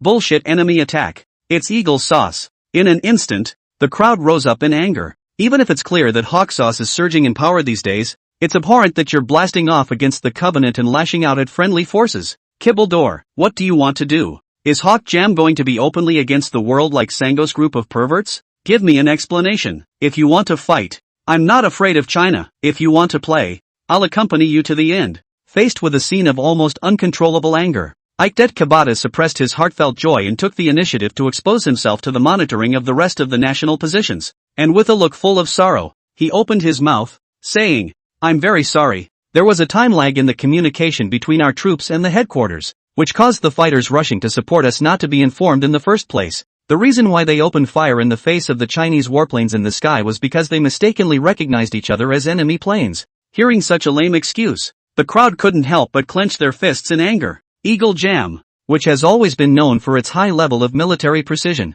would make such a childish blunder? Fart. The crowd knew what was going on, and Eagle Sauce's wolfishness was clear. Nay, the incident has already happened, and even if we want to pursue the responsibility, I am afraid it is difficult to recover the loss. Even if the Chinese side is angry, it can only break its teeth and swallow it in its stomach, and if it wants to counterattack at this time, it would be provoking a war. Now that the invasion of extraplanar creatures hadn't completely broken out, the impact of the two hegemons on Earth going to war was absolutely unprecedented. The only thing left to do, it seems, is to suffer in silence. Still shedding crocodile tears, Ikdet Kiberdot looked at the smoke that was slow to dissipate overhead, and said with pathos that, "It is indeed a dereliction of duty on the part of the relevant personnel of my Eagle Sauce for such a blunder to occur, and our army is willing to bear all of China's losses this time around. But please, we must believe our troops that it was indeed due to improper operation that we mistook the other side for enemy planes." Before the crowd could start cursing, a signal suddenly forced and came in on the public channel. "What? There are enemy planes?" The instant the abrupt words rang out, the thick smoke overhead was suddenly pierced by countless rays of light, and was directly pierced through to pieces. A figure rushed out of the thick smoke, his arm raised high and pointed remotely. With a loud boom, a distant Utonos 2 exploded from the air in response. So hasty was the scene that Ikdet Kabata froze as he watched, the sparks above his head quickly dissipating into a rambling flurry of bits and pieces falling into the air. The turnaround was but a breath away, and the figure raised his hand again. With a bang, the second Utonos was blown up into a brilliant firework. It was followed by a third, fourth, 6 sounds in a row. 6 fireworks bloomed, and they were many times more beautiful than the smoke overhead. Ikdet Kabata's smirk was barely on his face before the Utornos 2 fleet was inexplicably and tragically wiped out. In consternation, a voice came out of everyone's comms that, "Don't worry everyone, the enemy's 6 fighters have been eliminated in full. Repeat, all 6 enemy fighters have been eliminated. All clear, over." After the debriefing was complete, the Chinese mecha did a magnificent turn in the sky and left in style. The soldiers of the various countries of the Earth Alliance army were left alone, frozen in place, uncertain. There was no telling how long it had been before a wave of unspeakable horror erupted from everyone's heart. That's a full 6 sky gods. Although the Utonos has been mediocre so far, its firepower and performance alone is enough to far surpass all current fighters. However, strong as it was, it had met the ultimate pervert of China. A slash at a rainforest python, then a slash at a rock giant. Another photo op took these 6 Utonos 2s. Seconds up. It wasn't until the king was completely out of signal sources and the radar monitoring that Ikdet Kiberdot snapped out of his shock. Slapping the table in unbridled rage, he stormed out of the command car and shouted as loud as he could that the Chinese mechs, blatantly striking out at the Allied forces. What is the intention? The rest of the soldiers of the nation scoffed and laughed in disdain at Ikdet Kabata's loud questioning. Now that you know about the Allies, what have you been doing? Because of too much anger, made Ikdet Kabata's body cannot stop shaking. 2 eyes dead staring at the direction of Wang Zhang disappeared. Hate cannot be eaten alive him. That's a full 6 Utonos 2s. That's about as far as Eagle Jam can take it at the moment. Originally, I was still thinking that I could use these 6 second-generation airplanes to overtake China and return to the position of world supremacy. As it turned out, in the eyes of the other side, it wasn't even a plate of appetizers. Looking at the wreckage of the mech that crashed into the rainforest in the distance, still uncontrollably rising with smoke, Ikdet Kiberdot's heart broke. What did he come all the way to the South Island rainforest for? Don't you just want to build up your war credits and wait until you return home to go further? As one of the 12 top brass of the Eagle Sauce Roundtable, wouldn't it be a matter of minutes before his own uncle, Ike der Ratter, wanted to promote himself? It was because of this relationship that Ikdet Kabata was thinking of desperately saving up for the battle, so that he could go back to the blue sky as soon as possible. Granted, in today's era of relative peace, trying to rise to the top on the basis of outstanding war performance is indeed a difficult thing to achieve, but being able to successfully fight off extraplanar creatures was undoubtedly the most colorful addition to one's military resume. At that time, his own uncle and then a little power. 5-star generals cannot go. 2-star 3-star is not still simple? However, it was not to be. The credit that had been saved bit by bit over so many days of fierce battle against the extraplanar creatures was all lost by a single finger poke from Wang Zhang. When you return to the country, not to mention the reward, not to let the self-exemplification of punishment is already considered the face of the uncle's face is big enough. He still has a great future, and must not let this matter affect his career. So the pot must be taken. Someone must also bear the fault. Chinese, what the hell are you guys doing? Are you trying to start a war? Ikdet Kiberdot's voice is loud and takes the moral high ground directly. In the face of Eagle Sauce's rising offense, the commander of the Chinese position was a little impatient, and did not rush to explain to Eagle Sauce, only opened the public channel, exuding a tone of great pathos, saying, I'm really sorry that this happened, but our fighters opened fire because they mistakenly recognized each other as enemy aircraft. It is indeed a dereliction of duty on the part of the relevant personnel in our country of China to make such a mistake, and our army is willing to bear all of Eagle Sauce's losses this time around. Upon hearing this explanation, Ikdet Kabadu's face turned green with anger. Is that what you said? That's fucking what Raoul said before. Other than the title change, it really just doesn't change a word? But the fact is in front of us. It is our own fighters were the first to open fire. Even if we know that the other side made counterattacks intentionally, but we can't do any defense. This is a dumb loss that can't be eaten. Ikdet Kabadu was dizzy for a moment, and then sat on his butt. Unlike the others, who were cheering because the war was over, he kept his head down, despondent, and could not stop murmuring under his breath that, it's gone. It's all gone. The military credit is gone. The career is gone. When you go back, your life is gone. At this time in the territory of China, Bao Jingdong in the manor was pulling a fidgety Joe base to drink a cup after a cup of top-grade Maozi. Maozi has a mellow mouthfeel and a long aftertaste. Nay, Jobas couldn't taste how delicious it was. After all, just now the king was flying away right in front of his face, with a speed that was so fast that he didn't know how many times more than Utonus was hanging out.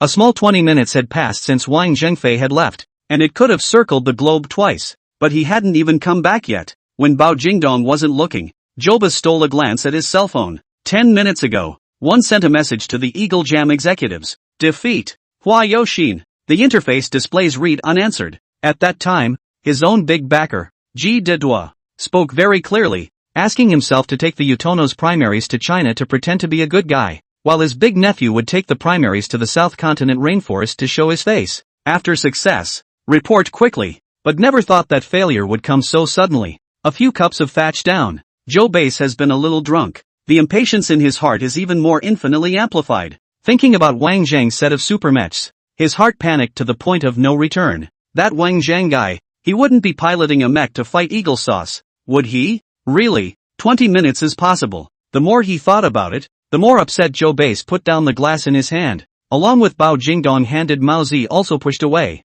righteously said, really no more drinking. General Bao, spinning up, he deliberately put on an unhappy expression, and began to make excuses for his stealing away from the. This time I came here with sincerity. I just didn't expect friend Wang Zhang to be so disrespectful, so it seems like there's no need for me to continue staying. With that, Jobas made a move to leave. As soon as he turned around, a figure hurriedly ran over at the gate where the manor was at. I'm so sorry, Mr.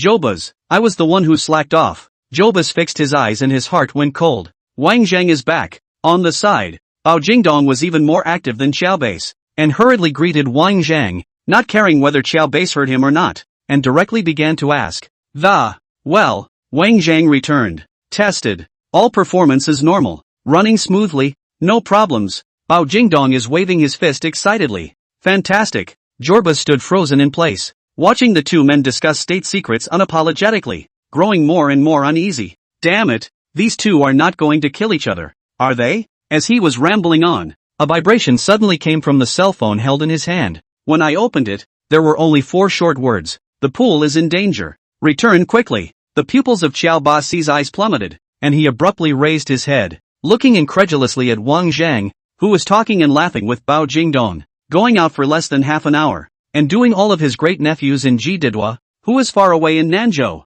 That can't be right. The phone shuddered again as another top-secret message came through. Bring the primaries home quickly. 6 secondaries have been destroyed. Data reorganization is urgently needed. Joe Base? Didn't you take the primaries to the southern continent? How come the second generation was destroyed? Is it hard to believe that this group of extraterrestrial creatures have cowed to such an extent? In front of Wang Zhang and Bao Jingdong's face, Xiao Baxi did not dare to be reckless. only immovably returned an OK emoticon. At this time the cell phone in the hands of Xiao Base has become a hot potato. With G Didwa's conversation records once discovered, he was afraid that he could only run to the sea to feed the fish. He was just about to stuff his cell phone into his pocket when another message came from Eichter. I don't want to see it and I don't dare to see it, but I can't. Is it with the subject? Jobas looked up at Wang Zhang and returned an OK emoticon. Just in time. You go and take out the Tang priest and his disciples. No, take out the target. Okay. Jobas withdrew a message. Me? Eichter returned. That's right. What's the problem? Jobas pursed his lips, thought twice, and quickly turned his cell phone off and slipped it into his pocket. What else is wrong? You said there was something wrong. Taking you out is better than taking out Wang Zhang. Far away in the land of Eagle Jam. Eichter watched as the message sent to Jorbas had been read and not returned, and prodded a few more times in quick succession. Don't worry, the country won't treat you badly. You dare to disobey me? Have you forgotten who promoted you all these years? Jobas, treating my words like farts. How did you do that? At this moment, Chi Didwa's heart was unusually anxious. The commander-in-chief of this southern continent battle was his own great-nephew, whether according to authority or seniority. In fact, his own great-nephew was simply not qualified to command a battle of this level. It was because of his own strong arguments at the meeting that Eichter Kabadu was given a chance to make a name for himself. I thought I'd go just to mix up his military service and come back alive to give him a promotion. As a result, this kid was not competitive. And not only did he lose the Utono's primary,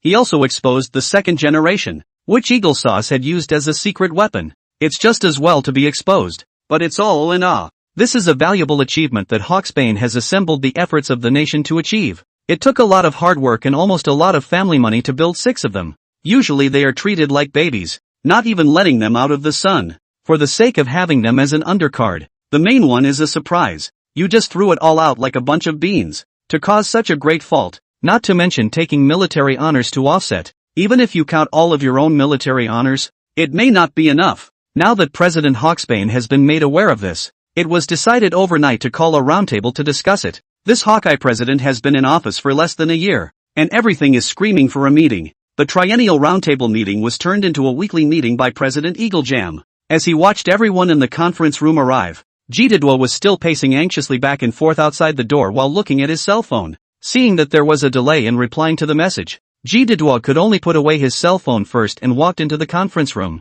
glancing around at the crowd sitting around the round table. Some had expressions of contempt, others grim. It looks peaceful, but it's surly and treacherous. While the Hawk Jam is powerful, it is not internally united. There are various parties and factions. Normally, they are at each other's throats and watch out for each other. Once anyone made a mistake, the rest of the forces would inevitably stomp on them a few times until they couldn't turn around. Eichter Kabardo, this is his own nephew, and it was also the future backbone that he had personally cultivated, and would inevitably have a place at the top in the future. Without him, it's like cutting off your own arm. Keep it for him no matter what. After taking his seat, President Hawksbane spoke. Now that we are all here, we might as well state our respective opinions as to what kind of punishment we think would be appropriate. The nature of the extremely bad exposed our country's most important cards, not to mention, but also led to the destruction of all the second-generation aircraft. With our current technology is no longer able to do the warplane replica. I propose to deprive Eichter Kabadu of all his duties.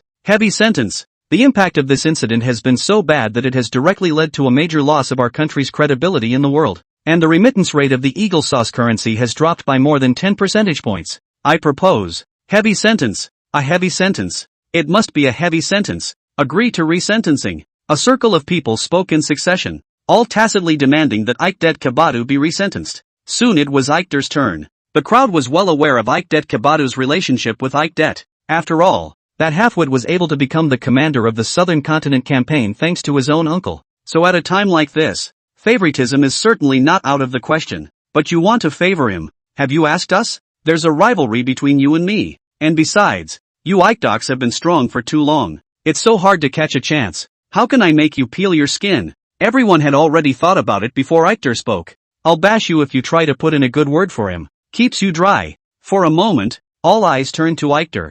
I could only see Eichter contemplating for a moment, his hand raised and lowered. After an indeterminate amount of time, Eichter slowly said, I don't agree with resentencing. As the words came out, the faces of the rest of the people showed some expression, looking at G Didwa with a little more sneering indifference. Since you're looking for death, it's not our fault. But before the crowd could open their mouths in accountability, Eichter actually added, I think, should be shot. No more fun for Mr. Joba's perimeter of the tarmac. The two men, Bao Jingdong and Wang Zhang, tried their best to retain Joba's. Joba's leaned hard into the plane. The three of them were pulling at each other, looking like they were getting ready to leave from a New Year's Eve visit to relatives. The trip to China was full of rewards, and we will definitely come back next time we have the chance. Jobas boarded the plane and smiled apologetically at Wang Zhang and Bao Jingdong. Before to build a factory in China, the site has been proposed. Until after the feasibility of the demonstration can be officially started. When the time comes,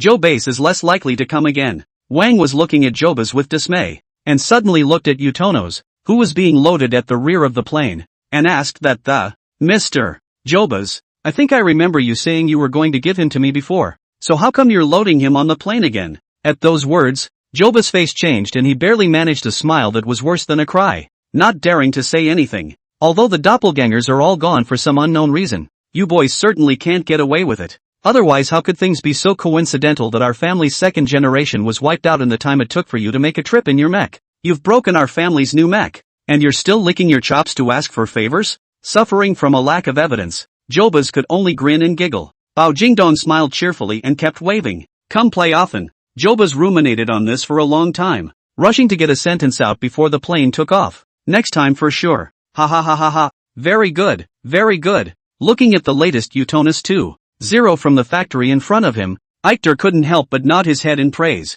Originally, I thought that it would take some time to redevelop the previous second-generation planes after all of them were destroyed, but I didn't expect that it would take less than a month to rush them out. And in many places it has been altered to provide superior performance over the previous version of the two. If the second-generation machine hadn't been destroyed by the Chinese mechs, it's not really known that his own family could actually make a more dangling mech in such a short period of time. It's a blessing in disguise to be so overmatched. Eichter was so happy that the pent-up frustration he had suffered at the round table was swept away. Even the displeasure of his own great-nephew's removal from office had dissipated. With that, he waved his hand and said decisively, Utornos has been exposed a long time ago anyway, there's no point in hiding it. Get ready for the launch and face the Sky God to the public. The title will be Unoto's Mecha, far superior to the Transcenders. Eichter's idea was simple. A hit. Despite the fact that Eagle Jam was disgraced in the Southern Continent War, none of this is a big deal. If the wicked do more evil, a word of laying down the butcher's knife will make him a Buddha on the spot.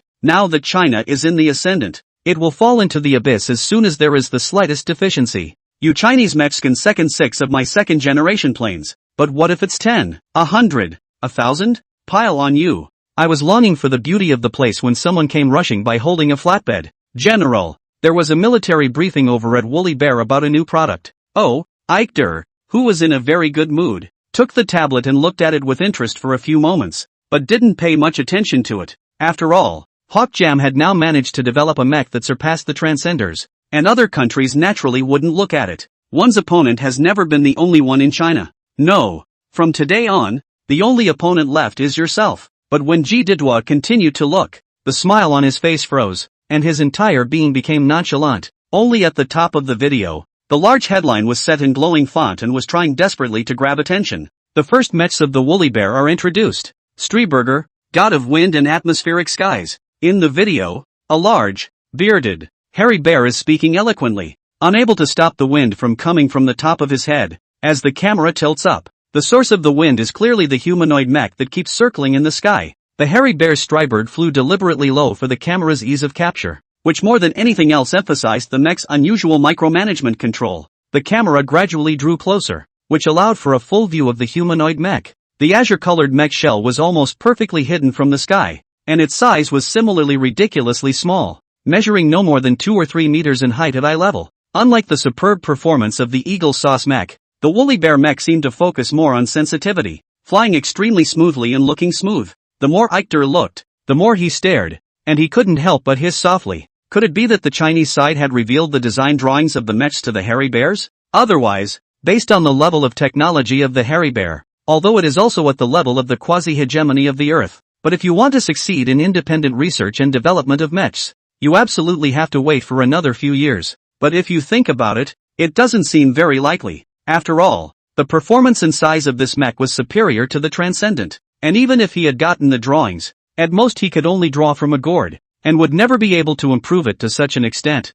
Just as he was wondering, the big hairy bear in the video spoke up and, the Stryberg mech, which is far superior to the Transcenders. Eichter, what's the situation? How do you take away a headline you've only just thought of? Jididwa suddenly realized the seriousness of the problem and hurriedly urged those around him. No, we can't wait any longer. Mao Xiong must be holding a conference to sell these mechs to the public. Once the woolly bear gets a head start, our market in Utonos is restricted. Hurry up and notify down there. Hold a military briefing immediately. If we don't sell, we won't be able to sell. Quickly, run forward. One foot had just sent someone away to prepare for the military launch. And the next, someone else walked in clutching a tablet. What is it again? Eichter absent-mindedly took the tablet, and before he could look down at it, he heard a fluent British accent come out. Hermes mechs that perform far beyond the Transcenders. Eichter shuddered at the sound of the tiger and hurriedly looked down at the tablet, only to see that in the live broadcast of the flat panel, a beautiful mecha with a very Western European royal style was speeding through the sea of clouds at an extremely fast speed.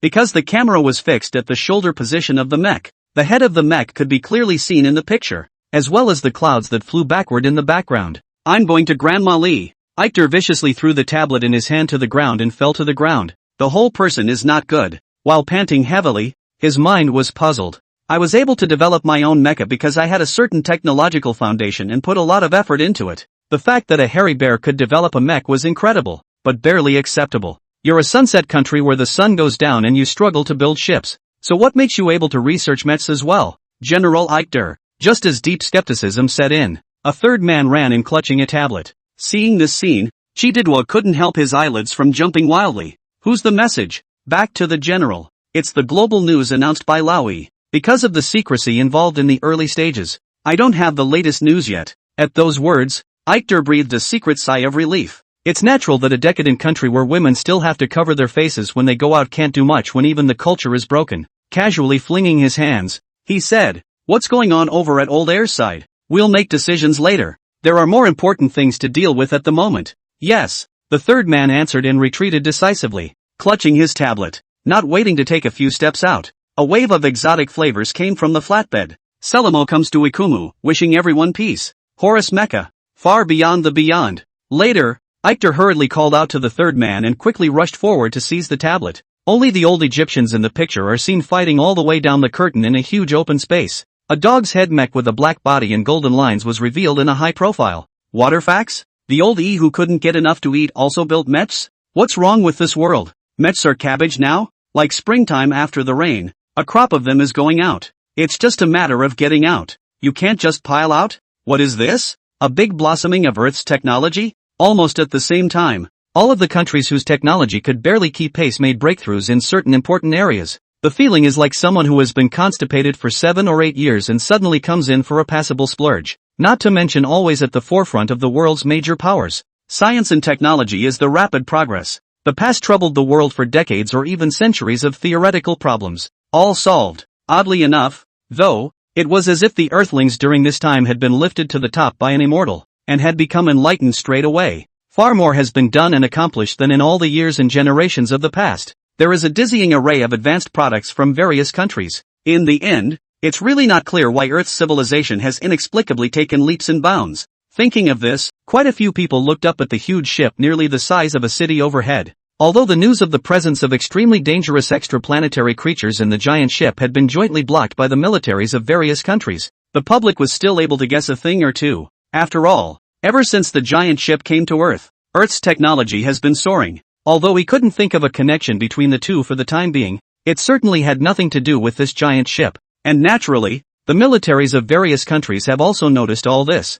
and have long been secretly investigating. However, the interior of the giant ship was just too menacing, and until now it hadn't been able to explore it, only to keep wandering around the edges. Just as the nations of the world blossomed in a great way, presenting a superb bloom like never before, as the once undoubted hegemon of the earth, China, but unusually quiet. What news did not reveal, as if into a deep sleep, as things are not alarmed, the waves do not. At first, the world thought that China was holding back a big move. Gradually, as the comprehensive strength of the countries became stronger and stronger, they gradually became wild. After some careful poking around, it was finally realized that China wasn't holding back a big move, but really hadn't researched anything, still hovering and spinning in place. Thinking back to the time when China was once high and mighty, the world couldn't help but rejoice and feel a bit of a raised eyebrow. Eagle Jam and the few other countries that knew that China had a super suit mecha didn't squeak too much. They all remained silent. On the contrary, several countries that used to rely on China's funding for relief,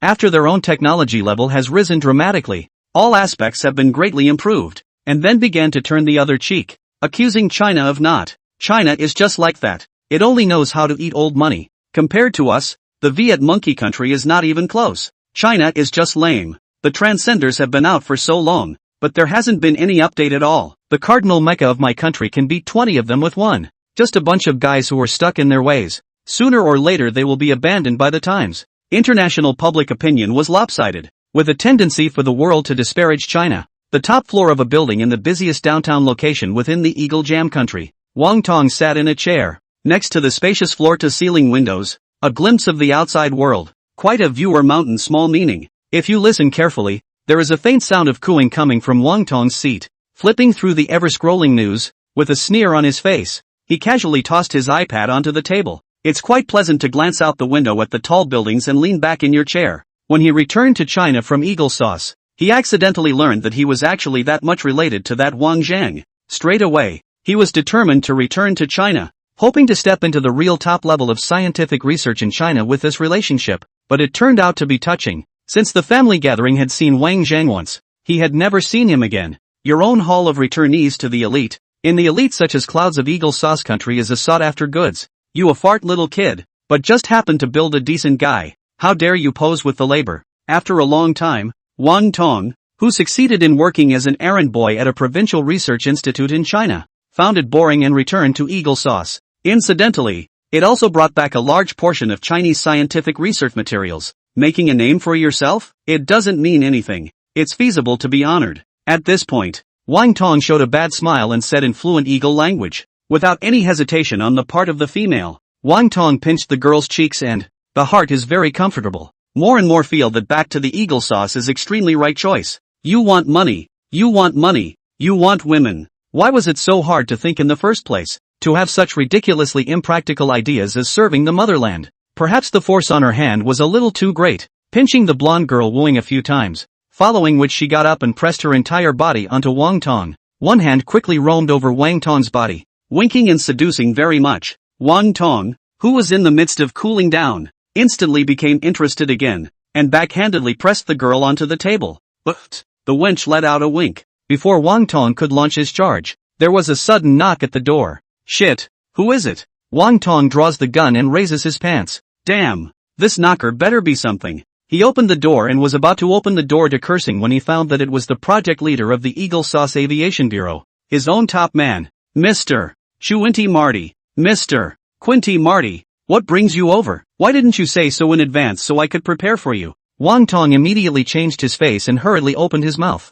Quinty Marty smiled and glanced behind Wang Tong in passing, noticing that the blonde in the room was fixing her makeup. Smiling heartily, his eyes narrowed slightly as he looked at Wang Tong. The people who are easy to buy are also the best to use. Chuan Tamati sidestepped and pushed the person behind her in front of Wang Tong and introduced that. This is a colleague who just recently reported here. Both of you used to be from China, so maybe you'll be familiar with each other. So I'll bring him here to see you. The man looked at Wang Tong and bowed and nodded his head in a hurry. Hello there, first timer, take care. Wang Tong frowned, dissatisfied. This is Eagle Sauce, not China, so please speak Eagle. Not hard Chinese. The man froze at his words and quickly shifted his language. Sorry, I thought it would be kinder to speak Mandarin. Wang Tong laughed and took the initiative to extend his hand, saying, China has nothing to do with us. It's all for Eagle Sauce. My name is Wang Tong. What's yours? The man held Wang Tong's hand with both hands and smiled fawningly and said, Yang Wei. Used to be the director of a small research institute in China.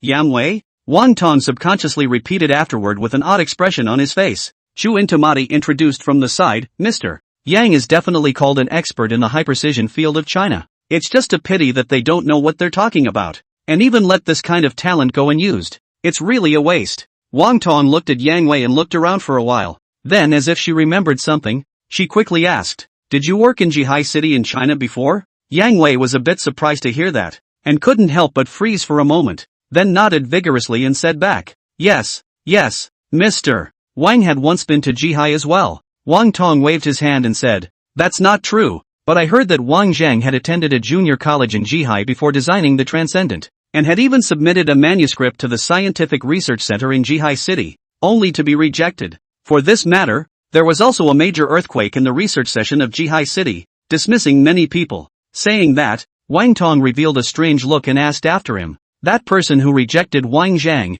it can't be you." Yang Wei's expression became embarrassed at a speed visible to the naked eye, and then he swung his fist in indignation and exasperation and said, "China's scientific research session is a pile of garbage, a pile of shit. Yang Wei conscientious decades, published no less than 100 academic journals and theories. To be able to achieve that position, 1 is not relying on the background, 2 is not relying on horse's ass. That is really by their own ability to go up." The more Yang Wei spoke, the more angry he became, so much so that his tone became agitated and hyperactive. "But it's because a fart of a brat won't even give me the slightest chance to defend myself. Do I have to be a director of research staring at countless pieces of garbage flipping through the pages every day?" Yang Wei waved his fists. His anger value had come to its peak. That Wang Zhang is garbage. China's scientific research session is garbage. The whole of China is garbage. Just as Yang Wei was venting his full rage, Chu Intimati reached out and patted him on the shoulder, and in a soft tone said, "It's okay, coming to Eagle Jam makes all the difference.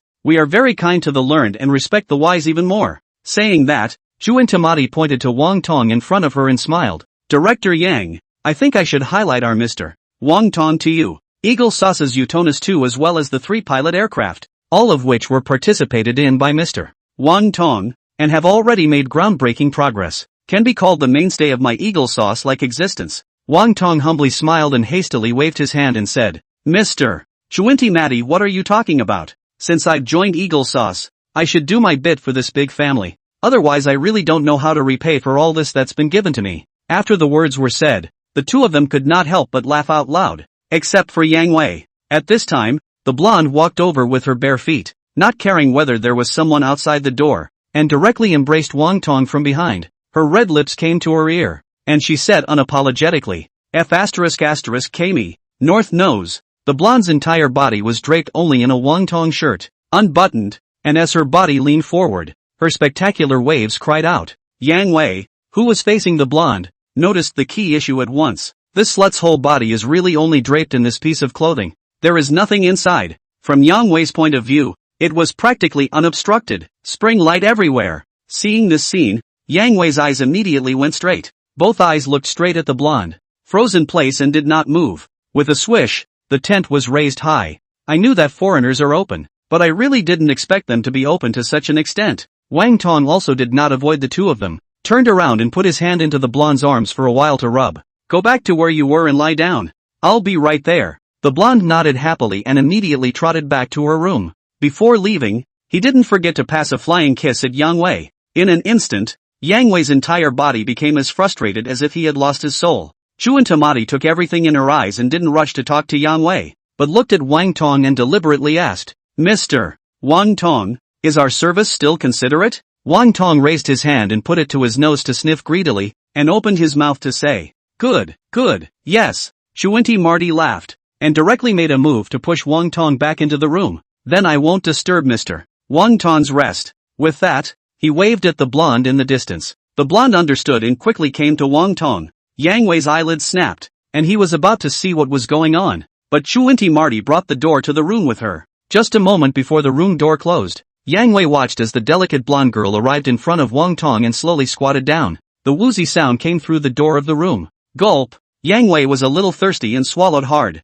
Chu Intimati looked at the somewhat soulful Yang Wei, smiled and said, "Mr. Yang, you can rest assured. We are different from the group of white-eyed wolves in China. We very much respect scientific researchers, especially experts with years of scientific research experience like you, but also seeks for the best. What Wang Tong owns, you will not lose any of it." Hearing these words, Yang Wei's eyes abruptly lit up, full of surprise, and he looked at Chu Intimati.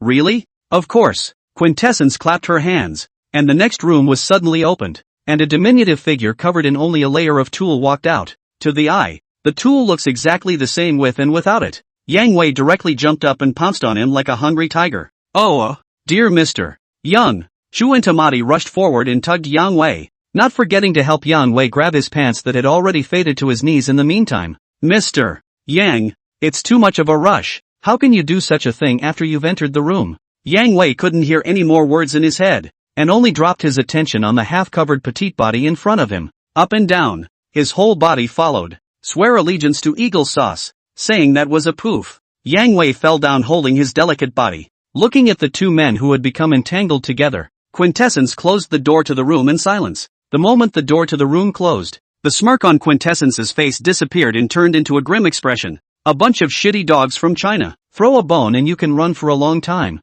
What a bitch. General Bao. International public opinion has now turned one-sided, and many countries have begun to unite and slam us for once being dictatorial and trying to dominate one country on earth. Bao Jingdong sat in his rocking chair and didn't even bother to open his eyelids after listening to the report. When the eagle sauce was dominant, the East picked fire and the West flung things, took out a box of laundry detergent as evidence and dared to extinguish the country. This side of the robbery and that side of the robbery, one by one. But the good behavior is not good enough. Scrambling to recognize other people as a father. We didn't do anything. On the contrary, we gave them a lot of relief supplies, and as a result, now that we think we're good, instead of going after the people who used to bully them, we're going to take a bite out of us. Bao Jingdong opened his eyes, looked at the debriefers, and smiled. Any idea what this is about? The debriefer shook his head in disbelief. Bao Jingdong sighed, rose from his rocking chair and, people are good at being bullied. With the rapid advancement of Earth's technology, countries of all sizes have begun to rise rapidly.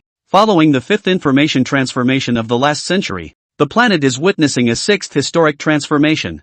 Extragalactic era. In the past, only a few powerful nations were able to make it into space. Nowadays more and more countries have started to announce moon landing programs and successfully implement them. Gradually, the number of cars speeding along the ground diminished. In its place, there was a huge airship in the sky as well as a mech. What's more, significant advances in space interceptors have been announced. While not yet capable of teleporting large items, it is already capable of transferring small objects over great distances. This would have been unthinkable in the past. The abnormal development of the times has caused the world to have the illusion as if the giant ship above their heads, the world beyond the earth, has become their own. The transcenders and particle lightsabers that Wang Zhang had once taken out enough to sensationalize the world had long since become inadequate. After all, their own mechs were far superior to the transcenders in both performance and range. In careful comparison, the transcendent is simply garbage. In their complacency, they seem to have forgotten a bit. The transcender was nothing more than something that Wang Zhang had taken some tractor building parts and spent a week building.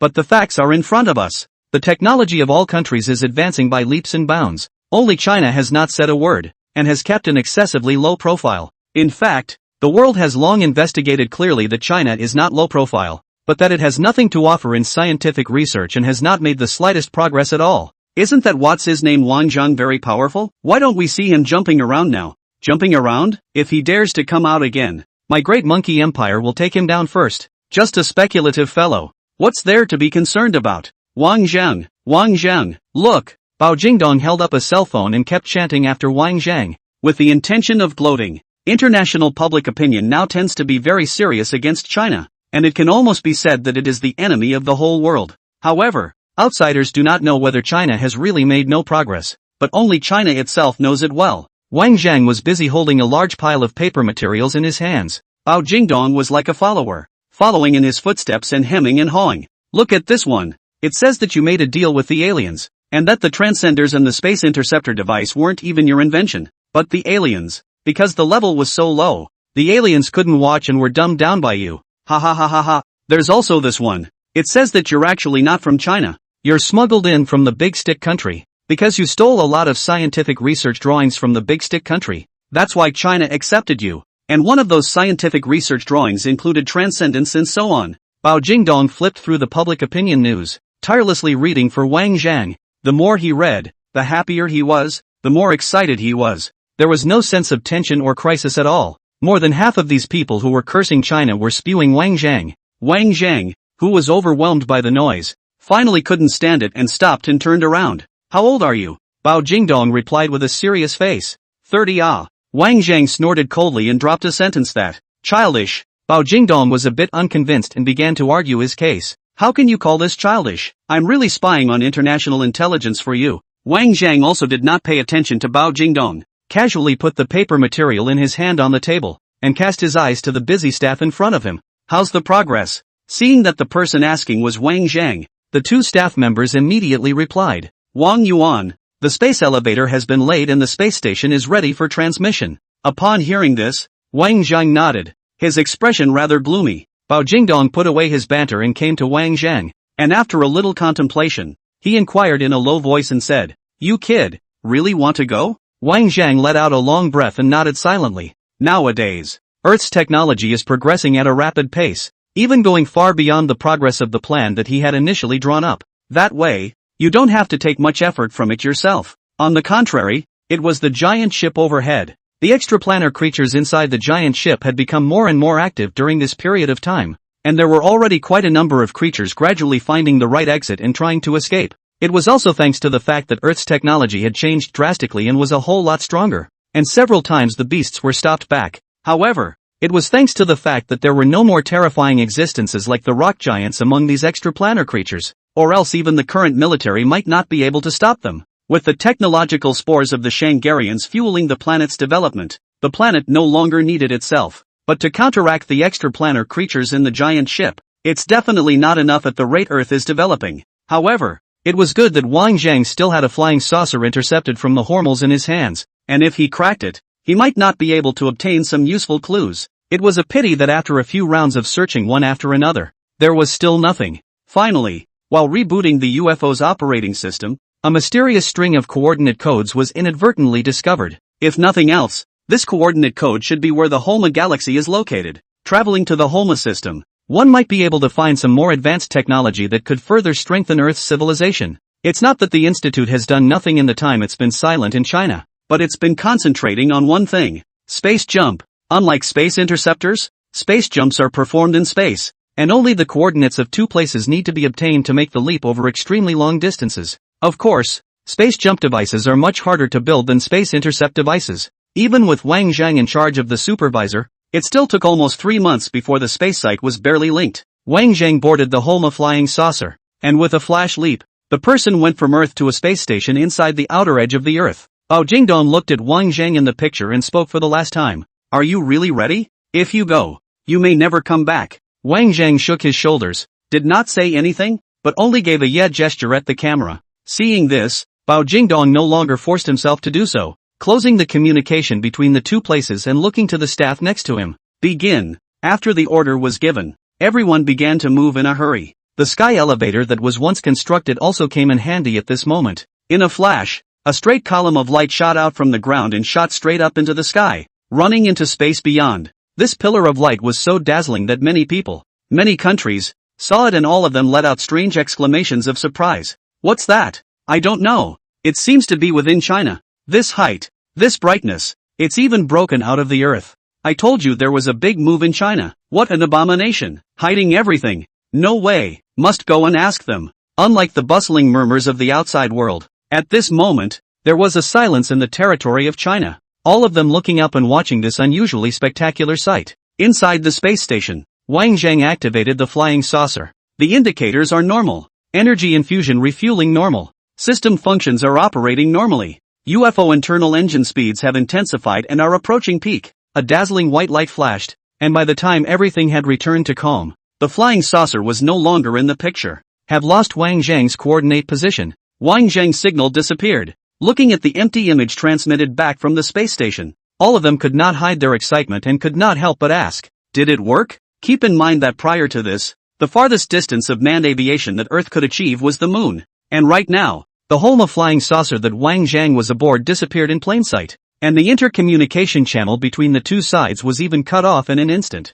The signal link between the two ends uses the most advanced hyperlink technology. Unless the Earth or the station site is destroyed, there is no chance of a break at all. Of course, there is another scenario beyond that. That's when both sides are too far apart and have exceeded the link cap. In other words, although Wang Zhang's current location was not quite clear, it was certain that he had already left the solar system, and had even reached a farther place. Bao Jingdong slowly stood up and said in an extremely serious tone to all the staff present, seal off the news. I don't want to see that after today. This matter will be known by a third party. As the words came out, everyone's eyes quickly became fiery, and they all clenched their fists in excitement and let out heartfelt cheers. Success! The Earth has thus realized a historic achievement that has not been seen since the dawn of time. Manned flight through the solar system. Bao Jingdong surveyed the crowd that couldn't stop rejoicing, and while he was pleased, he couldn't help but raise some concern. Granted, in previous explorations, no biologically active planets have yet been found within the nearly 10 billion years of Earth's circumference spreading outward.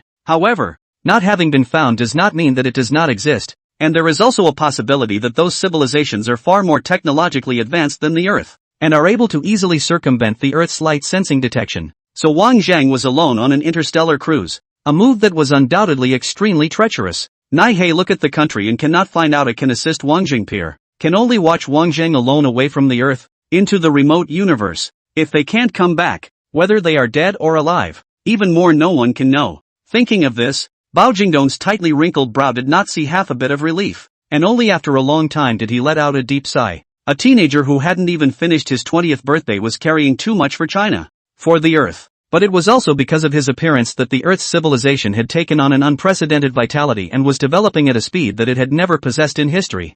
I believe it won't be too long before the dream of mankind leaving Earth and settling in the stars will become a reality. Not far away in the independent command room, Yuan Chongjin, the number 2 person in charge of the space jump program in addition to Wang Zhang, was likewise full of joy. At his age, his mind had long been in a state of flux, and he was used to treating everything with a normal mind. But in the face of today's events, spare yourself some difficulty in holding on, and could not help but follow the crowd to cheer a few times. Just as he was celebrating this event with the bystanders, the cell phone in his coat pocket suddenly vibrated. Hello, who is it? After putting it to his ear and connecting it, the joyful color on Yuan Chongjin's face immediately converged and was replaced by a heavy wave of dissimilarity. Walking out of the command room, he looked over to Bao Jingdong, who was currently standing on the command stage. The two of them went up and down and happened to look at each other in all directions. Yuan Chongjin beckoned Bao Jingdong up from on high. Seemingly sensing the unusualness emanating from Yuan Chongjin, Bao Jingdong gathered his expression and, without saying much, ran up quickly. What is it? After Bao Jingdong came to Yuan Chongjin's side, he hastily asked out loud. Yuan Chongjin didn't rush to reply, but tugged Bao Jingdong to an unoccupied corner. After making sure no one was around, he whispered, just now the higher-ups called, saying that Eagle Jam has sent a research and academic exchange group to visit, to do some friendly exchanges and learning with us. Hearing this, Bao Jingdong's already somewhat furrowed brows directly turned into a Chuan character. Exchange of studies? Why didn't they come to exchange and learn when the Transcenders first came out? Yuan Chongjin pondered for a while, slowly said, the purpose of their trip you and I know well. It is only to see the tendency of China's current decline. In advance to send some people over to explore the reality is just. Bao Jingdong couldn't help but let out a sneer and said, in that case, Eagle Sauce is thinking that it has us beat? Yuan Chongjin replied back, whether it can be eaten or not is not a matter of concern for the time being, since Eagle Sauce is so relentless in promoting its own Utonus 2 stabilizer. This means that the 3rd generation machine has also been successfully developed, so much so, that running to suppress us twice was always this necessary. Bao Jingdong hummed twice and asked again, what does it say up there? Or is it a soft policy, showing heart and mind, showing hospitality? Yuan Chongjin laughed and began to shake his head. Seeing this, Bao Jingdong couldn't help but light up his eyes slightly and rejoice, saying, so says. Yuan Chongjin said, the above said that extraordinary means are adopted in extraordinary times, and since Wang Zhang has successfully entered space, there is nothing we need to be concerned about, much less the need to cover up again. A word. Make them serve. A group of predominantly white scientists on the Eagle Sauce research mission airliner were talking loudly and occasionally letting out contemptuous cackles. I really can't understand what's the use of going to China now, to see those yellow monkeys dance for us? What do you know? How arrogant the Chinese were when they first built the Transcendent, almost treating the Earth as their backyard. Now that we've beaten them back, of course we have to go and take a good look at their embarrassing behavior, especially that one called Wang Zhang. I've wanted to meet him for a long time. I heard that he's still a brat who can't even afford to go to college. I guess the rumors are all true. He's the one who stole the technical drawings from somewhere else and gave them to himself. A stick-like thin-eyed man nodded his head repeatedly and said, the usual style of Chinese people. Stealing, robbing, occupying and taking. In the face of the crowd's unbridled mockery of China, Wang Tong and Yang Wei, who were sitting in the corner, not only did not feel any discomfort, but also laughed out loud, seeing that China was approaching. The crowd remembered the duo in the corner and turned their heads and said, both of you, on this trip to China, it's up to you to embarrass them. Not waiting for Wang Tong to open his mouth, Yang Wei took the lead and stood up, patting his chest and assuring him that, just watch and see. Everyone, a nation that only knows how to cultivate trash is doomed to destruction. Listening to Yang Wei's words, the others even laughed loudly, giving thumbs up and gesturing at Yang Wei. Yang Wei thought that he had gotten the approval of this group of senior scientists of Eagle Sauce, and he couldn't help but straighten his back, becoming more and more proud. Instead, Wang Tong, who was sitting in the neighboring seat, glanced at Yang Wei and tried to speak several times. Eagle Jam has a short history of existence, and has risen quickly by being a sea of people, actively accommodating all ethnic groups. However, discrimination still exists, and is even more serious. Being a former Chinese is even more despised than being black. The reason why he was able to bring himself along on this trip to China was nothing more than wanting to punch China in the face. Wang Tong took one last look at Yang Wei and simply closed her eyes, pretending to sleep. Although he himself was no longer a citizen of China, he had pride in his body. It's okay to marginalize yourself, but it's never okay to try to make fun of yourself. Instead, it's this idiot. No wonder he can't make it in China. Being used as a monkey by this group of people. They are actually still here happily. Although the Wang Zhang of his previous life had made countless time jumping trips, but this time the time jump was significantly farther away. It made the process extremely torturous, as if the whole person was submerged in deep water, and the whole body was squeezed hard by the pressure. His chest was even more stifled, with a great feeling of suffocation. The scene in front of me is even changing, as if in a dream, all light and strange. All the objects are deformed and distorted, and it is impossible to see its original appearance. It was unknown how long it had been like this, and just as Wang Zhang's mind was about to be torn apart, the time jump suddenly stopped. A bright white light flashed past in front of him, and when everything calmed down, the scene in front of him had turned into a dark starry sky. Quiet. The surrounding area was so silent that there was no sound. Even Wang Zhang's own heartbeat could be heard. Rubbing his still throbbing head, he staggered up from his seat and went to the peephole. Looking outwards, countless spheres were floating and spinning, emitting colorful brilliance that directly illuminated the entire night sky. Around the flying saucer, uncountable meteorites converged in clusters and were slowly marching along a set course. The individual meteorites are jaw-droppingly huge when viewed from such a close distance.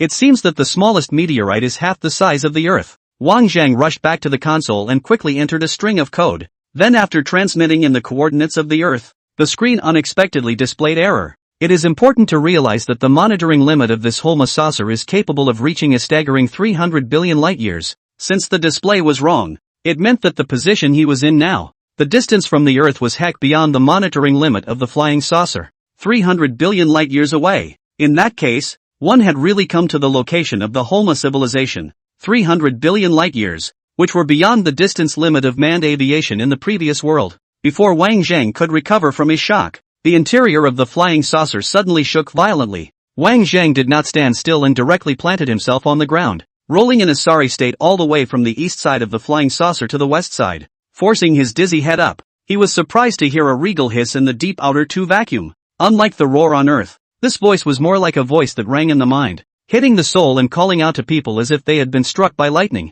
Stumbling to the peephole window, the first moment he looked out, Wang Zhang saw a scene he couldn't forget. It was a terrifying creature so huge that it was impossible to see the whole thing, and a pair of huge feathered wings were flapping extremely slowly. Those Earth-sized meteorite piles were turned into small marbles in front of the mysterious creature. With the flapping of the feathered wings, the cluster of meteorites went straight off course and shot off haphazardly. Because of its overly large size, the mysterious creature's movement seemed extremely slow, but its speed was incredibly fast. In a few breaths, it had disappeared from sight. It was only until the figure of the mysterious creature could no longer be seen that Wang Zhang came to his senses from the shock, and both of his legs could not help but soften as he fell violently to the ground. While panting heavily, the shirt on his back was even drenched in sweat. It's horrible. Until the end, he could not see the other party's full appearance, only knowing that there was a huge and incomparable plume, and each plume was the size of a small galaxy. Or maybe that's a plume made of galaxies. Silently wiping away the sweat on his forehead,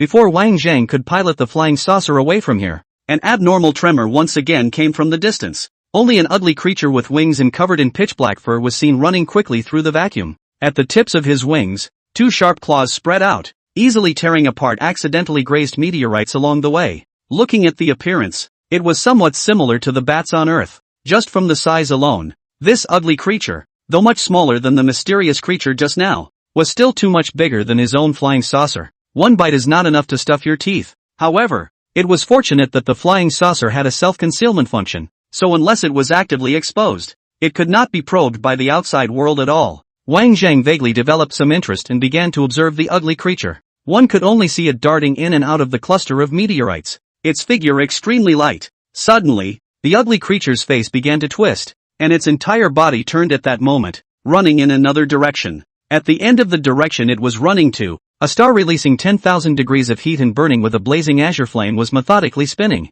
and the ugly creature went headfirst into a star that was tens of thousands of degrees hotter. In Wang Zhang's stunned gaze, the ugly creature's face split open, and its large mouthpiece directly swallowed nearly half of the star. Another bite and the huge star disappeared. The pupils of Wang Zhang's eyes plummeted, and he could not help but be alarmed. This ugly creature actually feeds on stars. After devouring the star, the ugly creature spewed out a flame from its mouthparts, seemingly somewhat unfulfilled. Wings unfolded and lifted their wings far away towards him. Just as the ugly creature passed through a cluster of meteorites, a thick arm suddenly rushed out from inside one of the meteorites, directly strangling the ugly creature in it. Caught off guard, the ugly creature let out a shrill scream that shook Wang Zhang's eardrums, nearly falling to his knees in pain. Looking at the meteorite again, it had transformed into a massive humanoid creature. When Wang Zhang looked at it, his body trembled violently once more. This meteorite giant was actually exactly like the rock giant that he had seen on Earth. If nothing else, the two should belong to the same race.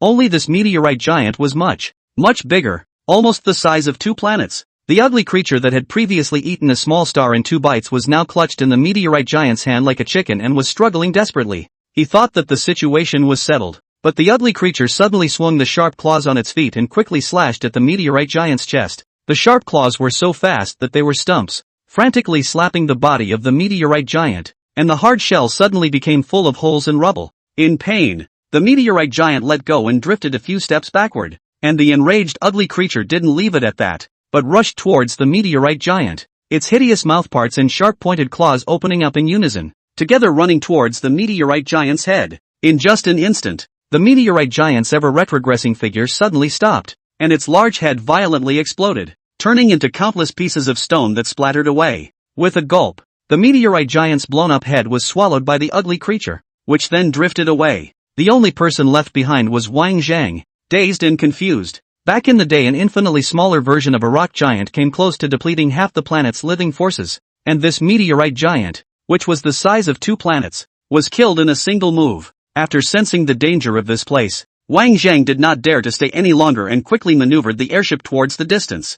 I don't know how long I had been traveling, but a red light suddenly flashed on the console. It's a signal that there are signs of life within a few light years of the neighborhood. Opening the thumbnail map that he had just scanned, and briefly comparing it with the map that the Hormels had left behind inside the flying saucer, Wang Zhang secretly let out a long breath. Arrived. The Holma Nebula. After gradually approaching the Holma Nebula, Wang Zhang suddenly noticed an unusual stream of stars. When he got a good look, he couldn't help but change his face. That so-called star stream did not have any planets in its composition. It was clearly made up of a ship of different sizes and systems. The destinations of these ships were also exceptionally uniform, all of them converging towards the distant nebula. In fact, after the Earth and the last life formally stepped into the cosmic civilization, in order to seek rapid development, it also opened up the cosmic trade channels and disclosed the coordinates of the location to the outside world as a way to attract other civilizations to come to barter and exchange. Rather, it is somewhat similar to the Great Age of Sail that Earth once had. Both also share the same designation, port trade, only the former extends far beyond Earth, even beyond the galaxy. Trade ports have even evolved from narrowly defined coasts to the entire planet. It was also because of the existence of the port trade that the Earth 8,000 years later was able to develop rapidly, barely standing firm among the countless cosmic civilizations. However, after seeing the trade flow of the Holma Nebula in front of him, it completely refreshed Wang Zhang's cognition, and he was really deeply shocked. Such a huge flow would almost be more than the number of planets in the galaxy combined. Due to its excessive prosperity, the Holma Nebula contains a large number of extraplanetary civilizations, presenting a hodgepodge of civilizations. In this way, there was no need to worry that his looks and appearance were very different from the natives of the Holma Nebula. Piloting the saucer, which had been fully formatted, he darted into the stream of stars, surging deeper into the nebula along with the hordes. Because he did not know enough about the level of civilization in the Holma Nebula, Wang Zhang was a little worried that this flying saucer of unknown origin in his hand would be monitored by the other side. This is despite the fact that the running system has been thoroughly formatted up and down and constructed with major changes. It's the same as saying that what was previously a Maserati has now been converted from a cannon to a birdshot, and has been directly transformed into an Iveco Grand Gold Cup. I can't say it's exactly the same, I guess, only that it's not recognizable at all. However, to be on the safe side, Wang Zheng decided to play it safe, intentionally staying away from a few of the more prosperous galactic zones. He circled around to a remote and rather barren sub-galaxy. After a careful lineup, a planet with a climate and environment all not too dissimilar to Earth's was finally identified and chosen for landing. To say it was barren was only relative to the other planets of the Holma Nebula. Compared to Earth, it's still ahead by an unknown number of times. Before the saucer could get close to the planet, the other side had already fired a perception signal from far away. It has to be said that Holma's planet has done a fairly successful job of being open about its trade, modifying the language directly into brainwave transmission in order to effectively navigate the language systems of other extraplanar civilizations. Just one thought is all it takes for both parties to understand what is going on. After confirming that Wang Zheng's flying saucer had no unknown intentions, the planetary channel began docking and soon extradited it. At the beginning of coming to the interior of this planet, countless buildings resided in a sea of clouds, interlocking in layers that stretched all the way to the surface. Countless flying objects were traveling up and down like a darting river, and it looked spectacular. It's surprisingly cyberpunkish when you look at it. After casually finding a harbor to anchor in, just as soon as he stepped off the ship, several strangely dressed people instantly surrounded him. One of them had a sleeveless, shoulder-covering cloak draped over his body, and as the cloak swung, it revealed an extremely well-made mechanical arm. At first glance, it appears to be no different than wearing a strange sleeve. "What can I do for you, my friend from afar?" The cloaked man's status was obviously quite a bit higher than the others, and was able to take the lead in making conversation with Wang Zheng. Wang Zheng smiled, knowing this well. It's a deal. Currency is naturally not universal and can only be exchanged for items. Reaching into his arms, he pulled out his hand, then flipped it over, and a finger-length gold bar leapt into view. "This is..." The cloaked man's eyes brightened abruptly, and he couldn't help but voice his surprise. The surrounding people were also attracted by the gold bar in Wang Zheng's hand. Their eyes suddenly straightened, and they sent their heads over to look at it in amazement. Under the blazing gazes of the crowd, Wang Zheng slowly closed his palm. As a product that only occurs in superplanetary explosions, gold is not only rare on Earth, it is also an extremely rare element when looking at the universe. Even many resource-rich galactic civilizations have far less than 1,000th of Earth's combined gold reserves. The moment the gold bars appeared, a gust of commotion began to erupt outwardly with Wang Zheng at the center, running away like a wave. Even though most of the people present were traders who did bartering and trading, when faced with such a large piece of gold elemental, the number of times they had seen it in their lifetime was really not many. Many people were already excited to the point that the attraction of the gold bars had far exceeded the intimidating feeling of the cloaked man, and quickly squeezed through the crowd to Wang Zheng,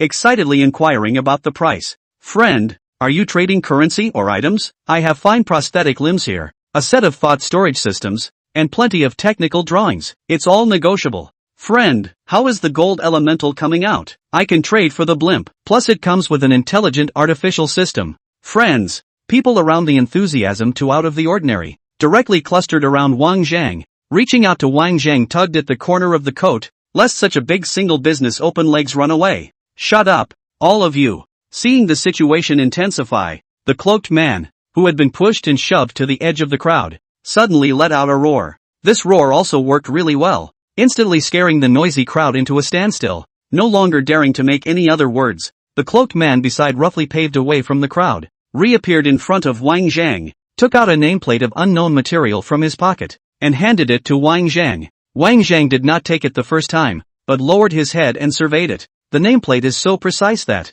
apart from some floral patterns engraved in seal script, it can be clearly seen with the naked eye that there are light-sensitive lines sweeping across the surface. It is not difficult to see that the nameplate carries other functional roles. Looking at Wang Zheng's cautious appearance, the cloaked man smiled and explained, "Don't get me wrong. My name is Caputo. I'm a merchant of the Tsunami Guild. This is the nameplate of the Tsunami Guild, and the Tsunami Guild is never stingy with friends of honorable status." With that said, Caputo brought the hand that held the nameplate forward again. This time Wang Zheng did not refuse and accepted the nameplate painfully. Seeing this, the crowd let out a loud lament and dispersed with great reluctance. Receiving the nameplate of the Tsunade Guild was naturally the same as deciding to make a deal with the Tsunade Guild, and there was little hope for anyone else. Captor was in a good mood and made a pleased gesture to Wang Zheng, saying, "My honored friend, follow me." Wang Zheng didn't think much about it, only assuming that Caputo would lead the way in front of him, leading him to the building he was arriving at. But before he could take a step, Captor suddenly yanked Wang Zheng's wrist.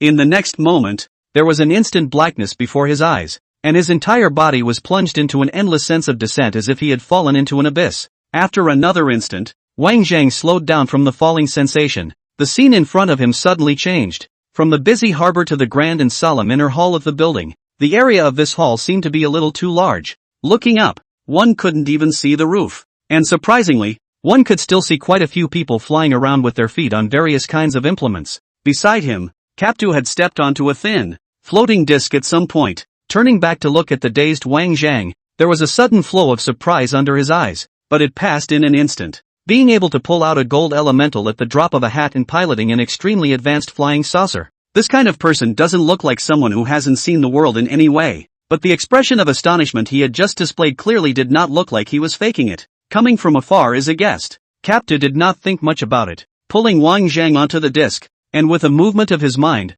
the two of them disappeared from sight once again. After a brief trance, the hall in front of him transformed once more into a secluded parlor. Caputo went straight to the dark door at the end of the parlor, carefully straightened his clothes, and reached out to knock gently 3 times on the door of the room. "Come in," a low voice came from inside. Seeing this, Capta hastily made a gesture, signaling Wang Zhang to come over. When you push the door in, it's a room that's not exactly spacious. The layout of the room was surprisingly simple, with only 2 paintings of no discernible implication hanging on the clean walls. On the floor, there was only a desk and a chair, and nothing else. An octopus head that looked like Davy Jones from Pirates of the Caribbean was currently propped up on his desk wondering what he was studying. Even Wang Zhang didn't look up when the two of them pushed the door in. Since there was no place in the room where they could be seated, the two had to stand quietly by the door, waiting for each other. I don't know how long it took before the octopus head put down the work in his hand and roughly swept a glance at Wang Zhang before lowering his head again. Asked, "What is it?" Caputo first bowed respectfully toward the octopus head, then pointed to Wang Zhang beside him and replied truthfully that, "Honorable Lord Morishu, this friend has just pulled out a gold elemental weighing about 500 G to trade." At those words, the movements of Morishu's hands stopped, and he quickly stood up, carefully sizing up Wang Zhang for a while. As soon as he saw that the deal was on the table, Caputo hastened to make introductions for both sides. "This is the chapter leader of the Tsunakumi Guild, Lord Morishu. This is..." When it was his turn to want to introduce Wang Zhang, Capta suddenly froze, only then remembering that after meeting the golden elemental, he had completely forgotten to ask him his name and origin due to his overexcitement. Seeing Captor's difficult color, Wang Zhang smoothly took over the conversation and said, "Wang Zhang, from a distant outer galaxy." "Wang Zhang?" Morishu and Caputo both froze when they heard this, and showed some strange colors on their faces.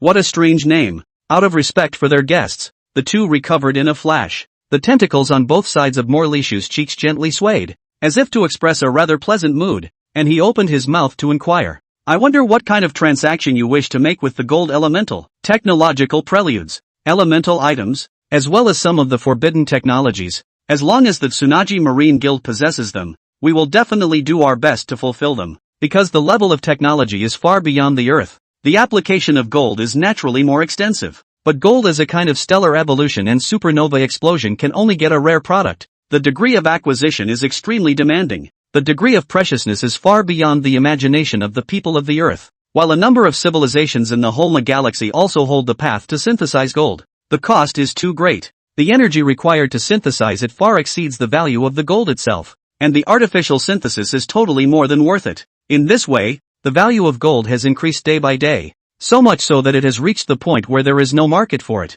Taking 500 G out of your hand is the same as saying you've taken out half a mine out of your hand. Wang Zhang slowly stretched out 3 fingers. 3 conditions. Morishu nodded, signaling Wang Zhang to continue. "I need a copy of the drawings of the major nebulae in the Holma system, as well as the major abundance zones." Without any hesitation, Morishu directly answered, "No problem. Drawings for a conventional model of a far-flung flying saucer. No problem. Give me a storefront. I want to open a repair store." Hearing the last condition, Morishu couldn't help but freeze, and the tentacles on either side of his cheeks stopped swinging. The first condition is very simple, not to mention bartering for nothing. The second condition is even more worthless compared to 500 G of gold elements. It's just drawings. You might catch a big one walking down the road someday. As for the third condition, it's not difficult, but it's tricky. First of all, because of the influx of large numbers of alien populations, territorial resources have become especially precious, and sky buildings have been speculated to high prices, not to mention surface buildings.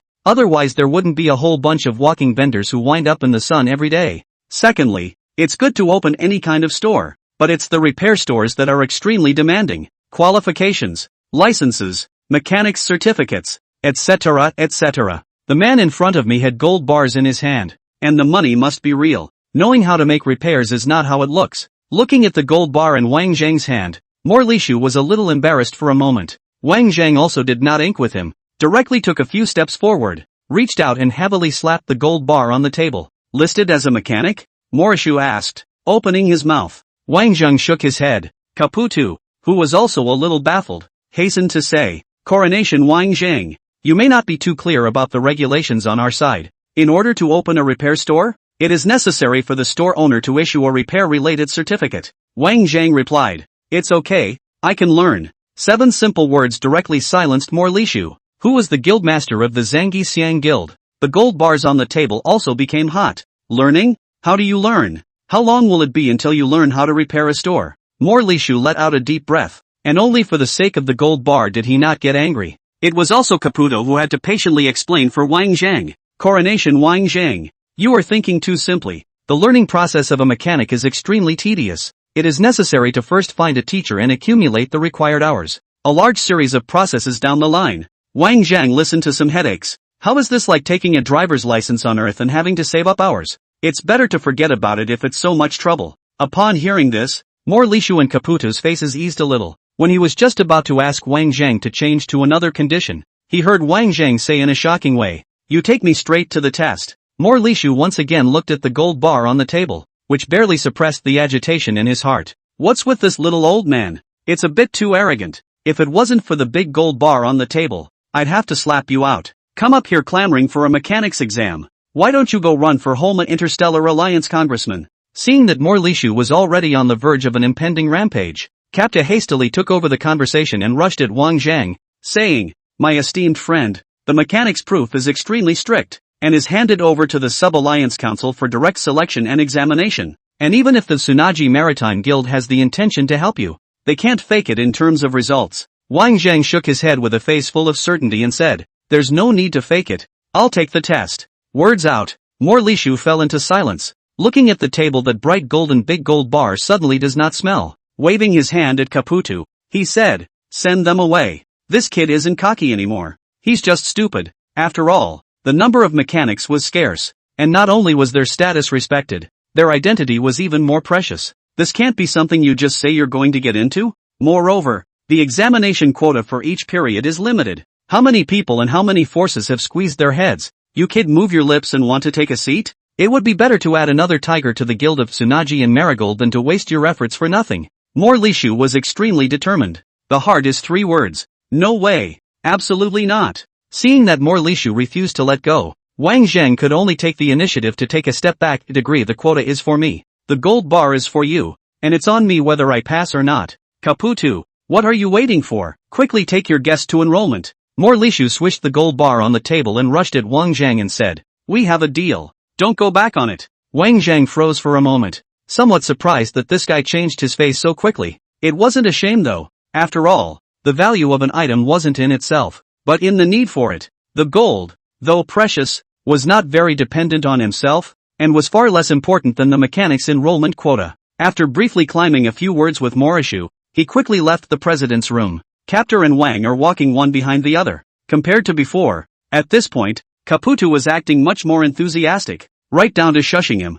Throwing gold bars with your hand. This is no longer a big client. This is simply a big master. Thanks to your lordship's indulgence, I would like to pay my respects as a righteous nephew. Don't say nephew, even grandson. In order to keep Wang Zhang as a potential super customer, Caputo simply told all the information he knew about the mechanic exam. The mechanics test changes every time, but the general direction never changes. It's always been 3 elements. Caputo sidled up to Wang Zhang's left, breaking his fingers as he did so. First item, mechanical disassembly. A random apparatus is drawn at random, of varying size and system scale. It could be an electromagnetic vehicle, a teleportation sphere, or just a hovering wheel. All you have to do is disassemble the drawn apparatus without damage, and the shorter the time it takes, the higher the score will be in the allotted time. The technicality of mechanical dismantling is not too high. It mainly examines the understanding and eyesight of the instruments. The more instruments you have seen, the higher your grasp will be. In case you extract an unfamiliar instrument, the dismantling will be much more troublesome, and the score will naturally not be too high. It's two things in a nutshell, experience as well as luck. Wang Zhang nodded his head, indicating that he knew.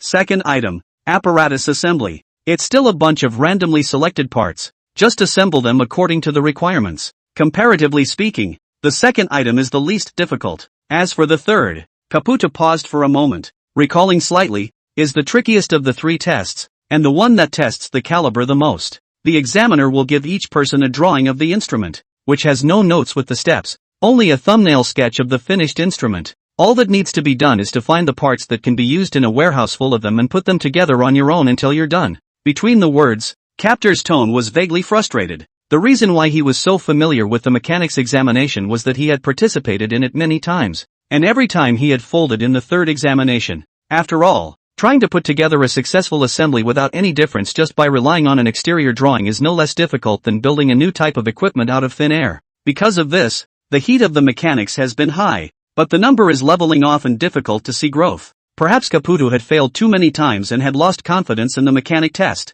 Today, when I saw Wang Zhang, I unexpectedly and inexplicably had an earnest and high hope for him that I had never had from other people. My advice would be to simply walk through the process and familiarize yourself with it before taking the test. Listening to Capta's words, Wang Zhang's eyes abruptly lit up and he opened his mouth to ask, "So, the Tsunaji Marine Guild can simulate the test environment?" Caputo couldn't help but laugh after hearing this and said back, "Friend, you're underestimating the Zangi Marine Guild. You have to know that the Zangi Marine Guild is one of the 8 major forces of the Holma Galaxy Alliance, and even if the star cluster where our branch is located is in the Barren Zone, the resources that we should have won't be lacking at all." Wang Zhang responded, "I want to try." "Sure," Caputo said with deep concern. "Coronet, as a VIP of the Tsunami Guild, it is only natural for us to be considerate and give Coronet the most comfortable consumption experience." With that, the two walked through the long corridor and after passing around a corner, they came to a room right next to the door. "Here we are." Caputo pushed the door open with force,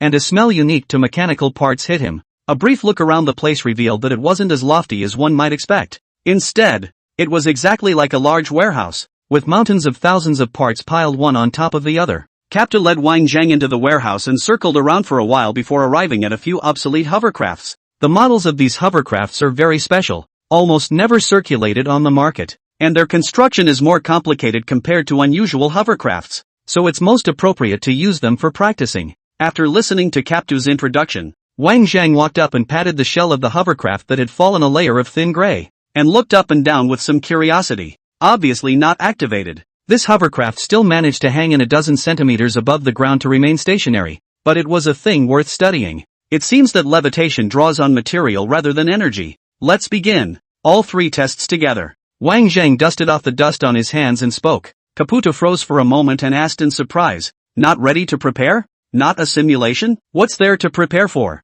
Captor stared wide-eyed, directly choking on Wang Zhang's words. "Good point." The instant before the simulation test opened, Captor pressed the teleportation ball at his waist and disappeared in front of Wang Zhang's eyes. Immediately afterward, a panel appeared out of thin air beside Wang Zhang. There are only 2 lines on the panel. 1 assessment, motorboat dismantling. Remaining time for assessment 119:59. 2 hours to dismantle a motorboat that wasn't exactly finely constructed was plenty of time, but the difficulty is that they are not natives, and compared to the Holma civilization, they are natives of the ravine. Let alone 2 hours. It's a tall order to be able to take it apart. Taking a glance at the time, Wang Zhang was in no hurry to make a move. Instead, he crouched down unsteadily, knocked east and smashed west, and began to scrutinize it. After leaving the warehouse, Caputo reappeared in a room. There were quite a few people in the room, counting 22 in all. Among them was the recently resigned chapter president, Morley Shu. The men were gathered in piles of 3 or 2, each of them clambering about something. The lines of sight, however, were in perfect unison, looking together at the stereo projection screen in the center of the room. The object of the screencasting was clearly Wang Zhang, who was conducting a mock examination in the warehouse at this time. The pixels of the stereoscopic projection screen were so ridiculously clear that it actually seemed as if the king was actually here, except for the fact that he had been scaled down. Seeing Capta come into the room, Morley Shu averted his gaze from Wang Zhang and opened his mouth to ask, "Well?" Upon hearing Morley Shu's question, the rest of them stopped talking and turned their heads in unison to look over. 500 G of gold elements was not a small amount, and once it was taken out, it attracted a lot of attention. and the wind had more or less spread out a bit, and this 500G of gold elementals, surprisingly, was only used to exchange for a mechanic's enrollment slot. The rest of the people heard this and their jaws dropped in shock, cursing this guy for being wasteful and wasteful. Of course, it's also possible that the other guy is too rich for pure burn, or maybe they were absolutely confident in the mechanic test and just happened to need a spot. Either way, the existence of being able to pull out 500G of gold elementals at the drop of a hat was enough to make the Tsunami chapter respectfully befriend. So after hearing that it had come to the simulation field to conduct an assessment test, the leadership of the Tsunagi Marine chapter had rushed over, wanting to catch a glimpse of the style of the model. It turned out to be a disappointment to the crowd. Not only did this guy not have the caliber to become a mechanic, he didn't even know anything about the instruments. After half an hour of hammering away at a poorly constructed hovercraft, it's surprising that I still don't know how to get started. Is this paying for a spot? That's money well spent. Feeling the gazes of the leaders, Caputa did not dare to hesitate, and hastened to say, "It's poor, with almost zero knowledge of mechanics, and if I wasn't going to enroll as a mechanic, I would have even thought he was from a different profession." Morrisher furrowed his brows and did not speak, only nodded slightly. I had thought that I would be able to witness the birth of a newly minted mechanic, but it seemed that I had overthought it. The rest of the people were likewise looking a little impatient and couldn't help but whisper, "And this wants to take the mechanic exam? Where's the courage? Instead of dismantling it, you can't even know how to dismantle the casing, can you?" Someone observing Wang Zhang's movements suddenly looked odd and said in a suspicious voice, "I'm very skeptical now. Has this guy never seen a motorboat before?" The moment the words fell, the room steeply erupted into a burst of laughter. Wang Zhang's arrival in a big way was seen by many people, and the ultra-standardized flying saucer he was piloting was even more conspicuous. Looking at the Holma Galactic Alliance, I'm afraid that only the most fertile star zones exist. This is the kind of person who wouldn't recognize a hovercraft? It's like killing pigs for decades and saying you don't know what they look like. It's moving. With 90 minutes left on the clock, someone suddenly pointed to the stereo projection screen and shouted. Everyone immediately turned their heads to look, and they really did see that Wang Zhang had already finished hammering and rolled up his sleeves in preparation for work. In the next moment, someone perceived the end, and could not help but let out a light eep, in a surprised tone, saying, "I don't think he's trying to." Before the words fell, the lights on both sides of the hovercraft lit up, as if a sleeping beast had awakened, and it carried Wang Zhang floating high until it was several meters above the ground before stopping. Wang Zhang grinned as he wobbled around in his hovercraft for a few laps, unaware of this behavior, which has shocked the eyeballs out of many people. This guy just rushed to touch the hovercraft. It can't be that he is looking for the activation system, right? This sentence directly dumbfounded everyone in the room. Looking at the face on the stereo projection where Wang Zhang was smiling, he couldn't even find half a reason to do otherwise. 500G of big gold bullion to run and test drive a hovercraft? Don't say test drive. It doesn't matter if you pack up 3 or 5 of these hovercraft. Time remaining 85:33. The room booed, and many had lost interest in watching, getting up and preparing to leave. Morishu simply closed his eyes and waved his hand once more.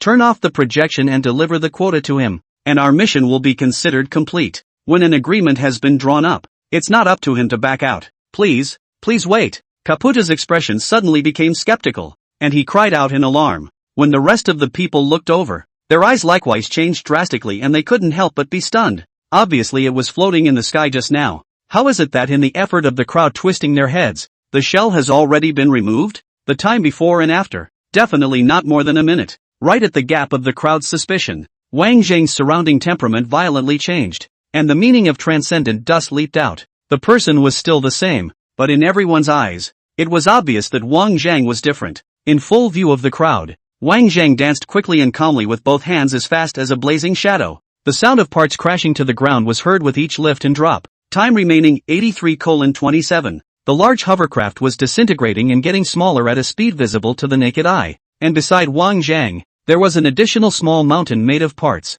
The room fell into silence for no reason. Everyone stopped speaking. All of them closed their breaths and looked towards Wang Zhang, paying serious attention to Wang Zhang's every move. There was no lack of reputable mechanical masters among the people present, and looking at Wang Zhang's flowing movements, he couldn't help but secretly make a comparison. I am afraid that such a skillful technique, I am afraid that even if I come to operate it myself, I will only be able to do it to this extent. At the same time, the same thought surfaced in everyone's mind. This guy, faking it, playing at us guys, for the sake of being underestimated first and then slapped in the face.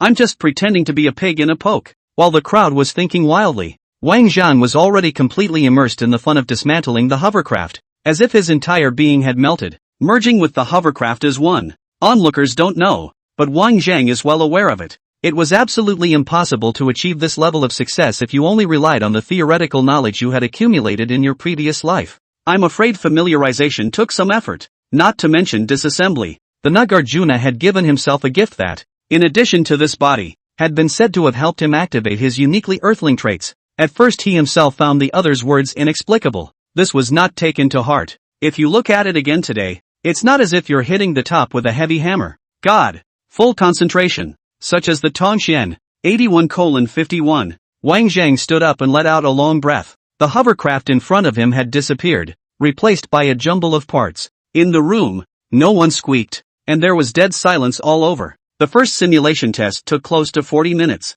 The grades aren't exactly stellar, only close to middle of the pack. Everyone who witnessed Wang Zhang dismantling the entire process of the hovercraft had deep horror and amazement on their faces. 40 minutes. Yes, but this kid spent the first 35 minutes wandering around, not focusing on dismantling. Also actually took 2 minutes to get a test drive. The actual hands-on took just 3 minutes. The 22 people who had gathered to watch were all the senior members of the Tsunade Marine chapter, and their eyesight and strength were naturally unquestionable. Taking 3 minutes to complete the first mechanics test, they knew better than anyone what that really meant. Genius? No.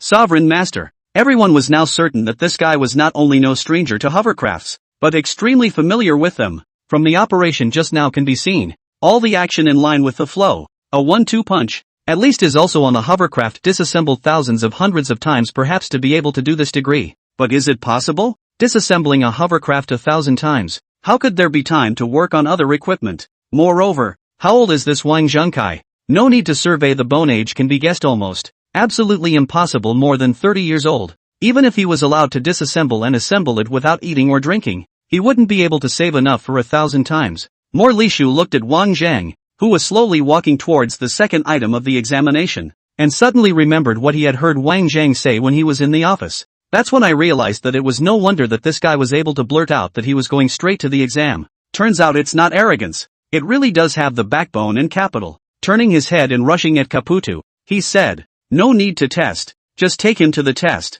Captor stood still not out of shock. It was only when Morlishu shouted twice in a row that he leisurely came back to his senses. Without any hesitation, Captor quickly pressed the teleportation sphere and disappeared from the eyes of the crowd. When Caputo had left, an objection was raised that the Lord President, is it really not necessary to look at the second and third tests again? What if he just managed to dismantle it by fluke? Although the mechanic examination quota is a bit chicken ribs for us, there is only one quota after all, in case a mechanical genius appears behind us. Without giving the man a chance to finish his sentence, Morlishu directly began to retort. The fluke, do you want to go down there right now and perform a 3-minute fluke demolition for me? How many years has it been since there has been a new mechanic in the Tsunade Marine chapter? How many times the quota has been wasted? I'm sure you know better than I do. Since it's not going to be used, it would be better to take it out and exchange it for some favors. Besides, you talk about genius. Looking at the three-dimensional projection in front of him, Morlishu smiled knowingly and continued,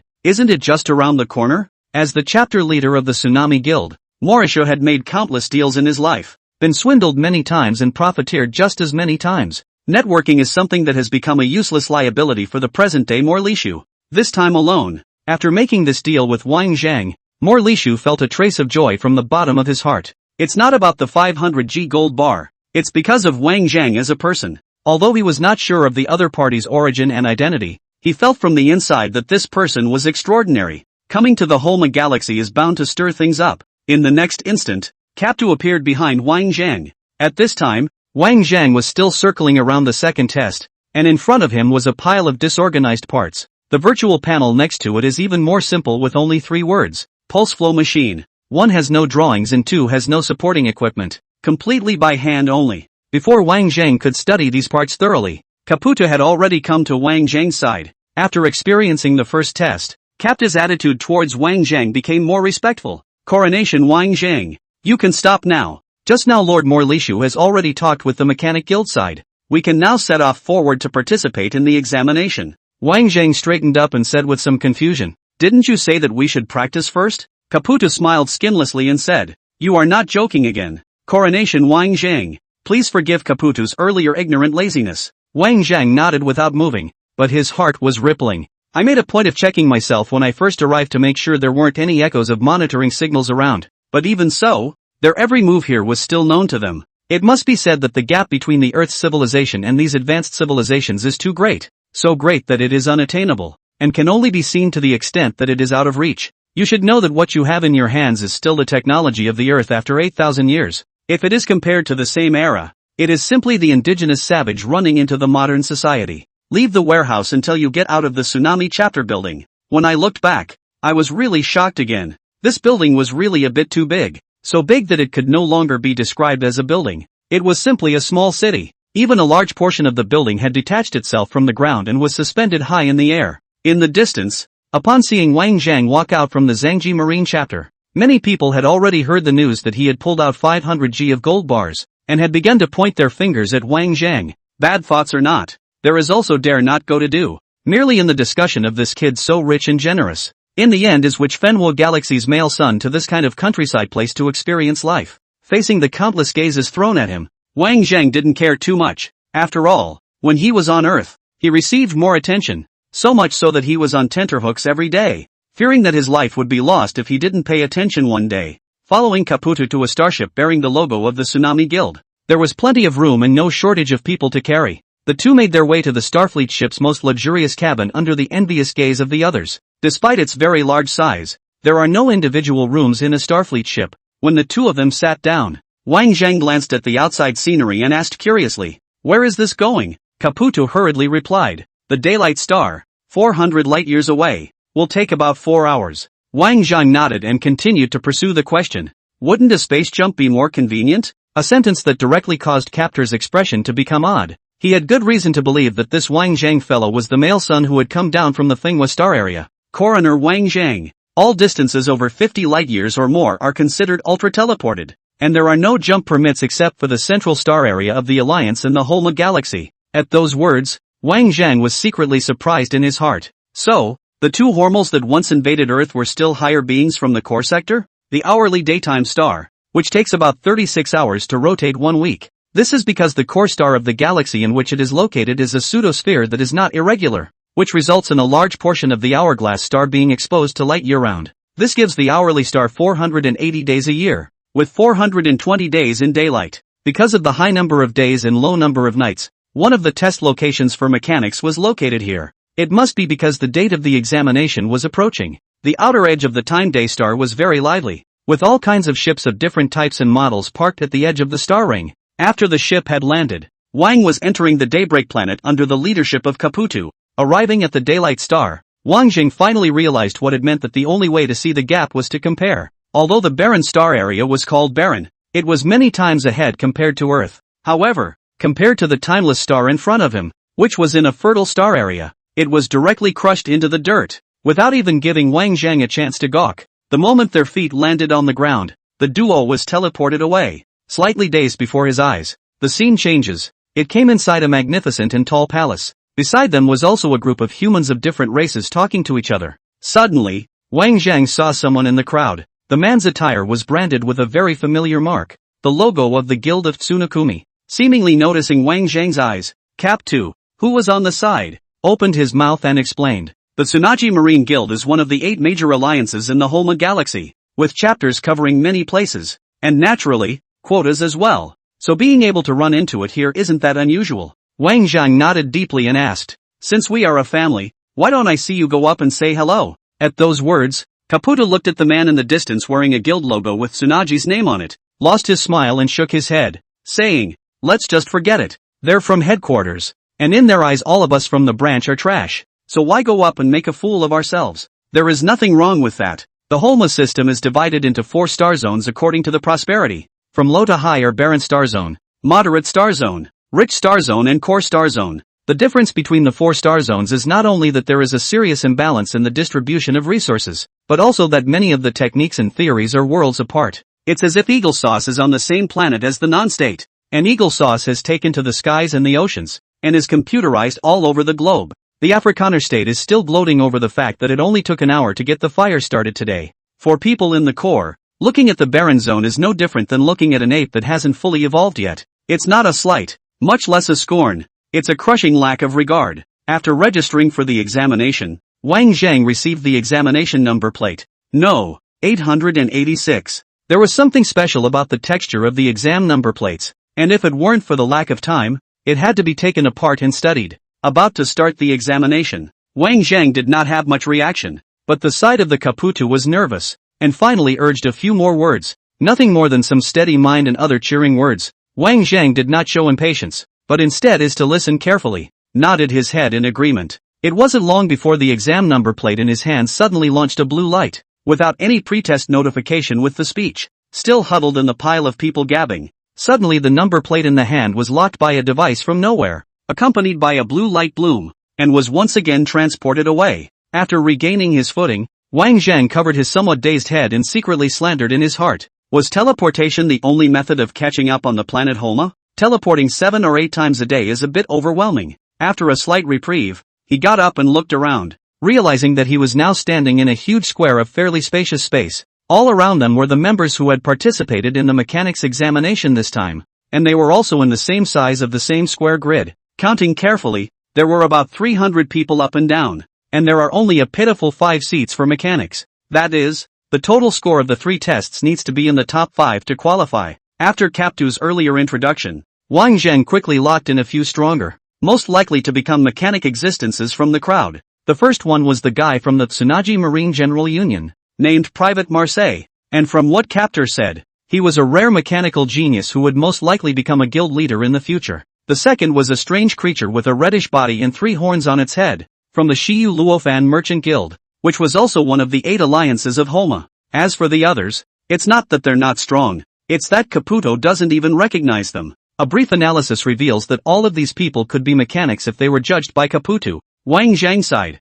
Caputo was really a bit pathetic. Mechanic examination participated in 4 times. All failed to return. Under the successive blows, directly knocked out all his self-confidence with the head angle, so that he is now afraid of the hand. See who are afraid. Extremely unconfident. Just as he was thinking, a virtual panel suddenly appeared in front of his eyes, and without any premonition or signs, he directly started jumping seconds. The first test has begun. Mechanical disassembly. Time remaining 1:19:58. The moment the virtual panel popped out, a light appeared beside Wang Zhang, and a behemoth was teleported over. Fixing his eyes on it, it was a huge, unnamed implement of enormous size. The expression of Captor, who was watching the projection outside at this moment, changed violently. The rest of the onlookers likewise noticed the situation over here and couldn't help but burst out in laughter. Ha ha ha ha, what an unlucky guy. Actually drew the Molstun particle vessel. Yeah, 90% of the people who drew this thing were eliminated.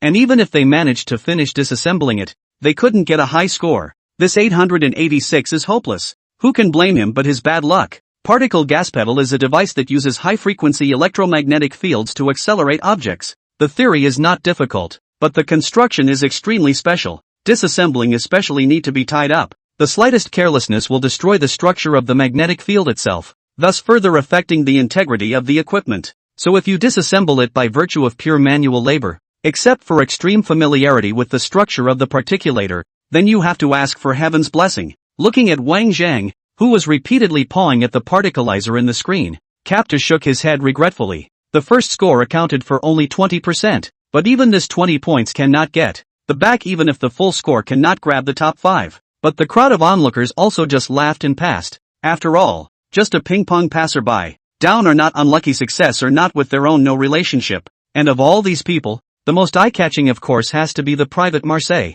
As a rare mechanical genius of the Tsunami General Union, the mechanic examination would certainly not be the end of the road for him. That would be the existence that was going to impact the mechanic's age. Becoming a mechanic is the ultimate dream that many people spend their entire lives unable to achieve. But for some, this is just the beginning. Mechanic, Master, Patriarch, Grand Master, Sage. The Master Mechanic is revered by all and is a sought-after presence wherever he goes. Mechanical Master is called a generation of legend. A site of the star area for 100 years for fear of not appearing a few people. Zhang Jixia branch of the President of the Morlishu is a Mechanical Master. The Mechanical Grand Master is a masterpiece. Looking at the entire Holma galaxy can't find a slap count. Being coaxed by countless galaxies, belonging to the galaxy-level super resources. As for the mechanical sage, that was a figure that existed only in legends. Only by breaking the latitudinal barriers and realizing the leap from three-dimensional space to higher dimensions can one be promoted to a mechanical sage. In all the time that the universe had been born,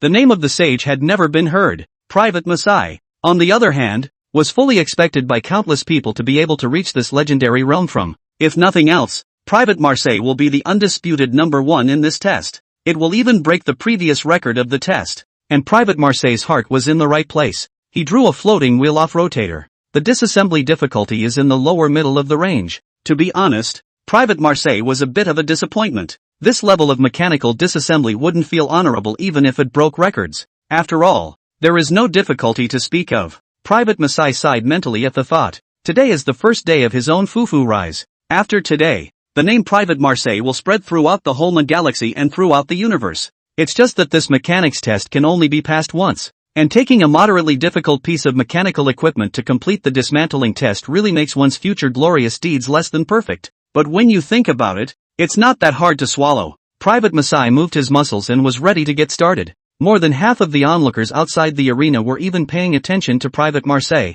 their words full of amazement, truly worthy of being looked upon by the Tsunagi Marine General Union. This dismantling speed is already far beyond that of an ordinary mechanic, isn't it? It seems like the mechanic examination is nothing more than a walk in the park in his eyes. By obtaining this person, the ranking of the Zunji Marine Guild and the 8 Great Alliances will fearfully go even further. What's wrong with that? I've heard that as early as a long time ago. Private Marseille had already been looked at by the Mechanics Guild, and was included as a member of the Mechanics Guild before he even became a mechanic. So just ask who else can do it besides him. What? There is such a thing? Hearing these words, many people immediately revealed a look of surprise and couldn't help but cry out. As the 8 most widely distributed and influential forces in the whole galaxy, the 8 Alliances' status was naturally much higher than that of other organizations. But even the strongest forces will always have highs and lows. As a power that deals in traveling merchants, the Tsunakumi Guild is no longer even limited to the whole galaxy, but also moves around in several neighboring galaxies.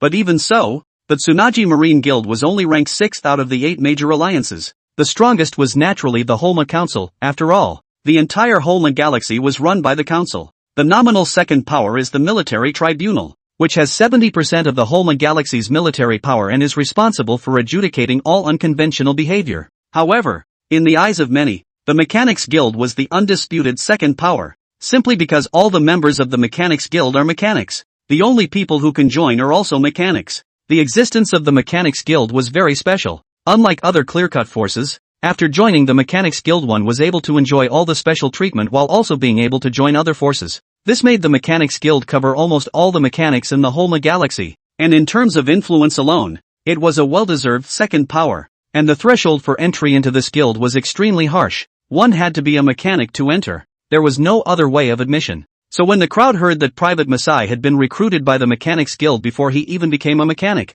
they were shocked. It seemed that Private Marseille's talent had been so stunning that it had caught the attention of the higher-ups of the Mechanics Guild. It made them break the mold and make an exception to the rule. At the thought of it, some people can't help but exclaim, "There's no suspense in this examination's leader."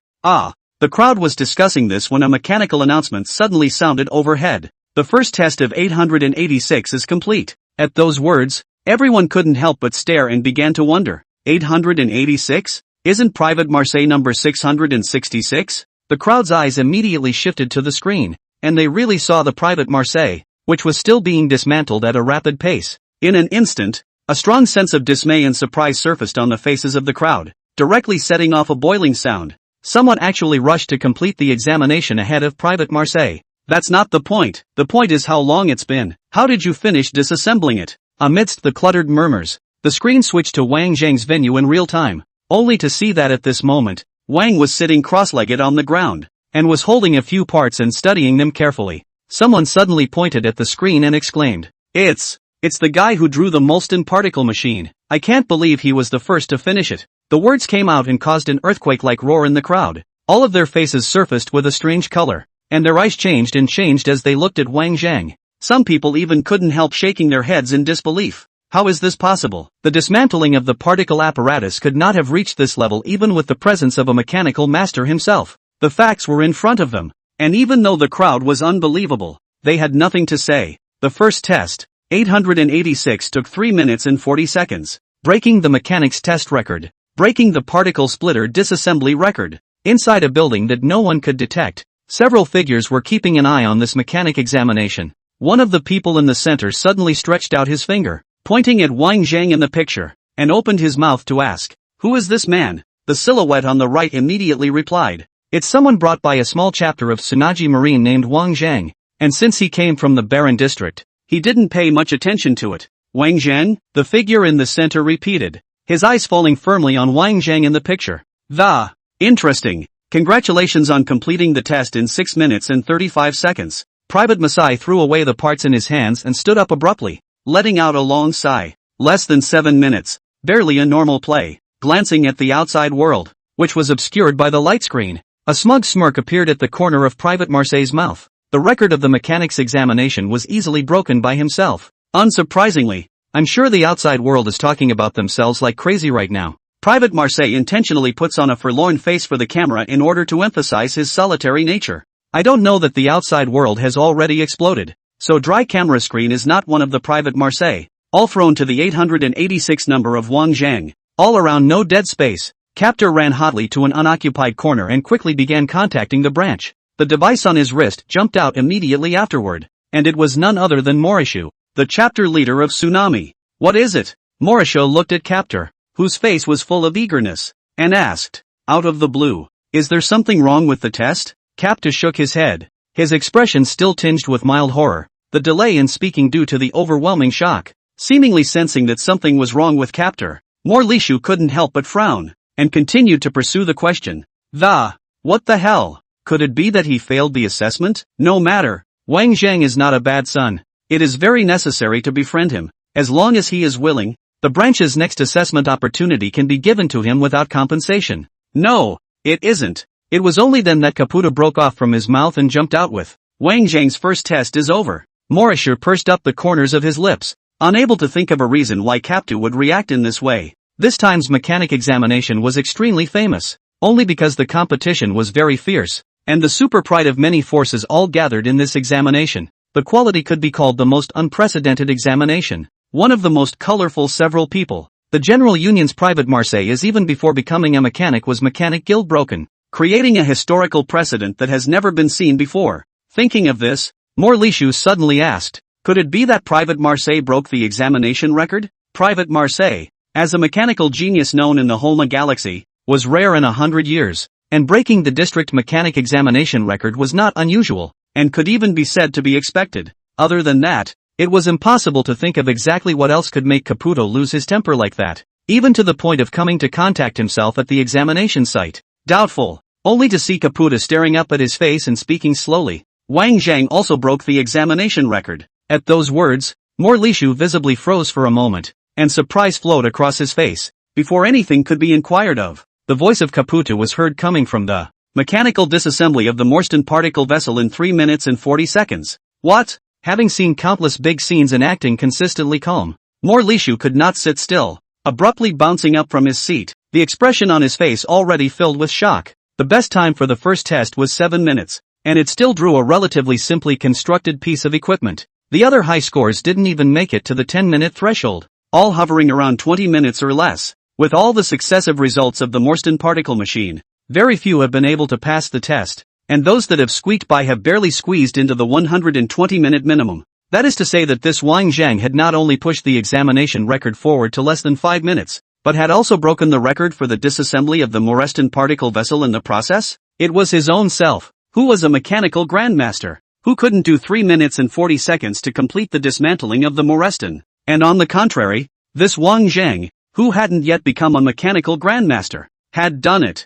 Morishu was stunned and lost in thought. This news was like a bolt from the blue smashing into his mind, making him unable to return to his senses for a long time. One couldn't dare to imagine exactly what kind of expression the group of people from the Mechanics Guild would show when they were made aware of this news. Before the connection with La Spectra could be hung up, another shadow was projected. Old M.O. Bully, you used to hide it when I asked you, now you can't hide it. Morishu couldn't get over the shock for a moment, and subconsciously asked, what? Pretending? Still pretending? You're no fun, old M.O. Can push the disassembly record to 3 minutes. This fucking general mechanical masters can't do. The identity news has long been dug out. It's your chapters, people. Lishu let out a bitter laugh, somewhat powerless to explain. We can't tell them that we had no choice but to sell the quota as a trade item because we couldn't find anyone else on the chapter side. If this were to let the people of the General Union know, wouldn't they peel off 2 layers of skin from this branch president of theirs? After all, who could have thought at first that Wang Zhang, this guy was not a human being,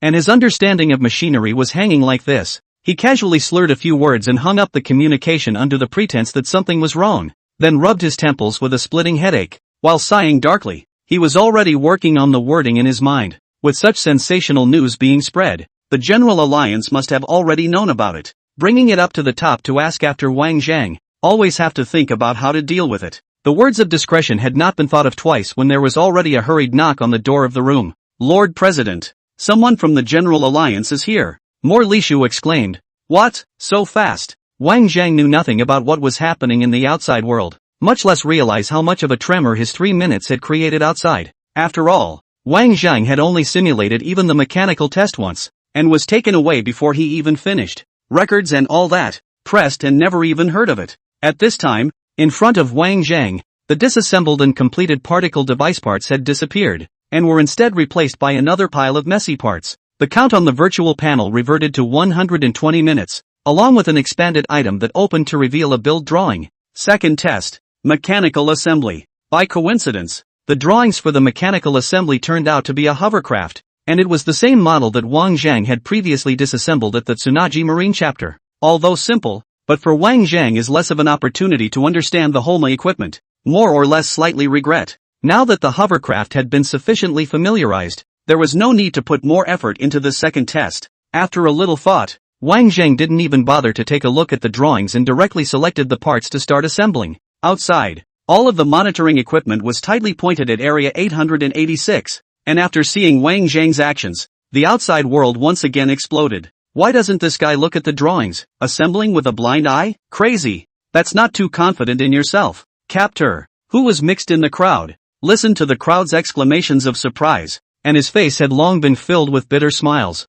It's more than confident. It's like having a plan. A test was administered before I came here, and I was picked on the wrong side of the line. This luck should be said to be against all odds. The crowd just talked for a while, and the announcer had come on. Number 886 completed the test in 1 minute and 15 seconds. Along with the sound of the announcement, a wave-like sensation resounded through the crowd until it boiled over. Although the assembly test is the least difficult of the 3 tests, the overall time taken is considerably higher than the first test. After all, while the first test only required disassembly, the second test required rummaging for parts and some other tedious steps. But this Wang Zhang, once again, made people's jaws drop. 1 minute 15 seconds. The appraisal record is also just 9 minutes. Amidst the cries of surprise, several figures appeared in the hall out of nowhere. Upon seeing these figures, the cries of alarm around them became noticeably suppressed until they were completely quiet. The man in the center, looking at the entire Holma galaxy, it could be said that no one knew of him. One of the 24 members of the Holma Council,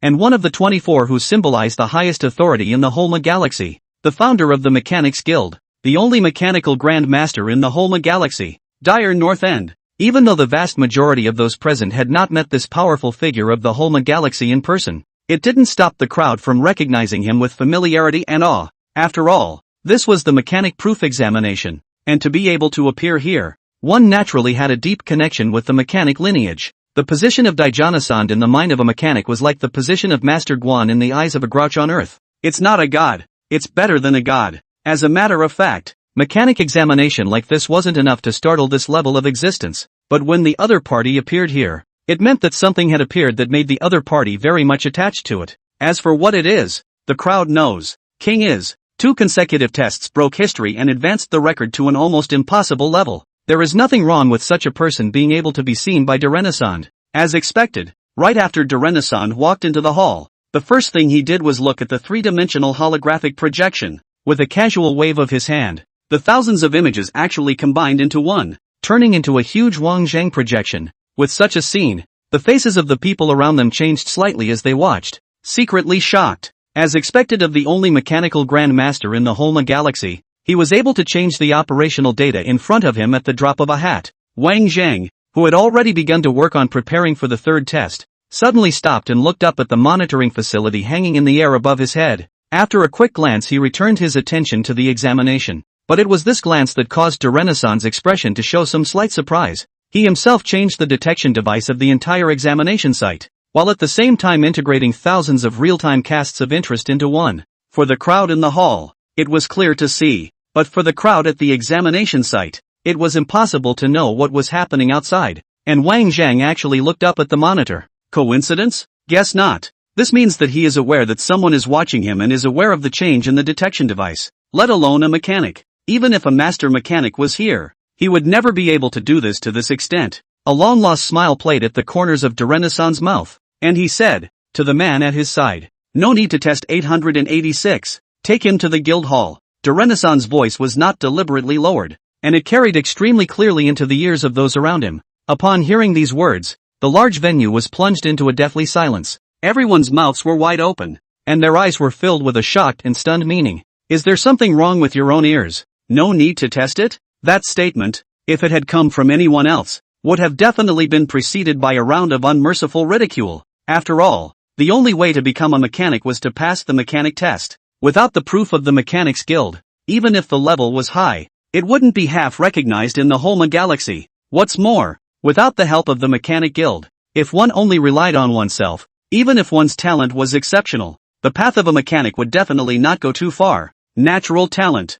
Resources. You can't have one without the other. But it was the words of the head of the Mechanics Guild, Renaissance himself. It wasn't until Renaissance left the hall and the 886 exam lowdown cast screen was turned off that the crowd snapped out of their shock. At the same time, moreover, he vaguely guessed something that would be enough to stir up the entire Holma galaxy. This Wang Zhang doesn't need to take the test. Why? Straight through. I had thought that the news that Private Marseille had been accepted into the guild before taking the test would be enough of a blow-up. The fact that this one was taken away from the examination site is even more shocking. Many people, with hindsight, had already realized the importance of Wang Zhang, and had begun to use their power and connections to start probing for information about Wang Zhang's identity. What? It's the Tsunakumi Guild again? With Private Marseille on the left hand and Wang Zhang on the right, it's going to be hard for the Tsunami Guild not to rise. Wait, latest news. Wang Zhang isn't from the Tsunami Guild. I've heard that it was a chapter in a barren area where Wang Zhang bartered for a spot on the test. Listening to the overwhelming chatter,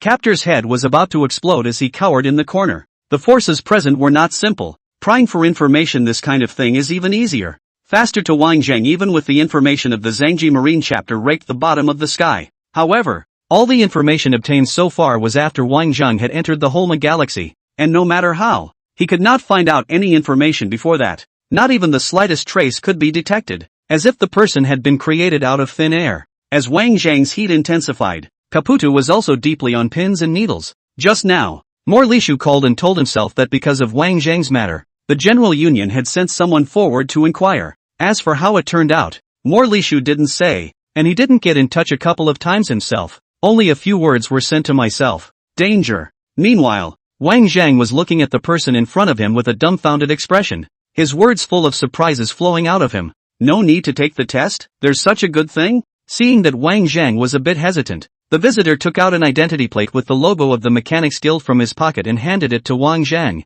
saying, "I am the Mechanic Guild Deacon Herbrush, mainly in charge of this mechanic examination. You have already passed. There is no need to proceed any further." Wang Zhang froze for a moment and almost didn't laugh out loud. Scrubbing? She brushed didn't have much of a reaction and continued. The examination procedure has always been carried out in accordance with the regulations, except that your situation is somewhat special. So the method of temporary interruption has been activated. Before that, I'd like to trouble your excellency to meet someone with me. Wang Zhang nodded his head and didn't use to ask who it was. He only silently got up and followed Shibrush's ass, signaling him to lead the way in front of him. Deacons, nothing more than invigilators during the college entrance exams, are merely responsible for the order and fairness of the exam room, and it is unlikely that they will have the privilege of picking people to be able to suspend one's examination and pass it directly. Naturally, it could not be the handiwork of Hebrush, but the person one was now going to meet. Wang Chang realistically felt the special status of the Mechanics Guild in the Holma galaxy. Not long ago, Capto had informed himself that he was not allowed to perform ultra-long-distance teleportation within the Holma galaxy, but it turned out that right now Harushu had brought himself to a wave of ultra-long-distance teleportation. A slender, tall figure appeared in front of him, with a complexion as white as paper. The appearance was somewhat similar to that of an earthling, and the difference wasn't too exaggerated. In addition to his size, he was almost on the verge of being as tall as two Wang Zhangs. After sizing up the figure in front of him, the taller figure was the first to open his mouth. Even before he opened his mouth to introduce himself. Wang Zhang, I know you. At those words, Wang Zhang could not help but stare. The man continued to speak. On you, I smell the scent of the hormones. That flying saucer of yours? It came from my hand. And if you try to modify it to cover it up anymore, I'll be able to tell at a glance. These words were like thunder, splitting solidly into Wang Zhang's mind. Almost instantly, the sweaty hairs on Wang Zhang's body stood up and his expression became extremely tense. The reason why he traveled to the Barren Zone was to hide the Holma UFO, but he didn't expect it to be exposed so soon after all. What was even more terrifying was that the flying saucer had previously undergone some modifications, and Wang Zhang thought that he would be able to hide it from the world and easily fool other people's eyes. But the other party had merely flipped through his profile information, and had never even seen the physical body of a flying saucer, and still recognized the true origin of the flying saucer at a glance. But since it had already been exposed, there was no longer any point in thinking about this in detail. Now it was tantamount to tearing up the Holma galaxy, and how to get out of it was the question. Looking at the tall figure in front of him, Wang Jing secretly thought about the route to get away while at the same time. He couldn't help but guess the identity of the other party from the bottom of his heart. Being able to easily see one's modifications indicated that the person's high level of skill was still far above his own. I just don't know if such people are more or less common in the Holma galaxy. If the Holma galaxy was full of people like that, one would be in hysterics. Even if there weren't many such existences, this person in front of him alone would be enough to give himself a drink. Not to mention the fact that there was a deacon behind him who looked like he was pulling his weight in force. As the atmosphere was tense, de Renaissance suddenly waved his hand at Hirschbrush. Brushy understood and quickly left the room. In the face of Wang Zhang who wanted to storm out, de Renaissance did not show any difference. Instead, he cozily sat back on the seat behind him, and then pointed at the empty seat beside him. Sit. Without any hesitation, Wang Zhang decisively stepped forward and took his seat. Seemingly sensing the rapid change in Wang Zhang's state of mind, de Renaissance asked with a somewhat surprised smile, "You're not afraid anymore?" Wang Zhang sighed and said softly, "With the disparity in strength, if you want me to die, I will definitely not be able to survive." At that, de Renaissance froze, then burst out laughing. "Since I was young, I have traveled and studied outside, met countless people, recognized people's shapes and colors, and I think I've seen all kinds of people. Either they are arrogant, or they are obsequious, or they are rebellious, or they are not willing to give in." Speaking here, de Renaissance paused for a moment and looked at Wang Zhang and continued, "You alone, your talent and personality are all very different, which really surprises me." Wang Zhang, who was already thinking of preparing to fight for his life, could not help but frown and look at de Renaissance suspiciously after hearing these words. It was only then that de Renaissance explained. With a smile, the Holma civilization got to where it is today by relying on endless piles of resources. The so-called barren star sector was once a rich and prosperous fertile area. But in order to develop, Holma had to open the doors of trade wide and integrate many civilizations to improve itself. The price of progress is loss. So behind the prosperity, the Holma galaxy has very few resources left, and at this rate, destruction is already a matter of time. Wang Zhang understood the meaning of the words and took the initiative to take over the topic, saying, "That's why you sent out countless similar flying saucers to search for those lowly civilizations in the infinite universe that possessed bountiful resources, and then plundered them for your own use." De Renaissance suddenly raised his hand to interrupt Wang Zhang's words. "For the record, the matter of plundering the resources of others, although it was a resolution passed by the Holma Council, is something I actually disapprove of." At those words, Wang Zhang's expression changed slightly. It was not clear who this person was, but the meaning of the statement was clear. He was on equal footing with the Council of Holma. In other words, the tall figure in front of him was most likely one of the powers that be in the Holma galaxy. Thinking of this, Wang Zhang relaxed even more, opened his mouth and said, "But you don't object to that either, right?" "Sure," Dire Northend said with a smile. "Now that more than 70% of everything I have can be said to be plundered, I naturally can't say more than half a word. After all, I can't eat meat while advocating something like vegetarianism. Since you're enjoying the resources of plunder, just shut up and enjoy it. Sanctimonious behavior doesn't bring you the gratitude of the underdog, but rather hypocrisy. So I wouldn't object to Holma sending people out to plunder resources. In the same way, if you accidentally die in the process of looting, and the supplies you are carrying on your body are looted,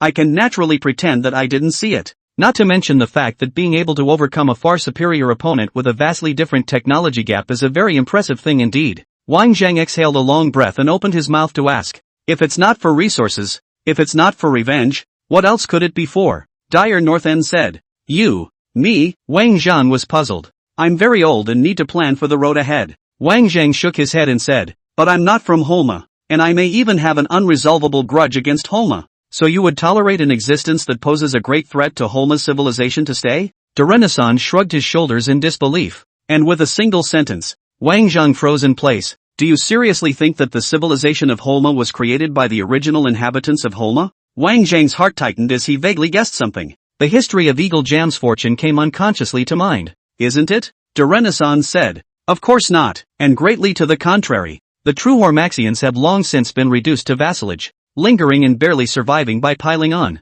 The 24 members of the Council of Holma come from a total of 18 different civilizations and have different claims. There are those who admire strength and advocate foreign expansion. There are those who espouse development and advocate a great fusion of civilizations. Some advocate closure. Some advocate destruction. 24 people are just 24 people, but they are affecting a vast galaxy with 1,000 trillion living beings. And behind these 24 people, the same vast vein of roots has been spawned, disjointed and moderated in this Holma galaxy. Once someone falls, then the foundation behind him will wither and thus be appropriated by the other 23 forces. Wang Zhan was silent. After a long time, this looked up at De Renaissance. How long can I have? De Renaissance returned. Before I die, you're going to have to step up. Wang Zhang was dumbfounded. The Holma galaxy's heavenly pride is as numerous as the stars in the sky. So why did you recognize me? A rustic old man from a poor hometown? De Renaissance laughed at that. It's simple. Because none of them are as good as you. After saying that, De Renaissance stood up and extended his hand at Wang Zhang.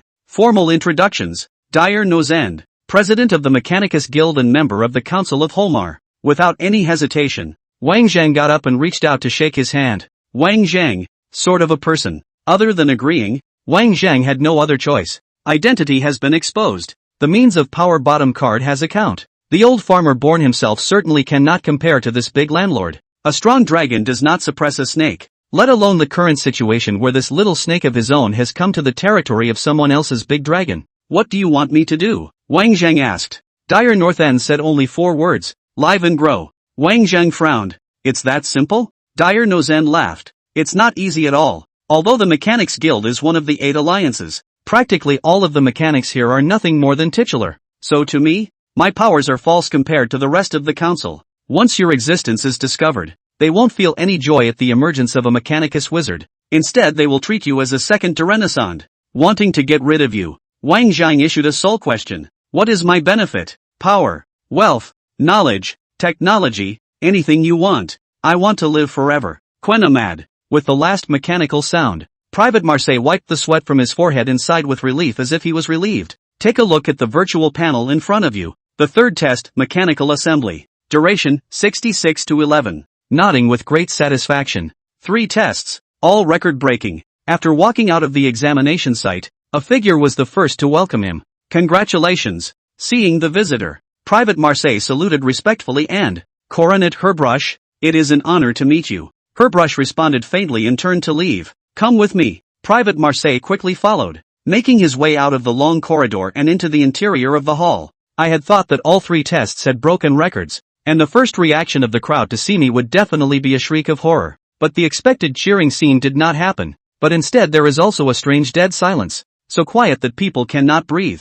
Sweeping carefully from the faces of several people, he found that everyone's expression was amazingly consistent, all with a strong sense of shock. Seeing this, Private Marseille couldn't help but breathe slightly. Did someone have higher grades than they did? No way. Private Marseille quickly looked to the large screen above his head. There were only 2 lines on the large screen. First line Private Marseille, SS. Row 2 Wang Zhang, SS, abstention. Private Marseille is in deep doubt. There's nothing wrong with first place being yourself. And it's also the first place winner who broke 3 test records. Is it hard to believe that the mechanic no longer has enough influence over the crowd? Private Marseille was still secretly pondering what had caused all of this, and didn't notice that the second line on the screen had been silently deleted, and subsequently replaced by some information about the assessment that had just been completed. Holma Galaxy's 6-core area. The Swell family. Wang Zhan was lying on the table, his face full of life. In the beginning, he really believed De Renaissance bullshit, and in line with the principle of great concealment,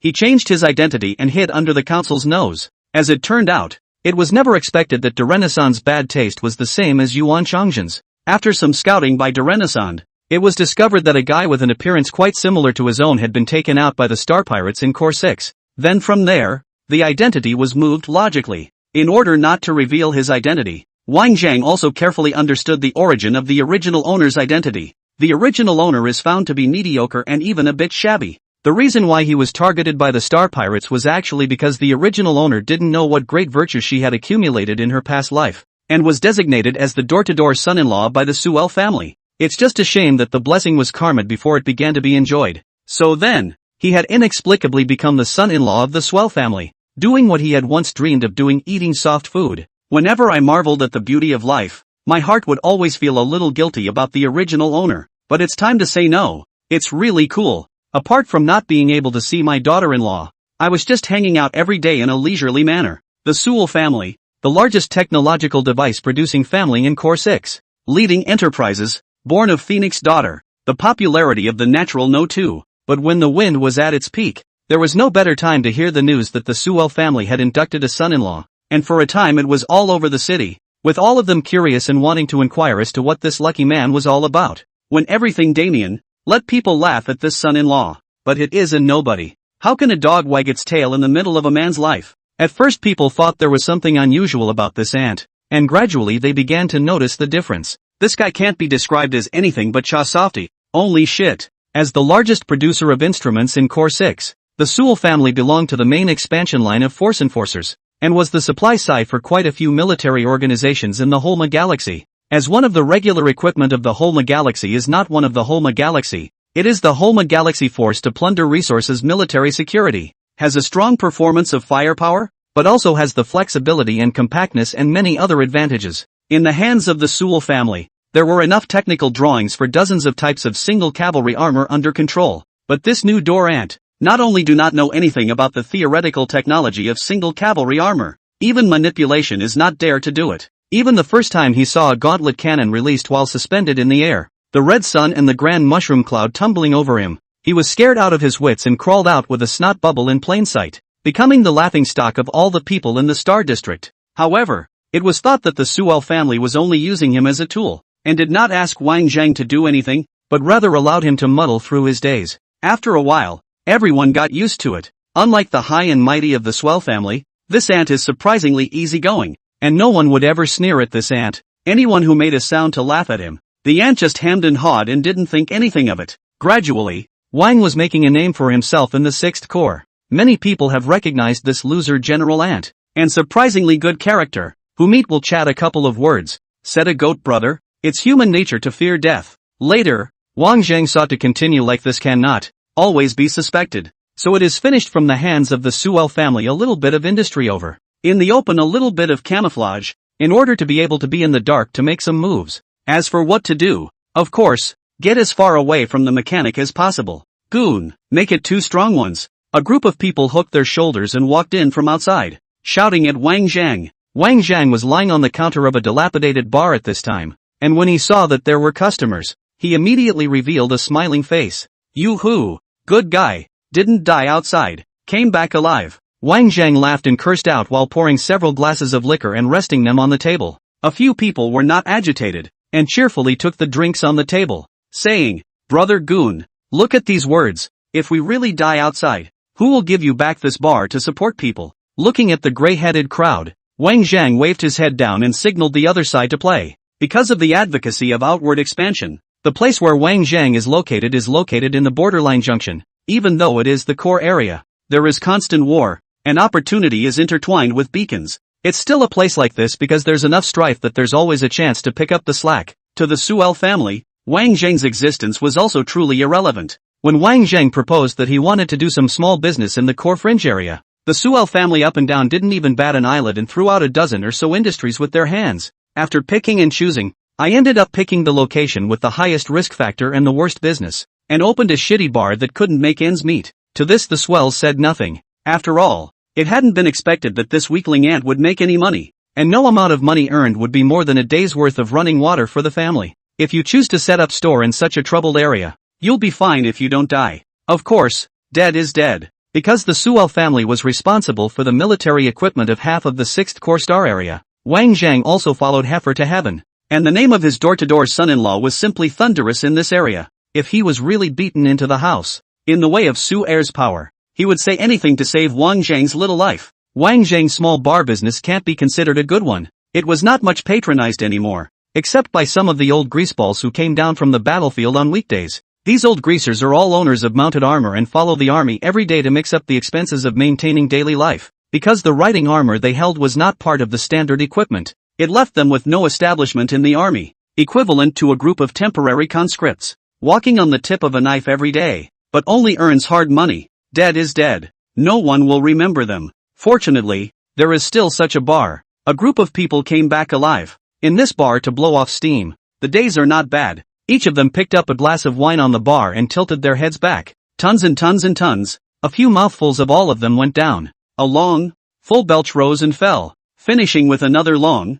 satisfied sigh, followed by a loud laugh as he slammed his glass heavily on the bar and said, "Goon, have another drink." With the boost of alcohol, the crowd was then able to feel alive. Wang Zhang looked at the middle-aged man leaning against the bar, and inexplicably had a slight smile on his face. Although the time with them is not long, but it is this kind of ping-pong true nature. Let Wang Zhang feel extraordinarily comfortable. There is no hooking up. There is no deceit. There is only bragging and laughing. Wang Zhang suddenly reached out and patted the middle-aged man's shoulder. "Remember to check out. No credit." The middle-aged man who was tapped on the shoulder by Wang Zhang wiped off the wine hanging on his beard as he laughed. "Brother Goon, put this aside and joke with me. Another 2 years, when buddies this body riding armor set on the brand. By this bar please you drink every day." Wang Zhang pretended to be surprised and exclaimed, "My God, that shall not go straight to the Imperial Cavalry, destroying the heavens and destroying the earth." The words caused a roar of laughter in the bar. Riding armor also has a grade. The primary is the pawn grade, is the army's largest mass-produced grade riding armor. After that comes the rank of soldier, sergeant, commander, primus, marshal, and king. Except for the pawn class and the king class, the other 5 types of mounted armor are not differentiated. Only the division of labor is different. Like soldier class riding armor, it possesses high mobility and insufficient firepower source loading for melee charges. Sergeant grade mounted armor carries powerful firepower and poor mobility for long-range artillery attacks. The commander level has an extensive signaling network that can effectively link military arrangements and deployments around the world. As for the primus level riding armor, it is a comprehensive type of riding armor, which has all the properties but is not outstanding. The handsome class, on the other hand, can be seen as a plus version of the Snapdragon class, King level, Pro Max Plus. As for the so-called set of cards that the middle-aged man was talking about, it was the proof that he had become a pawn class riding armor. It's like a driver's license, with which you can be on the road properly. No, it's the equivalent of driving without a license, because the pilots are cripples that don't even have a pawn rank. That's why they have another collective name, Mayfly. The morning is life and the evening is death. The middle-aged man's old face reddened slightly, and he knew it. Becoming a full-fledged riding armor was no less difficult for the likes of them than going up to the sky. Unless there really was some kind of miraculous encounter, it would be impossible for them to work like this for the rest of their lives at their current age. Wang Zhang was the number 1 ant of the sewer family, not to mention giving riding armor sets. Getting a few sets of Primus level or even Marshal level riding armor was probably just a matter of grinding his lips. But no one would open up to Wang Zhang, whether it is self-respect or shyness to speak. When Wang Zhang opened this bar to take them in, they have been very grateful to this person who is usually impossible to reach in their own status. Lao Tzu, there are people I know in the swell family. Ha ha, that's something to say that would really startle the uninformed. Laughing and smiling, the middle-aged man suddenly darkened his face and silently said, "Old Tzu can't come back." Wang Zhang was silent and understood. There is no official status to say that you will be abandoned. It's not a matter of looking at them or not. It's just that there are so many of them and so cheap that they can't be used up. Suddenly, the middle-aged man looked at Wang Zhang, took another hard gulp of liquor, and said, "Those sons of bitches don't treat us as human beings at all. And asking us to stop a frenzied star-swallowing water beetle is no different than asking us to send us to our deaths?" Wang Zhang lowered his head and didn't react much. The middle-aged man didn't mean anything by it other than to lean in. Han, who had played with his life for half a lifetime and had long been numb to life and death, suddenly turned red, holding the wine glass in his hand. He said in a trembling voice, "I'm just not happy. Obviously I can come back alive. I didn't die in the hands of beasts. How come I died in the hands of my own people? Hey, Chang!" As if hearing the middle-aged man's drunken blunder, someone beside him immediately yelled out, "Too much to drink. Wang is living in this life, shedding his face to blindly bullshit with their own group of big old men, time long called brother and brother joy. But that doesn't mean it's in the same category as them. On the contrary, chatting more and more, Wang Zhang was still Su'er's aunt. One is still a group of mayflies that live and die by themselves. Order is the iron law. He who exceeds it shall die. The clamor of voices in the bar fell silent, and scars so easily forgotten were brought up again. That's the way it is. Wandering mayflies with no establishment couldn't be better sacrificed. The atmosphere in the bar, which had been quite pleasant, suddenly became depressing. Wang Zhang got up and stretched, turned to leave, dropping the sentence, "Sleepy, no money for bookkeeping." With that, he left the bar, leaving a group of mayflies still silent, and they seemed to have gotten used to the shagging, leaving the store behind from time to time and departing independently. After the crowd confirmed that Wang Jingzhen had left, many people rushed to the middle-aged man. Their faces instantly became gloomy and began to whisper angrily, "Can you control your big mouth? You don't know your last name after a couple sips of white piss? Saying everything out loud. What? Still want Goon Brother to redress your grievances? If you continue to get so carried away, if Goon is forced to run away by you, let's see who still cares about our group of trash that no one misses." Walking out of the border war zone and looking far out over the horizon, it was clearly nighttime, but the lights were still bright at the end, and it never seemed to fall into darkness. Wang Zhang didn't go home to sleep, but drove around in the darkness of the night until he came to a dimly lit corner with no people. Tilting his head, he looked up at the scattered light and whistling roar overhead for a long moment. The pendant around her neck is particularly noticeable. They, too, are beasts. In the midst of murmuring, Wang Zhang's thin body suddenly glowed with a different color. There was a large piece of cold iron that appeared to cover the entire body until it wrapped all of Wang Zhang, shaped like a ghost, surrounded by darkness like night. At this moment, Wang Zhang had just turned into a walker in the darkness. He's the king. Move fast. Don't procrastinate. A man with riding armor attached to his body stood on top of the ruins, yelling and urging the crowd to clean up the battlefield quickly. Behind the high speed of technological development is the existence of something that is almost capable of destroying human civilization. When the original Holma civilization developed at a high speed, thinking that it could completely conquer the universe with its powerful technology, it unexpectedly touched a terrifyingly unknown extraterrestrial civilization. These civilizations seem to be unenlightened beasts that are bent on killing, and these extraterrestrial civilizations are collectively referred to by the Holmans as the beasts. Then the Hormels gradually discovered that the beasts were not an unenlightened race. Instead, these races have an extremely rigid class system, and at the top of the class, there are even more terrifying existences that people can't even imagine. Facing such a great racial threat forced the Holmans to advance by leaps and bounds. Although the Soul family was the largest supplier of riding armor in Core 6, it was not the only one. The rest of the forces, likewise, have a piece of the pie here. One of them is the de Toledo family. This time, the de Toledo Lituan family had gained a lot, only losing a few mayflies and thus occupying a fertile territory. Along with the beast king of this territory was also killed together. There is a clear rule in the galaxy that any territory gained through foreign expansion can enjoy unconditional dominance for the first 3 years.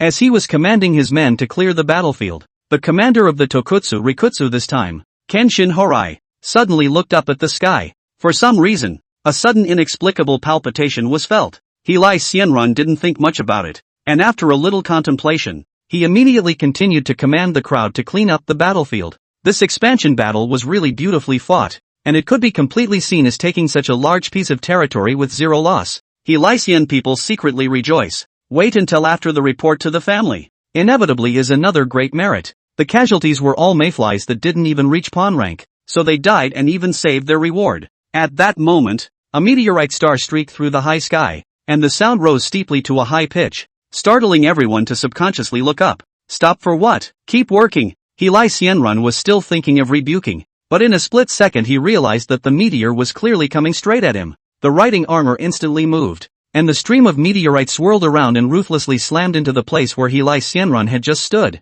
The roaring sound gusts, swirling up a large area of dust and debris, which was swept by the wind and fluttered haphazardly. The commotion this time had attracted everyone's attention. Sage Horai clenched his fists tightly and stood at attention. Amidst the dust, a figure with a body as black as ink was vaguely visible. Seeing this, Li Xian's heart was half-cooled. This level of riding armor, as a commander level himself could not detect the slightest bit of information. Without having to think about it, he knew that the level was at least 2 steps higher than himself. Can't fight it. Sage Horai simply put away his head armor and laughed with him, saying, "What is the purpose of your visit? Your Excellency, this territory has been returned to the de Toledo Lituan family, and I hope that your Excellency will understand if you have any grievances." The tone of his voice was full of gestures of goodwill, but the meaning in his words was filled with complete threats. The meaning is obvious. I can't beat you, but I have people behind me. And the dark figure, without the slightest intention to respond, stretched out a finger and slowly pointed it at Heli Xianrun. Almost an instant thing, so fast that even Heli Xianrun did not have time to react. Even the head armor did not have time to attach. The body shook violently, and then fell to the ground with a bang. The whole room was silent, completely oblivious to what was really going on. Everything was but a flash of lightning, and the figure rose up from the ground and left at great speed. In disbelief, the rest of the group cautiously came up to Sage Horai, only to see an additional translucent bloody hole appear on the forehead of Heli Xianrun, and a large amount of blood spurted out. The pupils of his eyes were lax, left behind full of bewilderment and horror. In a flash, the crowd erupted into a huge roar. One of the 4 major army commanders of the Tokutsu Rikadoshi, the invincible Horai Kenshin, who had opened up the frontiers of the country, had died just like that. Once the news spread, it directly triggered a major earthquake in Core Star Area 6. Detuli Tong inexplicably lost an arm, naturally will not rest, decisively sent people to find out what happened. A careful inquiry, coupled with the presence of a number of people witnessed at the time,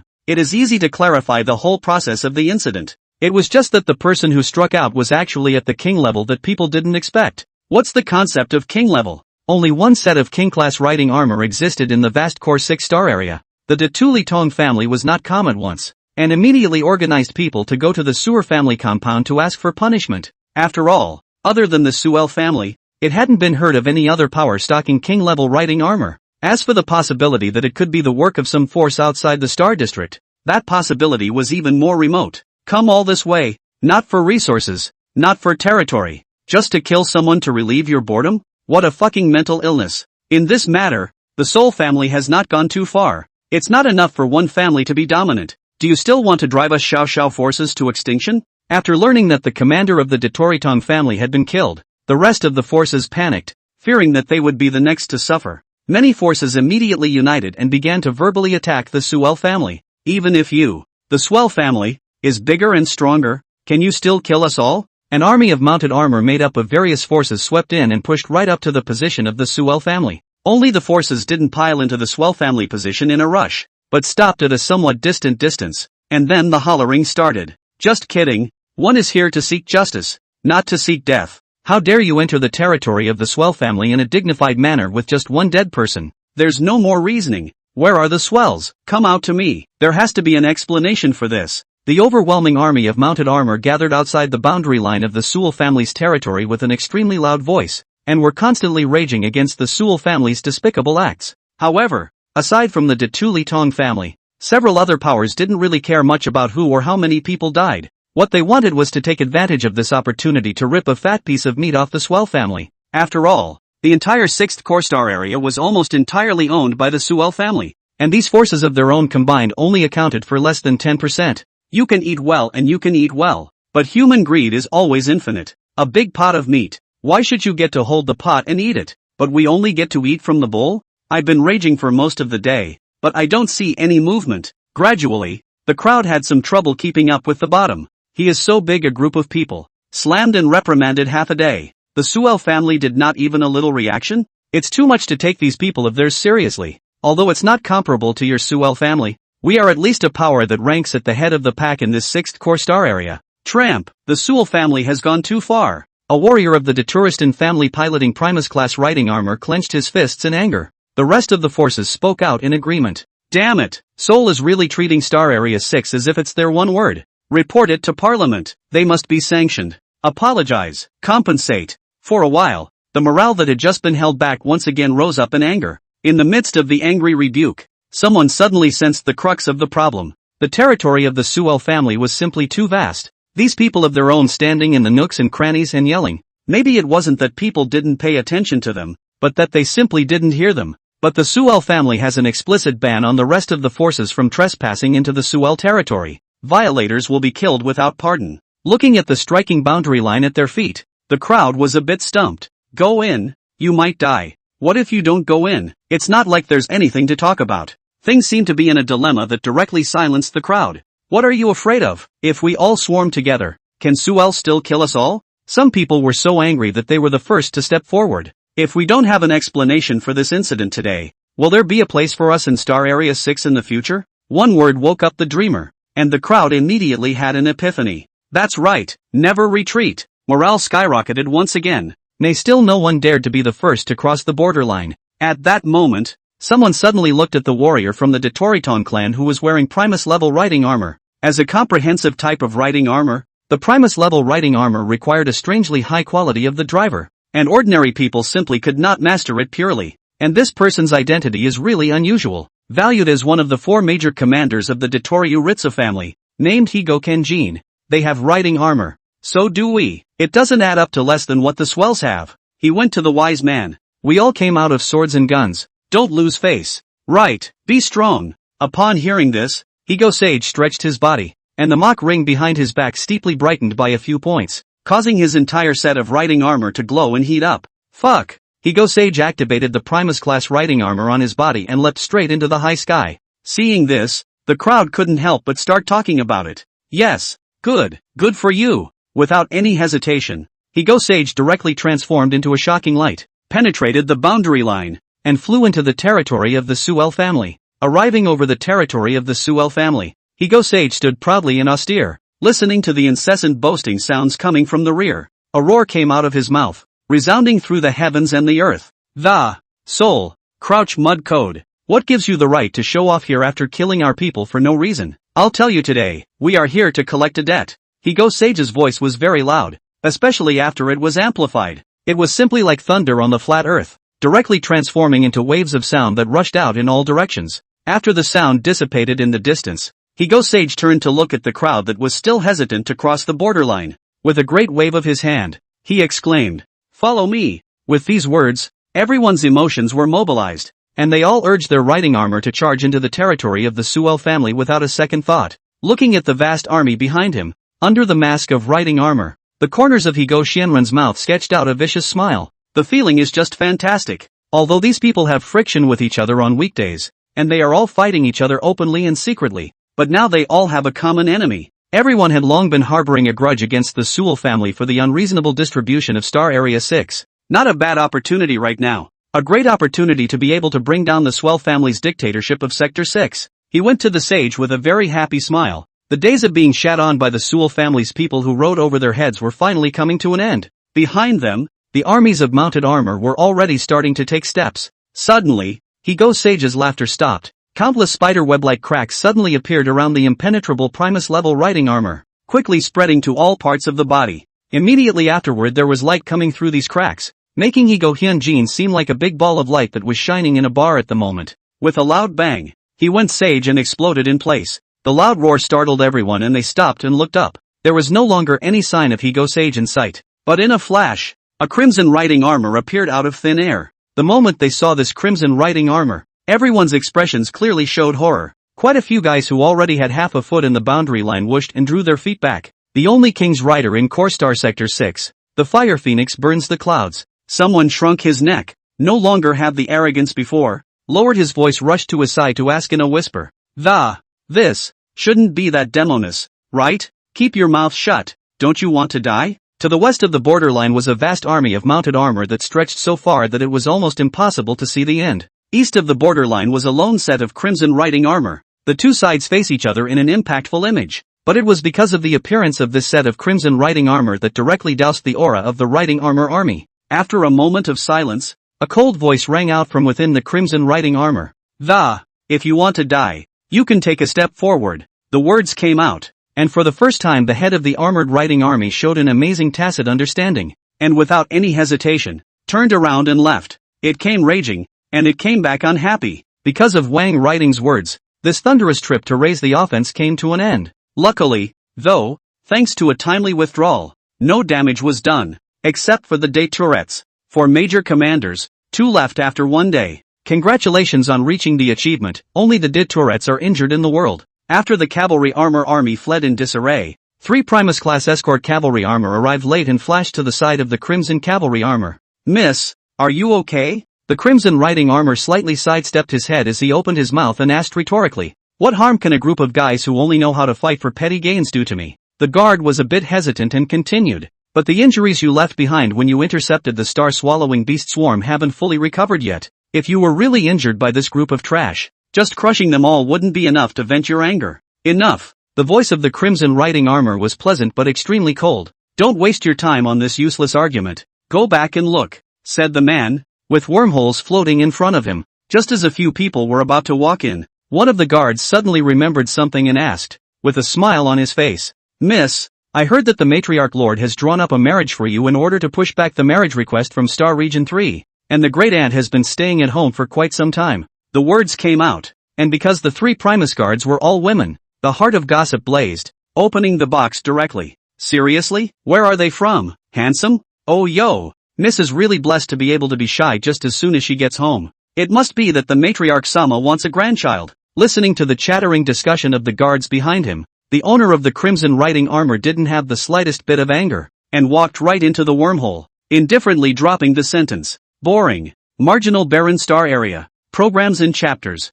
Old MO. It's been half a year, a whole half year has passed. Octopus head Morisha covered his head, not wanting at all to bother with the annoying guy in front of him who was tapping the table uncontrollably. However, this person's identity was not trivial. Named Nepco Bridge, was a core member of the Tsunaji Marine General Union, and had a close relationship with Morishu. Half a year had passed since the mechanics examination. The private Marseilles of the Tsunami Marseilles Guild made a splash with the amazing achievement of breaking the previous records in all 3 tests, and became the super genius with the most potential as a mechanic in the whole galaxy. But they didn't realize that there was actually an even more astounding presence above Private Marseille, due to the fact that the examination site was blocked at that time, coupled with the fact that a high-ranking member of the Mechanics Guild had stepped in and ordered everyone present at that time to rot in their stomachs what they had seen. It made this matter clear to only a handful of people. The reason is well known to all. People are being looked at by the Mechanics Guild, and with more attention than Private Marseille, it was kept secret to prevent the wood from shining through.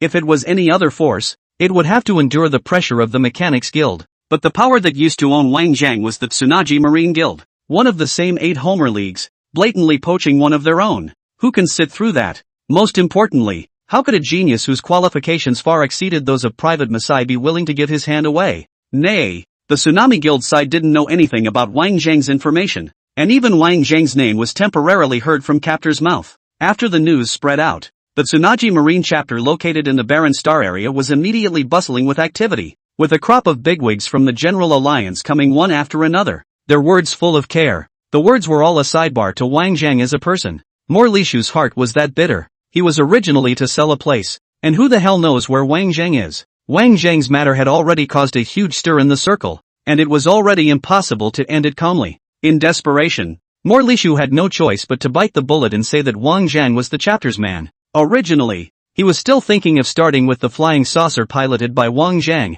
but the Mechanics Guild's action was too fast, and as early as when the examination was not yet over, they had already quietly transferred the flying saucer. The only thing left on hand now that could prove that Wang Zhang had existed was that 500G gold bar. Over the past half a year, the Compendium of Seas Guild had been secretly battling with the Mechanics Guild, trying to extract Wang Zhang from the mouth of the Mechanics Guild. However, the Mechanics Guild was a dead duck. Not only did they not admit to hiding Wang Zhang, but they didn't even admit that there was such a person as Wang Zhang. Suffering from a lack of evidence, the Tsunami Guild had no choice but to bite the bullet and simply go looking all over the galaxy themselves. As a rule, with the connections and power of the Tsunami Guild, it wasn't difficult to find someone even if the whole galaxy was huge. But half a year passed, Wang Zhang was like a mud cow into the sea, as if disappeared into thin air, and could not find any movement at all. As time went on, the Tsunami Guild got anxious. Any more delays and it's not the Mechanics Guild. Nepcot Bridge looked at the oily Morishu in front of him and gasped. Old M.O. You know Wang Zhang's value better than I do. If the Zunji Guild wants to go further in the alliance, it will never work without him. I know that you've suffered in the chapter over the years, and I promise you that you can return to the General Union when the Wang Zhang incident passes. Now you only need to tell me Wang Zhang's identity information. The rest doesn't need to concern you. I'll send someone to investigate. Old M.O. Say something. Old M.O. I fucking want to eat fish. Being entangled by Nepco Bridge for half a year, Morlishu finally couldn't carry it anymore, and very dryly took out the 500G gold bar and threw it on the table fiercely. Nepcot Bridge looked at the gold bars on the table, and frowned at the, what does that mean? Morishu sighed and said, Wang Zhang is not one of our tsunami, nor does he even belong to Homa. When he came to us, He offered to exchange this gold bar for 3 conditions, one of which was a spot in the mechanics test. You know, the chapter has been resupplied accordingly every year, but it's not enough to spend after all these years. I'm scared of being poor, but don't worry, it's all here. I didn't dare to spend a penny. Listening to Morish's words, Nepcot Bridge's eyes widened and he fell into a long silence. The truth out of the Morlishu did not feel regret, but from the bottom of the heart to produce a sense of relief. Before Morley could soothe himself for long, Nepcot Bridge leaned forward and whispered, "Old M.O., there's no point in lying now. I'm telling the truth. True, you hammer. If this is true, you can hold it for 6 months? Did you hear? The de Toledo family got what was coming to them. Ha ha ha ha. Holy shit. Really? Tell me more." Inside the small, broken bar, Wang was tinkering with instrument parts on the inside of the bar while listening to the mayflies chatting outside the bar. The middle-aged man swept away the initial sadness and anger, grabbed the beard on his face, and spoke to everyone with gusto. "Remember when the de Tulitong enlisted us to be cannon fodder in the star-swallowing beast's territory?" Hearing this, the crowd was somewhat disconcerted, and hastened to urge that don't talk about these useless things. Tell us something we haven't heard before. The bearded Edict Deju first poured a mouthful of liquor and smashed his mouth twice, before saying, in a nonchalant manner, "On that very day, that damned commander of the Tokutsu Rikyu, Kenshin Horai, was cleaning up the battlefield when a king-class riding armor fell from the sky." Zhao Deju describes the colorful, in the depths of love directly put down the glass of wine performance.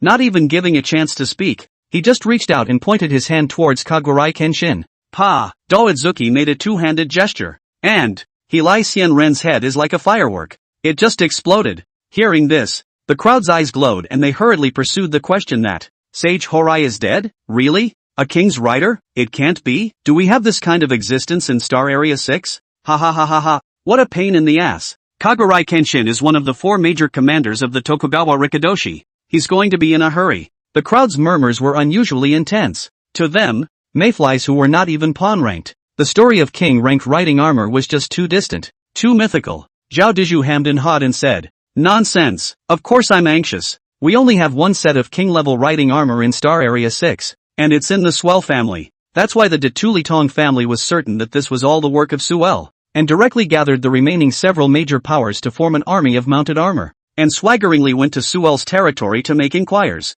Moreover, the leader of the group is one of the 4 major commanders of the Tokutsu Rikutsu, Kagami Kenshin. He go Sage? The crowd was amazed and asked. I heard that Sage he went to be the head of the commander of the Detuli Unity. Head of command? What the hell? Zayadeza waved his hand and said, once Suel's king rider came out, Sage Hilai didn't even let out a single fart, and ended up even worse than Sage Hilai. His whole body exploded. And then what? And then what? The crowd was thoroughly mobilized and couldn't stop asking questions. Zayadeza deliberately dangled the crowd's appetite and did not rush to reply, picking up his own wine cup and starting to pour wine. I say you guys, why do you say half the words? Say it, say it. There was a rush of voices as the door to the bar was suddenly pushed open. The bar door creaked because of its age, causing everyone to turn their heads to look at it. After all, this bar had never been patronized by anyone other than his own people. It's a rare thing to have an outsider for the first time. Just in the moment when the crowd's eyes moved away, they were all stunned,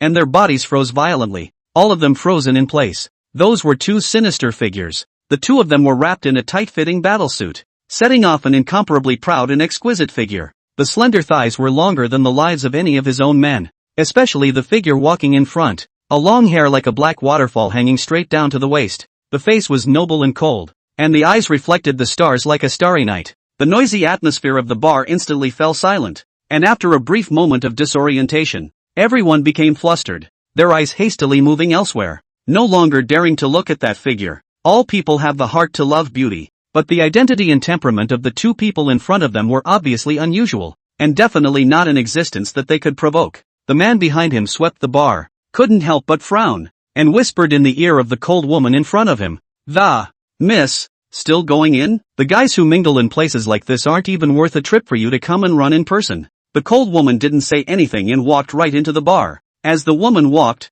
there was no more sound of conversation in the bar, only the sound of constantly moving tables and chairs. All of a sudden, these mayflies, who had long experienced battlefield killings and were accustomed to seeing life and death, began to feel a chill all over their bodies and could not stop trembling. It was as if a white rabbit had met an extremely vicious tiger, creating an endless and terrifying pressure. Feeling the abnormalities in their bodies, All of them broke out in cold sweat, and their expressions welled up with unspeakable horror. This kind of feeling was something that he had never had when he was facing the star-swallowing beast. Who was this harmless-looking, cold woman? Surprisingly, he was able to exude such a terrifying aura. The crowd no longer dared to think about it in detail, but just did their best to keep their heads down, almost to the bottom of the table. Wang Zhang was still drumming up parts for himself on the inside of the bar, when he suddenly realized that the noisy movement in the bar had inexplicably stopped, and the atmosphere had become weird. Unable to help himself, he put down the parts he was holding and looked up and out. The moment he looked up, he happened to meet the eyes of the cold woman walking up to the bar. With 4 eyes, both of them were in a trance, looking at the crowd in the bar who were scared as if they were quails shrinking into a ball, and then sweeping a glance at the duo in front of him who had an unusual breath. Wang Zhang got up and opened his mouth to ask, "Something to drink?" The words came out. The cold woman looked at Wang Zhang, who was acting extremely calm and collected in front of her, and her beautiful autumn water-like eyes flashed with a hint of surprise. "Whatever." Wang Zhang nodded, knowing that these two rich girls had seen countless delicacies and famous drinks, and their tastes were bound to be tricky. Unusual booze is fine to dunk on the group of chaff-eaters down there, but it's definitely no good for these two. Thinking hard, he leaned over and pulled 2 kegs of the root beer he'd brewed to quench his hunger from under the bar. The reason why it has not been mass-produced: first, because of their own laziness, and second, because to come to the bar was originally a front. If because of the wine fire, everyday people flow full, they still live not live? As she leaned over to rummage, the cold woman's eyes swept quickly over the bar, finally lingering for a moment on the part that she hadn't had time to finish fiddling with. Wang Zhang got up, poured out 2 glasses of root beer, and handed them to the duo. The woman behind her looked at the constantly foaming root beer with some disgust. On the contrary, the cold woman did not hesitate in the slightest, took the wine cup and took a painful sip. After a mouthful, the cold woman's beautiful eyes brightened abruptly. Spinning his neck, he downed the rest of his root beer in one gulp. Setting his glass down on the bar, he lifted a hand to wipe away the froth left at the corner of his mouth. A casual move, but it was shapely and full of grace. Looking at Wang Zhang somewhat lost in a trance, it had to be said that the cold woman's appearance was just a little too stunning. Cold woman from the door to now, the whole process without a word. After drinking the root beer, from the body to take out a crystal gently placed on the table, and finally looked deeply at Wang Zhang after a glance, turned to leave. Looking at the crystal on the table that emitted a purple glow, Wang Zhang's expression surfaced with some surprise. The high degree of unity of civilization in Homa is very evident in its culture, institutions, and currency. Aside from bartering, the common currency of the Homa galaxy is crystals, in descending order of value. They are green, yellow, blue, purple, and red. The rates of progression are all 10:1. A glass of root beer, however, need not be paid for with crystals at all. Take 2 star coins that circulate only in the 6th star sector. 100 star coins to exchange for 1 green crystal. This amethyst on the bar was enough to dish out this bar to Wang Zhang, and because the exchange rate of crystals was so high, few people in Star Area 6 were in the habit of using them, much less carrying them around with them. After all, who has nothing better to do than to carry the family fortune with them at all times? Pulling out an amethyst with his hand was like pulling out a room with his hand and smashing it on Wang Zhang. No amount of wealth could have done such a thing. There was only one reason. These two women's origins were far beyond one's imagination, and they didn't even belong to the 6th core region, but came from an even more powerful force. Wang Zhang didn't dawdle and decisively tucked the amethyst away. Since the other party was so generous, there was absolutely no need to squirm himself. Moreover, their own this small broken bar itself is not profitable, and engage in research and especially need financial support. The money for nothing. Don't be a fool. Seeing Wang Zhang put away the amethyst very cheerfully, the petite woman following the cold woman did not leave at the first moment, but instead carefully sized up Wang Zhang and revealed a rather bored expression. With that, he spat out his tongue at Wang Zhang and turned around to quickly walk out of the bar. To this, Wang Zhangman is indifferent. The money is already in your hands, and it's impossible to get it back. Until the two women walked out of the bar one after another, the silent crowd was relieved as if they were relieved. The other party had clearly done nothing, and still the crowd was so frightened that even their clothes were soaked with sweat. While gasping for air, his heart raged with horrified implications. It's too terrifying. This pressure is simply stronger than the Zeus whale. Just now I thought I was going to die. Shit, I can't even move a finger. Fuck, my pants are wet. Waiting until the petite woman had caught up with the cold woman, who had stepped out a long way, she said, rather unpleasantly, "Miss, you should have stayed to see the look on that boy's face when he saw the amethyst, as if he had never seen money in his 8 lifetimes. What a disgrace." A bar plus an amethyst is enough to make it up to him by dashing around for the rest of his life. Listening to the petite woman's chattering words, the cold woman suddenly stopped and asked out loud that, "And what else do you see?" At those words, the petite woman froze slightly, rather surprised. One must know that this young master of his own family was a real battle maniac, and apart from the battle, he would not be interested in everything else, let alone mentioning it more than half a dozen times. However, at this very moment, the selfsame young lord broke the mold and asked himself a question outside of the war. It should be said that the young lord's move really took the petite woman by surprise. And, what else? A goon who can make artillery fire piss his pants and is nothing but a money grubber. The petite woman's tone was noticeably lower, and she stammered and whispered. The cold and colorful woman in front of her sketched out a faintly inaudible arc at the corner of her mouth and opened her mouth, saying, "There's something on that bar. Did you notice?" The petite woman lowered her head, revealing a look of having done something wrong, and said, "My subordinate is foolish. Please clarify."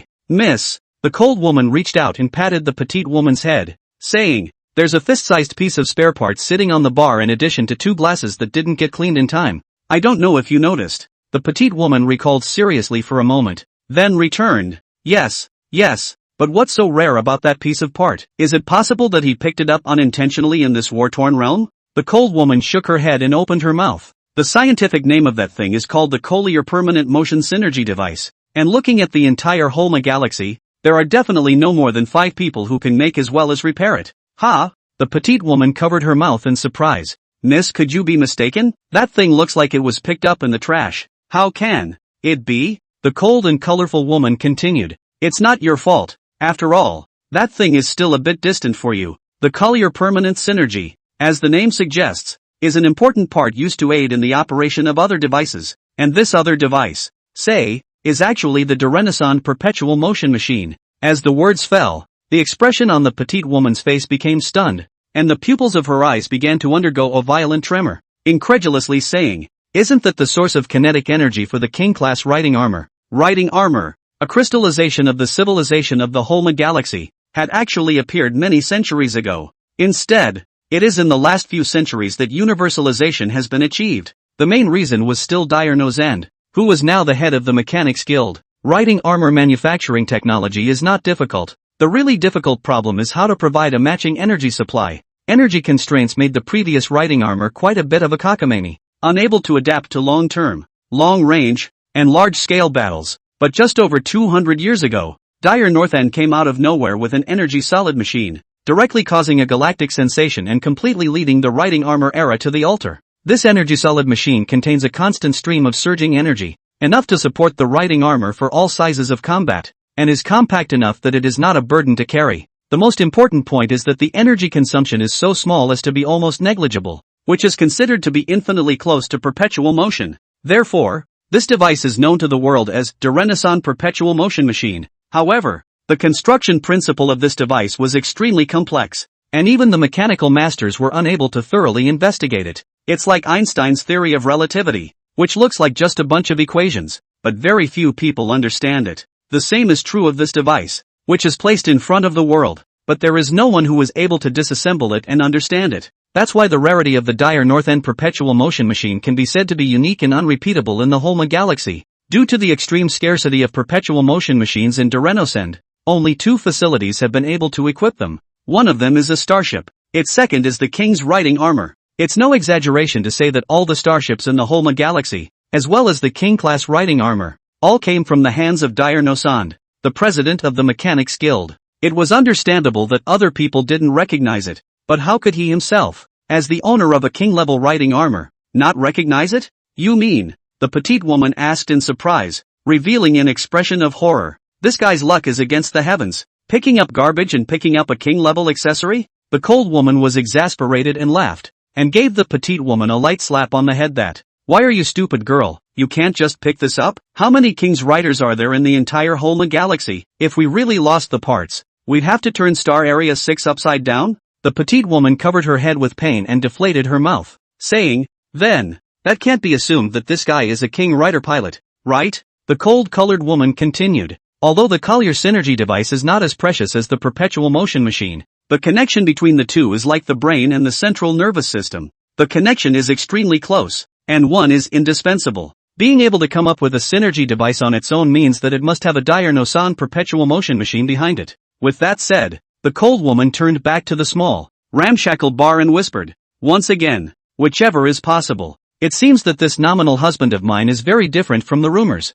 and is really somewhat unusual. After hearing this, the petite woman felt vaguely uneasy. If it really was a bit of King Rider possessor living in seclusion here, no matter what the other party's purpose was, its threat was no less than a neutron bomb that was about to explode at any time, and the slightest mishap would bring about the extinction of the entire Sewell family and even the sixth star area. Remembering that she had just stuck her tongue out disdainfully at the other woman, the petite woman couldn't help but feel a chill down her back and asked, in a small voice, do we need to report this to the Lord Clan Master? No need. How can we put a lid on things before they are clear? The cold-colored woman turned to take a step, and then she seemed to remember something, and asked, with a sideways glance, what was the name of the family that gathered earlier to clamor at the edge of the territory? The petite woman thought for a moment and replied, the D2 Force Unity is considered the number 2 force in Star Area 6 besides my clan. For this kind of empty yelling and not seeing red scene, the cold woman has always been ignored. I just overheard the words King-class riding armor and went to learn more about it.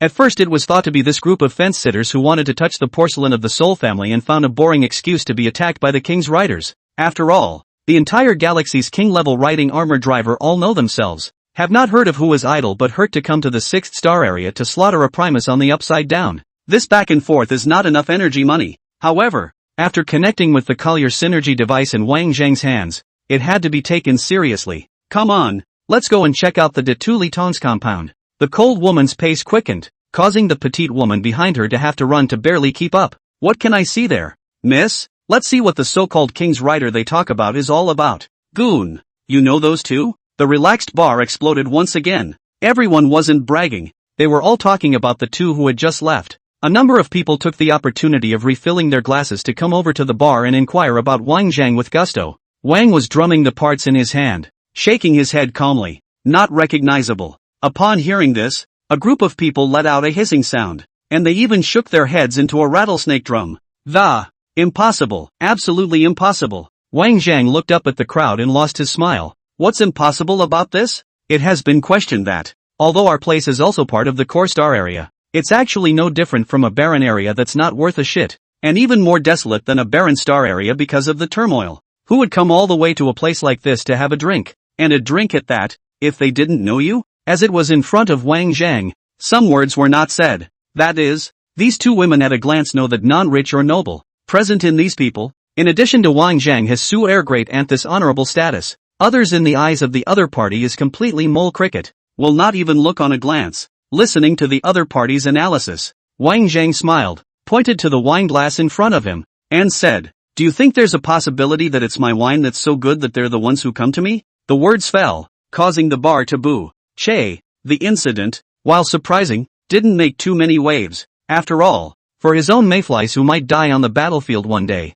even meeting the Secretary General of the Alliance and the whole galaxy would not change the fate of the moment. People, it's good to have fun in time. Think too much and worry too much. Tired and worn out. What's the point? It didn't take long for the matter to be put behind them, and the crowd clustered back around the table, blowing off steam, laughing and getting drunk. Soon, the only one still awake in the entire bar was Wang Zhang himself. Glancing up at the sleeping crowd in their various positions, he returned his attention to the parts in his hand. This thing called riding armor was actually not unfamiliar to Wang Zhang. When he killed those two big-headed hormels on Earth, he captured a purple and green mech, and that purple and green mech is actually a set of handsome level riding armor. After the purple-green mecha arrived, Wang Zhang didn't even know how many times he had disassembled it. The interior design and construction, the energy drive technology, can be described as familiar. Nowadays, casting king-level riding armor, the difficulty was bound to be there, yet it wouldn't feel like there was nothing to be done. The previous assault on Sage Horai was the first battle after he had developed his own king-grade riding armor.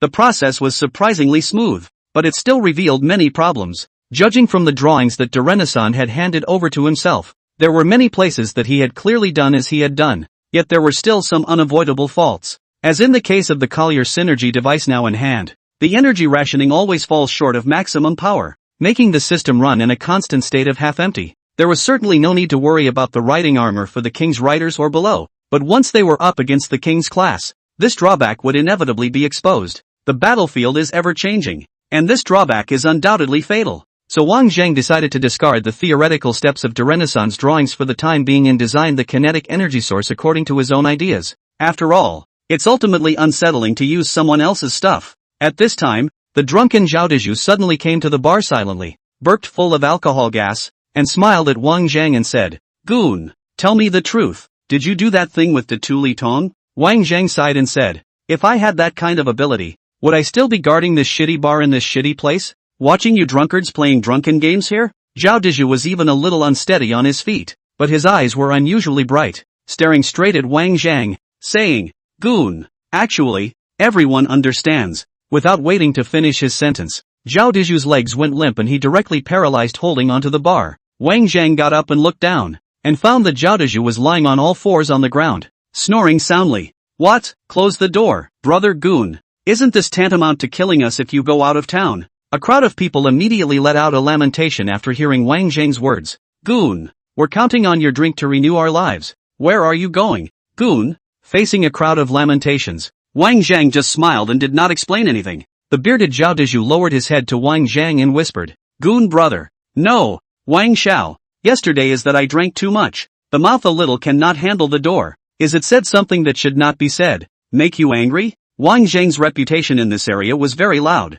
and naturally, his identity and details would not be a secret. The apparent grand aunt of the Swell family is in fact nothing more than a victim of family politics. In addition, Wang Zheng himself was not a prestigious family, not even a commoner. It was nothing more than a stroke of luck that happened to be drawn by the Suel family. This also led to the fact that although he held the title of Grand Aunt in the Suel family, he actually did not even have a little real power. If not, he wouldn't have come alone to this poor countryside and stayed for half a year without being asked. Everyone knows this all too well, otherwise they wouldn't have the guts to call Wang Zheng a brother. A mouthful of a goon brother called. To say that respect is definitely there, but it's far from awe-inspiring. After getting along for half a year, the interactions between the two sides were not much, but they were real friendships. So when Wang Zheng proposed to close down for a period of time, the crowd did feel a bit reluctant. Shedding liquor was just words. What was really shedding was still Wang Zheng as a person, especially Zhao Dezhu. Only thought it was because he drank a little on the head yesterday. Rushed to Wang Zheng to talk nonsense,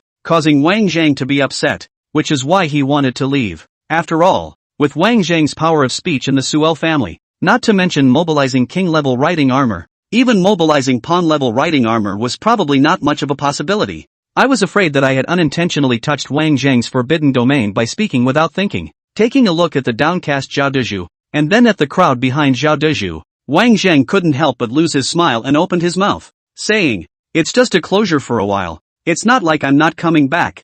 I was just wondering if I could take one of you guys when you go out on your next draft." As soon as Wang Zheng's words left his mouth, the bar went silent. Everyone was staring at Wang Zheng with wide eyes and stunned expressions. After a brief moment of silence, the crowd exploded right into a frenzy. "Goon, drunk before you've even had a drink? Are you kidding, Goon? It's not like we're going on an outing to die." The crowd was very noisy as you said one thing and I said another. "I thought you wanted to go home for a visit, but I didn't realize that you were actually going to enlist in the battlefield. If you really let you go, you won't be able to come back even if you want to." Listening to the nervous persuasion of the crowd, Wang Zheng waved his hand and said with a smile, "It's better to be idle anyway." The crowd was somewhat baffled. Idle is idle? That's no way to get yourself killed, is it? Zhao Dezhu was closest to Wang Zheng and hurriedly opened his mouth to persuade him. "Brother Goon, when we go, we should at least have some decent self-defense gear, right? You don't even have a set of riding armor. What can you do?" Yeah.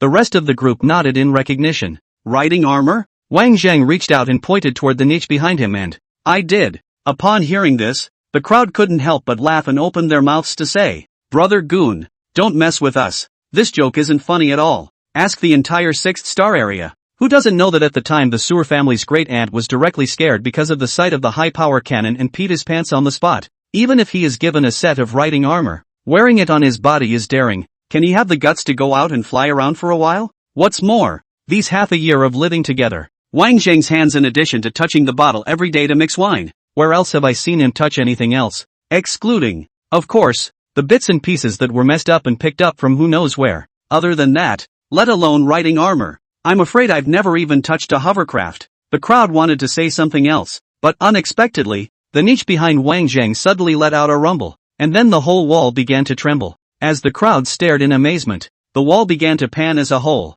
slowly retracting into the interior of the wall on the other side. What was presented to the crowd was a brand new space that had never been seen before in the 6 months since arriving at the bar. This room was small, no more than 10 square feet full. The room was empty, and at a glance, there was only one object to be seen. It was precisely this object that caused everyone's jaws to drop and they froze directly in place. It was a set of writing armor placed in a hovering cabinet that was slowly sinking up and down. Pawn-level writing armor. Pawn-level writing armor, as the entry-level writing armor, has the worst performance in every aspect, and has no more advantageous strengths except for the simple cost of construction. It can be seen as a youthful version of the Primus-level writing armor, but all those present did not show any contempt or disregard. On the contrary, a strong envy and longing surfaced on everyone's face. What the mayflies themselves had fought and died all their lives and dreamed of all their poor lives was right in front of them. A successful set of mounted armor is the pawn rank. The crowd was silent. Just now they were thinking of persuading Wang Zhang. At this moment, looking at the pawn-level writing armor in front of them, like a fish in the throat, they could no longer say anything. However, what the crowd did not know was that the set of pawn-level writing armor in front of them was the result of Wang Zhang's careful camouflage. Its true form was, in fact, a king-level writing armor. That's right, the same one that refers to the killing of Kagurui Kenshin. Seeing that the crowd stopped talking, Wang Zhang took the initiative to reach out and patted Zhao Deju's shoulder, asking, "When do we leave again?" Zayadezo could not return to his senses, and finally took another look at the set of pawn-level writing armor, a bitter smile escaping the corners of his mouth, shaking his head and sighing, It's good that you're happy." As the second largest power in Core Star Area 6, the de Tuli Tong family had to suspend its expansion plans due to the loss of 2 commanders in a row, which resulted in a great loss of vitality. Since House Swell didn't bother to draft mayflies, the crowd had to run for other family forces that were short on manpower. After a bit of searching, the crowd finally locked on to a conscription mission that had been announced to the public. The publisher was a power named Rumpei, which could barely be considered medium in Star Area 6. The quest requirement was simple: to exterminate a group of juvenile rock beasts. The required number is 10. Adult rock beasts have exceptionally hard shells and are violent and vicious, with a strong sense of territory, and usually need to rely on the powerful firepower of the sergeant class to carry out long-distance suppressive elimination. And the shells of young rock beasts are not yet mature enough for unusual weapons to cause damage, with a risk factor of roughly 10%. And, of course, the pay is pitifully small. A mere 400 star coins. 10 people split. One person split 40 star coins, which could only be exchanged for 40 mugs of root beer from Wang Zhang's bar. After receiving the mission, the group boarded Rumpy's blimp to head to the mission's destination. On the way, Zhao Deju offered his own experience to Wang Zhang. The payment for the mission is real, but the content should never be taken seriously. Wang Zhang was a bit curious and asked, "Why?" Zayadezo grinned and said, "We mayflies aren't even cannon fodder, but we have to labor for a living, and those stingy guys will always make the difficulty of the mission purposely lower in order to keep the pay down. It says it's a group of juvenile rock beasts, and there's a possibility that it could be a star ant colony or a meteoric birth spider. This practice of deliberately reporting low difficulty is not uncommon among family powers. After all, mayflies don't have human rights, and even if they know it, there's no way to argue with these family powers. However, for the long run, the reported difficulty is not too far from the actual difficulty, which is between 1 or 2 tiers. Except, of course, for those beasts that did Tourette's. The payment for the star-swallowing money that required handsome grade writing armor to resist was at least 10 black crystals, and these sons of bitches had actually quoted a payment of 600 star coins to the outside world. Exasperated, everyone cursed without fail. This was the reason why the crowd clapped loudly when they learned that 2 commanders in a row had died in the house of de Touristan. After hearing this, Wang Zhang asked, "How did you manage to do such a precarious job?"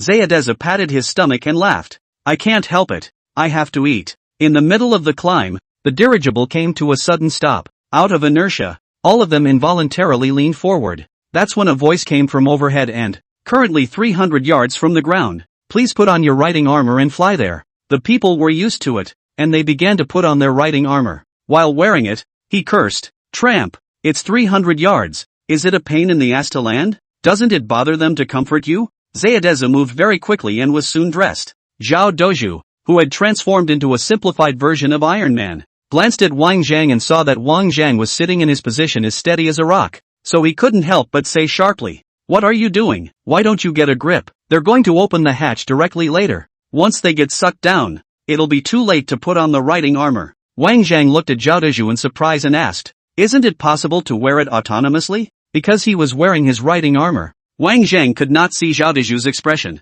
but he could clearly feel that the other party froze for a moment. As expected, the sound of Zhao Deju's snorting laughter could soon be heard coming from the autonomous wear? Where's the fun in that? That's only available on Primus level and above for comprehensive riding armor. Wang Zhang let out an "oh" and didn't say anything else. On the contrary, Zhao Deju was urging him to do so. Put it on, before it's too late.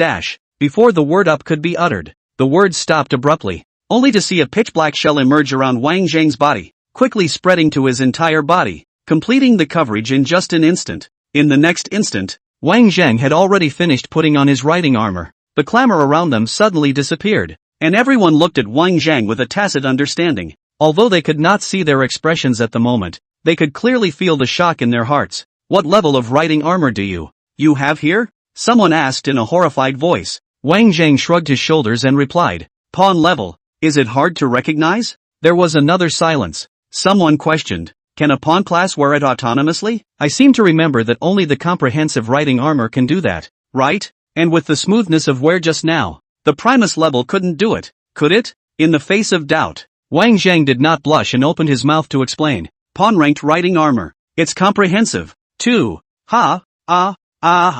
Countless puzzled voices rang out. Wang Zhang straightened himself out and continued. Then what do you guys say is the advantage of the pawn-grade riding armor? The crowd was baffled and seemed to comprehend something else. It turns out that having no strengths is the same as being all-powerful. After the hatch was opened, 10 people including Wang Zhang inland jumped down from the airship together, and after slightly adjusting their flying posture, they all crashed towards the ground. Landing on the ground, the crowd first began to observe their surroundings. It's a small planet with an area of about 3 million square feet. Habitable, but no signs of biological presence. Someone pulled out a monitor and flew low along the trajectory, came back, and said to the rest of the group that there's nothing but rocks here, not to mention hatchling rock beasts, not even anything that moves. Upon hearing this, a number of people laughed out loud with joy and said, no way, is it hard to make a fortune for nothing? Just go back and turn in, it's better to check it again. Someone snorted, rather reluctantly, and, check my ass, only those family powers can take advantage of us. Can't we take advantage for once? It's not easy to have a deal where you sit on the ground and pick up money for once. You're inclined to give yourself a hard time, drag it out for a while, then go back and turn it in. Listening to the rest of the people's comments, Wang Zhang kept silent and didn't say a word. In the past 6 months, one had only heard mayflies denounce the meanness and shamelessness of the family powers, so the preconceived notion is always that the weak are good and the strong are evil. But in reality, the same inferiority exists in the weak. It's just that they can't take advantage of their family's power on a regular basis. Once they caught them, they would only be more powerful than what the family powers had done. Like mosquitoes in the fall, they will never rest until they have drunk until they have bloated themselves. Thinking of this, Wang Zhang suddenly had some regrets. The other day, I shouldn't have gotten carried away and traveled alone to the territory of the Detouristan family to attack and kill the other party's commander, not to mention exposing the king-level riding armor in advance. It also made the situation in Star Area 6 a lot more tense. The Star Area 6 was now filled with news of the king's riding armor coming in. There was a lot of boiling and commotion, a direct break from the previous relatively stable situation. As he sighed, a sudden hissing scream came to his ears. Looking along the channel signal, it was discovered that the source of the screams was clearly the fellow who had assumed the role of a scout. Just as the crowd moved to find it, the ground suddenly began to shake beneath their feet. A giant creature, as if it were a mountain, came slowly from beyond the horizon. When Wang Zhang looked at the ground for the first time, his eyes immediately flinched. The giant creature was, well, familiar. Looking at the appearance, it turned out to be extremely similar to the giant python that appeared in the South Continent rainforest. So to speak, Star Python. It's Star Python. As Zhao Deju looked at the giant python, he immediately exclaimed in shock and berated the crowd to start retreating. Star Python? Wang Zhang looked at the out-of-control Zhao Deju. Damn, should have guessed this would happen. Doadzuki growled as he retreated. Star pythons are mostly found in the interiors of some habitable planets, feeding on creatures that land on the planet's surface. Because of its large size and extremely dense scales all around its body, the level of danger is only one level worse than a star-swallowing water beetle. Wang Zhang heard this and subconsciously said, so Doadzuki had already started to run away, dropping only one sentence. It's over. The crowd's riding armor didn't manage to set up the deck though, and was very shitty in every way. But that's only compared to pawn-level riding armor. Formal riding armor aside, it still deserves the title of the crystallized civilization of Holma. The 8 figures raced across the rugged and steep landscape at a speed much faster than a blimp at full power. The reason for running instead of flying is that the sky has almost zero cover and would be an easy target for a star python. And the ground is so rocky that you can hide yourself at any time. Although these people's strength was not high, they were really experienced in fighting, and they figured out the best escape route almost instantly. Unfortunately, their knowledge of a planetary-level ferocious beast like the star python was far from enough. In front of such a huge size of the star python, all the treacherous terrain became a sham. The speed at which the group of people were tossing and turning through the thousands of ravines and gullies was completely unable to withstand the speed of the star python's rampage. Those solid and thick-looking rock pillars instantly shattered into pieces after colliding with the star python, crumbling out haphazardly. Seeing that the star python was getting closer and closer to them, some people couldn't suppress their inner fear and no longer cared about relying on the terrain. They immediately turned their direction and flew towards the sky above. Rumpy's ship hasn't left yet. Everyone speed up and get back to the ship and you'll be safe. Although Zayadezu was usually drunk and out of shape, he still stood up at the critical moment. Seeing that the crowd was completely flustered, he decisively opened the generalized channel and commanded. Just the next moment after Dajo Deju finished speaking, the person flying into the sky was caught by the star python, and without any resistance, he was swallowed into his stomach in a single bite. Listening to the sound of turbulence coming from their ears, the crowd's minds became even more flustered. Because of the previous experience, it was better to hold back the panic that was surging inside and continue running through the gully. At this moment, Wang Zhang's voice came into everyone's ears at an inopportune time. Why don't you fight? The generic channel was extremely quiet and no one answered. There is only one reason. No decent guys in hand. The lack of adequate weaponry in hand is a key reason for the high mortality rate of mayflies. In addition to the major factor of mounted armor, the pay for this trip can only be divided into 40 star coins per person at most. It's a struggle to buy tap beer. And you don't even have to think about weapons and ammo or anything else. It is also thanks to the riding armor did not have a set of license plates. You can just build without hardtake. Otherwise the daily maintenance costs alone is a small amount. Machetes and choppers, shovels and rakes, whatever you can carry. Super creatures that require a weapon of the level of the Annihilator cannon to be able to deal with. Fighting with these things? Then it might as well be cleaned up and voluntarily lie down in the star python's mouth. At such a critical moment when their lives were at stake, everyone was only focused on escaping. Where would they have the time to give Wang Zhang an explanation? Besides, now, status and all that is bullshit. Saving your life comes first, no matter what a big shot you are. Not to mention that Wang Zhang is just a puppet.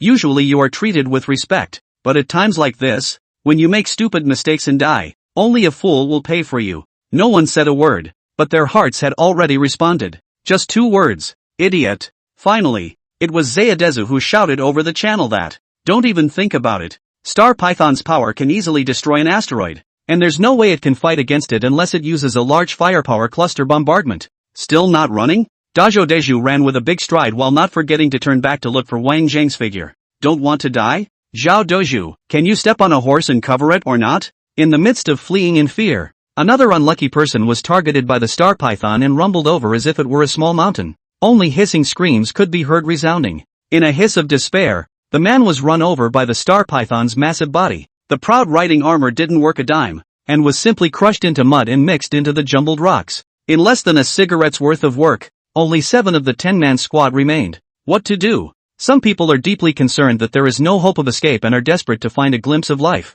Before the inquiry had quite landed, there was a sharp cry for help from the channel. Help! Help! Someone's riding armor malfunctioned in such a pinch and temporarily lost momentum. After losing its kinetic energy, the riding armor became an iron cage, mercilessly confining it. Hisses intertwined with resignation and despair rang through the channel. There was only a loud bared sound, and the sound was cut off and replaced by an ear-splitting turbulence. No one dared to look back to see what would happen to him, but just buried their heads and ran wildly. The shock of the earth became more and more pronounced, and said Star Python was getting closer and closer to himself. Someone was anxiously shouting in the channel, as his riding armor was average, and those slower than him had died a horrible death, and it was highly likely that his turn would come next. At this time, he suddenly thought of Wang Zhang behind him, and immediately, as if he had grabbed a life preserver, he frantically shouted, "Goon! Aren't you a pawn level? You don't have to run. You can fight him. Even if you can't beat him, you can still get out in one piece. Go on, go on,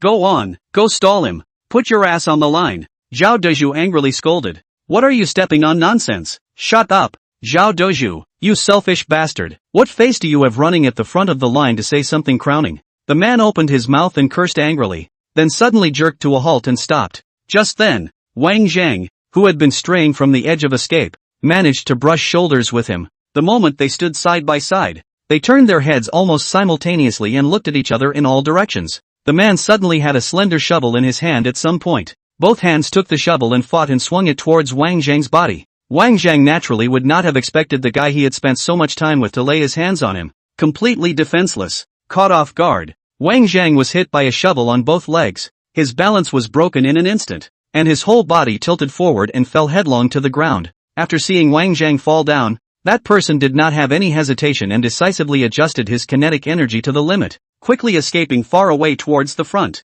Before Wang Zhang could get up, the star python was already raging with rolling dust. Sharp cries came from the star python's mouth, and its scarlet eyes swept a glance at Wang Zhang, who was paralyzed on the ground. Without any mercy, he instantly ran over its body with his own body covered in hard scales. Looking at Wang Zhang, who was instantly engulfed behind him, the man spat viciously and cursed in a low voice. Treadmill, iron waste. It didn't last as long as the others. What a waste of a set of pawn-level riding armor. As he was cursing, a message from Dai Daju suddenly forced and came in on the channel. Ru Weifeng, what did you just do? Refond was silent, not ready to respond. Unexpectedly, Zayadezu directly burst into a rage and growled out. I asked, what the fuck did you just do? Facing the questioning, Ru Weifeng sighed and helplessly still opened his mouth to reply. You saw it? That Tama was the son-in-law of the Suel family and supplied us with alcohol for half a year. You actually killed him? Doadzuki growled loudly, unable to believe that such a scene could occur. You're killing your own teammates,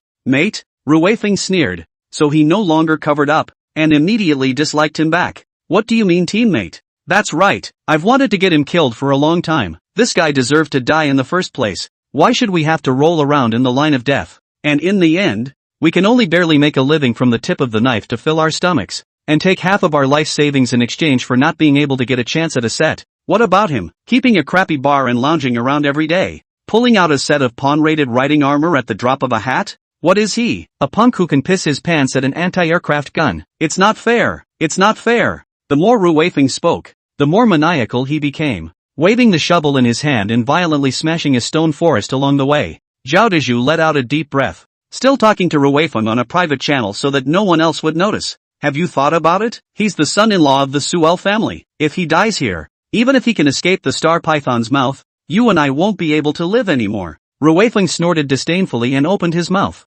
saying, Zhao Doju, don't be silly. What kind of trash is Wang Zhang? Would you still not be aware of that? As long as the Suel family likes it, they can find a large swath of it at their fingertips, in quantities greater than the amount of riding armor they've made. Death to him alone, and swell, not to mention the pipe.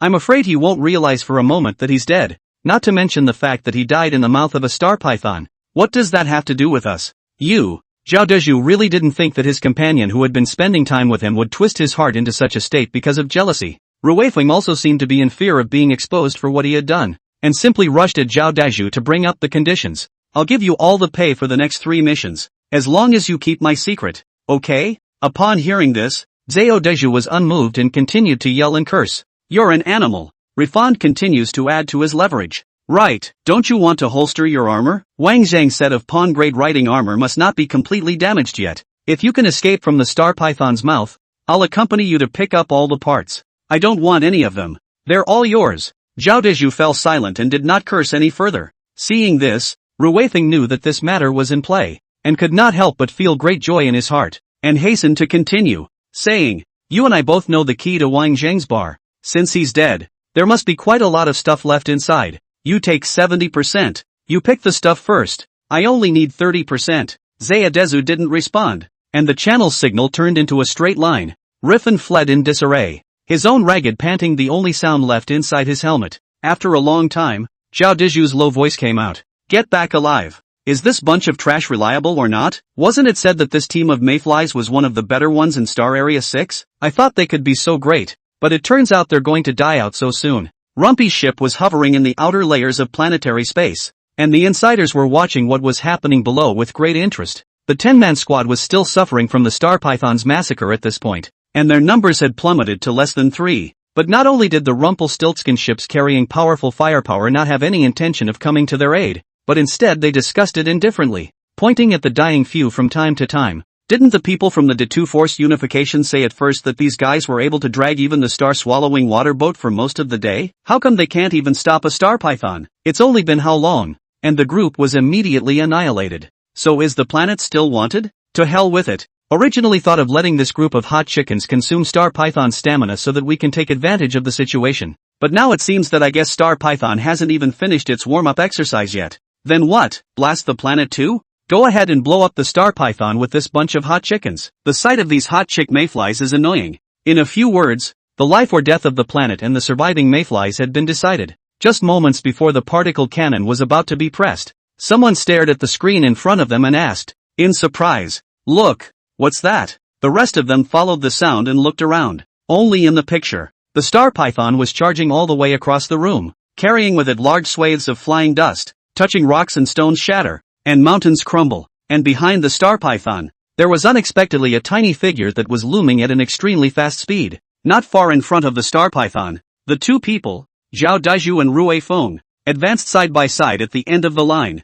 Because of Wang Zhang's previous experience, the two were extremely wary of each other, and while running, they also had to keep an eye on each other, so as to avoid their sudden trips. Where's Rumpy's ship? This shitty planet is about to spin all over the place. Rui Feng was already so anxious that he started to break into a fit of rage. The most important point is that the range of one's riding armor, which is not yet sleeved, is extremely poor. With all this tossing and turning, momentum is on the verge of drying up. On the contrary, the Star Python behind him was still energized and chasing after himself because he had devoured several people, until the inside of both of their helmets simultaneously lit up with a kinetic red light. The atmosphere became oppressive. The two didn't say anything, but they looked at each other silently. Doadzuki took the lead, a long-handled broadsword drawn from a hatchbox behind his back. Without the slightest bit of room for mercy, the strike was an absolute kill. With a powerful and forceful slash, striving to slash at Rui Feng's head. "I knew you had it in you." Rui Feng cursed out loud, and the shovel in his hand was also swung out long ago, entangled with Zhao Deju's great sword. The two of them ran entangled, and for a moment they were actually in a state of scorched earth. Seeing that the other side could not be held for a long time, Zhao Deju decisively opened a verbal attack. "You beast, how dare you charge your teammates? I should have killed you a long time ago." Rui Feng laughed coldly and said disdainfully, "I'm an animal. Then what are you? Saying that I rushed my teammates? Then what are you doing at this time?" Driven by their survival instincts, the two men's battle power rose steeply to an unprecedented level. Long knives and shovels were waved frantically in mid-air, constantly making clashing and exchanging sounds. In the end, it was Zhao Deju's weapon that was superior. Taking advantage of the gap in Rui Feng's closing stance, he backhanded his long sword upwards, directly cleaving the shovel into two pieces. This was followed by another horizontal slash, and if Rui Feng hadn't dodged fast enough, he was afraid that he would have been cut off by this slash. But the objective had been achieved, and the fact that Doadzuki had the upper hand meant that the chances of survival also had the upper hand. Looking at the staggering backward Rui Feng, Zhao Deju did not hesitate for half a second, and just like what Rui Feng had done to Wang Zhang at that time, he lifted his long sword and slapped the opponent's legs heavily with the blade. After doing so, Zhao Deju turned around and ran, but not waiting to escape far. Rui Feng actually with the gangrene of the bones in general, tightly affixed up, with his hands firmly imprisoned in Zayadezu, and his whole body hanging on to his. "Want me to die? Then we'll die together. You crazy bastard." The long sword in Zhao Deju's hand flailed feebly in the air, and there was simply nothing he could do about Rui Feng, who was clinging to his body in death. Let go of the laborer. Feeling that the Star Python behind him was getting closer and closer to him, Zayadezu no longer said anything more and directly backhanded and heavily grabbed onto Rui Feng's arm. With a forceful tug, the riding armor wrapped around his arm was instantly shredded. Lowering his head, he swept it quickly over Rui Feng's exposed arm, not giving his opponent any room to react at all, and fought to pick it upwards in the process. Only a sharp scream could be heard as Rui Feng's arm was broken raw by Zayadezu because he lost the shelter of his riding armor. While Rui Feng hissed in pain, Zayadezu finally broke free. When he turned to look, he realized that the Star Python was very close, so close that the earth beneath his feet was covered with shadows, as if plunged into night. Raising his leg, he kicked Rui Feng, who was covering his arm and screaming miserably, to the ground. After doing so, without the slightest hesitation, Zhao Deju immediately turned his body around and desperately darted into the distance. But before he could run far, a dark figure appeared in front of him out of nowhere. Upon seeing that figure, Zhao Deju's speed of darting was visibly stalled, and a stunned expression steeply appeared on his face under his helmet. Pawn-level riding armor. King is. You. Zayadezo hurriedly opened the channel signal and shouted urgently. You're not dead? Due to the star python's proximity, the earth underneath his feet was trembling violently, causing Wang Zhang's body to tremble slightly as well. However, even so, Wang Zhang still stood silently in place, facing the Zayadezu, facing the star python. Not only am I not dead, he's not dead. Wang Zhang yanked his hand from behind him, and Rui Feng, who should have been under the belly of the star python, was carried out. However, at this moment, Rui Feng's appearance was a bit miserable. One arm was broken, and the riding armor on his body had been hit by something. The surface was pitted and full of holes. Only after a short silence had passed did Zhao Dazhu open his mouth and ask, all seen? Wang Zhang didn't say anything, carrying the almost fainting Rui Feng in one hand. He didn't move. I was forced to die if he didn't. Zhao Dazhu's breathing clearly began to catch, because what he had in front of him was no longer the Wang Zhang who had been drinking and bragging in the bar, but a set of very threatening pawn-level riding armor. After the previous battle with Rui Feng, there was not much energy left, although it was unclear how exactly Wang Zhang escaped from the star python's hands, but judging from the current situation, if he went up against him, the one who would die would definitely be himself. Wang Zhang remained standing upright,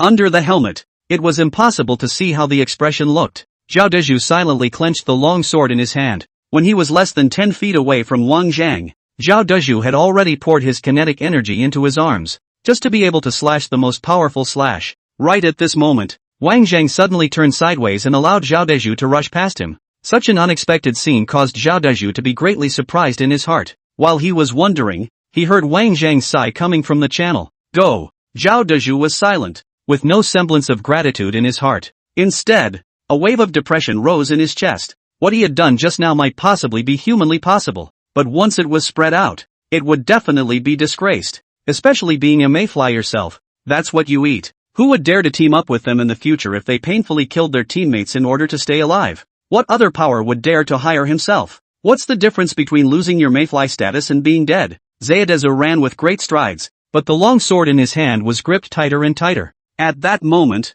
there was a clear sound of footsteps behind them. Looking sideways, he realized that it was Wang Zhang who was carrying Rui Feng. Where is Rumpy's ship? Can you monitor the other side's signal? Wang was shouting at Zhao Dazhu in the channel. Nowadays, there was no longer any difference between the private channel and the universal channel. After all, the only ones who could still talk were Wang Zhang and Zhao Dazhu. Zayadezu quickly scanned the virtual map, looked at the empty field of vision without any signal source, and suddenly reached out and said, it's just up ahead in the clouds. Get over there and you'll be safe. Good. Wang Zhang nodded his head and surprisingly did not raise any questions. Carrying Rui Feng on his back and accelerating steeply, he rushed towards the direction pointed out by Zhao Dazhu. Worthy of being a pawn-level riding armor, each performance was excellent to the point of being outrageous, and in the blink of an eye, it surpassed Zayadezu, leaving it far behind. Looking at Wang Zhang's defenseless back, Zhao Dazhu gripped the long sword in his hand, a strange light radiating from his eyes. Sorry. In a flash of lightning, Zhao Dazhu burst out a section of extreme speed, fiercely catching up with Wang Zhang. His arms boomed and popped, containing a strong momentum to drive the long knife blatantly toward Wang Zhang's legs. However, the expected scene of Wang Zhang being cut over with a knife did not appear. After the sharp and heavy long knife slammed into Wang Zhang's legs, not only did it fail to produce half a point of damage, but instead, the long knife could not withstand the powerful force of the counter-repulsion and exploded into countless pieces with a thump. Zhao Dazhu's eyes widened as he looked at the long sword in his hand that had completely disintegrated. His mind was a chaotic mess, and his thoughts collapsed at this moment in response. Out of nowhere, there was a sigh of relief from Wang Zhang in the channel. And, I knew it. Zayadezu threw down the sword in his hand, which had only a long pole left, and with a trembling voice cried out, playing the last emotional card of King. No, Goon, brother Goon, listen to me. I didn't mean it. For old time's sake, spare me this time. Teacher, I want to get better so badly. Wang Zhang did not turn around, only silently raised his arm. You go and ask it if it will spare you. The moment the words fell, a blazing bright beam of light lit up in Wang Zhang's palm, and after flickering to its limit, it suddenly erupted toward the front. The pillar of light flickered, illuminating the shadows around it as bright as day. The speed was so fast that even the monitoring system of the Zayadezu riding armor failed to capture it. Without even the alarm sounding, he felt an inexplicable tightness in his chest, as if an unspeakably heavy weight had slammed straight down on him. Immediately, the whole person began to fall backwards uncontrollably. With a poof, Zhao Dezhu fell on his back and collapsed to the ground. The view was toward the top, but there was no sky to be seen. The star python's huge body was presented before his eyes, plus a pair of scarlet eyes as well as a black hole-like bloody mouth. Goons! Goons! Zhao Dezhu was paralyzed on the ground, staring dead at the star python in his eyes, but the kinetic device had already been damaged, and he could no longer move the slightest bit. On the verge of death, Zhao Dezhu placed all his hopes on Wang Zhang in the distance. Save! Save! The last plea for help was not able to be uttered after all. The star python suddenly bent down and gnawed on the surrounding mountains and rocks together, then raised its head and swallowed it into its stomach. Ah! The fainting Rui Feng happened to wake up at this moment, just in time to witness the scene of Zhao Dezhu being devoured. The intense pain at the broken arm coupled with extreme fear caused Rui Feng to scream out in disregard, and then began to struggle frantically on Wang Zhang's back. Despite the depleted kinetic energy, the thought of trying desperately to get away from the terrifying star python monster, Rui Feng, who was filled with all his emotions by fear, didn't even manage to notice that the one who was carrying him at this moment was clearly Wang Zhang, who had been pushed towards the star python by his own hands earlier. As Wang Zhang started to retreat, it was an afterthought. After seeing the pitch-black riding armor near his eyes, Rui Feng struggled even more fiercely and couldn't help but scream out in shock. Are you a human or a ghost? Wang Zhang is carrying Rui Feng gaga and running. What do you say? Hindered by the uneasiness in his heart, Rui Feng wanted to continue struggling, turning his eyes but seeing the star python that had already finished eating the Imperial Dezhu once again staring at himself, he immediately became a lot more honest and decisively held Wang Zhang in a death grip. I don't know how far I ran, just that the tremors behind me continued, and said star python was still in hot pursuit behind me. Suddenly, Wang Zhang reached out and pointed forward. Look, it's Rumpy's ship. Really? Rui Feng jerked his head out and followed the direction of Wang Zhang's finger. All that was seen was an empty space. Of course it's fake. Wang Zhang sneered and threw Rui Feng off his back in a thunderous manner. Rui Feng was thrown high into the air by Wang Zhang, and before he crashed to the ground, he looked at Wang Zhang in utter dismay, and wanted to curse out in pain. But on second thought, he was the one who was unrighteous in the first place. Even if the other party had killed him, there was still a reason, not to mention that he was trying to save himself. Staggering to his feet, the virtual panel that had been extinguished surprisingly came back on, and the kinetic energy gradually began to operate. Rui Feng didn't care about the pain in his arm, and his face showed violent joy. At that moment, Wang Zhang's voice came from the communication channel that had returned to normal. Come on, I've evened out some of the energy for you, enough to sustain you back to the ship. Hearing such enthusiastic words, Rui Feng was a bit unable to believe his ears for a moment. You should know that just a moment ago, in order to save his own life, he had gone so far as to knock Wang Zhang down, trying to use his life in exchange for his 3 minutes of escape, but never thought that such a murderous hatred. Wang Zhang unexpectedly did not have half a mind to retaliate, but instead, he also did his best to come to find a chance of life for himself. The mind is jittery, but the facts are in front of us. Also no longer hesitating for anything, Rui Feng decisively raised his kinetic energy to the maximum, and the crippled riding armor suddenly shot out as if it was a discharged cannonball. The speed was so fast that in the blink of an eye, he caught up with Wang Zhang who was in front of him. In just a few breaths, the two were already racing side by side. Due to his uneasy mind, Rui Feng subconsciously glanced at Wang Zhang. The line of sight had only just moved over, but he realized that Wang Zhang was actually looking at himself at that moment as well. The two of them looked at each other, causing Rui Feng's heart to suddenly and inexplicably stutter. This scene is déjà vu. The days hadn't ended yet. Wang Zhang was suddenly striking out without any warning. In his hand at some point appeared the large sword with only the long pole left, which had been discarded by Zhao Dezhu. The maneuvers were the same as when Rui Feng treated himself at that time. Grasping the long pole with both hands, he smashed towards Rui Feng's legs with extremely swift force. The ear-piercing clash sounded like a cannon blowing up. The weight of the force was so heavy that it actually shot out a large amount of sparks the moment the collision occurred. The long pole cast in fine iron first bent, followed by cracks spreading out like a spider web. In the end, it was no longer able to cope with the load and should soundly disintegrate into countless fragments, splashing away in all directions. Rui Feng's leg riding armor didn't end up much better, and was directly knocked to pieces by Wang Zhang's baton. Parts were scattered as if they didn't want money. By now, the riding armor on Rui Feng's body was shattered beyond recognition, except for the torso and head, which were still under the shelter of the riding armor. The rest of the body had been completely exposed, especially after the damage to his legs. His kinetic energy was greatly reduced, and his speed slowed down immediately. If it wasn't for Rui Feng's sharp enough reflexes, I'm afraid he would have been on the ground by now. Wang Zhang, what are you doing? Ruifeng dragged his heavier and heavier body, and was horrified to find that because the damage to the riding armor was too severe, the system was gradually closing down to standby, and his movements were becoming more and more strained and sluggish. Feeling that the star python behind him was rapidly approaching, Ruifeng piled all this guilt on Wang Zhang's head. In the midst of the broken voice, Wang Zhang leisurely stopped, took the initiative to retire his helmet, and handed over a harmless smile to Ruifeng. Nothing much, just returning the favor. Ruifeng wanted to curse something else, but suddenly his eyes went black and his whole body was covered by a huge shadow. His heart stuttered, and he turned his head in a panic. The star python didn't know when it saw Ruifeng's back, and its nostrils spewed out nostrils that looked like white mist. Then its bloody mouth opened and swallowed Ruifeng in one bite. After devouring Ruifeng, the star python was somewhat unfulfilled, spitting out its scarlet core and opening its huge eyes to look around, trying to find Wang Zhang's trail, but it had clearly overestimated itself, while underestimating Wang Zhang even more. Wang Zhang did not flee, but quietly arrived at the belly position of the star python. The star python's eyesight and perception were extremely excellent, and it was no exaggeration to say that the winds and grasses of the entire planet were all under its watchful eye. However, due to its size, the distance of a few feet around its body became a blind spot of vision instead. The star python was still searching for its final prey, not realizing that it had already been targeted by Wang Zhang. On the outskirts of space, a few people on the Rumpelstiltskin saucer were still scrutinizing what was happening on the planet, and couldn't help but talk about it. Is this guy a mayfly too? I think his riding armor is pawn level? Pawn grade? This is most likely his disguise. There's absolutely no way that this kind of performance could be possessed by pawn grade riding armor. So are we still going to bomb this planet or not? What's the rush? Let's see how long this guy can drag it out first. As he spoke, Wang Zhang transformed himself into a flying hawk and leapt to the star python at an extremely fast speed. The star python was startled by the sudden appearance of Wang Zhang, and then it reacted, and its pale and powerful tail drove the harsh wind to sweep heavily towards Wang Zhang. Shit! Duck, don't you know how to dodge like a fool? It's over. This kid is also a freeloader. On the airship, a crowd of people watching and discussing without the slightest intention to make a move.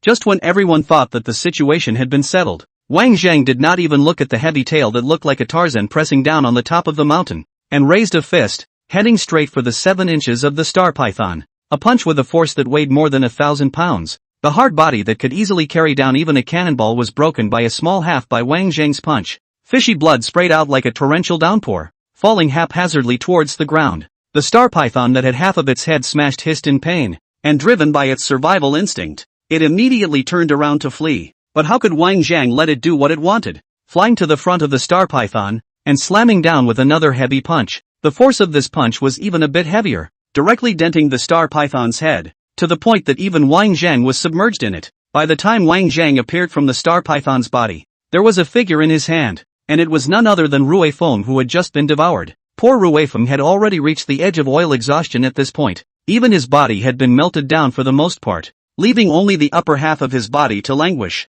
At the last moment of his life, Ruifeng returned to the light and stared at Wang Zhang with a deadly stare, exerting his last strength and struggling to say, "I knew it. You know a chicken." Wang Zhang carried Ruifeng's only remaining arm and let it dangle. Underneath, the star python collapsed with a loud bang, and its massive body hardened the terrain, smashing out countless deep and longitudinal rivers and canals, and the underground water sources spewed out, instantly filling up these canals. Looking again at the star python, it just flopped around in the river a few times, its dry head bobbing, and soon it was no longer moving. Seeing this scene, Ruifeng, who was struggling to hold on by his last breath, had a great deal of unwillingness flowing out of him. Why couldn't you have held on a little longer yourself? As long as you hold out until Wang Zhang steps in, although it's not a bosom friend, but taking care of one or two is definitely doable. Unfortunately, it has already happened and there is no longer any possibility of regret. But what happens in the future is no longer any of one's business. Ruifeng's vision gradually blurred, and he was able to clearly feel that life was rapidly passing by. Looks like goon, is what everyone is calling him wrong. When Wang was seeing the anti-aircraft guns directly after being scared of pants, we all have witnessed, and even until now will be taken out from time to time as after-dinner talk. It was also because of this incident that a black history was hooked to the always high and mighty Sewell family, yet today it seemed clear that he was confused. A few punches easily gutted a star python that had an entire planet as its residence. This is what pawn-level riding armor can do. Is this something someone who pissed his pants at an anti-aircraft gun could do? As he was dying, the remnants of Ruifeng's body swayed feebly in the air, and at last, in a feeble voice, he uttered the dying words, "The." Goon. You're not a goon. When Ruweifeng was completely out of breath, Wang Zhang did not produce any waves within his heart and casually threw him down. The reason why he chose to save him from the belly of the star python was simply to see what the corners of his regretful mouth looked like. Turning his head and casting his gaze to the ground, Star Python's face finally revealed a slight smile. This kind of super creature that was able to dominate an entire planet was ferocious, but it was also covered in treasures. Even many things are able to replace machinery and act as specialized parts for certain equipment. But before Wang Zhang could dive close, a fierce missile came shooting from beyond the starry sky. The speed was so fast that it broke through the clouds in the blink of an eye and crashed blatantly into Wang Zhang. Huge flames accompanied by thick smoke leaked out at first, and strong winds swept against them. Even the surrounding sea of clouds were blown away together. To be able to kill a star python with his bare hands, this guy's riding armor is probably resistant to cannonballs as well, right? The star python is ours. Feed him 2 more rounds to taste. The crowd on the airship was discussing excitedly, but the target was not Wang Zhang, but the already dead star python. As for who the king is, everyone says it doesn't matter. The guy who's in the way. Just kill him. Another shell with great momentum dangled from space, slamming straight into the smoke that hadn't had time to dissipate. Shock waves swept through again, and even the clouds shook violently. That wasn't all. As a precaution, the ship fired another ion laser into the smoke that was strong enough to penetrate everything, and only after confirming that there were no surviving creatures did it stop its attack. I didn't expect this bunch of trash to actually surprise us. Ha ha ha ha ha. The star python is ours. The ship sailed into the clouds and quickly made its way to the inner rim of the planet. However, after passing through the thick smoke that obscured their vision, the smiles on the faces of the crowd couldn't help but come to a screeching halt, and were instead replaced by disbelief. The place where the star python had just fallen was now left with a rough concave ravine that had been smashed out. The concave ravines were strewn with rivers that stretched out over great distances. Such a mountainous landscape, but no sign of the star python. The crowd rubbed their eyes hard in disbelief, saying that what's going on? Where's the star python? It's obviously lost its life signal, right? Is it hard to come alive and run away? Find it quickly. This star python is enough to sustain our supply and demand for 3 months. Despite the fact that the ship's monitoring signal had covered the globe, there was still no trace of the star python's body. The commander of the airship was a little anxious, and at once opened his mouth to urge that all of you put on your riding armor and go out and look for them. Can you still grow wings and fly in front of us? The commander's orders had only just been given when an unfamiliar voice suddenly rang out beside him. I guess there's just no need for that. A sentence that directly sent chills down the commander's spine and froze him on the spot. What are you? You? The commander rose in color, looking at the dark riding armor in front of him, his mind already in shock. After carrying 2 rounds of highway artillery in a row, and taking another round of ion laser, he was still able to stand in front of himself as if he was fine. Most importantly, how did the other party get in? And he himself, as the commander, was unaware of it. The ship began to wobble along, but in a very unclear direction, with a great deal of huffing and puffing. Not far behind the airship, Wang Zhang's figure appeared out of nowhere. In the next instant, the ship exploded, sputtering with an incomparably brilliant fire. 18 people from the Rumpe airship, none of them spared. Wang Zhang did not have any fluctuations in his heart. After all, his riding armor had been exposed, and it was the right decision to leave no population behind. Taking one last look at the planet, he leapt away. Unbeknownst to him at this time, a furor had already risen within the Rumpelstiltskin alliance. The group of Rumpei's executives watched the video message transmitted in the last 5 seconds before the ship was about to explode, and they couldn't help but be silent and speechless. To be able to take out one's own ship in seconds without warning meant that the other party must also be powerful to some terrifying degree. A group of executives kept flipping through that video clip over and over again, trying to pick up the slightest clue. Wait! Someone suddenly shouted, causing the video footage to freeze in its tracks. The moment the airship crashed into the rocks, a figure suddenly appeared behind it. Pitch black riding armor. Is he? Upon hearing this, the rest of the Rangpei senior management cast their gazes towards the person who opened his mouth and asked in a loud voice, "You know him?" The man who opened his mouth was slender and frail, with a large bamboo worm. Bamboo worm frowned with an expression of indescribable gravity, and was silent for a moment before slowly opening his mouth and saying, "It seems that what Dita Ritsu said was true, and that Sage Horai was indeed killed by the unknown king's rider." With that said, the floating hand wiped in front of him, and a virtual light screen appeared out of thin air.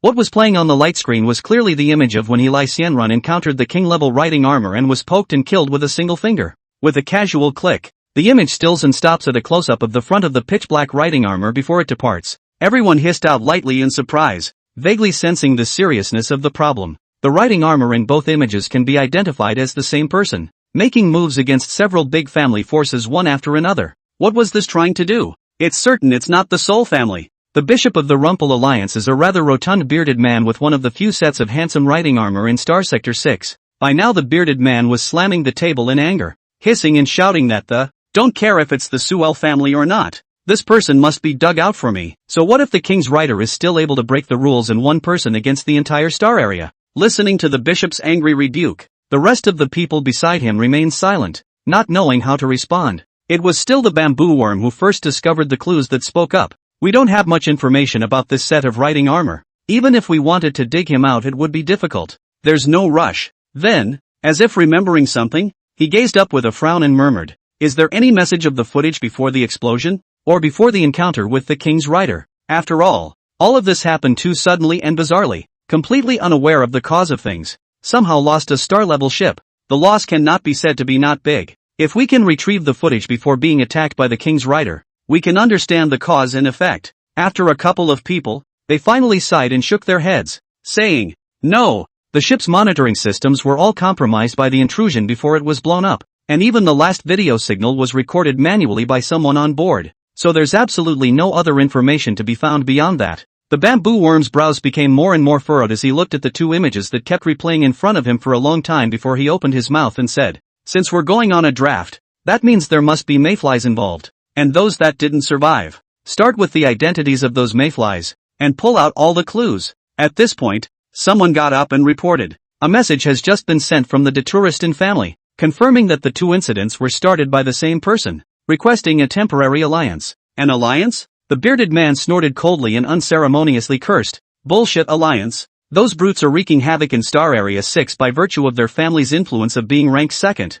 Even the Sewell family didn't boss us around like this, and they actually dared to do this to us. Last time, under the banner of seeking justice, we were brought to the border of the Sewell family to clamor, but in the end, we didn't take advantage of anything, not to mention, we were also countered by that female devil to set up a ruthless authority." A bamboo worm on the sidelines picked up the conversation and whispered, "In the past, the Detuli Tong family was able to occupy the second place, not unrelated to those four commanders. Now that two of the four have gone, if we really tear our faces off, we are not an opponent." The bearded man's eyes brightened abruptly, and he couldn't help but open his mouth and say, "You mean, fight?" Bamboo worm shook his head inside. At this very moment, the identity and origin of the mysterious King's Rider has yet to be explored, and the situation is very unfavorable to us, so it's better to agree to their request and prioritize hustling. For the words of the bamboo worm, the bearded man was naturally convinced, and instantly patted the table and, "Good, then let's put up with them for a while longer, and when we destroy the damned set of King's Riders, it will be the time for Detuli Tong's death." Report! A three-dimensional projection popped up from the center of the venue with a panicked and grave expression, and upon seeing the bearded man in front of him, he immediately cried out in an urgent voice, "And, my Lord Bishop, the swells are coming." What? All the people here are not the power of the Rumpe family. Is also considered to be a long time to see the big scene of the Kingpin character, but when they heard that it was someone from the Sewell family, their faces changed drastically, and they all bounced up from their seats, shouting in unison, "What are they doing here?" The faces of all the people could not hide their astonishment, and they asked in a loud voice, "How many came?" One.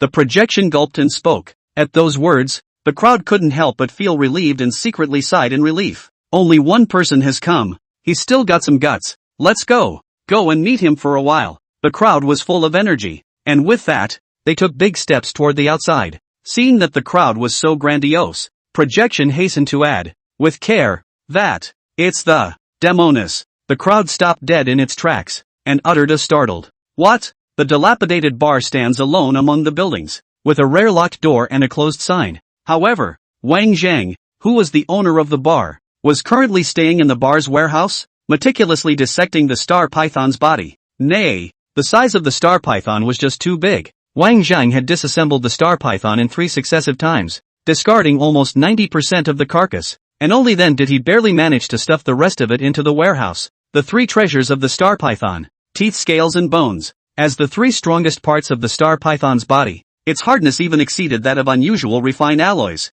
and although these were dense, they were extremely lightweight, just 1/10 the size of the same volume of alloy. Using these to cast riding armor might be a little less sensitive, but in terms of performance, it's definitely a big step beyond. By the time all of the star python's entrails, as well as its flesh and blood, had been removed, it was casually tossed along the spatial teleportation device to an unoccupied planet. Holma's civilization is indeed advanced, and it is unknown how much higher than Earth, but the flaws are equally obvious. Because of all these years of frantic development at all costs, the galaxy's resource reserves were almost being emptied. This makes it impossible for Holma to be self-sufficient in many natural resources. For Holma's technological civilization, just the space teleportation device wasn't difficult. The crux of the problem, however, is that raw materials for casting conveyors are extremely scarce. Therefore, in the Holma system, except for a small number of people at the top of the pyramid, the rest of the forces have never even heard of the term teleportation device. This was also the fundamental reason why the crowd of Rumpy's airships looked shocked at that time after Wang Zhang used his spatial transmission device to transfer the star python away.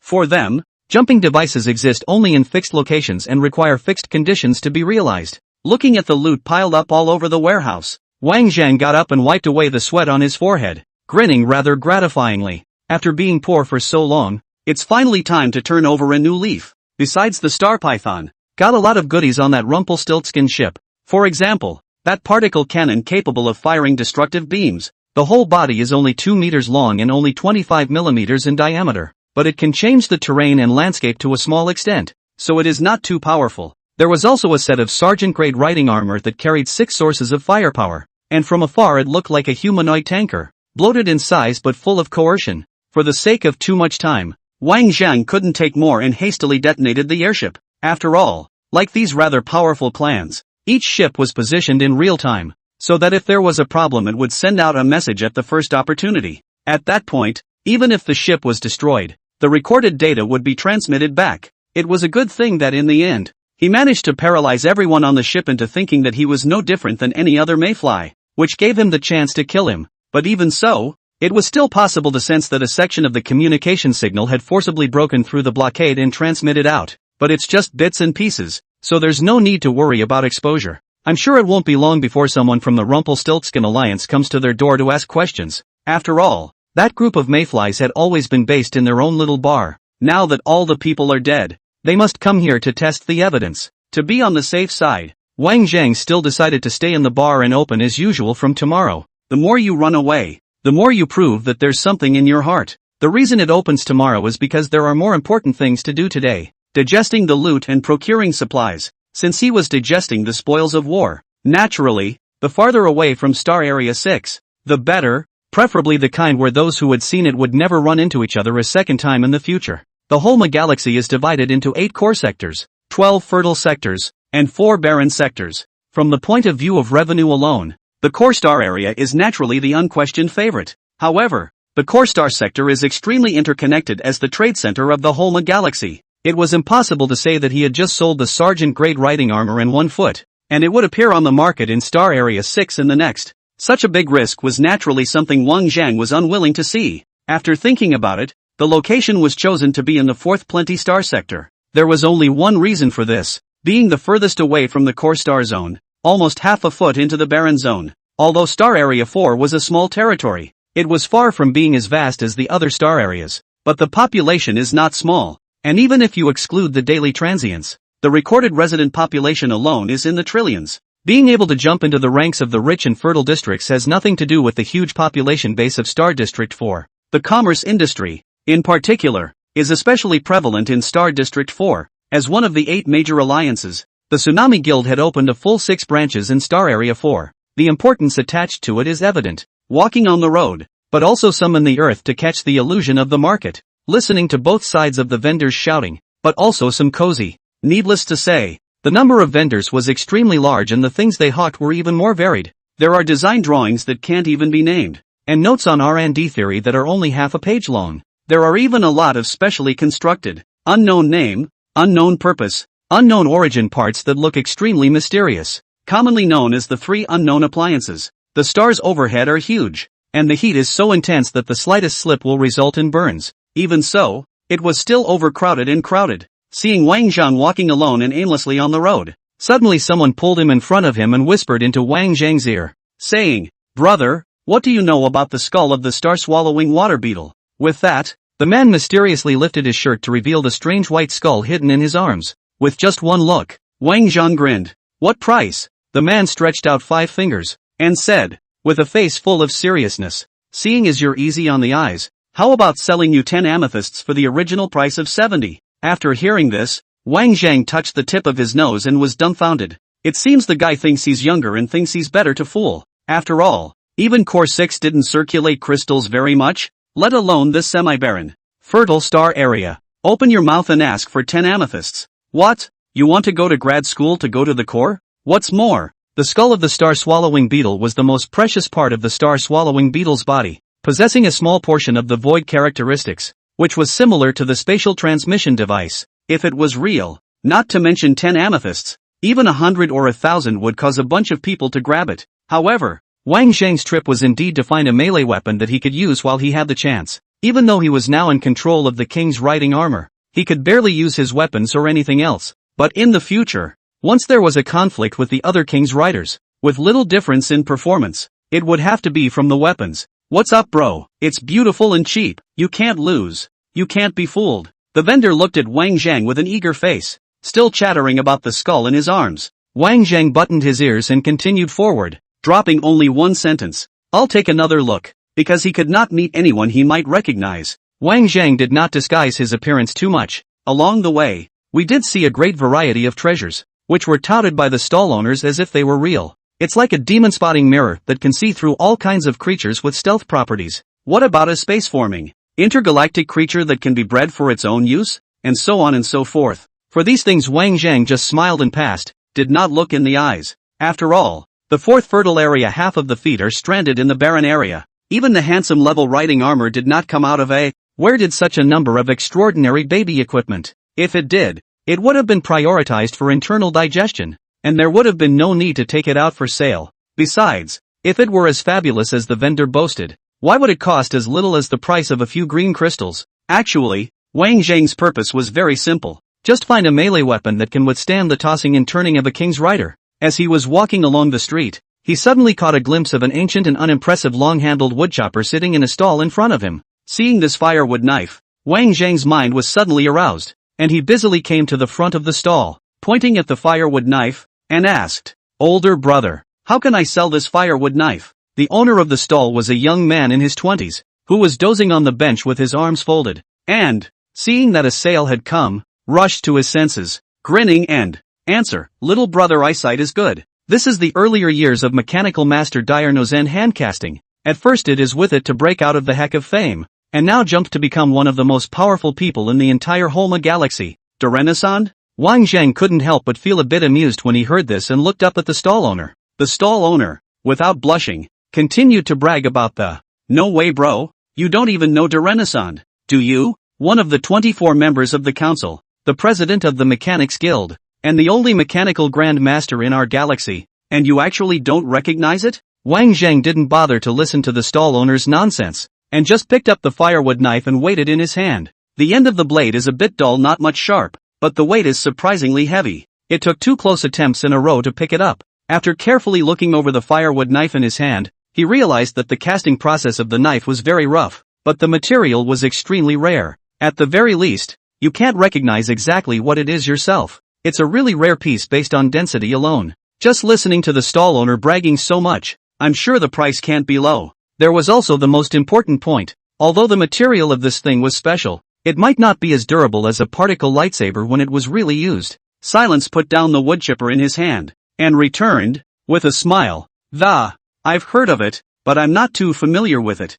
Seeing that the sale was not going to work, the stall owner blankly glanced at Wang Zhang, and his expression became hard in a steep moment. "I don't know you well enough to know that you're buddies with Derek Northside. Sure you don't want to see it again?" Still unwilling to give up this hard-earned grievance, the stall holder pursued to retain it. Upon hearing this, Wang Zhang asked casually, "What price?" The stall owner stretched out 5 fingers, hemmed and hawed, and said, "You've seen the stuff too. Surely it's good stuff without running. Only charge you 50 yellow crystals. How about it?" With that, the stall holder copied his wood chipper and began to gesticulate. "Take a look at this material. This hardness. If it didn't come from the hands of Grandmaster Renaissance, I really don't know who else could build something of this caliber." Listening to the stall owner's boasting, Wang Zhang sighed slightly. With that kind of eloquence, an unusual person might have started paying out of their pocket if they hadn't seen at a glance that the woodchipper's wages were rough. Waving his hand to interrupt the stall owner's chatter, he said, "All of you understand, quote, a realistic price."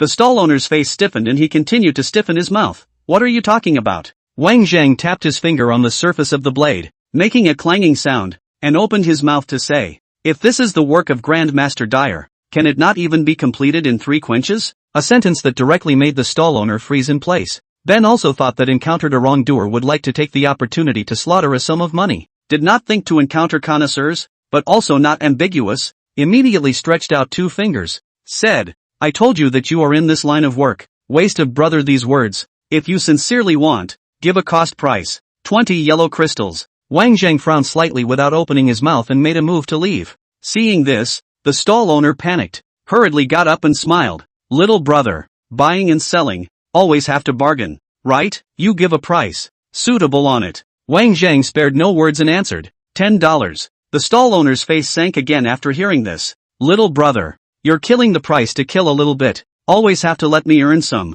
So, how about $18? $11? Wang Zhang gave in slightly. The stall owner was scratching his head for a while, and not wanting to miss out on this business, he hesitated for a long time and said, 15, it really can't go any lower. Good. Unexpectedly Wang Zhang painfully agreed, not waiting for the stall owner to breathe a sigh of relief. Wang Zhang's next sentence followed, "Let me randomly pick another piece from the stall." The stall owner's smile froze, and he only looked at Wang Zhang as he picked up a palm-sized arching tile stained with mud clumps from the corner of the stall. Seeing the object in Wang Zhang's hand, the stall owner grinned once again. This tile is their own from an ancient battlefield to pick up. When looking at the appearance of strange and weird thought it was what treasure. The results of washing clean and found that it is a piece of broken tile with a star iron pouring. Not at all what extraordinary treasure. Think also, the ancient battlefield to today after many centuries, do not know through several generations of Taba excavation, what treasure can be left until now. But on second thought, it's not worth much, but it's a strange shame to throw it away. So Sex's repainted mud set up a stall, thinking of bumping into it do not know the goods, with their own eloquence ruthlessly swindled a sum of money. It turned out to be so underpowered that it simply became a nail in the coffin of its own stall, and couldn't be given away at all. 15 yellow crystals for a broken knife that couldn't be opened and a broken tile was a big profit. Without moving to stop his laughter, lest Wang Zhang backtracked, he hastily nodded his head. 15 yellow crystals, it's a deal. Wang Zhang obediently paid the money and left with the firewood knife and tiles amidst the stall owner's joyful smile. The stall owner counted the money happily, not noticing the growing smile on Wang Zhang's face, who had already walked away. If not because of the surrounding crowd, Wang Zhang was afraid that he could not hold down the excitement in his body and jumped and cheered. He hadn't originally planned to buy things at this kind of roadside stall. For one thing, there was no guarantee, and for another, he just couldn't come across anything good at all. The real destination was still the Tsunaji Marine Guild at the end of the street.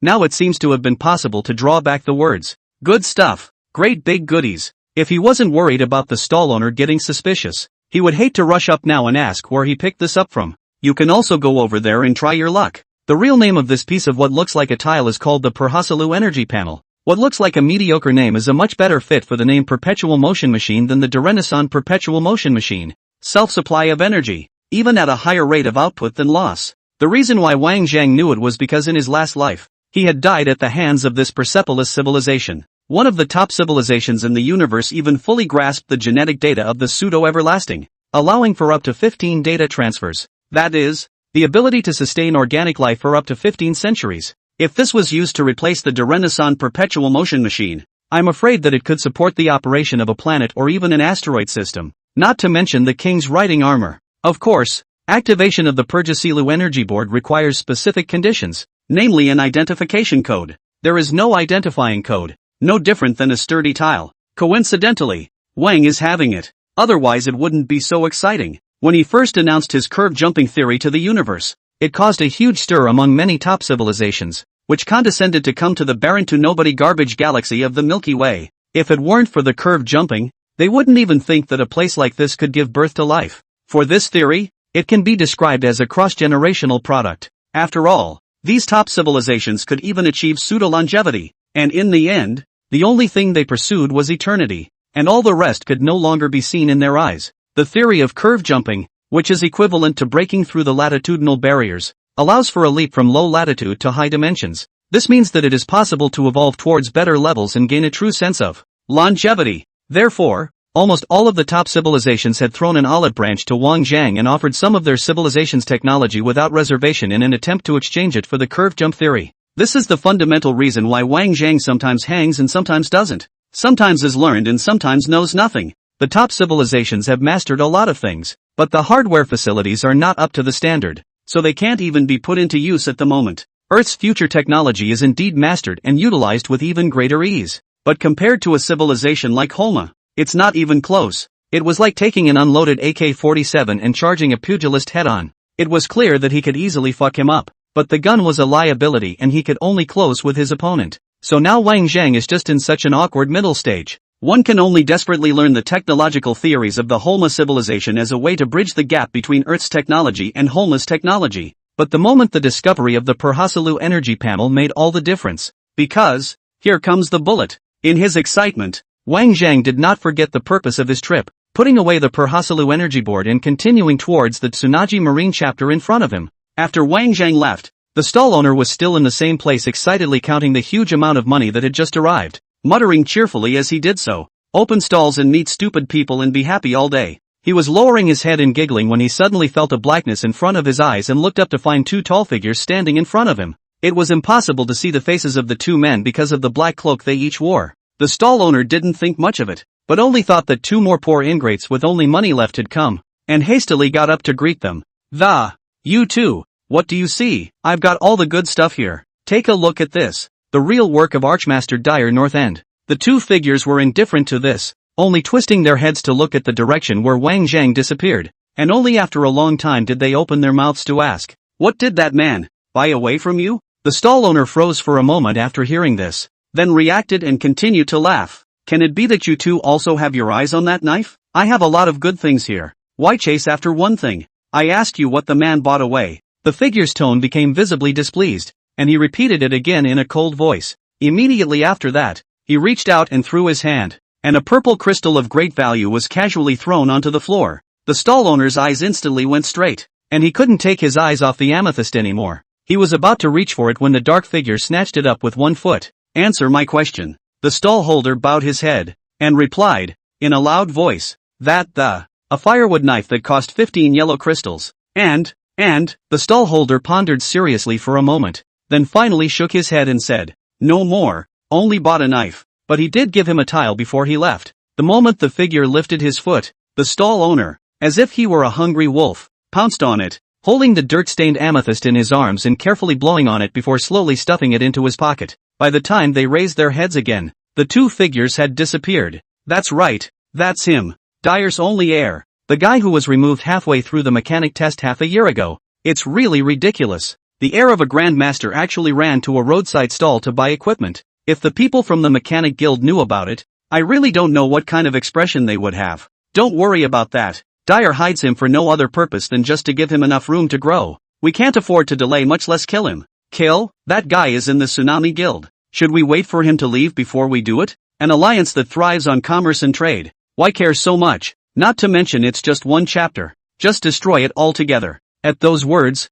a smile suddenly appeared on the face of one of them under his cloak. Immediately, his body erupted in a stunning flash of light, and by the time the flash passed, his body was already covered in riding armor. This is deep in the crowded downtown area. The sudden powerful pressure directly caused the surrounding people's faces changed greatly. After turning their heads to look, they could not help but to have exclaimed in shock, screaming and fleeing in all directions. King Rider! In this semi-barren area where even handsome level riding armor could not be seen, the sudden appearance of a king's rider was no less than a nightmare descending. A quick battle. The other figure didn't forget to voice out a warning. Don't worry. The king-level riding armor rushed the figure and made a gesture, then pulled up, drawing a long arc from the air and shooting away towards the front. Your Excellency Yubari, there's only so much we know. You know the shielding measures of the king-level riding armor better than we do. There's really nothing we can do if we want to investigate more information. Inside the council hall of the Lamprey Union, the bearded man who was originally still furious, frantically slapping the table and yelling at the bullies, was now sitting on his knees with a well-behaved face. Behind them was a group of numerous Rumpelstiltskin executives who were kneeling on the ground, not even daring to raise their heads. The direction the crowd was facing should have been the bearded man's seat, yet the seat was at the moment occupied by a woman. For this woman, There was absolutely no power that had some status in the 6th star area that did not recognize her. The Swell family's youngest daughter, the owner of the king-class riding armor Firewind Burning Cloud, Swell Yuzuki. One thing needs to be made clear. The reason why the Swell family was able to steadily sit at the number 1 position in the 6th star area, hogging more than 90% of the resources, apart from its own strength, the main reason was still this female devil that everyone had once been afraid of. After all, no matter how powerful the Swell family was, it was still just a snake in the ground, and out of the 6th star area, existences that could be compared to it abounded, but not Sol Yuzuki, who serves in one of the 8 major alliances, the Court Martial. It is ranked among the 24 King's Riders. Like the Mechanicus Guild, the military tribunal is dedicated to recruiting members in mounted armor, advocates outward expansion, and espouses the use of force to solve everything. All 24 sets of King's riding armor available in the whole galaxy are included in the Court Martial. Yuki sat on Speaker Rumpel's throne and kept replaying the video in front of her that was only 5 seconds long. The eyes fell firmly on the dark set of riding armor in the picture. King Class is right, but why had he never seen it? Yuki's eyebrows frowned slightly, and a thought suddenly surfaced in her mind. Rising and walking off the high platform, he walked right past the crowds of people who were bowing and kneeling, and rushed to the young girl beside him, saying, "Come on, go see your aunt again." Lightly traveling to the dingy bar, Yuzuki frowned once again as she looked at the closed door. Needless to say, this is the kind of unassuming little place that no one with a little money on the line would ever consider taking a trip to. But the drinks that were brought out were a breath of fresh air, so much so, that after the last time I left from here, I could always recall from time to time the taste of the original drink. No? The petite woman who always accompanied Yui around her side couldn't help but flinch her eyes up to Yui, who stood in front of her, and said in a small voice, "Could it be that that mysterious set of king level really has something to do with this guy? Because he messed with Detuli Tong and Long Pei in succession. He was worried about being exposed and ran away in advance? But it doesn't make sense. Didn't they say that this guy would even wet his pants at the sight of an anti-aircraft gun? Besides, if he really possesses a king-level riding armor, he would still be walking sideways in this star area 6. Why would he be hiding so much?" Listening to the petite woman's broken thoughts, Yuzuki seemed to have gotten used to it a long time ago, and then with a wave, a miniature wormhole that truncated space appeared out of nowhere in front of her. Seeing this, the petite woman stopped her words and asked, in a hurry, "Miss, where are we going again?" Yuki spared no words. "Find him." "Ha?" The petite woman froze, greatly confused. The Holma civilization doesn't seem to be advanced enough to just find people in a vast galaxy. Seemingly seeing the petite woman's doubts, Yuzuki didn't respond and silently took out an amethyst from her pocket and threw it over. 7 hands received the amethyst and carefully looked through it for a while before they moved their attention to the slight impurities within the amethyst. Regardless of the element, monomers will only exist in theory. That means there is no such thing as absolute purity in the world. It is for this reason that the impurities of crystals, which are the common currency of Holma, have come to be regarded as markers of authenticity. If it's really translucent and clear, with no hint of impurities, then you don't have to look at it to know it's a fake. Suddenly, as if she had discovered something, the petite woman looked at the crystal and amethyst in her hand and cried out excitedly, The crystal you gave that guy last time. You placed a tracking signal?" Yubari didn't reply and walked into the wormhole alone. The wormhole then shrunk at a speed visible to the naked eye, and as it looked like it was about to dissipate, the petite woman took a few steps forward and rushed in before it dissipated. "Welcome to Red Romance." One male guest. The moment he walked into the Tsunami Guild, a woman with a delicate figure in the hall suddenly shouted with a rough voice, which really startled Wang Zheng. It had to be said that there were a variety of races in the Holma galaxy, and those that looked like human beings accounted for a mere 30%, and most of them were still only primitively humanoid and impersonal. In addition to the rough welcome at the door, walking inside the club building, looking around as if to the Jurassic era, not to mention the people, crawling on the ground, no legs jumping, ball rolled into a ball. It can be said that there are all sorts of things, more than the tramps of the variety of goods, but there was one thing to be said for it. It was worthy of being the Tsunajiko Guild of the Fountain Star region. The resources were more than 1 star more luxurious than the chapter managed by Morishu. The hall in front of him alone, even though the hall in Morishu was big enough, it was still a bit undersized compared to the one in front of him. Coming in from the outside, there was no sense of walking into a room at all. It was simply coming from one world to another. As for the commodities for sale, looking up, they were densely piled one layer after another, almost to the sky. He was about to find someone to inquire about the weapons selling area when someone behind him suddenly took the initiative to strike up a conversation.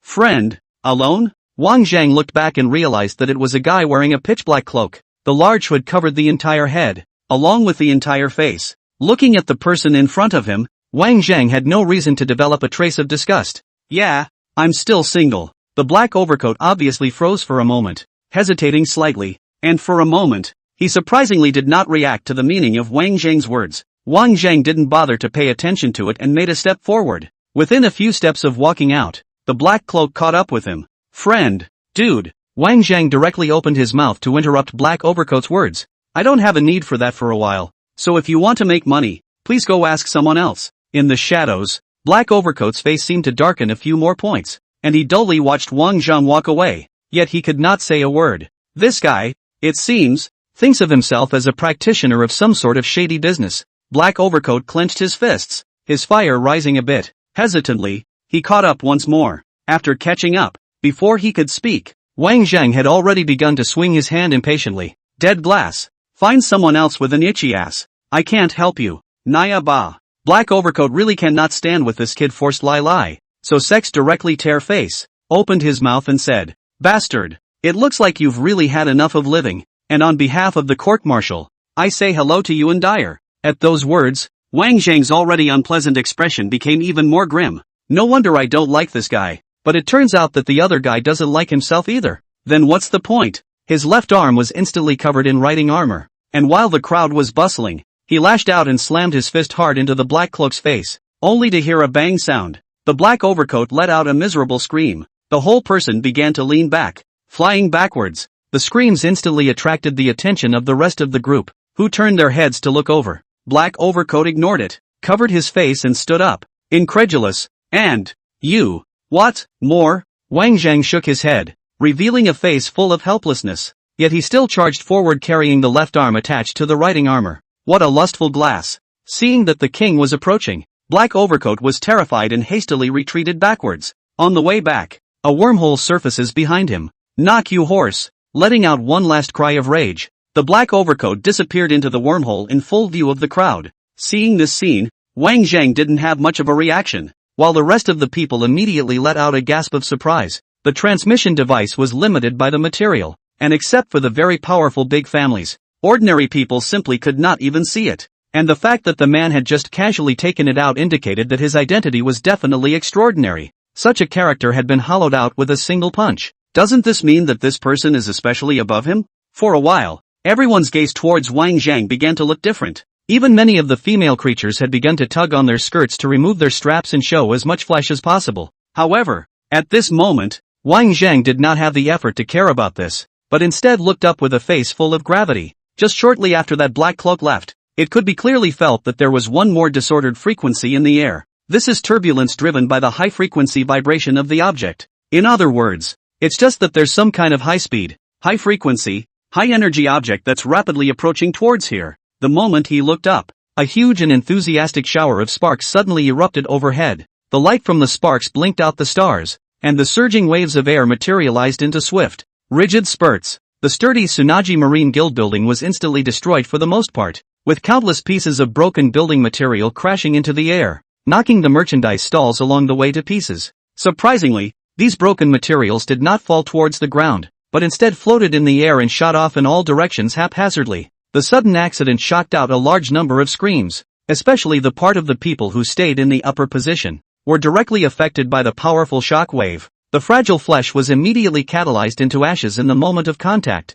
Not even a trace could be left. Holy fuck? Wang Zhang, who was on the bottom floor of the building, was undoubtedly extremely lucky, and while he was not yet affected by the explosion, he made a gesture to take out the teleportation device to transfer. But before Wang Zhang could put his hands into his arms, a riding armor crashed through half of the walls and brazenly rushed into the interior of the building, casually sweeping the panicked scene without even bothering to linger. He instantly lowered his head and locked onto Wang Zhang, who was obscured from view by layers of things. Light flames rushed behind them, and dozens of missiles the length of a small arm looked like stinging dragons reviving, poking their heads out one by one. Following that, they shot away, arcing towards Wang Zhang from all directions. Everything was but a flash of lightning. And before Wang Zhang could even pull out the hand he had reached into his arms, the dozens of missiles had already crashed over. The airflow that was already reversing the scroll became even more surging. A blazing to the extreme ball of light suddenly expanded after extreme compression, its volume rapidly expanding at a speed that was hard for the naked eye to accept,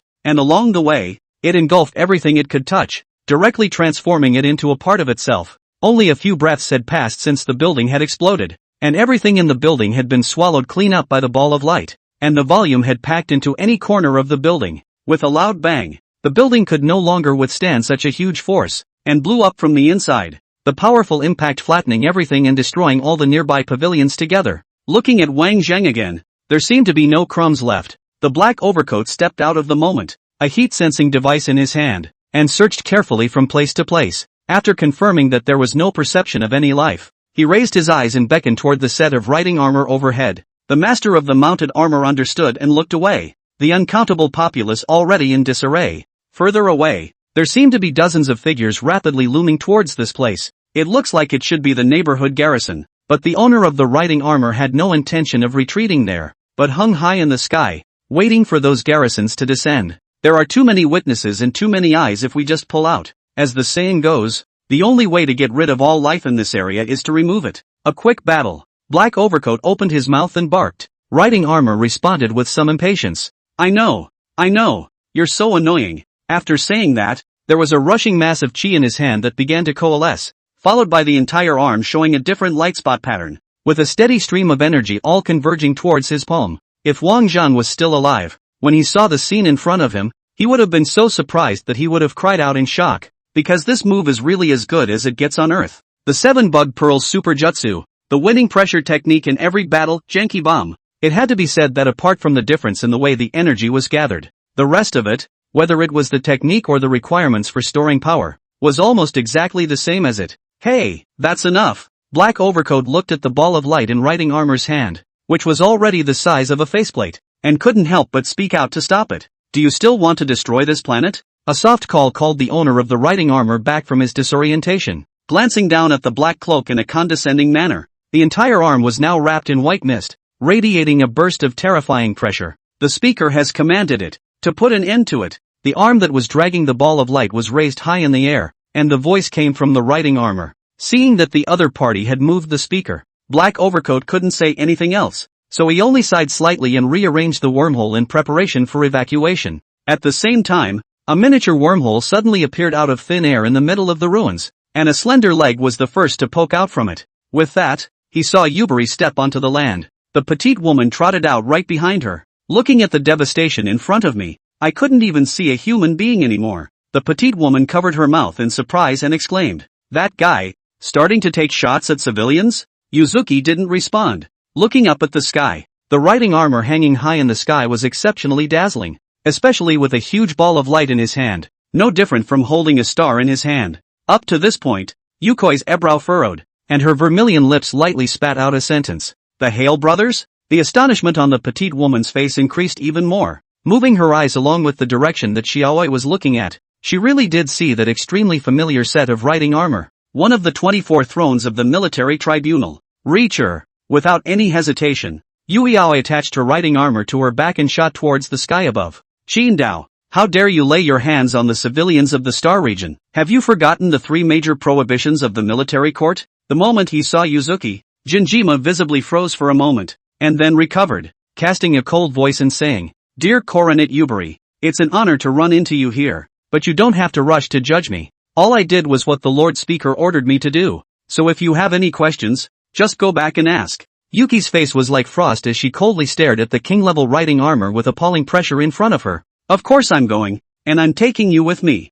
Qingdao's tone became visibly displeased, and out loud he questioned, "What, Coronet Yubari, who has killed countless people, is going to judge me from the moral high ground because of a few human lives? I'm so scared." Saying that, Qingdao's tone suddenly turned cold and his attitude hardened as he said, "I'll stand here and see how you take me." Yui Aoi was speechless, silently urging the riding armor to attach to her entire body. In an instant, the scarlet as fire riding armor was displayed before his eyes. The two sides floated against each other. Seeing that the atmosphere was tense to the extreme, another voice abruptly sounded not far away. "Your Excellency Yubari, you've stretched your hand a bit too far. Does the throne still need to report to you when it acts? Who do you think you are? One of the 24 thrones. The rain is thinning. Hail brothers, Jin Island hail. The double king rides. Thunderchur's rain sparse. The 2 king-level riding armors, one in front of the other, surrounded fire wind burning cloud." Jinjima laughed a little willfully. continuing to drag the ball of light with one hand,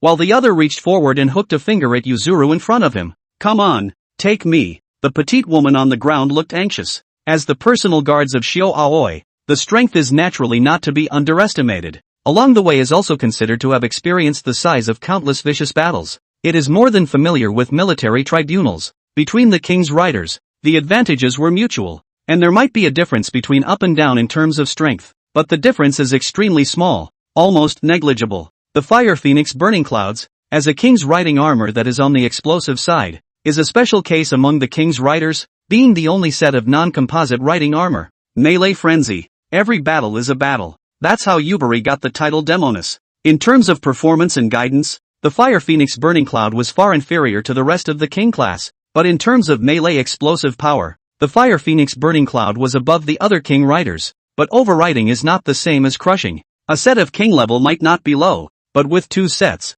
a sure win could not be guaranteed. But it would certainly not be a defeat. Seeing that Yuzuki was caught in a passive situation, the petite woman couldn't care about anything else, and her handsome great riding armor quickly covered it as she flew towards the sky above at a very high speed. The moment he joined the battlefield, he originally thought that he could add some backbone, but he didn't expect the three sets of king riders to remain in confrontation, and he didn't even look at himself. There was no way around it. The difference between a king level and a marquis level was like a nuclear bomb and a bullet. You can't detonate 1,000,000 bullets in a pile as much as one nuclear bomb. Don't believe me? Then go to one of the overthrown Baka Islands and ask if that's the case. Looking at the already shocked Fire Phoenix Burning Cloud, even though Jindao's face was already covered, one could still feel the playfulness of its expression. Come on, say you're taking me away. Having said that, Jinjima stopped dawdling, and without even looking at Yuzuki, maneuvered Reacher to turn around, embracing the basin-sized ball of light that had been aimed at the ground beneath his feet. But before he could throw the ball of light,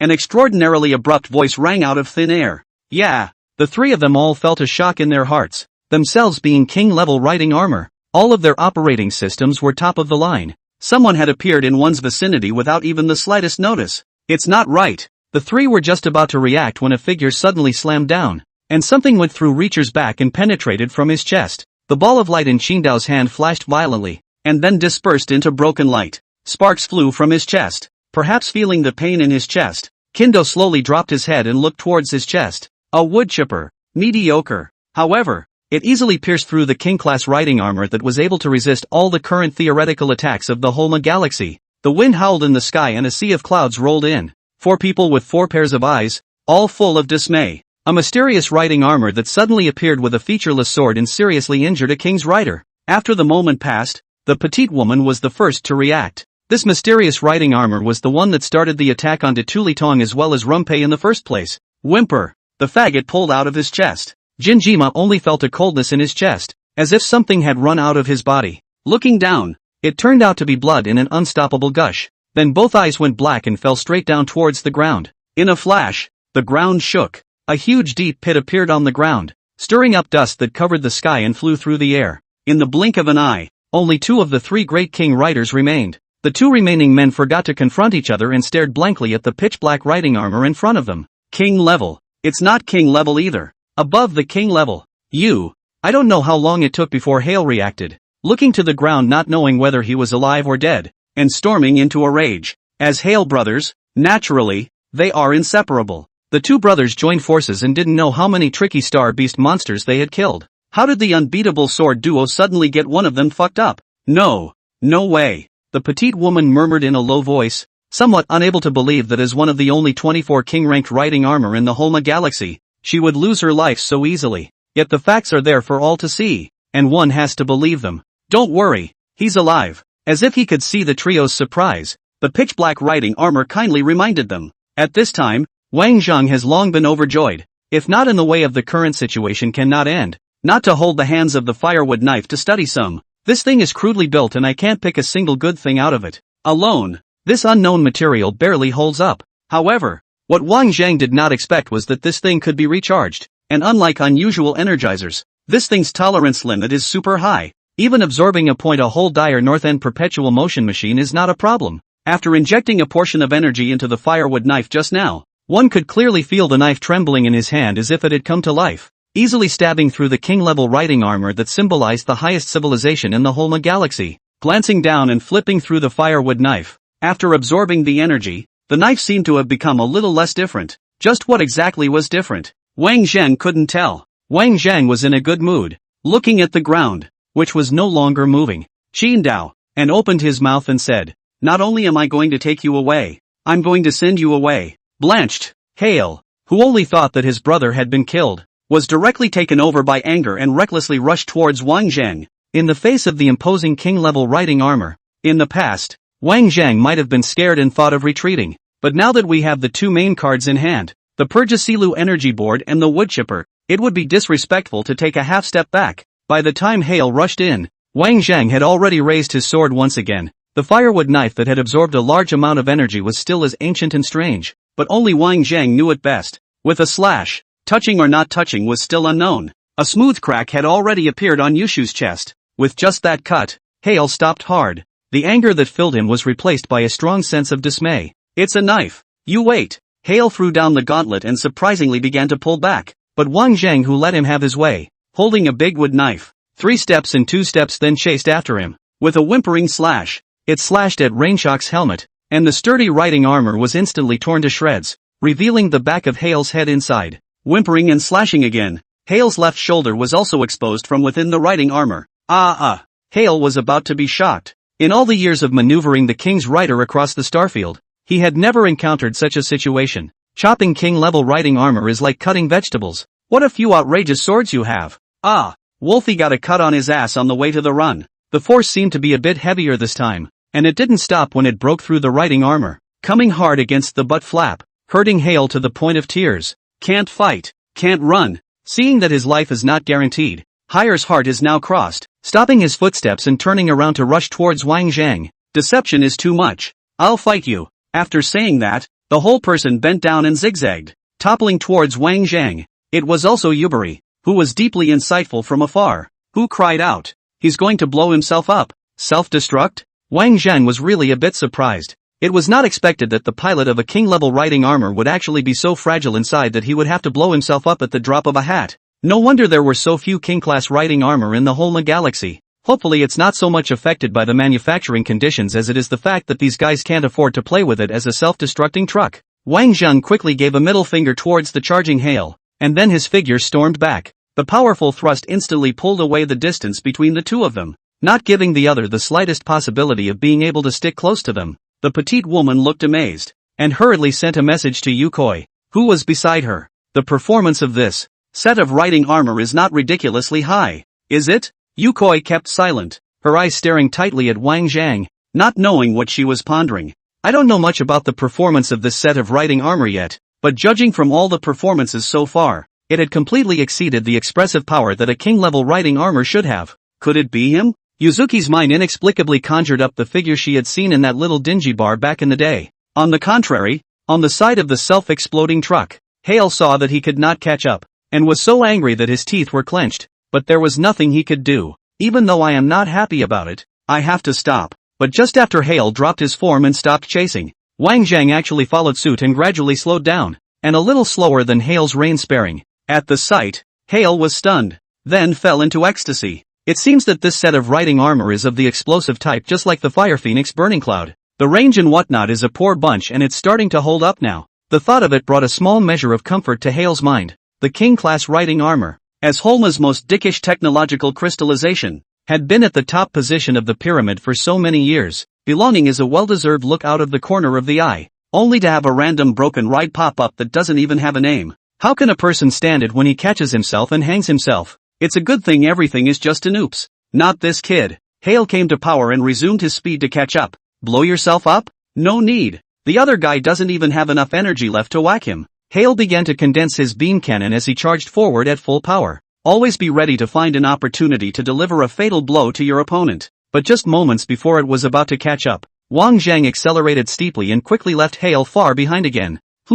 Looking at Wang Zheng, who ran far away at once, Hale could not help but frown, not yet realizing the magnitude of the problem. With only a cold laugh, he said, meticulously. When he said that, he followed suit and increased his speed, running towards the front. The distance between the two was once again closed. Hale didn't dilly-dally, rubbing metabombs furiously in his hands. Prepare to throw it at Wang Zhang when you get a little closer. The speed of the two had climbed a great deal compared to a moment ago, and the chase had left the current planet and raced into space. The Yuan Qi bomb in his hand rubbed bigger and bigger, and Wang Zhang's back was getting closer and closer. Hale raised his arm in a gesture to push the genjutsu bomb through. The moment the Yuan Qi projectile touched Wang Zhang's back, Wang Zhang surprisingly increased his speed once more and left Hale far behind again. Hale's grin froze on his face as he held up the increasingly heavy genjutsu bomb, suddenly looking like he'd realized something. Then he began to swear. "Tramp, you're a bully." Hale's face turned blue, his breath coming in ragged gasps. Looking at Wang Zhang,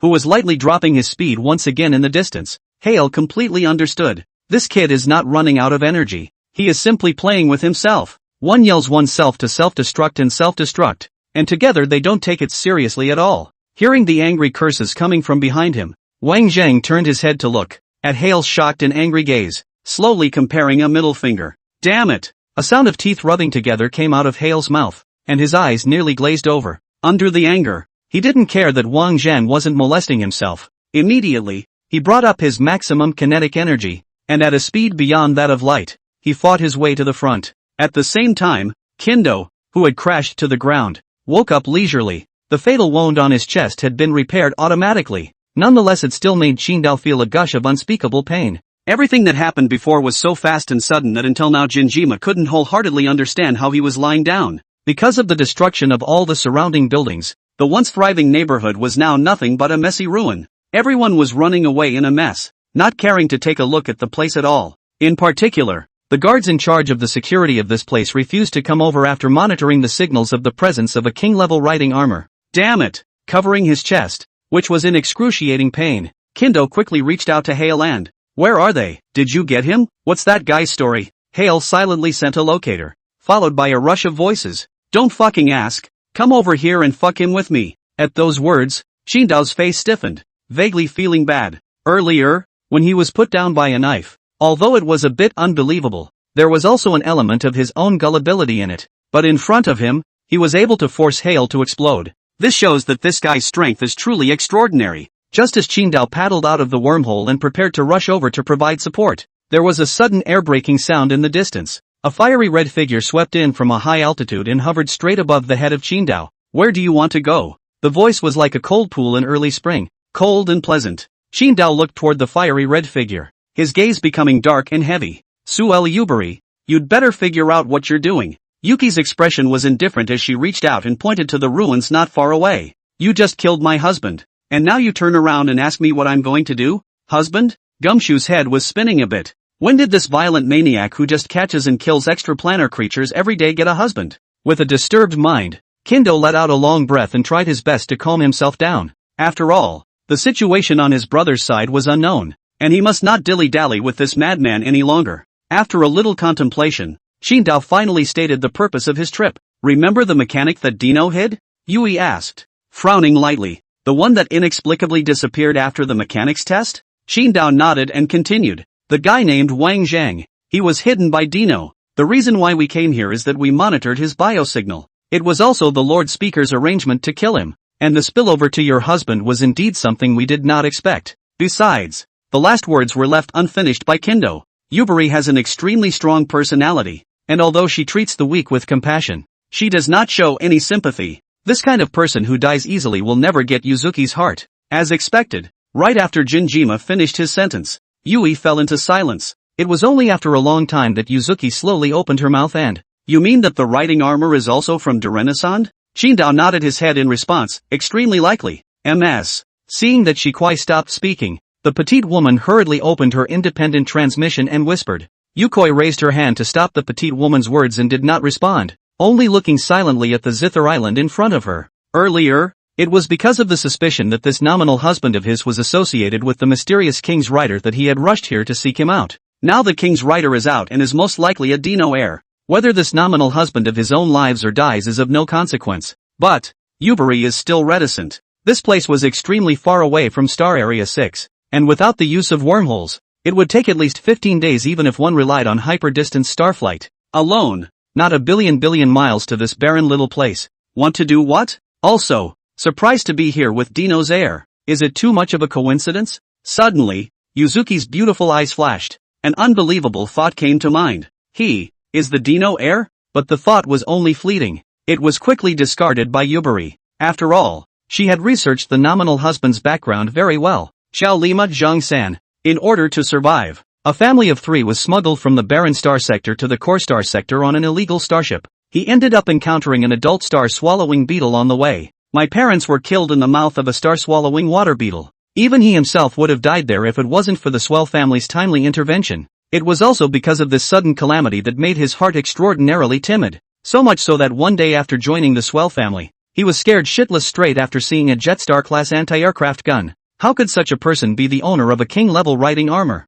A glance at the ruins around them and the smoke is still filling the air. The neighborhood, which was still very busy, was now in a state of disarray. A rough estimate is that tens of thousands of people died here. To say the least, there was no pity in Yuzuki's heart, even though not long ago she had tried to make a claim on behalf of these innocent sufferers. But when it comes to their rights and interests, these tragic deaths become irrelevant casualties. Justice. But it's not fair. After all, king-level riding armor was originally above ordinary beings. After a moment had passed, Yukoi pointed in the air and rushed down to the Qin island below, saying, "Lead the way." Upon hearing this, Qindao's tense expression instantly soothed, while a burst of joy erupted within his body. Who the owner of that mysterious set of King's Riders is cannot be known for the time being, but in terms of performance, it seemed to be above normal king-level riding armor. If it was just himself and his brother Hale, I'm afraid he wouldn't have been able to subdue him. It's even possible to be undefeated, but with Yubari on board, things will be different. This war fiend, as the only explosive type of riding armor among the King's Riders, was able to catch and kill a fierce man with the star-swallowing water boat. So far no opponent has been found who can fight it head-on. The thought of it set Gumshoe's mind at ease. Steady! Quickly locking onto Hale's exposed target, he casually scratched out the wormhole and charged in ahead of the others. Without any hesitation, Yuzuki followed close behind. The petite woman took one last look at the Tsunami chapter building, which had already turned to dust, and sighed, still following after it. At this moment, the two of them, Wang Zhang and Hale, were chasing after each other extremely fiercely under the superluminal speed. Without realizing it, he had already rushed out of the rich star area to the uncivilized and uninhabited star area. The No Man's Sky zone is not unviable, but it has not been fully explored, and it is unclear whether a civilization exists. It's as if, on Earth, the northern continent was discovered in the 14th century. For the Eurocrats, it was discovery, but for the Indians, who have lived on the North Continent for countless years, this is not a discovery. Instead, this is the beginning of a nightmare. I don't know how long it had been chasing out, but Yushu's energy had already been depleted by more than half. During the long chase, Hale's anger dissipated and he slowly came to his senses. With the battle power displayed by this set of mysterious King's Riders, even if he ended up chasing after them, he would only be able to take a beating. Moreover, the other party was obviously teasing himself, and had intentionally lowered his speed several times in case he couldn't catch up, but Hale managed to hold back the bottled-up fire, and pursued it methodically. After all, he was no match alone. 2 sets of King's Riders should always be able to resist. If 2 sets don't work, then 3. Anyway, he'd already locked down his positioning, so he just had to wait for Kindo and Yuzuru to catch up. 3 dozen. If you're a bully, can you still fight 3 sets of King's Riders by yourself? At that moment, a pitch-black rift appeared steeply in front of the duo, and the Reacher piloted by Qindao stepped out from it. It hung in the starry sky, blocking Wang Zhang's path. Immediately after that, another fiery red figure walked out from the crack, and it was none other than the Fire Phoenix Burning Cloud. And, of course, there's the once overlooked set of handsome grade riding armor. Looking at Qindao, whose wounds had basically healed, Wang Zhang stopped his stance and didn't feel much surprise. After all, a civilization that could even achieve pseudo-longevity, healing some non-fatal injuries would be completely easy and handy. At one time, 3 sets of king-level riding armor were hanging on one side, presenting a triangular situation to encircle Wang Zhang. Hello again. Qindao covered his wounds and said, in an indifferent tone, I'll find a way to pay you back for this cut. Surrounded by 3 sets of King Riders, Wang Zhang didn't have the slightest panic. Instead, he still had the leisure to show off his tongue. I'm so sorry. I'm not in the habit of asking for things back when I give them away. Ha! Qindao smiled coldly with great disdain. Say hi to Dino for me. The moment the words fell, the 3 sets of King Riders acted with a stunning speed, attacking and killing Wang Zhang in the center position from different directions. The 3 powerful air currents surged and collided together, directly rolling up against the wind and rushing toward the surrounding, at first scattering. Yui's eyes were the first to flinch. and she hastily summoned the Hale brothers to the lookout. Unfortunately, that was still half a step too late. Without waiting for Hale to react, Wang Zhang's figure had already appeared at his side. The swing broke through the sound barrier and landed a heavy blow on Hale's shoulder. Just this punch, the rain shuffle piloted by Hale made a piercing sound around his body, and then he flew backwards like a cannonball out of a cannon. It slammed directly into a nearby planet, causing a roar that went on for a long time. The reason why he had come to this uninhabited and unknown star area was so that he could hide from the eyes and stop hiding his strength. After determining that there were no signs of life in the vicinity, not loaded. Showdown. Settle one person in an instant. Wang is looking back at Qingdao. Better give my regards to your master first. The sudden scene directly caused Hale and Yuzuki to freeze in place together. Originally still solid as a golden triangle formation has now appeared to be a landslide. Before the two of them could react, Wang Zhang's figure suddenly disappeared from its original spot. The next instant it appeared steeply beside Kindo again. Another simple punch swept in with a powerful sonic boom. Kindo stared blankly at the oncoming punch, but made no response, for he knew that all resistance was futile. There is absolutely no resistance. The cold, mechanical peak of his fist rubbed the gas stream and rose into a roaring dragon of fire. The fire dragon's huge mouth opened and closed, and in the blink of an eye, it annexed Qingdao's thin body. Before and after, but in a matter of breaths, 2 sets of king-level riding armor were killed by Wang Zhang in seconds. After doing so, Wang Zhang slowly straightened his back and looked distantly at the motionless Yubari in the distance. It was still the petite woman who had no presence the entire time who was the first to react, and violently rushed to Yuzuki's body, shielding her. Despite showing exceptional bravery, the petite woman still couldn't stop being nervous in the face of such a profound opponent. However, Wang Zhang's attention did not fall on the petite woman, only skipping over the other party to look at the distant Yubari. Even though they were at the same king level, there would still be a gap between king and king. This set of fiery red riding armor in front of him could clearly feel that the threat was simply beyond a large extent compared to that pair of Hale brothers. Therefore, when facing this set of fiery red riding armor, Wang Zhang finally put away his tentative thoughts and decided to use his full strength to crush the opponent as fast as possible. After all, these 3 people were coming from a bad place, and behind them was most likely a power-level figure in the whole galaxy. Once one's identity is dug deeper, the planet may be in danger of being exposed as well. Just as Wang Zhang was on his way to bring his horsepower load up to speed, a sharp cracking sound suddenly sounded beneath him. Immediately afterward, you hear a strip of audio forcefully squeezed into your ear. Arrogant. When he looked down, he actually saw the figures of Qingdao and Higher,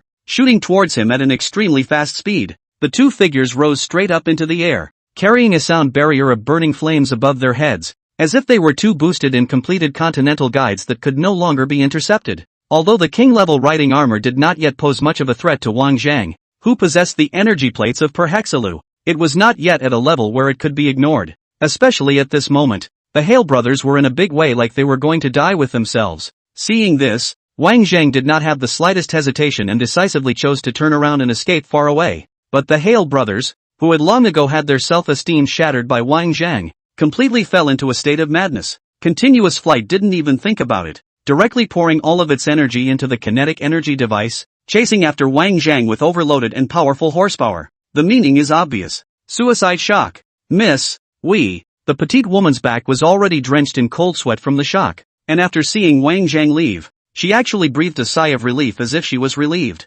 Although there was a considerable gap between the handsome rider and the king's rider, there were only 24 sets of king's rider armor in the entire Holma galaxy. It was no exaggeration to say that the petite woman's handsome level of riding armor might already be seen as a dependency for going sideways in the Holma galaxy. In addition to following their own young lady for so many years, how many bitter and vicious battles have come through? Even if they were not defeated by the king's rider, they still had the courage to fight. But in front of that mysterious set of king riders, it couldn't even bring up the slightest resistance. Distinctly uneasy, he looked at Yuzuki and whispered a summons that, "Why don't we just notify the military courtside? The situation at hand is impossible to close. If things really get out of hand, the conflict between the military tribunal and the mechanics guild could be out in the open. Besides, there's the Hale brothers with these 2 sets of king's riders, so if we lose them here, I guess the organization is going to be greatly injured." Upon hearing this, Yukoi was first silent for a moment, before slowly opening her mouth and saying, "May not." The petite woman could not help but be a little taken aback, surprised at her own young lady's indifference and watching from the wall at the moment. Dire Northend's influence in Holma has even gone far beyond that of the Big Eight. After all, even the development of Holma's running system today can't escape its involvement with Dino. Because of this, Dino has too many fans and has become a large group of believers with absolute loyalty. For a rapidly developing super civilization, this existence of a religious nature that borders on brainwashing is definitely a great threat. Since he couldn't get rid of the other party, he could only weaken his power. Otherwise it wouldn't have sent out two sets of king riders at once to attack and kill the opponent. As a core member of the military court, Yuzuki was naturally able to easily sort out the veins in between. But not only did Yuki not act half-heartedly, she took the initiative to stop the petite woman. Looking at the three figures that had already disappeared at the end of the line of sight, Yui Aoi had another long moment of silence. Quickly throwing away her mixed thoughts, Yuzuki finally made up her mind and leapt after her. Dino had already drained half of Holma's resources, causing Holma to build looting squads in the shadows to carry out those unseemly acts of coaxing and looting. The Holma galaxy can no longer support the emergence of a second Dino. The owner of this mysterious set of king riders must be killed. Zeus wail. Behind her, the petite woman suddenly cried out in alarm. Looking ahead, he really did see an extremely large, gigantic creature that took up almost all of the field of vision that his eyes could reach. Zeus wail. A creature that has spent its life wandering the universe since its birth. The size is the largest in the history of any existing known civilization, and the Zeus whale, too, is rated by Holma as the only kind of irresistible extraordinary factor. After all, in front of the Zeus whale, the star-swallowing water beetle had become a mouthful of goods. Yukoi suddenly turned around and slapped her palm on the petite woman's chest, directly sending her flying backwards with tremendous force. The moment he swung out this palm, a huge black hole appeared out of thin air from not far behind him. The powerful and unrivaled attraction locked everything around it. Then it was like a whale sucking in a cow's drink, and all of it was gathered in. The petite woman, on the other hand, happened to escape the gravitational range of the black hole because of that slap from Yubari. However, in the blink of an eye, wherever the black hole could affect, no matter if it was a planet or a huge star meteor, none were spared. All were swallowed into it. After eating all of this, the Zeus whale didn't react in any way, as if it had eaten a bunch of small shrimps, waving its huge feathered wings that stretched for billions of miles, turning around and exploring the depths of the starry sky. Wang Zhang and the Hale brothers as well as Yuzu, all four of them disappeared without any other trace. All that was left was the petite woman who had been stunned into silence by the Zeus whale. Upon realizing with hindsight that her own young lady was missing from her side, the petite woman's expression became visibly flustered. Not caring what the lady had previously instructed, he decisively inquired to the court-martial. Wang Zhang snapped his eyes open. There was a dark, dead silence in front of me. After running the riding armor, it was found that the surroundings took on the quality of a void. The body of the Zeus whale was simply too huge, and even after being swallowed, the volume of the stomach alone was the size of a dozen planets. At the same time, because all information was isolated, there was no way to effectively locate the direction, causing Wang Zhang to only be like a headless fly wandering around. The blazing light emitted by the riding armor was mediocre, barely illuminating the sight within 5 paces in front of him. There is no choice but to slowly feel your way forward. Walking out not too far, Wang Zhang suddenly sensed a strange aura from the front. After exhausting his eyes and looking forward, it was only then that he could vaguely see that it was the vague outline of a figure. When the figure approached, Wang Zhang's eyebrows immediately raised lightly. The fire phoenix burns the clouds. Upon seeing Wang Zhang, Yuzue visibly froze for a moment. With that, he stopped and looked away from Wang Zhang. After an instant of staring at each other, Wang Zhang was the first to respond, stepping and swinging straight at Yubari in one fluid motion. If he hadn't been swallowed alive by the Zeus whale that had suddenly appeared, the set of fire-red king riders in front of him would have definitely become a tricky and strong enemy. The threat is even greater than the Hale brothers. Therefore, even though the situation at this time was not optimistic, Wang Zhang was still not prepared to let go of such an excellent opportunity. If the enemy cannot be turned into a friend, then destroy. Apparently, Yuzuru across the room was thinking the same thing. The two sets of king-level riding armor, which were also known for their explosive power, stormed up at almost the same moment and charged forward with a loud bang. However, just before the two figures touched each other, there was a sudden momentary stagnation in the two men's king riders. The moment it hangs in the air, the riding armor flashes a bright light, followed by passive disintegration. The only remaining light faded, and the two men who had lost their riding armor fell heavily to the ground. Caught off guard, Wang Zhang covered his head that had fallen a bit to the ground, and after shaking it vigorously, he realized that the Persepolis energy board had lost its ability to function. It must be spatial suppression. Although the stomach space of the Zeus whale is vast, the energy source is not eternal, and the consumption cannot realize the conversion cycle, thus resulting in the energy plate not being able to replenish the energy. Wang Zhang looked at the darkness in front of him and muttered and whispered. Luckily, though, If even the Perhasalu energy panels can't function, there's even less chance that the Dino perpetual motion machine will continue to run. Thinking of this, Wang Zhang suddenly clenched his fists and began to grope his way forward in the darkness. The opponent had relied on riding armor for a long time to move around, and was bound to be overly reliant on technology, and his physical body would naturally not be too strong. But he is not the same. Although the Earth's technological civilization is advancing by leaps and bounds, the vast majority of it is still with the help of artificiality. Especially since he himself had found Bao Jingdong to specialize in special training for his physical body strength after a number of consecutive assassination encounters. Usually there was nothing to do and he often practiced a few times the 5 birds opera score that Zhang Dejai had given to him. With his current physical qualities, Wang Zhang was confident that under the same body type, he should not be inferior to anyone in bare-handed combat. Nay, the surroundings were just too silent, and after groping for a while there was still no sign of the other party. Just when Wang Zhang was about to give up, his palm suddenly found a touch. Casually squeezing it, he couldn't help but frown. What's that? Why is it so soft? Could it be the stomach lining of a zodiac whale? In doubt, Wang Zhang pinched a few more times. Comfortable? In the darkness, an icy voice came out. At those words, Wang Zhang instantly reacted and violently retracted his hand. I'm sorry. Then his mind was slightly pleased. The owner of this king-level riding armor was actually still a woman. In that case, the odds are even better. Despite the obstructed view, the rather slim profile of the person in front of him could still be vaguely discerned. Wang Zhang's heart was so determined that he immediately clenched his fists and lunged towards the source of the sound. Sorry about that. The mentally planned scheme to checkmate the enemy did not materialize. Without even giving Wang Zhang a chance to strike, before he could rush closer, he only felt a sharp gust of wind blowing over.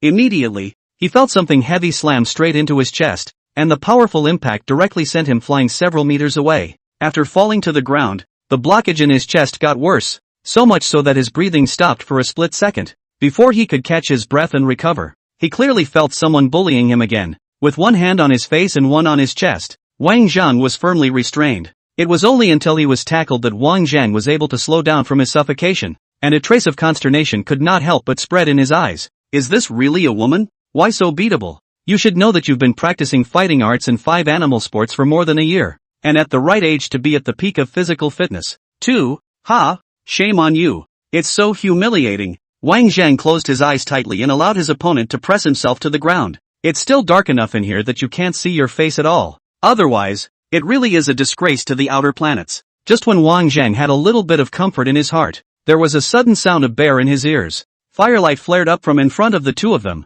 illuminating Wang Zhang's and Yuki's faces. Under the dancing firelight, the expressions of the two men gradually became wonderful. Wang Zhang was lying on the ground. His face was squeezed until it was deformed, and his eyes still couldn't stop showing panic. On the contrary, Yuzuki, with one hand grasping a spontaneous combustion insect and one hand pressing Wang Zhang's face, was equally amazed and surprised. After a moment's silence, the two men spoke in unison. It's you! Taking advantage of Yuzuki's loss of concentration, Wang just seemed like a loach, twisting left and right, forcing his way out of the bindings and flying backwards away. Rubbing his somewhat pained cheeks, Wang Zhang's eyes became more and more gloomy as he looked at Yubari. The first sight of her at the bar was enough to conclude that her identity was anything but ordinary. I just didn't expect it to be the owner of a king-level riding armor. And the most important point, this guy's fighting skills seemed to be far above his own. Yubari casually threw the spontaneous combustion bugs to the ground and pulled out a few more from the package behind her. With a firm pinch, the spontaneous combustion worm struggled a few times,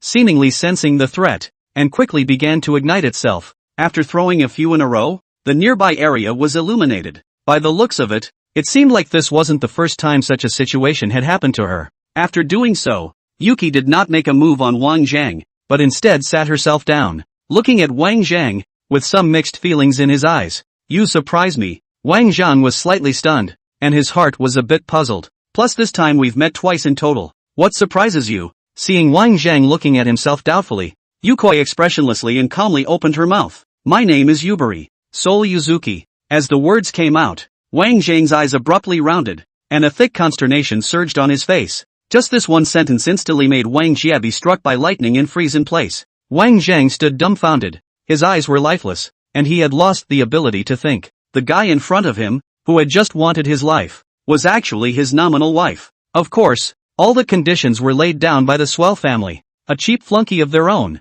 who could be discarded at the drop of a hat. Besides, he was just an imposter and a fake. However, After associating with the encounters during this period of time, he still felt that the relationship with the other party was somewhat mysterious. Wang Zhang returned to his senses and took a long breath. The facial expressions of the two men were clearly visible under the light of the spontaneous combustion bug. Yukoi still had that iceberg-like face, as if nothing could make a single ripple in her heart. So, your identity and soul was a fake. Into the house Dino set up for you? Wang Zhang rubbed the tip of his nose and said, "You're only half right." Yuki did not say anything and quietly looked at Wang Zhang, as if waiting for him to continue. Anyway, being inside the Zeus whale, all information was isolated, so there was no need to worry about spreading it. Wang Zhang opened his mouth and said, "It is true that the impersonation of others was intentionally arranged, but the matter of joining the Swell family was not." "No?" Yui frowned, and for the first time, other expressions surfaced on her always cold face. Wang Zhang said without changing his face, "I'm on strength." When Wang Zhang finished his words, the atmosphere fell into an eerie silence. Seeing that Yuki was still looking at him with a burning gaze, Wang Zhang was a little embarrassed for the first time. This reaction is just too cold. It wouldn't be so embarrassing for her to even sneer a few times. In the end, it was Yukoi who broke the deadlock and asked, "Who the hell are you?" Even if Dino had intentionally hidden you, there's no way he wouldn't have been able to find even a hint of it. Upon hearing this, Wang Zhang's thoughts began to fly. The current situation lies in the fact that mounted armor cannot be summoned and physical combat is out of her league. The only thing left to do is to be compassionate and reasonable. Wang Zhang suddenly put on a gloomy look, exhaled a long breath, and slowly said, "I'm not actually from the Holma galaxy." Yuki nodded, the news not a surprise to her. Wang Zhang stole a glance at Yuji, and after realizing that the other party did not have much of a reaction, he decisively began to let his imagination fly. "Actually, I've been wandering the universe with those starships for as long as I can remember. Then by a coincidence, it was valued by a master mechanic of the Holma galaxy, and before he passed away, he taught me all the essentials of his insights." As Yuzu listened, Wang Zhang continued to babble further and further. First, a bumpy and twisted childhood, then a chance encounter with a super inheritance that is rare in the world, then comes a bizarre story pad. Anyone else on Earth would inevitably hear at once that the story was made up out of thin air, because the plot alone is pretty much a copy of some of the novel's underlying mainlines.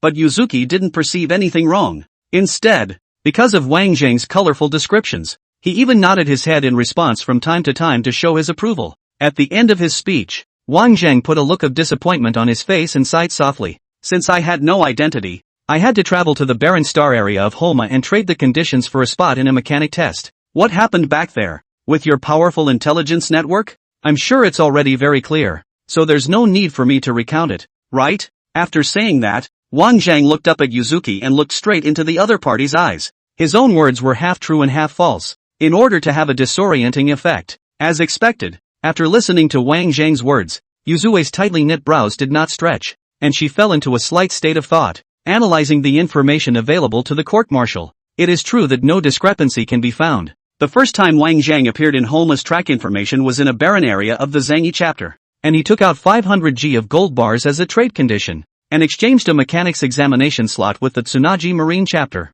It was also during that examination that Wang Zhang made a splash and was spotted by the mechanical grandmaster Dyer North End. In order to avoid dying halfway, Dino was determined to cultivate in the dark, so he wiped out all information about Wang Zhang. Analyzing Wang Zhang's words, no matter whether it was the timeline or the plot direction, it was able to match up with the information he had. But is that really the truth? It looks harmless, but in reality, it is decisive and unforgiving. Such a person would easily tell the truth? Would readily give up all of their past identities? There was only one word in Yuki's mind: no. Thinking of this, Yui Aoi secretly clenched her fists. Taking advantage of the fact that he was unable to summon his riding armor at the moment, it was a perfect time to capture Wang Zhang alive. The idea had only just surfaced. Wang Zhang in front of him had already rushed over first. A high whip leg was powerful and heavy, straight at Yuzuki's face, trying to defeat the enemy with one move. Yuki reacted as usual, just reaching out and grabbing. She easily choked Wang Zhang's ankle. With that,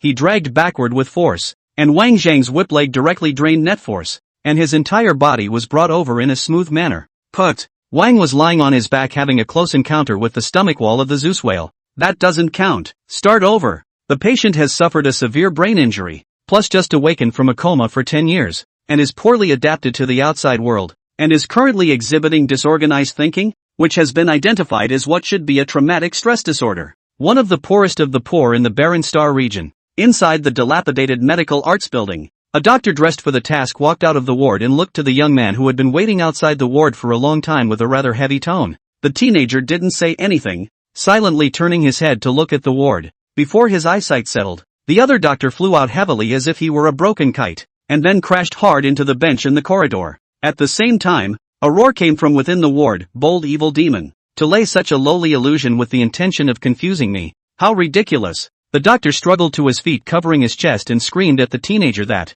"It's not a stress disorder, it's psychosis. This is psychosis. Doctor, what's going on?" The teenager rushed forward to assist the doctor, trying to glean some useful information from the situation. The doctor said aloud, covering his stifled chest, that the riding armor stress syndrome, because of the long time use of riding armor, now no longer in contact with the inevitable, will produce a gap in psychology. Over time, we'll imagine another can fill this gap. The teenager's gaze was heavy as he slowly opened his mouth and asked, "Is there a cure for this disease?" The doctor sighed, his chest aching again, and finally shook his head. "No exaggeration. Terminally ill.